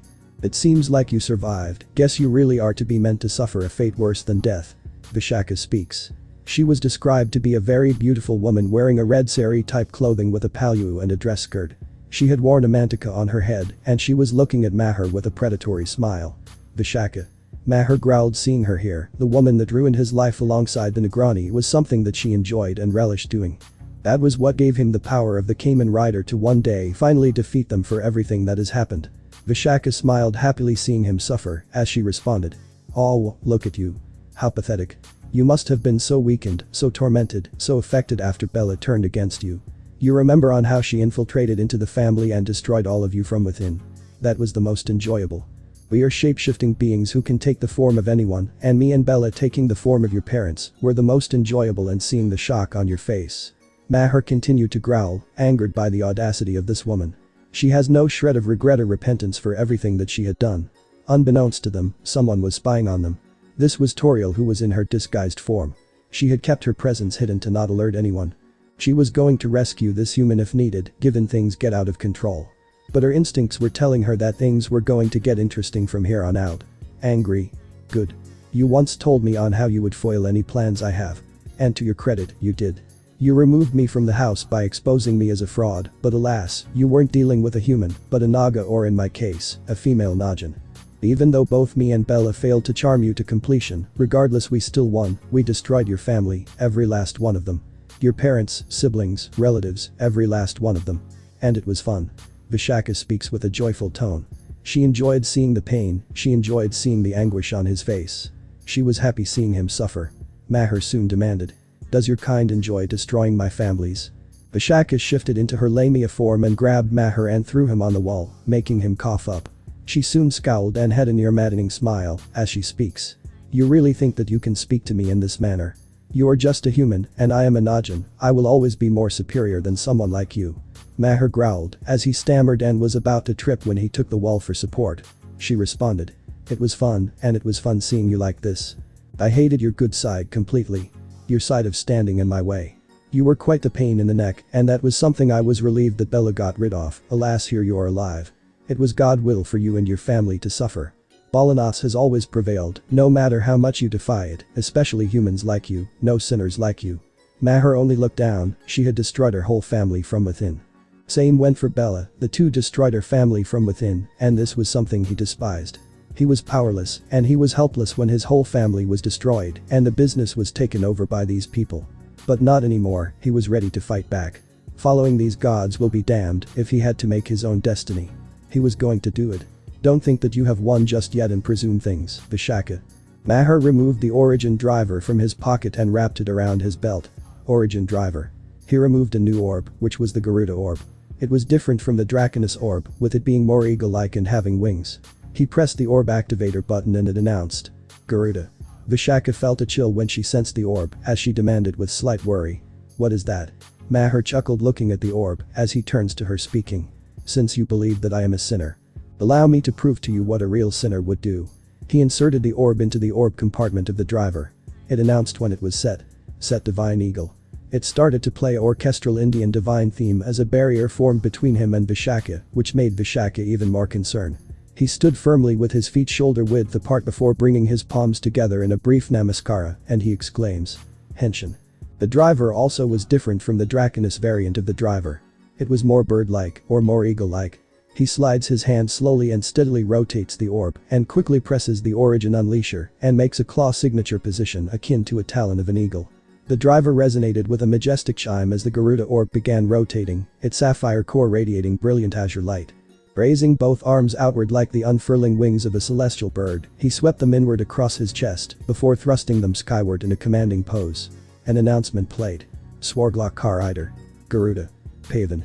A deafening cry, like that of the divine Garuda, echoed through the heavens as radiant streams of golden feathers spiraled around him. Vast spectral wings unfolded behind his back, scattering shimmering blue and gold plumage that transformed into gleaming armor. Layer upon layer of celestial feather mail locked onto his body with crisp metallic clicks. The silver breastplate first, followed by gilded winged pauldrons, razor feather gauntlets, talon greaves, and avian sabatons. Finally, a regal hawk-like helmet descended in a beam of sapphire light, its brilliant blue compound eyes igniting as the visor sealed shut.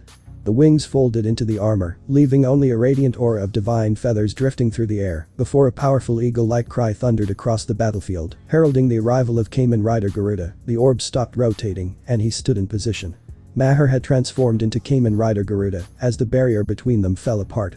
Maher soon looked at Vishaka, who could not help but laugh seeing the pathetic armor. She believed that she could overpower Maher like it was nothing, like he was powerless. She soon speaks. You honestly think this armor can protect you? Allow me to remind you in your place. Toriel, who was spying, did not think so. This was the second rider that was roaming around. She was lucky that he did not notice her, not that he could stop her to feed her. But she was in an undercover mission. She had to stay put and relay this information to her allies. He was the secondary rider after all. And like her master, Maher was also human. This was a golden opportunity for her, since she can use Vishaka to infiltrate Noglok. Provided Maher is willing to keep her alive. Honestly, I never expected I'd see the secondary rider here. Especially someone like him here. I hope we can meet on better terms, Kamen Rider Garuda. She whispered as she continued to watch him battle. If he is under danger, then she will protect him, believing he will be helpful to their group as time passes by. Maher looked at her as he taunts her to come forward. She rushes him as she attempts to punch him, only for Maher to block with one hand and land a kick aimed at her stomach, making her cough up. She summoned a blade from his hand as he brings her in a grip, trapping her hand around his waist. He soon smacks her in the nose, making it bleed as he puts enough force to get rid of the blade in her hand. He looks at it and speaks. Maybe I can use this. He grabs it and connects it with Garuda orb as a connection was made. It announced. Connection on. The sword changes into a golden and silver base tower with an eagle motif. Garuda Sword Tower. He lunged at her and slashed her multiple times. She had multiple slashes as she was groaning in pain. He pushed her back with a shockwave and pinned her to the rock, the same rock that he had pinned her down to. She looked at him and hissed at him, releasing her huge serpent-like tongue to strike him, only for the tongue to strike his armor, not even denting it. The poison falling from his armor and destroying the ground beneath it. Maher scowls and grabs her by the hair. He soon kicks her in the stomach. She was sent flying towards the mud as her skin was being torn from her back and abdomen. She was groaning in pain. Maher threw the tower and clenches his fists as he presses the Garuda orb. Garuda. Maher created a small magic circle and summoned a divine golden eagle in front of them. The eagle made a powerful call which made Vishaka cover her ears. Her instincts were telling her that she was a predator. Her skin was crawling and her hairs were up with downright fear. She was backing away with slight fear. Get her. Maher commanded as the golden eagle charged at her at speeds faster than she could react, grabbing her by the talons and was dragging her across the ground as mud was being placed on her face, along with dust. Her skin was being torn from the attack as the ground was being destroyed. She was being run over like a road roller on the road, except her skin was human-like and this was ripping her skin from her body. She was screaming in pain through the whole thing. She tried to shapeshift, but the divine golden eagle that was summoned was too powerful and smarter than she had anticipated. The grip of his talons on her waist was increased, and she was dragged through tree branches, breaking them, causing splinters to enter into her body. Through rocks as her body was being trampled like human trash and was being humiliated across the whole situation. She was also sent towards the tree stumps as her hands were broken due to the sheer force before she was taken to the sky. The divine eagle ended up swooping in speeds akin to Mach 7 before throwing her to the ground, dragging her across the whole ground, her skin being ripped and grazed, and it was bleeding badly. Vishaka was crying in pain as Maher walked towards her and the golden divine eagle dissipated to its realm. Maher soon speaks. This is what a sinner would do and just show on how powerless you can really get. I should be thanking you, you opened my eyes. How? How can you be this strong? Vishaka asked. She struggled to stand up. She was staggering and unable to do much. Simple, the old me would think many times to raise hand on women and avoid it. But you made me realize that I was a moron for thinking this. It just gives women like you and Bella leeway to do anything you desire, and that was what changed me.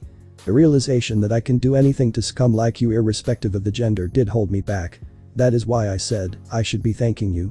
Maher speaks, mocking her, making Vishaka even more angrier. She shifted into her serpentine form by cross-arming as she attacked him with the tail, only for him to move to the side again and again, dodging her tail grabs. In a blink of an eye, he closed in and grabbed her by the neck and released his Garuda wings, which were the divine armored wings. He soon sent her flying beside a small cliff as he soon speaks after releasing her and kicking her towards the cliff. Time to end this. You think you have won? Vishaka declared with anger as she continued. You may kill me, you may boast on your victory, will give the idea of you overpowering us. But remember this, Najin will never forget their vengeance. Bella and thousands of Nagas will find out about my fate and what happened to me, and they will destroy you. Destroy everything you have, Maher Segel. Maher only chuckled, speaking coldly. That is where you are wrong. Naglok will remember this and will not have vengeance, but have fear in their hearts. Maher rotated the orb in the driver, pressing it as it announced. Garuda. He was going to make Vishaka suffer for everything she has done to his family. And she is going to live in fear and misery for the rest of her life. Just like he did when they had destroyed his family. He soon pressed the Origin Unleasher button. Origin finish. Garuda. Maher created a massive talon of goldish silver divine energy from one of his hand as he watched Vishaka make one final charge at him and attempt to bite him. Only for Maher to grab her face. He soon used his clawed hand and insert it directly into her chest, piercing through her skin, flesh and bones that were in the way. Blood was being poured from the wound and some of it splashed on Maher's armor. Garuda Purna break. Aya. Vishaka screamed in pain as Maher inserted his hand into her chest and directly aimed at her spinal cord. She tried to grab it and push Maher's hand back to remove it. Despite the pain, she is not going to die easily, not to a mere human. You wish for me to push back, fine. Maher ripped a red cloth from her body, which was her snakeskin, as blood fell into his armored body and face perfectly splashed on them. The skin was dripping with blood and other bodily fluids belonging to Vishaka as Maher watched her flail as she was losing her powers. She had returned to the human form she had last used. She could not shapeshift into a Najin. She was about to fall into the cliff, sparkling electricity as Maher gives his message to her. If you survive this, tell Bella that her karma was coming for her. Maher turned his back and started to walk away from her. Vishaka was trying to get to him, but she was flailing over and over again before she fell off from the cliff and she soon fell to the ground. She soon exploded as the explosion was till the cliff height. Maher looked at the snakeskin and realized that Vishaka would survive this, otherwise the snakeskin would end up being pale, and that was hurt by this. He looked at it and speaks. This one's for you, Yuvi. I can finally sleep peacefully today. He had hoped Bella would get the news as he used his divine armored wings and flew off into the air. He would deal with Bella later on as he was hoping she found the news on Vishaka's current state. He decided to keep the snakeskin and use it to torture Vishaka whenever he needs Bella to comply with his demands. Toriel soon came out when she sensed that Maher was far from the location. She soon speaks. That was really something and brutal. She leaped from the cliff and gracefully landed on Vishaka. Toriel noticed that she had many bleeding cuts on her body and had third-degree burns from the explosion, which were also involved electricity-based burns. She had a gaping hole which was a see-through from her chest, and this was something that was unexpected. She never expected to be this brutal. The gaping hole which she could see the dust and rock from the other side. Her hair was tarnished and destroyed, and her face was horribly burned. The blood from the Najin was completely dried on her body, and this was something that she knew was bound to happen from the attack. She comments looking at her, having a look of disgust hearing her words all too well. As much as I hate it, I need to keep you alive. if I have to get the Negrani's trust. She carries her in a bridal manner, using her healing from the Black Forest to heal her up, enough to keep her alive. She had to keep her alive at all costs. She walks towards the Nagmahal to ensure her survival.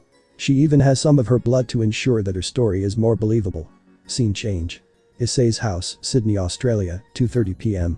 Issei can be seen with Zilis as she speaks. We are a bit late, but the day 9 rewards has been opened. We can access them completely and only 5 more days are left. Issei took a list of the rewards. He knew that all 3 of these rewards can be used in a variety of manners and ways. The latter 2 are more beneficial as she turns to him and asks. Have you made your choice? I have. I will choose the 3rd one. Issei speaks, to which Zilis turns to him and speaks. But what about the 2nd one? That can also be useful to our goals, can't it? Zilis asks in response as she speaks. We can use the book to learn any form of spells in that regard. But we have you, don't we? You are literally training to me and Rias to push us to our limits. The 3rd one seems beneficial to our goals. The heavily forged blueprints can allow us to build more rider-based devices and even rider-based trinkets needed to allow us to transform to a much more stronger form. We can use this to prepare us for the future. We are going to need more rider-based devices to combat any of our enemies other than what we have to deal with. Issei speaks in response, to which Zilla seems to understand his choices. She soon shakes her head, understanding everything. Understood. Zilla speaks as she chooses the 3rd reward with a smile as she presses the button, and the 3rd one has been chosen. Now, with that out of the way. Is it true you have gained the blessing of the Shub-Niggurath?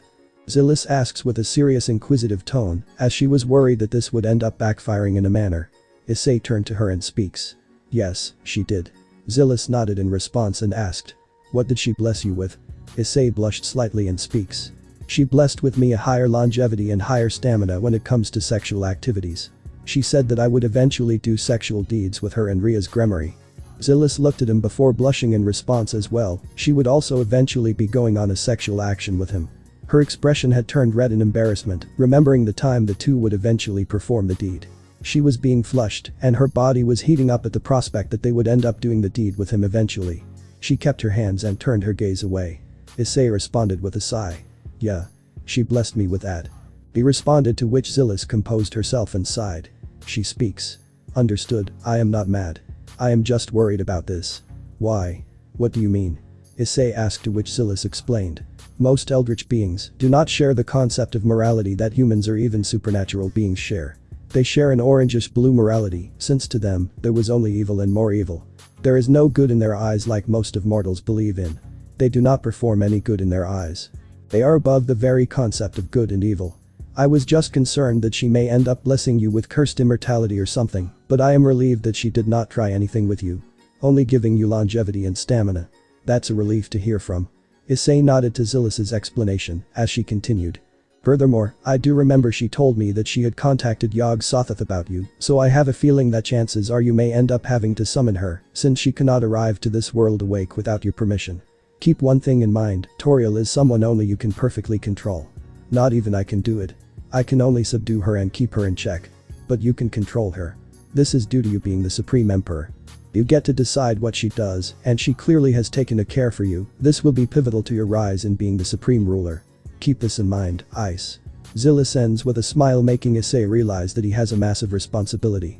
He has to keep Toriel and any other eldritch being that does plan its visitation in Earth in check. But I trust you, you will do a good job. You just need to follow my instruction and training, and we will be golden. She ends with a smile, placing her hand on his cheek as he nodded. He turned to her and looked her in the eyes. Her eyes were filled with hope and trust for him. She was one of his most loyal ally after all.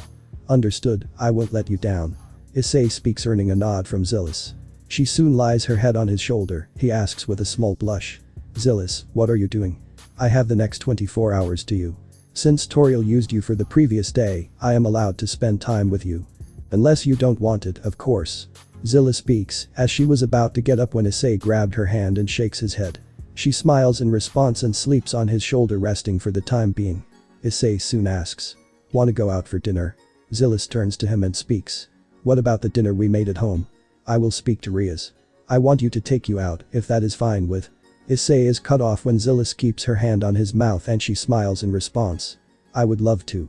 She speaks as she soon rests herself on Issei. She was given the whole day for herself and she was not going to ruin her day today. She continues. We will head to our dinner and enjoy ourselves tonight. Issei nodded. This was his second girl that he was wanting to spend his future with. She alongside Riaz and Toriel were the most cherished girls that he had and was spending his future with. The Paloma Restaurant, Sydney, Australia, 11:30 p.m. Issei and Zillis were seen in the restaurant having their meal, and this was something they were enjoying. They were having proper Australian dinner for the day. Zillis was in her disguise form again, which was her usual white t-shirt and jeans that she wore along with her hair being tied in the form of a ponytail. She speaks after drinking some of the tea kept beside her. This is quite good. You chose a good restaurant for us. I thought of this, I did go out with Riaz that day, so I knew on which restaurant we can choose for our date. So far, how do you feel for this date? Issei asked, making Zillis surprised. She was just a living construct, and here he was treating her like a person. She could not help but realize this was what caused Riaz to be so devoted and loving to him, since despite what he had suffered, he still showed love and compassion to even those that never loved him. Only when he realized that some people would never change his belief, he changed his stance and beliefs. It is amazing. I have started to develop a fascination for Australian cuisine that I never would have had some days ago. It is truly fascinating. Zillis speaks with a smile, as he nodded in response that was more than enough for her. Issei soon asked. Say, do you expect any retaliation from the Gremory family? Zillis thinks for some time, and soon speaks. Not really. Riaz's pact was the one to seal the deal. I have belief that this was something that I have foreseen. Surziches is not someone who is going to attack us, but we will have to deal with the rest of her family, her parents, her half-sister and finally her other family members. Issei nodded in response, having a piece of his steak. She continues. Furthermore, what is the plan with Azazel? Are you planning to bring him to our side? I do. Issei speaks as he continues. I plan on meeting him very soon, but so far, we haven't had any fallen angels attempting to try to attack us. But I do expect some attack to happen soon. How can you be sure? Zillis asked, to which Issei speaks. The fallen angels would have sensed my sacred gear. These crows are almost in every single location and have infiltrated Australia. I expect some attack to happen soon. So we have to be prepared here as well. Issei speaks, making Zillis nod.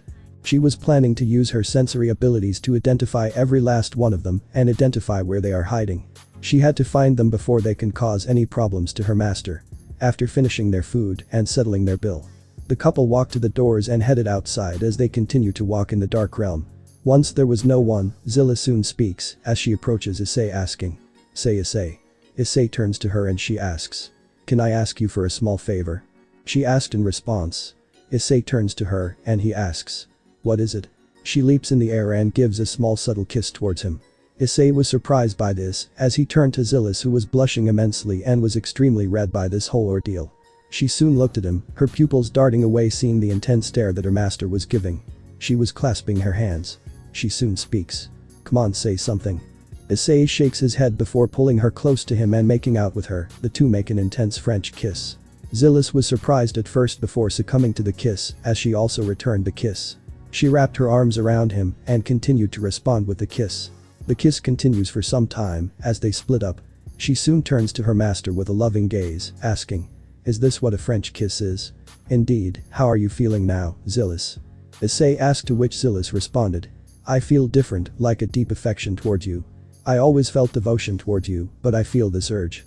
I feel this urge to stay in your arms, be hugged, cherished and wish to stay by your side, not as a servant, but as something more. I feel heat in my body, and I feel this growing inside my body. Like an endless desire to want to be with you.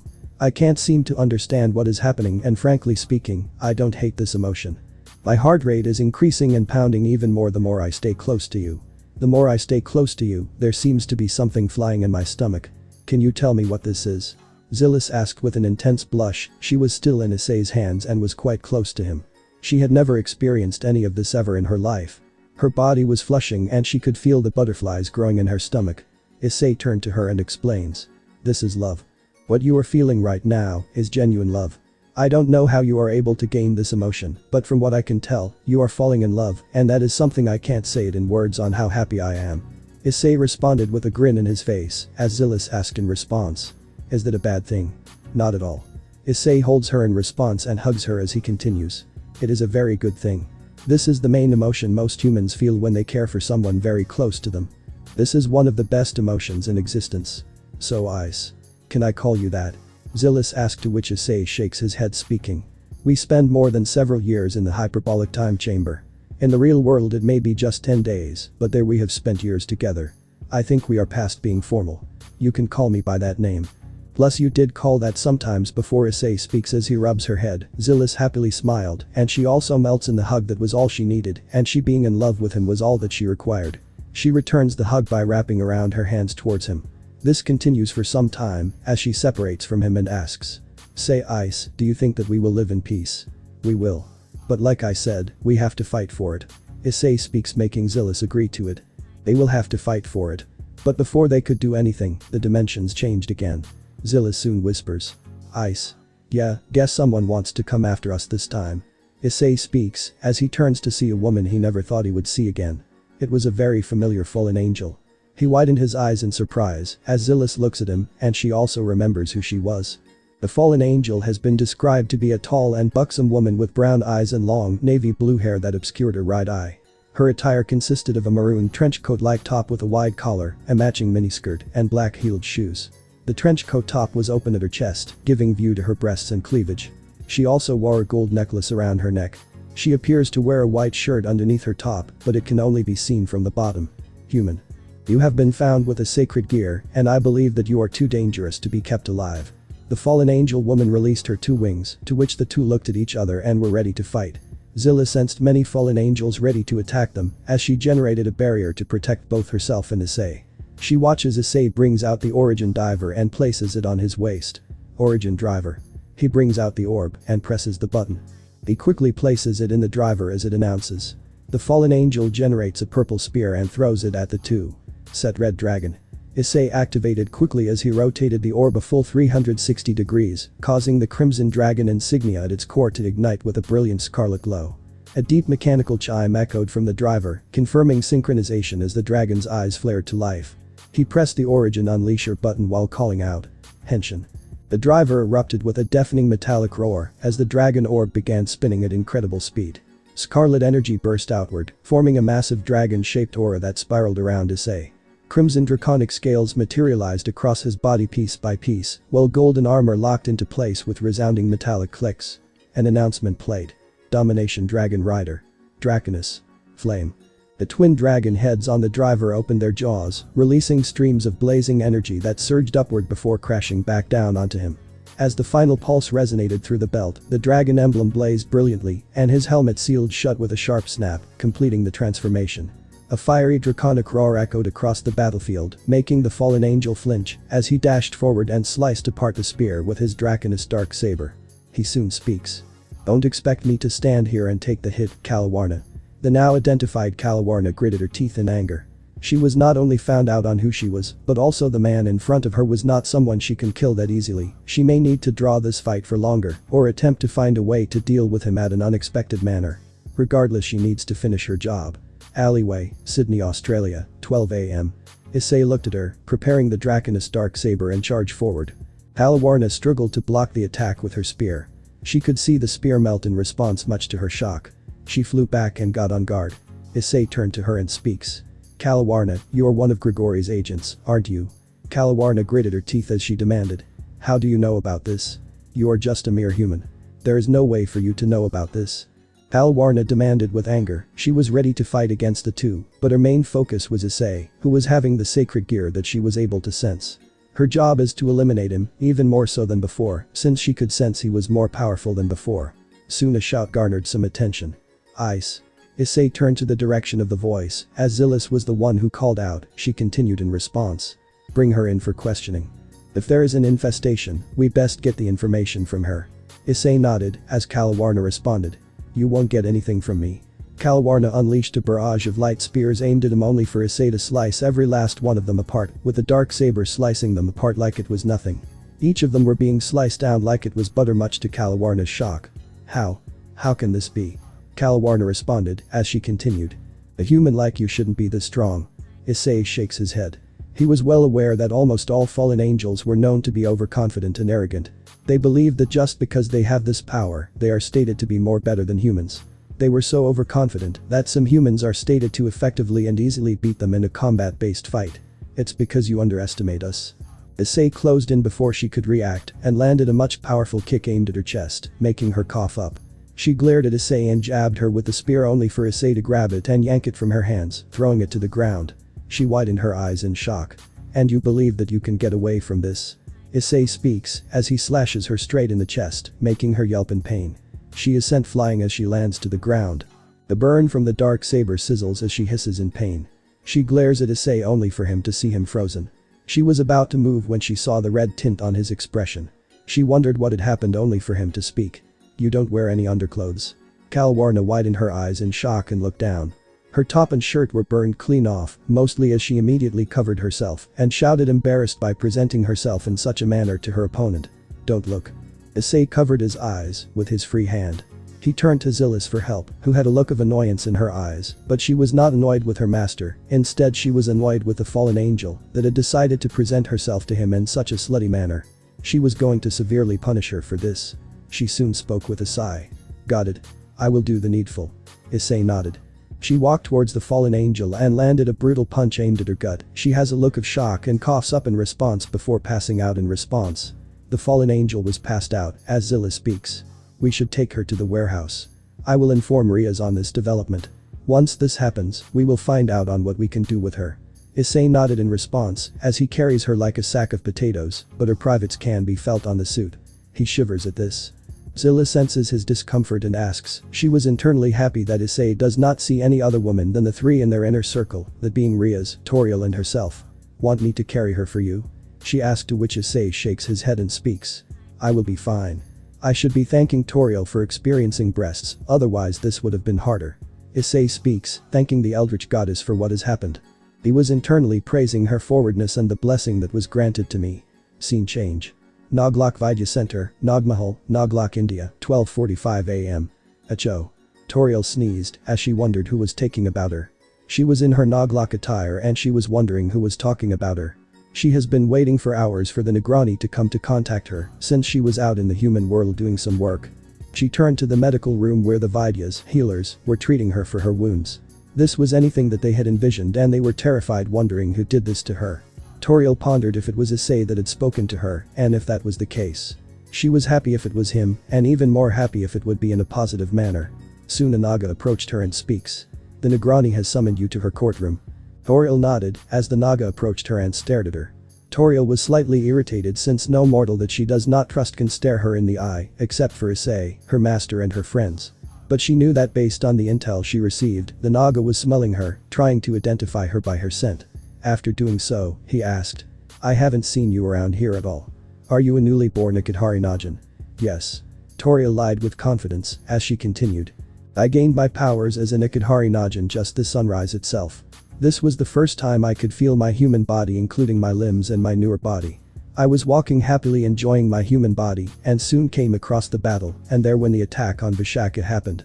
The attacker was too powerful since he showed no mercy to them. I then got Vishaka to the medical." The Naga looked at her. She was far too beautiful for any Naga, especially a female Naga, since her beauty surpassed that of even of the Negrani herself. She almost looked similar to a Negrani herself with the intense amount of jewelry in her body, as well as the clothing she wore. But the story that was presented to him was believable to him. "Should we keep the Negrani waiting?" Toriel asked, in response to which the Naga shakes his head, speaking. "No, I was asked to lead you to her. Follow me." The Naga speaks as Toriel follows. She smiled, knowing her lie was brought too well, and the story she crafted was something that anyone can believe. She knew what she had to do and only had a few hours to get what she needs. Scene change. Warehouse, Issei's house, Sydney, Australia, 1 am. Riaz, Issei and Zillis were looking at the unconscious Kalwarna, who was bounded and gagged by the group. Riaz was informed on what had happened and how Issei was able to subdue them with Zillis's help. The two soon decided to take them to the warehouse where she was bound and gagged. Riaz soon speaks. "I doubt she is alone." "I think so too. Should we wake her up?" Issei asked, to which Zilla snaps her fingers and brings a full bucket of ice cold water.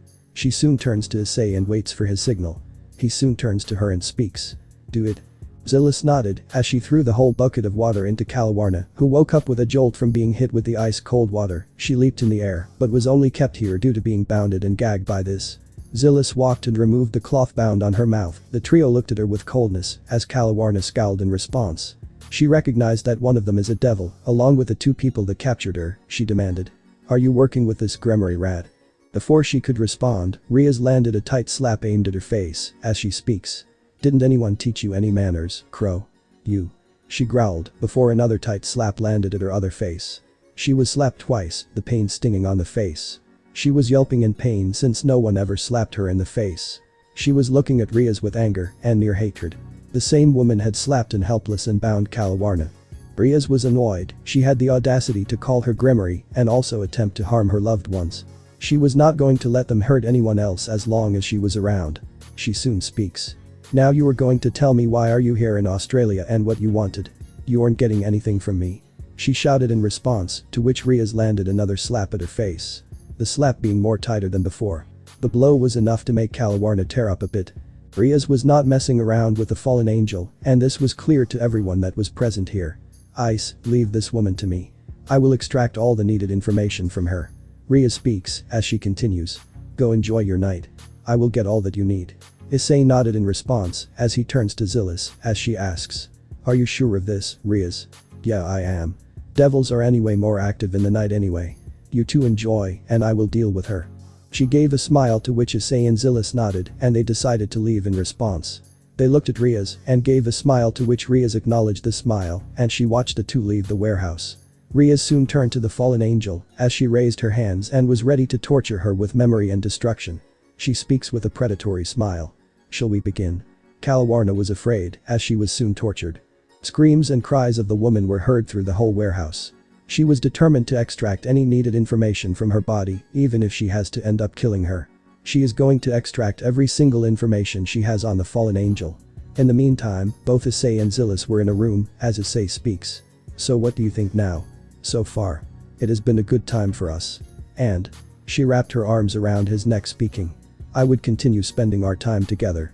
I still have some more time before we decide who gets to spend time with you. Her eyes were full of emotion, full of loving emotion. She had not changed into her original clothing and still wore her disguise clothing. That alone was the beginning of the change. She speaks in response. But before that. She removes one hand and summons the system screen. She soon speaks. Oh, guess we got ourselves an old reward. She speaks as she continues. Take your pick. Issei thought for some time as he soon speaks. Let's take the surveillance system this time. I was really tempted last time and since we have an exact coordinate for it, this is going to make it better this time. The weapon disintegration is also good in my opinion. Plus, we are going to be the medical bay in the future, you cannot be so sure when we get injured. We are going to need some medical bays for our injured forces. Sooner or later we are going to get them, since we will be needing an army at times to confront of enemies, instead of sending ourselves and our loved ones to do this. Zilla suggests, to which she continued. As for the weapon disintegration will be useful for our enemies and will destroy them down to the soul, and there was nothing they can do to it. They cannot revive nor can they come back. Well, the choices are good. Issei speaks as he continues. Except for the third one, don't want any more women for now. I already have 3 lovely women in my life. Zillis blushed at this as she composed herself, her being called lovely was making her heart blush even more. He could see her turn her gaze away as Issei shakes his head. He soon continues, intending to not embarrass her any further. Based on the other 2. We have the medical bay and since we do not need it now. We don't have an army as of yet, it is just us 4. You, me, Rias and Toriel, that's it for the time being. So the medical bay is not going to be useful for the time being. We need to fortify this place at first. Which is why we require the surveillance system. And for the other, the disintegration gun is going to be useful, but ultimately. Issei trails off showing the boosted gear as he continues. Once I get to speak with the dragon inside and restart my training with the dragon. I can get access to Blazing Inferno of Scorching Flames, which does the exact same thing. Zillis recovers from her blush and speaks. That seems like a good logic. She touches the boosted gear and speaks. When will the dragon wake up? Soon, hopefully we can get him up maybe a day or 2 from now. Cause in my previous life, the dragon woke up this time, so all we can do is wait. Issei speaks, making her nod in understanding. She drops her hand and makes the final question. So first option, confirmed. Issei nodded in response. Yep, it is. Issei speaks, to which Zillis takes a note. She presses the button and the surveillance system was being made. She looks at this and closes her eyes. Once she is done, the surveillance system arrives in the room and she could sense its connection to it. She soon speaks. Now I don't need to manually survey the whole continent. Everything that will happen, it will come here. Issei nodded in response as she opens the system screen, and it revealed everything including the current fallen activity that was present in the outskirts of Sydney, which meant they are located. This is due to a beeping red alert being sensed at the location. He soon enters into the threat analysis button, and it reveals the right coordinates. It was in the outskirts of Sydney, to which Issei speaks. Understood, then in that case we don't have to keep the fallen angel alive for any longer. Yep, if you want. I can even show you where they are and how many of them they are present there. Zillis asked, to which Issei nodded. She got the message and they could see the number of fallen angels. They are around 10 to 15 fallen angels. They were already guarding the area. It seems like it is a fort that they have. This was a makeshift fort that they had prepared in case they needed a base to hunt down any sacred gear wielders. Zillis soon speaks. If you wish, we can deal with them right now. Issei nodded as he continued. You are right, but keep the barrier at a level that the moment the supernatural enters, we can detect their movement and confront them right then and there. Issei's words were agreed by Zillis as she does this. This is to ensure that the whole barrier does not become a blockade and they do not make unnecessary enemies in case they are present. Issei soon asks. But it says an unknown supernatural entity whose potential is stated to be triple SSS rank. What is that? Zillis was about to answer when a scream garnered their attention, causing the two to become alert as Zillis exclaims. That scream, it belonged to. Issei did not listen as he sprinted out of the room without hesitation. Zillis trailed behind, matching the same speed since they knew whose scream it belonged to and where it came from. It belonged to Ria's, and it came from the warehouse where she and Kalawarna were. Only to find it in ruins. They both grew worried at this as they rushed inside to see Ria's battered, bruised and bleeding.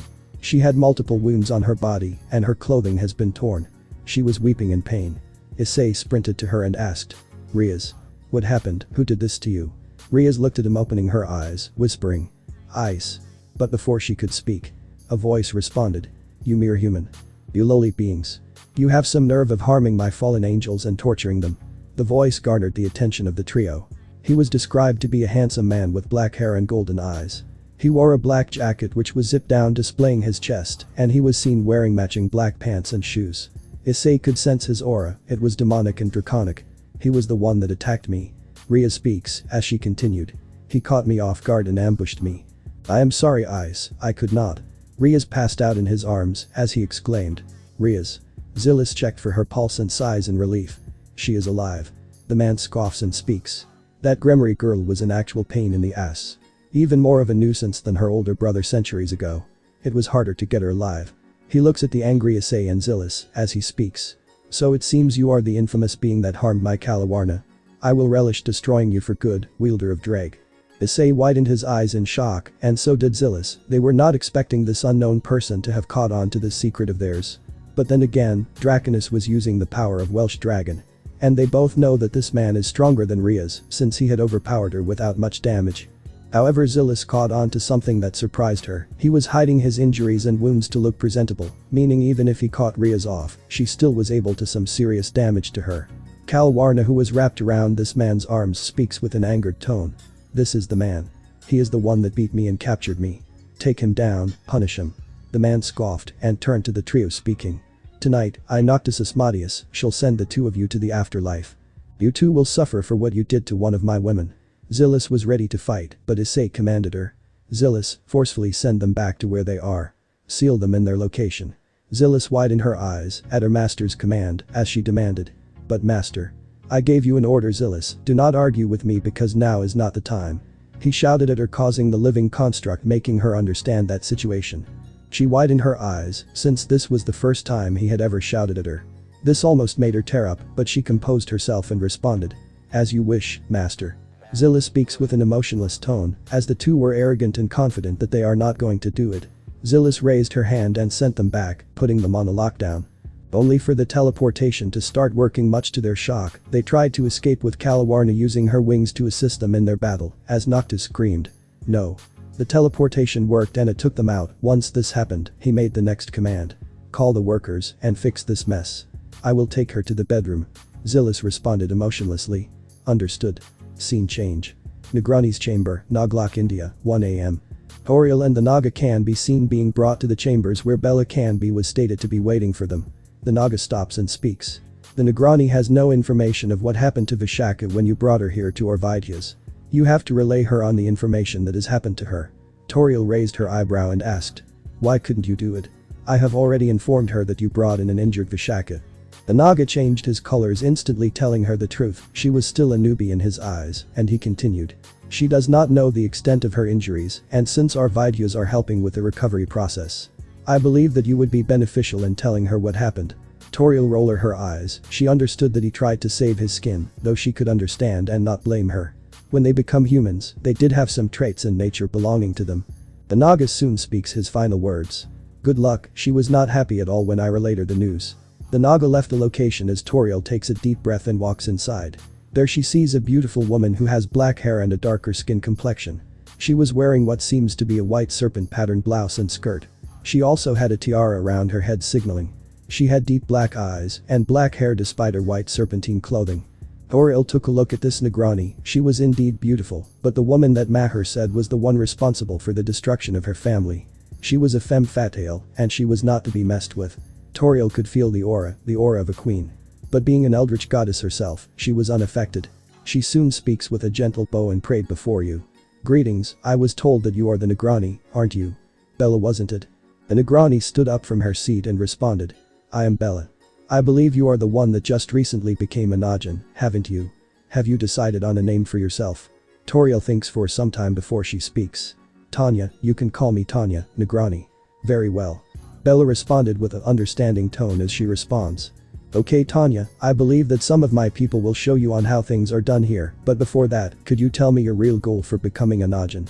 Usually it is either because of avenging their loved ones, or it is because they wish to be with their loved ones. Toriel responded with a serious tone, with a small eye. I was curious. Bella raised her eyebrow speaking. Curious. I saw my fellow Nagas becoming a Kidhari, so I thought, maybe I will do the same. So I did. For 100 years I did, and when the time is right, I became what you see in front of me. That is how I became an Kidhari Najin. I don't even know how I look, only those from the men here that they were mesmerized by my beauty. Do I look that beautiful? Toriel lied to her face, hoping that Bella would believe. Bella took this to note, as she never heard such an answer in her life. She nodded, accepting it, as Toriel was internally relieved by this. She soon speaks. Okay then. Would you like to take a look of yourself in a mirror? Bella suggested, as she pointed to the mirror. Toriel nodded and walked towards the mirror. She touched her face and speaks. Is this my new human face? Indeed it is. Bella speaks, who had walked behind her, and speaks. You are quite the beautiful Najin, perhaps even more so than me, which is rare. If any of your loved ones gets hurt, you can easily use this beauty to avenge them. Toriel could not help but internally giggle. She was well aware of the words that Bella had said. She would definitely use her beauty to avenge all those that attempt to harm her master and her close friends, which includes Riaz and Zillis. She could not help but be amused by the irony of her words, since she did something similar to destroy Maher and his family, who was now taking his revenge against them as Kamen Rider Garuda. I want to first live as a human. Since I gained this power, maybe I can use it as well.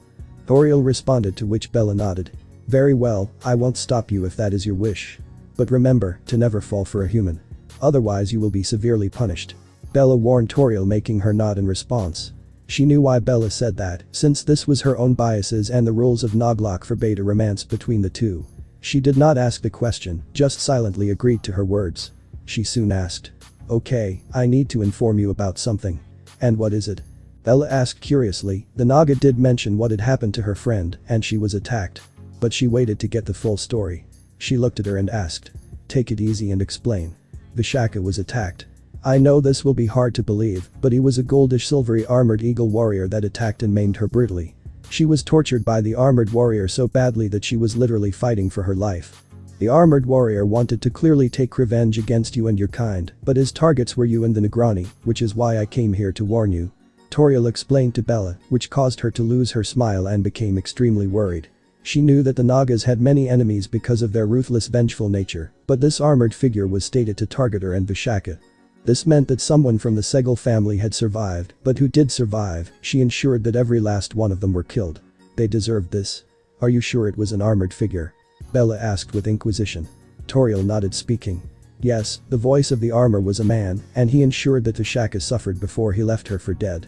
Claiming that if she survived, inform you that your karma had come for you. Bella almost staggered. This did mean that someone survived, and it was a man that did survive. She paled by this, and she knew who it could be. It had to be one of her main targets. Those 9 boys that she had personally went for her revenge, for the revenge of all of Noglok. She was now afraid, deadly afraid, since this enemy was clearly ambushing and taunting her as well. I am sorry, I had to stay hidden since if he would know about me, he would have killed me, and chances are Vishaka would have bled to death as well. Toriel responded with a fake apology, to which Bella looked at her and approached her. She gently touched her cheek and responded. It's alright. You are not the one at fault. She drops her hand and turns her gaze away and speaks. Let's go and visit her, Tanya. Bella's words were nodded to by Toriel. She soon called a bunch of Nagas as the two were led to where Vishaka was being treated. When she saw Vishaka's state, she genuinely teared up at her state and stormed inside. Vishaka. A painful scream was heard from Bella as she rushed to her bedside and saw how badly she was tortured for her actions. A Vaidya approached her and speaks. Negrani, she is alive. But she can never be a Najin again. What do you mean? Bella asked with anger as she gets up. She soon demands. What happened to her? The Vaidya flinched at the command of the Negrani. She looked at the healer who was terrified of the queen but still complied to her words. She sighed and calmed down a bit as he explained. Her snakeskin was taken from her. She had multiple brutal wounds which you can see based on the ripped skin, broken limbs and the talon marks. Some of it were done by an eagle based on the claws. Others were done by the mechanical eagle warrior that was told to us by the new Najin. Bella took a deep breath to compose herself as she crouched to her level and gently caressed her cheek. She realized that without her snakeskin, she is cursed to remain a human being. She can never shapeshift into a Najin ever again. She was forced to become a human being, and if the figure continues to hunt them down, they are done for. She could not help but tear up at her horrible fate that she has been bore by that mechanical monstrosity. I understand. She turns to the Vaidyas and speaks. Do not banish her. She has not done anything wrong in breaking our laws. She lost her snakeskin, and the moment she recovers it, she can become one of us again. This is a very rare exception since it is not possible for any normal being to rip the snakeskin from our bodies. It takes a special ritual to do so, ensure that she is protected in Naglok and command a guard or two to remain with her 24/7, even if she were to move to the human world on her wishes. And until she recovers, treat her, ensure that she is able to walk and move. As you wish, Negrani. The Vaidya speaks in response as he goes back to doing his work. She turns to Toriel, Tanya, and asks. Come outside, Tanya, we need to talk. Toriel looked at the scene and internally sighed. She wished to not deal with her right now, but she agreed regardless. She walked behind her as they headed outside the medical room. She takes a deep breath and speaks. Whatever you saw about whoever that mechanical being is, keep that to yourself. Word must not get out that this being can't simply take the snakeskin of a Najin. Snakeskin? Is it that important? Toriel pretended to be clueless, to which Bella gave a nod. She spoke in response. Very important, Tanya, the snakeskin, it is the core of what makes us Nagas. The moment we lose the skin is the moment we end up being humans. And the one who has our snakeskin can do anything to us. He can torture us, he can torment us, hell, if he knows enough magic he can even control us. There is a reason why during every full moon, we end up hiding ourselves to get rid of our old snakeskin and replace it with a new one. Toriel raised her eyebrow as she responded. I am unable to understand, forgive me. Bella only smiled and spoke. It takes time to understand. It's not even been a day for you. You will take time to adjust to our customs and nature. But whatever you do, do not let them get your snakeskin, they can do anything with you. Bella gently tapped her shoulder and walked away. Toriel looked at her and she nodded. She knew why it was important. But she also realized that Bella was surprisingly a decent person despite what she did. She had to relay what she knew about her to her master. She decided to leave the place soon. But took one look at Bella and decided otherwise. If I were to get the location and information on the Nigmani, only then I can leave from this place. Toriel speaks with a low tone as she decided to trail Bella against her better judgment. She decided to tell Issei about everything to Issei once she gets back. She only has to hopefully pretend to be Najin for the next few more hours. Scene change. Ria's room, Issei's house, Sydney, Australia, 3:30 am. Issei can be seen gently holding Ria's hand and caressing her head. She was recovering steadily, her wounds not as severe as before due to the powerful healing magic that they possess. He sighed and speaks. Riaz, stay here, I will see to it that they pay dearly for this. Zilla soon comes in with a tray having a towel and a bowl of water, which was magically enchanted. She speaks. Master, I brought this. Just put it on her and replace the old one. Issei nodded, he felt regret of shouting towards her. She had become colder and emotionless since this was programmed into herself when she would defy or resist a command, and Issei would force her to do it. He sighed and speaks. Got it. Issei removed the old cloth and took the bowl and tray. He used the cloth to soak the water and placed it on her head. The cloth was also magical since this absorbs all the water like a sponge and slowly and steadily changes the water as time passes by. Once this was done, Issei whispered to her. Rest well, Rhea. I will be back. He kissed her forehead and turned towards Zillis. She looks at him and wonders what command comes next. He soon speaks. Outside. Zillis nodded as Issei walks outside and Zillis trails behind him. Once they were outside, Issei closed the door and he understood that he needed to talk to Zillis about what happened. What happened? Zillis asked with an emotionless tone, to which Issei speaks. Zillis, I want to apologize. I never realized that I triggered something inside you that should not have happened. If was really afraid of losing Rhea's, especially losing her again, and I did not mean to yell at you for this. I am really sorry, could you please forgive me? Zillis's emotions returns with that statement as she looks at him and gently smiles. Her emotion returning steadily and quickly. She speaks in response. Ice. She holds his hand speaking. You don't need to apologize to me. He turns to her and she continues. In fact, I should be the one to apologize. It was selfish and foolish of me to charge at them recklessly and ambush them. But I couldn't help it. Rhea's was my close friend and seeing her in this state made me really furious.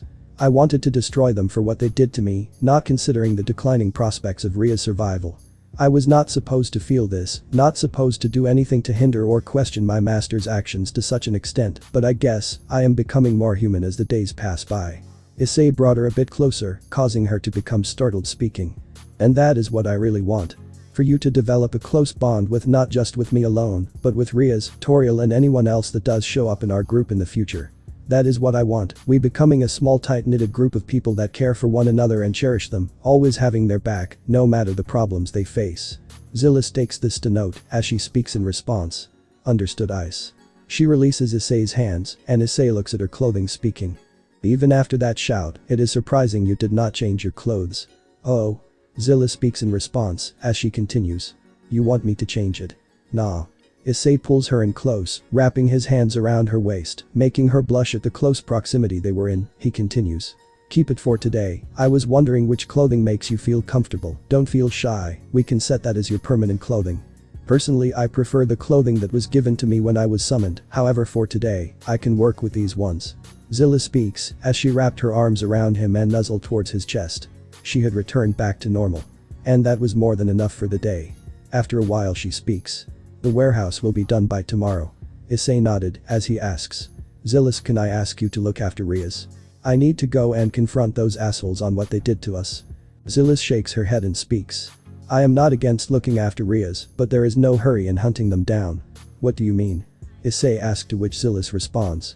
Simple, due to the surveillance system upgrade, we can keep a complete lockdown on an entire Fallen base at the outskirts. I have already started the lockdown right after your command some hours back. You can check it if you want. Zillis speaks to him, to which she shows the image where the fallen angel forces were desperately breaking free, along with Noctis Asmodeus, desperately trying to break free from it and barking orders.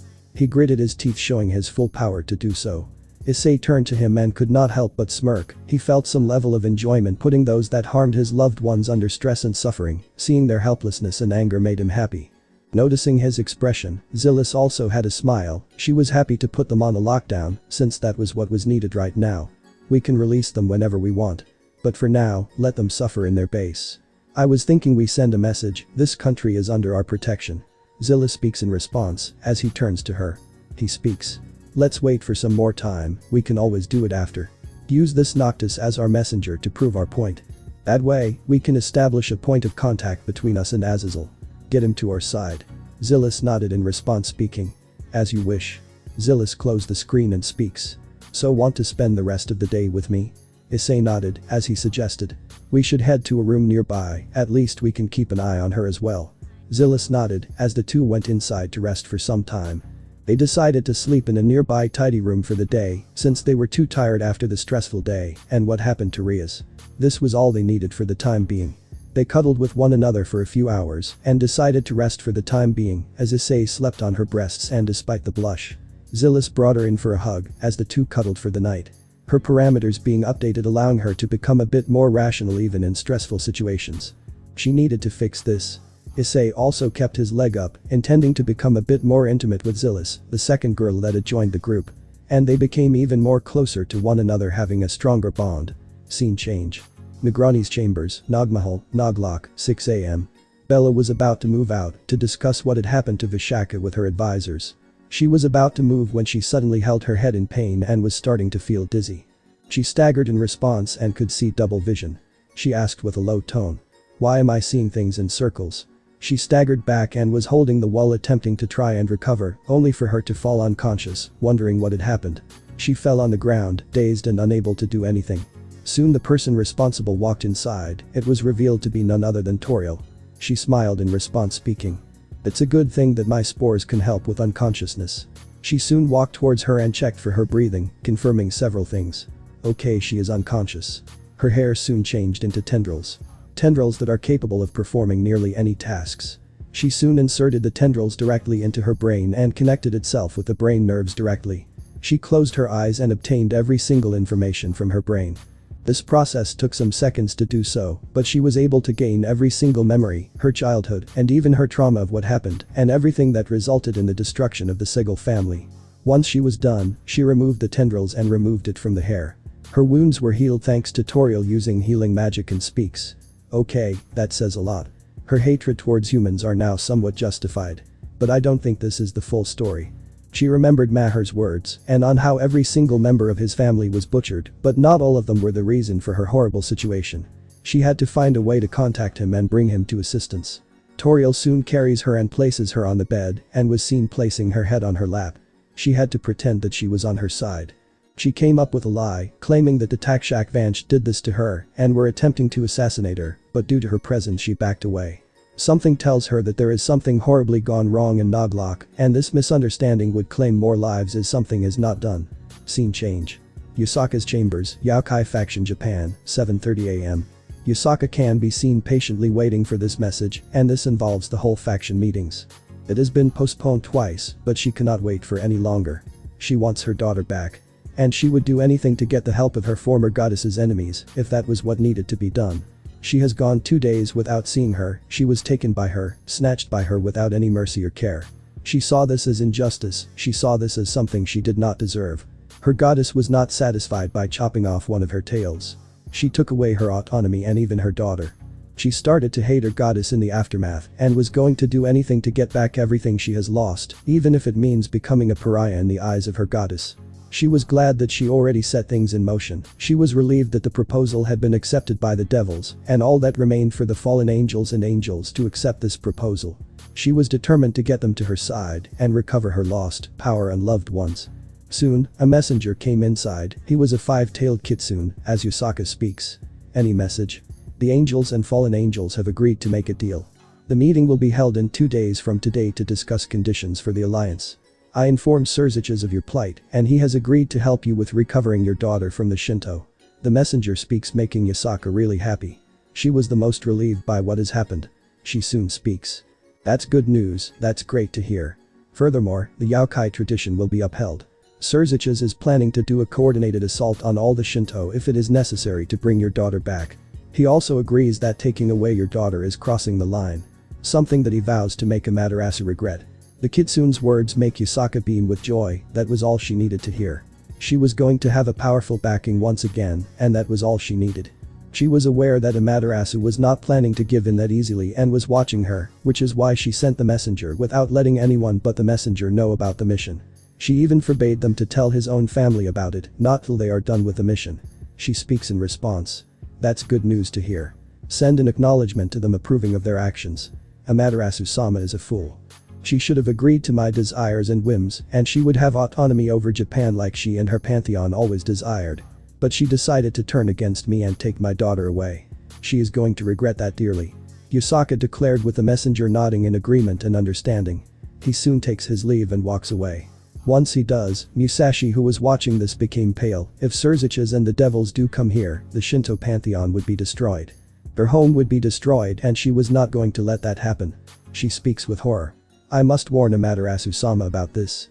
She leaves the room immediately, as she decides to warn her at all costs.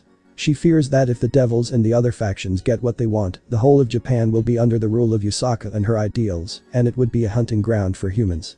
She has seen on how humans were treated, and she also fears for them. Especially a human whom she has started to develop a close bond with. She has to inform Amaterasu and the Shinto pantheon of this, as she had to speak to her lady about this. She escapes without anyone sensing it and teleports using a special charm her lady gave to her, which would take her directly to Amaterasu. She had to stop Yasaka at all costs, and she was determined to do it. Issei's house, Sydney, Australia, 2:30 p.m. Riaz can be seen lying on the bed. She had woken up and was resting her back on the bed rail as she speaks, turning to her wounds. It is a surprise that I was able to recover so quickly, otherwise even with Phoenix tears, it would take at most a day for me to wake up given the attacks he did. She turned to Zilis and Issei, the former was still wearing her disguise clothing as she speaks. I did mix origin healing magic with it. This is capable of having a more efficient healing process than the things you call Phoenix tears. Issei nodded in agreement, to which Riaz soon asked. Say, how was your date yesterday? Zilis responded to her. It was wonderful. I loved every last bit of it, including cuddling as well. Riaz raises her eyebrow and asks. I hope it was not sexual. No, I can assure you it was not. Zilis speaks with confidence and an air of compliance. She soon continued. I respect your decision that you want to be Ice's first, and I will not take that away from you. Good to hear that. Riaz speaks, as Issei, who was also present and hearing everything, was blushing intensely. He was not expecting Riaz to be this bold. But then again, she was stated to be his girlfriend in both his previous life and his current life. Riaz soon shakes her head and speaks. Anyways, what is the plan with Asmodeus? He is not going to give up that easily. Are you sure he is going to be a problem? Zilis asks with an inquisitive tone as she continues. I was able to effortlessly overpower him. And that is something he is not going to ignore. He hates that a lesser being was able to put him in his place. I don't remember much, but he traumatized my brother when he was young. Riaz speaks with a deep thought as she continues. When my brother was first introduced, Noctis was introduced at the same time. Needless to say, there was a conflict between the two, and Noctis humiliated my brother. Zilis hums in agreement as she asks. Anything more you can inform us about this guy? Asmodeus's has two signature ability. His ability is the embodiment of lust and darkness. He can charm any female being unless they have reached God class to resist his charms. He releases this ability to charm and control them in any manner that he desires, able to extract any form of information from them. However, it would only work on the opposite gender, so Issei should be fine. The second, that is that he can control any type of darkness of any type. His power was so strong that even Surzich's power of destruction failed. He will use his darkness to physically, emotionally and psychologically torment you. From what I remember, the biblical God mentioned that he would eventually bring intense darkness to this world. Riaz explains to her, making Zilis hum in response. This was more than enough information that she would be requiring against this man. She soon speaks. Understood, back then Surzich's is weaker than what he is today, correct? Obviously, Surzich's trained his ass off after this, but so did he. You two cannot underestimate him in any manner. If we have to drive him off Australia, we have to push him away. Weaken him enough to send him out of this location. Riaz responded, as Zilis and Issei nodded. Issei turned to Zilis and speaks. Zilis, could you stay back and stay with her? Before Zilis could respond, Riaz speaks. Ice, I will be fine. There are servants here that can take care of me. Along with a staff of standby healers. I'd advise both of you should go and deal with this problem. The sooner you take him out of there, the better. Issei looked at her and speaks. Understood. He turns to Zilis and speaks. You ready? I am. Zilis speaks as she heads out. Issei turns to Riaz and kisses her on the forehead, making her smile at this as he speaks. I will return safe and sound. Take care. She speaks as he also walks outside, leaving Riaz alone. She clenched her fists when they were gone. The beatdown she received was something she remembers and is going to make them pay back one day. She is not going to spare them in any manner, since his actions reminded her of those arrogant people that she had to deal with whenever she went for a devil gathering, and how helpless she was against them. She vowed to train harder, such that she eventually becomes the second female super devil. The first being Luminous Asmodeus. And she will become one at a very young age. She knows that there are multiple ways to become one, aside from having an extremely high base power, which her brother did. She will charter her own path and crush anyone that stands in her way. She will reach the level of Zilis and Toriel one day, no matter what happens. Negrani's chambers, Nagmahal, Naglok, 2:30 p.m. Toriel was patiently waiting for her to wake up. She had to pretend that she cared for her as she was sleeping. She gently stroked her head and soon heard her murmur. Ma. Ma. Toriel asked, but it seemed like a whisper. It was no secret that she was looking for her mother. She pondered if this person was deprived of her mother from a very young age. A woman like that can easily go on the wrong path, since their minds and hearts are influenced and clouded by the people around them. But it did not seem to be the case here. She seemed like a decent person here. She did not abandon Vishaka when she had lost her powers. She could have easily done so, claiming that she was now human, the very thing she despised. Based on the memories she was able to extract, humans had badly beaten her mother up and left her to die. She never found out on who did murder them, but all she did end up having was hatred towards humanity. This was something she had to mention to Issei, since he deserved to know everything on what has happened here. Shaking her head, humans can range from either being the most benevolent, selfless and kind-hearted species, all the way to the most ruthless, selfish and callous species in existence. To her and almost all eldritch deities, evil and good were just constructs made to govern the people of this world.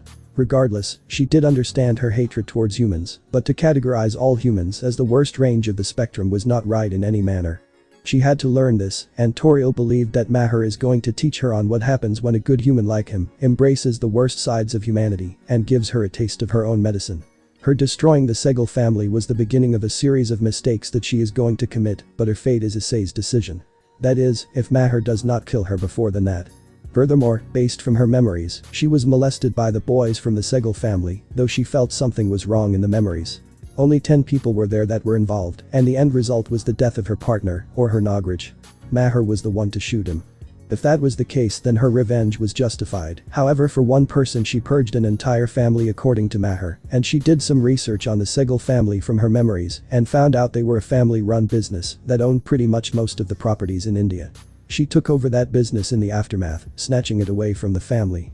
She had also killed many innocents that were a part of the family, believing them to be allies of the main 10, since they stood in the way of the 10 people that were supposed to murder. That was a line she crossed if she preached her beliefs. Maher's words seemed more truer to her at this point, and pondered if he could be an ally to Issei and his cause of making a better world. She would be needing more research on this. Based on what she knew, the Nigmani was held in the lowest levels of the mansion, hidden from everyone except for their supposed guardians. They have been guarding the whole door that led them to the Nigmani.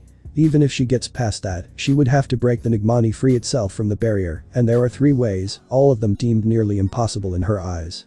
Based on what she found out. The first way, she can brute force through the barrier, using specialized spells which can breach through the barrier and get the Nigmani controlling it for the user. But the problem was that the barrier reflects any attempt to break into the barrier to get the Nigmani. The second way was slightly more simple, and that is to convince or force the Nagrani to get the Nigmani out of the barrier, only she can do so. The most optimal way could be is that using her loved ones against her to force her to get the Nigmani. Toriel remembered that this method worked the most since the guardians of the Nigmani had no choice but to hand the Nigmani if they were to get their loved ones to safety. The third and the last way was to prove that the Nagrani killed an innocent person, and that is going to be the hardest way for her to do so if she chose this way, since the Nagas believed that none of the Segel family are deemed to be innocent.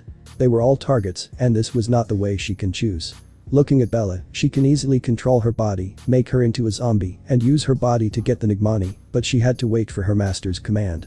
She had to wait for Issei's command. She sighed and knew that the Nagrani should wake up soon. She had gotten rid of the spores and got what she needed. Soon enough, Bella woke up and with a jolt. She looked in shock as she demanded, "Tanya, what are you doing here? I was sent to look for you. When I did, I found you lying unconscious. The ones to do so were Takshak clan's assassins sent to capture you. I decided to wait here till you wake up since they would attempt to harm you. I know I should not have come inside to invade your privacy, and I apologize for that." Toriel speaks, to which Bella shakes her head. She was grateful for Tanya's actions, as she was aware that if it was not for her staying back and keeping an eye on her, things would have ended up worse for her. "No, Tanya, I owe you one for your actions. Had you not found out about this plot, I would have perished. But then again, it is expected of our enemies to perform such deeds. The Takshak clan has been our enemy for a very long time, and worse, they are pretending to be humans and gain their trust." Bella explained with a scowl, earning a nod from Tanya. Though she did not lie to her, she was still hating humanity for just simply trying to survive in a cruel world. She shakes her head at this. "How bad are they?" Toriel asks with a confused look, playing the clueless Najin to continue extracting any additional information she may have missed. "Really bad, Tanya. They are scum of this planet, and they will destroy anyone that stands in their way of revenge, innocent or not, without any regret. They have been a thorn to our clan for years. And given what my state was, I am not surprised that they would try this action against me," Bella explained to her, making Toriel nod. She was aware, and it seemed like she did not miss anything from her memories. She looks at Bella and could see her scowling. She was annoyed by that clan's persistence and being a thorn to her clan for centuries. They always wanted to ruin her clan and destroy it, and they knew that the best way to. But Bella shakes her head and speaks with a smile. "But thank you, Tanya. I do owe you for this. If you need me for anything, I shall fulfill it without any complaints. Tanya looked at her and asked. No, Negrani, I do not desire anything. I did this because I am loyal to you. Bella raised her eyebrow and speaks. Are you sure of this? No, I do not desire anything. But I appreciate the offer and consideration. Bella shakes her head to Tanya's words, realizing that she is one of the good Nagins that was given her powers. She had no desires like most of the Nagas in this world, only wanting to experience what it felt like to be a human, and this was not even a bad wish she had. Everyone that gained this powers had a desire, whether it be love or revenge, but she never did. And that made Bella respect her. Very well. I believe we should get going. My court would be concerned for me. Bella speaks as she stands up and moves out. Toriel trails behind her, relieved that Bella brought through her lies. She got everything she needed and was looking forward to returning to her real master. Scene change. Outside the base, Sydney outskirts, Sydney, Australia, 3 p.m. Issei and Zillis were looking at the base from a small distance. The former already had the origin driver around his waist, as he asked. Did you sense Yulong in him? I did, unfortunately. Zillis speaks, as she continues. I believe that he is a half-blood, meaning he is a sacred gear wielder. No wonder he is with fallen angels. Issei speaks while crossing his arms, as he continues. Grigori and sacred gear wielders go hand in hand. Turns out they often either recruit or kill sacred gear wielders that they deem too dangerous to be alive. After all, they can wait for a while till they resurface and recruit the right person that is needed to serve their goals. They have been doing this for centuries now. I see. Zilla speaks, as she continues. We should eliminate the cannon fodder. I sense most of the fallen angels inside are just one or two winger fallen angels. Which is unsurprising since Azazel told me in my previous life, as they are used to hunt down unsuspecting wielders. They can take them down, assassinate and eliminate them however they please. Cal Warner just underestimated on what I am capable of. Either way, this is an extermination we got to do. After all, Australia is our territory. Issei speaks, earning a nod from Zillis. She agreed that they have to do the extermination of this species that are in this stronghold. They can see them, but the fallen angels and Noctis cannot see them in any manner. Speaking of which, did you alert John and Yuri? Issei asked, to which Zillis responded. I did, when we left. I sent a message to Yuri telepathically. She has already locked the doors and decided to not go outside for the day. I warned them that the fallen angels have infiltrated this territory and are attacking humans with any form of connection to the supernatural. Zillis responded to him, making Issei agree to this. He speaks. Alright then, Zillis, open the barrier on my signal, it is time. Zillis nodded as Issei brought out the Draconus orb. He pressed the button and it announced. Draconus. He brings out the orb and presses the button. He quickly places it in the driver as it announces.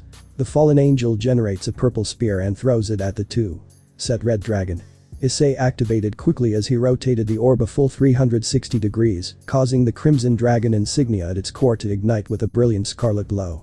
A deep mechanical chime echoed from the driver, confirming synchronization as the dragon's eyes flared to life. He pressed the origin unleasher button while calling out. Henshin. The driver erupted with a deafening metallic roar as the dragon orb began spinning at incredible speed. Scarlet energy burst outward, forming a massive dragon-shaped aura that spiraled around Issei. Crimson draconic scales materialized across his body piece by piece, while golden armor locked into place with resounding metallic clicks. An announcement played. Domination Dragon Rider. Draconus. Flame. The twin dragon heads on the driver opened their jaws, releasing streams of blazing energy that surged upward before crashing back down onto him. As the final pulse resonated through the belt, the dragon emblem blazed brilliantly, and his helmet sealed shut with a sharp snap, completing the transformation. A fiery draconic roar echoed across the battlefield, making the fallen angel flinch as he summoned the dark saber in his hands. Draconus dark saber. He turns to her, and she gets the signal. The barrier is opened as the two rush into the stronghold. No sooner did they get inside, they were surrounded by fallen angels. Human, you will regret standing in our way. Kill him now. Issei sighed, dropped the Draconus dark saber as he pressed the orb, and it announced. Draconus. He soon charged his body with powerful flame magic as he soon asked Zillis to duck, and she did. He twirled around, unleashing a barrage of flames aimed at every last one of them before they could even react. They were all incinerated alive without any mercy or care, as they all were taken out in such a brutal manner. All they could do is scream from being brutally incinerated without any mercy. They were taken out like it was nothing. Once Issei stopped spinning, he was a bit dazed, with Zillis holding him to ensure that he does not lose his footing. She turns to him with a concerned look. Are you okay? Zillis asked. The flames of his armor not doing anything to her hands or the skin. I am fine, thanks. Issei smacks the helmet twice to get him back to his senses. Zillus watches her and speaks her thoughts. Ice, I would advise you to not use that against the rest of the fallen angels in any manner. They are far more threatening than they are to be expected. Zillus suggests, to which Issei nodded in understanding. The two soon proceeded inside the stronghold. He was walking into the stronghold and climbing the stairs reaching the top floor. You sure this is where they are? Issei asked, to which Zillus responded. Positive. Issei nodded as the two kicked the doors to investigate what was happening. They walked into the stronghold and continued running across the hallway. Soon enough, he saw a scene that made him almost blush and gag at the same time. He could see there were multiple female fallen angels, including Calawarna, lying on the floor drenched in some sort of a white liquid, as the two knew what this was. As for Zillus, she felt a growing disgusted expression on her face. She could not believe that this was a depraved sex dungeon, since she was expecting the stronghold to be presented to them in such a manner. She wanted to get rid of these fallen angels. She wanted to do so as quickly as possible. Then they saw him, as Zillus felt disgusted what she saw. There was Noctis Asmodeus, who had his junk out in the open, including his 17-inch rod that he was so happily showing. The two pondered if this man was an exhibitionist. They felt a growing urge of disgust on their faces even more. Oh, don't act like you two haven't seen a dick before. Noctis responded, annoyed, as he snapped his fingers and his clothes returned. Issei soon speaks. Did you actually perform sex with all these full and beautiful angels? I did. Jealous. Noctis responded with a smirk as he turned to him and continued. Just remember, I did it with these fallen, and they loved my sexual acts. Not really. Issei responded with a deadpan tone, as he continued. I don't have to, I already have a lovely woman who is besides me that actually cares for me and does not lust after me. Zillus blushed at this and turned her gaze away. She has started to develop actual feelings of love towards him and wanted it to stay that way. She knew that the command reset and now did not wish to lose these feelings. She was even more determined to stay with him now. Oh. Noctis speaks as he dashes forward and pushes Issei to the side. He almost staggers as he pulls Zillus's chin up and pulls her towards him by wrapping his arms around him and using her charm ability to do so. Allow me to show you how my lust can easily take your woman away from you. Noctis speaks as he continues to grope Zillus' butt as he continues. My ability charm can easily control and manipulate any woman who is weaker than me. Now you will watch as I perform sexual acts with her. Issei was about to say something, seeing on how he would turn Zillus against him. He feared losing her, but before he could speak anything, Zillus landed a brutal kick aimed at his nutsack, destroying both of them in a flash. Noctis immediately backed away and held his crotch in pain as he fell to the ground crying in sheer pain from what had happened. Issei could not help but feel slight pity for him due to his suffering as he instinctively held his crotch, having a look of fear, knowing what would happen if he ends up pissing Zillus off. Zillus soon speaks. A low-life plebeian has no right to even lay his hands on me. I belong to my master, who will be my future. The man whom you deem as a lowly human is my master, and you shall never take his place, Noctis. My master is the only one who can come this close to me. I love my master, and I will never fall for a lowly plebeian like you ever in my life. Issei lost his fear and could not help but smile warmly as he turned to Zillus and approaches her, asking. Did he? No, I can control my body functions to prevent being affected by his touch. I simply removed that effect from his body. In other words, the moment he came close, I eliminated any sensory feel his touch would possess, and I already had any immunity to his charm ability even before altering my body. After kicking him in the nuts, I am back to normal. Issei was baffled by what he heard Zillus say to him. He was stunned that Zillus can even do that to herself. He soon asked. Can you do that? I can. Zillus speaks as she continues. I told you on our very first day. My whole self only belongs to you, and no other man can take that away from me. I wanted to put him in his place, letting him know that I only belong to the supreme ruler, not some wannabe half-breed. Issei could not help but be amazed. He wanted to hold her tightly and kiss her, but before he could, a growl can be heard. You damned. Noctis growled, holding his nutsack, and was releasing massive amounts of darkness aura as he continued to growl. How dare a mere human strike a powerful devil like me? I will kill you. He brought out a green version of the boosted gear. Issei recognized it as the Jade Gear, an alternate sacred gear that allows him to use Injustu and light-based magic without affecting his body. He unleashed a powerful combined attack of darkness magic which involved beams, as well as Yulong's powerful light-based attacks onto Zillus at once, who was ready to block. The dragon Yulong cheered from inside his mind. Good job, kill the host of Drag. But Issei stood in their way, much to Zillus's shock, as she shouted in worry. Issei. I am fine. Issei speaks as he uses his blade to block the attack with the Draconis dark saber. He He uses his free hand and he presses the orb as it announces. Draconus. Issei used his dragon flame-based magic towards him as he was able to push back. But he was struggling to do so. Noctis soon speaks. Did you think a mere human can combat me? A super devil. You will fall here tonight with that whore of a woman. Issei got angry, but he was unable to do much. He continued to push forward and was attempting to push the attack back. He was able to continue pushing forward despite the struggling pain he was in. He was continuing to push forward from the attack despite the pain he was in. Push forward, Noctis. Yulong demanded from inside his head. Zillis was watching this with worry. She knew he was not yet ready to fight against a super devil, especially not someone who was able to traumatize Surziches. Noctis gritted his teeth as he shouted. You dare defy me. He continued to use more attacks, forcing Issei back even more. He was sent flying and into the wall. But before he could end up taking the strike, someone caught up to him. It was Zillis. She assisted him in blocking it by helping him hold his saber up to block the attack.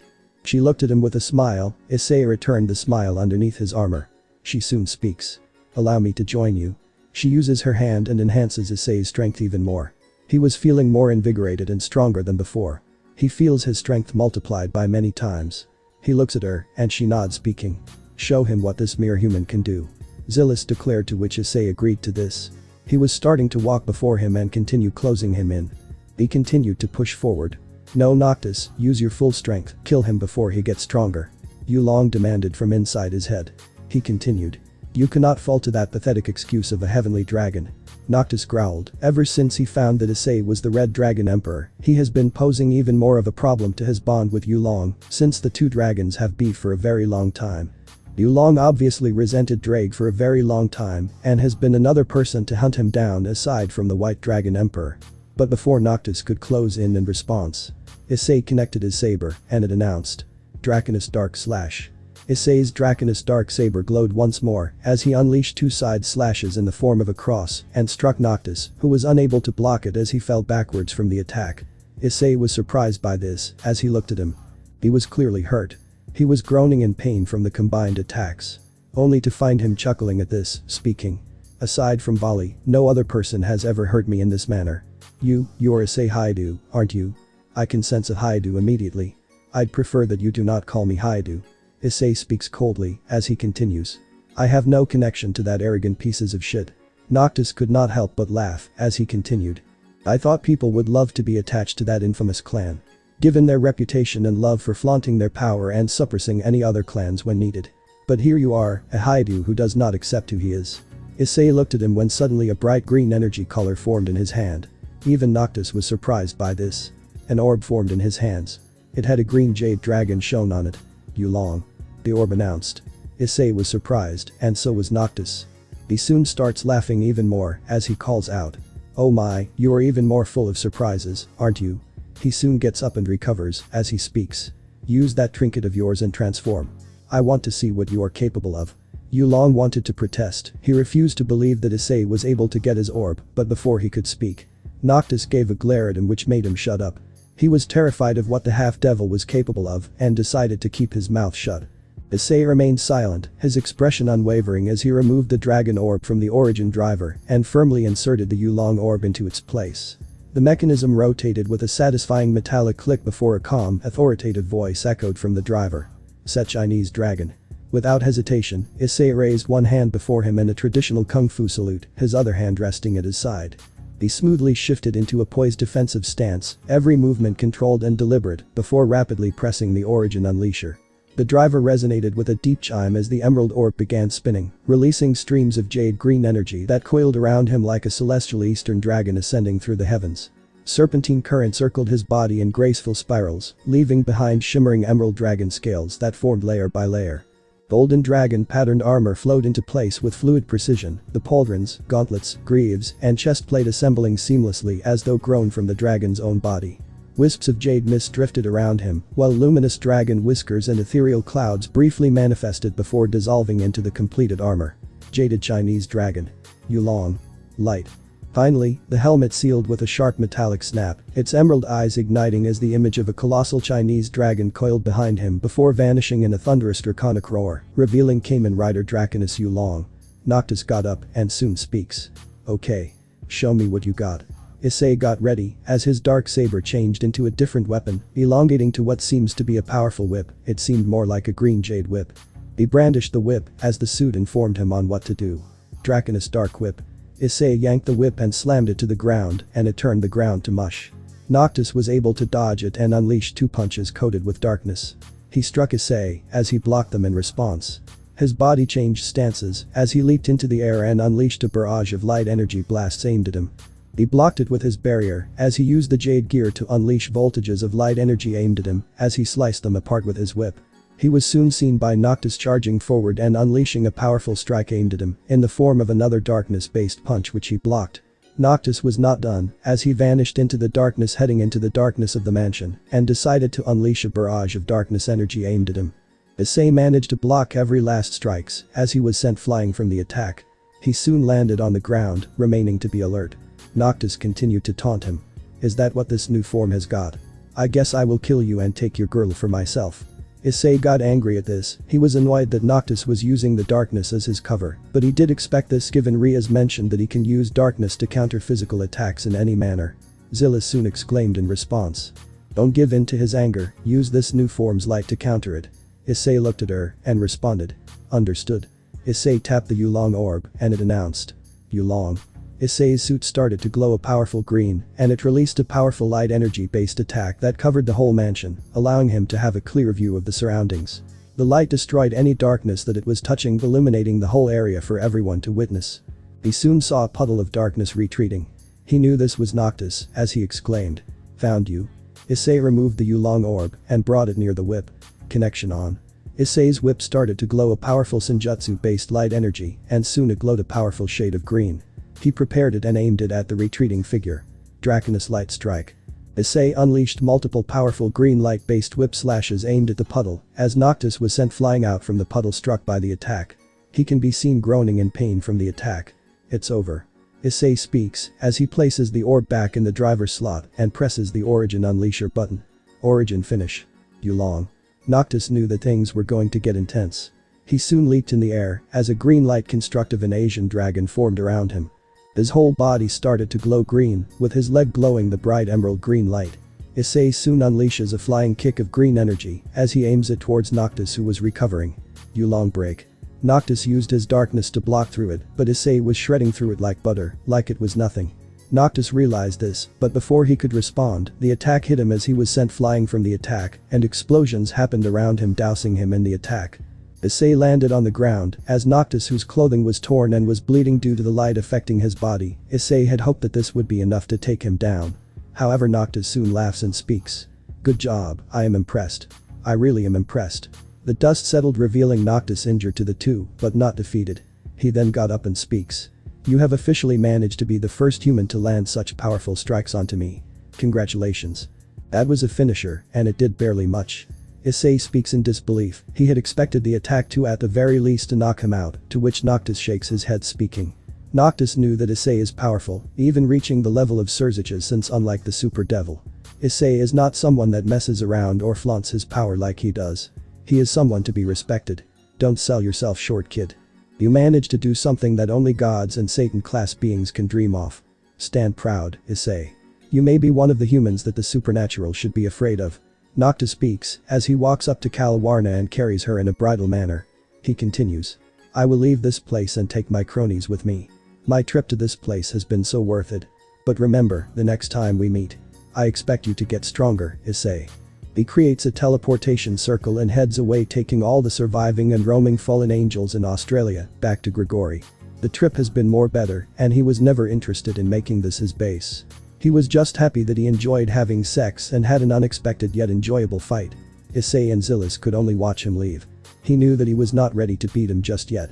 Issei removed the orb and pressed the Origin Unleasher button and staggered backwards and fell on the ground. "Issei." Zillis rushed towards him and speaks. "Are you okay?"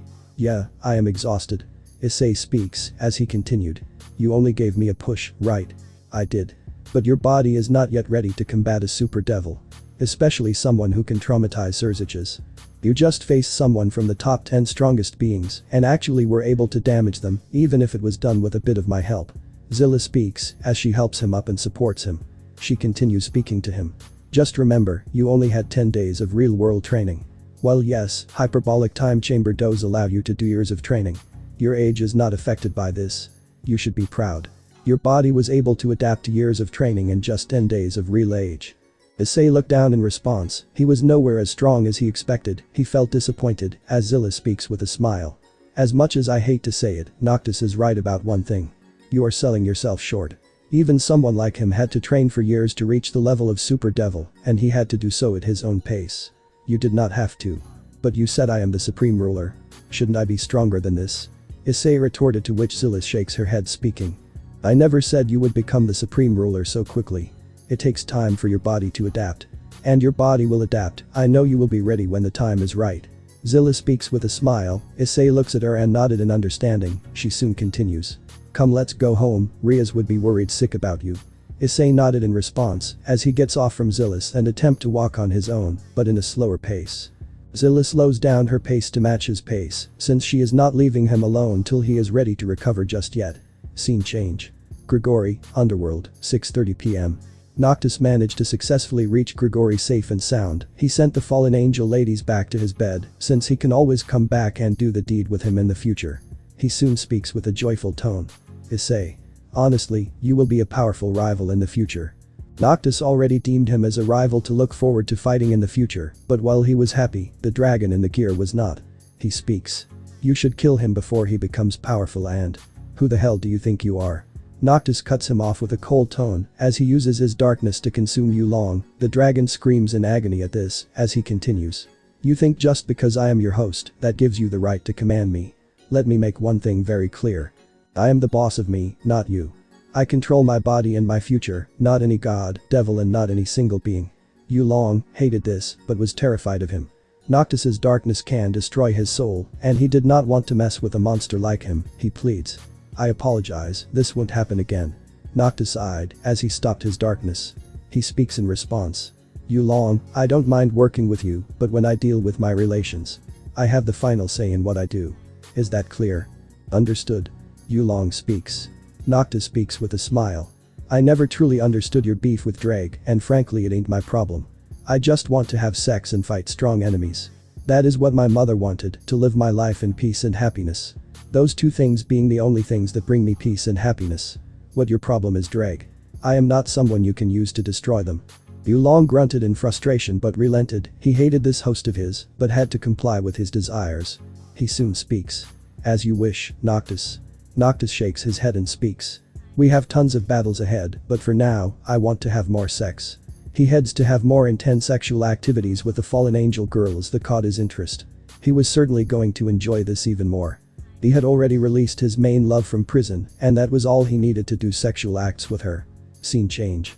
Unknown house, Mumbai, India, 9:30 p.m. The house that was being shown was a simple 2-story building. It had a decent car and was properly window tinted for privacy. Maher can be seen lying in the bedroom of his house. He can be seen groaning in tiredness due to being sick. He ended up catching a flu while he was in Naglok flying around the atmosphere. He sneezed in response. Not again. Maher grumbled as he continued. Why do I get sick at high altitudes? Because the higher temperatures is not made for a human like you. A voice responded to him.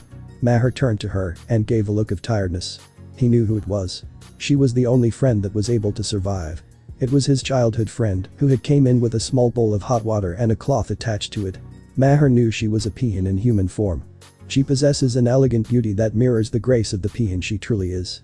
Her flawless fair complexion is complemented by long flowing emerald green hair that falls well past her waist in silky waves, shimmering softly beneath the light. Resting atop her head is a regal crown fashioned from vibrant peacock feathers, their iridescent eyes lending her an unmistakably noble and exotic presence. Gentle violet eyes radiate intelligence, warmth, and quiet confidence, while her soft smile carries a calm, nurturing charm, capable of putting others at ease. Her attire blends elegance with natural beauty, reflecting both sophistication and her avian heritage. She wears a form-fitting black bodysuit embroidered with intricate crimson floral patterns along the sides, accentuating her graceful figure while maintaining an air of refinement. The high Mandarin-style collar, secured with ornate clasps, lends the outfit a noble Eastern aesthetic, while the plunging neckline is framed by smooth silver fabric that contrasts beautifully against the darker garments. Flowing from her waist is a magnificent teal overskirt resembling the trailing plumage of a peacock, its sweeping fabric moving with effortless elegance and ending in feather-like patterns, adorned with the iconic iridescent eyes of peacock feathers. Subtle golden embroidery decorates one leg of the bodysuit, adding a touch of regal craftsmanship without overwhelming the design. "Mayuri, I am fine," Maher retorted to the woman as she continued. "I should get going. Someone needs to get back at the Nagas." The now identified Mayuri shakes her head and commands. "You aren't going anywhere, mister." Maher wanted to retort, but the glare from Mayuri and he relents in response. She was not someone he wished to mess with in any manner. She takes a deep breath and sighs. She speaks. "You know that the more you fly in the upper atmospheres of the world, you end up down with a fever, right? Yet you decided to continue to repeat the same mistakes." Maher turned his gaze away as she continues. "You aren't a shapeshifter like me or Bella. You are a human, and if it was not for the suit, you would have been ending up like a popsicle in that high up in the air." She approached him and placed the cloth in the water and squeezed it. She then placed it on the forehead as Maher sighed in relief. She had a subtle smile, speaking. "Look, Maher, we both hate Nagas for what they did to us. For what they did to our families and our friends. But if you fall sick, who would really fight against them? Know that you are not fighting alone. I am fighting alongside you." Mayuri responds with a smile, to which Maher only nods. He had grown too reckless in this battle, not caring for his own safety. He remembers that he is the only one that she can call a close family. Everyone else is dead. And that stung him more than he realized. "I will be confiscating your driver and your orb till you are ready to move." Mayuri speaks with a serious tone. Maher wanted to protest, but Mayuri speaks. "You cannot fight in this state regardless, and you were chosen to fight against the injustice of the Nagas. I am not losing you too." Mayuri responded with slight tears, to which Maher relented. The two were close after their heart-to-heart, and Mayuri even let Maher stay in her house till he recovers his company and house that was taken away by the Nagas after butchering his whole family. Maher speaks. "Understood." Mayuri smiles in response, speaking. "Remember, we have to win this war together. And we can only win when Naglok surrenders to us. But to do that, you must do enough damage such that instead of them taking revenge against you, they are downright afraid of you. Fear is what works against these creatures. I know the supernatural better, so we must follow this." "Okay." Mayuri speaks, to which Maher nodded in understanding. She turns to him and Maher asks. "What did you do to Vishaka's snakeskin?" "That." Mayuri speaks as she points to a jar that is her cleaned red snakeskin inside it. She speaks. "I have cleaned it when you gave the snakeskin to me. I was surprised that you managed to rip it apart from her spinal cord and it was still alive. I can smell the Naga from the skin, and frankly, you did hurt one of your main enemies." Maher nodded in response, speaking with a smile. "That's good to hear. Death must not come easy for that bitch." Mayuri agreed to this, asking. "You wish for me to torture her while she is recovering?" "Not yet." Maher speaks in response as he continues. "We need to prevent Bella and her Nagas from finding the location of this skin." Mayuri nodded in response as she soon speaks. "Alright then." Mayuri continued to replace the water and help him recover from the fever. Maher turns to her and speaks. "Can you stay here for the night? You want me to sleep with you?" Mayuri asked, intrigued, to which Maher nodded as she continued. "I was planning to, since you will need to recover from this fever by tomorrow morning. So I will stay here, sleep on a small bedding that I have for guests." Mayuri speaks as she continues to replace the water in the cloth and place it on his head. She repeats this for a while. She ensures that he recovers from his fever and returns back to normal. Scene change. Amaterasu's room, Temikagahara, Japan, 10:30 p.m. Amaterasu narrowed her gaze on the report that she received from Musashi this time. She had expected Yusaka to resent her, but to fall this low was not something she expected. She had two choices on how to deal with this problem. Either it could be that she punishes her by stripping away what she has left, which was any ruling power she had, or she could wait and punish all those involved together. Musashi was nearly done with identifying the last of the co-conspirators, and she had to wait since she always planned on doing that from the very beginning. If she does not track all of them down, this cycle of government tormenting humans will continue and will continue to influence the people around them. "Yusaka. You really have fallen, haven't you?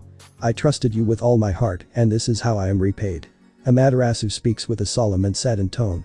She remembered on how much of a joyful and happy kitsune she once was, and to see her fall in such a manner really broke Amaterasu's heart.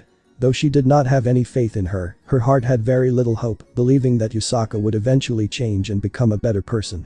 That also went away with her latest action, which was to contact the factions and make an alliance, informing them of the situation and riling up Surziches against them. They were going to destroy them. The three factions combined can destroy the Shinto pantheon, and she feared losing her siblings and father. When she informed them of this, they all decided to prepare for the worst, arming themselves and training even harder. They were not going to go down so easily. Amaterasu blamed herself, but her father and brothers assured her that she had done nothing wrong. If Yusaka cannot accept wrongdoing and change herself, this was her fault and no one else's. They actually appreciated Amaterasu for standing her ground in this injustice and find out more on what had happened. A knock was heard on her door. Amaterasu soon speaks. "Come in." She composed herself when she saw Kunu. The woman reminded her of Yusaka, but was nothing like her. The innocent kitsune asked her goddess. "Amaterasu-sama, what happened?" Kunu's memory was erased of her mother. This was such that Yusaka, even if she does end up meeting Kunu in the future, she would never remember her mother. Amaterasu planned on returning the memories to her if she sees changes in her behavior and actually starts to respect and cherish humans. But that is never going to happen. "Are we under attack?" The young kitsune innocently asked, to which Amaterasu shakes her head and speaks. "We are preparing for an attack, young Kunu. You need not worry, you will be safe here. Stay with the other foxes, they will ensure that you will be safe, and if you need me, you can always come to me." Amaterasu responded with a fake smile, but she knew she was lying. A white lie if one may. But it was enough to get Kunu's worry of her head and reduce it. She had to ensure that she was a bit more safer in this place that was called heaven in Japan's pantheons. Kunu nodded innocently as she bows in response, speaking. "As you wish, Amaterasu-sama." She walks outside as Amaterasu drops her smile and looks sadly. She was worried that the truth would break her after realizing on what kind of a monster her birth mother has become. She truly has become like the kitsune that are known to murder humans for their own amusement and torment them for their own enjoyment. Those are the kitsune she had asked to not become, but things are getting even more worse for them. However, Amaterasu was not going to give up. This was her home, and she was not going to go down without a fight. Scene change. Issei's house, Sydney, Australia, 12:30 am. Issei and Zillis had returned to their house. Riaz had joined them as they were all seated in the couch. Riaz had recovered from her wounds and can now at the very least start walking. Zillis soon speaks. "I believe day 11 rewards are here." Zillis soon opens the system screen and she speaks. "Ooh, another eldritch ally we can get." Issei was curious at this, as he decided to take a look at the ally. There were 4 options again. One of them being the eldritch goddess as well. Issei soon speaks. "Alright then, choose the goddess then. From what I recollect, Azathoth is stronger than many eldritch goddesses, right?" Issei asked, to which Zillis nodded. Riaz was also curious, also feeling some form of interest in the goddess. Zillis noticed this and speaks. "You seem more interested than you were in Shub-Niggurath."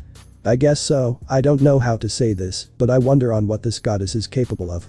I am more curious on how our world will be with 2 eldritch goddesses here." Riaz speaks, to which Zillis nodded in response. She soon responded. "Understood, so our choice is confirmed, right?" Issei and Riaz nodded as she selected the goddess. She soon speaks. "Want me to summon her suppressed form now?" Issei responded. "Yes." Zillis nodded in response as she summoned the goddess. The whole house started to shake due to a small earthquake surrounding the house as a giant blue portal formed and out came a woman. Her flawless porcelain complexion is smooth beyond mortal standards, possessing an almost ethereal glow that seems untouched by age or imperfection. Long, silky chestnut brown hair tumbles down her back in gentle waves, framing a delicately sculpted face with effortless elegance. Her most captivating feature is undoubtedly her brilliant violet blue eyes, whose crystalline brilliance appears almost otherworldly, as though entire galaxies shimmer beneath their surface. Simple pearl earrings and a delicate silver necklace complete her appearance, emphasizing her preference for understated elegance over divine extravagance. Her current attire allowed her to blend in the human world. She is seen wearing an oversized ivory white knit sweater whose soft fabric drapes comfortably over her figure, giving her a cozy and approachable appearance. The loose sleeves extend over part of her hands, reinforcing the image of a gentle young woman rather than an unfathomable eldritch goddess. Complementing the sweater is a pair of light blue high-waisted jeans tailored to fit comfortably while maintaining a casual, modern style. Her only accessories are a pair of pearl earrings and a thin silver necklace, their minimalist design reflecting her lack of interest in flaunting divine status. She soon speaks. "So this is the mortal world that Shub mentioned me about, where she met with the Supreme Ruler. I guess it seems like it is my turn then to be allowed here." She turned to the trio that summoned her and remembered the 3 mentioned figures that Shub-Niggurath, now known as Toriel or Tanya, informed her about. She walked to them and the Riaz felt a chill run down her spine. She could feel this woman was powerful than Toriel even in her human form. She soon kneels before Issei, placing her head below him and speaks gracefully. "My greetings to the Supreme Ruler. I am Azathoth, the mortals nicknamed me the Demon Sultan and the Blind Idiot God. I am what made some of the universes in the multiverse and even have my influence higher in some of them. Mortals claim that the universe is nothing but a byproduct of my endless dreaming, allowing me to visit them when I am awake or asleep. Issei soon turned to her and gets up, keeping his hand on her shoulders, speaking. Please rise up. He helped her up and she stands up and speaks. Like Shub-Niggurath mentioned, you are a kind supreme ruler, aren't you? Toriel spoke about me? Issei asked, releasing her, as Azathoth responded. Yes, she spoke extremely fondly of you. She even loved the mortal name you chose for her. So mostly both I and Yog-Sothoth were excited to meet you. But it seems like I got the first opportunity. No need to introduce yourself to me. Same goes for the two of you, Riaz and Zillis. The two girls nodded, and so did Issei. She was familiar with all three of them based on what Toriel had informed them. Riaz soon speaks. It seems so. Azathoth heard the nervousness in her voice and speaks. Now, relax around me. Like Toriel, I am not your enemy. In fact, I am able to visit the mortal world without any consequence now while staying awake. I couldn't be any more happy thanks to this. You can think of me as a close friend since you are close to my supreme ruler. Riaz took a deep breath and composed herself, speaking. Very well. Azathoth smiled in response as she turned to Issei and speaks. Master, I want you to choose a nickname just like you did for Shub-Niggurath. And it is a request that you do not call me by Azza. It is very common. Issei responds. But Azza seems more comfortable to speak, in my opinion. I know. Azathoth sighs as she continues. But please, I beg of you. Issei thinks for a moment as he suggests. How about Aileen then? Aileen. I love that nickname. Azathoth speaks as she continues. Very well, from now on, address me as Aileen, and only you three are allowed to do so. The trio nodded as Zillis soon approaches her. Okay Aileen, come, I will show you around the house. After all, you will be here for a while. The now nicknamed Aileen agreed to this, as her presence in this world was something that was also kept hidden like Toriel. Nobody in this world knows that there are two eldritch deities that are roaming in this planet without any consequence. Nagmahal Rooftop, Naglok, India, 12:40 AM. Toriel can be seen looking outside the Nagmahal. She wished she could head back home to cuddle to her beloved master Issei, but Bella forced her for some training sessions and more interrogation due to her best friend's horrible state. She was going to wake up soon and realize that it was Maher that had done this. She internally groaned, wishing to leave right then and there, but was worried a Naga might trail her, and if her cover is blown, Bella might become even more restrictive, hence sabotaging the mission. On one hand, she liked the air of Naglok. It was more closer to nature than it was to the time she lived in Australia, or more specifically the area in Australia she was living in. She was not against living in the place since that was where her master resides, but due to being the black goat of the woods with 1,000 young, as well as being considered a fertility goddess, she preferred living in areas that have a close bond with nature, feeling more tuned and preferred to be in this area. But on the other, she could feel the resentment and hatred that many Nagas have towards humanity. She remembered on how a small bunch of humans have tarnished the species of all humans in her eyes, since they view almost all humans as such. They believe that the good humans are only a mere 10% of the total amount. She sighed, remembering things that Bella had told her and on how she viewed humanity. And while she did not hate her personally, her master did hold some level of anger towards her, since she was one of the few that doomed this whole world, personally giving the ones called Kai and Keiko Hyoudou more power. Her actions caused more pain and suffering than she would ever admit in her life. Now what do? I want to go home. She grumbled with a low tone, wanting to go home. The jewelry was starting to get a bit itchy, but she could not remove them, since this may end up making her suspicious. She grew annoyed since these Nagas are too paranoid for their own good at times. She was about to leave when she sensed a presence, a very familiar presence. Azza.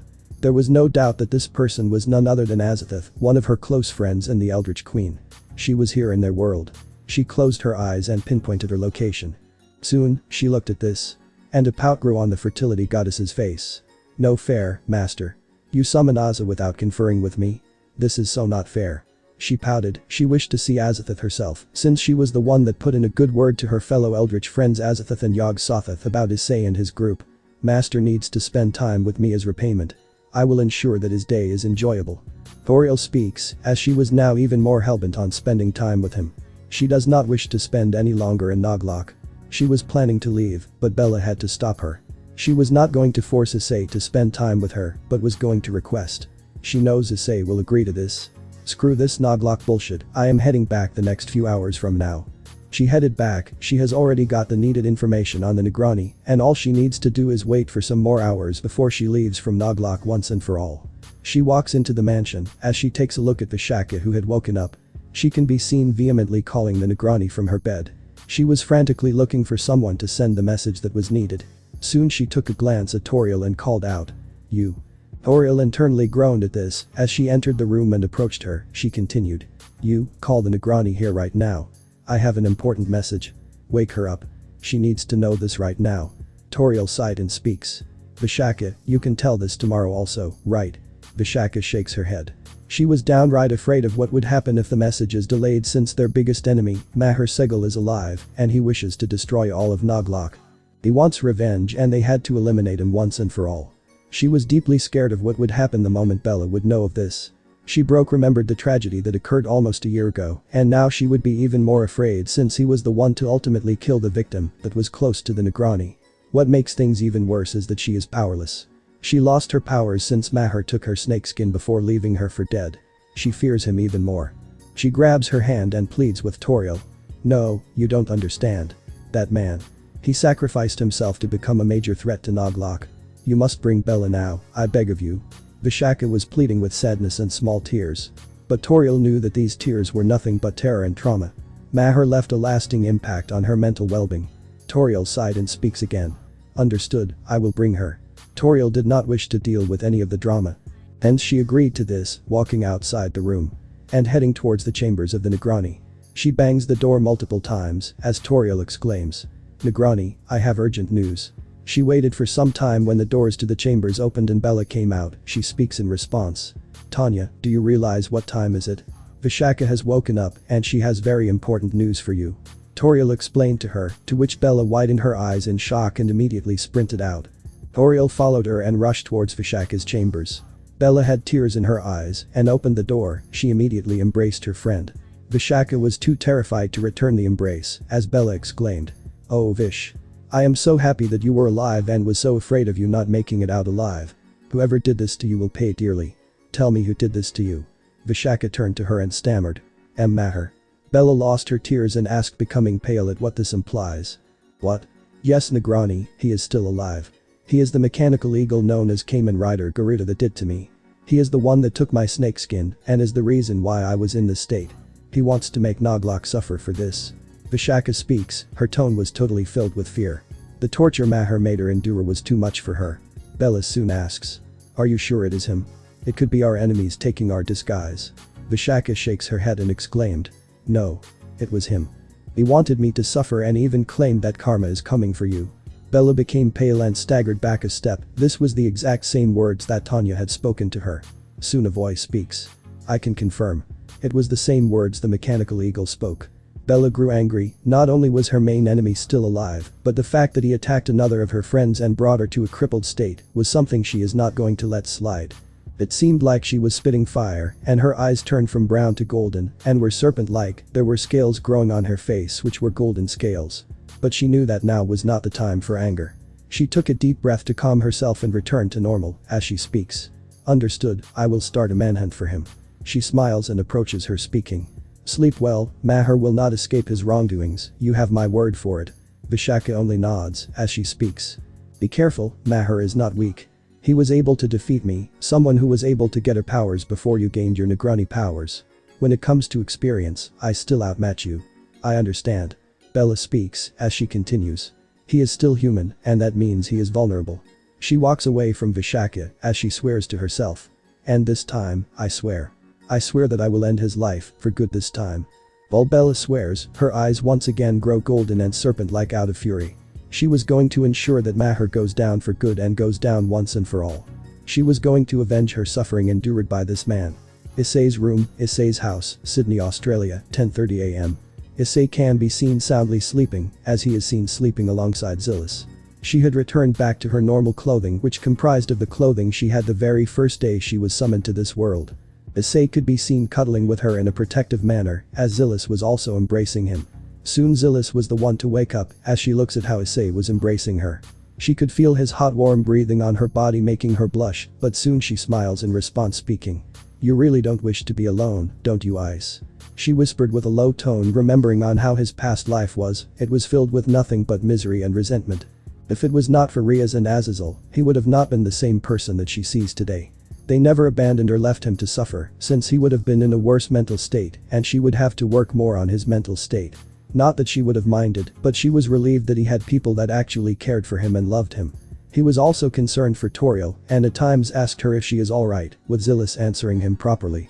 She knew it was clear that Issei cared for the eldritch deity and her care was something that she noticed. It seemed like he missed her company, though it has only been a day for her absence. He pulled her in close subconsciously, making her make a moan in response. The blush on her face increased even more as she speaks. Worry not, I am not going anywhere. She kissed Issei on his cheek and speaks. I love you and you will always remember this.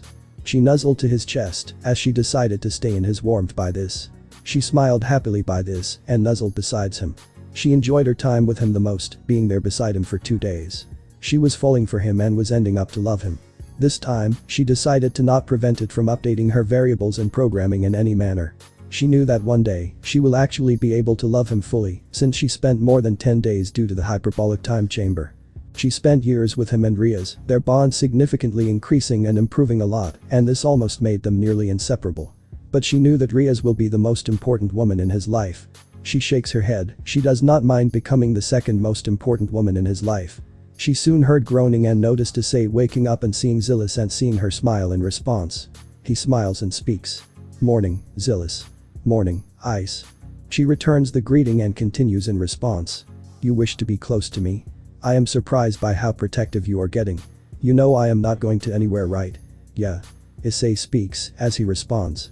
But I like your soft hair and color of your hair. Besides, after what Nocta said, something triggered in me such that I did not want to lose you ever in my life. Issei's words made Zilis shakes her head. Nobody has the power to separate her from her master. She will never abandon her friends and loved ones ever in their life. She soon speaks. No force can separate us. I am not leaving you ever, no matter what happens. She kissed him on the face and gets up slightly. Issei lies on the bed and watches her with a smile. She can be seen fixing her hair and speaks, turning to him. Are you going to get up? You will need to spend time today with Aileen and get yourself acquainted with her. Issei shakes his head, remembering that he did agree with that as he speaks. Yeah, but what about Riaz? She agreed to do this. She knows that you will be her first. But I would suggest you to do it with her and make her yours. Zilla suggests, to which Issei agreed with this. He has 2 other girls to satisfy, with one of them being a fertility eldritch goddess.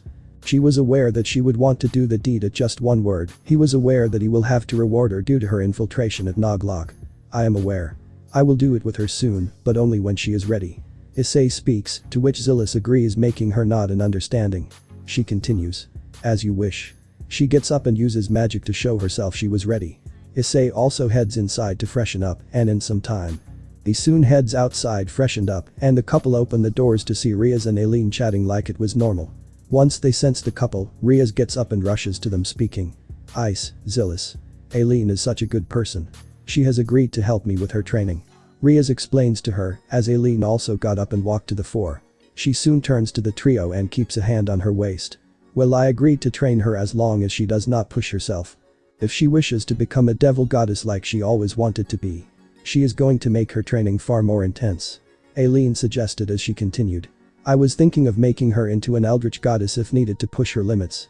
Aileen, are you sure of this? Zilis asked with concern, to which Aileen nodded. I am afraid so. The devils, no matter what happens, will always be weak to holy weapons. From what I was discussing with Riaz, I was informed that even Surziches can be killed by a powerful holy weapon. We have to do something about that, which is why I suggested that she go through the process of eldritchification, which was something that we discussed on as well. Aileen suggests, making Zilis understand in response. Holy weapons will always be a weakness of the devils, and this stung them the most. She turns to Riaz and speaks. Riaz, are you sure of this? I am considering my options, to be honest. Riaz speaks with a sigh as she continues. Being an eldritch deity sounds good on paper, but when it comes to the rules of not being able to visit my loved ones, unless I am dreaming and always having to hold back our powers, that is something that is going to be a problem. I cannot live freely without destroying this world. We can always start low then. Aileen speaks to her as she continues. You aren't going to become like me or Shub in just day 1, the process takes time. We are just changing your race, and fret not, eldritchification can take up to months if not years given on which being does your eldritchification. In my case, it would take you years to complete your process of eldritchification. Riaz thought for a moment as Aileen looked at her with a smile and gently placed her hand on her shoulder, startling her as she speaks. Think well, and whenever you need me to start the process, you know where to find me. Riaz nodded in understanding as she speaks. Understood, Aileen. Aileen hummed in response, speaking. Remember the benefits: as soon as your Eldritch Goddess status is displayed, you will have a cult of worshippers, and they will ensure that your strength increases. The bigger the cult, the stronger you get. Riaz hummed in response, speaking. Got it. Aileen drops her hand as Issei asks. Speaking of which, if one were to gauge strength, who would win between you and Toriel? Normally, if we were to end up fighting for real. In our true forms. Aileen speaks with a small smile, but her tone seemed a bit grim as she continues. We'd end up destroying your universe. And many other universes that follows. Hence why we do not ever end up fighting even in a conflicted situation. But there is one of us that is truly evil. Zillis knew who she was, but Riaz and Issei does not, as Riaz asks. Who? One of my children, Nyarlathotep. Aileen speaks with a sigh as she continues. But fortunately for us, we don't need to worry about her. She would not bother us due to the supreme ruler inhabiting this universe, plus, she listens to my will, and ultimately is not going to defy us in any manner. Riaz and Issei sighed in relief. Zillis shakes her head and speaks. Anyways, I just recently got a transmission from Toriel. She will be returning soon with information from Noglok. Turns out, she not only knows where the Nigmani is and how the Nigmani is found, but also, on who is our second rider and the damage done by him on Noglok. Issei and Riaz were surprised while Aileen shakes her head. She wondered on why they even needed that useless gemstone when she can just make one from the tip of the palms. Although, she did not oppose her master's will, since he is the reason why she can stay in the world fully without having to destroy it in any manner. Additionally, she has a preferable human form and a human name to blend in, and that was more than enough for her. That's great news. Issei speaks as she continues. Did you find any information? She said that she will come and inform you, and she also told you that when she comes back, she expects to be rewarded. She was annoyed by you summoning Azathoth without her presence, so do expect some demands. Zillis responded with a small smile, making Issei realize that he is going to have a good time due to being the perverse and fertility goddess that she is. Aileen soon suggests. Master, we should postpone our time together. Let Shubber, I should say Toriel, enjoy your day with you. She deserves it after dealing with those lowly animals. Issei turned to her and sighed as he speaks. Well, I guess we better prepare for her then. Riaz walked towards him and speaks. I also have spoken to Aileen on this, and since today belongs to Toriel, I will take the day tomorrow after Aileen has her time with you. Issei sighs, realizing the girls have all decided to schedule who was going to be with him at what given time. He knew that all four of the girls now wished to spend some time with him. He had to relent to their desires in this regard, though he does not mind spending time with them, since he cared for 3 of the 4 girls, since Aileen had just joined the cast yesterday only. He hopes that there is no eldritch deity that shows up again here, since he doubts he will be able to handle 3 of them. Aileen soon speaks. Master, if you want, once Toriel returns to the house, we should start our next stage of the operations. I was briefed by Riaz that the plan is to attack Noglok and take the Nigmani to prevent it from falling into the wrong hands. I was suggesting that I should keep the Nigmani in my own dimension, away from the grimy hands of Issei Hyoudou. Only I can enter the domain, and no one else. Aileen suggested, to which Issei nodded in response, speaking. That's a good idea, you can do so. Aileen nodded as she sensed Toriel arriving soon. She soon whispers to Zillis and she nodded. Zillis turns to Issei and speaks. We will prepare the breakfast for her. Take care of her. Issei nodded as the 3 girls headed inside. The trio of the girls assisted the maids and other chefs in preparing the food.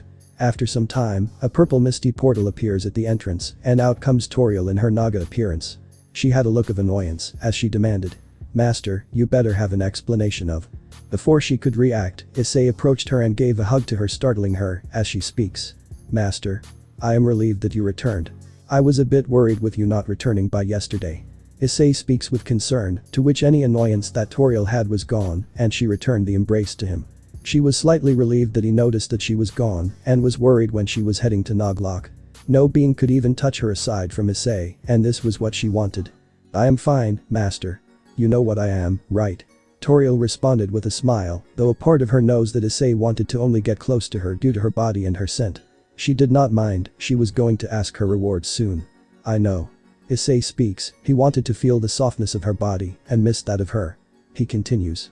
But I feared that you would be manipulated by the Nagas. He splits up from her but keeps his hands around her waist as he speaks. And I did not want to lose you. Toriel grew slightly annoyed by this as she speaks. Those animals can never separate us, I will tell you this. They can try all they want, and if they dare stand in my way, they will become part of my black woods, mindlessly serving me for all eternity. She soon smiles and speaks. I am yours, master. No one can take me from you. You do not realize the thing you did for me to visit this world. I already pledged myself to you, and no one is going to replace me. In fact. She wraps her arm around his head as he could feel her very soft hands. She continues. I hated every moment being around those Nagas since it was away from you, especially that Negrani. She was so demanding and insufferable at times. But she was surprisingly a decent person to her people. I had to take on a disguised name known as Tanya. Toriel explained to Issei, making him nod as he continued in response. Well, Zillis has informed me prior that you gained every single needed information, so I don't believe you would have to return to Naglok as a Najin. Toriel sighed with relief as Issei could feel her hot breath, and that was also turning her on. Issei soon asked in concern. But what took you so long? You were supposed to come yesterday, right? Toriel shakes her head, speaking sadly. I wanted to come, but Negrani Bella, she stopped me from coming to you. Believe me, I wanted to leave, but given your orders, I did not wish to jeopardize your mission. Hence I had to stay back. Issei shakes his head, speaking while keeping one hand on her cheek and gently rubbing it through it. I am glad you have returned. Toriel nodded, to which she speaks. I think we should continue in your bedroom. I will explain everything there and take the reward from you there. Issei nodded as he took the eldritch deity inside to his room and closed the door. While this happened, Zillis, who was watching them from afar, speaks. Well, it seems like as expected Toriel is going to ask something horny from Ice. I am frankly not surprised. Rhea speaks with a small chuckle as she continues. She has been the most horniest amongst us three. You aren't jealous? Zillis asked with surprise, to which Rhea shakes her head and speaks. I am, but I also know that Issei meant a lot to the deity. And she did understand that I am first when it comes to his affection, so all in all, I don't really mind it at all. Still, it is incredible my Ice managed to gain the affection of a literal eldritch goddess. Rhea's commented, to which Zillis seemed to agree to this. She soon added. Plus, she does respect his every command. If Issei does not wish to do it with her, she is not going to force herself on him. That's true. Zillis speaks, to which Aileen responds, interjecting their conversation. I never expected my granddaughter to fall in love with someone. Aileen speaks, making Rhea surprised as she exclaimed. She is your granddaughter? Rhea's exclaimed with a surprised tone, to which Aileen nodded. Yes, she is my granddaughter and she has gotten close to my master. Remember that I am the Eldritch Queen. My children are also my people and I do not have a partner, unlike my children and grandchildren. Do not ask how my children were formed in this world though, I am not really in a mood for explaining that right now. Aileen speaks to Rhea's, who could only hum in understanding. Eldritch biology was something she could never understand regardless. She did notice that Aileen did share some similarities to Toriel's first form and could see the relation in them now that the information of her being Aileen's granddaughter was revealed. Aileen smiled to this. Honestly, eldritch deities are beyond this universe, we are multiversal beings, and to be here is nothing short of a blessing. It just shows how strong Master will eventually become. And it is an honor to serve by his side. Rhea's could only nod, she does not mind staying by his side to make the new world as it is. She soon speaks. Is it that great to serve the one known as the Supreme Ruler? Zillis and Aileen looked shocked and horrified, like she had swallowed a box jellyfish, as Rhea's waves her hand defensively and continues. I didn't mean to offend, I just wanted to know. Zillis's case is understandable, but what about Aileen and even Toriel? Aileen explains to her. Rhea's, there is no being that can become the Supreme Ruler. Only one chosen being amongst the multiverse can be considered as such. Not even other Issei in the known multiverse is given such honor. Me and Toriel eldritch beings cannot be brought here by natural means, and especially not when we are well awake. We need very special conditions to even come here. We can only influence the mortal world from our dimensions, that is our limitation and influence. There is a reason why we have cults, and that is so that our will can be enforced without us destroying the same world our cults stay in. Not to mention. She turns to the door and continues. He is my betrothed. I have no one that I can call as a mate. Since my body is too powerful for its own good. I cannot have a partner. Only the Supreme Ruler can satisfy such conditions. Rhea's nodded, she was among some of the greatest beings of all time, and all it took was to not betray her to say. She wondered if her variants had the same opinion as well on their respective Issei, since she really wished that Issei would stay with her, no matter how much trouble she would be facing, and in return, she would never abandon him. She felt slight amount of fear, these beings can kill her in an instant, and she did not want to lose her new family. She cared for them and she wanted to stay with them for their rest of her life. Aileen sensed her distress and approached her, keeping her hand on her, speaking. Riaz, you're one of us. I understand your doubt since you are just a devil and we are outworldly beings, but remember, we see you as one of us due to your bond with our master. You and this Azazel, they shared the same bond across lives, and that accounts for something. I have seen many of your lives, and I mean this universe's Issei and Riaz, and every time there has been a reset after your deaths. Only this time, you remember what happened to you in your previous lives. No matter what happened, your bond with my master is eternal and unchangeable. Riaz could not help but tear up at the words Aileen said. The words showed that Aileen held a devil like her in very high regard. The fact that she gained the respect of an eldritch deity, especially the queen of all eldritch, showed that she was something that had far more value than she realized. Aileen gently smiled and continued. Wipe your tears and take our advice. You are one of us, and only you have the power to improve or weaken it. Riaz nodded as she wiped her tears and responded. I won't let either of you down. Zillis, who was silently watching and smiling, speaking. We know you won't. In the meantime, Issei and Toriel entered the room. Issei soon responds. So what is the reward you wanted? She responds by grabbing him from the back and speaking. I just missed your touch. I want to feel you as much as possible. That is what I want, and in the meantime, I will tell you everything that has happened while I was playing a double agent in Noglok. Issei smiled as he responded. Understood. Issei moved as Toriel allowed him a little bit of space for moving. He soon lifted her up as she moaned in response. He placed her in a bridal manner, much to her shock. She wondered if this was going to happen tonight, but she was not going to force it. Master? She asked, to which she wonders what he wants with her and was surprised that he was able to lift her effortlessly. Issei speaks. Keep the Naga clothing, I kind of like the skin that you are showing. She smiled and speaks. Understood. Issei soon gently placed her on the bed as she was kept lying on the bed as she stretched her limbs. The sari and blouse matched her body perfectly as she asked. So what would you do to this slutty body of mine?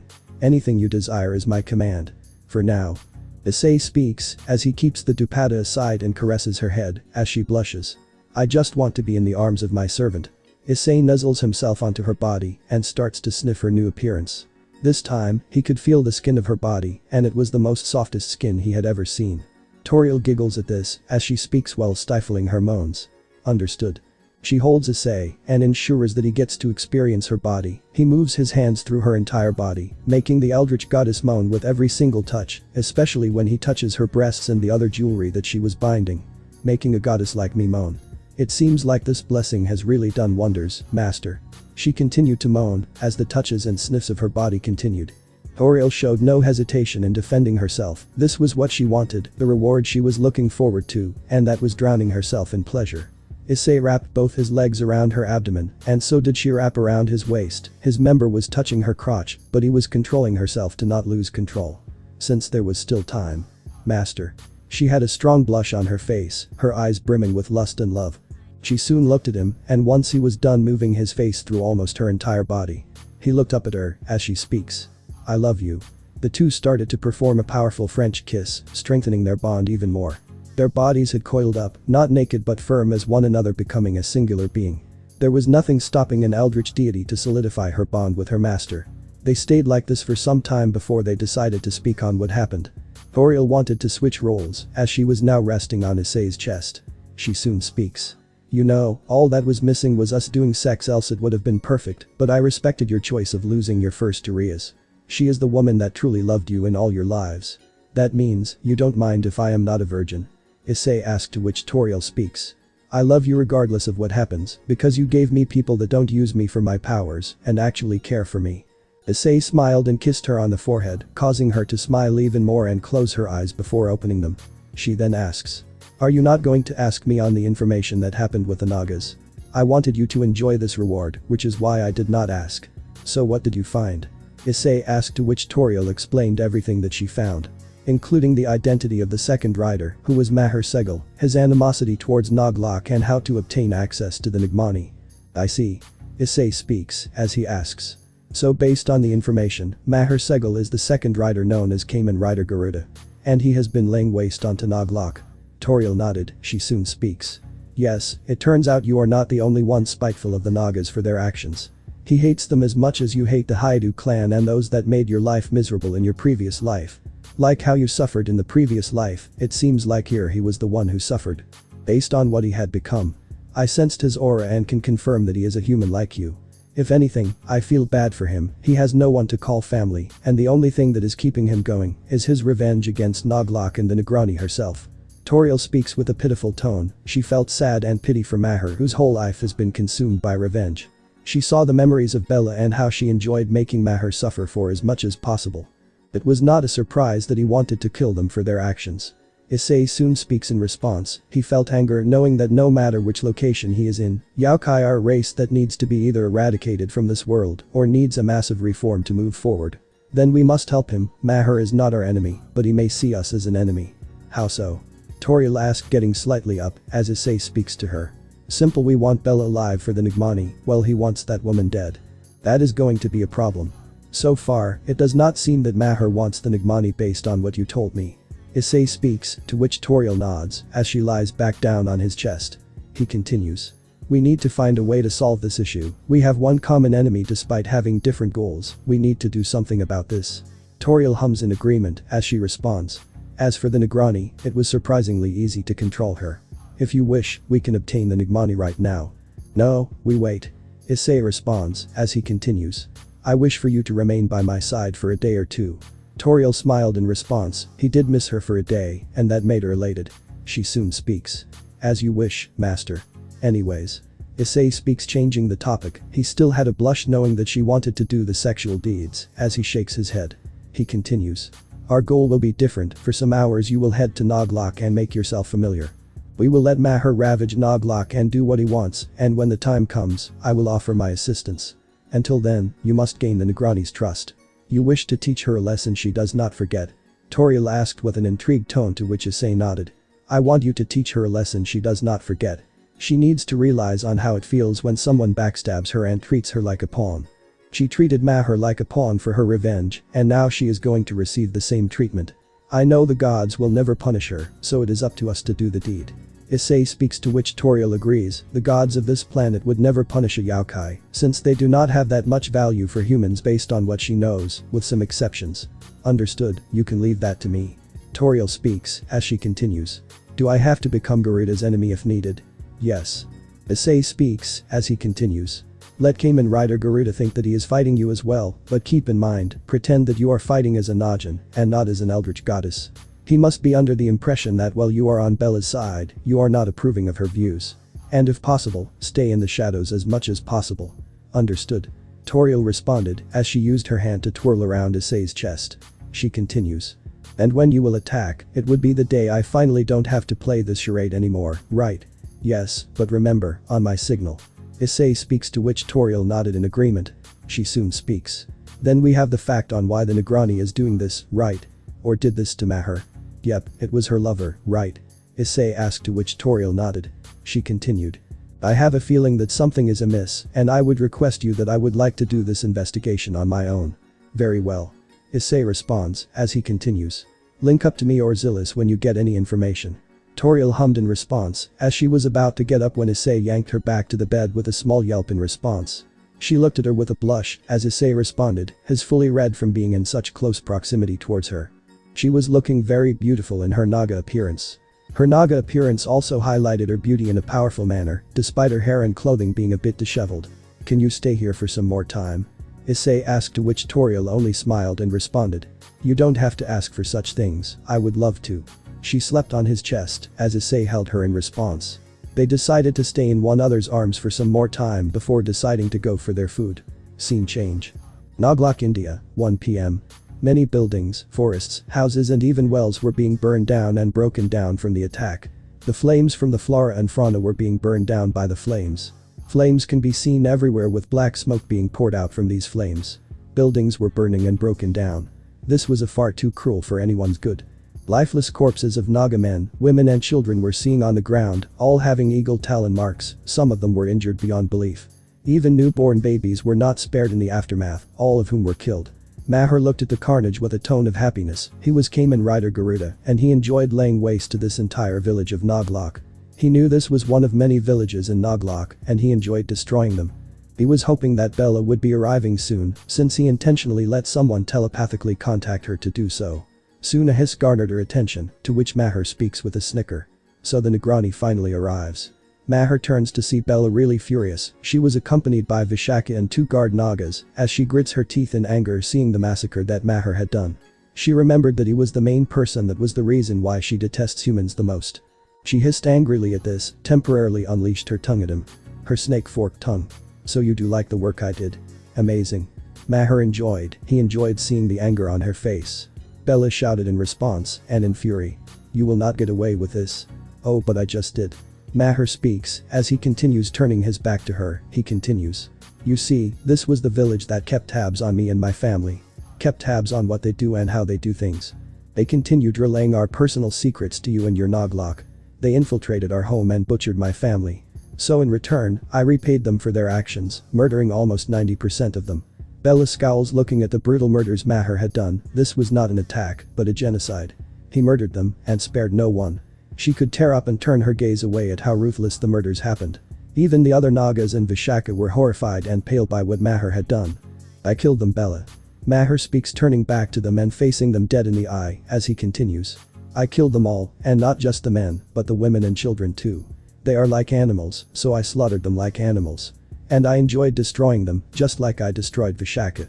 Maher speaks with a joyful tone, making her back away as the Nagas got in line to defend her if he does attack him. Though they were nervous remembering the infamy that he had caused when he murdered a scout group, sparing only one of them. Bella was furious. She wanted to destroy him right then and there, but she knew that he can just go for Vishaka and use her against her. Furthermore, he still had her snakeskin, and if he does end up dying, there was no way to easily track this down.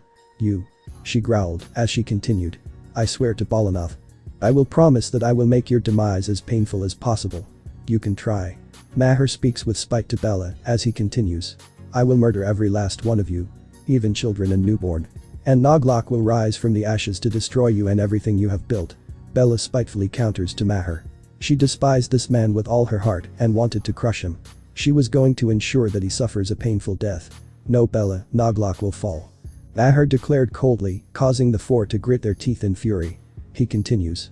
"You know, I wonder on how much damage I can do to Noglok. I am anyway going to hell, so might as well make the trip worth it. I want to leave a lasting scar on Noglok. Such that I am not only remembered with hatred, but also with fear." "You won't succeed." Bella exclaims in anger as she continues. "Good will always triumph over evil. We will win over you." "No, Bella, history decides who is good and who is evil. Winner is the one who writes them." Maher speaks in retort, to which Bella shakes her head and looks at him with a pitiful smile as she speaks with total hatred and resentment. "Oh, how far has the mighty fallen? You would even go so far as to kill children." Bella tries to taunt him and goad him. Maher takes a deep breath to control his anger. These animals were nothing but hypocrites. These were supposed to be the people his religion worshipped. In Maher's eyes, they do not deserve any worship. Instead, the Tremurti and other gods deserve this level of devotion. These animals deserve to rot in the darkest depths of hell and rot like the demons they are. Those children would just take revenge, and besides. Bella turns her gaze away with a small smirk. She knew that this has gotten under his skin as he continued. "You have no room given that you killed a pregnant woman who was my little sister Kuhu. Then she shouldn't have stood in the way when I killed her husband." Bella responded with a smirk, trying to taunt him only for Maher to realize that she cannot be reasoned with. She was too blinded by her biases and her hatred. She is just like the very same people she despised. However, he still had many more ways to get on her nerves.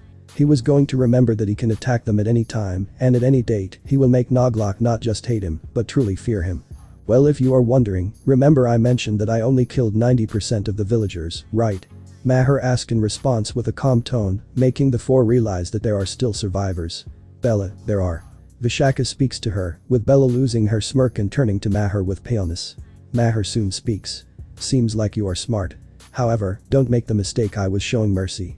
These people are not okay and are bleeding seriously. They are going to need some serious help." Bella and the others got angry at this. No, they were furious at the situation that he has put them in. She growls. "I will not spare you." Maher only shakes his head and speaks. "Now you have 2 choices. Either you make your attempt to stop me, or you can save these people and let me go. The choice is yours. What would you do, Negrani?" "The clock's ticking." Maher asks, to which Bella grits her teeth but relents to this. She turns her gaze away, knowing that Maher has outsmarted her yet again. He does not have to hide his dirty deeds to get away from suspicion. Here is was taunting them and destroying their villages without any mercy or care. "Vishaka, everyone, find the survivors and get them out of here. They need medical attention." Vishaka and the other Nagas widen their eyes in shock and realization. Vishaka retorts. But Maher. He is unimportant. Bella speaks, turning to him as she continues. For now. She turns back to her people and speaks. But those people, they are important to us. I am not letting anyone else die tonight, at least not in this village. He has shed enough blood, but not anymore. I won't let anyone here perish. Vishaka looks down, glares at Maher and turns back to Bella. As you wish, Negrani. Bella smiles, as a zoom can be heard from all of them with a storm of air being sent towards her direction. She scowls as he leaves, muttering. Coward. She turns back to the Nagas and speaks. Contact the Vaidyas and send them for emergency treatment. Our priority right now is our people. After that, contact our strongest and keep guard of every zone that allows us to enter Naglok. As soon as someone enters, inform me immediately telepathically. We must secure all the zones if we need to prevent history from repeating itself. Bella ordered everyone, making them all bow. They all speak in unison. As you wish, Negrani. The three bowed before her and did the needed preparations. Bella watched the brutal carnage and clenched her fists. Maher may have won this battle, but he is not going to win this war. She swears on Lord Shiva that she is not going to let him win. She will find out this Kamen Rider's power and find his weakness, eventually eliminating him for good and avenging her lover. Scene change. Meeting room, Lucifer City, Underworld, 2:30 p.m. The meeting room, a powerful room which has chairs made of mahogany wood and a circular table having the Lucifer clan crest embedded at the center of the table. The room had been draped with multiple curtains that had the house crests of Lucifer for the devils, the biblical god for the angels and fallen angels, and a Yaokai Kitsune face for the Yaokai. The walls had been painted silvery, for a neutral color standpoint. It was a crucial day for all the factions after all. The factions will settle their difference and begin the meeting with one another. This is to initiate a powerful alliance that they have been working for since a very long time. The main three leaders that comprised of Surzich's Lucifer, Michael and Azazel, all three of them, were the main initiators of the alliance, but due to Kakabiel never interfering in the alliance, and Yusaka also wanting to join the alliance and ensure that they form a united front against any future threat to their standings and powers. They are forming this alliance. Surzich's was the one looking forward to the meeting the most, as he speaks. This is quite a noble day for us. I believe that this meeting is going to go smoothly than before. Surzich's ended, to which a woman soon speaks. I am glad that things are going well for you. It seems like after what had happened with Riaz-chan, your attitude and tone has improved a lot. A woman speaks, her tone filled with cheerfulness and happiness. This was Seraphol Leviathan. She was a beautiful girl, looking in her late teens with black hair tied into twin tails and pinkish purple eyes. She was seen wearing a white shirt, a red bow tie and a green coat. She has also worn a matching skirt for the event. Surzich's gives a sad sigh. Riaz has not shown up at all after her disownment. She has cut all ties with them and refuses to return, but now was not the time to mope. He knew that his parents would try to get her back, since Ziotica still hated Riaz for her actions, but there was a small amount of terror in her eyes. In a rare moment, Seraphol becomes serious. But it was still surprising on what Riaz has done. First she does such cruel things to her peerage, and then bombs her own family. Not to mention she kidnaps Milikas-chan. She has changed. I am aware. Surzich's speaks with a sigh as he continues. So far, as long as we do not provoke her, she won't cross any lines, but my family, they will disagree to this. Either way. Seraphol speaks with a smile as she continues. Now is not the time to mope on what she has done. They could arrive at any time. Surzich's nodded in agreement as one portal opened up first. The two people that came out were Azazel and Benamun. Azazel was described to be a tall man appearing to be in his 20s with an average build, black hair, golden bangs, and black goatee. He also possesses 12 jet black feathered wings that grow out from his back. It is described by Vali to be a never-ending black. He wore a V-neck maroon long coat with a wide, open high collar that opens up at the hem. The long coat also featured 2 black belts around the waist and 4 black bands on each arm, 2 of the bands at the wrist and the other 2 near the elbow. He wore gray slacks and brown shoes. Benamun was a beautiful woman. She possesses a flawless fair complexion that seems almost untouched by the hardships of the world, giving her an ethereal beauty that effortlessly draws attention. Long, silky lavender hair cascades past her waist in gentle waves, framing a delicate face with refined features and an elegant jawline. Her striking amber gold eyes shimmer with remarkable intelligence and quiet amusement, carrying the wisdom of someone who has lived far longer than any ordinary human. She is seen wearing a fitted black turtleneck that accentuates her graceful figure while maintaining a refined, professional appearance.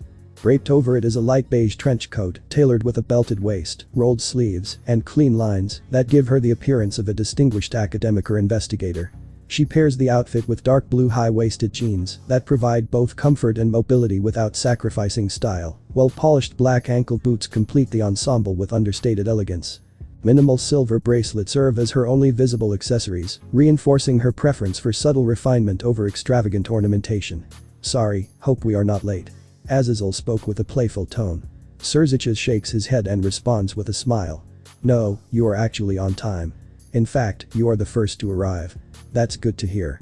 Benamun speaks with a smile as she continues. "I thought I would have to sprint because of this moron." Azazel sighs as he speaks. "Mon, cut me some slack, Benamun." Azazel called her by her pet name since they were close in nature. He continues. "I was just having some fun." "Your fun is a way of handling all the sacred gear experiments with Vali and Noctis. You just want to experiment the whole day and focus on your hobbies.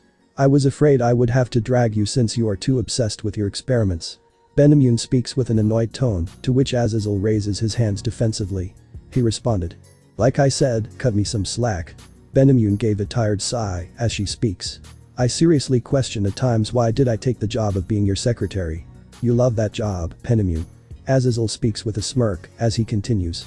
"Admit it, you like hanging out with me." Benamun had enough as she started to pull his ear, making him yelp and cry in pain. He pleaded in response. "Ah, Benamun, let go of me. Please." Benamun did not let up and only left the ear after a while as Azazel was rubbing his bruised ear. He could only look at her helplessly as she speaks. "Next time, don't overstep your boundaries." Azazel relented speaking. "Yes." Surziches and Serafal said nothing and had a drop of sweat, both of whom knew that Azazel was extremely laid back and relaxed even as being a leader, since he was more focused on his research and loved his hobbies. They even remembered that he was the first to back away from the war completely. Surziches soon speaks. "I believe we should wait for the others." Surziches speaks intending to change the topic as Azazel and Benamun turn to the Super Devil, the same person that was the first person to propose peace. Azazel asked. "Say, why does the Yaokai Queen want peace so badly?" Surziches sighed and speaks.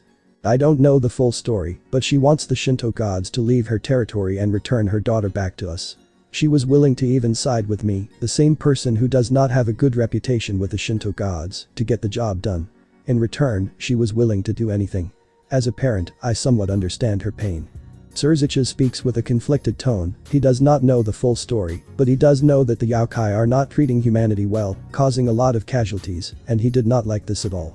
However, he was under the impression that some humans tend to overstep their boundaries, and due to this a bad reputation has been formed in the Yaokai community. What pissed me off the most is that, as much as she should be in surveillance, taking her daughter should not have been done. That is why I plan to help her. Surziches speaks with a small tone of determination, to which Azazel and Benamun knew this was a bad idea. Attacking and possibly destroying a pantheon that is linked to the mainland where it was conceived has severe consequences and can potentially cause more harm than help in the future. They feared that the whole world of Japan will suffer in the end. Azazel voiced his concerns. "I don't know about this. The Shinto already hate your guts due to you demanding kuo from them. This may jeopardize the safety of your siblings. I am aware they will fall before they even think about harming any devil." Surziches speaks with confidence, believing he can intimidate them like he was able to do so before. He was aware that the Shinto gods will not simply surrender that easily and knew how to deal with them like he had done before. Azazel sighed at this. He cannot physically stop Surziches just yet as he decides to change the topic. "Also, is there anyone else aside from us, Michael and the Yaokai Queen, from joining us?" "Well, the Hyoudou clan representatives as well as Nissa's new peerage are going to join us as well." Surziches speaks with a smile as he continued. "All we have to do is wait for the meeting to get started and then we can discuss what is our goal moving forward going to be." Meeting room, Lucifer City, Underworld, 3:30 p.m. Surziches, Serafal, Azazel and Benamun were waiting for the last of the people to arrive. The angels, the Yaokai and finally the Hyoudou family along with the Gremory peerage. Surziches speaks. They are certainly taking their free time to arrive. Soon enough, a bright angelic light covers the whole area as two figures arrive in front of them. The first was Michael. He has the appearance a handsome-looking man with long blonde hair and green eyes. He wears a red robe with a gold cross on the front of his white alb. He has golden shoulder plates with a white sash and a golden halo set above his head. The second was Gabriel, Michael's sister. She was described to be one of the most beautiful women with long flowing golden blonde hair cascades gracefully down her back in silky waves, shimmering like spun sunlight with every movement. Brilliant sapphire blue eyes, clear and luminous, are filled with compassion, wisdom, and unwavering resolve, conveying both kindness and quiet authority. Her delicately sculpted features are complemented by soft rose-colored lips curved into a calm, reassuring smile, while her refined jawline and graceful bearing give her an aura of effortless nobility. Adorning the side of her hair is a golden feather-shaped ornament, subtly symbolizing her celestial origins, while elegant earrings and a radiant emerald pendant complete the image of divine beauty. She wears a flowing ivory white gown crafted from luxurious fabric that drapes gracefully over her figure, emphasizing refinement rather than extravagance. The dress features an elegant crossed bodice with soft off-the-shoulder sleeves, creating an appearance that is both graceful and dignified. Intricate gold filigree adorns the waist and trails along the gown in delicate ornamental patterns, while an elaborate golden belt with intertwining motifs serves as the centerpiece of the ensemble. A brilliant emerald gemstone rests upon an ornate gold necklace at her collar, accompanied by matching bracelets, earrings, and decorative armlets that reinforce her divine status. Flowing cape-like panels descend from her shoulders, moving with gentle elegance, as though carried by an unseen heavenly breeze. Hello everyone, I apologize for coming a bit late. I was caught up in some urgent business. Michael speaks with a smile and an apologetic tone. Surzich shakes his head speaking. It's not a big deal, Lord Michael. You were not too late either. It's finally nice to have all of us together to make a peace treaty. Gabriel commented with a gentle smile, as she continued. Furthermore, it is also surprising that you desired this treaty as quickly as possible. Well, circumstances has caused things to be sped up. I hope there was not much problems in your faction. Surzich speaks in response, to which Gabriel shakes her head. She speaks. No, there has not been any issue. Speeding up this treaty we have been working for centuries was not a problem for us in any manner. We have been working hard for this, and it is time we finally push forward this treaty once and for all. Michael nodded in agreement speaking. Indeed, sister, we all should go ahead with this. Well, in that case, we just need to wait for the Yaokai and the Hyoudou, then we can begin with this treaty. Surzich speaks with a smile, making the Seraph and the Archangel nod in understanding and agreement. They had been working on this treaty for a while now, and he had to agree that this was something they should have done sooner than before. Azazel soon crossed his arms and speaks. Gabriel, Michael, it has been a long time coming. It's finally nice to see you again. Gabriel turns to him and gives a gentle smile speaking. I agree, it has been a long time. The last time we met as enemies, but not anymore. Michael added in response. Ever since father passed away, our forces has been at an all-time low. Any more attacks and we would end up losing the angels completely. Our father would not have wanted this to happen in any manner. Azazel sighed, remembering the old man that had once banished him speaking. As much as we full and don't like the old man for our own reasons. Some of us, including I, miss him a bit, despite his controlling and paranoid nature that happened due to a certain prophecy. Tell me about it. I still haven't forgiven him for cursing me to become a fallen angel. Benamun spat with spite and anger. She scowled, remembering her punishment. She was never going to forgive him for his actions, she was not ever going to forgive him ever. Gabriel wanted to say something, but Michael stopped her, shaking his head speaking. No, sister, many of our former brothers and sisters still hold anger for his actions, refusing to associate with him. He has made many mistakes. He speaks to her, making Gabriel nod, albeit with a reluctant expression on her face. Surzich also did not deny this. The old Satan faction are going across this ideology of hatred. They want to still conquer the world in the names of their forefathers. He shakes his head speaking. Anyways, now all that remains is. The portal opened up with the Kitsune insignia revealing to be Yasaka and Musashi. The latter was asked to spy on this meeting and to report anything that is happening here. She knew that the Shinto pantheon was preparing for war, and she was asked to spy on them to find out more. Soon enough, the Hyoudou clan representatives also arrived, which included Goru, Miki, Kai and Keiko Hyoudou. All of whom had arrived here as well. They all were well dressed and wearing proper formal attire for this meeting. Nissa Gremory also had arrived, her body cured of its wounds. When she heard that Riaz retaliated with a powerful explosion, she was afraid and angry at what Riaz had done. She was afraid since Riaz was now willing to kill her for her happy life, something she had actively tried to prevent, and even remembered on how Riaz killed two of her former peerage members, who were Kaneko Taoju and Yudo Kiba. She was angry at the damage she had done to her face when she had woken up and the suffering she had endured from everything that had happened. She was caught up in such a powerful explosion and was put out of commission for days. She detested Riaz for this and was going to secretly make her life extremely miserable from here on out. She was not going to spare her for her actions and was going to be even more relentless and ruthless after what she had done to her and her family. She looked at a person who had walked beside her as she speaks. Lady Nissa, are you sure Gasper should not come? The person who had spoken was Akeno Himejima. She was a beautiful young woman with a voluptuous figure, very long black hair and violet eyes. Her hair is usually tied in a very long ponytail, reaching all the way down to the floor with 2 strands sticking out from the top and sloping backward, with an orange ribbon keeping it in place. She wears the customary Kuo Academy girls' school uniform, which comprised of a fully sleeved white top with black stripes, as well as a black overcoat. She also wore a red skirt with white edges, along with black calf-length socks. No. Nissa sighed, as she continued. Gasper still needs time to recover from his trauma. Plus, Big Brother Surziches asked me to keep him in the Gremory mansion. Since he can easily come under attack thanks to what Riaz did to Milikas 2 days back. Akeno remembered that Riaz went out of her way to kidnap and hold Milikas for ransom, and she remembered on what she had demanded from Surziches. She had asked for the complete abdication from the Gremory family and refused to have any form of contact with one another. She also asked for the removal of the bounty, and that alone made Akeno really angry with her former friend. Akeno wanted to make her pay, but Nissa had stated that her time will come. She wanted to make her pay for what she had done to her friends, as well as her actions against her own family. In Akeno's eyes, she was no better than her father. Someone she despised with all her heart. Surziches turns to them, and since they arrived at nearly the same time, Surziches speaks. I am glad all of you could arrive at the right time. We should apologize for arriving late. Yusaka speaks with a gentle bow as she introduces herself. I am Yusaka, the current queen of the Yaokai. It is a pleasure to meet all of you. I never got to speak to any of you before, with the exception of Surziches and Goru Hyoudou. Goru and Surziches remembered their meetings with the Yaokai queen, the latter meeting her much later than the former. Goru had developed an alliance with the Kitsune, and she agreed to not harm her clansmen, and even assisted in the destruction of the great principal clans, forcing them into hiding. This caused a lot of benefits for Goru since he eventually became unmatched due to learning all forms of magic from different factions and clans, making him nearly unstoppable. Goru speaks in response. It has been a while, Yusaka-sama. How have you been doing? Despite the state of my faction, I have been really fine. Yusaka speaks with a sad sigh as she continues with a more happier smile.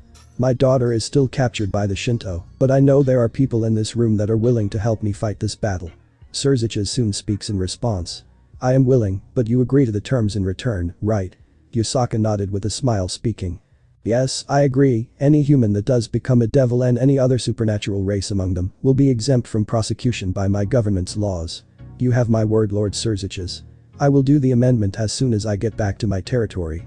Surziches nodded, relieved by this. He did propose this as an alternative, since humans that are turned into reincarnated devils would be exempt from this rule. They can pursue Yaokai, especially those that only produce female species of their kind, with a low or zero rarity chance of producing male species of their kind. This was enough to get Yusaka on board in this alliance without hesitation. Goru soon speaks with a smile. I am glad you are finally relaxing some of your more stricter laws against mankind. Yusaka nodded in response and speaks with a respected tone.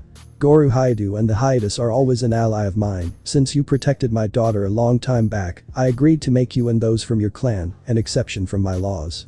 Goru nodded in acknowledgement, unlike his father who had a moral compass and then decided who to make an alliance with. Goru did not care for that, believing that this was a weakness his father had done, and saw this as one of the many mistakes that Juzo had done in his eyes. He constantly stood in the way of his decisions, one of them being the priority treatment done to his former son Issei. That was something he hated the most. So after he died, Goru had autonomous control of the clan. He controlled it with an iron fist and made powerful alliances with many of his allies, including the devils, fallen angels and the Yaokai to name some, as they had destroyed the networks and lands of the great principal clans, including the Kishinami, Ryogi and Yubeishiki clan, to name the clans, where many members were ruthlessly slain, forcing them into hiding since the past 10 to 12 years. The Hyoudou clan managed to do so only with making such alliances and increasing their power to dangerous Satan-like levels, making them a threat to be reckoned with. Surziches coughed to drive attention, speaking. Since everyone is here, I believe we should begin the meeting. The others in the room nodded. As Kai's expression turned towards 3 people in particular, that being Yusaka, Benemune and Gabriel, as he watched them with lust and enjoyment in his eyes. He cannot wait for their bodies to fall under his hands, and he knew how to bring them to his side. His first target is going to be Yusaka since she was already a close friend of her family, making her even more trust him. Yusaka turned to him, sensing the stares, and gave a gentle smile as she closed her eyes before turning back. She did see the young one as an ally, since he was the prodigal son of Goru Hyoudou.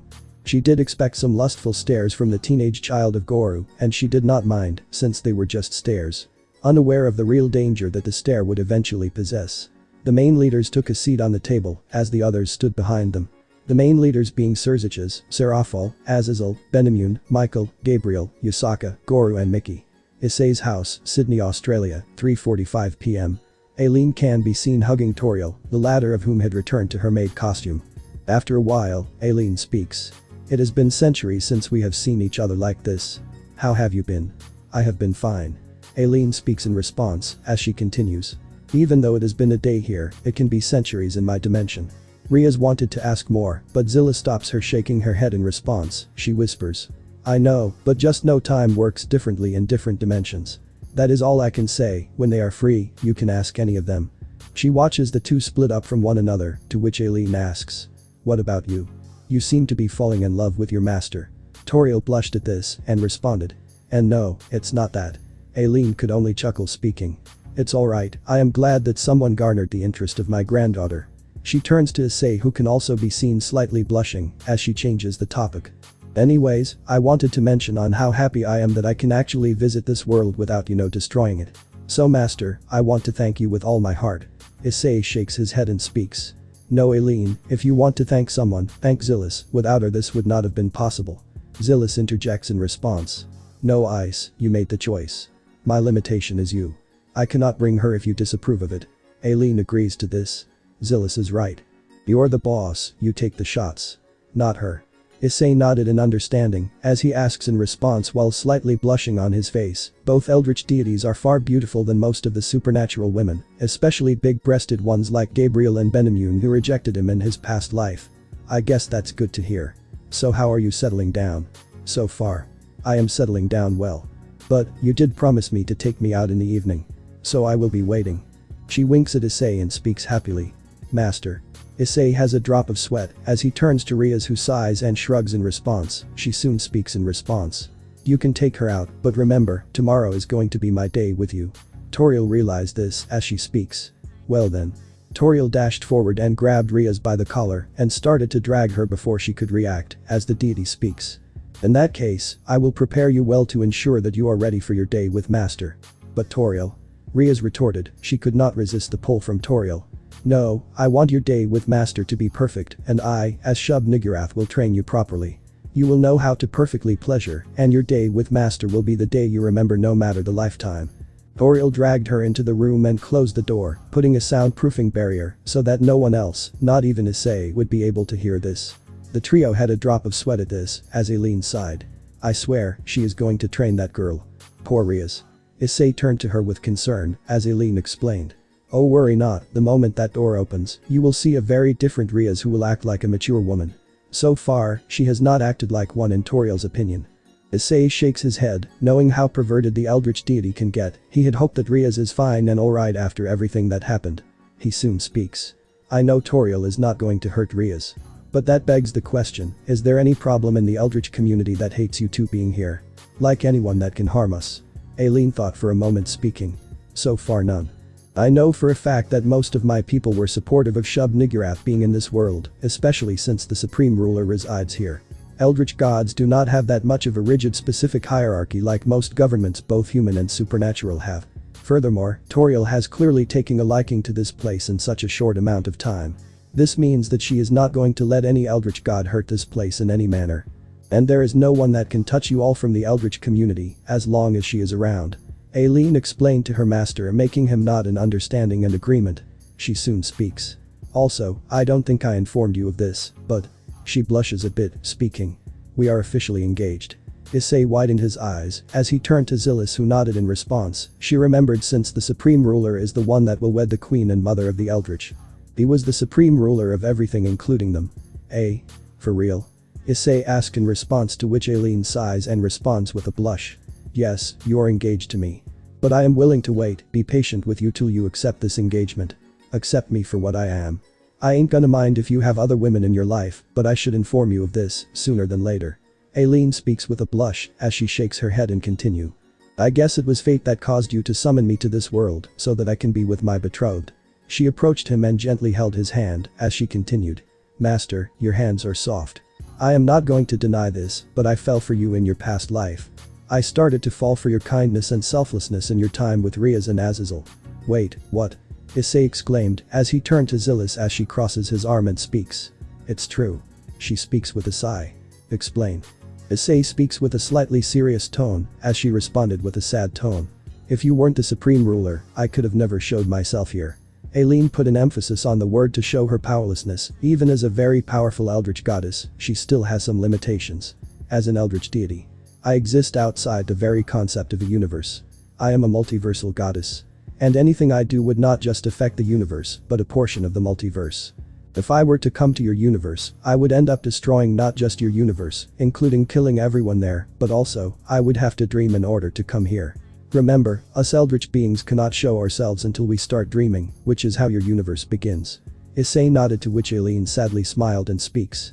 I saw everything. In fact, it was I that allowed you to see the whole world after your death, showing you everything that happened, everything what resulted in, and gave you a chance to make things right when you begged to anyone for a second chance. So my rebirth is alluded to your doing. It was you that gave me a second chance. Issei asked, to which Aileen nodded. She speaks. I saw how grief-stricken you were watching them destroy your old world. That is why I wanted you to set things right by not making the same mistakes again. I was powerless to save you last time, since if I did, I would have killed you and your loved ones by actually appearing. We don't sleep until the creation of a new universe, which would take billions of years, and that was an approximate. I knew that one day, you would regain your memories, as well as the power of being the supreme ruler, the rightful partner to be by my side. I'd personally say, you are lucky that you gained it in your second try, since I personally was not even sure if you would remember your past. Issei was surprised. He knew that Aileen would have seen all timelines this universe has come back. He asked. This meant this could have repeated for an infinite amount of times. Me being reborn over and over again with no possible remembrance of my past life. Aileen nodded. She did not leave his hands at all, as she continued. Yes, it would have. Issei felt dread at this. This was the worst case scenario where he would have died over and over again and would remember nothing, and the time he would remember, he would be driven insane, and that alone made him truly fearful. That is why I was relieved when I saw you leave the house and run away from those bastards. Aileen spat with spite and disgust. She soon smiled gently and continued.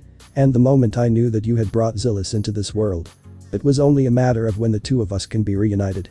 Issei's hair covered his face, his hand was shaking. This was a lot to take in. She could only watch helplessly as he suffered, since he would have died, regardless of whether she had intervened or not. You.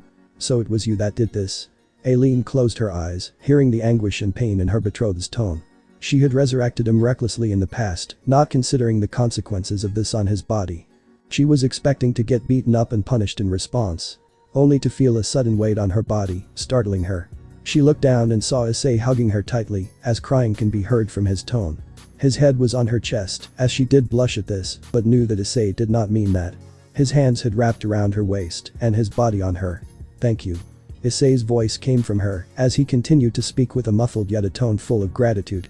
Thank you for giving me a second chance to make things right.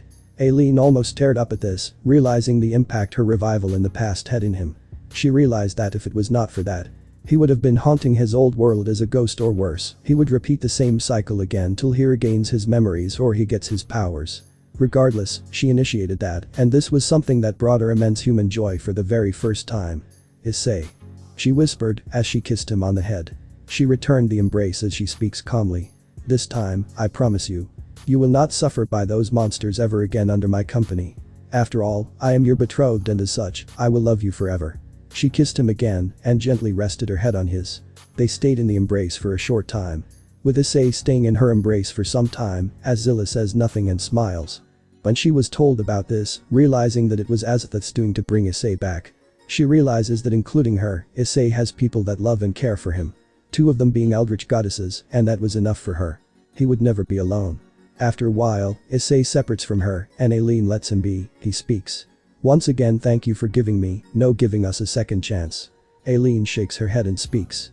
You don't have to thank your betrothed for this. I would have done anything for you in a moment's notice. I never got to help you before, but this time, I will see to it that you live in this world, peacefully and happily. Issei said nothing and could only smile at her. He was the most happiest, realizing that this was the most relieving for him. They stayed silent like this when Aileen decided to reveal to him everything that she knows. Aileen soon speaks with a small worried tone. Though, just recently I discovered the actions of my daughter. You remember Nyarlathotep, right? I do. She is the most evil among the eldritch. Issei speaks in response, to which Aileen nodded. Yes, she has released some of her grasp some years ago in multiple universes, and all of them have found their host, thus causing intense chaos in all of those universes. Aileen explained, to which Issei and even Zillis listened to this as she continued. She has gone after a mortal woman. What is her name, Aileen? Issei asked, to which the eldritch deity speaks. Her name is Aisha Ironblooded. Aileen speaks with a sigh, to which she continues. If I remember, my daughter had got this follower by an unconventional means. She has corrupted the Aisha Ironblooded of almost every single universe that she existed in. Issei and Zillis took a deep breath to consider this, she continues. She has nearly destroyed her homeworld and would have destroyed the universe had it not been for the inhabitants of that universe. Unfortunately, she could not be killed in most of them. Hence she was sealed, eventually creating the children of Aisha. Issei takes note of this, to which Zillis asked. Could you tell me the homeworld of this Aisha? Remnant. Aileen speaks, as she continues. To be precise, she originates from Arcadia, though I will get into the details at a later time of this world. Ultimately, all you should know is that Nyarlathotep can just simply reactivate them as her own servants or extensions of her will. They are ticking time bombs in those worlds, and every single world will be destroyed at once. No, every single universe that has Aisha Ironblooded would be destroyed immediately. Nobody can stop them at all. Issei grew pale by this. He knew eldritch deities are really strong, but for them to actually just spontaneously destroy so many universes in one go was surprisingly and truly terrifying. He knew that Nyarlathotep had to be convinced to not go through with this, else everything would be destroyed. Aileen continues with a smile. However, the chaos she has created, which are the children of Aisha. They have kept her away from preventing herself from triggering the Aisha Ironblooded of every single universe where she exists in and where she is in Arcadia. But there are universes where she was successfully dealt with. Either she willingly sacrifices herself to prevent my daughter from taking over, or she is killed by a much stronger power. As far as I know, Nyarlathotep mentioned that you in those universes were responsible. Aileen explained with a smile, making both Issei and Zillis confused. There was no way Issei could beat a servant of an outer god.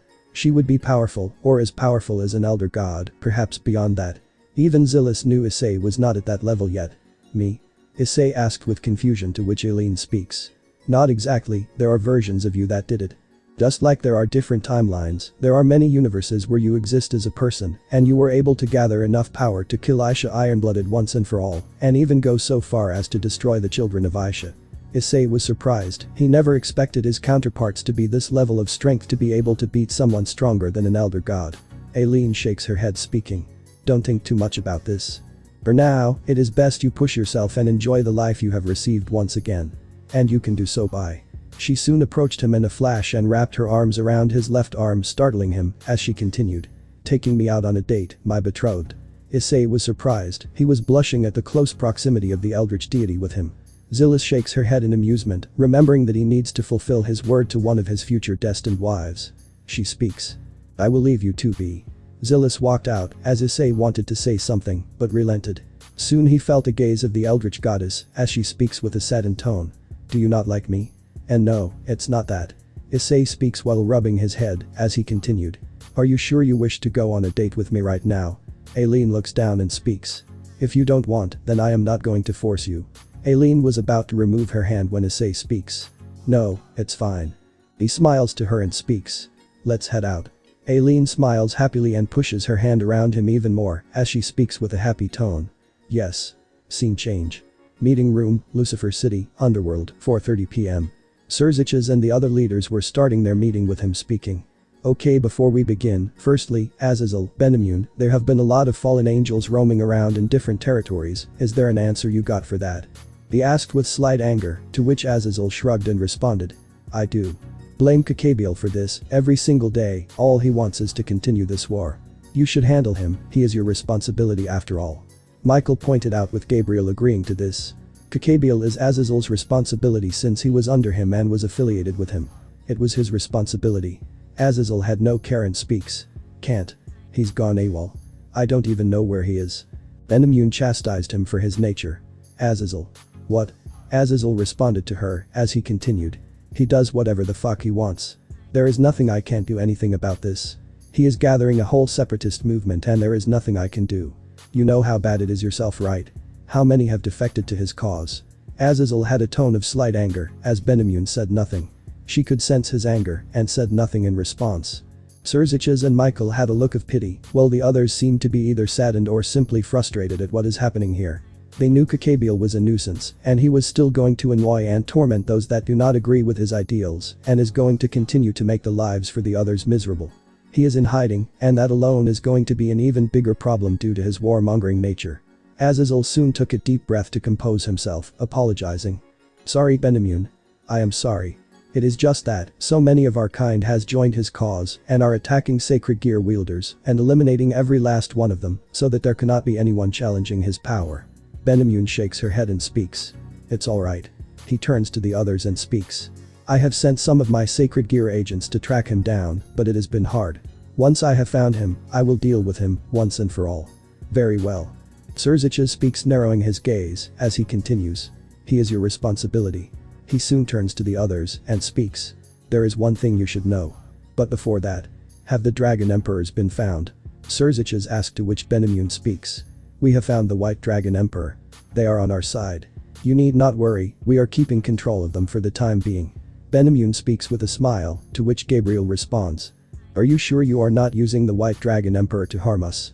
Gabriel asked with suspicion, to which Benamun shakes her head, speaking. She knew why Gabriel suspected her, since unlike her, Gabriel actually cherished the biblical God. She loved her father the most, even more so than Michael. Due to this, the two never really properly got along due to their opposing beliefs and wills. "Gabriel, if we wanted to harm you, we would not have been here making peace with you."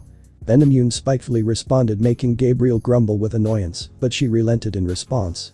She shakes her head to calm herself down, since wrath was a sin after all. She soon responded. "I apologize if I offended you." Benamun had a smirk on her face. She was relieved that she had a one-up against her. She had won this argument as quickly as possible against the angel, and that was more than enough for her. Surziches grunted to change the topic as he speaks. "Anyways. I wanted to tell, I know where the Red Dragon Emperor is as well." Surziches speaks as he turns to Goru and noticed only two of the children present. He asked in response. "Where is your oldest child?"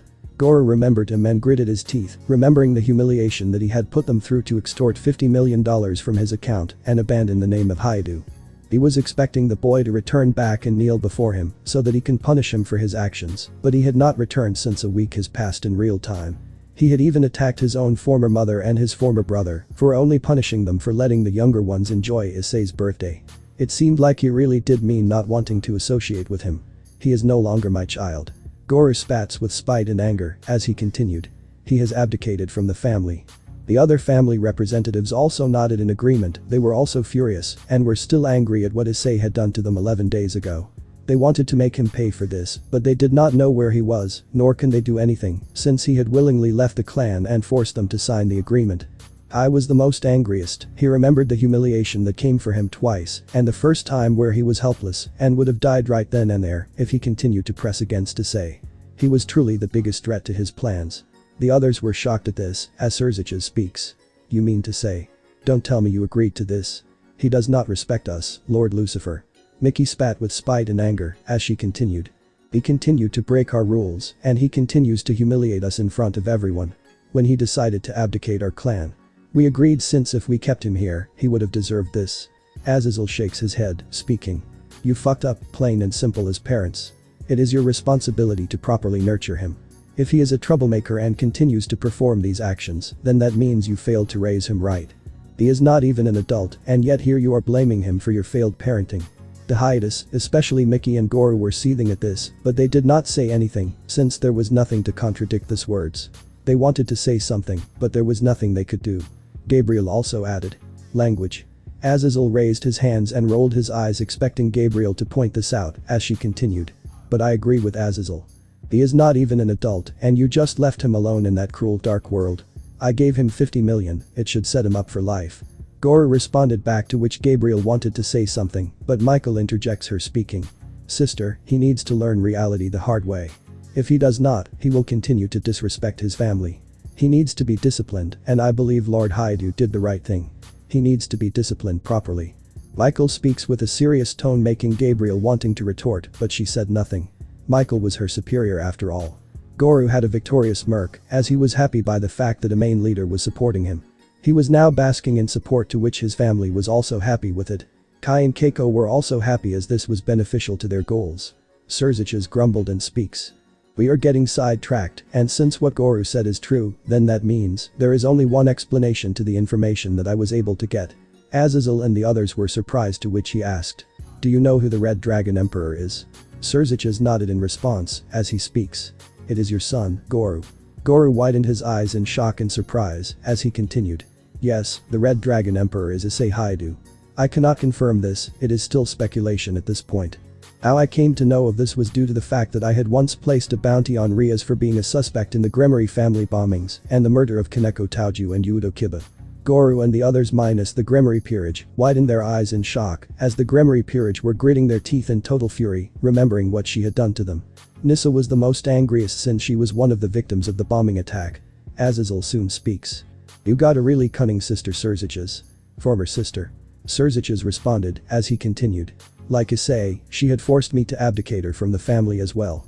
Surziches omitted the fact that Rias used her own former nephew to force Surziches to comply to her demands. He knew that this would not have a good look in front of the people that are present here. The others were shocked and stunned by this reveal, as Kai grunted in frustration at the loss of losing his potential love interest. He was going to find her, no matter what happens. Anyways, getting to the point. The bounty was taken up by my sister-in-law and leader of the Frozen Devil Guild Ain Lucifuge, which was to bring Rias in alive, but unfortunately that did not happen. She was badly injured and burned in the aftermath. The flames that I found out on research were draconic. This implied that Rias allied herself with a dragon to protect her. Surziches speaks, with a serious tone as he continues. Later on, when she had woken up, all the bounty hunters that had taken with her were killed by that dragon. She told me tearfully that their killer was the aforementioned Kamen Rider Draconus has killed them, and the person that both Rias and a blue-haired woman that was with them had called him Issei. He had nearly killed my sister-in-law. There was silence for a moment as the realization hit them. Issei Hyoudou is the possible Red Dragon Emperor, and that was enough for them, for those that knew him, to get really jealous and angry. This meant that he was hiding this from them, and the Hyoudou clan was the most furious at this reveal. Kai realized that he wanted that. He was firmly under the belief that everything that his former brother had, it belonged to him automatically. This includes the boosted gear, the same gear that belonged to Issei, as well as the powers of the Kamen Rider. Everything belonged to him. He was going to take everything from him, now being even more hellbent of taking things away from him. "Then we must hunt him down," Goru exclaimed in response, as he continued. "That boosted gear, it belongs to us." "I agree." Miki spat in response, as she continues. "He will be a threat to our clan. We have to neutralize this threat as quickly as possible. We will need to take him down quickly." Surziches interjects, speaking. "We must not act recklessly." The two looked at him, as he explained. He took down Ain, who was an ultimate class devil with barely any effort according to her. If we continue to recklessly pursue him, there is no telling what he will do. Azazel also added, turning to them and speaking with a cold tone. "Besides, Surziches even stated that it is just speculation, we will just be going after him for no reason." Goru retorted in anger. "But what about the fact if he is? Then we don't do anything reckless." Azazel responded with a shrug, as he continued. "Besides, I don't think you want to hunt him down because he is the Red Dragon Emperor. You are afraid that your failed parenting is coming back to bite you in the ass. Now that he is revealed to be the Red Dragon Emperor, you want him dead, did I get that correct?" The two parents growled and looked at Azazel with murder in their eyes. He was right on the mark, and they hated him for blatantly calling them out for their actions. They refused to believe that their parenting was responsible for this, and they know Issei would want to hurt them for their actions against him. They already hated him before, now they hate him even more for everything that he had done. "Azazel." Benamun exclaimed with annoyance, as Azazel shakes his head, speaking. "Fine, I will stop. But nothing is going to change the truth." Azazel spits back at her, making her silent in response. There was nothing even she could say in response. "Then what would you suggest?" Surziches speaks, trying to calm the room down. Azazel speaks in response. "Standard rule 101 of dealing with dragons. Leave them the fuck alone. Don't provoke them in any manner, and just let them live in peace. Otherwise, I don't need to explain on what would happen if he ends up activating Juggernaut Driver, right?" Surziches says nothing and seems to agree with this plan. He did not seem to have any issues with Issei, but he knew that the people in this room would want to do so. He looked at the Hyoudou representatives and they were eager to do something about this. "Very well, we will follow your advice for now." Surziches speaks with a tired sigh, making Azazel internally sigh with relief and calmness. He was glad that this peace treaty would not end up making any unnecessary enemies. Yusaka, who was silent the whole time, finally decided to speak. To her, Issei was simply just a nuisance and a brat of a human. He was not important in her eyes, since her goal of this alliance was something else. She wanted help against her former gods who punished her for things she did right, she speaks. Well, what about me? Surziches turns to her and speaks. Right. Firstly, we need to make a plan of an invasion. We will contact each other at day soon to come up with the plan that is needed for the invasion. I believe that all of us would be more than enough to make an all-out invasion. Surziches speaks, to which Azazel widened his eyes in shock. His faction was the most damaged, and here he was making more and more wars. This was not something he had wanted. Azazel speaks in response. Surziches, but my. Oh, worry not. Guru speaks, cutting him off with a smirk, seeing the face of Azazel, realizing that it was not going down the things he wanted. We have god-slaying weaponry and technology that can help us in this battle. We will provide the needed resources, manpower and magic power that is needed to fight against the Shinto pantheon. Our victory against them is guaranteed. Azazel gritted his teeth in annoyance and frustration. He had no choice but to agree to this. He could see Michael not opposing this, and he was even more furious at this. This was not something he had expected him to agree with. The war is not something they wanted, since due to the lack of the declining forces. Michael soon speaks. And I can provide any additional medical support and reinforcements needed for the invasion. We have to bring back Kunu from the hands of the Shinto pantheon. Otherwise, we may lose Kuo from our hands. I am aware. Surziches speaks as he continues. And there is no way I am letting them take that away from us. They turn to Azazel, wondering what his opinion is going to be. He sighs and relents. Fine, I will send my sacred gear knowledge and operatives to assist this invasion. But in my eyes, this may end badly for all of us if we do not win. Surziches speaks with a smile. Worry not, Azazel, we will win. I can handle Izanagi as well as the other Shinto gods. And I even have a Juka to assist me. We all are going to war against them. Seraphil agreed to this and decided to go to war against them. They were going to conquer this land if necessary and at any costs. The pan was going to be theirs, and this was something they are going to ensure. Azazel surrendered, seeing that nothing is going to change, though he noticed that Benamun also seemed uncertain, and he turned to Gabriel, who was nervous at this. She did not intend to hide her doubt in this conquest of theirs. He was relieved that there are some people that have a functioning and proper brain, and knew that this was something that he can utilize. Now all he needs is a miracle to help him with this. He wondered if the connections he built in these centuries could assist him to prevent any unnecessary bloodshed. He just wanted to follow his hobby, and there was no way this is going to happen. Though he is aware that many of his fallen angel would be happy with this new war. Yusaka was grateful as she got up and bowed in response. Thank you for helping me in this war. Surziches nodded in response, speaking. Not an issue, but you know you must fulfill your part of the agreement, right? Yusaka nodded as she speaks. I told you, Surziches-sama, that I will ensure that this law is amended as quickly as possible, even today if needed. This will allow Yaokai to intermingle with the three factions and the Hyoudou clan members without any risk. Surziches nodded, with Goro also acknowledging this. He agreed to this law. Kai was the most happiest, since this meant that they could eventually enjoy the whole ordeal with Yusaka once he charms her. Their families were good friends already, and it would be easier to make her his. Despite the anger, Kai was actually happy. He can try to charm the beautiful ladies in this meeting and bring them to his side. He was going to have a very big harem. Surziches soon brought out the paper, and the leaders signed them one by one, assuring their allegiance. Everyone watched with happiness, minus Musashi, who could watch in horror. She realized that her home is really done for. Not only they need to deal with the devils, but also the two other factions and the treacherous Hyoudou clan. Her goddess believed them the most, since she was close with the former patriarch of the clan. She scowled looking at this, since god-slaying weapons can not only harm her, but also harm any divine deity in that place. It was one of the biggest weaknesses that all gods have. She cursed the one to create them, the one that would actually want to harm gods, seeing on how badly they can misuse them. She had to inform this to her goddess. This news is going to break her heart, but she knows that she has to do something, otherwise things would end horribly for her. Okay, then we will speak tomorrow in our own territories about the plan. Ensure that nobody is with you when this plan is made. Can't let any spies know about this. Surziches speaks with a smile, making everyone agree to this. Musashi became pale at this. Surziches was way ahead of what she had anticipated. He was aware of spies in this world and would be reporting them anything that is going to happen to them. She had to remain even more alert, since the moment her cover is blown, they can truly kill her. Especially Surziches, who would not think twice in silencing her. And Yusaka would not even defend her due to the clear hatred she had for the gods right now. She got rid of those thoughts. She had to not let anyone suspect her in any manner. She had to relay this message to Amaterasu as quickly as possible. She will do anything to protect her faction and her way of life. One by one, they return to their factions one by one, ensuring that they are going to finish this plan as quickly as possible. Scene change. Mayuri's residence, Bandra, Mumbai, 5:30 p.m. So let me guess, a village has been ravaged.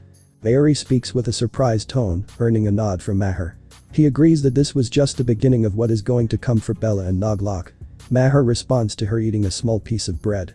Yeah, that village acted as a spy network to destroy my family from within. Our security and our staff was compromised due to this. They pretended to be our own and murdered all of us from within. Maher speaks clenching his fists in anger, as Mayuri said nothing and also was furious. The people she saw as family and close friends were murdered in cold blood, especially a pregnant woman and her unborn child. And to top it all off, Bella has zero sense of remorse or regret for what she has done. She smirks when I mention their demises. Maher speaks with a cold tone, as Mayuri looks at him. She soon speaks. That's how these Nagas are. They think that they are above us since Lord Shiva blessed them. They believe in their own justice and their own biases. They won't repent that easily till you actually cause so much damage to them that they see you as a bogeyman and someone whose name makes them shiver with fear. Mayuri explains to them, making Maher nod in understanding. She soon approaches him and wraps her arms around his neck, speaking. Maher, you are not alone in this war. I am with you. They killed my friends Kuhu and Anu as well. And you know what they did to my parents, right? Maher nodded as he could feel the warmth in her hands. He soon speaks. I know, that bitch. She pretended to be our friend, she pretended to be one of us. I want to see the despair on her face. I was to see her weep as I take away everything she cares about. I want to make her pay. He speaks with an anguished tone, as Mayuri speaks with a soothing tone. Calm down, you will get your time. All we need to do is find whatever family she has left. I am pretty sure she has her parents and siblings. We go after them. Maher turns to her and speaks. Are you sure? Mayuri turns to him and raised her eyebrow, speaking. Maher, they did not think twice in murdering a pregnant woman. We need to show them on what happens when they cross every line. Like what you have been doing, you are only continuing this. We are entering their houses and destroying them in the place where they feel the most safe. We are killing them in their own homes, in a place where they believe that they are safe from being found out. Mayuri speaks with a smile, earning a nod from Maher. He agreed. They are destroying them from inside of Naglok. Similar to them, except Maher knows there is no deception and trickery. He is hunting them down and sending them to their beloved god that they worship so much. They were slaughtered mercilessly. We need to double our ruthlessness. We destroy more villagers, burn them down. You have the power of Kamen Rider. The same rider that can not only prevent their poison from affecting them, but also we can force them to leave the human world. Mayuri suggested, to which Maher nodded. He remembered that many Nagas are in the human world, he knows where they are located, and they can be killed without any hesitation there, as he kills every last one of them here. He was going to make Bella regret everything she has done. Maher, today take some rest. You can attack them tomorrow. Once you take down the Nagas one by one, try to find a way to take what Bella has snatched from you. Mayuri suggested, to which Maher nodded in agreement. She turned to him and speaks. She took your company from you, your assets and everything from you. She lied to the world on what your company did and framed you for many things. We have to fight back against them for that. Maher remembered that infamous press conference that ruined his family reputation, and Bella forced him to sign the papers of company's transference as she threw him out of his own company. He was going to destroy her in every manner and mentally torture her so that she wishes for her demise. Then he plans on exposing the Nagas to this world and hoping that humanity finally sees them for who they are. He looks at Mayuri and she smiles in response. I believe you know what this means, right? Maher nodded, speaking. Bella will fall. I will see to it that she does. After that, Naglok will fall next. Sydney, Australia, 8 p.m. Issei and Aileen can be seen walking across the whole streets of Australia. They had visited a multitude of places, including going across the Sydney Opera House and interacting with many of the wildlife in the reserves in Sydney. They continued to move, as Aileen had to hide most of her aura to not freak out the instincts of these animals. She was able to successfully interact with a lot of the wildlife in this place, including the plethora of birds and other animals, without freaking them out in any manner. They enjoyed their day and have been out on a date for like several hours as they recounted the events that have happened in their respective lives, though it was Aileen that was speaking most of the time, since she already knew Issei's life by watching him in her true form. Issei listened to her intently as she spoke about her life, her children whose names she simplified for Issei's sake, and lastly her cult that was loyal to her. Aileen had wrapped her hands around his hand as she was humming a happy tune. Issei notices her happiness and asks. Someone seems happy today. Of course I am. Aileen speaks in response as she continued. I got to have this date with my betrothed. Do you know how long have I waited for this very day? Several millennia. Issei asked, assuming the time as Aileen speaks. Much more than that. several millennia is an understatement. It was like a lifetime for me to even come here. Let alone end with a date with you. If it was not for my granddaughter, I would have spent the whole day with you. Aileen speaks with a gentle and a happier smile, as she continued. I mean, if you really consider, I would have been watching you from my dimension if you did not summon me. Aileen happily chuckled at this prospect as she responded. We should probably get something to eat. Yeah. Issei responded, as the couple continued to walk. She soon decides to speak the conversation. Also, are you aware that Riaz is considering eldritchification? Wait, for real? Issei asked, to which the Eldritch Queen nodded, speaking. Yes, her defeat at Noctis had really affected her, and even your relationship with Zillis. She is not going to falter again. I did point out the pros and cons of this process, and ultimately, it is her decision to go forward with the process. Aileen responded, to which Issei nodded. He knew she was affected by her brutal loss against the Asmodeus half-blood, who was someone even Issei could not beat due to him taking a rider kick and still managing to survive. Aileen thinks for a moment and speaks. I can go forward with the procedure. But I will still need her approval. I don't wish to force the process onto her. Issei nodded in understanding as he speaks. Alright then. Aileen smiles as she holds his hand even more. Issei could feel her massive breasts fall into his arm, and that made him blush even more. Her eyes were closing, and she walked forward, completely putting her trust in her betrothed. Though the breasts were slightly smaller than Toriel's, they were still large. If Issei were to compare the breast sizes, Toriel's was the biggest, followed by Aileen's, then Ria's, and finally Zillis's. Though he still loves all four of his girls. Aileen senses the blushing expression and asks. Do you wish to indulge yourself in my heavenly bosoms? Wait, right now? Issei asked, surprised, as Aileen raises one of her hands and snapped her fingers. The whole world froze in response, much to Issei's surprise. Everything had frozen completely. The Eldritch Queen explains. If you want, we can do this right now. Like Toriel explained, I will do anything you want me to. Except for certain things which I will deny. But know this, if you want, we can do even sex in this place right now. No one will see us doing the deed in any manner. This will be our privacy. Issei shakes his head and speaks while blushing and stammering, his face red at the prospect of doing sex with someone as beautiful as Aileen. If supernatural women were very beautiful, then eldritch goddesses were beauties that were literally otherworldly. I don't wish for sex right now. Aileen shakes her head and speaks. I understand, Riaz has already claimed your purity. After that, I am pretty sure your attention will move to one of the other girls. Whatever you choose, I don't really mind. Issei could sense the slight sadness in her expression, realizing that she needs someone to hold her and care for her. He wraps his head in her bosoms and makes her moan right then and there. She was surprised, as Issei can be seen removing her shirt, making her blush even more as he threw it at a nearby bench. He saw she had worn a dark purple bra, showing her eldritch deity traits. Aileen looked at him with a surprised tone and a powerful blush. Her whole body was heating up and pushing her to claim Issei as her own. Her strong instincts of mating were overriding her normal sense, and if it was not for Issei making her his servant, she would have done it right then and there. She questions how her granddaughter was able to control herself despite having a much higher libido than she does. Issei? Aileen asked with a surprised tone as she sat on a nearby bench. She soon looks at him and smiles. I understand, like Toriel, you want to experience me too. Aileen speaks with a gentle smile, with Issei turning up to her and nodding. He could smell her strong scent, which she started to emit when Issei removed her shirt. It was like an intense blend of tangerine, saffron, vetiver, black amber, and cedarwood, all at once touching his nose. She was the Eldritch Queen for a reason, and her pheromones would be the strongest amongst eldritch deities. Even stronger than Toriel's. It is the least I could do. You did so much for me in my past life. And I don't wish to really see you sad, Aileen. Issei's words made Aileen ecstatic even more. The redness on her cheeks and the hearts on her eyes were starting to form. It was like she was being turned on even more. This was the man who is her master and her future, and the devotion and cherishment she had increased even more. She soon holds him tightly, yet ensuring that he can breathe as she speaks happily. You don't need to repay me, because my whole self only belongs to you. Nobody can take that away from me.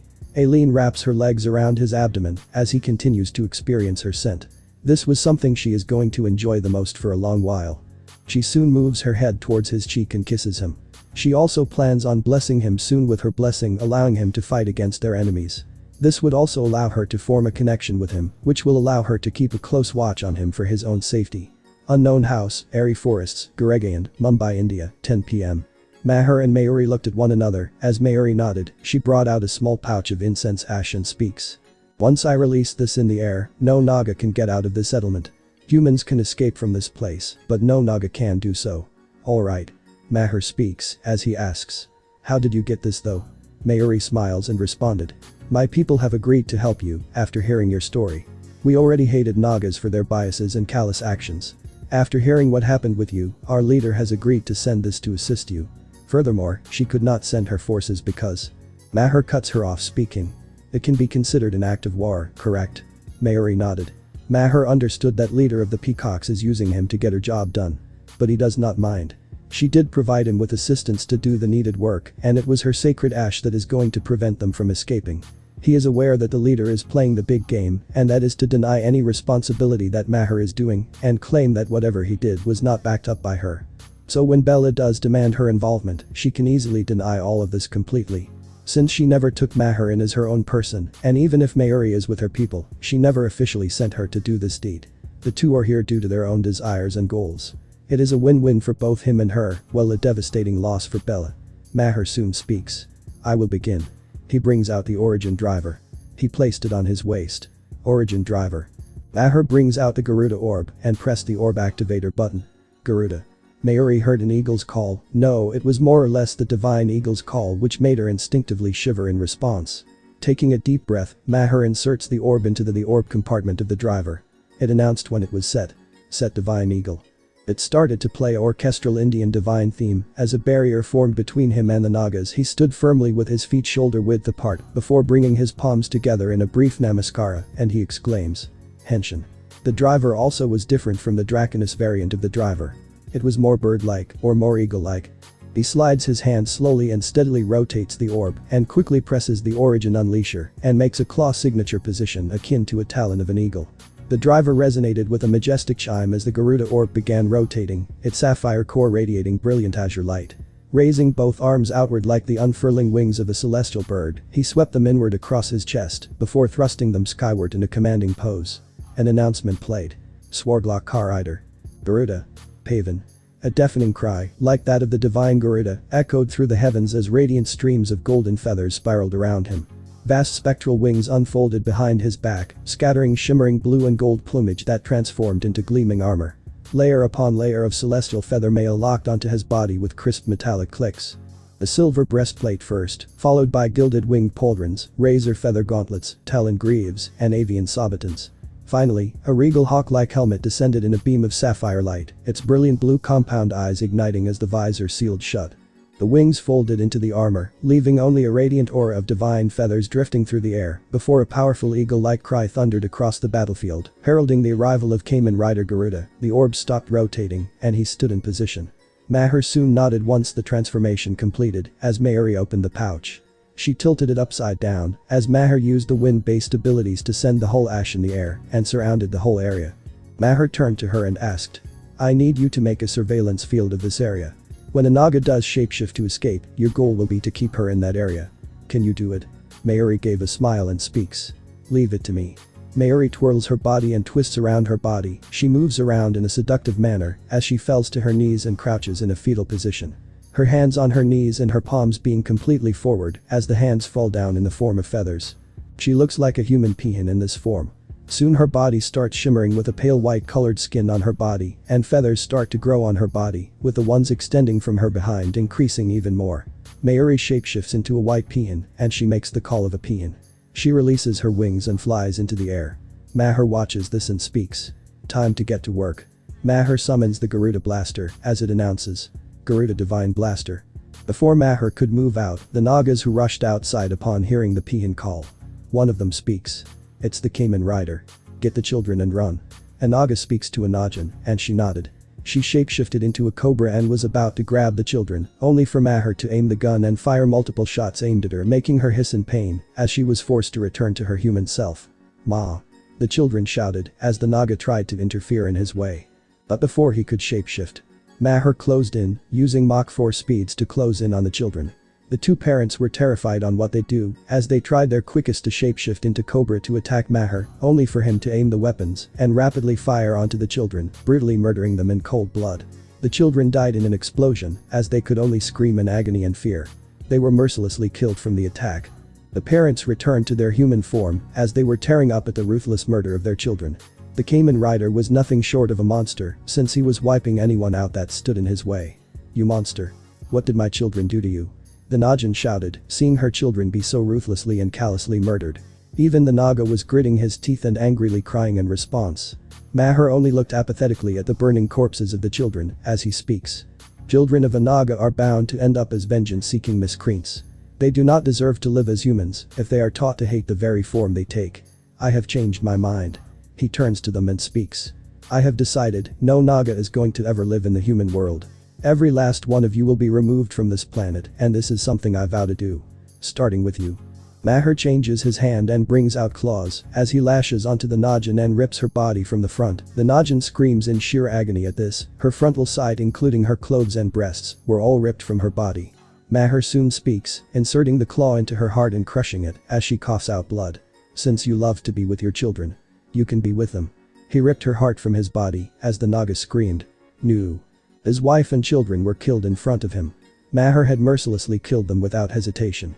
He blindly charged at Maher, shifting into a cobra, only for Maher to aim his blaster at the cobra's head, and he pulled the trigger and moved to the side. Bang. The Naga fell to the side, a bullet round on his head. He returned to a human form, with a bullet wound the size of a cricket ball on his head. He was no more. Maher soon speaks. Tonight is the day where all Nagas fall. Maher pressed the orb as it announced. Garuda. He summons the divine golden eagle to assist him again as he commands it. Find out all the Nagas in this village. I believe you can sense them, right? The eagle nodded in response as Maher speaks. Hunt every last one of them that tries to flee, and when you do, carry their corpses and make a pile out of them. We will be burning every last one of them tonight. Take the parents as well with you. The divine eagle roared in response as he lifted the two corpses and took them away to form a pile. Maher knew that tonight is not going to be a day for the Nagas, as another village is going to be destroyed under them. Maher soon explained the main reason why he chose this village to butcher every last one of them. Why am I murdering these people? That is the question, right? You presumed correctly if you thought that Bella had employed these people to spy on my household and infiltrate them to murder every last of my family. There are several Nagas that Bella had asked to do this deed of hers. One of them was Arvind. I am hunting him down since he is still here in this village. Mayuri scouted his presence here since she did work in my company before it was taken over by Bella. He was last seen here, which is why we are destroying this village. Maher speaks on the real reason why he is doing all of this. He continues. The village is mostly filled with the Nagas. The humans would have fled this place soon or would have been killed, since I know how these creatures operate. I am sure of this since the sacred ash prevents any Naga attempting to escape and would target them eventually due to their biases against humans. And this village has been housing Arvind for a long time, providing him with the needed things for this mission to infiltrate my company, which is why I am burning this village down. I am not letting these animals fester in the human world any longer. Even their revenge is inspired by our enemies. Soon he was surrounded by many Nagas as one of them shouted. You won't get far, you mechanical monster. We will destroy you once and for all. Pray to your gods, there is no one that is going to let you destroy this place. You will die tonight, just like the Negrani wanted. Maher said nothing as he removed the orb and brought it towards the blaster as it announced. Connection on. Maher noticed a slot arriving in the gun as he inserted the orb quickly in the gun. The Nagas shift into their cobra forms and they ambush him. An announcement was made upon insertion. Connection made. Full charge. Maher quickly pointed his blaster at them as it charged a gold and silver beam blast as it announced when firing explosive energy blasts of golden and silver aimed at the Nagas. It was like Maher was firing gold and silverish grenades aimed at them which were made of divine light. Garuda Super Purna Blast. He fired them multiple times causing massive explosions aimed at the Nagas. Multiple blasts of golden and silver concentrated energy was sent towards them as they were struck and an explosion was triggered on impact. As bodies of the Nagas were sent flying from the explosions and landing on the ground, Maher holstered his gun and it announced. Bahadache. The explosion resulted in many Nagas as they all fell from to the ground as corpses. All of them were male and female Nagas who were mercilessly slain by him. They had returned to their human form and butchered every last one of them. Soon more Nagas were being dropped from the sky as they shapeshifted into Naga children and Najin children. They looked at their parents and started to rush to their parents crying as one of them exclaimed. Baba. Ma. Please wake up. I beg of you. Another child cried in response. Why are you not waking up? Please wake up, I promise I won't be naughty. Another child shouted in response. Maher scoffs at this. These creatures pretend to be human when they shamelessly destroy families, no matter how bad they are. They thought they could escape the consequences but not anymore. This was something that was bound to come. These were casualties of a war that Bella started by destroying his family and killed everyone, but he is going to end it. Maher aimed his weapon and shot the first child. He dropped dead. Before the others could react, he rapidly fired shots at every last one of them. Each of them falling dead. It was a rapid gunslinger trick that he did to them and killed all the children. Maher was done before a powerful tail whip was sent towards him, sending him rolling to the ground. He managed to stand up and recover, seeing the very person that infiltrated their company. It was Arvind. He was described to be a pale-skinned man with short length hair which was black, his brown eyes. He wore a light blue kurta and some white dhoti. He was in his serpentine form, which was comprised of a blue cobra body with patterns attached to it. He seemed to be somewhat older than before.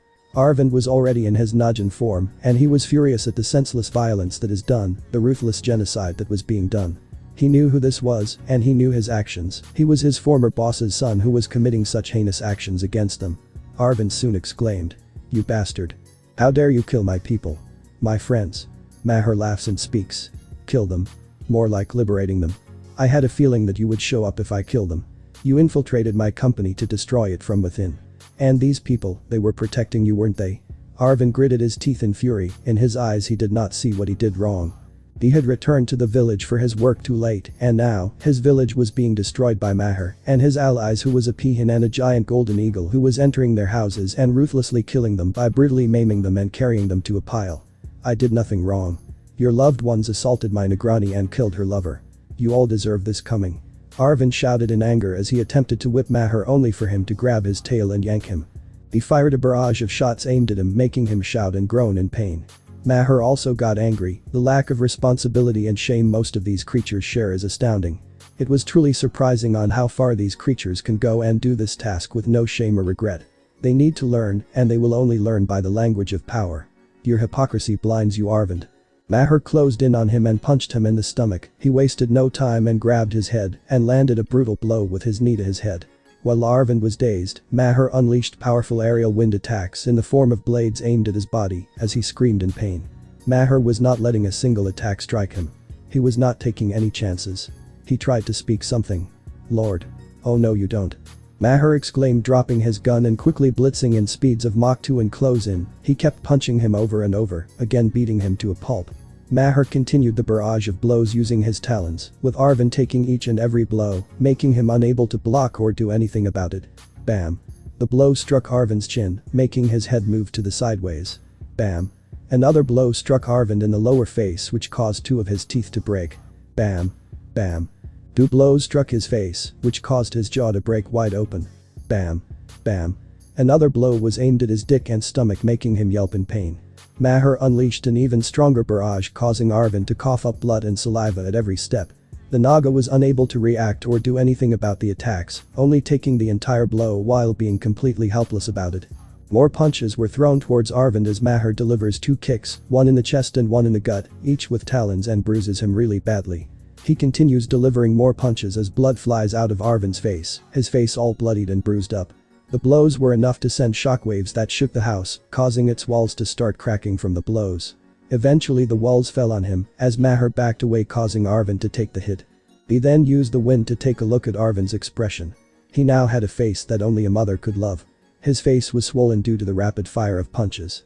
He was crying with pain, and his clothing was destroyed, with his body having multiple cuts and talon scratches due to the Garuda claws in Maher's suit. His swollen face was bad enough to cover his face. He was bleeding and bruised so badly that no one can ever make him recover. Maher soon speaks. That was therapeutic. Now you know how it feels to lose everything. Arvind gritted his teeth in anger as he was about to shout when someone called out. Baba. Maher and Arvind turned to a young Najin that looked at the two men brawling. One of them is her father. So you have a daughter, huh? Maher speaks with a smile as Arvind shouted in response. Rashi. Run. Run away from this man.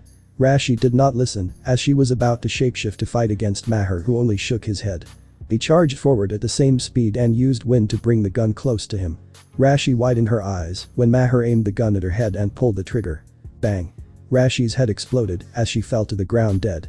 She was mercilessly killed by Maher Segal without any care or mercy as Arvind screamed with tears in her eyes. No. Rashi. Maher turned to him and walked towards him as the divine eagle carries her corpse and takes her away. He tried to reach the eagle, but it was too late. The eagle had already sprinted towards the pile of corpses. He fell to the ground, badly and crucially injured. He looked at Maher helplessly, who crouched on the ground, speaking. Now you realize. This is how I felt when you lot killed every last one of my family. I don't really know how I survived, but I know this one thing. Maybe God wanted me to survive. Maybe I was given the second chance to come back and make you pay for every single sin that you have done. He wanted to curse and yell as he was about to open his mouth, only for a kick to land in his gut, making him cough up and vomit. He grabbed him by his hair and speaks. I want Bella to see your deaths. I want to see to it that every last one of you perishes. Unlike her, where she tried to trick us that they are alive somewhere. I am going to ensure that she witnesses your deaths. Maher dragged him to the location where the eagle had created a pile of their bodies. He sensed where he was and saw Mayuri, who was in her human form. She turned to Maher and rushed to him, speaking. It seems like you brought him alive. Maher nodded as he speaks. Not for long. Maher looks at the blood on her legs and sees that she must have maimed some of the Nagas, since her legs was what contains her talons, and she uses them to attack and cripple her prey. She speaks in response. I had my meal of Nagas, it was quite enjoyable when I killed some of them as my food. Maher shakes his head in amusement as he turned to Arvind, who was gritting his teeth in anger. He knew that his co-worker or former co-worker Mayuri was a shape-shifting peon. He could smell her scent from a mile away, but did not act dealing with her, since she could easily crush him. Maher speaks in response. I can never truly understand on how you stomach eating them. Mayuri speaks. Think of Nagas as how you eat chicken or mutton. We are their predator and they are our prey. The eagle roared in response as Maher rubs his head, speaking. Good job. The divine eagle nuzzled before turning into bright light and disappearing. Mayuri turns to this and comments. It is still amazing on what Kamen Rider Garuda is capable of. To summon a divine eagle that even puts me on an edge is really something. Yeah, this driver came to me when I was at my lowest and chose me. Maybe it wanted me to put these people to justice. Maher speaks in response, making the peon nod in agreement and understanding. Maher soon threw the defeated Arvind on the pile as he asked. Did you bring the matchbox and kerosene? I already did and put it on all the corpses, we will be burning them down tonight. Mayuri speaks as she brings the matchbox using her magic and throws at Maher, who catches it. Once he is done, he looks at Arvind, who was too beaten and badly injured to do or say anything. He could only look disdainfully at the duo. Maher crouches to him and speaks. Do me a favor once I send you to the man upstairs. Send my salutations to the Sheshnag and the other Nagas in heaven. Tell them to prepare a feast, cause we are sending a lot of guests there. Maher speaks as he removed the matchstick from the matchbox. He turns his gaze away as he lights it up and throws at the corpses, which were doused in kerosene. Once they caught up in flames, Arvind, who was alive, was screaming and alive since he was burned alive. Another Naga village had fallen today, and Maher had massacred everyone, there was no mercy for them. Mayuri smiled in response, seeing this. She was looking forward to their next raid, though she knows that they will be inside. She soon speaks. Maher, can you carry me in your armor? Right now? Maher asked, to which she wrapped her arms around his as she responds. Please. She pleads with Maher, who turned his gaze away and gave a tired sigh. He speaks. Alright. He carries her in a bridal manner that causes her to blush. He soon speaks to her. Hold tight. Maher brought out his wings and flew off in the air to return back home. He knew that Bella and the other Nagas would be returning to this place when they sensed that Maher had killed them all out without any mercy. Scene change. Restaurant, Sydney, Australia, 9:30 p.m. Issei and Aileen were seen seated in the restaurant locations. They have already ordered their respective food, as Aileen speaks. You certainly chose the right restaurant, you know how to make a lady happy. Issei turns to her and speaks, asking an obvious question. Well, I did go on dates with girls aside from Ria's, though you must be aware of this. Were you? Aileen closed her eyes and smiled. I was. You fumbled every last one of them with some exceptions. She opened her eyes and continued recounting with a smile. Most of them your brother had a hand in it, with some of them choosing your brother over you in the relationship. They even went so far as to cheat on you with your brother. Issei grumbled in response, speaking with annoyance. You had to remind me. Apologies. Aileen speaks with an apologetic tone. Well, are you sure eldritch beings you can actually have this stuff? Issei asked, to which Aileen gasped in fake shock, but she understood where this question is coming from. Her true form is not exactly humanoid, and she never needed any food or water to sustain herself, even in her human form. Of course we can. Aileen speaks as she continues. Are you presuming things? That's wholly racist, you know. Sorry, did not mean it that way. Issei speaks, raising his hand defensively as he continued probing. But on a serious note, can you? Aileen sighed and speaks with slight annoyance. I can. Seeing Issei's distressed face, she had to assure him that she was not angry or annoyed in any manner. She speaks. I can consume stuff. Often sacrifices can be sent in the form of a multitude of food materials, most of them are human or live animals. This seems to make me happy, but ultimately, it does bring very limited variety. Of course, like Shub, I am not dependent on them to sustain myself, but I would love it at times that I get something different than eating humans. Issei felt uncomfortable. Humans like him are sent to the sacrifice lammer to ensure that they are able to be sent to that location. Aileen senses this, and she speaks with a small smile. This is why I did not wish to speak about things like this. Alright. Issei stammers in response, as Aileen smiles and speaks. Okay, enough of that. Is there anything you want to know about the multiverse? Aileen asked with a smile, to which Issei nodded. Sure, since we cannot discuss my life here due to you seeing everything. Issei pointed out, to which Aileen made a proper giggle, to which she soon speaks. I will put in short, several variants of you have gone through the same thing as you did. Issei was surprised, as she continued. They were betrayed, humiliated or had a very horrible past, sometimes a combination of two or more than two of the things. They all were cheated or preferred your sibling or siblings time after time, and they all preferred to abandon you eventually for your brother. Issei sighs, it seems like they all have suffered something similar to Issei. Seeing this, she soon smiles. But you all find your family, you all take your revenge and destroy all those that try to ruin you. Sometimes they attack and push your variants to do the deed thinking that you are a weak nobody and actually think they can beat you. Eventually you settle down with your loved ones. Wait, for real? Issei asked, to which Aileen responded, she knew that Riaz was not one of the lucky girls that had settled down with him and only did so on rare occasions. She decided to omit that part since Issei may not like it at all. Yep, they are. Some eventually become stronger than even Great Red, the strongest being right now. Some manhandle Trihiksa like he is a puppy. In other words, you become unstoppable and too dangerous to be accepted, and those that do not accept you are completely wiped out from the planet. Aileen speaks with a smile, as she continues. Which is why I wanted to meet one of you one day. She continues, as she speaks. I scoured the multiverse, looking to the Issei that I wished to meet, and which is when I saw you and watched your life and decided, you were meant for me. After that I don't think I need to explain what came next, right? Issei nodded in response, to which Aileen continued. Also, you are destined to lead. In all universes, I saw that thing in common, you are destined to leadership. Issei speaks in response. I see, which one of my variants you liked aside from me. I took interest in two, one is that Red Pirate King version of you who had an Aisha, and secondly was the variant of you who was stated to be a pacifist and had to gain the trust of other riders to get it instead of gaining it from Zillus. Aileen speaks with a smile, making Issei ponder on these two variants of himself and how did they move through with their lives. She continued in response. Additionally, I also believe that Yog Sothoth would be joining us soon.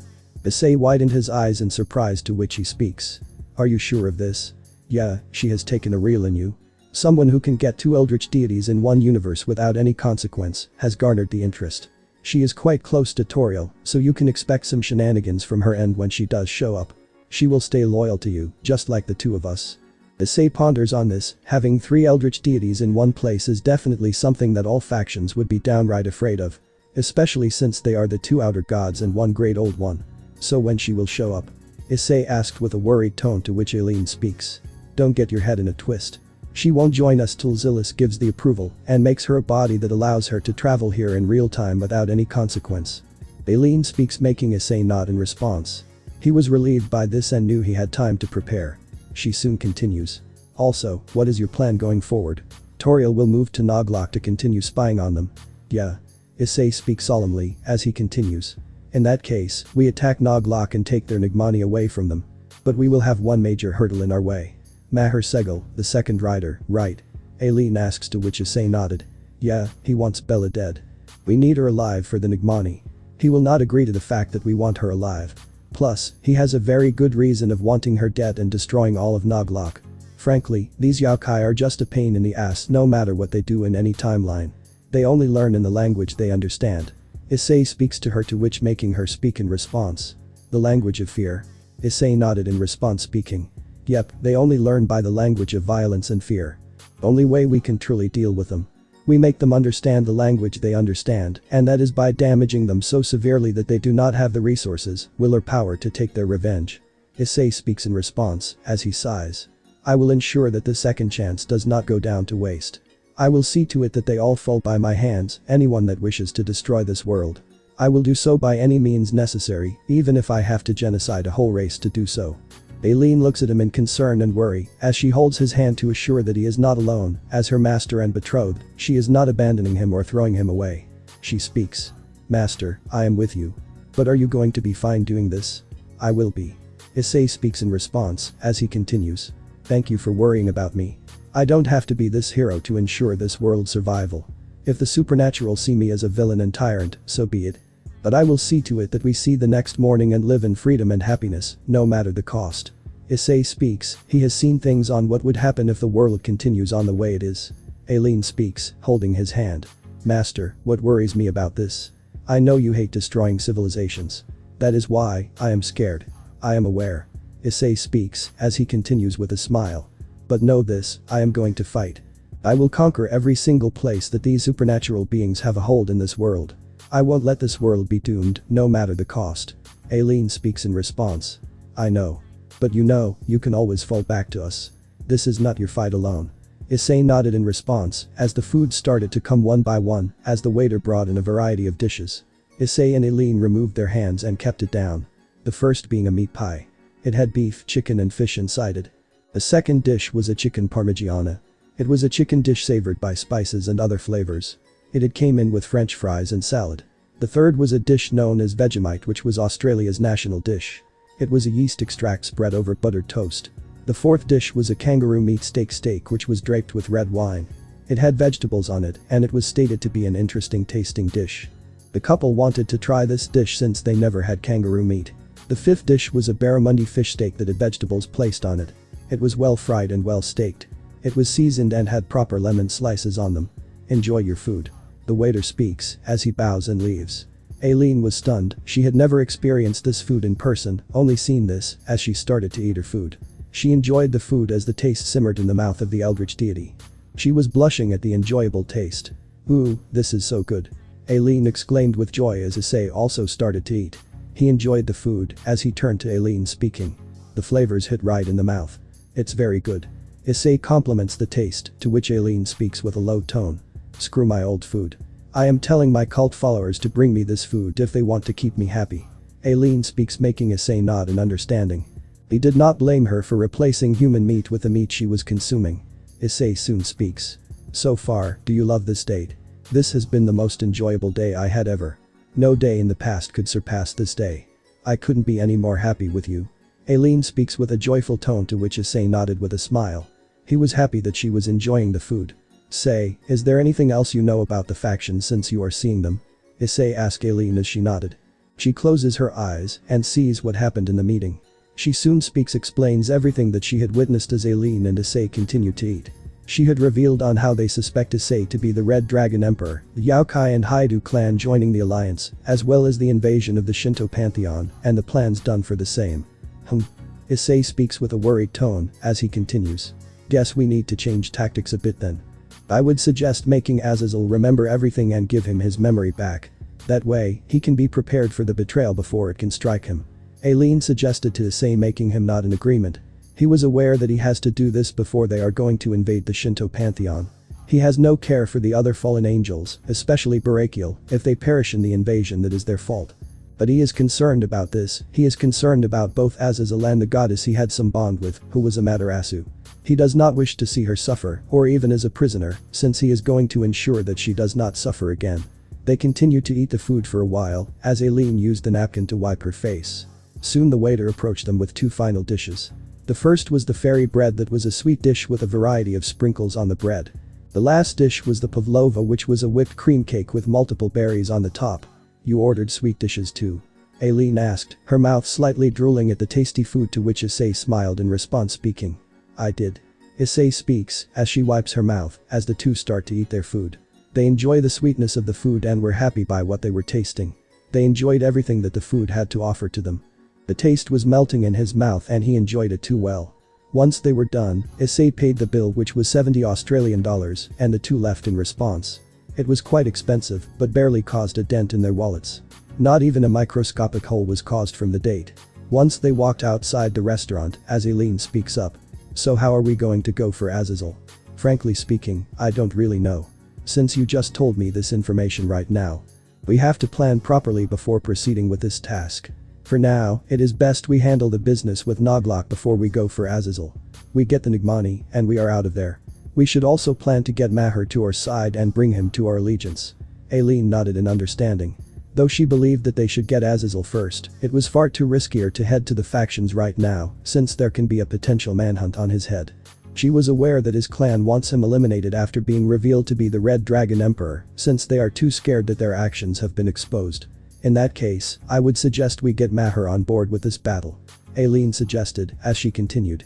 Both of you have a common enemy. It does not make sense for the two of you to fight against one another. You both want the Negrani to be dealt with and wish to fight against the injustices done against you. Issei nodded in agreement. He was the secondary rider after all, and would be a major ally to begin with since he was part of the Segal family, a new money business family who lost everything to Bella. He can also be useful in terms of business expansion, such that the supernatural holding on the human world falls slowly and steadily. I guess that makes sense. We get him to our side. I was thinking of bringing him to Australia along with anyone he has left, that way he does not have to remain in hiding due to what Bella has done to him. Issei speaks, making Aileen nod in understanding. She soon speaks in response. Got it, so we are going to do this tomorrow, right? Aileen asked, to which Issei nodded. Yep, we are going to. We need to get a house for Maher as well in case he needs it. I will be honest with him and tell him the truth. If I need to get his alliance, I will use the truth and tell him nothing but the truth to bring him to our side. Issei speaks his plan, to which Aileen agreed to this. She soon speaks. That's a good idea, and this will increase your credibility with him. Aileen speaks, before she stops all of a sudden. Issei stops and speaks. What happened? Take a look. Aileen speaks, pointing to what seems to be a mistletoe, as Issei widens his eyes in response. He was not expecting a mistletoe and speaks. Mistletoe? Is it Christmas already? Issei asked, to which Aileen shakes her head, speaking. I am not exactly sure. Aileen speaks, as she continues. There is still months before Christmas. Maybe the owner forgot to remove it. Yeah. Issei speaks, as Aileen grabs his hand and speaks. I believe you know what it means if a mistletoe is seen, right? She asks with an excited tone, to which Issei smiles and chuckles, realizing what she was trying to imply. He was aware of the traditions that happen here. Got it. Issei speaks, as the two move their heads and do a French kiss without any care or consideration in the world. Aileen wraps her arms around his head, as he does around her waist, as they kiss without anyone noticing them at all. Issei could feel the eldritch deity's lips on his mouth and could feel something change in him. They kiss like this for a while before splitting up in response. Aileen soon speaks. How was my mouth? I may not be Shub, but I do know how to pleasure well. It was breathtaking, that is all I can say. Issei speaks, making Aileen giggle and speaks. Understood. She wraps her arms around his hand and nuzzles to him. She soon continues. Like Shub, when we made a kiss, a contract was formed between us. And I was able to bless you properly. Issei groaned in response, speaking. Please don't tell me that it is not vitality and sexual driver. What? No. Aileen exclaimed in surprise, as she continued. My blessing increases your strength, speed, magical reserves, stamina and power tenfold. You will be 10 times stronger with near perfect control over your abilities from here on out. Shub is a fertility goddess, while I am the queen of all the eldritch, my blessing is not going to be the same as Shub's, you can be relaxed on that regard. The sigh of relief was heard from Issei's mouth as he speaks. Got it. Aileen says nothing and blushes. She gave her first kiss to the one she loved with all her heart, and she was going to cherish this day for the rest of her existence, no matter what happens. Scene change. Houses, airy forests, Goregaon, Mumbai, India, 12 a.m. Bella was watching this scene with horror and tears in her eyes. All that she could see was the burnt pile of smoldering flesh. She could smell the scent in her face. They were all killed without any mercy and thought. A Naga approached her and speaks. That Maher, he has killed many more of our brothers and sisters. He showed no mercy to anyone, even children were killed by him. Bella looked down, as tears fell from her eyes, they were dropping to the ground as she speaks. No, this should not have happened. How did they know? How did he know of our Nagas that had infiltrated the human world? How did he know that they lived here? He entered their village and killed them in the place that they called home. How? Bella asked to herself. She had no answer. She had no answer on how Maher did all of this. He was able to track them down and murder them in their houses. This was not something he could have done on his own.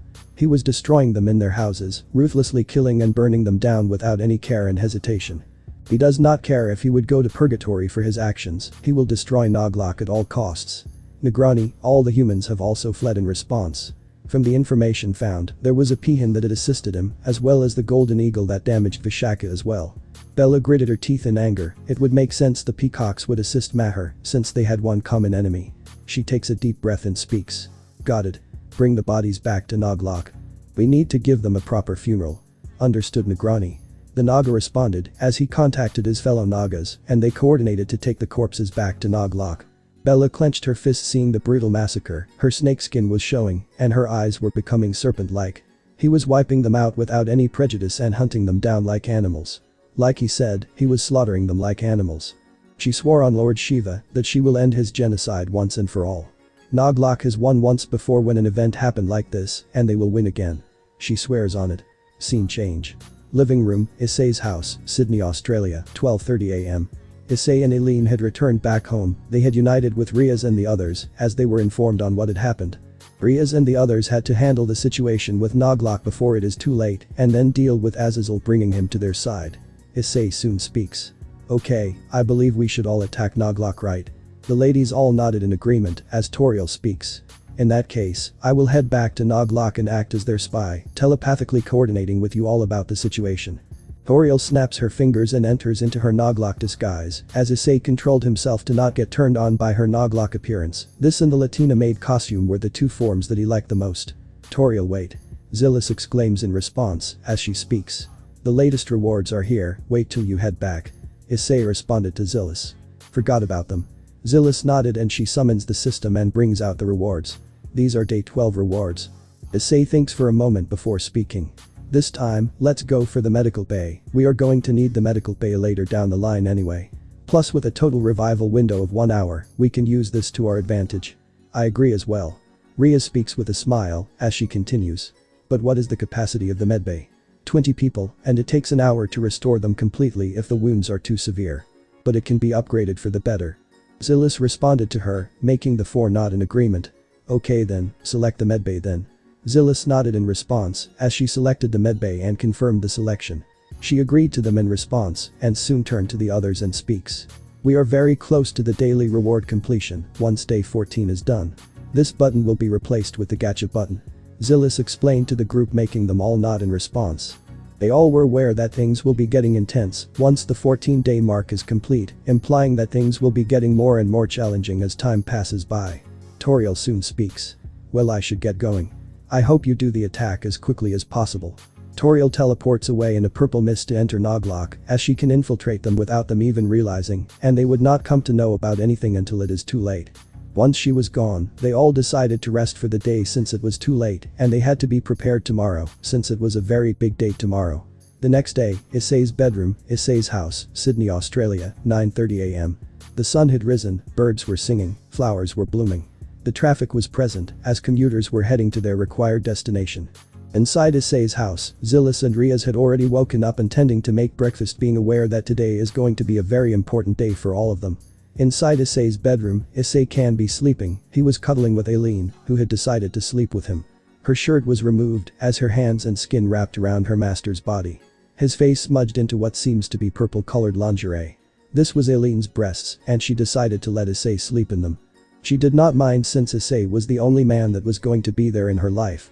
As for Eileen, she was dreaming, meeting her fellow eldritch deities in her true form, which was a mass of mouths and eyes, in a giant worm-like appearance. She seemed to now only be able to interact with them while she was dreaming. The opposite of what used to happen had she not been summoned here. After telling them of her feelings and claiming that the man she loves will not only be her husband, but also her king.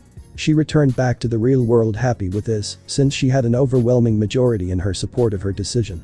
She was ecstatic about the overwhelming support that she had and the high amount of approval that she had for him, since he was their true supreme ruler, which they had sensed it when Shub-Niggurath was summoned to this world and clearly formed a bond with Issei in just a span of a very few days. This bond was far stronger than what most eldritch deities have with one another. Some like Yog-Sothoth and Nyarlathotep even started to tease her on this relationship, much to her annoyance and embarrassment. She was looking forward to bring this news to Issei and look forward to her new relationship with him. Now all that remains is to inform Issei of this decision. Her eyes started to flutter and she had a groggy look on her face as she cursed. Ugh, those two kids of mine. She was annoyed by her child and grandchild's teasing, but she was glad that Nyarlathotep was accepting of this relationship since she expected her to oppose it. She had to be careful of her since that woman would be planning for something. Seeing that Issei was still lying on her breasts and his whole body had been connected to hers. She could feel the human warmth released from his body and touching hers. She smiled, losing the annoyance she had from her. "Sleep tightly, my dear." She kisses him on the head and closes her eyes. She waits for him to wake up. She had a good time yesterday and that was worth remembering. After a while, Issei starts to wake up. He moves his head out of his breasts and he was completely dazed. He turns up to Aileen, who had closed her eyes, and when he shuffled a bit, she made a sound and woke up. It seems like someone woke up. Aileen speaks gently with a smile as she continues. "Morning, dear." "Morning to you too, Aileen." Issei speaks as he gets up and leans on the bedrest. Continues. "Today is quite the big day we have. We must first make a deal with Segel if we have to move forward with our goals." Aileen nuzzles to his legs and sleeps there as he keeps his hand on her head as he speaks. "Someone does not wish to let go." "I don't really want to." Aileen responds as she continues. "But you and I both know that we have work that we need to do now." "Yeah." Issei responds as he continues. "This place is a safe haven for all those who are hated by the supernatural for no other reason but destroying their pride and unjust rules." Aileen hums in response as Issei was playing with her hair. She senses this and smiles in response as she speaks. "Say dear, I can easily ravage Noglok. Just like how these Nagas can traumatize humans by showing their real form. I can traumatize anyone by that. So should I use that form, after which we can easily obtain this Nigmani and I can seal it away in my dimension, such that no one gets it." Issei thinks for some time and speaks. "That is not actually a bad idea. We can go through with it. But, we need to leave a mark on Noglok such that many would even be afraid of messing with any of us, cause I know that they will even perish for the Nigmani." Issei speaks in response, to which Aileen spoke with total bluntness. "Which I find total foolishness." Aileen speaks bluntly and with nearly less emotion, she then continues with slight annoyance. "I can understand sacrificing yourself for your home, your land and even your family, loved ones and people. But sacrificing yourself for a gem is foolish in my eyes. This may offend some people, but frankly, I don't care about those idiots." Issei speaks with a sigh. "That is why, we must take the Nigmani back. If we keep it there, Kai would ravage Noglok regardless of how damaging it is. Nobody can stop him, and Bella is a moron to think that she can stop him. We are simply cutting off any sources to power he can obtain." Aileen nodded in response as she asks. "Dear, can we cuddle for a little while longer? I want to feel you before you move on to Ria's." Aileen requested, to which Issei lied on the bed, with Aileen getting up and Issei speaks. "Of course." Issei responds as Aileen rests on his chest as Issei kisses her forehead, signaling his affection for the eldritch goddess and the savior that gave him a second chance to set things right. If it was not for her, his life would have never been better and he would have continued to remain in misery. Living room, Issei's house, Sydney, Australia, 1:30 p.m. Issei, Riaz, Zillis and Aileen were present in the living room to start with the meeting. They all were present to start with a meeting with one another. They could start with the meeting room, but due to lack of allies, they decided to wait for some time. Riaz soon speaks. "So our plan is simple. We need to bring Maher to our side. That's a start." Issei responded as he continued. "We have to find a housing in this place. In Australia. Till we find a way to permanently see that he is helped. He will keep a good relation with him. I am changing my plans a bit." Issei speaks, making Zillis ask. "What?" Zillis asked, curious on what she plans on doing, as Issei speaks. "I am bringing Maher into my business field. An experienced business CEO is going to be useful for our goals. I will explain our goals to him and he will automatically join our side since we have a common enemy, the supernatural." Issei explained to her, making Zillis take note of this as he continued. "Like Riaz, I plan on giving autonomy to him as well, for his own company and any future expansions he has." Given that Zillis informed me about most of the things, and Toriel added any information to his situation. Our best goal is making a deal to him too good such that he cannot pass. He is above his moral compass, so I believe there should be a lack of hesitation in forwarding this deal. That seems fair. Riaz added, as she continued. "So which sector are you going to give him? You gave me the clothing and design sector. I will give him the hotel and property development sector." Issei speaks, as he continues with a smile. "Before Bella took over his company by ruining his reputation and taking everything from him for that one man. I had done research on the Segel company and it turns out they have a powerful hold on that sector in all of India. Almost akin to a monopoly." Riaz nodded in response, as she speaks. "So you plan on handing him the control of everything relating to that sector?" Indeed. I am just giving what he rightfully owns back to him. If we ruin Bella, we will destroy her once and for all. Issei responds, to which Aileen adds her own words. I believe we should go forward with this phase 1 of our plan. Toriel has already infiltrated Noglock and has given me the detailed layout of the mansion and where we should be going to get our next goals. Once we get the Nigmani, we can truly start to corner her forces. She is strong, but I am aware that if we can isolate Noglock from Lord Shiva and his forces, she can do nothing but submit to us, provided we do something destructive against her. Aileen speaks, as she continues. Being an eldritch goddess myself, I will ensure that the isolation takes place as quickly as possible. If we can ensure this isolation from the Hindu gods and corners her, she will submit to our demands. We should keep the isolation as phase 2, Aileen. Issei suggested in response, as Aileen agrees to this. First we prioritize keeping the deal with Maher. We negotiate and bring him to our side. Once we get him to our side, this should be easy. Issei speaks, as he continues. He is cornered right now. He is blinded by anger, destroying Noglock and his forces without any regard for the consequences that would arrive later on. If he continues this, the Hindu gods may end up showing to him and he would ultimately perish right then and there.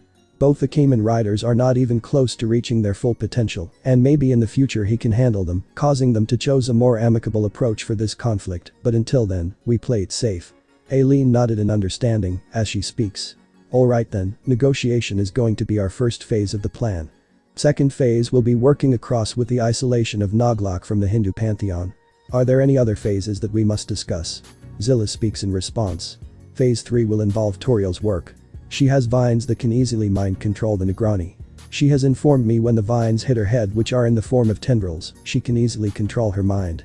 There will be resistance in her mind, but eventually she will falter. We need to completely shut down her mind and ensure that she is more akin to a zombie. Once we are done with that phase, we can expect a resistance from her side happening at any given time, so Toriel has suggested that she keeps the vines in her head till we get the Nigmani in our hands. And if she resists? Riaz asks, to which Zilis responds. Her mind will shatter. Resisting an eldritch goddess when she is physically controlling you and is personally available is next to impossible. Especially for someone who actively hates human nature and the traits of being a human. There is no way she will be able to resist this, and if she keeps trying to resist, her mind will shatter and she will become a true zombie in the end. If she values her mental state, then she best not resist with what she wants. Zilis responded to her, as she nodded in response. She soon adds. Well, with what happens now? We head to Mumbai as quickly as possible if you ask me. I agree. Aileen speaks, as she continues. And if she somehow gets out of the control of Toriel's, I will step in and deal with her to manipulate her. The others nodded, as Issei speaks. In that case we move out right now. Scene change. Nagmahal, Noglock, India, 2:30 p.m. Bella can be seen speaking to her people when the doors opened, causing their attention to turn towards her. Bella demanded in confusion. Who's there? Toriel or Tanya in the eyes of Noglock showed up, to which Bella rushed towards her and asked. Tanya. Where the hell were you? I was hiding. Toriel lied to them, as she continued. Kamen Rider Garuda was roaming in Noglock yesterday.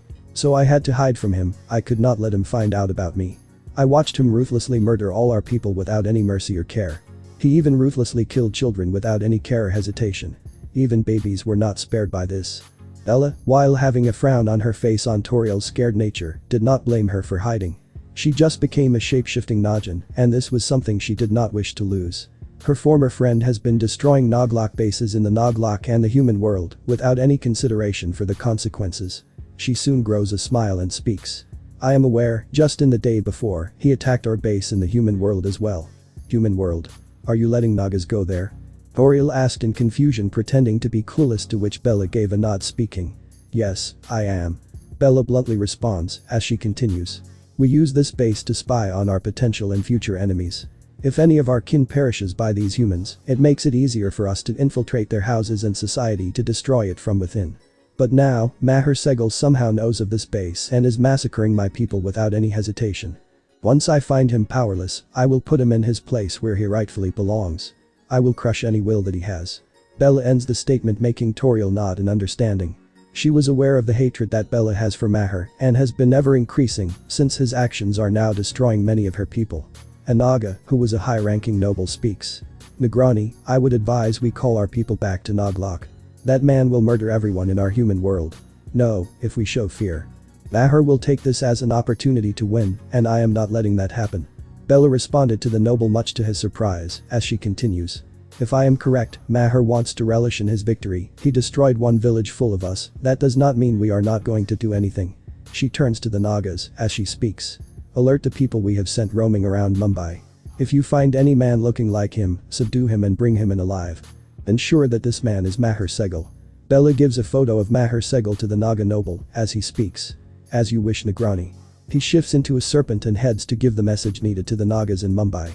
Another noble then approaches them and speaks. Negrani, should we hunt down the residences he has been in? Bella was surprised by this as she asked the noble. What do you mean? The Negrani asked the Naga noble as she speaks. Since you are the current owner of the Segal company, I believe that you would have access to their contact information and current address in their databases. That way we can take access to their locations and send our operatives to that place. I believe it should not take any longer for you to do so, right? The Naga noble speaks with a smile, making Bella widen her eyes and smile back to her. She understood that this was something she is going to be useful to her. She soon speaks. This is a good idea. Toriel realized that this was a horrible idea, but she could not blow her cover, not yet. This idea was horrible to her master and their allies. She had to warn them telepathically as quickly as possible, but if this is picked up by Bella and the others, her cover would be blown in response. She speaks. Negrani, would this not expose our identity? Our cover of keeping ourselves to humans. Bella thought of this as she speaks, realizing something. You underestimate our power, Tanya. We can keep ourselves hidden and watch over those people. You needn't worry about this. We won't expose ourselves and ambush our enemies till we get a confirmation from our operatives that this is Maher Segal. Like I said, we aren't allowed to kill innocents. Tanya was not surprised, but she had to pretend to be, as she asked. What will happen if you do so? Since you did rescue my life, I believe that I can tell you this. Bella speaks with a smile as she continues. If I do kill an innocent, not only will I lose my throne, but also I will end up losing my powers and my control over the Nigmani. In other words, I will lose everything. But I did not understand. Toriel speaks as she continues. Many of the Segal family are innocent, aside from the 10 that killed your lover. I don't get it. Bella speaks before she can say more words to hurt her unwillingly as she speaks. Sorry for cutting you off, but I don't wish to talk about it. However, if you wish to know, they stood in my way protecting those criminals, so I had to kill them. But one thing I failed to understand, why did Maher survive my attack? Toriel wanted to say something but decided against it as Bella speaks. Don't think too much about it. I would recommend you to stay in the Nagmahal till you get more stronger in your powers. I believe we have some work that we need to finish. I plan on completing your training, but not now. Take some rest and we shall meet in the evening. Bella ends their conversation, making Toriel nod in agreement. She soon bows and walks outside the room as Bella continues conferring with her people with an ability to make preparations against Maher and whoever is assisting them. She must take Maher down as quickly as possible. Scene change. Oberoi Mall, Goregaon, Mumbai, India, 3 p.m. Maher can be seen wearing a white-colored hoodie. This was a recommendation made by Mayuri to keep himself hidden. She knew better on how to hide from them. She also used perfume to distract their senses and mask his scent. He was getting annoyed since he has been hiding from them for 3 months since the day his parents were murdered. He hated hiding from them and wanted to destroy them even more to make them truly fearful. He approaches the food court and ordered some burger and fries. Once he was done, he decided to move to a secluded seat to have his meal. He wanted to relish on the murder of all the Nagas he sent to the gods upstairs, which is why he is enjoying himself. Soon enough, someone approaches him and asks, "Is this seat taken?" Maher looks at him and responds, "You can sit here." Maher turns up to see none other than Issei. He looked up and said nothing, since he was a foreigner and knew they seemed to have more manners than most people here. Issei takes a seat beside him and uses his phone for some time. He soon turns to him and asks, "It is not that cold, so why the hoodie?" Maher turns to him and asks, "Are you speaking to me? Who else is in the table aside from us?" Issei speaks, to which Maher responds, "I am kind of sick." He lied to them as he continues, "Now just leave me alone and mind your own business." Issei shakes his head and speaks, "On the contrary, my business is with you." Maher looked up to him, gulping his food. He soon asked, "What do you mean?" "I know who you are. And I might get straight to the point." Issei speaks as he brings out a small piece of paper and Maher reads it, making him widen his eyes in shock when he read the contents. He looks at Issei and was about to move out when Issei cuts him off. "Make one move and I have my people sitting next to me. They will incapacitate you without hesitation. I know who you are and it is in your best interest to listen to me." Issei pointed to Zilis, Riaz and Aileen, who were all seated in a table near them looking at the two, and he was terrified. He did not know who they are and wondered if they are Nagas who have located him. He cursed his luck, knowing full well that he should have gone takeout. Maher was about to ask whether he was working with Bella as he speaks. Very well, I guess I have no choice. Are you working with Bella? Issei shakes his head speaking. No, I am not.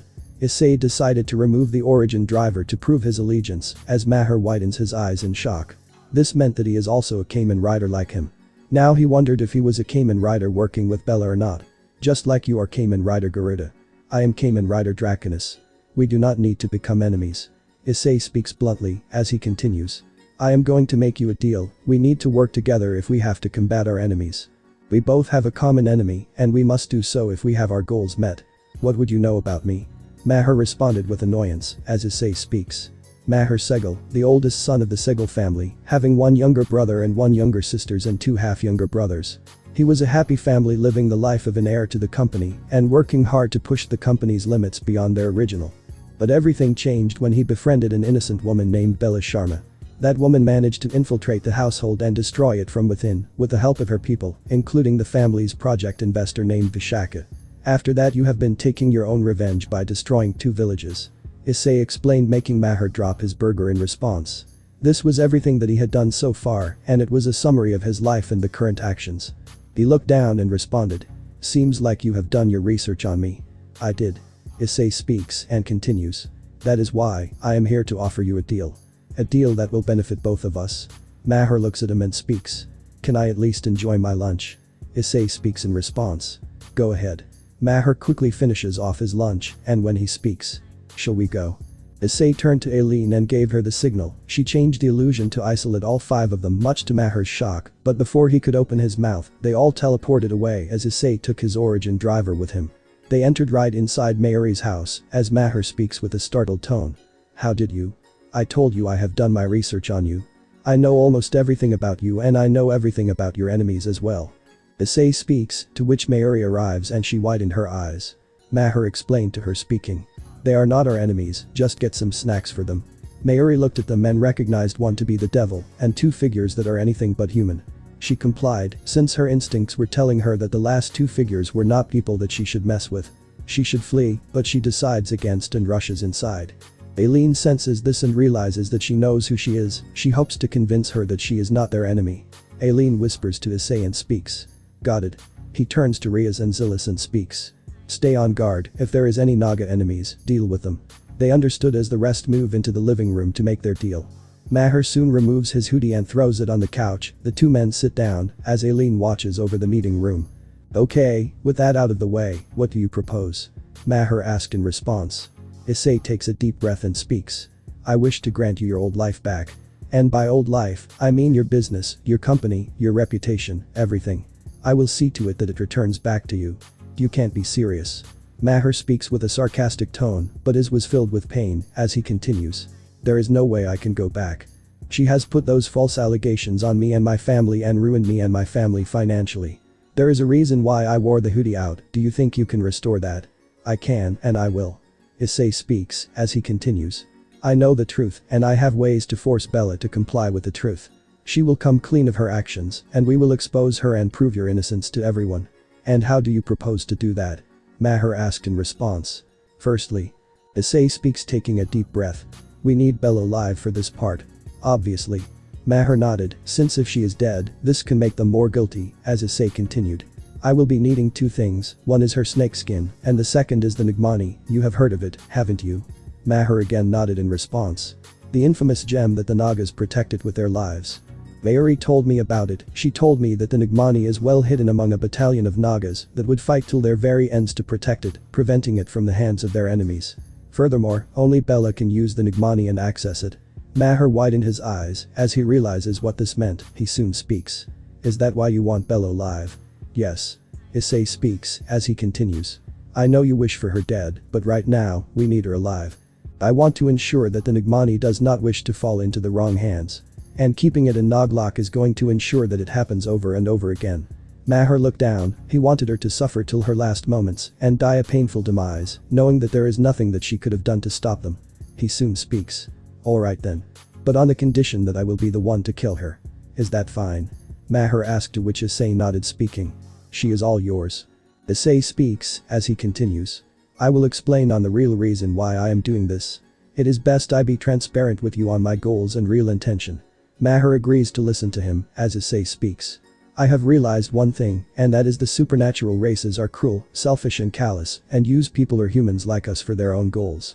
They do not care for humans, but they require them for their own goals. That is why they tolerate you, and they won't hesitate to kill people like your family to get what they want. Maher said nothing and intently listened, as Issei continues.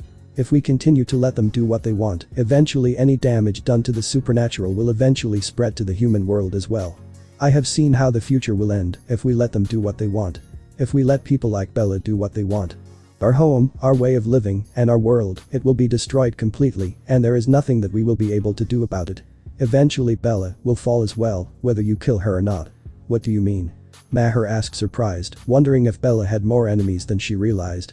Simple, the power of Nigmani is going to attract enemies stronger than any god can even anticipate.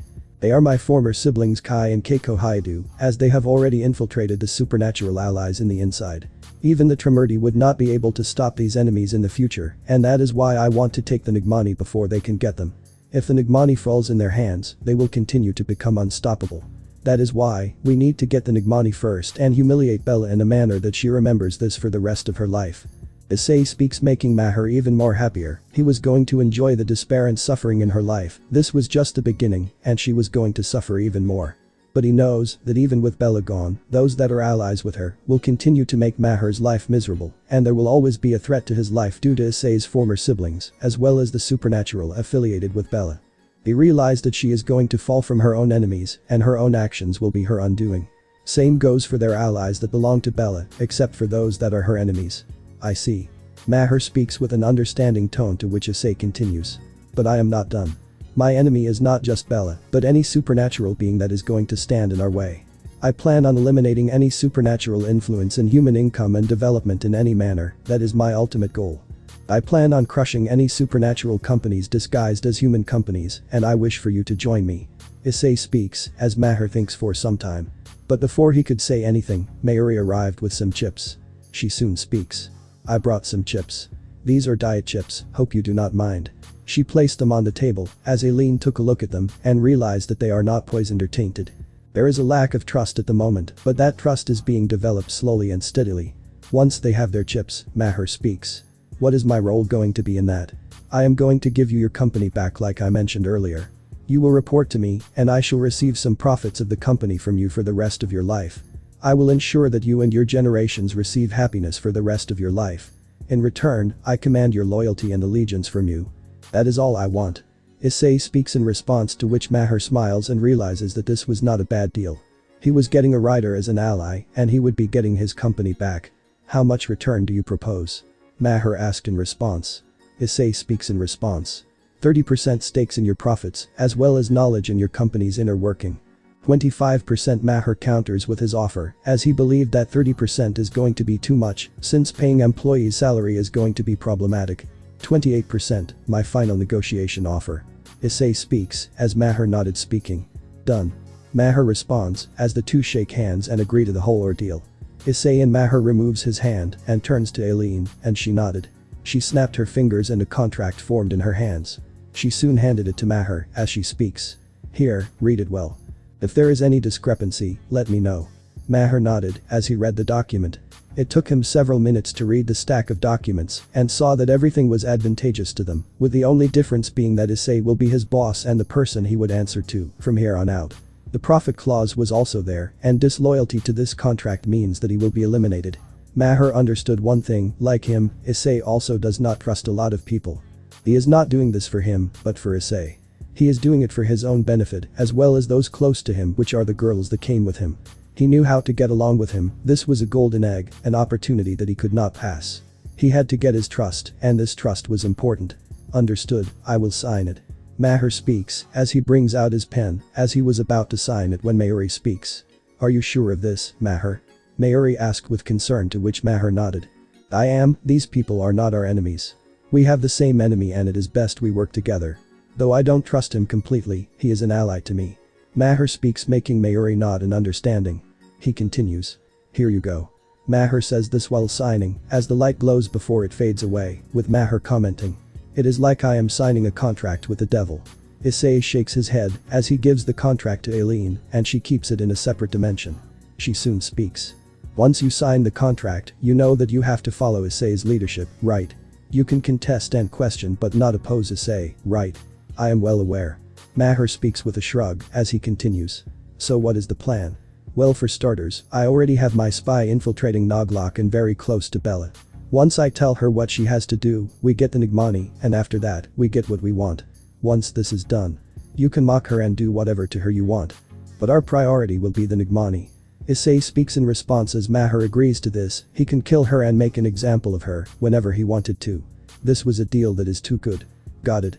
Maher speaks as he turns to Aileen, and she nodded. Since Master believes that you can be an ally, I would like to present you a token of appreciation. Aileen speaks as Maher wonders what is it. She soon snaps her fingers and a magic circle forms beneath her palms. An orb arrives in her hands. This was the Falcon orb. Aileen hands him the orb as Maher widens his eyes. He presses the orb activator button as it announces. Falcon. Maher was stunned by this. This was a new orb that allowed him to transform as Aileen explained. Consider this your joining bonus. The Falcon orb should allow for an alternative form for Garuda. While Garuda is more of a close fighter type. Your Falcon form should allow you to enter into a more assassin type style, like you can strike once and your enemy falls apart. This is interesting.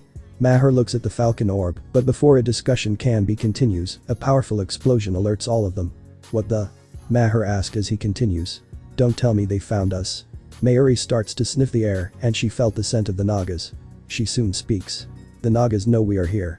They have tracked us down. Issei and Maher understood that they have to act as Issei speaks. You ready? Maher brings out his origin driver and responded. Always. They rushed outside to the origin driver on their waist as Riaz and Zillis rushed inside with some wounds, with Issei rushing towards her. Are you two okay? They caught us off guard. I am sorry, Issei. Riaz speaks as the two start to heal his wounds.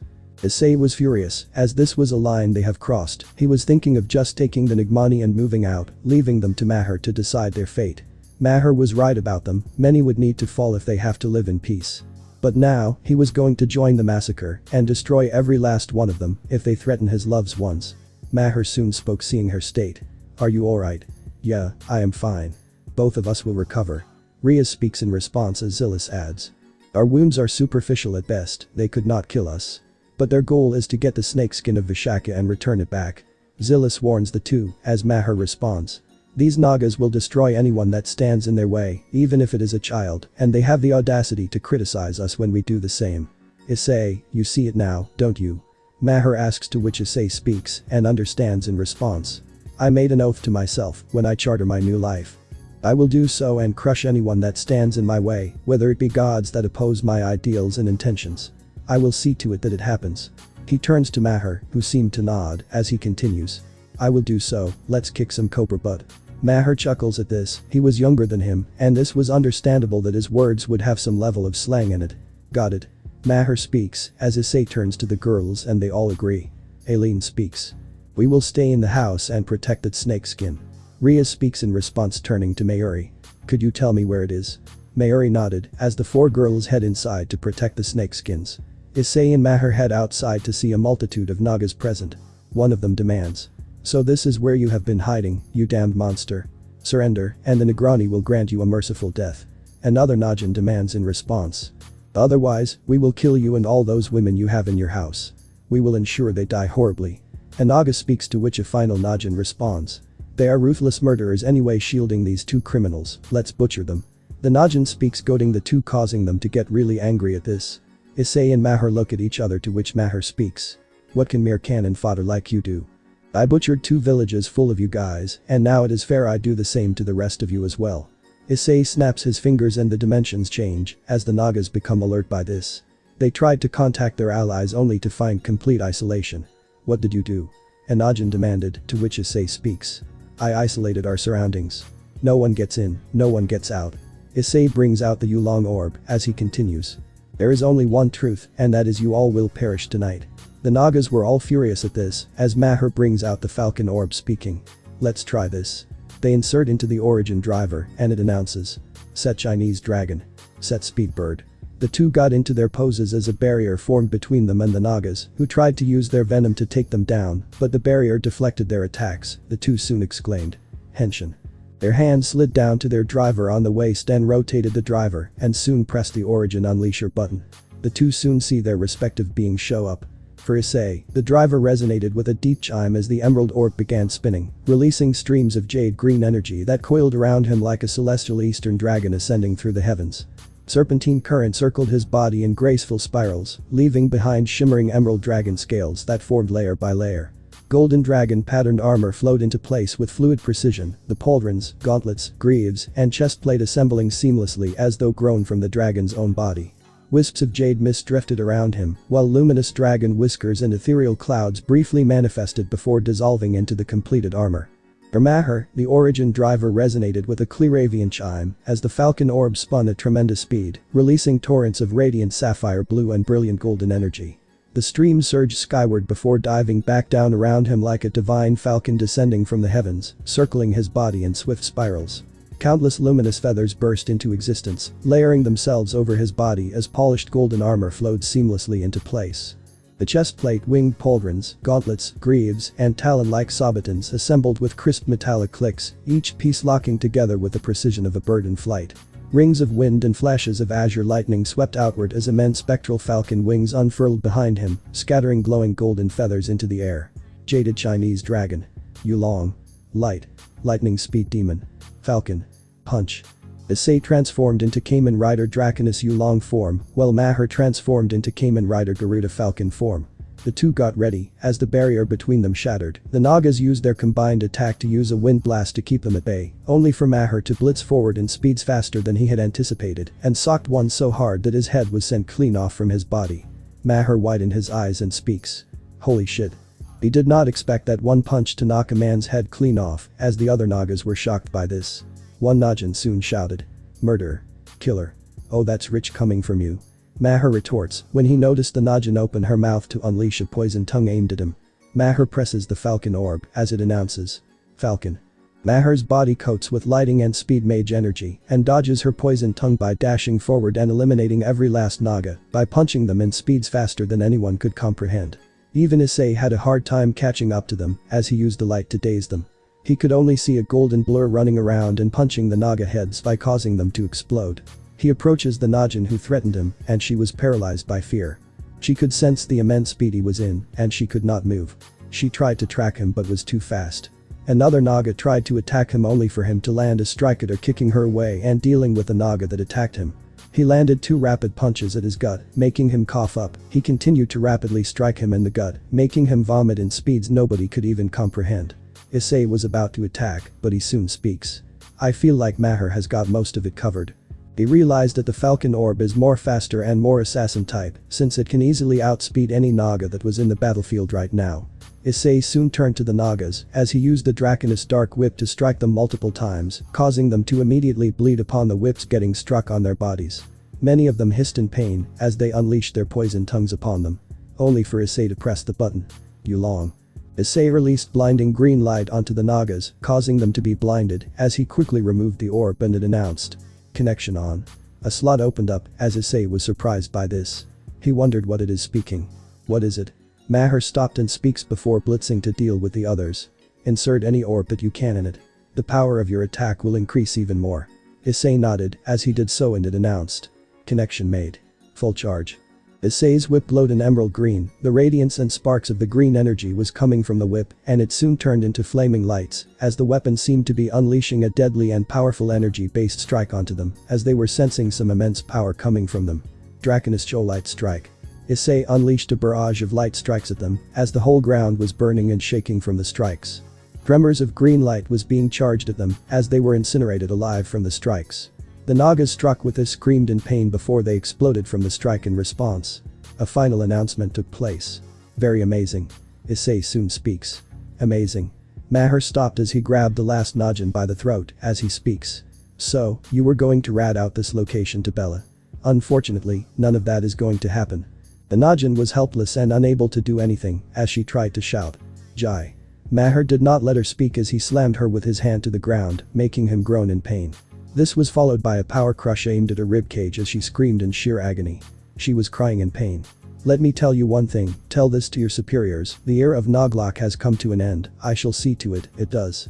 Maher speaks, as he soon rotates the orb and presses the Origin Unleashed button. Origin finish. Falcon. Maher clocks his fists and clenches it into a small ball, as he charged in powerful golden energy, which continued to create sparks from behind it. He soon threw the Najin in the air, and soon unleashed what is called a Falcon Punch, where he aimed a powerful punch aimed at her head, smashing it to pieces with the golden energy. Falcon Break. The head of the Najin exploded on impact, as his body fell to the ground, without any head. The Najin was totally and completely helpless. She was no more. Maher scoffed, speaking. "Your god is not going to save you. I will see to it that nobody does." Maher used his fists to coat golden energy and punch the ground, creating a hole. The Najin's body was kicked into the ground as he used his speed to bury her body till there was nothing left. Issei walked up to it as he speaks. "Allow me." Issei used his whip to enter in the ground and used light to purify her soul. As she was now forced to go into the afterlife whether she liked it or not. Maher asked in response. "What did you do?" "I sent the soul to the afterlife, with that she cannot report to the Negrani in any manner. Your house is safe, for now at least. But this place Bandra, we can expect more and more Nagas to show up here." Issei suggests in response, to which Maher asked in response. "So what should we do?" Maher asked in response as Issei speaks. "We move to Australia. Till we deal with the Negrani and force her armies to head to Noglok with no exception and never enter the human world. We need to treat them like pariahs to get this to work in the human world, actively forcing them into the Noglok and keep them there." Issei suggests, to which Maher responds. "It seems like this is going to be our way of life. At least I won't have to live in hiding there." Maher responds, to which Issei speaks. "That is true, the Nagas cannot enter that place without alerting me. Plus, we can plan accordingly there. That way, you and Mayuri can also live peacefully there. You can start by selling this place, and I will get the two of you a place there." Issei speaks, to which Maher nodded. He agreed to this idea. They can be in Australia for the time being, till they find a way to do something about the whole ordeal against the Negrani. This was a good idea. Maher soon speaks. "Understood, we can plan accordingly." Issei smiled underneath his armor as he and Maher removes their orbs and pressed the Origin Unleasher button to return to their normal selves as Maher started to feel dizzy, causing him to settle down. Issei crouched to him and speaks. "You okay?" "Fine, just some exhaustion." Maher responded, making Issei nod in response. Mayuri and the others come outside as Mayuri rushes to Maher and helps him up as she asks with concern. "Are you alright?" "Yeah, I guess I overdid myself. The Falcon Orb is really something. It was like I was the Flash and I moved like at real supersonic speeds." Maher speaks in response to the group, only for Zilis to explain.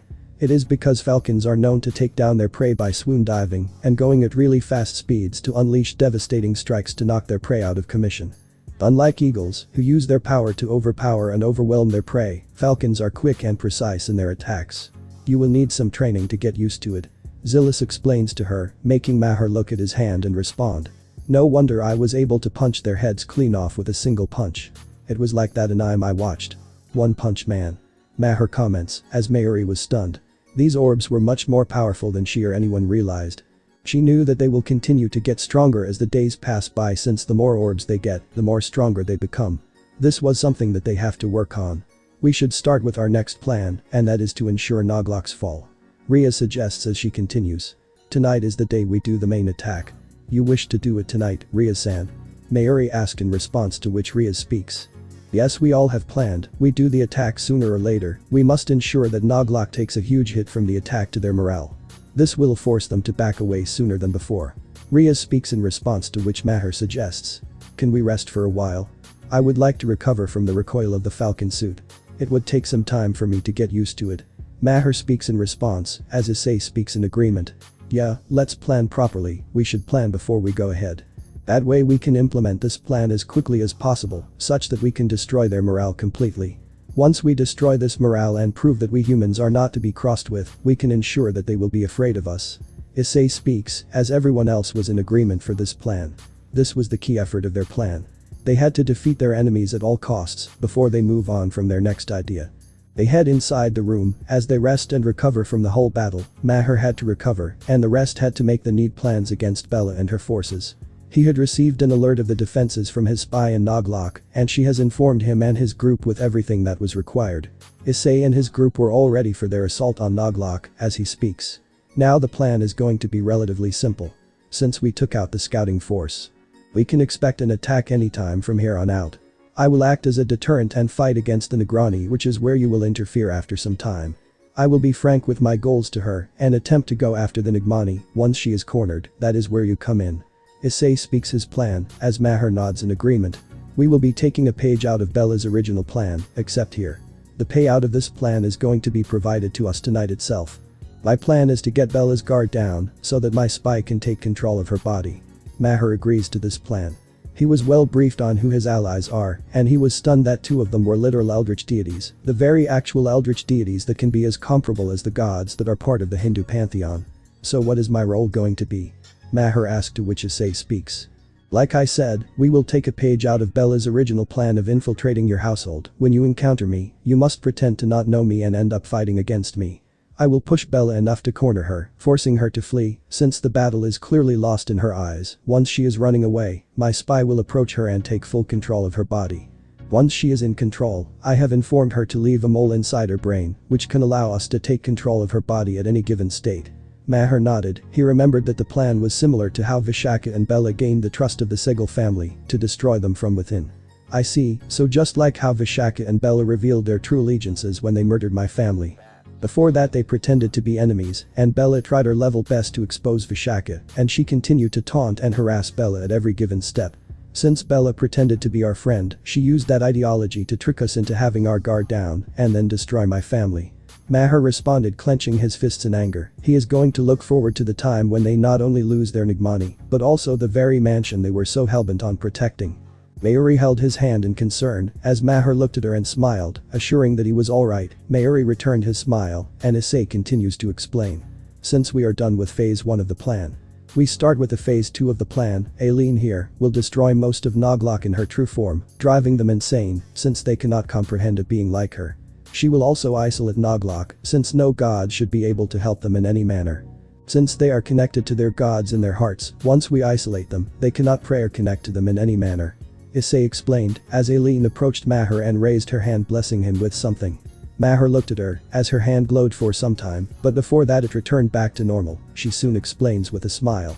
I blessed you. This will allow you to gaze upon my true self without any consequences to your sanity.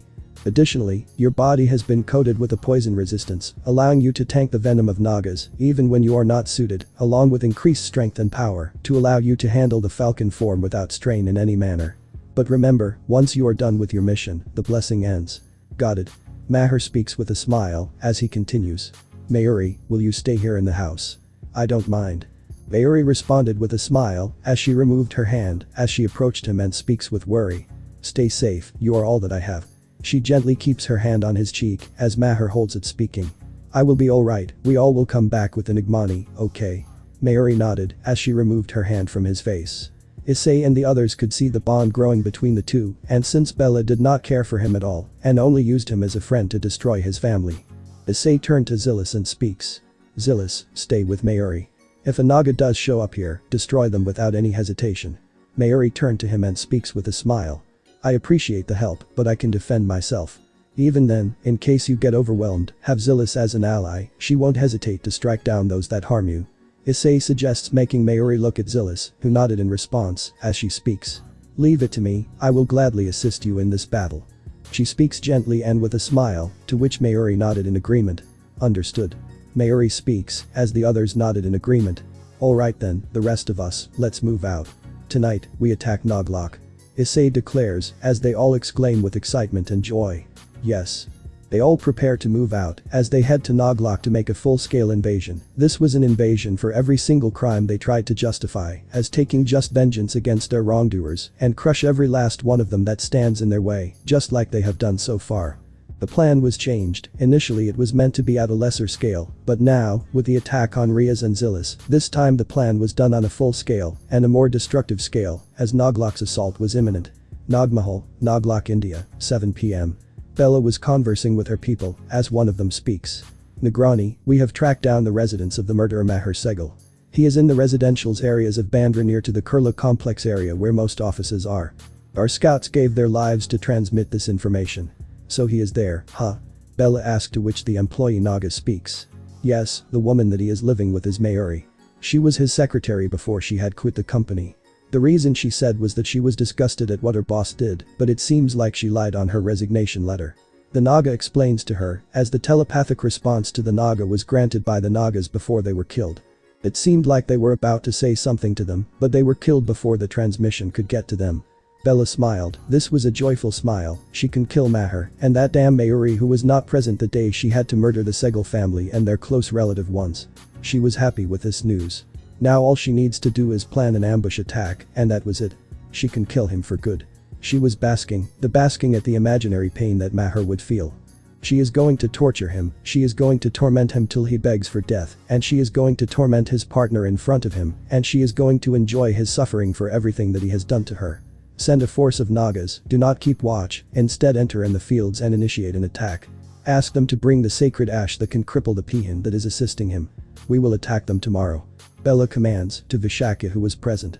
She was looking forward to the day when Maher suffers. She was gleefully going to enjoy the suffering that Maher is going to bear due to everything he has done, and this includes even the snakeskin will come back to her. She was on cloud 9, since there is no way for them to win. As you wish, Negrani. She bows and she speaks. It's all thanks to our Lord that we have been given a chance to set things right. Indeed, Lord Shiva has given us this opportunity, we cannot let this go down the drain at any costs. Bella speaks, as Vishaka nodded and left. Bella soon watches her Nagas who are finally relieved that this madness is going to end. 2 villages have fallen to that monster, and this genocide needs to end. They believed that their god has given them the needed opportunity that was going to end that monster's life. She speaks with a smile. Enjoy your last night in bliss, Maher Segal. Cause tomorrow, it will be your last. But before she could relish even more, the dimensions suddenly changed, alerting everyone, as a Naga rushed in exclaiming. Apologies for barging in, but there is a huge monster outside. What do you mean? Bella demanded, as she continued. What is happening? The monster's appearance is driving our people insane, we have never seen anything like this. Not even an Asur has this appearance. We cannot understand what they are. The Naga says with downright fear, he has seen things that the monster is doing, and they were scratching their own faces and tearing into their own fleshes. This was next level insanity, and this was something he was truly terrified of. Bella also became concerned, while Toriel, who was silently listening, knew who this was. She had received a telepathic communication stating that the attack was going to be tonight. She did relay them the needed information, and that was what caused them to move to Australia instead. She soon whispered. So you decided to show your true form to these miscreants, grandmother. She cracked a smile. She was aware that their true forms can drive anyone insane, and that are not prepared for it. Only their cult members, and those they bless, are immune to this insanity that was going to behold. She was relieved, she does not need to spy on them for any longer. Soon Toriel receives a telepathic communication, and she was ecstatic since this was her master, as he speaks to her. Toriel, can you hear me? Loud and clear. Toriel responded, as she continues. I did give you my blessing, and it seems like you are using it well. Okay, good, listen. Issei speaks, as he continues with her listening intently. The plan has changed a bit, I have located the secondary rider, and he has agreed to join us, officially. Toriel was happy, as she responds in her mind as her tone becomes more annoyed. That's good news. But what do you mean by changed plan? Are you going to keep me here longer? Cause I don't want to, I want to be by your arms. I am aware, Toriel. Issei speaks as she continues. You will be leaving from here today, and your true allegiance will be shown to Bella today. Only difference here is that Maher and I will be fighting against one another for a while. He will attempt to take me down since he wants Bella dead. I have brokered a deal with him, since I will cripple Bella enough causing her to want to flee, you must ensure that she flees, got it? Toriel widens her eyes, as she speaks happily. Understood, and then I can control her, right? I have been looking forward to this. Indeed, but remember, during the battle Maher will injure me. We need to make your wanting to ensure that the queen escapes more believable cause when you control her. You must be successful cause your mind control is what we are counting on the most. We are counting on you, Toriel. If this fails, our whole attack tonight will go down the drain. Issei's words made her almost tear up. He trusts her a lot to ensure that this plan goes well. She cannot let him down, she was not going to let him down. Wiping her tears, she speaks. I won't let you down, master. I know you won't, okay now play your part. See ya. Issei speaks, as Toriel responds. Goodbye master. She cuts off the communication as she could see the panic in Bella's mind. She wonders who is attacking them right now. And she has a very clear idea of what is happening to the Nagas. She wonders if she would show her true form to her right now, then how badly would Bella's mental state be after what happened with her lover. Regardless, Bella is going to break tonight, and this break would be worse than the one she had when she lost her lover. She soon speaks. Let's go. The Naga holds her hand, much to Bella's shock and surprise. She was about to reprimand him only for her to see the terror and downright fear in his eyes. Please do not go, Negroni. Anyone that sees that creature is driven insane. That abomination will drive you insane too. Bella could not help but feel horror and pity for this man. Whatever he saw was enough to drive him insane. This was not Maher, since Vishaka would have ended up the same fate as he did. She gently removes his hand, speaking gently. I have Lord Shiva's blessing. Have faith in your Negroni, nothing is going to happen to me. I need to assess the situation before it gets worse. Toriel approached her and speaks with false concern. Are you sure, Negroni? I am Tanya. Toriel speaks, as she continues. I have a duty to uphold, and as much as I want Maher dead, my people's plight holds first priority. Bella removes his hand and rushes outside, as Toriel watches her leave. The Naga shouts in response. Nuo. He looked down, afraid of dooming the Negroni to that damned monster's fate. Toriel looked at her and shakes her head. Even Shiva's blessing won't be able to protect her for much longer, since she would have been caught on much easily if that was the case, and it seemed like it did not, since she literally entered her head and extracted all of her memories. Once Bella reached outside, what she saw made her truly pale. The skin was crawling around her body, and she never experienced anything before. She crossed her arms and surrounded herself with it, holding herself with fear. Her skin was scaling, and her eyes were instinctively changing to serpent-like, which was against her control. She was losing control of not just her powers, but her true self. Her instincts were telling her to run, to not even call God, cause he is not going to be able to save her. She was truly afraid. What she saw was Azathoth Raylene in her true form. The massive mouths and eyes looking like a worm was speaking something intangible, a language that no mortals would ever understand. Bella looked at her people. They were clawing at their own faces and injuring themselves, to the point of nearly fatally was breaking themselves to pieces. Bella wanted to rescue them, but her whole body was not responding to her. What is happening? She asked to herself as she speaks. Oh Lord Shiva, please save us from this being. But to her shock, she did not hear anything. Lord Shiva was not speaking to her, and that alone made her truly terrified. It felt like she had no connection to her god, and this was something that never happened to her. It has never happened to any Naga from the very first Najin known as the Adi Najin. This was complete isolation, this was complete abandonment, and she has never experienced this. Now it makes sense why my people are being driven insane. Whatever that thing is. She looked at Azathoth as she continues. It is driving my people insane. I must stop it. She whispers, struggling to make a move against Azathoth. She unleashed her tongue onto the eldritch goddess as it struck her. But it barely did anything, she only felt ticklish, and it only garnered her attention. When she did, she was met with a wave of insanity as she held her head in pain and screamed in sheer agony. It was like Azathoth was tearing into her mind. But she resisted, she cannot succumb to insanity like her people. But before she could do anything, a flaming slash struck her as she once again screamed and was being sent flying. She looked at the attacker as it was revealed to be a man. She soon speaks. Who are you? The man was none other than Issei, holding the Draconis dark saber, and already he had transformed into Kamen Rider Draconis base form early on, as he speaks. I am Kamen Rider Draconis. I am here for one thing, and that is your Nigmani.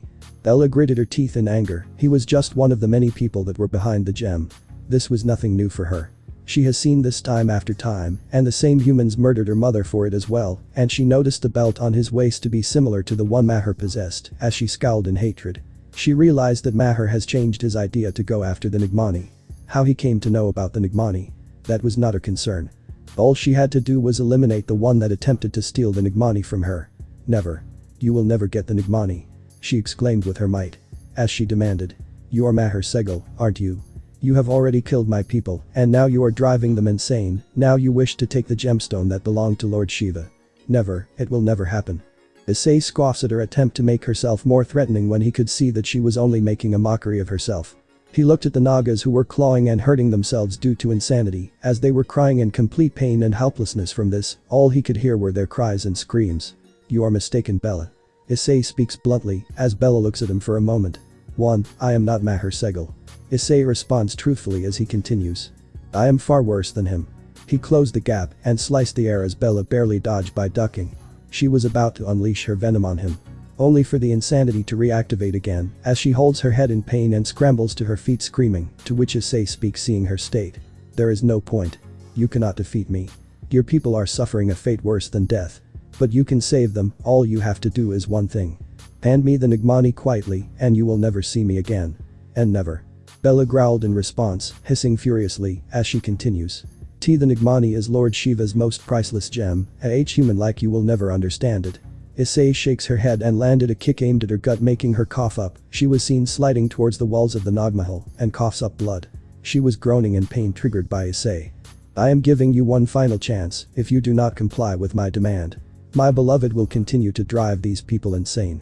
My beloved Azathoth will see to it that every last one of your Nagas that gazes on her will drive her insane. But if you do, your people will be spared, men, women and children. Otherwise, they will suffer a painful death. Issei speaks as he grabs her by the chin. She helplessly and angrily looks at him and Issei had an amused grin underneath his helmet. This was just the beginning, he wanted to teach her on how futile it is to resist them. And here, it seemed that it was easier than before. You married that monster. You're insane. She exclaimed in distraught being told of the eldritch deity in her culture, which even makes the gods fear them. She was warned to flee when any eldritch deity was present and take all of her people away from her as quickly as possible. Issei chuckled and responded, she does not even know that one of them is already in Naglok right now, waiting for her orders. He speaks turning to her coldly, insanely in love, you mean? Bella scowled in response as Issei speaks. Your astute panic suggests that you understand your situation. I would prefer to avoid any further violence and encourage a moment of consideration. I don't think I need to tell you what Azathoth is truly capable of, since you have already been well briefed about her, and you know that like this Maher, I am a Kamen Rider too. Naglok will be crushed in a matter of hours, not days, weeks or years. I believe you have heard of what Maher did to your people, correct? Bella gritted her teeth in anger remembering the massacre, as she demanded. What do you want with me? Nigmani. Issei speaks to her calmly. Yes, but reasonable negotiations. Since I know you Nagas are backstabbing animals, I am well aware of the fact that you cannot be trusted. I know you will break your deal. However, I can give you this assurance, Nigrani. I will act in my own self-interest, which involves your cooperated and benefit. You only have a minute to decide the fate of your people and yourself, and if you want Azathoth or me to not murder every last one of them. You will lay down your arms and surrender the Nigmani with a magic pact, dictating that neither you nor your Nagas from the past, present and future will attempt to take it back by any means necessary. Failure of maintaining this pact means immediate death. Bella stayed silent for a moment as she spat in response. Never. I will never hand the Nigmani to you. Issei stayed silent in response before speaking. Very well. Issei soon kicked her right between the legs making her screech in pain. She was holding that area in pain as it was bleeding horribly. She knew that her wound would recover instantly, but the pain is something she would remember. 1. Then witness the fall of Naglok, Nigrani. Issei forced Bella look to see the Nagas, unable to control their bodies, as they grabbed their neck and with a quick motion. Snap. They snapped their necks killing themselves instantly, as Bella shouted. No. There were still others that were trying to fight back against Azathoth, but were failing miserably. The ones killed were already driven insane.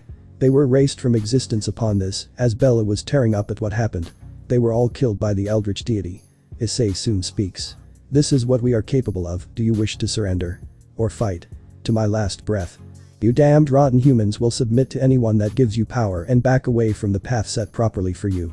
Bella exclaimed angrily, to which Issei started to grow frustrated. Not only did she not listen to him properly, but she also had to mock and insult all those that are tormented and cornered by the supernatural. It was no wonder Maher hated her, cause now even he is starting to hate her. Issei responded coldly. Then you shall die, braver than most. But before Issei could execute the attack, a volley of goldish silvery energy blasts were aimed at the two, as Issei staggered behind, and Bella was sent flying, screaming in pain from the attack. Bella looked at her attacker, and despite being horribly injured, she was still able to notice who had attacked them, and she gritted her teeth in fury. It was Maher Segel, who was Kamen Rider Garuda right now. This confirmed that the man who tortured her and Maher were two different people. Issei looked at the attacker and smirked as he whispered. Right on time. Sorry, but killing these creatures is my stance. I will kill every last one of them. Maher charged forward and attacked Issei as the two began to fight in front of Bella. They were landing a series of punches and kicks as they both were getting injured from the attacks. Seeing this opportunity, Bella thought of attacking both of them. She is not going to let the Nigmani fall into any of their hands, nor is she going to let any of them perish again. She looked at her chance, but before she could do so, someone dragged her away, much to her surprise. This was revealed to be Toriel. She speaks. Tanya, you? Toriel was hiding behind the tree as she pleads. Negroni, we need to run. Why? Bella asked with shock, only to get her answer when she heard two announcements. Draconic full slash. Garuda Purna blast. Issei charged a flaming slash, while Maher charged a golden energy-based blast aimed at each other as they fired it, triggering a massive explosion and shockwave that shook the whole ground of Noglok. They both staggered back and fell as they clashed again, creating a shockwave. Bella realized that if she were to fight, she would be outmatched, especially with Azathoth's words driving her insane, as well as the injuries that Kamen Rider Draconis did to her. The area where he struck was still hurting her, but less than before. She felt fear, since she did not know what Kamen Rider Draconis was capable of, and to some extent, she did not know what Kamen Rider Garuda was capable of, since she only heard on what he did to Vishaka, and that was it. Because we stand no chance against either of them. I feel like we should escape inside. Let them take each other down, and then we can eliminate the survivor. Is there anything we must protect? Toriel asked, to which Bella nodded. Despite her injuries and the insane voices running in her head, she had her duty, and that was to protect the Nigmani. She soon speaks. Tanya, we need to take the Nigmani elsewhere. You need to come with me.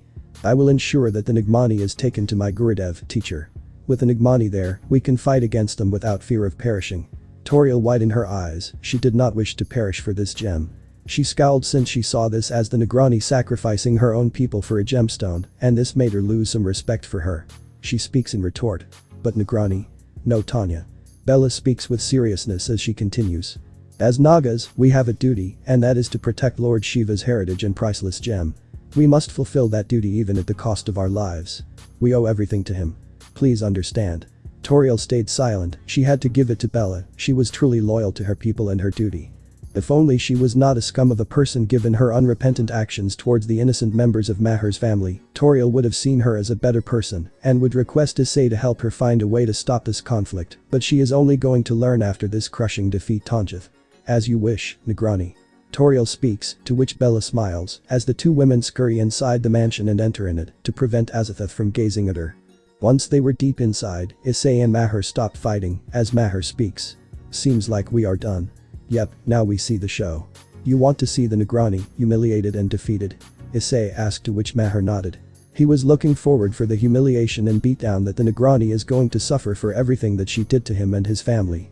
The two followed Toriel and Bella, but not before Issei gave Azathoth the command to murder anyone that she gazes upon. It does not matter how many Nagas are killed. This was a lesson to not just Negroni Bella, but to all of Noglok, a lesson that they do remember, a lesson that they do realize that now, humans are fighting back. And a lesson that they remember. Azathoth nodded from the telepathic command as she started to murder every last one Naga that gazes upon her. This was not an attack, but a statement that she remembers. In the meantime, Toriel and Bella head further inside the hidden chambers as Bella speaks. Tanya, I want you to listen to me. Word of this must not get out to anyone. Please. Toriel nodded, but before Bella was about to move, Toriel finally decided to make her move. She could hear footsteps, and this was two footsteps. This belonged to Maher and Issei, the people who are her allies. She used her tendrils to confirm around her feet, and she understood that this belonged to her master and his ally. Before Bella could react, she immediately unleashed her tendrils on her head. When she did, the shine in Bella's eyes fades away, and the light fades away as she looks at Toriel and asks her final question. TT Tanya. WY. Toriel scoffs, looking at her with complete coldness, and speaks. Despite your intelligence and cunningness, you are not infallible, aren't you? I work for one person, and he has one goal. I don't think I need to explain anything, correct? Bella widened her eyes in shock, and she was gritting her teeth in anger. This Tanya betrayed her in the worst way imaginable. She was never on her side. She was the side of Kamen Rider Draconis. She was on their side. She was furious by this and was going to make her pay, but she was unable to move. Like before, her body was not at all in her own control. She prayed to God in her mind, but it was futile. Except unlike Azathoth, this time, there was no resistance from her side. It was like she could not resist her at all. Toriel smirked and responded with a happier tone.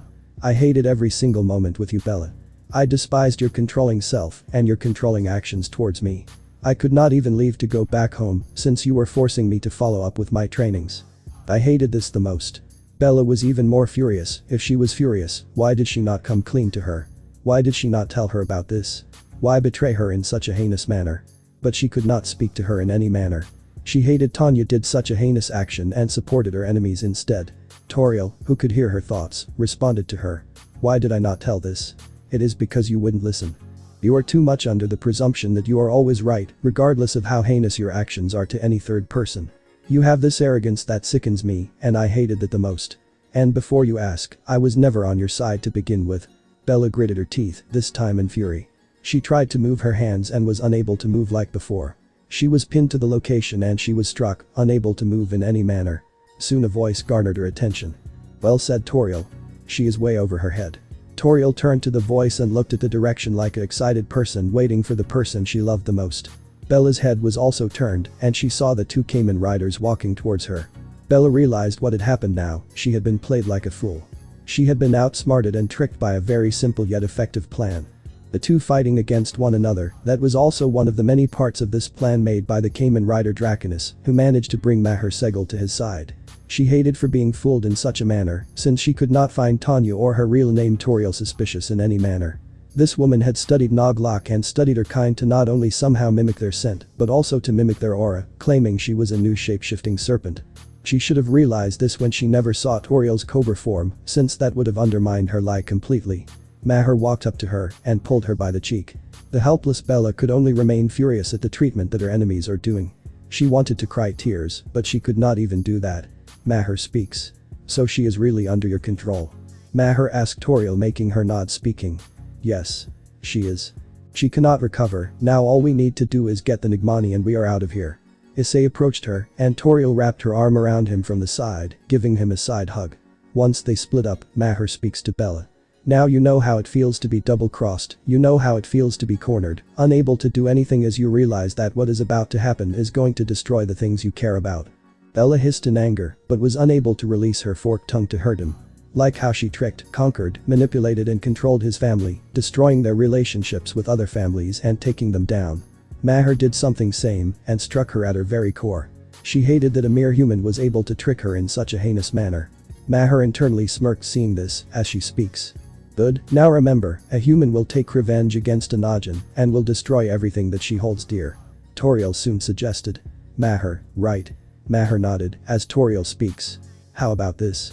How about you grope her breasts and sexually use her to destroy what dignity she has left? Bella widened her eyes in horror, never expecting this person to suggest that. She did not expect she hated her that much, allowing her to literally repeat the same thing she went through 9 months ago. She wanted to escape and was struggling to break free from her control even more. Maher turned to her, releasing from Bella, and speaks with a smile. As much as I would love to see her break. That is a line I cannot cross. But I am surprised that you would suggest that.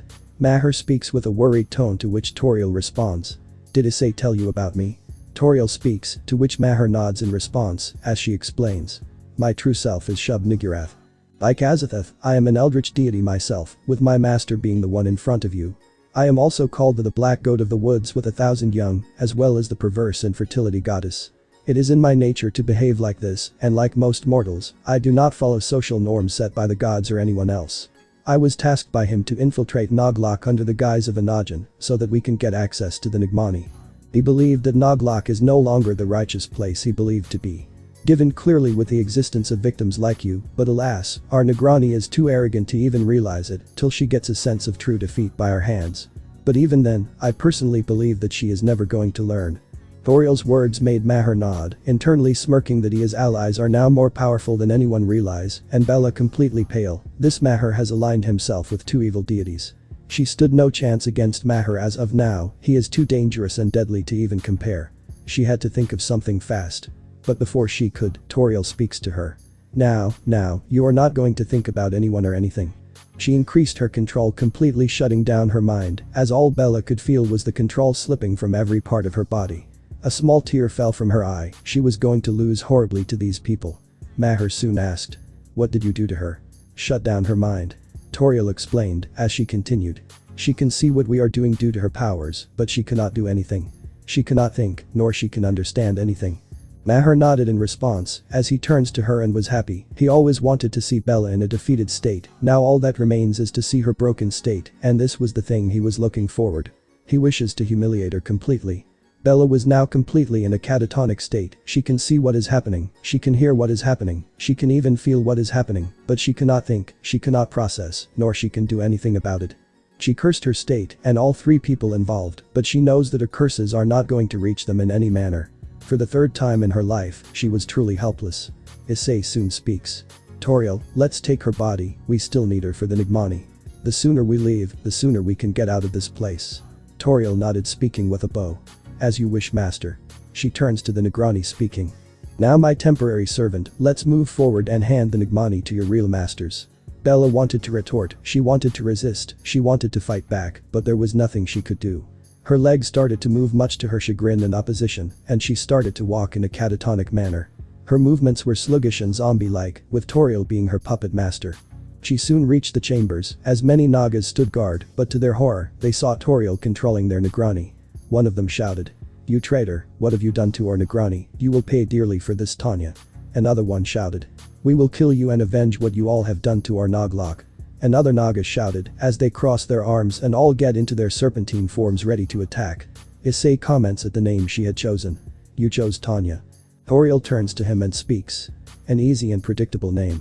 Surprisingly universal in this world. I couldn't just call myself Toriel, this might have brought in some suspicion. Toriel and Issei turns to the Nagas who were ready to save their Negrani. These guardian Nagas were more powerful than the usual Nagas who were cannon fodder in her eyes, but she knew how to weaken them. Bella was still under her control.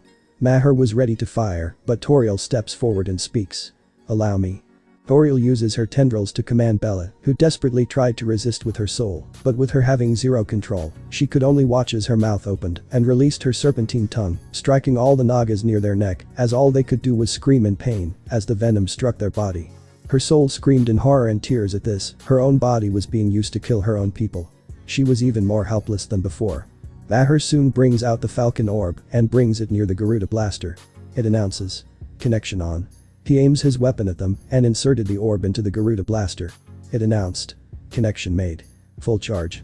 Bella widened her eyes, she wanted to scream to bring the Nagas to safety, but the poison which was hers was inside their body, was making them disoriented and unable to move. She watched Maher prepare a gigantic golden energy wave. Garuda Super Lightning Blast.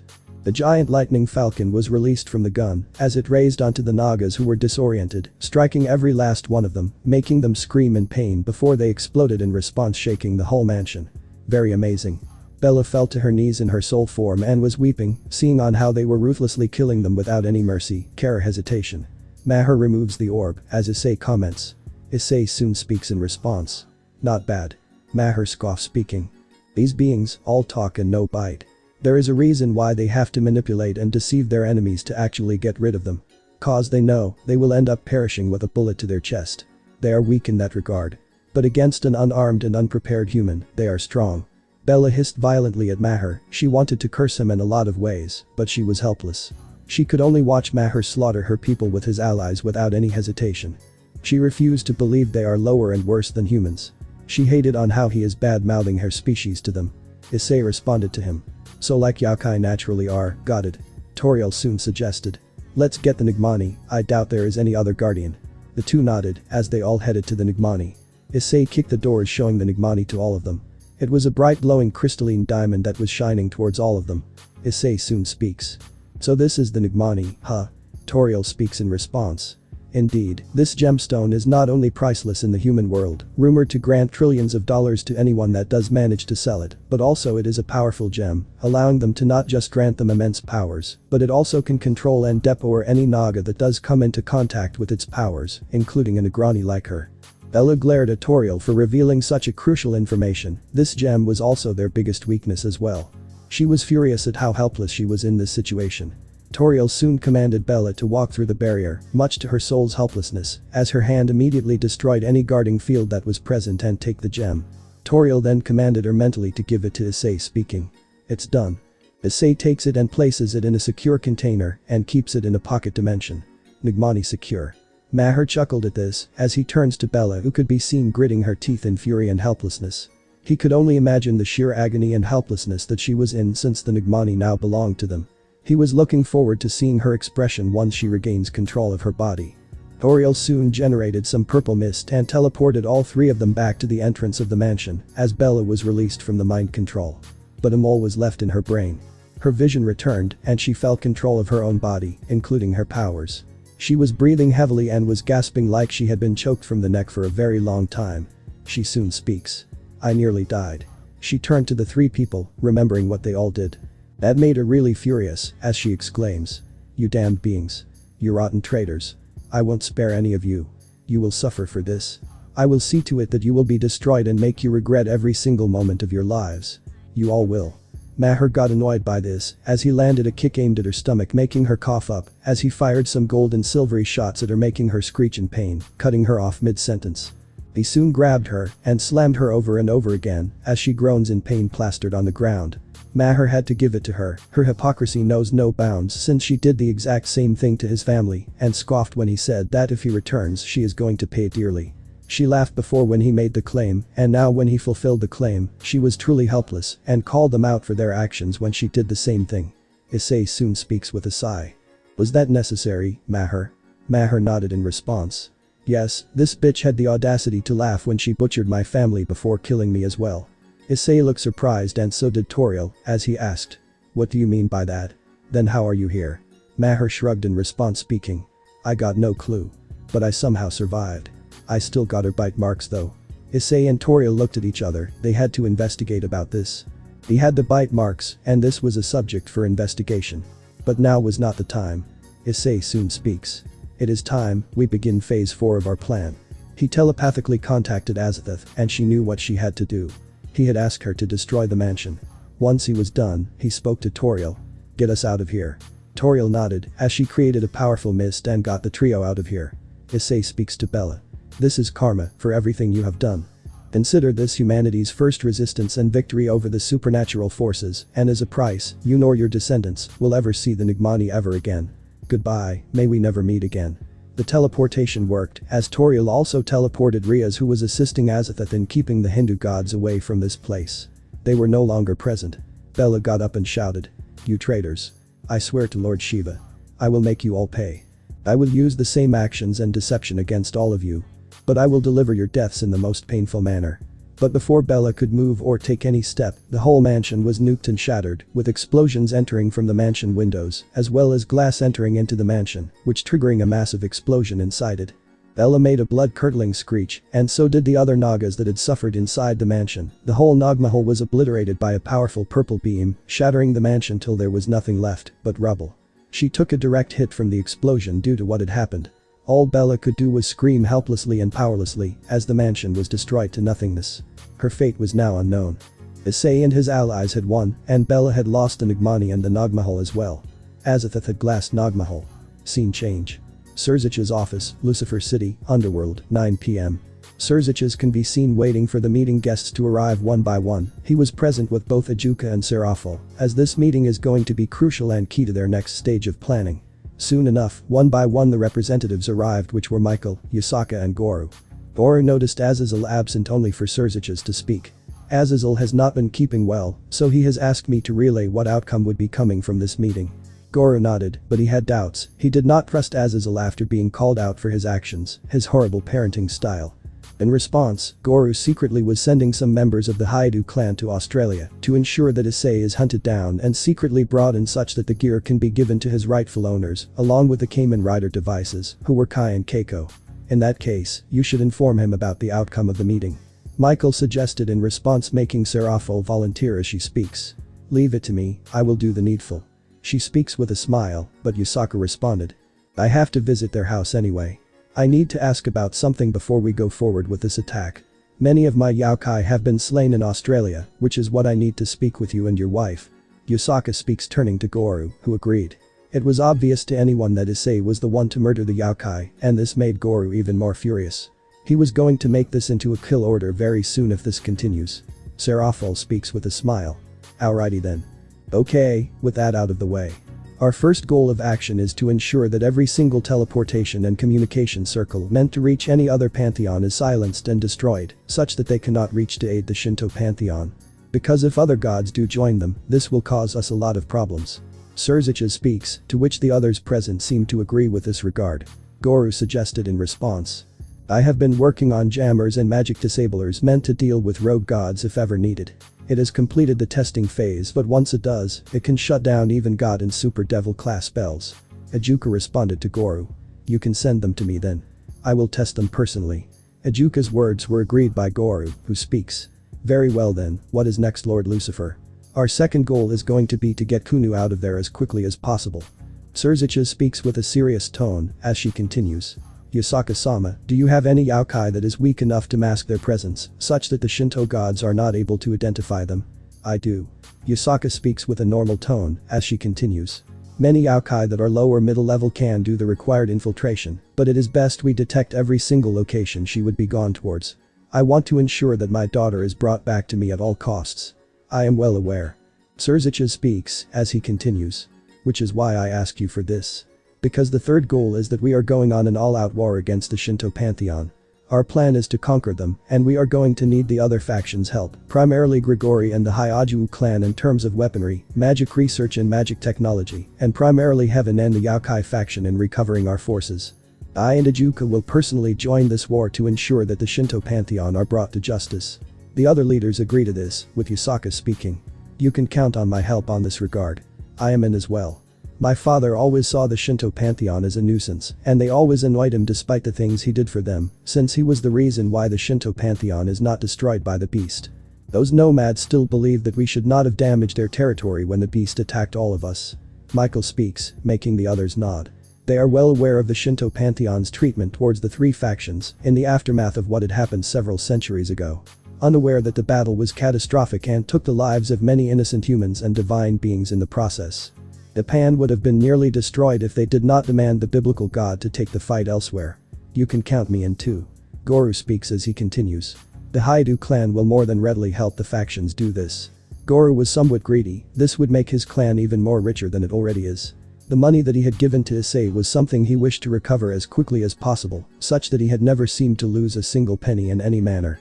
Our fourth and final goal is going to be the complete abolition of any Shinto rituals. The gods can still get stronger with that, and I believe the yokai can help in this regard. We would need to pass laws to ensure that it is forbidden to perform these rituals even in secret, and those that violate this rule will see to it that they are severely punished with jail time and even execution. Surzicha speaks callously, as what he says next does shock some people present. Besides, who cares if some humans perish from a population of 7.6 billion people? Michael was shuddered and so was Goru, but they did not expect anything less from Surzicha's. They both knew that he was a man that saw the completion of his goals by any means necessary, and the only time that can hinder his goals is when someone goes after his loved ones, which Riaz was able to use against him when she took Milikas as a hostage, forcing him to back away. Very well. I approve. Yasaka speaks without hesitation, as she did not care for humanity in any manner. If some of them die, that is fine, as she continued. You can leave that part to me, I will ensure that some of the humans perish. It is a sacrifice I am willing to partake in. Surzicha nodded with a smile as he speaks. Very well, this meeting is adjourned, we will start the needed preparations very soon for what we discussed here. The others nodded as they vanished away. The trio of Satans knew that there was a lot that they had to work on, as Ejuka speaks. Once Goru's tech arrives, I will start working on the needed seals to contain the teleportation and communication channels. Excellent. Surzicha speaks with a smile as he continues. Do what you must, we need to ensure that this is a success. Such that we can send a message to the other pantheons as well that we are not some bunch of weaklings that are treated as a joke. The two nodded as they started to work on their preparations for this plan. This is something they had to fulfill at all costs, otherwise everything that they had worked for will fall apart if the other gods do show up and they end up on their radar. Mayuri's house, Bandra, Mumbai, India, 12 AM. Issei and his group managed to teleport back to house in India. Issei immediately used the spell of removal of scent to get rid of the Naga scent from Toriel's body. He learned this from Zillis early on, and she was the one to ask him to do it once Toriel's mission is complete. Toriel closed her eyes and speaks. At least I don't reek of something I am not. Aileen or Azathoth, who had returned to her human form, speaks. Well, you wouldn't have to go back to Noglok since we already got what we had come here for. Indeed. Riaz speaks as she continues. We managed to secure the Nigmani, right? Issei turned to her and speaks. Both him and Maher were no longer in their rider suits since it was no longer needed. Successfully, now all that requires is to give it to Azathoth so that she can return it in her dimension and keep it there. Aileen pouted in response, speaking. You do realize that my name is Aileen when I am in my current form. Issei rubbed his head speaking. Yeah, sorry. Maher soon responded to the group. Either way, I am glad that Bella was finally defeated so horribly. It's thanks to you guys that I can finally rest knowing that she is going to take a while to recover. Nah, don't mention it. Issei speaks with a shrug as he continues. The plan went accordingly, we secured the Nagmani and now, at least Kai and Keiko would not be able to get it. Riaz added in response. Yep, now they will look for other sources to get power. We eliminate them one by one. Maher wanted to ask why are they so hellbent on preventing them from gaining powers. He knew they were bad people, but that was all he knew. He also knew this was to prevent a bad future if this is not secured by them. He asked. What is this bad future you talk about, Issei? If you don't mind me asking. Issei turned to him and speaks with a serious tone. I am sorry Maher, it is best that this bad future is not known by anyone but me. All I can say is that the very free will that you have that will be taken away from you. And Bella is one of the architects that caused this bad future to happen indirectly. Maher could only gulp, this was not the first time he felt fear. He felt it when Bella butchered his family and he pleaded to not do so. This time, Issei's words and Bella's indirect involvement in this bad future is something that really scared him. It seems like he did not seem to survive in the bad future, which did make sense since the Nagas did find him here eventually and he and Mayuri get killed. This time, he swears to prevent Mayuri's death no matter what happens. He believes or has an idea that this happens in the bad future that Issei is so desperately trying to prevent. But he decided to ask either way. What happened to me in the bad future? Since you know of Bella's fate. What about mine? You were dead. Issei speaks as he continues. Without the power of Kamen Rider, since even I wasn't one. You take matters into your own hands and basically attempt to murder as many Nagas as possible, you succeed, but when Bella steps in. She was able to murder you since she was blessed by Lord Shiva himself, you do damage her which does cause her to be severely damaged, limiting most of her powers. But she tortured you to death, breaking your bones and muscles as she enjoyed seeing you get tortured, she impaled you in multiple locations while missing your vitals. She ensured that you wished for death. However, that became her undoing because in your last stitch of seeing her suffer, you struck her in the spinal cord, which is a lethal death sentence to any Najin, but not to the Negrani which caused most of her powers to go away, with the exception of shape-shifting from human to a Najin form. Maher paled by the way he died. He knew that he was going to die, but he did go down guns blazing. He did not know what to say, he did win, but at what cost? Bella's survival was what caused a bad future to happen. He was aware that the spinal cord is a death sentence to a Naga when it comes to their powers, cause that is where the snakeskin is located, he took Vishakas away from her. Then we have to kill Bella, if that is what caused the bad future to begin with. Maher speaks with no hesitation to which Aileen added. I'm pretty sure when I glassed the Nagmahal, chances of her survival were slim. Aileen speaks in response to which Maher speaks. Let's hope so Aileen, let's hope so. Maher speaks as he turns to Issei and asks. Is there any potential threat we need to consider from them?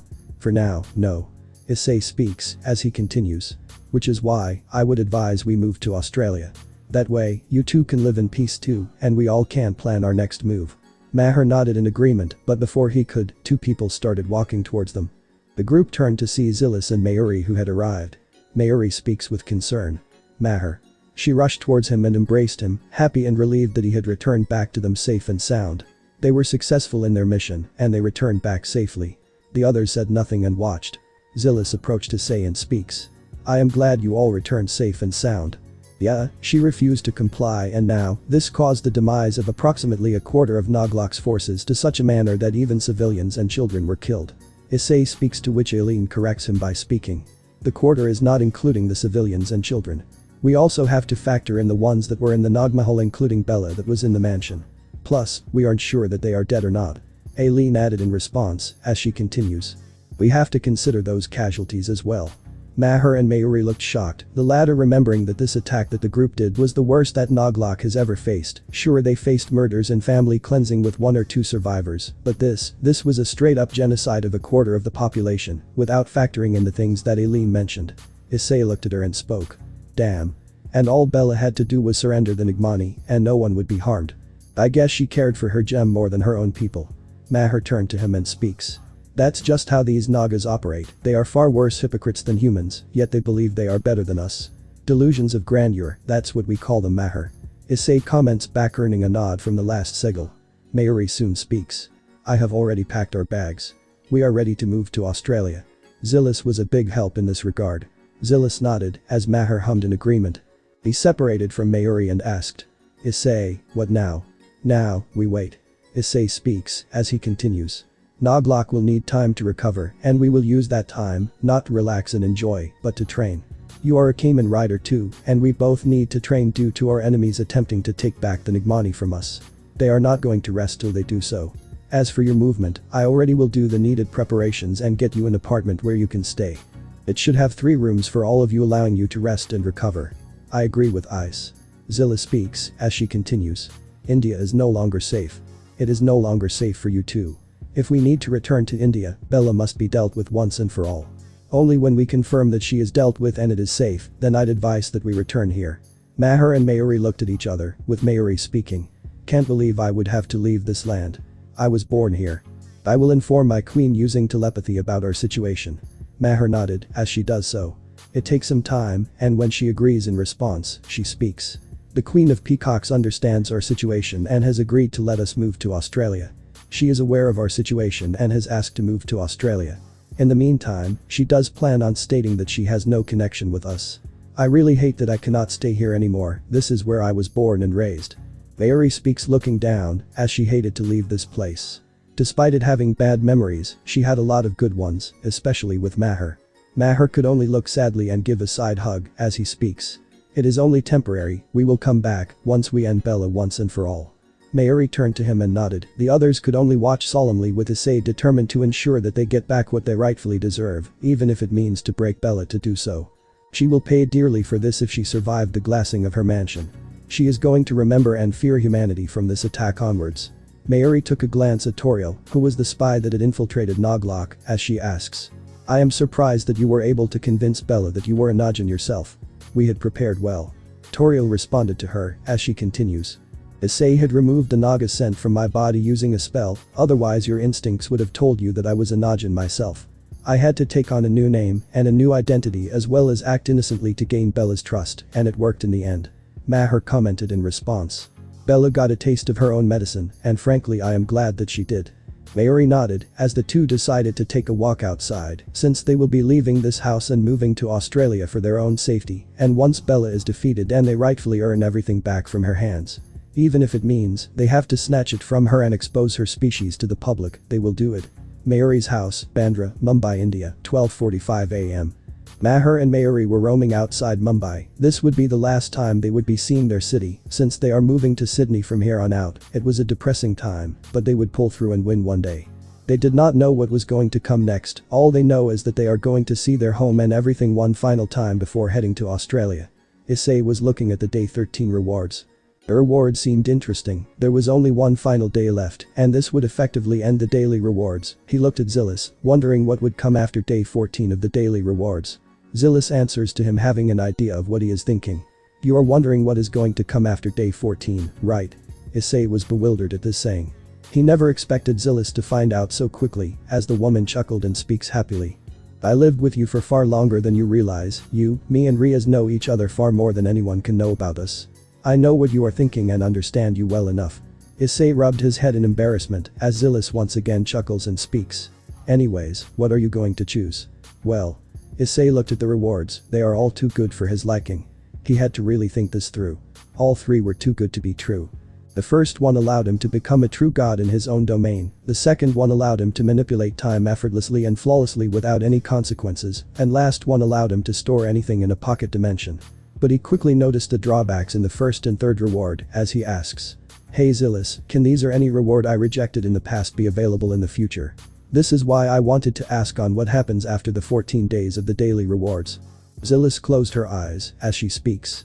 I wouldn't reveal this under normal circumstances, but I think I tell this to you anyway.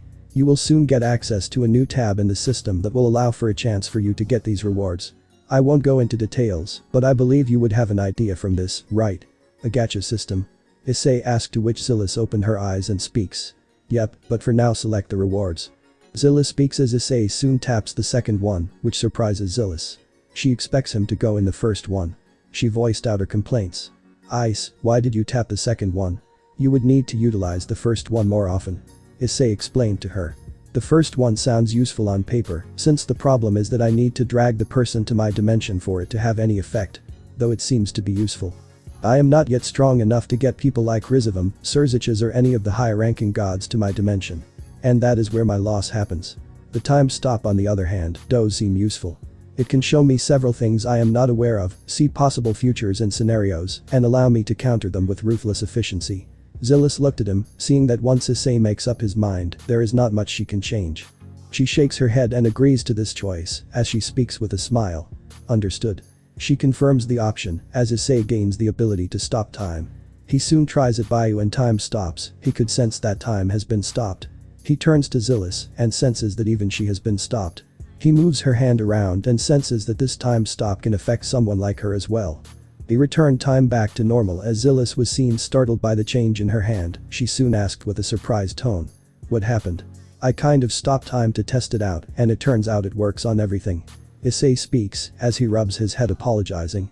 Sorry for freaking you out. Zillis shakes her head and speaks. I understand, but you should be careful. Not many would be able to sense this. This can end up harming our allies at times. So be careful, Ice. Issei agreed to this as he was aware that they could not sense the time stop. He had to use this wisely as he asked. Can I allow my allies to walk in time stop? Zillis nodded in response. Yes, you can. Issei nodded as he was about to speak when the jiggling of the keys was heard and the doors opened in response. It was Maher and Mayuri as the others who were inside of the rooms to have their own discussions also came out and came to the living room. They all looked at Maher and Mayuri who had returned to the living room. Aileen asks. Are you ready for this? We both have discussed on this and we are ready for it. Maher speaks as he continues. We are ready to move to Australia. We took one last look at my old home which was now riddled with cobras everywhere and we only came back thanks to Mayuri being a peon. She sensed where they are and warned me to thread at the right location. Toriel looked at her for a moment and sensed their aura. One was human and the other was a shape-shifting peon. She speaks with a low tone to Aileen. They are real. Zillis also did the same and sensed they were real, not Nagas taking their place, as she nodded to Riaz and Issei speaks. Understood, then Toriel, if you may. Toriel nodded in response as she released a black mist. She took everything, the furniture, the appliances, the suitcases and anything else that belonged to the couple and soon vanished. They had moved to Australia with no one ever realizing what had happened here. It was like he never was present here. The whole house was completely empty and void of anything that would make it the house. There were no electrical appliances or furniture that could be taken to the place. Scene change. Noglok, 3:30 a.m. Come in fast, there are survivors that need emergency medical treatment. A Naga shouted as many were taken to a nearby village for emergency medical treatment.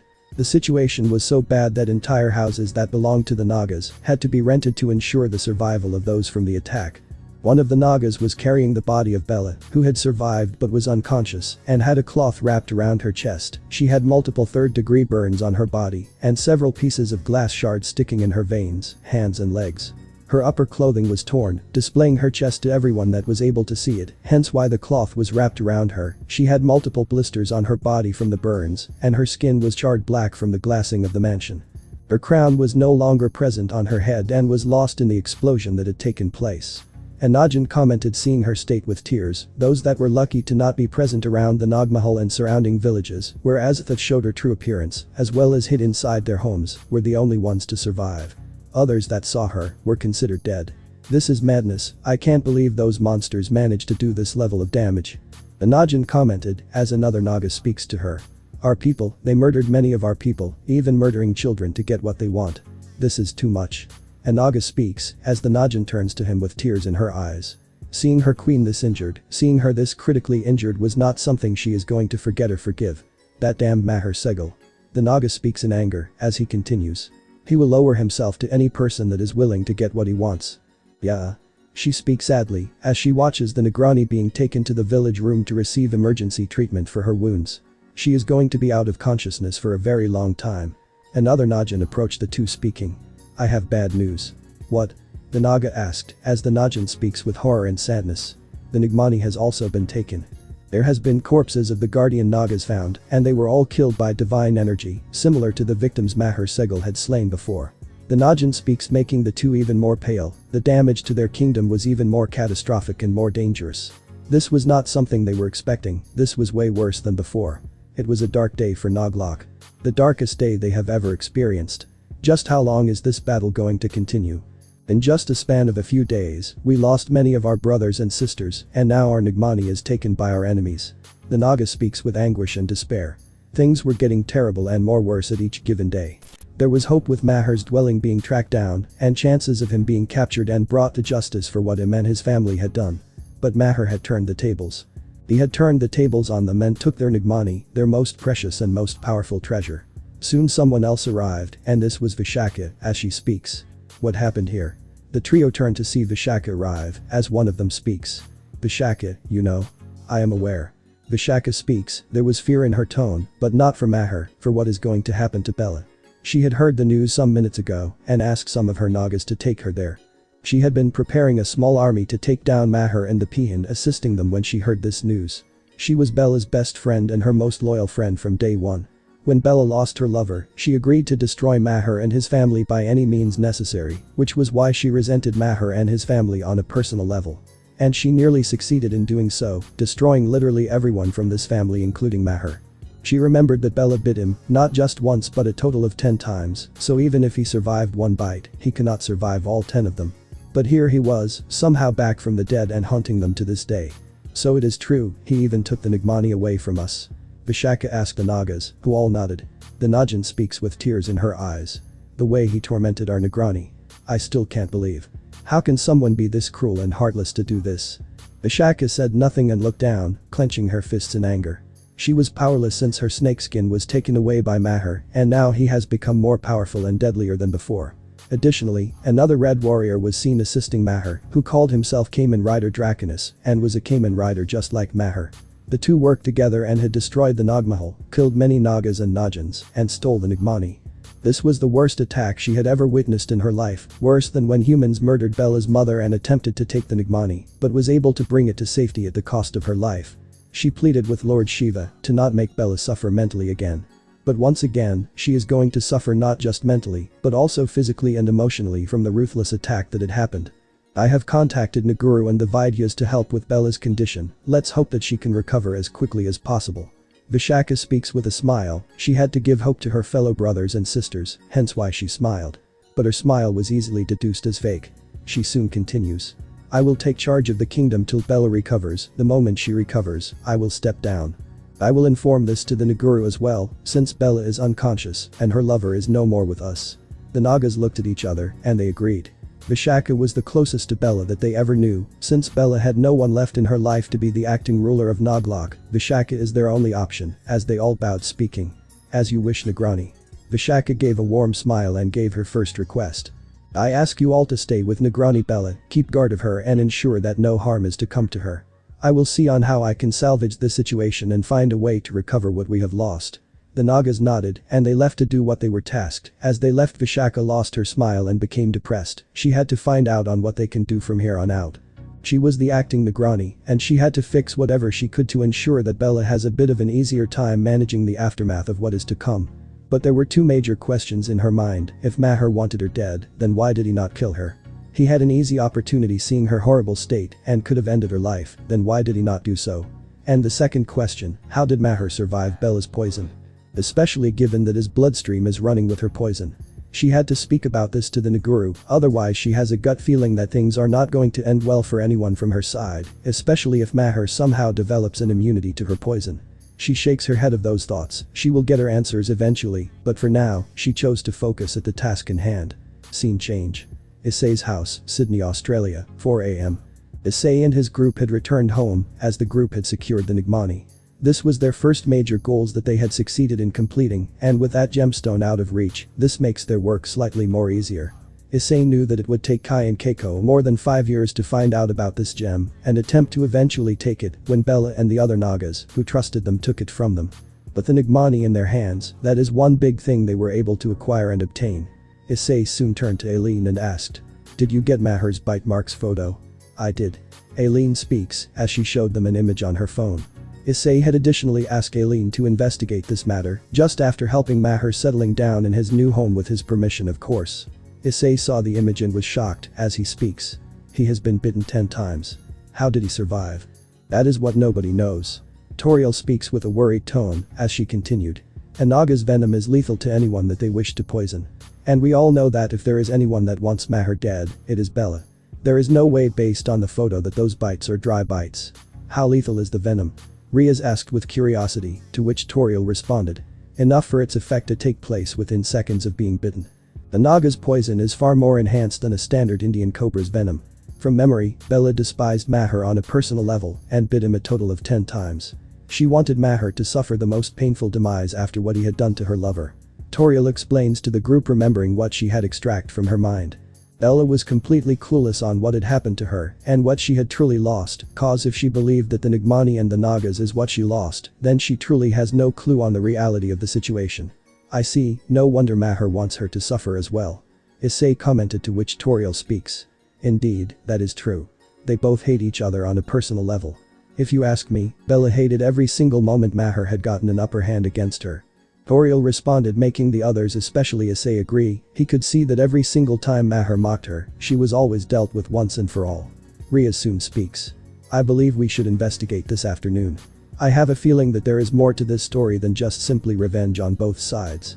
Maher's survival and what Toriel said, things simply don't add up if you ask me. Agreed. Aileen speaks in response, as she continued. This is something we should find out in the afternoon. We all should head to sleep, especially the both of you. She spoke looking at both Issei and Riaz, and they agreed to head to their bed to rest. They all moved soon, with Issei and Riaz taking the bed together to sleep with him. Toriel did teach her several ways on how to pleasure Issei, ensuring that tomorrow night would be the day that both of them have a special night. Toriel has trained her well and ensured that she perfectly matches her master's needs and demands.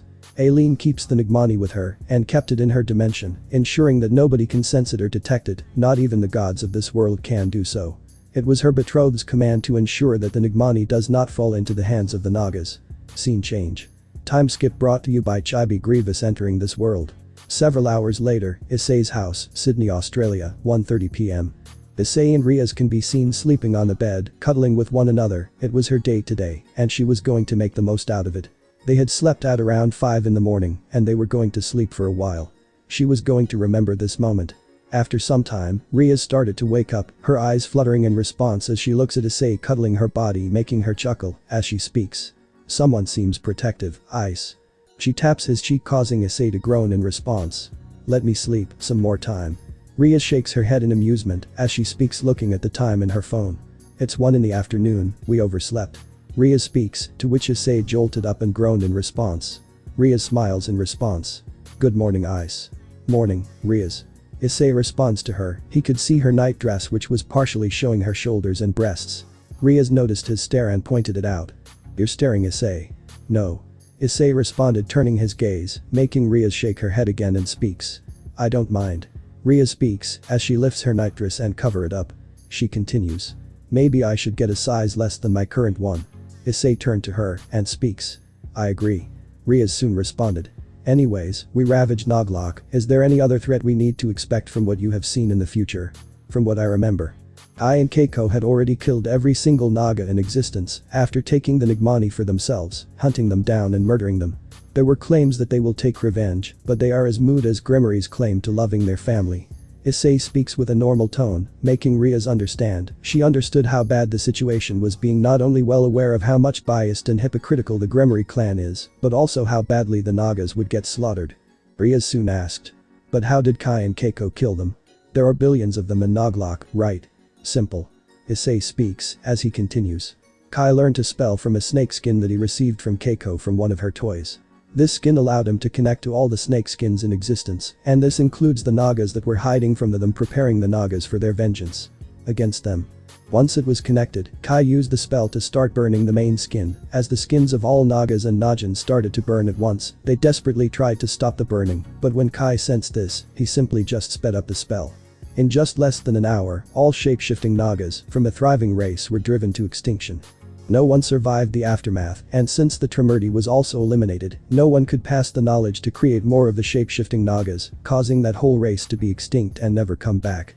Kai lamented that he could not use them as toys, but he knew that in the long run, they will want vengeance, hence why they had the whole race wiped out. Issei explained, to which Riaz nodded. She did not expect this to happen, but it did not surprise her on the behavior of the twins. They would destroy anyone that would stand in their way and knew on how to deal with them. And that was to eliminate any methodology and ways of them getting them any powers. Riaz, that was the only thing I feel the world was better without. The only thing that Kai and Keiko did right. So far, I can see that all they do is revenge, death and destruction. If they do not wish their annihilation to take place, they have to change their ideology. They have to change what they are and what they do, since almost more than a quarter of their forces have been taken out, and that is including the estimated civilians that were eliminated in the attack. Issei speaks, earning a nod from Riaz, as he continues. From what Mayuri told me, this has been the biggest, most ruthless and most violent attack that was done in Naglok in the whole of existence. An estimate of the attack took out 25 million Nagas from Aileen alone, both male and female, in just one night. Attacks of this scale has happened, but not in one night. We just topped the charts in destroying a quarter of the population. Ria shakes her head, speaking. Well, you can't help it, Eldritch can get pretty strong, since their true forms can simply traumatize anyone. Once that happens, you can only pray for the Eldritch to have mercy on you, otherwise nothing can happen. Issei agreed in response, as the couple get up and entered in the bathroom to freshen up. They did not care if they have to see one naked. They already did see this state before. Once they were done bathing and freshening up together, they went out, as Riaz speaks. What is the agenda for today? Riaz asked, to which Issei speaks. Well, for the noon, I am planning to investigate on how Maher survived getting bitten by the most venomous Najin 10 times. That is my plan for the noon, and in the evening, I will be booking us reservations to a restaurant at night, and in the evening, we are heading to a nearby fashion store. You wanted to do shopping, didn't you? Issei asked, to which Riaz beamed at this. She wanted to do her shopping with her Issei. She was about to speak, as Issei speaks. But I am not done yet. Issei removes a different watch from a pocket dimension-like object which looks like a watch, as he continues. I believe it is about time we get our new rider to the folds. A third one that I am familiar with. Riaz widened her eyes at this, as he handed her the watch. The watch soon jolted in response and attached to her hand. She closed her eyes, and saw that the watch had attached itself to the hand. Origin brace. Riaz's eyes beamed at this, as Issei snaps his fingers, and out comes a different looking orb than the standard Draconis and Garuda orb. This was the demon orb. Well, this is what I wanted to give you. Issei speaks, as he presses the button and it announces. Demon. Issei handed the orb to Riaz, which synergized with her body, and it seemed to accept her as her new wielder. He soon speaks. I was hoping that you would become the third rider among us. Riaz soon leaped in the arms of Issei and hugged her tightly, as she exclaimed with joy. I'd love to, my eyes. Issei returned the hug, as she speaks. I won't let you down. Issei turned to her, speaking. I know you won't. Issei trusted Riaz. He and Zillis had been working on this brace in secret. Since the Origin driver was too bulky, the Origin brace would counteract this bulky problem and provide more power, at the cost of reduced versatility. He hoped that this would be beneficial for Riaz in the end. Scene change. Naguru's cave, Naglok, India, 3:30 p.m. Vishaka can be seen walking into a cave at the northern regions of the Naglok. She had to find answers to what had happened. She was going to do so at all costs. She was going to ensure that she gets her answers. Once she reaches there, she sees a man chanting a mantra, recital, for Shiva. He had his eyes closed. The man was described to be a bald man wearing a tilak on his head. He had worn a lungi and a sash surrounding his body. From behind his head, there was a huge strands of hair coming out from the back of his head. Soon the man's eyes opened as he speaks. Vishaka, what brings you to my cave? Vishaka approached this man and kneeled before lying on the ground, her hands touching near the man's feet, but not at the man's feet. This was a ritual and custom that happens in Indian tradition, except she did not touch the feet due to a very personal and unique reason. The man sees this and speaks with a smile. Remain happy. Vishaka got up and speaks. Greetings to the Naguru, but I am here because of. Vishaka is trailed off, to which the now identified Naguru speaks with a smile. I am aware, you desire answers. And I also know of the recent events. He turns his gaze away and speaks with a solemn tone. So many innocents were killed in the attack. To think that man would bring a monster to his side and use them to destroy us all. Maher is not someone we can see as a standard threat. He has now probably become the biggest threat in existence in the current decade, along with his Cayman rider Draconis. They even took our Nigmani from us. He gave a sad sigh, as he changes the topic, seeing the discomfort and distress from Vishaka, whom he knew was reduced to a human form, thanks to Maher's attack, a few days back. So what is it that you wish to know? I wanted to know two things. One is, why does Maher not want Bella dead? If he hates her so much, I believe that he would want her dead by now. So why is he not doing the job? Vishaka asked her first question, to which the Naguru closes his eyes for some time. He is thinking on the possibility on what is happening and what must be possibly in Maher's mind. The events that happened was also making him question on why Maher did not kill Bella. He opened his eyes, speaking. Are you willing to listen to my views on this? Vishaka nodded, speaking without hesitation. Yes. The Naguru speaks. Maher did not kill Bella. If we remember, we all had our connection to Bolanoth stripped away. We could not contact him, nor we could feel our connection to him that we had always with him. Somehow Maher was able to get the assistance of Azathoth, who is someone that is not only feared by our god, but is also somewhat hated by him.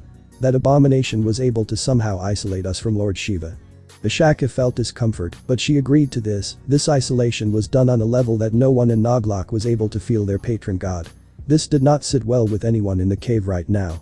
The Naguru did not deny it, he was afraid of Maher right now. Allying himself with monsters from the multiverse, literal monsters that would outright scare the gods in this world, is not something he expected to do. Azathoth willingly chose to help them, including Maher. And that alone made him realize one thing. He spoke his thoughts. Vishaka dear, a change is coming. A change that is inevitable. Something has changed in this world. And the change has already started. The change that will decide not only the future of Naglok, but the future of the entire supernatural world. Humans are not the same people we knew since the last month. We always saw them as untrustworthy and backstabbing, terrible people meant to be eliminated. But now, this change is not only going to change on how we, Nagas, view humanity, but it is also on how we treat humanity to be. What happened with Bella 9 months ago is something that should have never happened. We both can agree on that. Vishaka agreed to Naguru's words, especially the last one.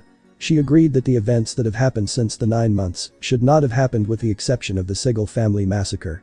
The thing is, either we accept this change and accept the consequences that has happened, or we be crushed by their actions. Whoever Maher has allied himself with has convinced him to work with them for their own goals. They asked him to spare Bella or leave her for dead, expecting that if she survives, it is on us. They expect that we will keep her alive. This group involves abominations like Azathoth. This group can crush Nagas like it was nothing. We have already lost a quarter of our people to this attack, and that too in just one night.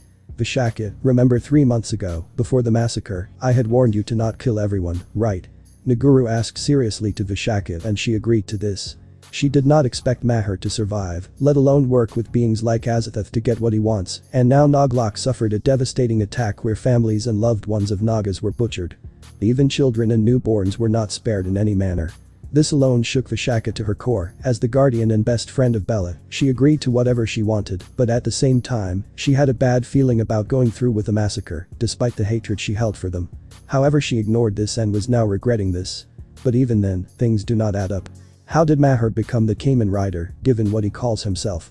And how did he gain the power to strip me of my powers by snatching my snakeskin, as well as nearly do this level of damage? Vishaka asked her question in response to what Naguru had said, to which Naguru speaks. I fear I do not have the answer to this. Whatever power he had gained and only he can answer us this. I cannot answer you that, I apologize. Naguru speaks, to which Vishaka shakes her head and speaks with a smile. It's alright.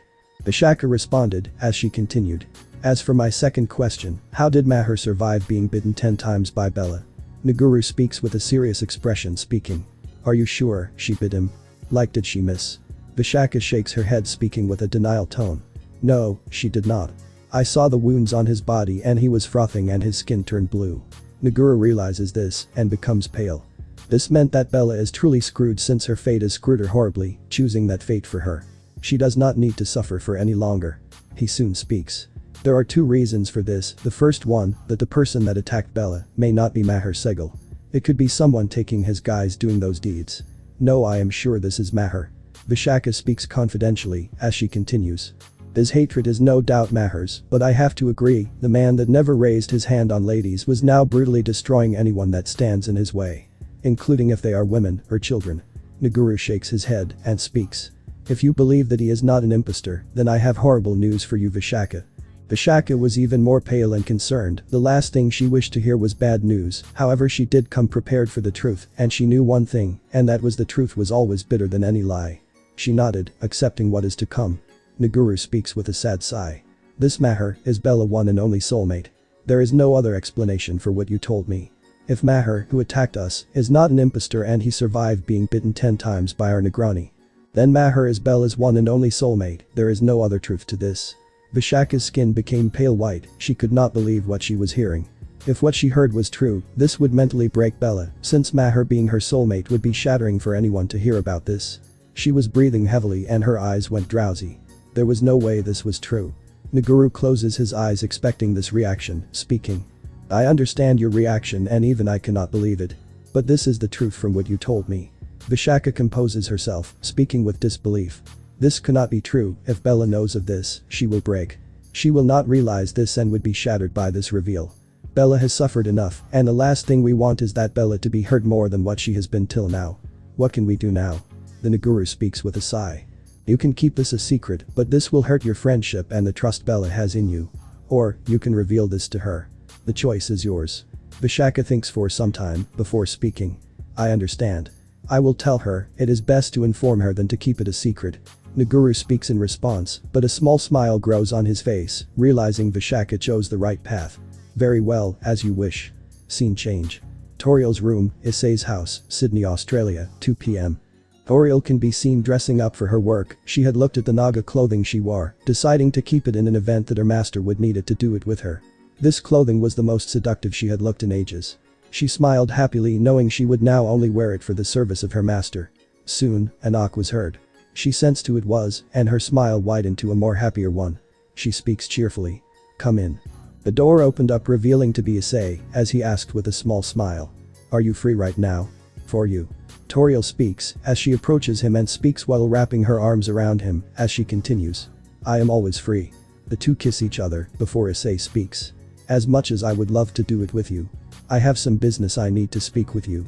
His tone was slightly serious, making Toriel understand that now was not the time for them to indulge in their fantasies. Plus, she was also aware that today was Ria's day, and she did not wish to hurt someone so close to her. She removes her hand speaking. Understood. Please come in. She moves to the side, as Issei comes in and Toriel closes the door. She soon sets the seat for Issei, and he takes a seat as he speaks. Tell me Toriel, can you confirm that Bella had bit Maher 10 times? Can confirm. Toriel speaks with a nod, as she speaks with a worried sigh. What concerns me the most is that he was struck near the neck a total of 10 times. Bella really wanted him dead, which is why she had bit him a total of 10 times. I would personally say that she really wanted him dead. Issei nodded in response, as he speaks. So based on your account, Bella really hated Maher, right? I would say, she despised him. She has never despised any of her natural enemies as much as she despised Maher. And this hatred spread to Maher, who in turn now despises her, and we all know what happened till today, right? Toriel asked, to which Issei nodded. He soon thinks for some time, to which she asked in response. Did Maher tell he had any immunity prior to this? No. Issei responded, as he continues. He still felt disoriented and was dizzy, but that was gone, except along with it his family was also gone. That broke Maher, and he vowed to destroy Noglok and their forces. The origin driver just made his dream more smoother, allowing him to enact his vengeance on them. I see. Toriel speaks in response, as she continues. I did speak with my grandmother this morning and what she told me shocked me completely. Issei turned to her in surprise, as Toriel speaks. She has seen multiple realities regarding the two, however in all of them one thing was common.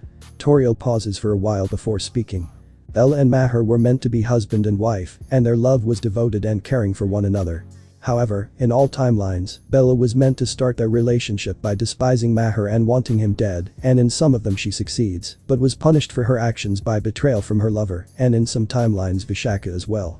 Eventually, once she was broken from this betrayal, Maher was the one person she ran to in all of them, and after some time, Maher does accept her back into his life. Issei widened his eyes in shock and horror, as this would make Maher despise Bella even more, seeing that this woman can never let him live in peace. He was somehow able to convince him to not kill them now, but after this truth, this is going to make him even more relentless at this. So you are telling me that they are made for one another? Issei asked, to which Toriel nodded speaking. They are, in every timeline. Bella does not realize this truth until it is too late, and honestly according to Azathoth, she would not be surprised if Maher ends up killing her for the action she does in the different universes. But he never does, he is the only person meant for her, however in all of them, people from his family are alive.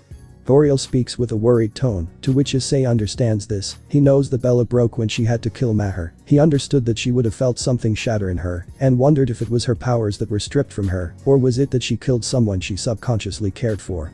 And here, Bella killed everyone except for Mayuri. No wonder, Maher wants to see her suffer now. Issei comments, to which Toriel commented in response. Yeah, it's really bad if the man who was meant to be your life partner is the one that wants you to suffer the most.